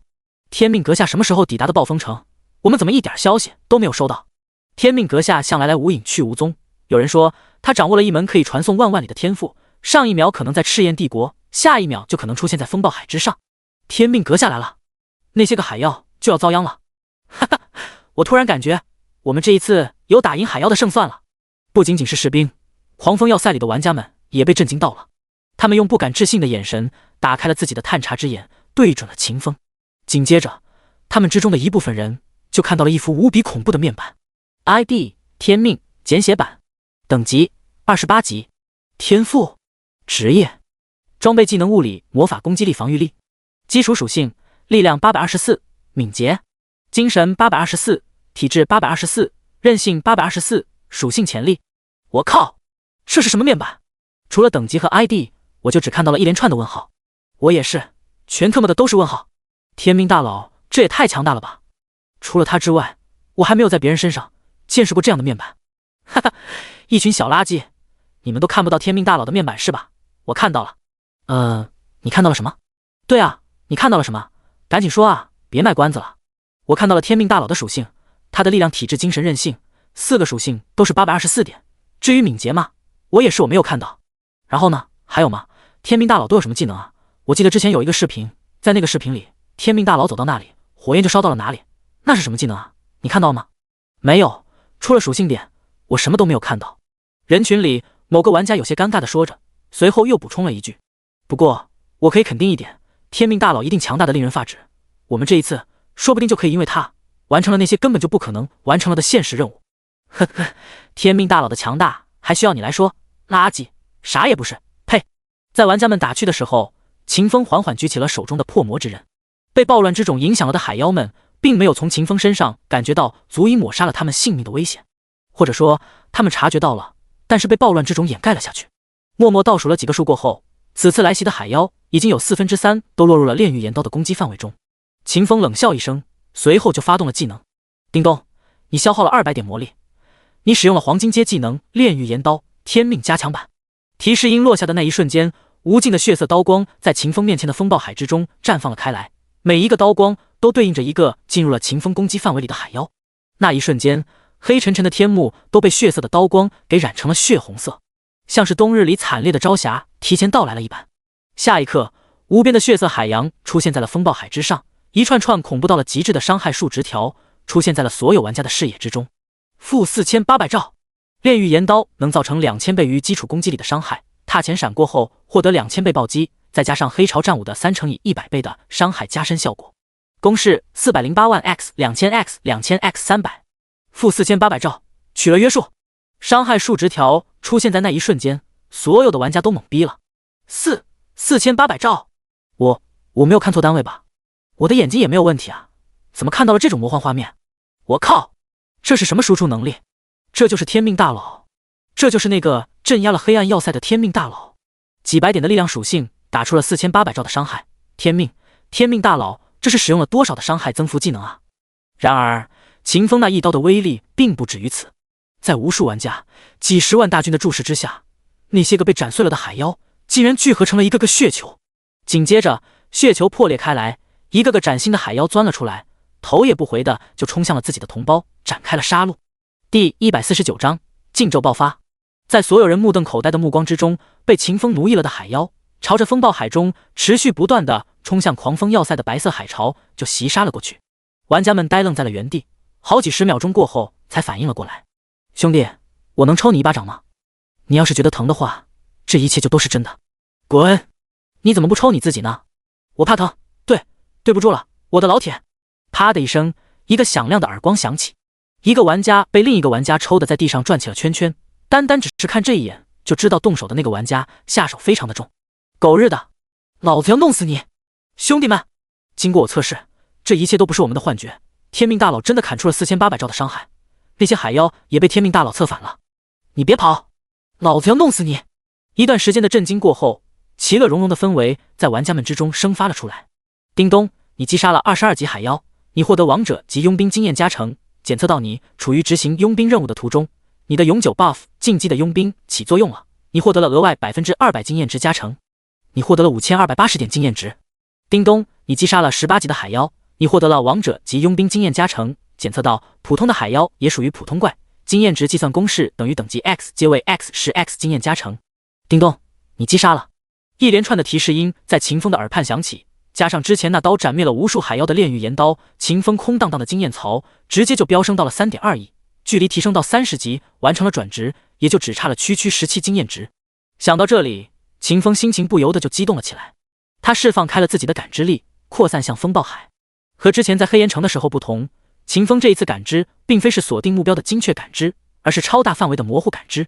在他的感知之中，像此前那般数量的海妖潮汐，整个风暴海之中还存在着6股，还有6波那样的海妖，要是能全杀了，那就够我提升到30级了呀！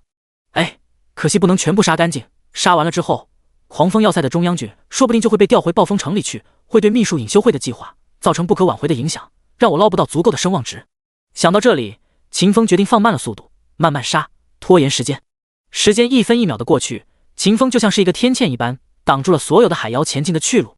他这一手动作，直接就把全城的 NPC 以及所有的玩家都给看懵逼了。这就是帝国无比重视的一人天命阁下吗？不但一次都没要死，反倒是一夫当关，阻挡了数十万海妖，让其不得寸进一步。不仅仅是杀力强大，这位天命阁下的持久能力也是强大的堪称变态啊！是啊，以不输于第4层级共鸣符文的力量，持续爆发了整整7-8分钟，还是游刃有余的。真不知道这样的怪物是怎么成长到现在这个地步的。幸好这样的人不是我们暴风帝国的敌人啊！我根本就不敢想象和这样的敌人为敌会是什么样恐怖的场面。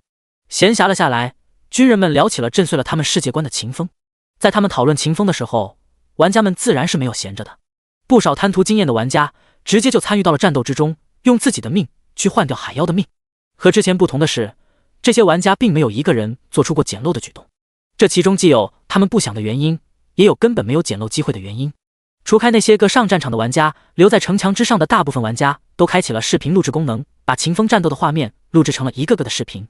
帅呀！天命哥哥简直太帅了！哎呀，我要死了，我要被帅死了！这个世界上怎么可能有这么出色的男人？天命哥哥，我要嫁给你，我要给你生猴子！一个个女玩家疯魔了，说出了好些平时都羞于启齿的话。而在另一边，男玩家们也在喋喋不休，不过他们所说的内容却是有些不一样。赚了啊！之前其他人拿天命大佬的视频赚钱，我也行。这战斗技术简直太恐怖了吧！身上就像是长了眼睛一样，一次海妖的攻击都没有承受过。妈耶！要是我能学会天命大佬的战斗技法，我感觉我直接就无敌了呀！在一声声的感慨之中，时间一分一秒的流逝。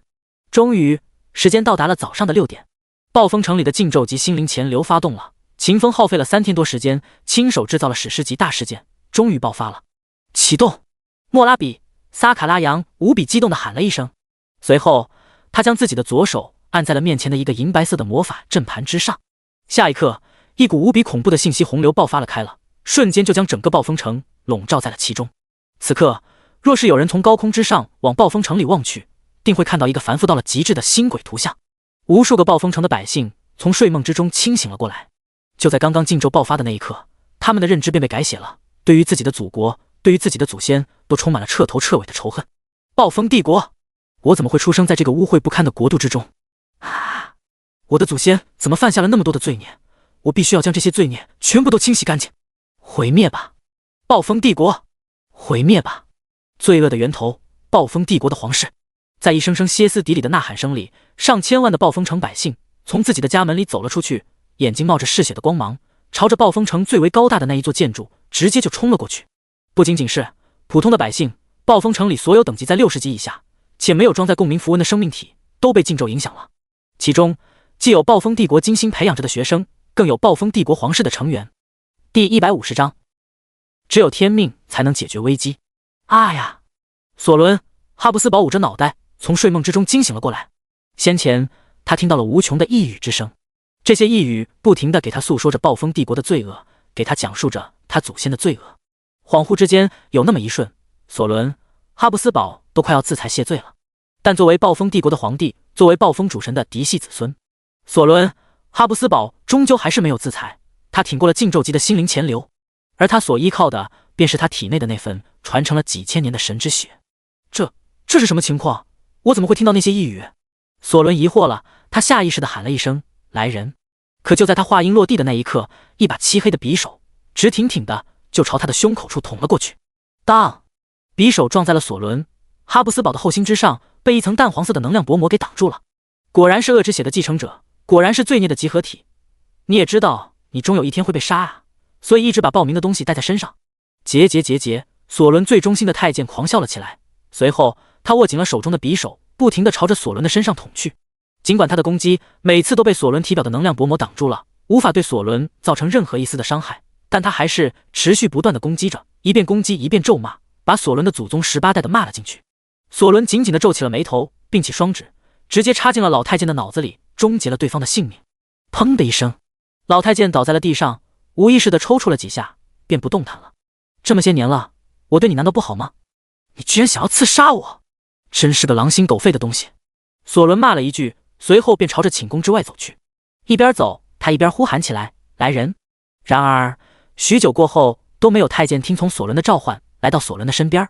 索伦慌了，他放开了自己的精神力，感知四周的空间，而后他便察觉到了好几十个躲藏在阴影之中的人。这些人的身上正呲呲地往外奔涌着杀气，将索伦的感知空间染成了血红一片。他们竟然全都要杀我！索伦震惊了，他不知道为什么会出现这种状况。他拔腿就往寝宫之中奔去，随后藏进了床头的一个小世界球之中。进去了之后，索伦利用小世界里布置好了的装置，对着整个皇宫喊话：“护驾！有刺客！”宫里的太监全部都被人控制了。护驾！有刺客！索伦的声音在皇城之中回响，一个个披坚执锐地搭载了共鸣符文的士兵，从皇城里的各个驻地之中飞速朝着皇帝的寝宫赶去。而在路途之上，他们遇上了一群疯魔了的皇子皇孙。杀了这群狗皇帝的走狗！杀死了他们！他们都是罪恶的帮凶！佣兵之城塔尔塔罗斯，副会长梅尔蒂尼的办公室。此刻，梅尔蒂尼正看着一封封从各地发过来的信件，这些信件都写着一人天命在暴风帝国境内做出的一份份功绩。每看一眼，梅尔蒂尼就能高兴一分。到了现在，他的眼睛都快笑得眯起来了。我是真的没有看错你啊！不仅仅封印了20多座地库通道，消除了200多次王者议会的暴动，还单枪匹马地镇压了风暴海里的海妖，以一己之力换来了整个狂风要塞的平安。梅尔蒂尼收拾好了信件，畅想起了1个月的时间过后，佣兵之城将会在一人天命的影响力之下，重新做回第二次用城邦的宝座。就在这个时候，一连串急促的脚步声在梅尔蒂尼的办公室里响起来了。梅尔蒂尼，大事儿不好了！暴风城暴动了！人未到声先至。不过此刻的梅尔蒂尼倒是没有了时间去分辨说这话的人究竟是他的哪一位同事，他的所有注意力都被那声音里的信息给吸引住了。什么？暴风城暴动了？那可是暴风帝国的王城，怎么可能暴动？真的，我们不骗你。几个气喘吁吁的佣兵工会副会长出现在了梅尔蒂尼的办公室里，他们的脸色无比的苍白，豆大的冷汗从他们的额头之上滴落，很明显，他们每个人都早受到了巨大的震撼。就在刚刚，秘术隐修会的人在暴风城里释放了一个禁咒。什么？禁咒？对，就是禁咒。他们控制了暴风城里上千万的百姓，所有7阶之下的存在且没有装载共鸣符文的人都被他们控制起来了。然后这些人就开始冲击皇宫。索伦·哈布斯堡慌了，他向我们发来求援信号，让我们请出所有的佣兵去解决暴风城的危机。对了，他说了，要那种在魔法方面有着超高造诣的佣兵，只要那样的人才能破解掉秘术隐修会释放的禁咒。梅尔蒂尼呆住了，他下意识地发起了抖。不过，作为佣兵工会最出色的副会长，梅尔蒂尼的定力还是很强大的。他强压着心中的震惊，直接联系起了佣兵工会的会长为老不尊的卡梅伦大法师。随后，梅尔蒂尼又拿出了卡梅伦交给他使用，但他一次都没有使用过的紧急联络令牌，对还活着的所有王者级佣兵发出了求援信号。最后，他想起了那个似乎有着化腐朽为神奇力量的男人，他直接拿出另一块通讯令牌，联系起了狂风要塞之中的佣兵工会的负责人。他道：“法尔玛阁下，我需要立刻和异人天命对话，请您帮助我把你的通讯器交到他的手中。”什么事情啊？这么着急？暴风城暴动了，秘术隐修会的人在暴风城里释放了一个禁咒。什么禁咒？那不是石阶的存在才能释放出来的超高位魔法吗？法尔玛阁下，您就别多问了，我需要天命，我觉得只有他才能解决了这次的史无前例的危机。第151章世界公告，帝国之殇最终环节。从梅尔蒂尼急促的声音里，法尔玛顿时就感受到了事情的急迫程度。他没有再废话半句，直接就发动了奥数迁徙，闪烁到了狂风要塞的城墙之上。他走到摩尔切里斯将军的身边，把梅尔蒂尼的事情给对方一说。摩尔切里斯将军神情大变，赶忙就给法尔玛开启了通道，让其穿过了狂风要塞的空间禁绝法阵，去往了秦风的身边。越是往秦风的身边靠近，法尔玛就越是能够感觉到那个和海妖站在一起，不，那个单方面屠杀着海妖的男人究竟有多么的强大。在法尔玛朝着秦风靠近的时候，秦风就感知到了对方秘术隐修会的计划，乃至于整个王者议会的暴动都是秦风一手推动起来的。再加上此刻的时间已经是早上的6点了，秦风一瞬间就明白了这个狂风要塞佣兵工会的会长前来寻找自己的目的是什么。法尔玛阁下，有何贵干？秦风一个闪烁就闪到了法尔玛的身边，脚尖轻轻踩在大海之上，站得非常的稳当。天命阁下，暴风城出大事儿了。法尔玛把梅尔蒂尼告诉他的事情给秦风复述了一遍，而后他接通了通讯，让梅尔蒂尼和秦风对话。天命阁下，我想请您去暴风城里走一趟，替我们佣兵工会，替暴风帝国破解了王者议会的暴动，请您务必要答应我。在过去的那些时间里，秦风创造了许许多多的奇迹，这让梅尔蒂尼坚信，除了秦风之外，就没有人可以胜任这个任务。秦风倒是没有推辞，他处心积虑地推动了这一切，其目的就是为了在暴风帝国所有高层人员陷入危机的哪一个挺身而出，将所有的人拯救下来。一旦他做到了，他就会拿到极其恐怖的声望值，拿到 SSS 级任务传说之证明第1环的所有奖励。5分钟之内，我会赶到暴风城的。好，那就谢谢天命阁下了。梅尔蒂尼很是激动地挂断了通讯。秦风回过头去看向大海之中的海妖，随后他举起了手中的长刀。叮咚，你使用了踏前闪，你的下一次攻击获得2000倍暴击伤害加成。叮咚，你消耗了200点魔力，你使用了黄金阶技能炼狱岩刀天谬强化版。2道提示音落下，炽烈的刀光在风暴海之上闪烁。负4800兆，负4800兆。叮咚，你击杀了22级海妖，你获得王者及佣兵经验加成。检测到你处于执行佣兵任务的途中，你的永久 buff 进击的佣兵起作用了，你获得了额外200%经验值加成，你获得了5280点经验值。叮咚，你击杀了18级的海妖，你获得了王者及佣兵经验加成。检测到，叮咚，你击杀了。提示音接连不断的在秦风耳畔响起，赤红的暴击伤害数值条出现在了所有玩家视野之中，地狱一般的恐怖景象再现，在所有人吃惊且震撼的目光之中，一个个血球出现，紧接着一个个被秦风奴役了的海妖便从血球之中钻了出来。叮咚，你使用了炼狱岩刀，击杀了48648个海妖，他们将被你奴役，持续300秒。炼狱岩刀的提示音在接连不断的击杀提示之中响起。秦风回过头看向了风暴要塞的指挥官，暴风帝国的帝国之首摩尔切里斯将军。这些海妖能够帮你们抵挡住敌人5分钟，在这5分钟的时间里，你们尽快的恢复体能，恢复你们体内的共鸣符文力量。我需要赶往暴风城一趟，这里就交给你们了。说完了这句话过后，秦风直接释放出了踏前闪，朝着暴风城的方向赶了过去。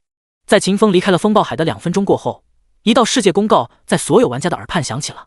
世界公告，在皇族高手的帮助之下，暴风帝国的皇帝索伦·哈布斯堡觉察了暴风城里的异变是秘术隐修会的人制造的。为了挽救暴风城，索伦·哈布斯堡发动了黑色征召令，征召所有暴风帝国阵营的玩家赶往暴风城，协助暴风帝国官方镇压了秘术隐修会的而暴动。世界公告 ：SSS 级帝国任务帝国之殇进入最后阶段，所有暴风帝国阵营的玩家，所有王者议会阵营的玩家，所有获取到了超级佣兵权限的玩家，都可以参与到此次的 SSS 级帝国任务之中。世界公告 ：SSS 级帝国任务帝国之殇阵营战积分排行榜开启，协助暴风帝国瓦解秘术隐修会，或者帮助秘术隐修会彻底摧毁了暴风城，灭绝了暴风之神的血裔，都可以获得相应的阵营战积分。世界公告。检测到 80% 的玩家都加入了暴风帝国阵营，全体暴风帝国玩家获得了临时 buff 加成，全属性提升 200%。提示：你的选择将会影响整个大陆的走向，请务必要郑重行事。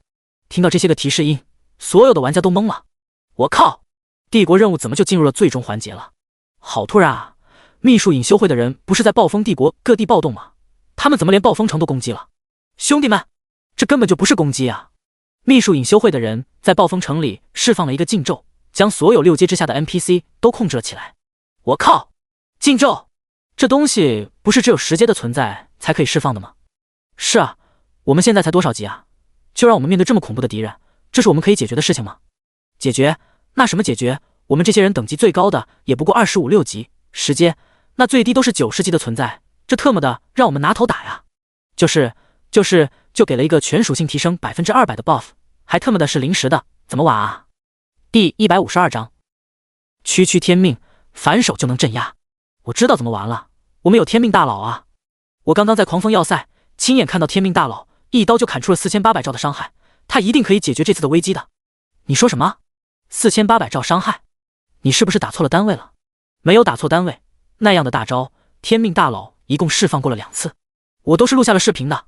对，我也看到了，而且我也录下了视频。他们忘记说了，我来补充一句，天命大佬的那个大招不仅伤害奇高无比，冷却时间还短，10几分钟的时间就可以释放一次。不仅仅是冷却时间短，那个大招的范围也是恐怖的一笔，我都感知不到那个大招的极限范围。最可怕的是，那个大招杀死了敌人之后，还可以将敌人控制起来，化为己用，能持续整整5分钟。身处于狂风要塞，见识过秦风那无比恐怖的杀力的玩家，在公屏之上疯狂地给其他玩家解释秦风的恐怖威能。在这些玩家的细心介绍之下，临时转换阵营的玩家数量急速增加。不多时的功夫，暴风帝国境内选择了暴风帝国阵营的玩家就冲破了 90% 的大关。与此同时，新的世界公告也降临了。世界公告检测到暴风帝国境内的玩家做出了选择，有 90% 的玩家加入了暴风帝国阵营，所有暴风帝国玩家获得临时 buff 加成，全属性提升 450%。 提示：王者议会乃是全大陆公认的邪恶组织，加入王者议会的玩家可以随时转换阵营，此行为符合王者议会的行为逻辑。2道提示音落下，全体的玩家顿时就沸腾了起来。哈哈，天命大佬真的牛逼啊！感谢天命大佬，感谢天命大佬，让一些个没长眼睛的玩意儿迷途知返。兄弟们，冲，赶紧前往暴风城，我们要给天命大佬帮忙。天命大佬和我们不在一个任务奖励计算体系之中，帮助天命大佬就是在帮助我们自己。我们虽然拿不到太多的阵营战积分，但是我们可以分到任务奖励的经验值和金币。冲啊，兄弟们！弹幕像是雪片一般在公屏之上纷飞了起来。不多时的功夫，玩家们就聚合在了一起，汇聚成了一股子庞大的力量。他们从暴风帝国的各个位置出发，像是千百万股溪流一般，朝着暴风城汇聚而去。最后的战争，天命的传说将在他们所有人的见证之下开启。亡灵界狱，挥舞之上，面具人议长端坐在自己的位子上，他的眼睛轻轻闭着，手指关节轻轻地敲打在椅子的扶手上，神情惬意，姿态轻松。他忠诚的手下秘术隐修会的首领秘术之奥莫拉比萨卡拉扬已经在暴风城里启动了那个足够改变大陆局势的禁咒。此刻，暴风城里上千万的百姓，上百万的1阶到6阶的修士都成为了他们的打手，不断攻击着暴风帝国皇宫的城防。不仅如此，就连他一直痛恨的暴风帝国皇族，除了当代的皇帝索伦、哈布斯堡以及那些个皇族的前代高手之外，都成为了他的控制之下的傀儡。暴风帝国，索伦、哈布斯堡，当年就是你联合了蒙哥马利那个老东西，对我们霍克帝国发动了攻击，也是你撺掇了大陆之上的另外3个国家，一起毁灭了我们的国家，我的父母兄弟。今天就是我向你复仇的时候。面具人议长兴奋无比，可就在这个时候，亡灵界狱却是动荡了起来。瘟疫祭祀戴泽的声音在面具人议长的耳边响起：议长，议长。面具人议长脸色一寒，在最近这段时间里，瘟疫祭祀简直让他太失望了，找了天命将近5天的时间，愣是没有找到天命，简直给他丢人。不过，从瘟疫祭祀冒着自己的休息时间打扰到自己，也要联系他的这个动作，面具人议长还是感觉到了瘟疫祭祀接下来要向他回报的事情的严重性。进来，面具人议长轻轻说了一声，而后亡灵界域之中震荡着的灰色雾气就平息了下来。瘟疫祭祀出现在了他对面的座位之上。戴泽，有什么事情是找到了天命了，对吧？你千万别跟我说你没有找到天命，不然后果你一定不想尝试。感受着议长那森寒无比的目光，瘟疫祭祀戴泽卡西恩的冷汗直接就下来了。他有些结巴的开口道：“议长，我还是没有机会和天命对话，但是我想给议长您说的是，一人天命离开了风暴海，他要去暴风城了。”戴泽把偷听来的秦风和梅尔蒂尼之间的对话给面具人议长复述了一遍。听完了戴泽的复述过后，面具人议长根本没有时间训斥戴泽，而是无比紧张地皱起了眉头，将远在暴风城里的秘书之奥莫拉比撒卡拉扬拉到了亡灵界域之中来。戴泽告诉我，天命要去暴风城了，不超过5分钟的时间，他就会抵达。听到这话，莫拉比脸色顿时就是一变。在过去的9个多小时里，他是见过是一人天命，那堪称恐怖的杀戮速度的。5分钟封印一座地窟通道，一刀斩灭上万的海妖，这些信息都从王者议会的消息渠道传到了莫拉比的耳朵里。听到一人天命即将赶赴暴风城，莫拉比也不免觉得有些慌乱。不过在短暂的慌乱过后，莫拉比的情绪便平稳了下来。他看都不看瘟疫祭司戴泽一眼，直接对面具人议长道：“议长，小小一人天命，不足为惧。我们可是在发动禁咒之前就控制了狂风要塞的镇守将军摩尔切里斯的，他是一位7阶的强者，而他手下的那些装载了共鸣符文的士兵也被我们用蛊惑之妖的神力结晶控制了起来。有了这些人在，一个一人天命，我们反手就可以镇压住。”第153章大军降临。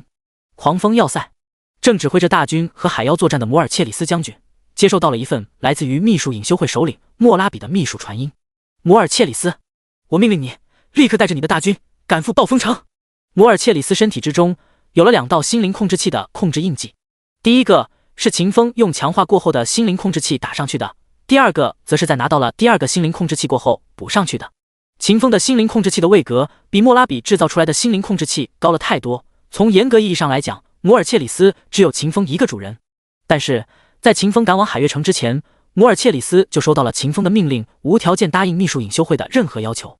在此情况之下，摩尔切里斯冷笑着对莫拉比回答了一声：“遵命。”亡灵界域之中，议长，已经可以了，我已经联系了摩尔切里斯，他即将带着狂风要塞之中20万附着了共鸣符文的军队前往风暴城，将一人天命直接镇压。莫拉比自信满满的对面具人议长说道，一副胜券在握的模样。面具人议长点了点头，心中的紧张情绪舒缓了一点。和暴风帝国的不同，王者议会没有土地，他们的资源全部都靠打劫，他们是养不起的上万人的搭载了共鸣符文的大军的。在此情况之下，他们不会想着节省搭载了共鸣符文士兵的生命力，只让他们使用前3个层级的共鸣符文力量。只要的20万大军一到暴风城，他们就将让20万大军同时催动体内的共鸣符文，激发出共鸣符文第5层的力量。那是一股毁天灭地的能量。虽然在全力的催动之下，作为共鸣符文的承载者，那20万大军最多只能坚持10秒钟就会灰飞烟灭，但是10秒钟的时间对王者议会来说已经完全足够了。议长，我请求触动绿教者，你也知道天命是个异人，我们现在是无法杀死他的，唯一能够做到的就是利用噬魂针或者王者之地里面那些神灵的神力残留，将他封印起来，等待他不再不死不灭的那一刻。莫拉比对议长如是说道。议长低着头沉思了2秒钟，随后点了点头，手掌一抓，抓出了一个淡绿色的圆球，交到了莫拉比的手中。激活了它，里面的300位6阶绿教者就将为你所用，不过我还是希望你能珍惜他们，他们的使用次数不多了，不能全把他们损耗在暴风帝国之中。谢谢议长，我一定会谨慎使用的。说完这句话过后，莫拉比便从亡灵界域之中消失了。面具人议长冷眼看了看瘟疫祭司戴泽，随后手一招，将对方关进了一处幽闭空间之中。好好想想吧，好好思考思考，你和莫拉比之前的差距，我希望你在出来的时候可以给我一个答案。狂风要塞，摩尔切里斯将中央军和镇守军所有的高级将领都召集了起来。他对众人道：“我刚刚接到了帝国方面的任务，陛下让我带着狂风要塞的镇守军前往暴风城，镇压城中的暴动。”此话一出，中央军的将领顿时就不干了。他们都来自于暴风城，那里有他们的家人，他们的父母兄弟、妻子儿女，比起狂风要塞的镇守军，他们更想要回到暴风城里去。摩尔切里斯将军，能让我们中央军回帝都吗？是啊，将军，让我们回去吧，我们对帝都更熟悉。通融吧，让我们回去吧。啪的一声，摩尔切里斯将军将桌案拍得爆响。看看你们这副样子，让你们回去，你们的全副心思就牵挂在了自己的家人身上。你们还有心思听从帝国的命令，镇压了王者议会的暴动吗？你们中央军是军人，狂风要塞的镇守军就不是你们的兄弟了。不让你们回去，是不希望你们被情感牵绊住，把你们的家人交给兄弟们吧，他们会保护好你的家人的。我摩尔切里斯用自己的性命和荣誉做担保，我会竭尽全力保护住你们的家人的。作为暴风帝国之中最为出色的统军奖励，摩尔切里斯有着帝国之首的称号，在大军之中的威望无人可以媲美。他这一番话说出去，在场的中央军统领立刻就没有话说了。那就谢谢摩尔切里斯将军了，将军，我们相信你了。就这样，从暴风城里赶来狂风要塞的27万中央军留在了狂风要塞之中，抵抗着风暴海里海妖的侵袭。而狂风要塞的镇守军则是在摩尔切里斯的带领之下，利用了狂风要塞之中的超大型传送阵，传送到了暴风城之中。暴风城皇宫，在一众宫廷侍卫和皇族高手的严密保护之下，索伦·哈布斯堡不再像此前那般紧张。他对身边的皇族高手道：“皇叔，奥数永恒高塔、密奥圣堂还有佣兵工会那边怎么说？”听到索伦的提问，一个白须白发但精神无比矍铄的老者开口回答道：“回陛下的话，奥数永恒高塔的人很傲慢，他们只派出了2位7阶的魔法师以及一个36人的法师团。密奥圣堂那边则是出动了他们的圣主。至于佣兵工会，他们的反应最是积极。佣兵工会的副会长梅尔蒂尼已经召唤了所有的王者级佣兵，他们将会在10分钟之内抵达暴风城。另外的话，佣兵工会的会长大贤者卡梅伦也在赶来暴风城的途中。”听到皇叔的话，索伦的心情顿时就轻松了许多。和其他的暴动不同，秘术隐修会这次释放的禁咒直接将暴风城里千万百姓全部控制了起来，这使得索伦·哈布斯堡空有几百万的大军而不敢动用，因为一旦让那些士兵去镇压自己的父母兄弟，整个暴风帝国的军队就有可能在一夕之间全体哗变。他不仅不敢动用军队，反而还要封锁消息，不然出征在外的大军知道暴风城里的真实情况。可就在这个时候，一阵异常的空间波动却是出现了，那是超大型的传送法阵才能激发出来的波动。第154章，索伦的阵部。这种波动，这是超大型传送魔法阵才能触发的波动。索伦愣愣地感受着空间之中的魔力波动，整个人都陷入了震惊之中。不仅仅是索伦，皇宫之中的其他没有被禁咒控制的皇族成员，也在这一刻感觉到了巨大的压力。一阵阵慌乱的脚步声在皇宫之中响起了，负责保护皇帝的御林军被来往穿行的皇族高手撞得东倒西歪。不多时的功夫，外出查看情况的皇族高手回来了。陛下，大事儿不好了！狂风要塞的摩尔切里斯将军带着大军出现在了暴风城里。紧接着，第2个人回来，带来了一个更加不好的消息。陛下，摩尔切里斯将军被秘术隐修会的人控制住了，他手下的那些士兵也被控制了起来。他们从暴风城的演武场出发，直直朝着皇宫杀了过来。一路上，不管是人还是建筑，都被他们推平了。再后来，第3个皇族高手回来了。和之前的2个高手不同的是，此人的半边身子都变成了焦黑的模样。陛下，嗨，不好了！摩尔切里斯的大军已经杀到皇宫外围了，他们正在攻击防御法阵。我上去和他们交涉，想要唤醒摩尔切里斯，但是我却被他带着5000大军给打飞了回来。咚咚咚！在第3个人话音落地的那一瞬间，一阵阵恐怖到极点的响动从遥远的皇宫外层穿透了一层层的防御屏障，冲到了场中所有人的耳朵里，将他们震得脑袋一阵嗡鸣。可恶啊！索伦·哈布斯堡害怕的全身都在颤抖。秘术隐修会什么时候控制了摩尔切里斯的？他们又是在什么时候控制了我整整20万大军的？为什么你们没有听到一点的风声？为什么你们之中没有一个人提前跟我汇报过这些事情？索伦·哈布斯堡指着身边的皇叔、皇兄就骂了起来。众人被他骂得狠狠地低下了头，却是不敢回应半句。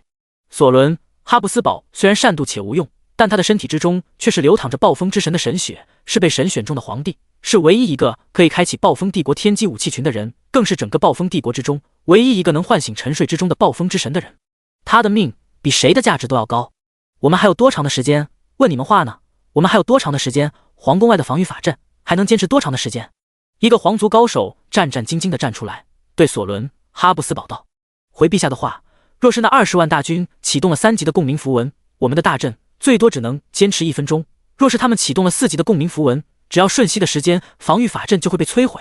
一个瞬间就能摧毁皇宫的防御法阵。你们是干什么吃的？皇宫的防御法阵怎么会那么的薄弱？”索伦·哈布斯堡震惊了，巨大的惶恐让他没有一点帝王该有的仪态。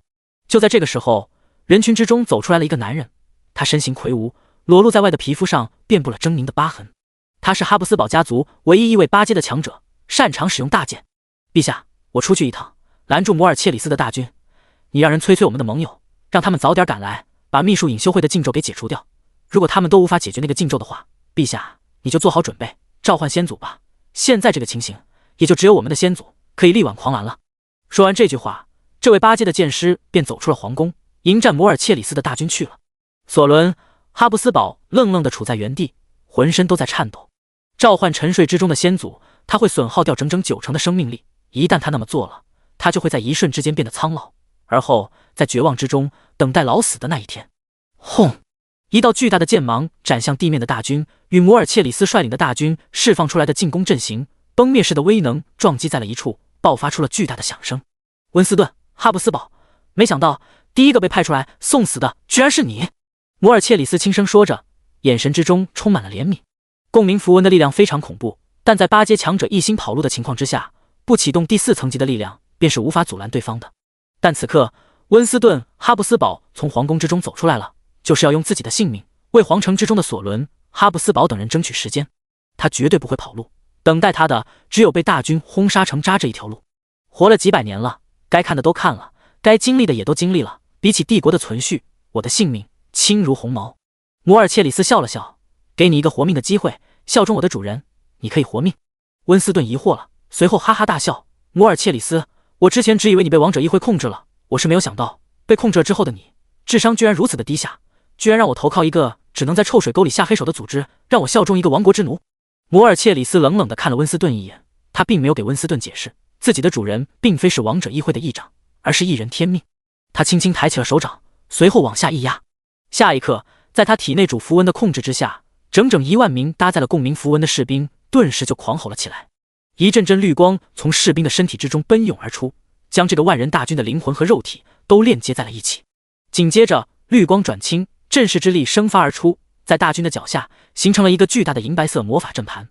再后来，青光转变成了蓝光，随后又制造了一个蓝色漩涡，将万人大军都抽吸了进去。一个蓝色的巨灵法香便横亘在了天地之间。去死吧，温斯顿！摩尔切里斯低吼了一声，随后一把蓝色长刀从天而降，斩向了温斯顿。第155章最后希望。冰蓝色的长刀带着阵势的力量，直接就斩向了温斯顿的头颅。作为一个8阶的大剑师，比拼破坏力，温斯顿自是拼不过启动了第3层次共鸣符文力量的万人大军的。但是温斯顿并非是木桩，他是会闪躲的。在冰蓝色长刀即将要将温斯顿斩成2段的时候，温斯顿一个闪身就从原地消失，紧接着便出现在了巨灵法香的背后。蓝色光流在巨灵法香之上流转，几乎就是一瞬间，巨灵法香就完成了正反面的更替。哗啦，又是一刀破空的斩击。温斯顿还没有来得及出手攻击，巨灵法香的第2道攻击就来临了。几分钟过后，温斯顿在精神高度集中的状态之下，连续闪躲了上千次，这使得他的体力几乎被消耗殆尽了。摩尔切里斯将军淡淡一笑，意念一动，便对温斯顿发动了最后的斩击。这一次攻击来得比之前的任何一次攻击都要凌厉，都要迅猛。温斯顿的体力本就不多了，移动速度更是下降了不少，他毫无意外的直接就被巨灵法香砍出来的那一击直接切成了2截。斩杀了温斯顿过后，摩尔切里斯便控制着大军师解除了第3层级的共鸣符文，继续用第1层级的力量攻击皇宫的防御屏障。远处莫拉比看到了这一幕，并没有做出任何的表示，因为这一次他不仅仅要灭了暴风帝国的皇族，让整个暴风帝国陷入军阀混战，最终落入一个被另外4大帝国分尸的下场。此外，他还要借着摩尔切里斯的20万大军将一人天命封印住，提前开启更高层级的共鸣符文力量，只是一种对大军的消耗。天命，这一次你若是敢来，我定让你有来无回。皇宫之中，索伦、哈布斯堡看着手中的属于温斯顿的魂灯，整个人都瘫坐在了地面之上。死了，居然就这么死了。温斯顿、哈布斯堡是暴风帝国皇族里唯一的一个8阶强者，在索伦继位的这些年里，温斯顿一直都是索伦的左膀右臂，替索伦做了许多的脏事儿，比如杀死一个不愿意投靠索伦的强者，又比如替索伦清除掉帝国之中企图效仿隔壁银月帝国蒙哥马利那样的臣子。索伦无比颓丧地坐在地上，毫无一点皇帝该有的尊容和仪态，口中一直呢喃着死了，居然就这么死了。围在皇帝身边的一种哈布斯堡家族的高手，均是一脸凄惨的模样。此刻，大军围着皇城，而在皇城之外，还有着上千万的被控制了的暴风城百姓。为了不让军队哗变，和那些被控制了百姓一起对暴风帝国皇室发动攻击，皇宫里的这些达官显贵既不能要求索伦、哈布斯堡启动天机武器，将暴风城之中的百姓和军队灭杀，也无法调配帝国境内的军队前来镇压暴风城里的暴乱。他们唯一能够期待的就是即将到来的援军可以解除掉城中百姓和大军的被控制状态。就在众人一脸崩溃表情的时候，一道道魔力波动在皇宫里泛起了。与此同时，一道道声音也在大殿之中众人的耳畔响起：奥数永恒高塔前来支援暴风帝国，受暴风帝国皇帝委托，密奥圣堂前来助阵。佣兵工会会长卡梅伦，请陛下开启空间防御屏障，让我们进去。听到这些声音，守在大殿里的那些装载了共鸣符文的士兵没有任何的情绪变化，他们早就成了没有意识的傀儡的，既不知道什么是害怕，也不知道何为惊喜。其他的人则是一瞬间就雀跃了起来，他们走到索伦、哈布斯堡的身边，将这个快被吓傻了的皇帝从地上扶了起来。陛下，我们的援军到了。援军？怎么还有军队？还嫌暴风城不够乱了吗？不，陛下，我口误了，是三大自由城邦的支援来了，里面有奥数永恒高塔的2位大法师，有佣兵工会的魔法大贤者卡梅伦，还有密奥圣堂的圣主。听到来的是这些人，索伦、哈布斯堡像是溺水的人抓住了最后一根稻草似的，腾的一下就从地上跳起来了，急声道：快，给他们放开一条口子，让他们进来。遵命！皇族高手回答了一声，而后就去调整皇宫的防御大阵了。经过了一番操作过后，他直接将皇宫的99层空间禁绝法阵吸开了一条口子，将前来帮助他们的各大自由城邦的援兵放了进来。嗖，一道道光华闪烁而过，一连10几位散发强大气息的高手就出现在了皇宫的大殿之中。除开先前说的那4个人，剩下的全部都是佣兵工会几百年积累下来的王者级佣兵。诸位，还请帮助我们破解了秘术隐修会的禁咒。索伦、哈布斯堡无比恳切地走到了援兵们的身边，一个个跟赶来的人握手，姿态低得吓人。卡梅伦从人群之中走出来，对索伦道：陛下，时间紧迫，我希望你可以将暴风城的大阵开放给我们，我们需要借助大阵的力量将我们的魔法传递出去。对的，禁咒的力量不是一个人可以对冲掉的，我们需要阵法来辅助。听到这话，索伦、哈布斯堡毫不犹豫地就从兜里取出了一个闪烁着蓝色雷光的法球，递交到了在场实力最为强大的魔法师，也就是佣兵工会那个不正经的会长红浪漫的常客大贤者卡梅伦的手中。对此，场中的一众高手并没有一点意见。奥数永恒高塔的2位魔法师是7阶的，看到卡梅伦都得喊一声大贤者。密奥圣堂的圣主是个不喜欢抢风头的人，比起装逼，他更喜欢制造魔法装备。至于佣兵工会的那些个王者级佣兵，这些人就更不会智慧卡梅伦的，毕竟那是一起劈外过的铁关系，关系硬的一匹。第156章，皇宫被破，绝对危机。卡梅伦看着手中的蓝色光球，这个东西是他的好友怒纳西斯完善过的，能够统御整个暴风城里所有属于暴风帝国的魔法阵。还真是世事难料啊！堂堂一个帝国，居然被王者议会算计到了这种程度。卡梅伦似有似无地感慨了一声，而后便催动了体内狂暴的魔法力量，将8阶的醒神术释放了出去。在整个暴风城的法阵的加持之下，醒神术的力量顿时就覆盖住了城中所有被控制的百姓，以及那些来自于狂风要塞的士兵。感受着空气之中的魔力波动，莫拉比笑了笑，哈哈，一个8阶魔法就想要破除掉我耗费了这么多年的精力才想出了释放方法的禁咒。卡梅伦，你也太小看我了吧！给我散开！莫拉比低低吼了一声，下一刻，属于禁咒的力量便在暴风城里爆发了开来。6阶之下的生命体无法感知到的波动狂涌而起，不超过1个呼吸的时间，就将卡梅伦释放的醒神术的魔力波动给冲击了一个七零八碎。不仅如此，禁咒的反噬力量也随之轰击到了卡梅伦的身上。噗！皇宫大殿之中，卡梅伦猛地喷出了一口鲜血，整个人立刻的萎靡了起来。不行，禁咒的力量太过于恐怖了，我一个人解决不了它。此话一出，全场的人都震撼了。索伦原本亮起来的眸子，在这一瞬间直接就灰暗了下去。他不想折损掉自己90%的生命力，他更不想开启天机武器群，将暴风城里的百姓轰杀掉。他只想当那高高在上的皇帝，享受着整个暴风帝国的供养，予夺生杀，地位尊崇。你们所有人可以一起释放魔法吗？集合10几位7阶以上魔法师的力量，说不定就可以对冲掉禁咒呢。毕竟释放这个禁咒的秘术隐修会，其首领也不过只是个7阶的存在。索伦带着祈求的口气对在场的魔法师们说道：众人你看我，我看你，最终还是点了点头，准备按照着索伦的提议尝试一下。来吧，尝试一下，未必不可行。是啊，禁咒再如何的强大，也是有极限的。我们这么多人，未必就不能逼近那个极限。到了这里，所有人都走到了卡梅伦的身边，按照着一种魔力汇聚的法阵站定了身子，而后一股股魔力便从这些人的身上奔涌了起来，齐齐灌注到了卡梅伦手中的闪烁着雷光的控制法球之中。在这一次的施法之中，掌握着8阶醒神术的卡梅伦毫无疑问地成为了绝对的主导者，其他的人则是成为了他的外置魔力器官，为他输送魔力。在众人的协助之下和暴风城法阵的帮助之下，卡梅伦的醒神术直接就冲破了8阶魔法的界限，抵达了9阶魔法的层级。恐怖的魔法波动以卡梅伦为圆心，在数量众多的法阵的扩散作用之下，朝着整个暴风城笼罩了过去。感受着有一股更加强大的魔法力量来袭，莫拉比的脸色却是没有变动半分。哈哈，你们还是差了点啊！不过就是把醒神术从8阶提升到了9阶的层级，但是这远远不够，根本不够。莫拉比提起左手，虚空一按，按下去的那一瞬间，隐藏在暴风城里上百个阵点顿时就被激活了，禁咒魔法的力量全部爆发了出来，直接就将卡梅伦等人合力释放出来的醒神术给消除了个一干二净。一群臭虫，给我死吧！反噬之力冲天起，沿着醒神术释放出来的路径，直接就反击到了卡梅伦等人的身上。噗噗噗噗！皇宫大殿之中，所有的参与释放醒神术的魔法师都喷出了好多口鲜血，其中更有甚者，直接就这一次的反噬之中丢掉了自己的性命。看着那些倒地不起、没有了半点生机的魔法师，索伦的脸色灰白的像是一张沾水的白纸。这怎么可能？仅仅只是一次反噬，就杀了这么多7阶的魔法师？不仅仅是索伦，哈布斯堡家族的高手们也被禁咒魔法的恐怖威能给震撼到无以复加。这一刻，场中的所有人都感受到了前所未有的绝望。然而，援兵的失败还不是最让在场的这些人绝望的。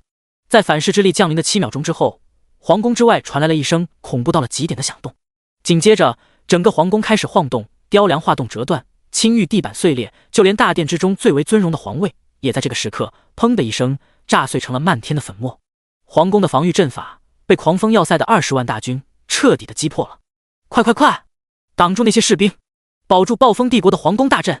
兄弟们，这个限时挑战任务有500W 经验值啊，还是每个人都有这么多的经验值？冲冲冲，杀呀！兄弟们，一个个玩家从暴风城的传送法阵之中冲出来，他们是来的最快的一批，但他们也来迟了。在一个个玩家热切的眼神之中，远在天边的淡黄色能量屏障直接炸碎，成为了漫天的碎屑。玩家们的耳边也响起了一道提示音：叮咚，检测到暴风帝国的防御法阵破碎了，限时任务保卫皇宫失败，所有接取此任务的玩家扣除100W 点经验值。叮咚，检测到。无数道相同的提示音在不同的玩家耳畔响起，提示音落下的那一刻，所有接到限时挑战任务保卫皇宫的玩家都露出了司马的表情。完了，皇宫被破掉了！我靠，我的经验值啊！我搬了那么多货，杀了那么久的怪，才搞到的100W 点经验值直接就没有了。哎呀呀，痛啊！玩家们哀嚎了起来，但没等他们哀嚎多久，他们的耳边就响起了无比刺耳的世界公告。世界公告：SSS 级帝国任务帝国之殇的任务完成度降低至 2%， 请所有暴风帝国阵营的玩家努力起来，争取改变结局，挽救暴风帝国。第157章一人天命，最后的救命稻草。世界公告：SSS 级帝国任务帝国之殇的任务完成度降低至 2%， 请所有暴风帝国阵营的玩家努力起来，争取改变结局，挽救暴风帝国。循环3次。第一波世界公告结束后，第二波世界公告响起了。世界公告：王者议会破坏掉了暴风帝国皇宫的防御屏障， SSS 级任务王者的复仇的任务完成度提升了，当前任务完成度 98%， 请所有王者议会阵营的玩家努力起来，做大做强，创造辉煌。世界公告：王者议会循环3次。两波提示音落下，暴风帝国阵营的玩家顿时就傻眼了。我靠，任务完成度居然降到了 2%， 这特么的是要完犊子的节奏啊！我刚刚从王者议会阵营叛逃到暴风帝国阵营来，结果暴风帝国阵营就要完犊子了。他妈的，这还怎么玩啊？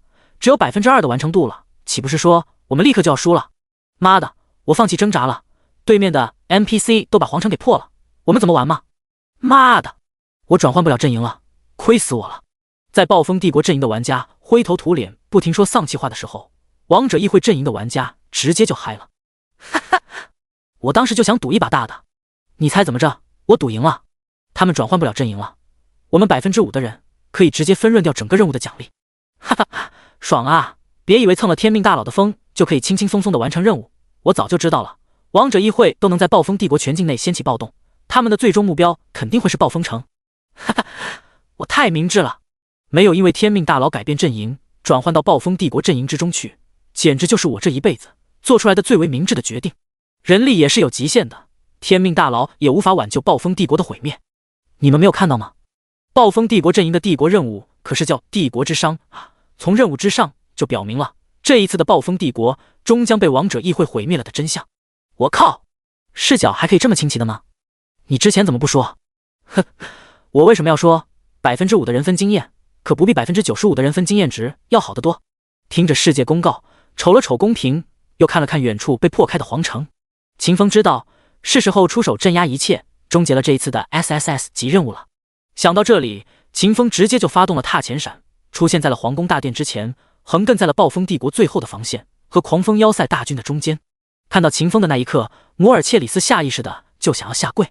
他是一个7阶的武夫，在直觉方面远远要超过那些个魔法师，能够最直观的感受到秦风体内那无比恐怖的力量，那是一股恨不得将全世界都吞没掉的超越一切的力量。但是摩尔切里斯终究还是没有跪下，他记得秦风对他的嘱托，他需要为主人的任务成为了一个砖头。让开！一人天命！摩尔切里斯沉重的声音在大殿之前响起来，不仅让秦风听到了，更是让大殿之中的暴风帝国皇帝索伦、哈布斯堡以及那些个颓靡的法师，还有剩下的皇族高手都听到了。一人天命！一人天命来了，我们说不定还有救。他可是一人天命，是镇压了整个风暴海的海妖的一人天命。对啊，他不仅杀力强大，而且还是不死之身，即便他无法战胜狂风要塞的20万装在了共鸣符文的大军，他也能依靠着自己不死的特性，将大军体内的共鸣符文能量消耗干净。听到身边人的对话，索伦、哈布斯堡原本没有了光彩的眼睛顿时就亮起来了。他回想起了一人天命单人镇压了20多座地窟通道的壮举，回想起了那份汇报之中记载着的一人天命在风暴海上一刀斩灭数万海妖的恐怖杀力。一时之间，新的希望在索伦、哈布斯堡的心中生长了起来。他站起了身子，朝着大殿之外走去，隔着整整81排御林军对秦风喊话道：一人天命，只要你能镇压了这一次的暴乱，你要什么，只要是我有的，我都可以给你。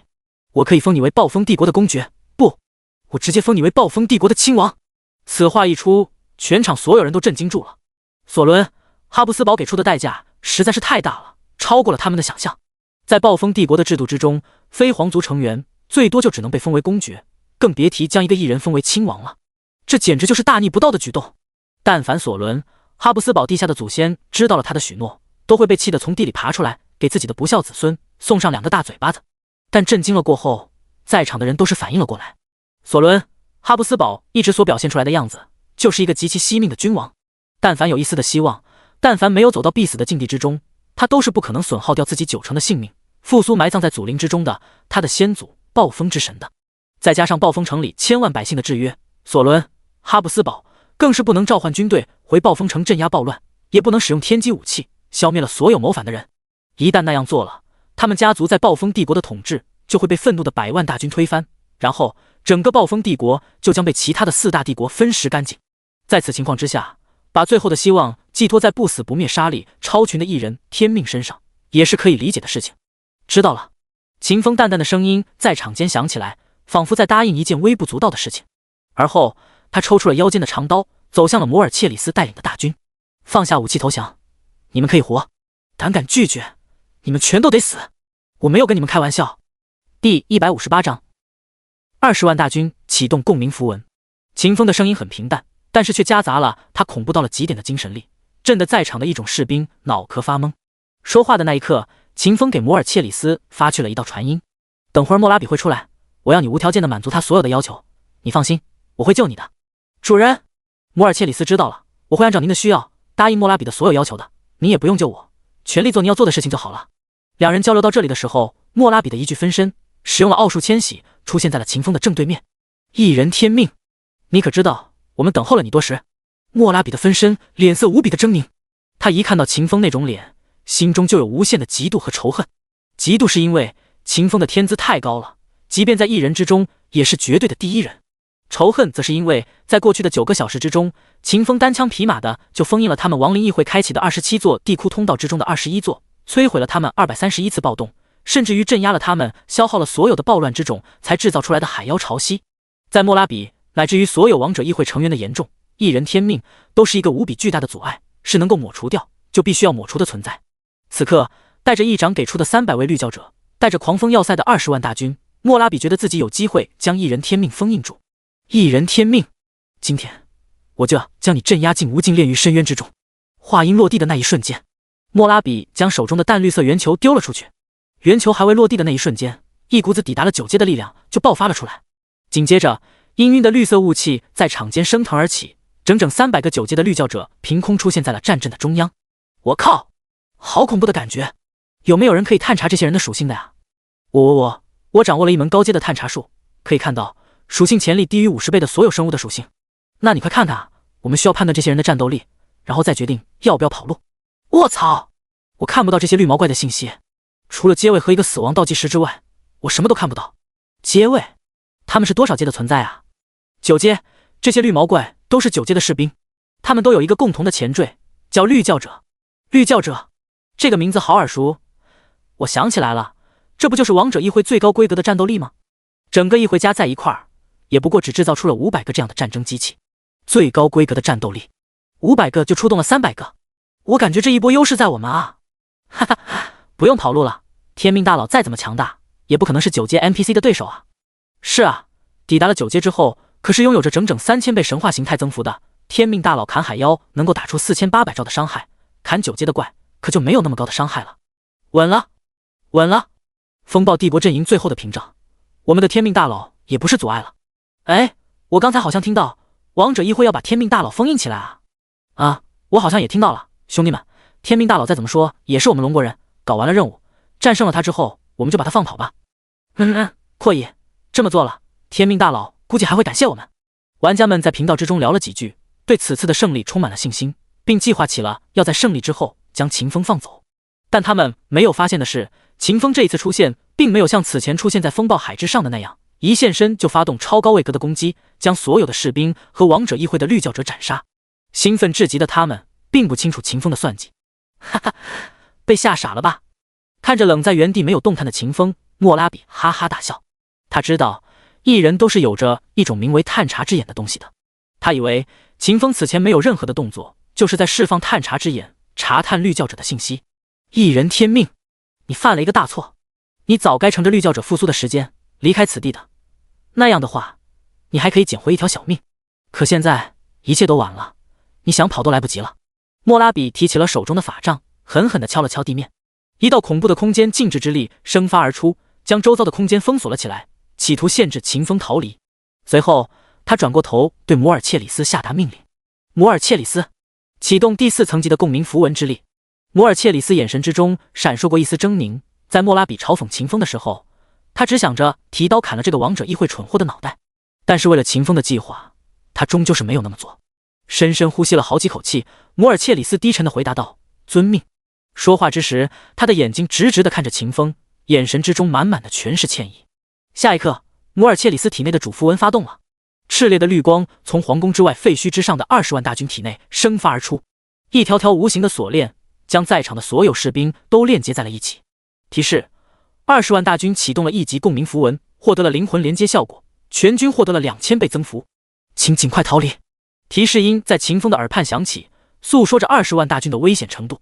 秦风动也不动，静静地看着眼前的一切。他现在是有着坚韧球的男人，20万大军不足为虑。在秦风的精神空间之中，绿色的锁链渐渐凝实，最后从绿转成了寒冷的青色。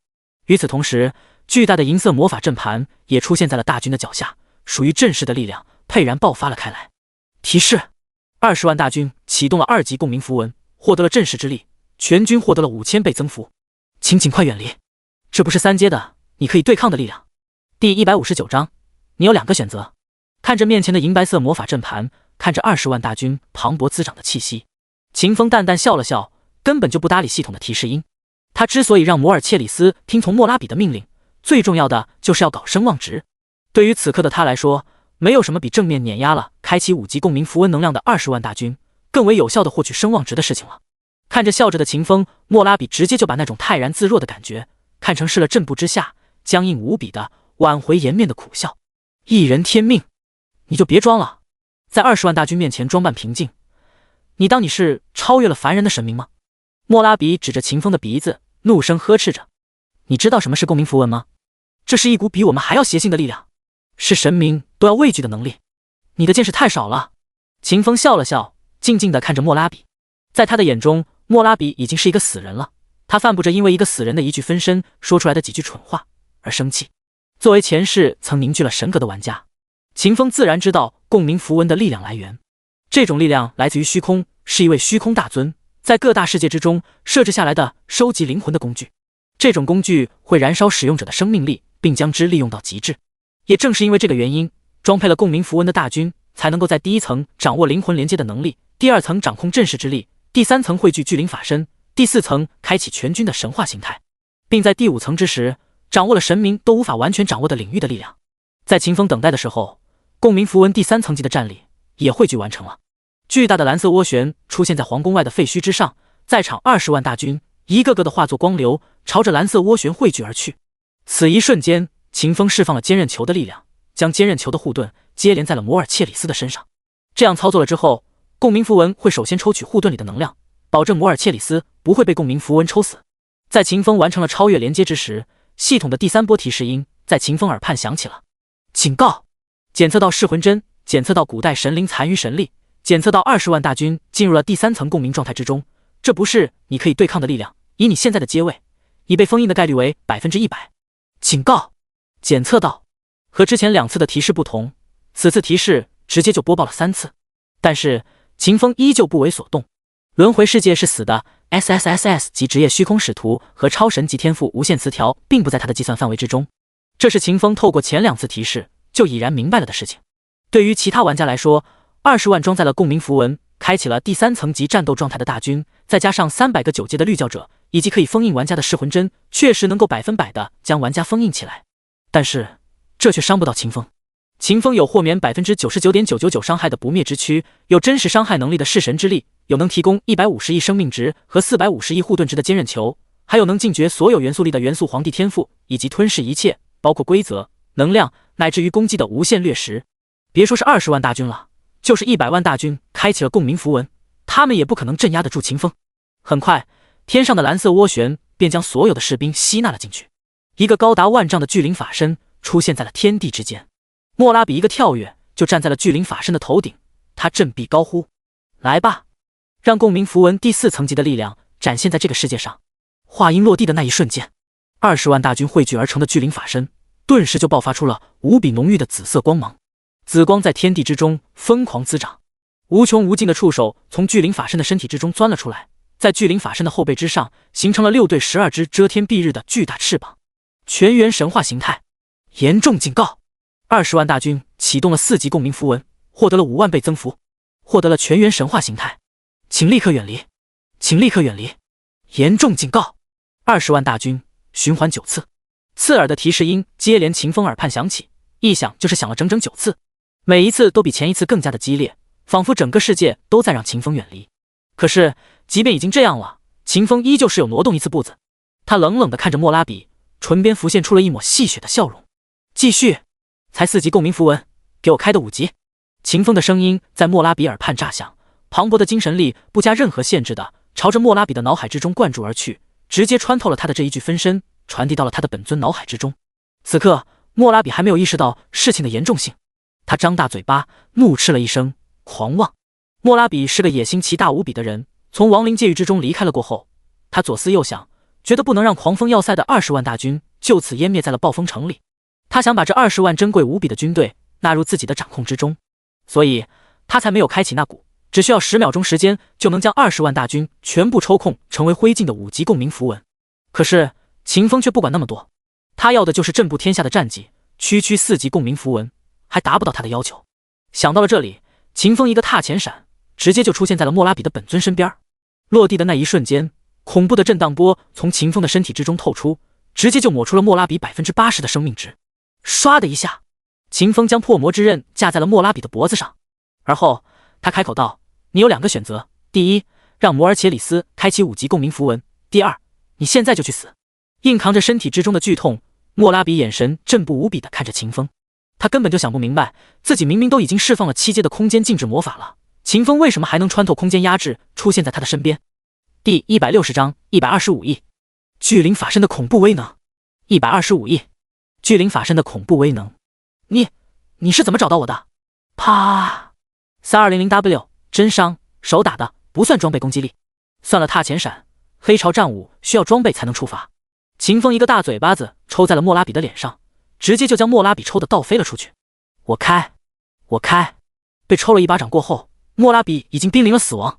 面对着极其恐怖的死亡威胁，他想都没有多想，直接就答应了秦风的要求。秦风再也不去看莫拉比一眼，直接就发动了踏前闪，回到了皇宫之前。此刻，皇宫里面正哀嚎一片，嚎的声音最大的是的暴风帝国的皇帝索伦·哈布斯堡，他哭喊着，怒骂着，咆哮着，完全没有了一丝一毫的帝王威严。我不想死啊！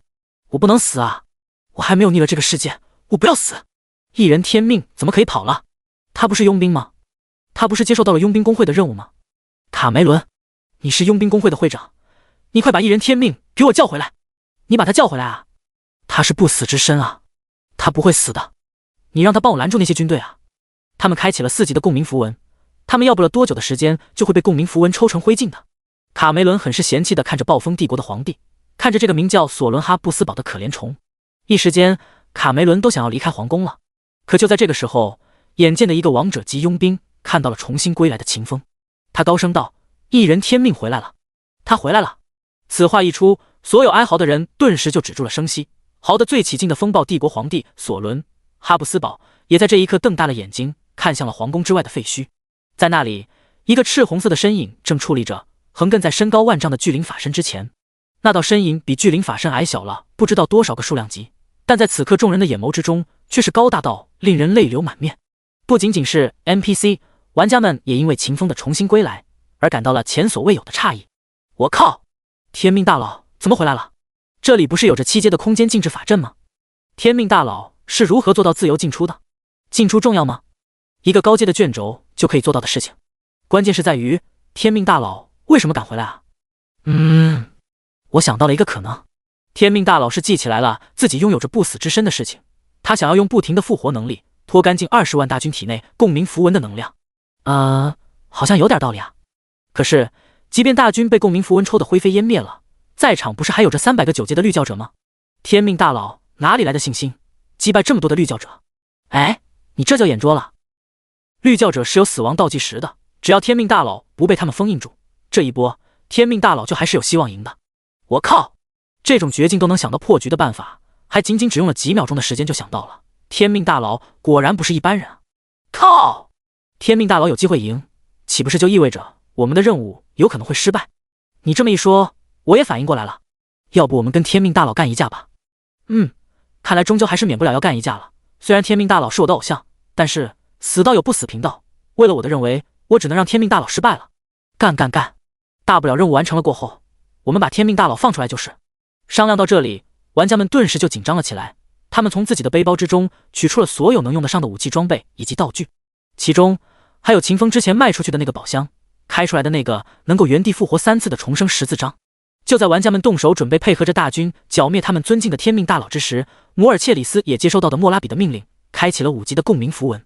只见得背上生了12只翅膀，身高足足有1万米的巨灵法身再度暴涨了起来。体型暴涨的同时，巨灵法身身上妖异的紫色光芒也变成了威能更加恐怖的晨光。与此同时，一个硕大无比的领域成型了，将秦风和地上的绿教者以及站在巨灵法身头顶的莫拉比笼罩在了其中，封印了空间，隔绝了万物。领域之力，时空断绝。领域成型的那一刻，秦风的时间流速受到了100倍压制。秦风明显感觉到自己的身体在这一瞬间变得无比的沉重，原本可以快到让8阶强者都无法看清的速度，也在这一刻降低到了1级玩家都不如水平。然而秦风的神情依旧非常的平淡，平淡到让站在巨灵法身头顶的莫拉比的分身都感觉到了一股极端的恐怖意味。他还是人吗？面对着超越神灵的领域力量，都能够保持着如此的淡然。莫拉比的分身惊恐地看着秦风，下意识地吞咽起了口水。被秦风震了一下，又被抽了一巴掌过后，莫拉比才真正看明白了秦风的恐怖之处，懂得了瘟疫祭祀对秦风的忌惮之心。再加上秦风让他直接启动5级共鸣符文的那件事儿，更是让他看到了秦风那恐怖到了极点的自信，以及自信的背后作为支撑的恐怖实力。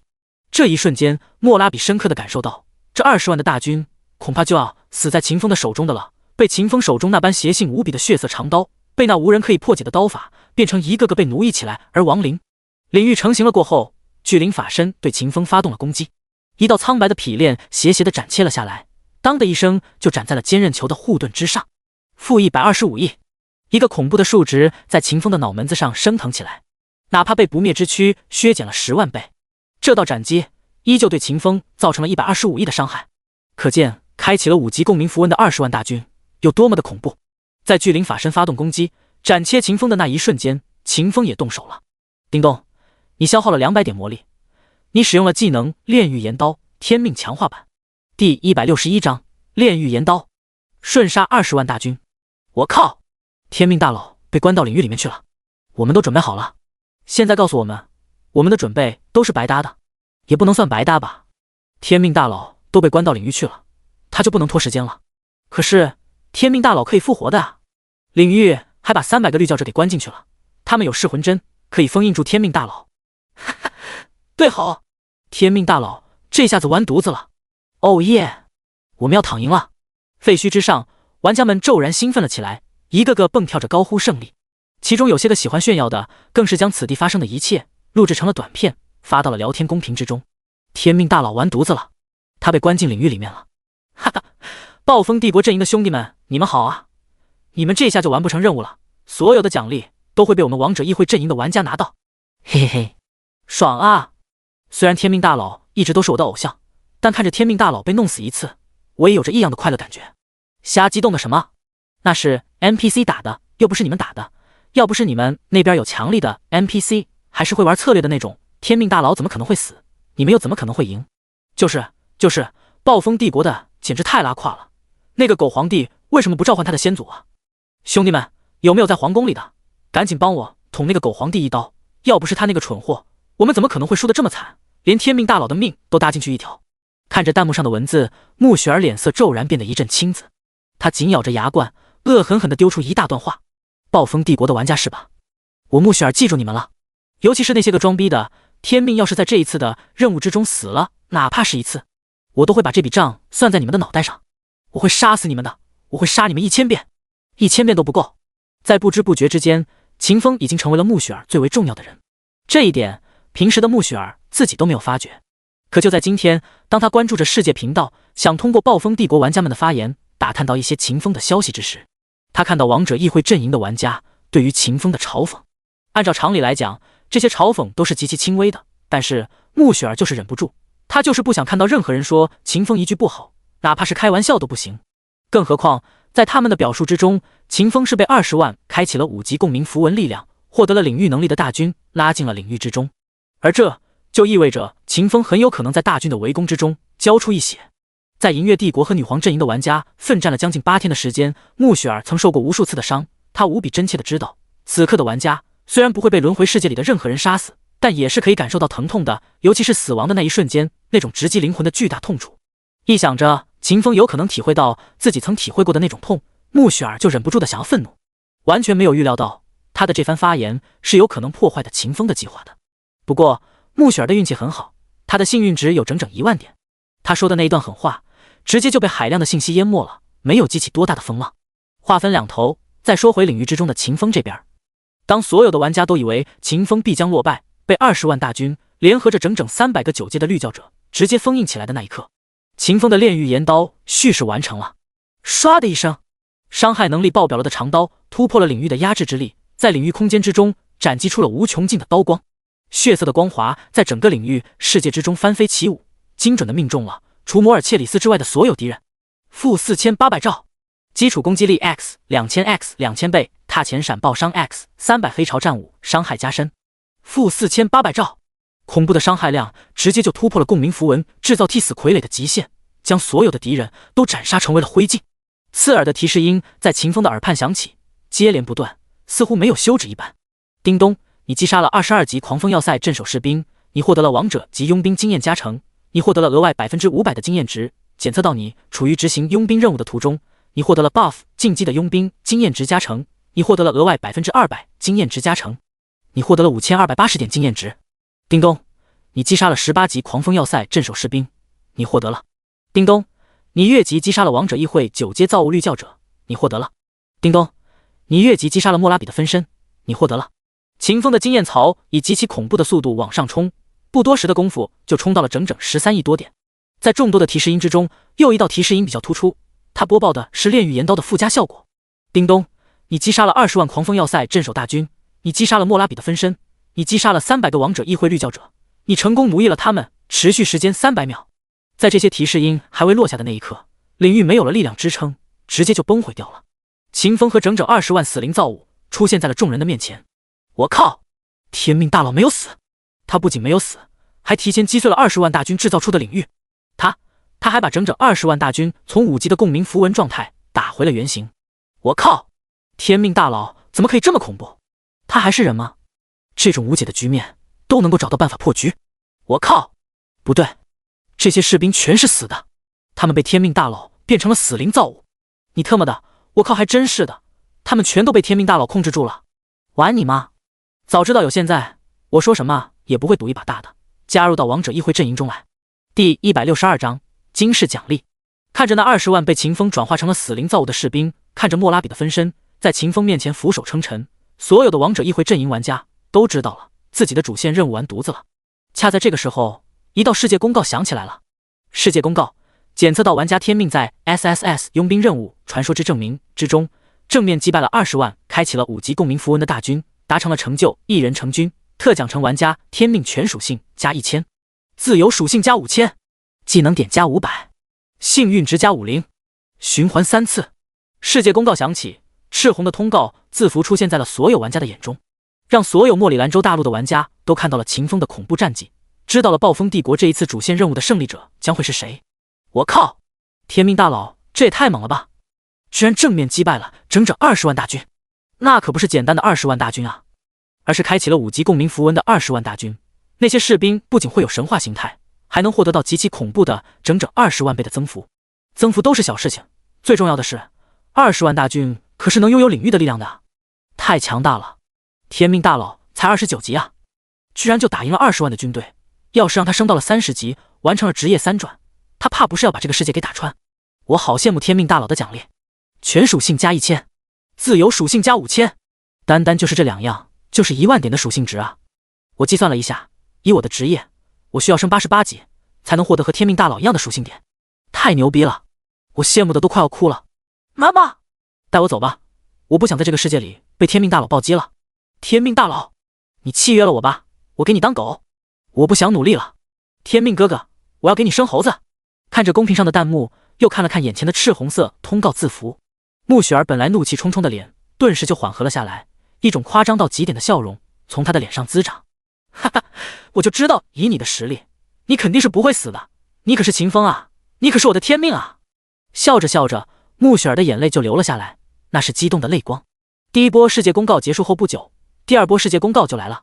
世界公告：检测到玩家天命摧毁了王者议会控制下的20万大军，重创了王者议会的报复行动，暴风帝国阵营的任务帝国之殇的任务完成度提升了，当前完成度 72%。 玩家天命的佣兵任务传说之证明的完成度提升了，当前完成度 72%。 玩家天命获得1200万声望值。世界公告：检测到玩家天命摧毁了。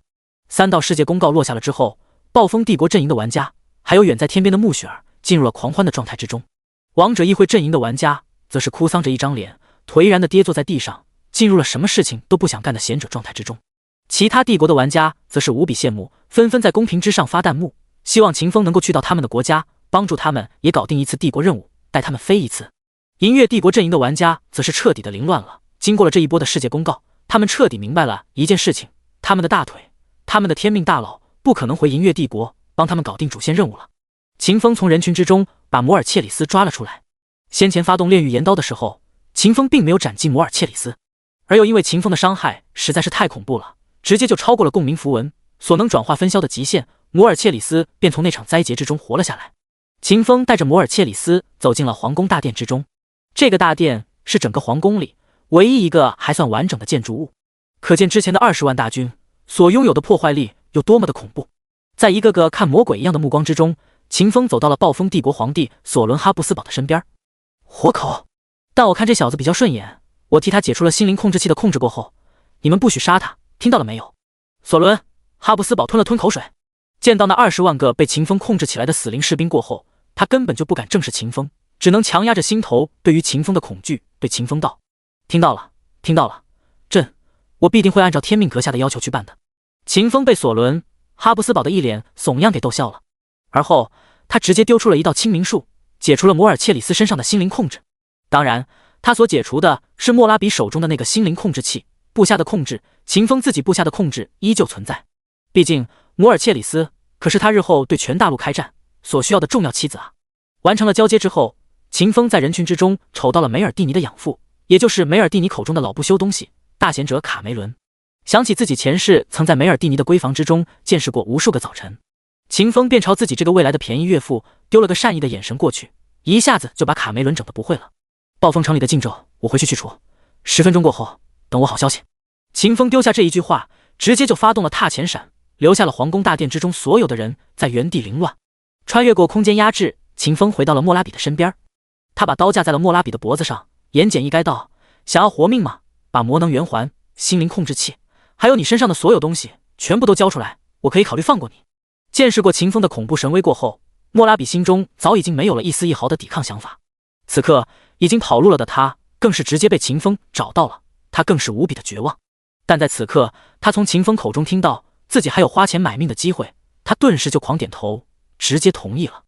第163章任务完成。叮咚，你获得了钻石阶60级装备魔能圆环。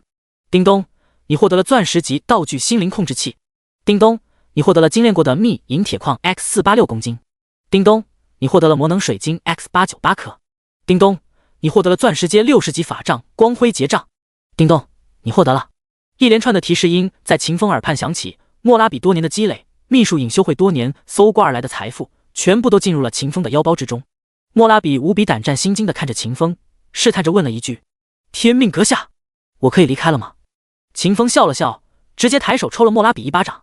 他从来都是个撒谎不红脸的人，没有一点肉诚性可言。3200W 真伤，赤红的伤害数值条闪烁而过，莫拉比直接就无了。秦风的耳畔响起了一道提示音：叮咚，检测到你击杀了王者级 BOSS 秘术隐修会首领秘术之奥莫拉比萨卡拉扬，你获得了越级击杀加成，你获得了王者级佣兵经验加成，你还获得了额外500%的经验值加成。检测到你处于执行佣兵任务的过程之中，你的 buff 禁忌的佣兵生效了，你获得了额外200%经验值加成，你获得了经验值 48000W。 提示音落地过后，世界公告炸响。世界公告，检测到玩家天命手杀了王者级 BOSS 秘术隐修会首领秘术之奥莫拉比萨卡拉扬，达成了王者级 BOSS 手杀成就。玩家天命获得了全属性加500，自由属性点加1000，技能点加250，循环3次。世界公告，检测到玩家天命击杀了秘术隐修会首领秘术之奥莫拉比萨卡拉扬，重创了王者议会的复仇行动，暴风帝国帝国任务帝国之殇的完成度提升了，当前 78%， 佣兵任务传说之证明的完成度提升了，当前 78%。 同上，接连的世界公告已经将所有的玩家都给震惊到麻木了，他们愣愣地处在地上，好久都没有从这种麻木状态之中缓和过来。宰掉了莫拉比过后，秦风释放开了自己的精神力，扩散向周遭。不多时的功夫，秦风就搜寻到了秘术隐修会成员的藏身之地。秦风瞄准了一个坐标，直接就闪烁了过去。现身的那一刻，震荡波从他身体之中传递而出，将法阵周遭的几个秘术隐修会成员当场震得狂吐鲜血。紧接着，秦风使出大天造化掌，一人一巴掌，直接就把这些叛逆分子抽得灰飞烟灭了。叮咚，你击杀了44级秘术隐修会成员，你获得了。叮咚，你击杀了。杀完人过后，秦风开始释放封印术。和其他的禁咒不同，秘术隐修会释放的禁咒是需要持续施法的，只要将所有的阵法根基都封印住，整个禁咒就会终止。叮咚，你消耗了200魔力，构筑了一个符文封印，你封印了禁咒级心灵潜流的阵法根基1231。由于不需要在其他人面前装逼，秦风就没有构筑更多的封印符文。搞定了这一个点位过后，秦风以极其狂暴的速度开始了封印之旅。10分钟过后，秦风将所有的阵法根基都封印住了。禁咒的魔力波动轰然消散，所有被改写了认知的暴风城百姓，连同那些个达官显贵、皇子皇孙，都从被操控的状态之中复苏了过来。与此同时，最后的世界公告响起了。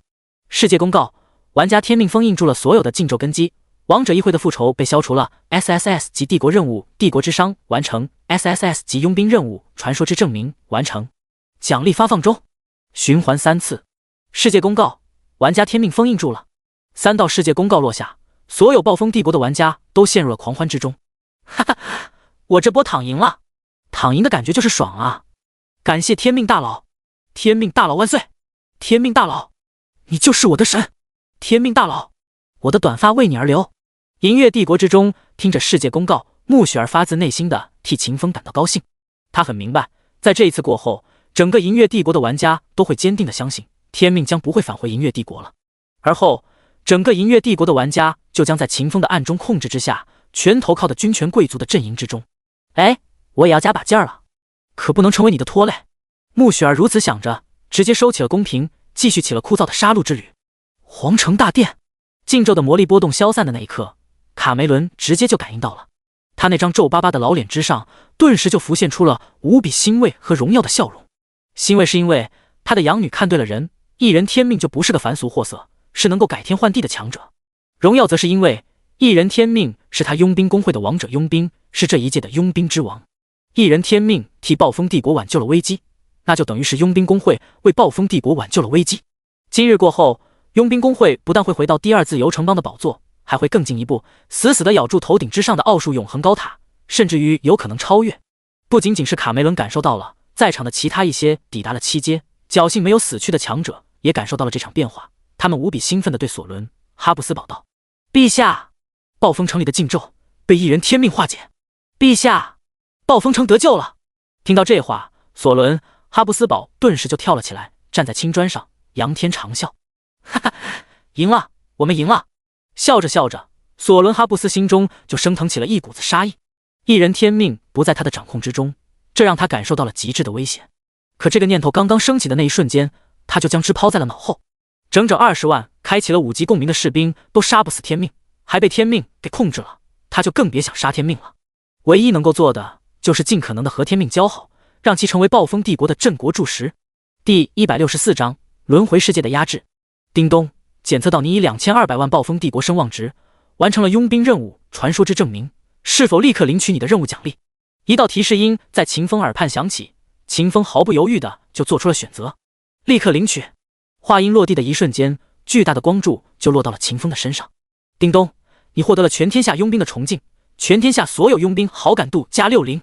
叮咚，你获得了暴风帝国佣兵公会最高的敬意，暴风帝国佣兵公会好感度加60。叮咚，你获得了佣兵总公会的最高敬意，佣兵公会总会好感度加60。叮咚，你获得了180亿金币，你获得了帝国 buff 金权至上额外加成，你获得了额外18亿金币。叮咚，你获得了180亿经验值，你获得了王者及佣兵经验加成，检测到你处于执行佣兵任务的途中，你获得了 buff 进击的佣兵额外经验值加成，你额外获得了1261点经验值。叮咚，你获得了暴风帝国皇家宝库挑选机会 X1， 检测到暴风帝国皇帝对你充满了畏惧，你可以搬空暴风帝国的皇家宝库。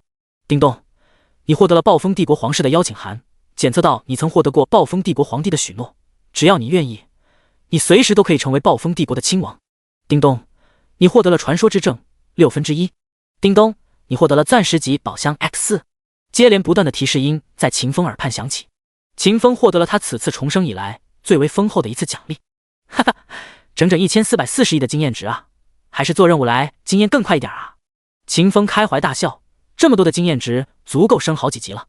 想到这里，秦风没有丝毫的犹豫，直接将调动了经验槽里的经验值开始升级了。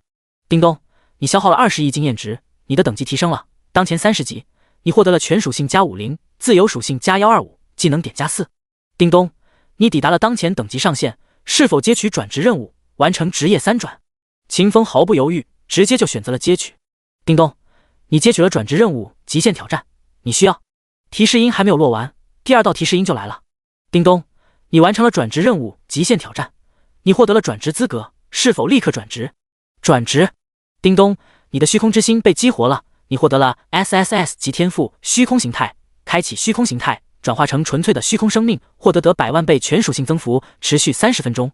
叮咚，你完成了职业2转，你的主职业发生变更，当前职业为虚空终结者，你的全属性潜能获得10倍提升，当前属性潜能为1000倍。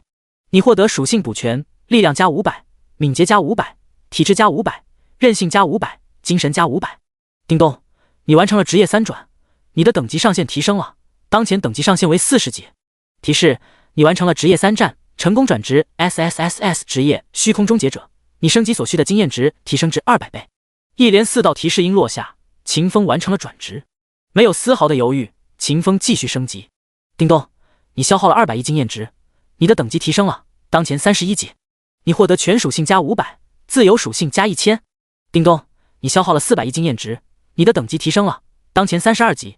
你获得全属性加500，自由属性加1000。叮咚，你消耗了800亿经验值，升了3级。任务奖励的经验值外加秦风之前杀怪获得的经验值，直接就被掏空了，只剩下了可怜巴巴的57亿多一点。秦风倒是没有感慨，他早就习惯了 SSSS 级职业恐怖的升级需要了，也不犹豫，秦风直接加点。加完点后，秦风的面板如下：天命简要面板，穿戴装备版，天赋词条略，职业虚空行者 LV33级，经验槽57亿，血量154亿154亿，蓝量154亿154亿，物理攻击力 832W， 魔法攻击力 432.4W， 混合防御力 432.4W， 基础属性力量4324，敏捷15594，精神4324，体质4324，韧性4324，1000倍属性潜能。特殊属性魅力9999，幸运51。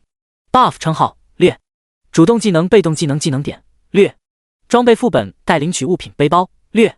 看着自己美如画的面板，秦风高兴的不行。从现在开始，即便不穿戴任何的装备，我都有4亿的血量，432万的攻击力和防御力。也就是说，但凭借肉身，我就可以横扫了整个世界了。哦，对了，我都完成了转职了，幸运值还提升到了51点，说不定这次就能开出一个牛逼的词条出来。想到这里，秦风直接对自己发动了天赋无限词条。叮咚，你对自己使用了天赋无限词条，你获得了神话级词条100万倍增幅。提示音落下，一个新的词条效果出现在了秦风的身上。秦风的5大基础属性直接就暴涨了100万倍，在他1000倍属性潜能的扩张之下，秦风的攻击力防御力直接冲上了43200亿。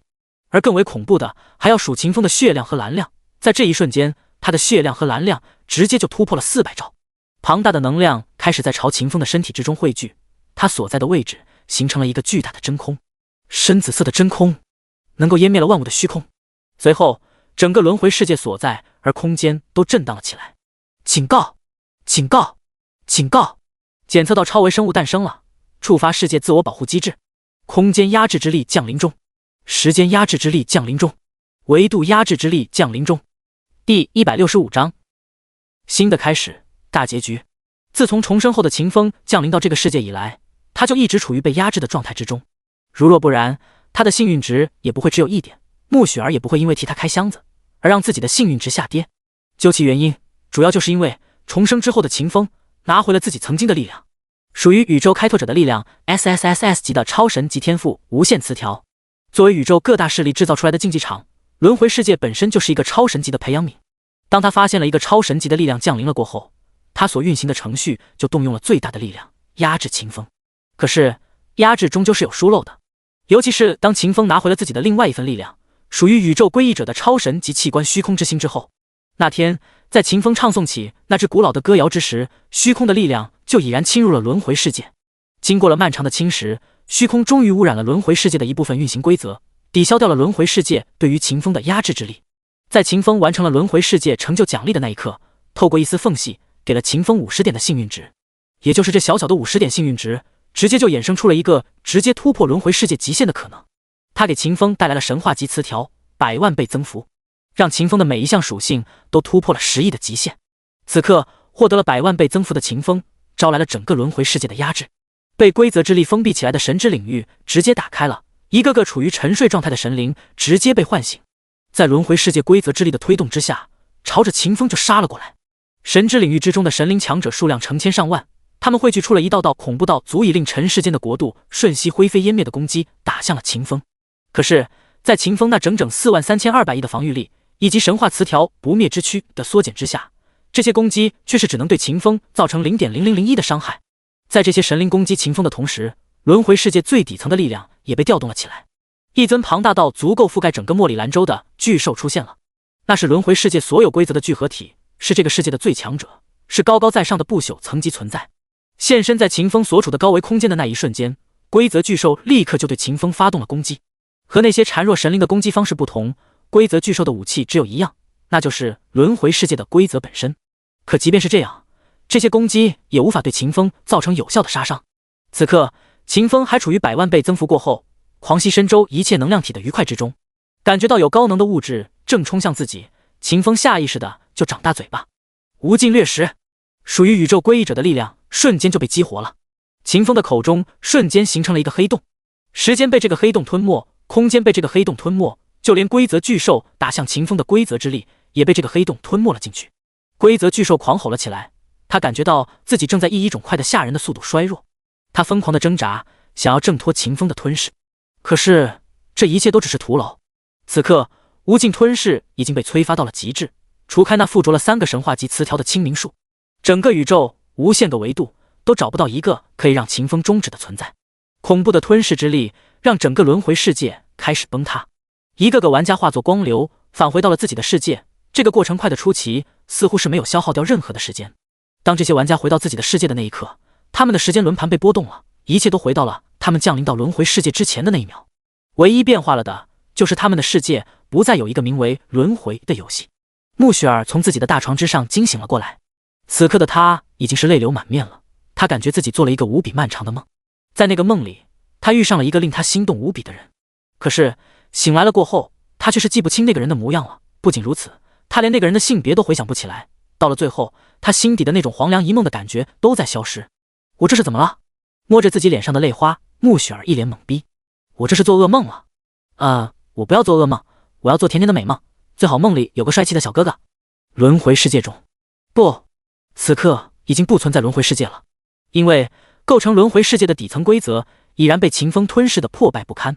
轮回世界的时间已经静止了，所有的一切都湮灭在了无尽吞噬启动的那个节点，那个没有时间可以标准的节点。秦风悠悠地睁开了眼睛，眸子之中透出深紫色的恐怖光流，被他所注视到了的一切都在他的目光之下消融，化作虚无，被他容纳进自己的身体之中。秦风很是嫌弃地看了周遭一眼，在无尽吞噬的作用之下，他身周好几十个维度的空间、时间都被他抽空了。无趣，这一次只坚持了3个维度时间就复苏了，太没意思了。秦风感慨了一句，说的是只有他才能懂的语言。这语言和几个呼吸之前他在轮回世界莫某座神庙中唱诵的那首古老歌谣一样。去找下一个好玩的地方吧，只有这样才能缓解这无尽岁月带给我的无聊。秦风目光闪转，瞬间就穿透了无数个维度，在宇宙诸天之中搜寻起了新的狩猎目标。可就在这个时候，一段记忆莫名其妙的出现在了他的脑海之中。他看到了一幅面画，一个姑娘，长得不怎么好看的无比弱小的姑娘，正想着她身死魂消的画面，蹲在地上嗷嗷痛哭。秦风有些疑惑，他不清楚这个弱小的生命体为何会发出那般悲伤的气息。与此同时，他的心中也升起了一股子想要了解、想要将之解开的欲望。秦风汇聚起自己的思维，瞬间就锁定了那个小姑娘所在世界的维度坐标，而后他意念一动，便传了过去。抵达了那个世界，他瞬间就理解了那个世界所有的信息。为了更好的融入，他给自己取了一个名字，就2字儿：秦风。感谢相伴，完结撒花。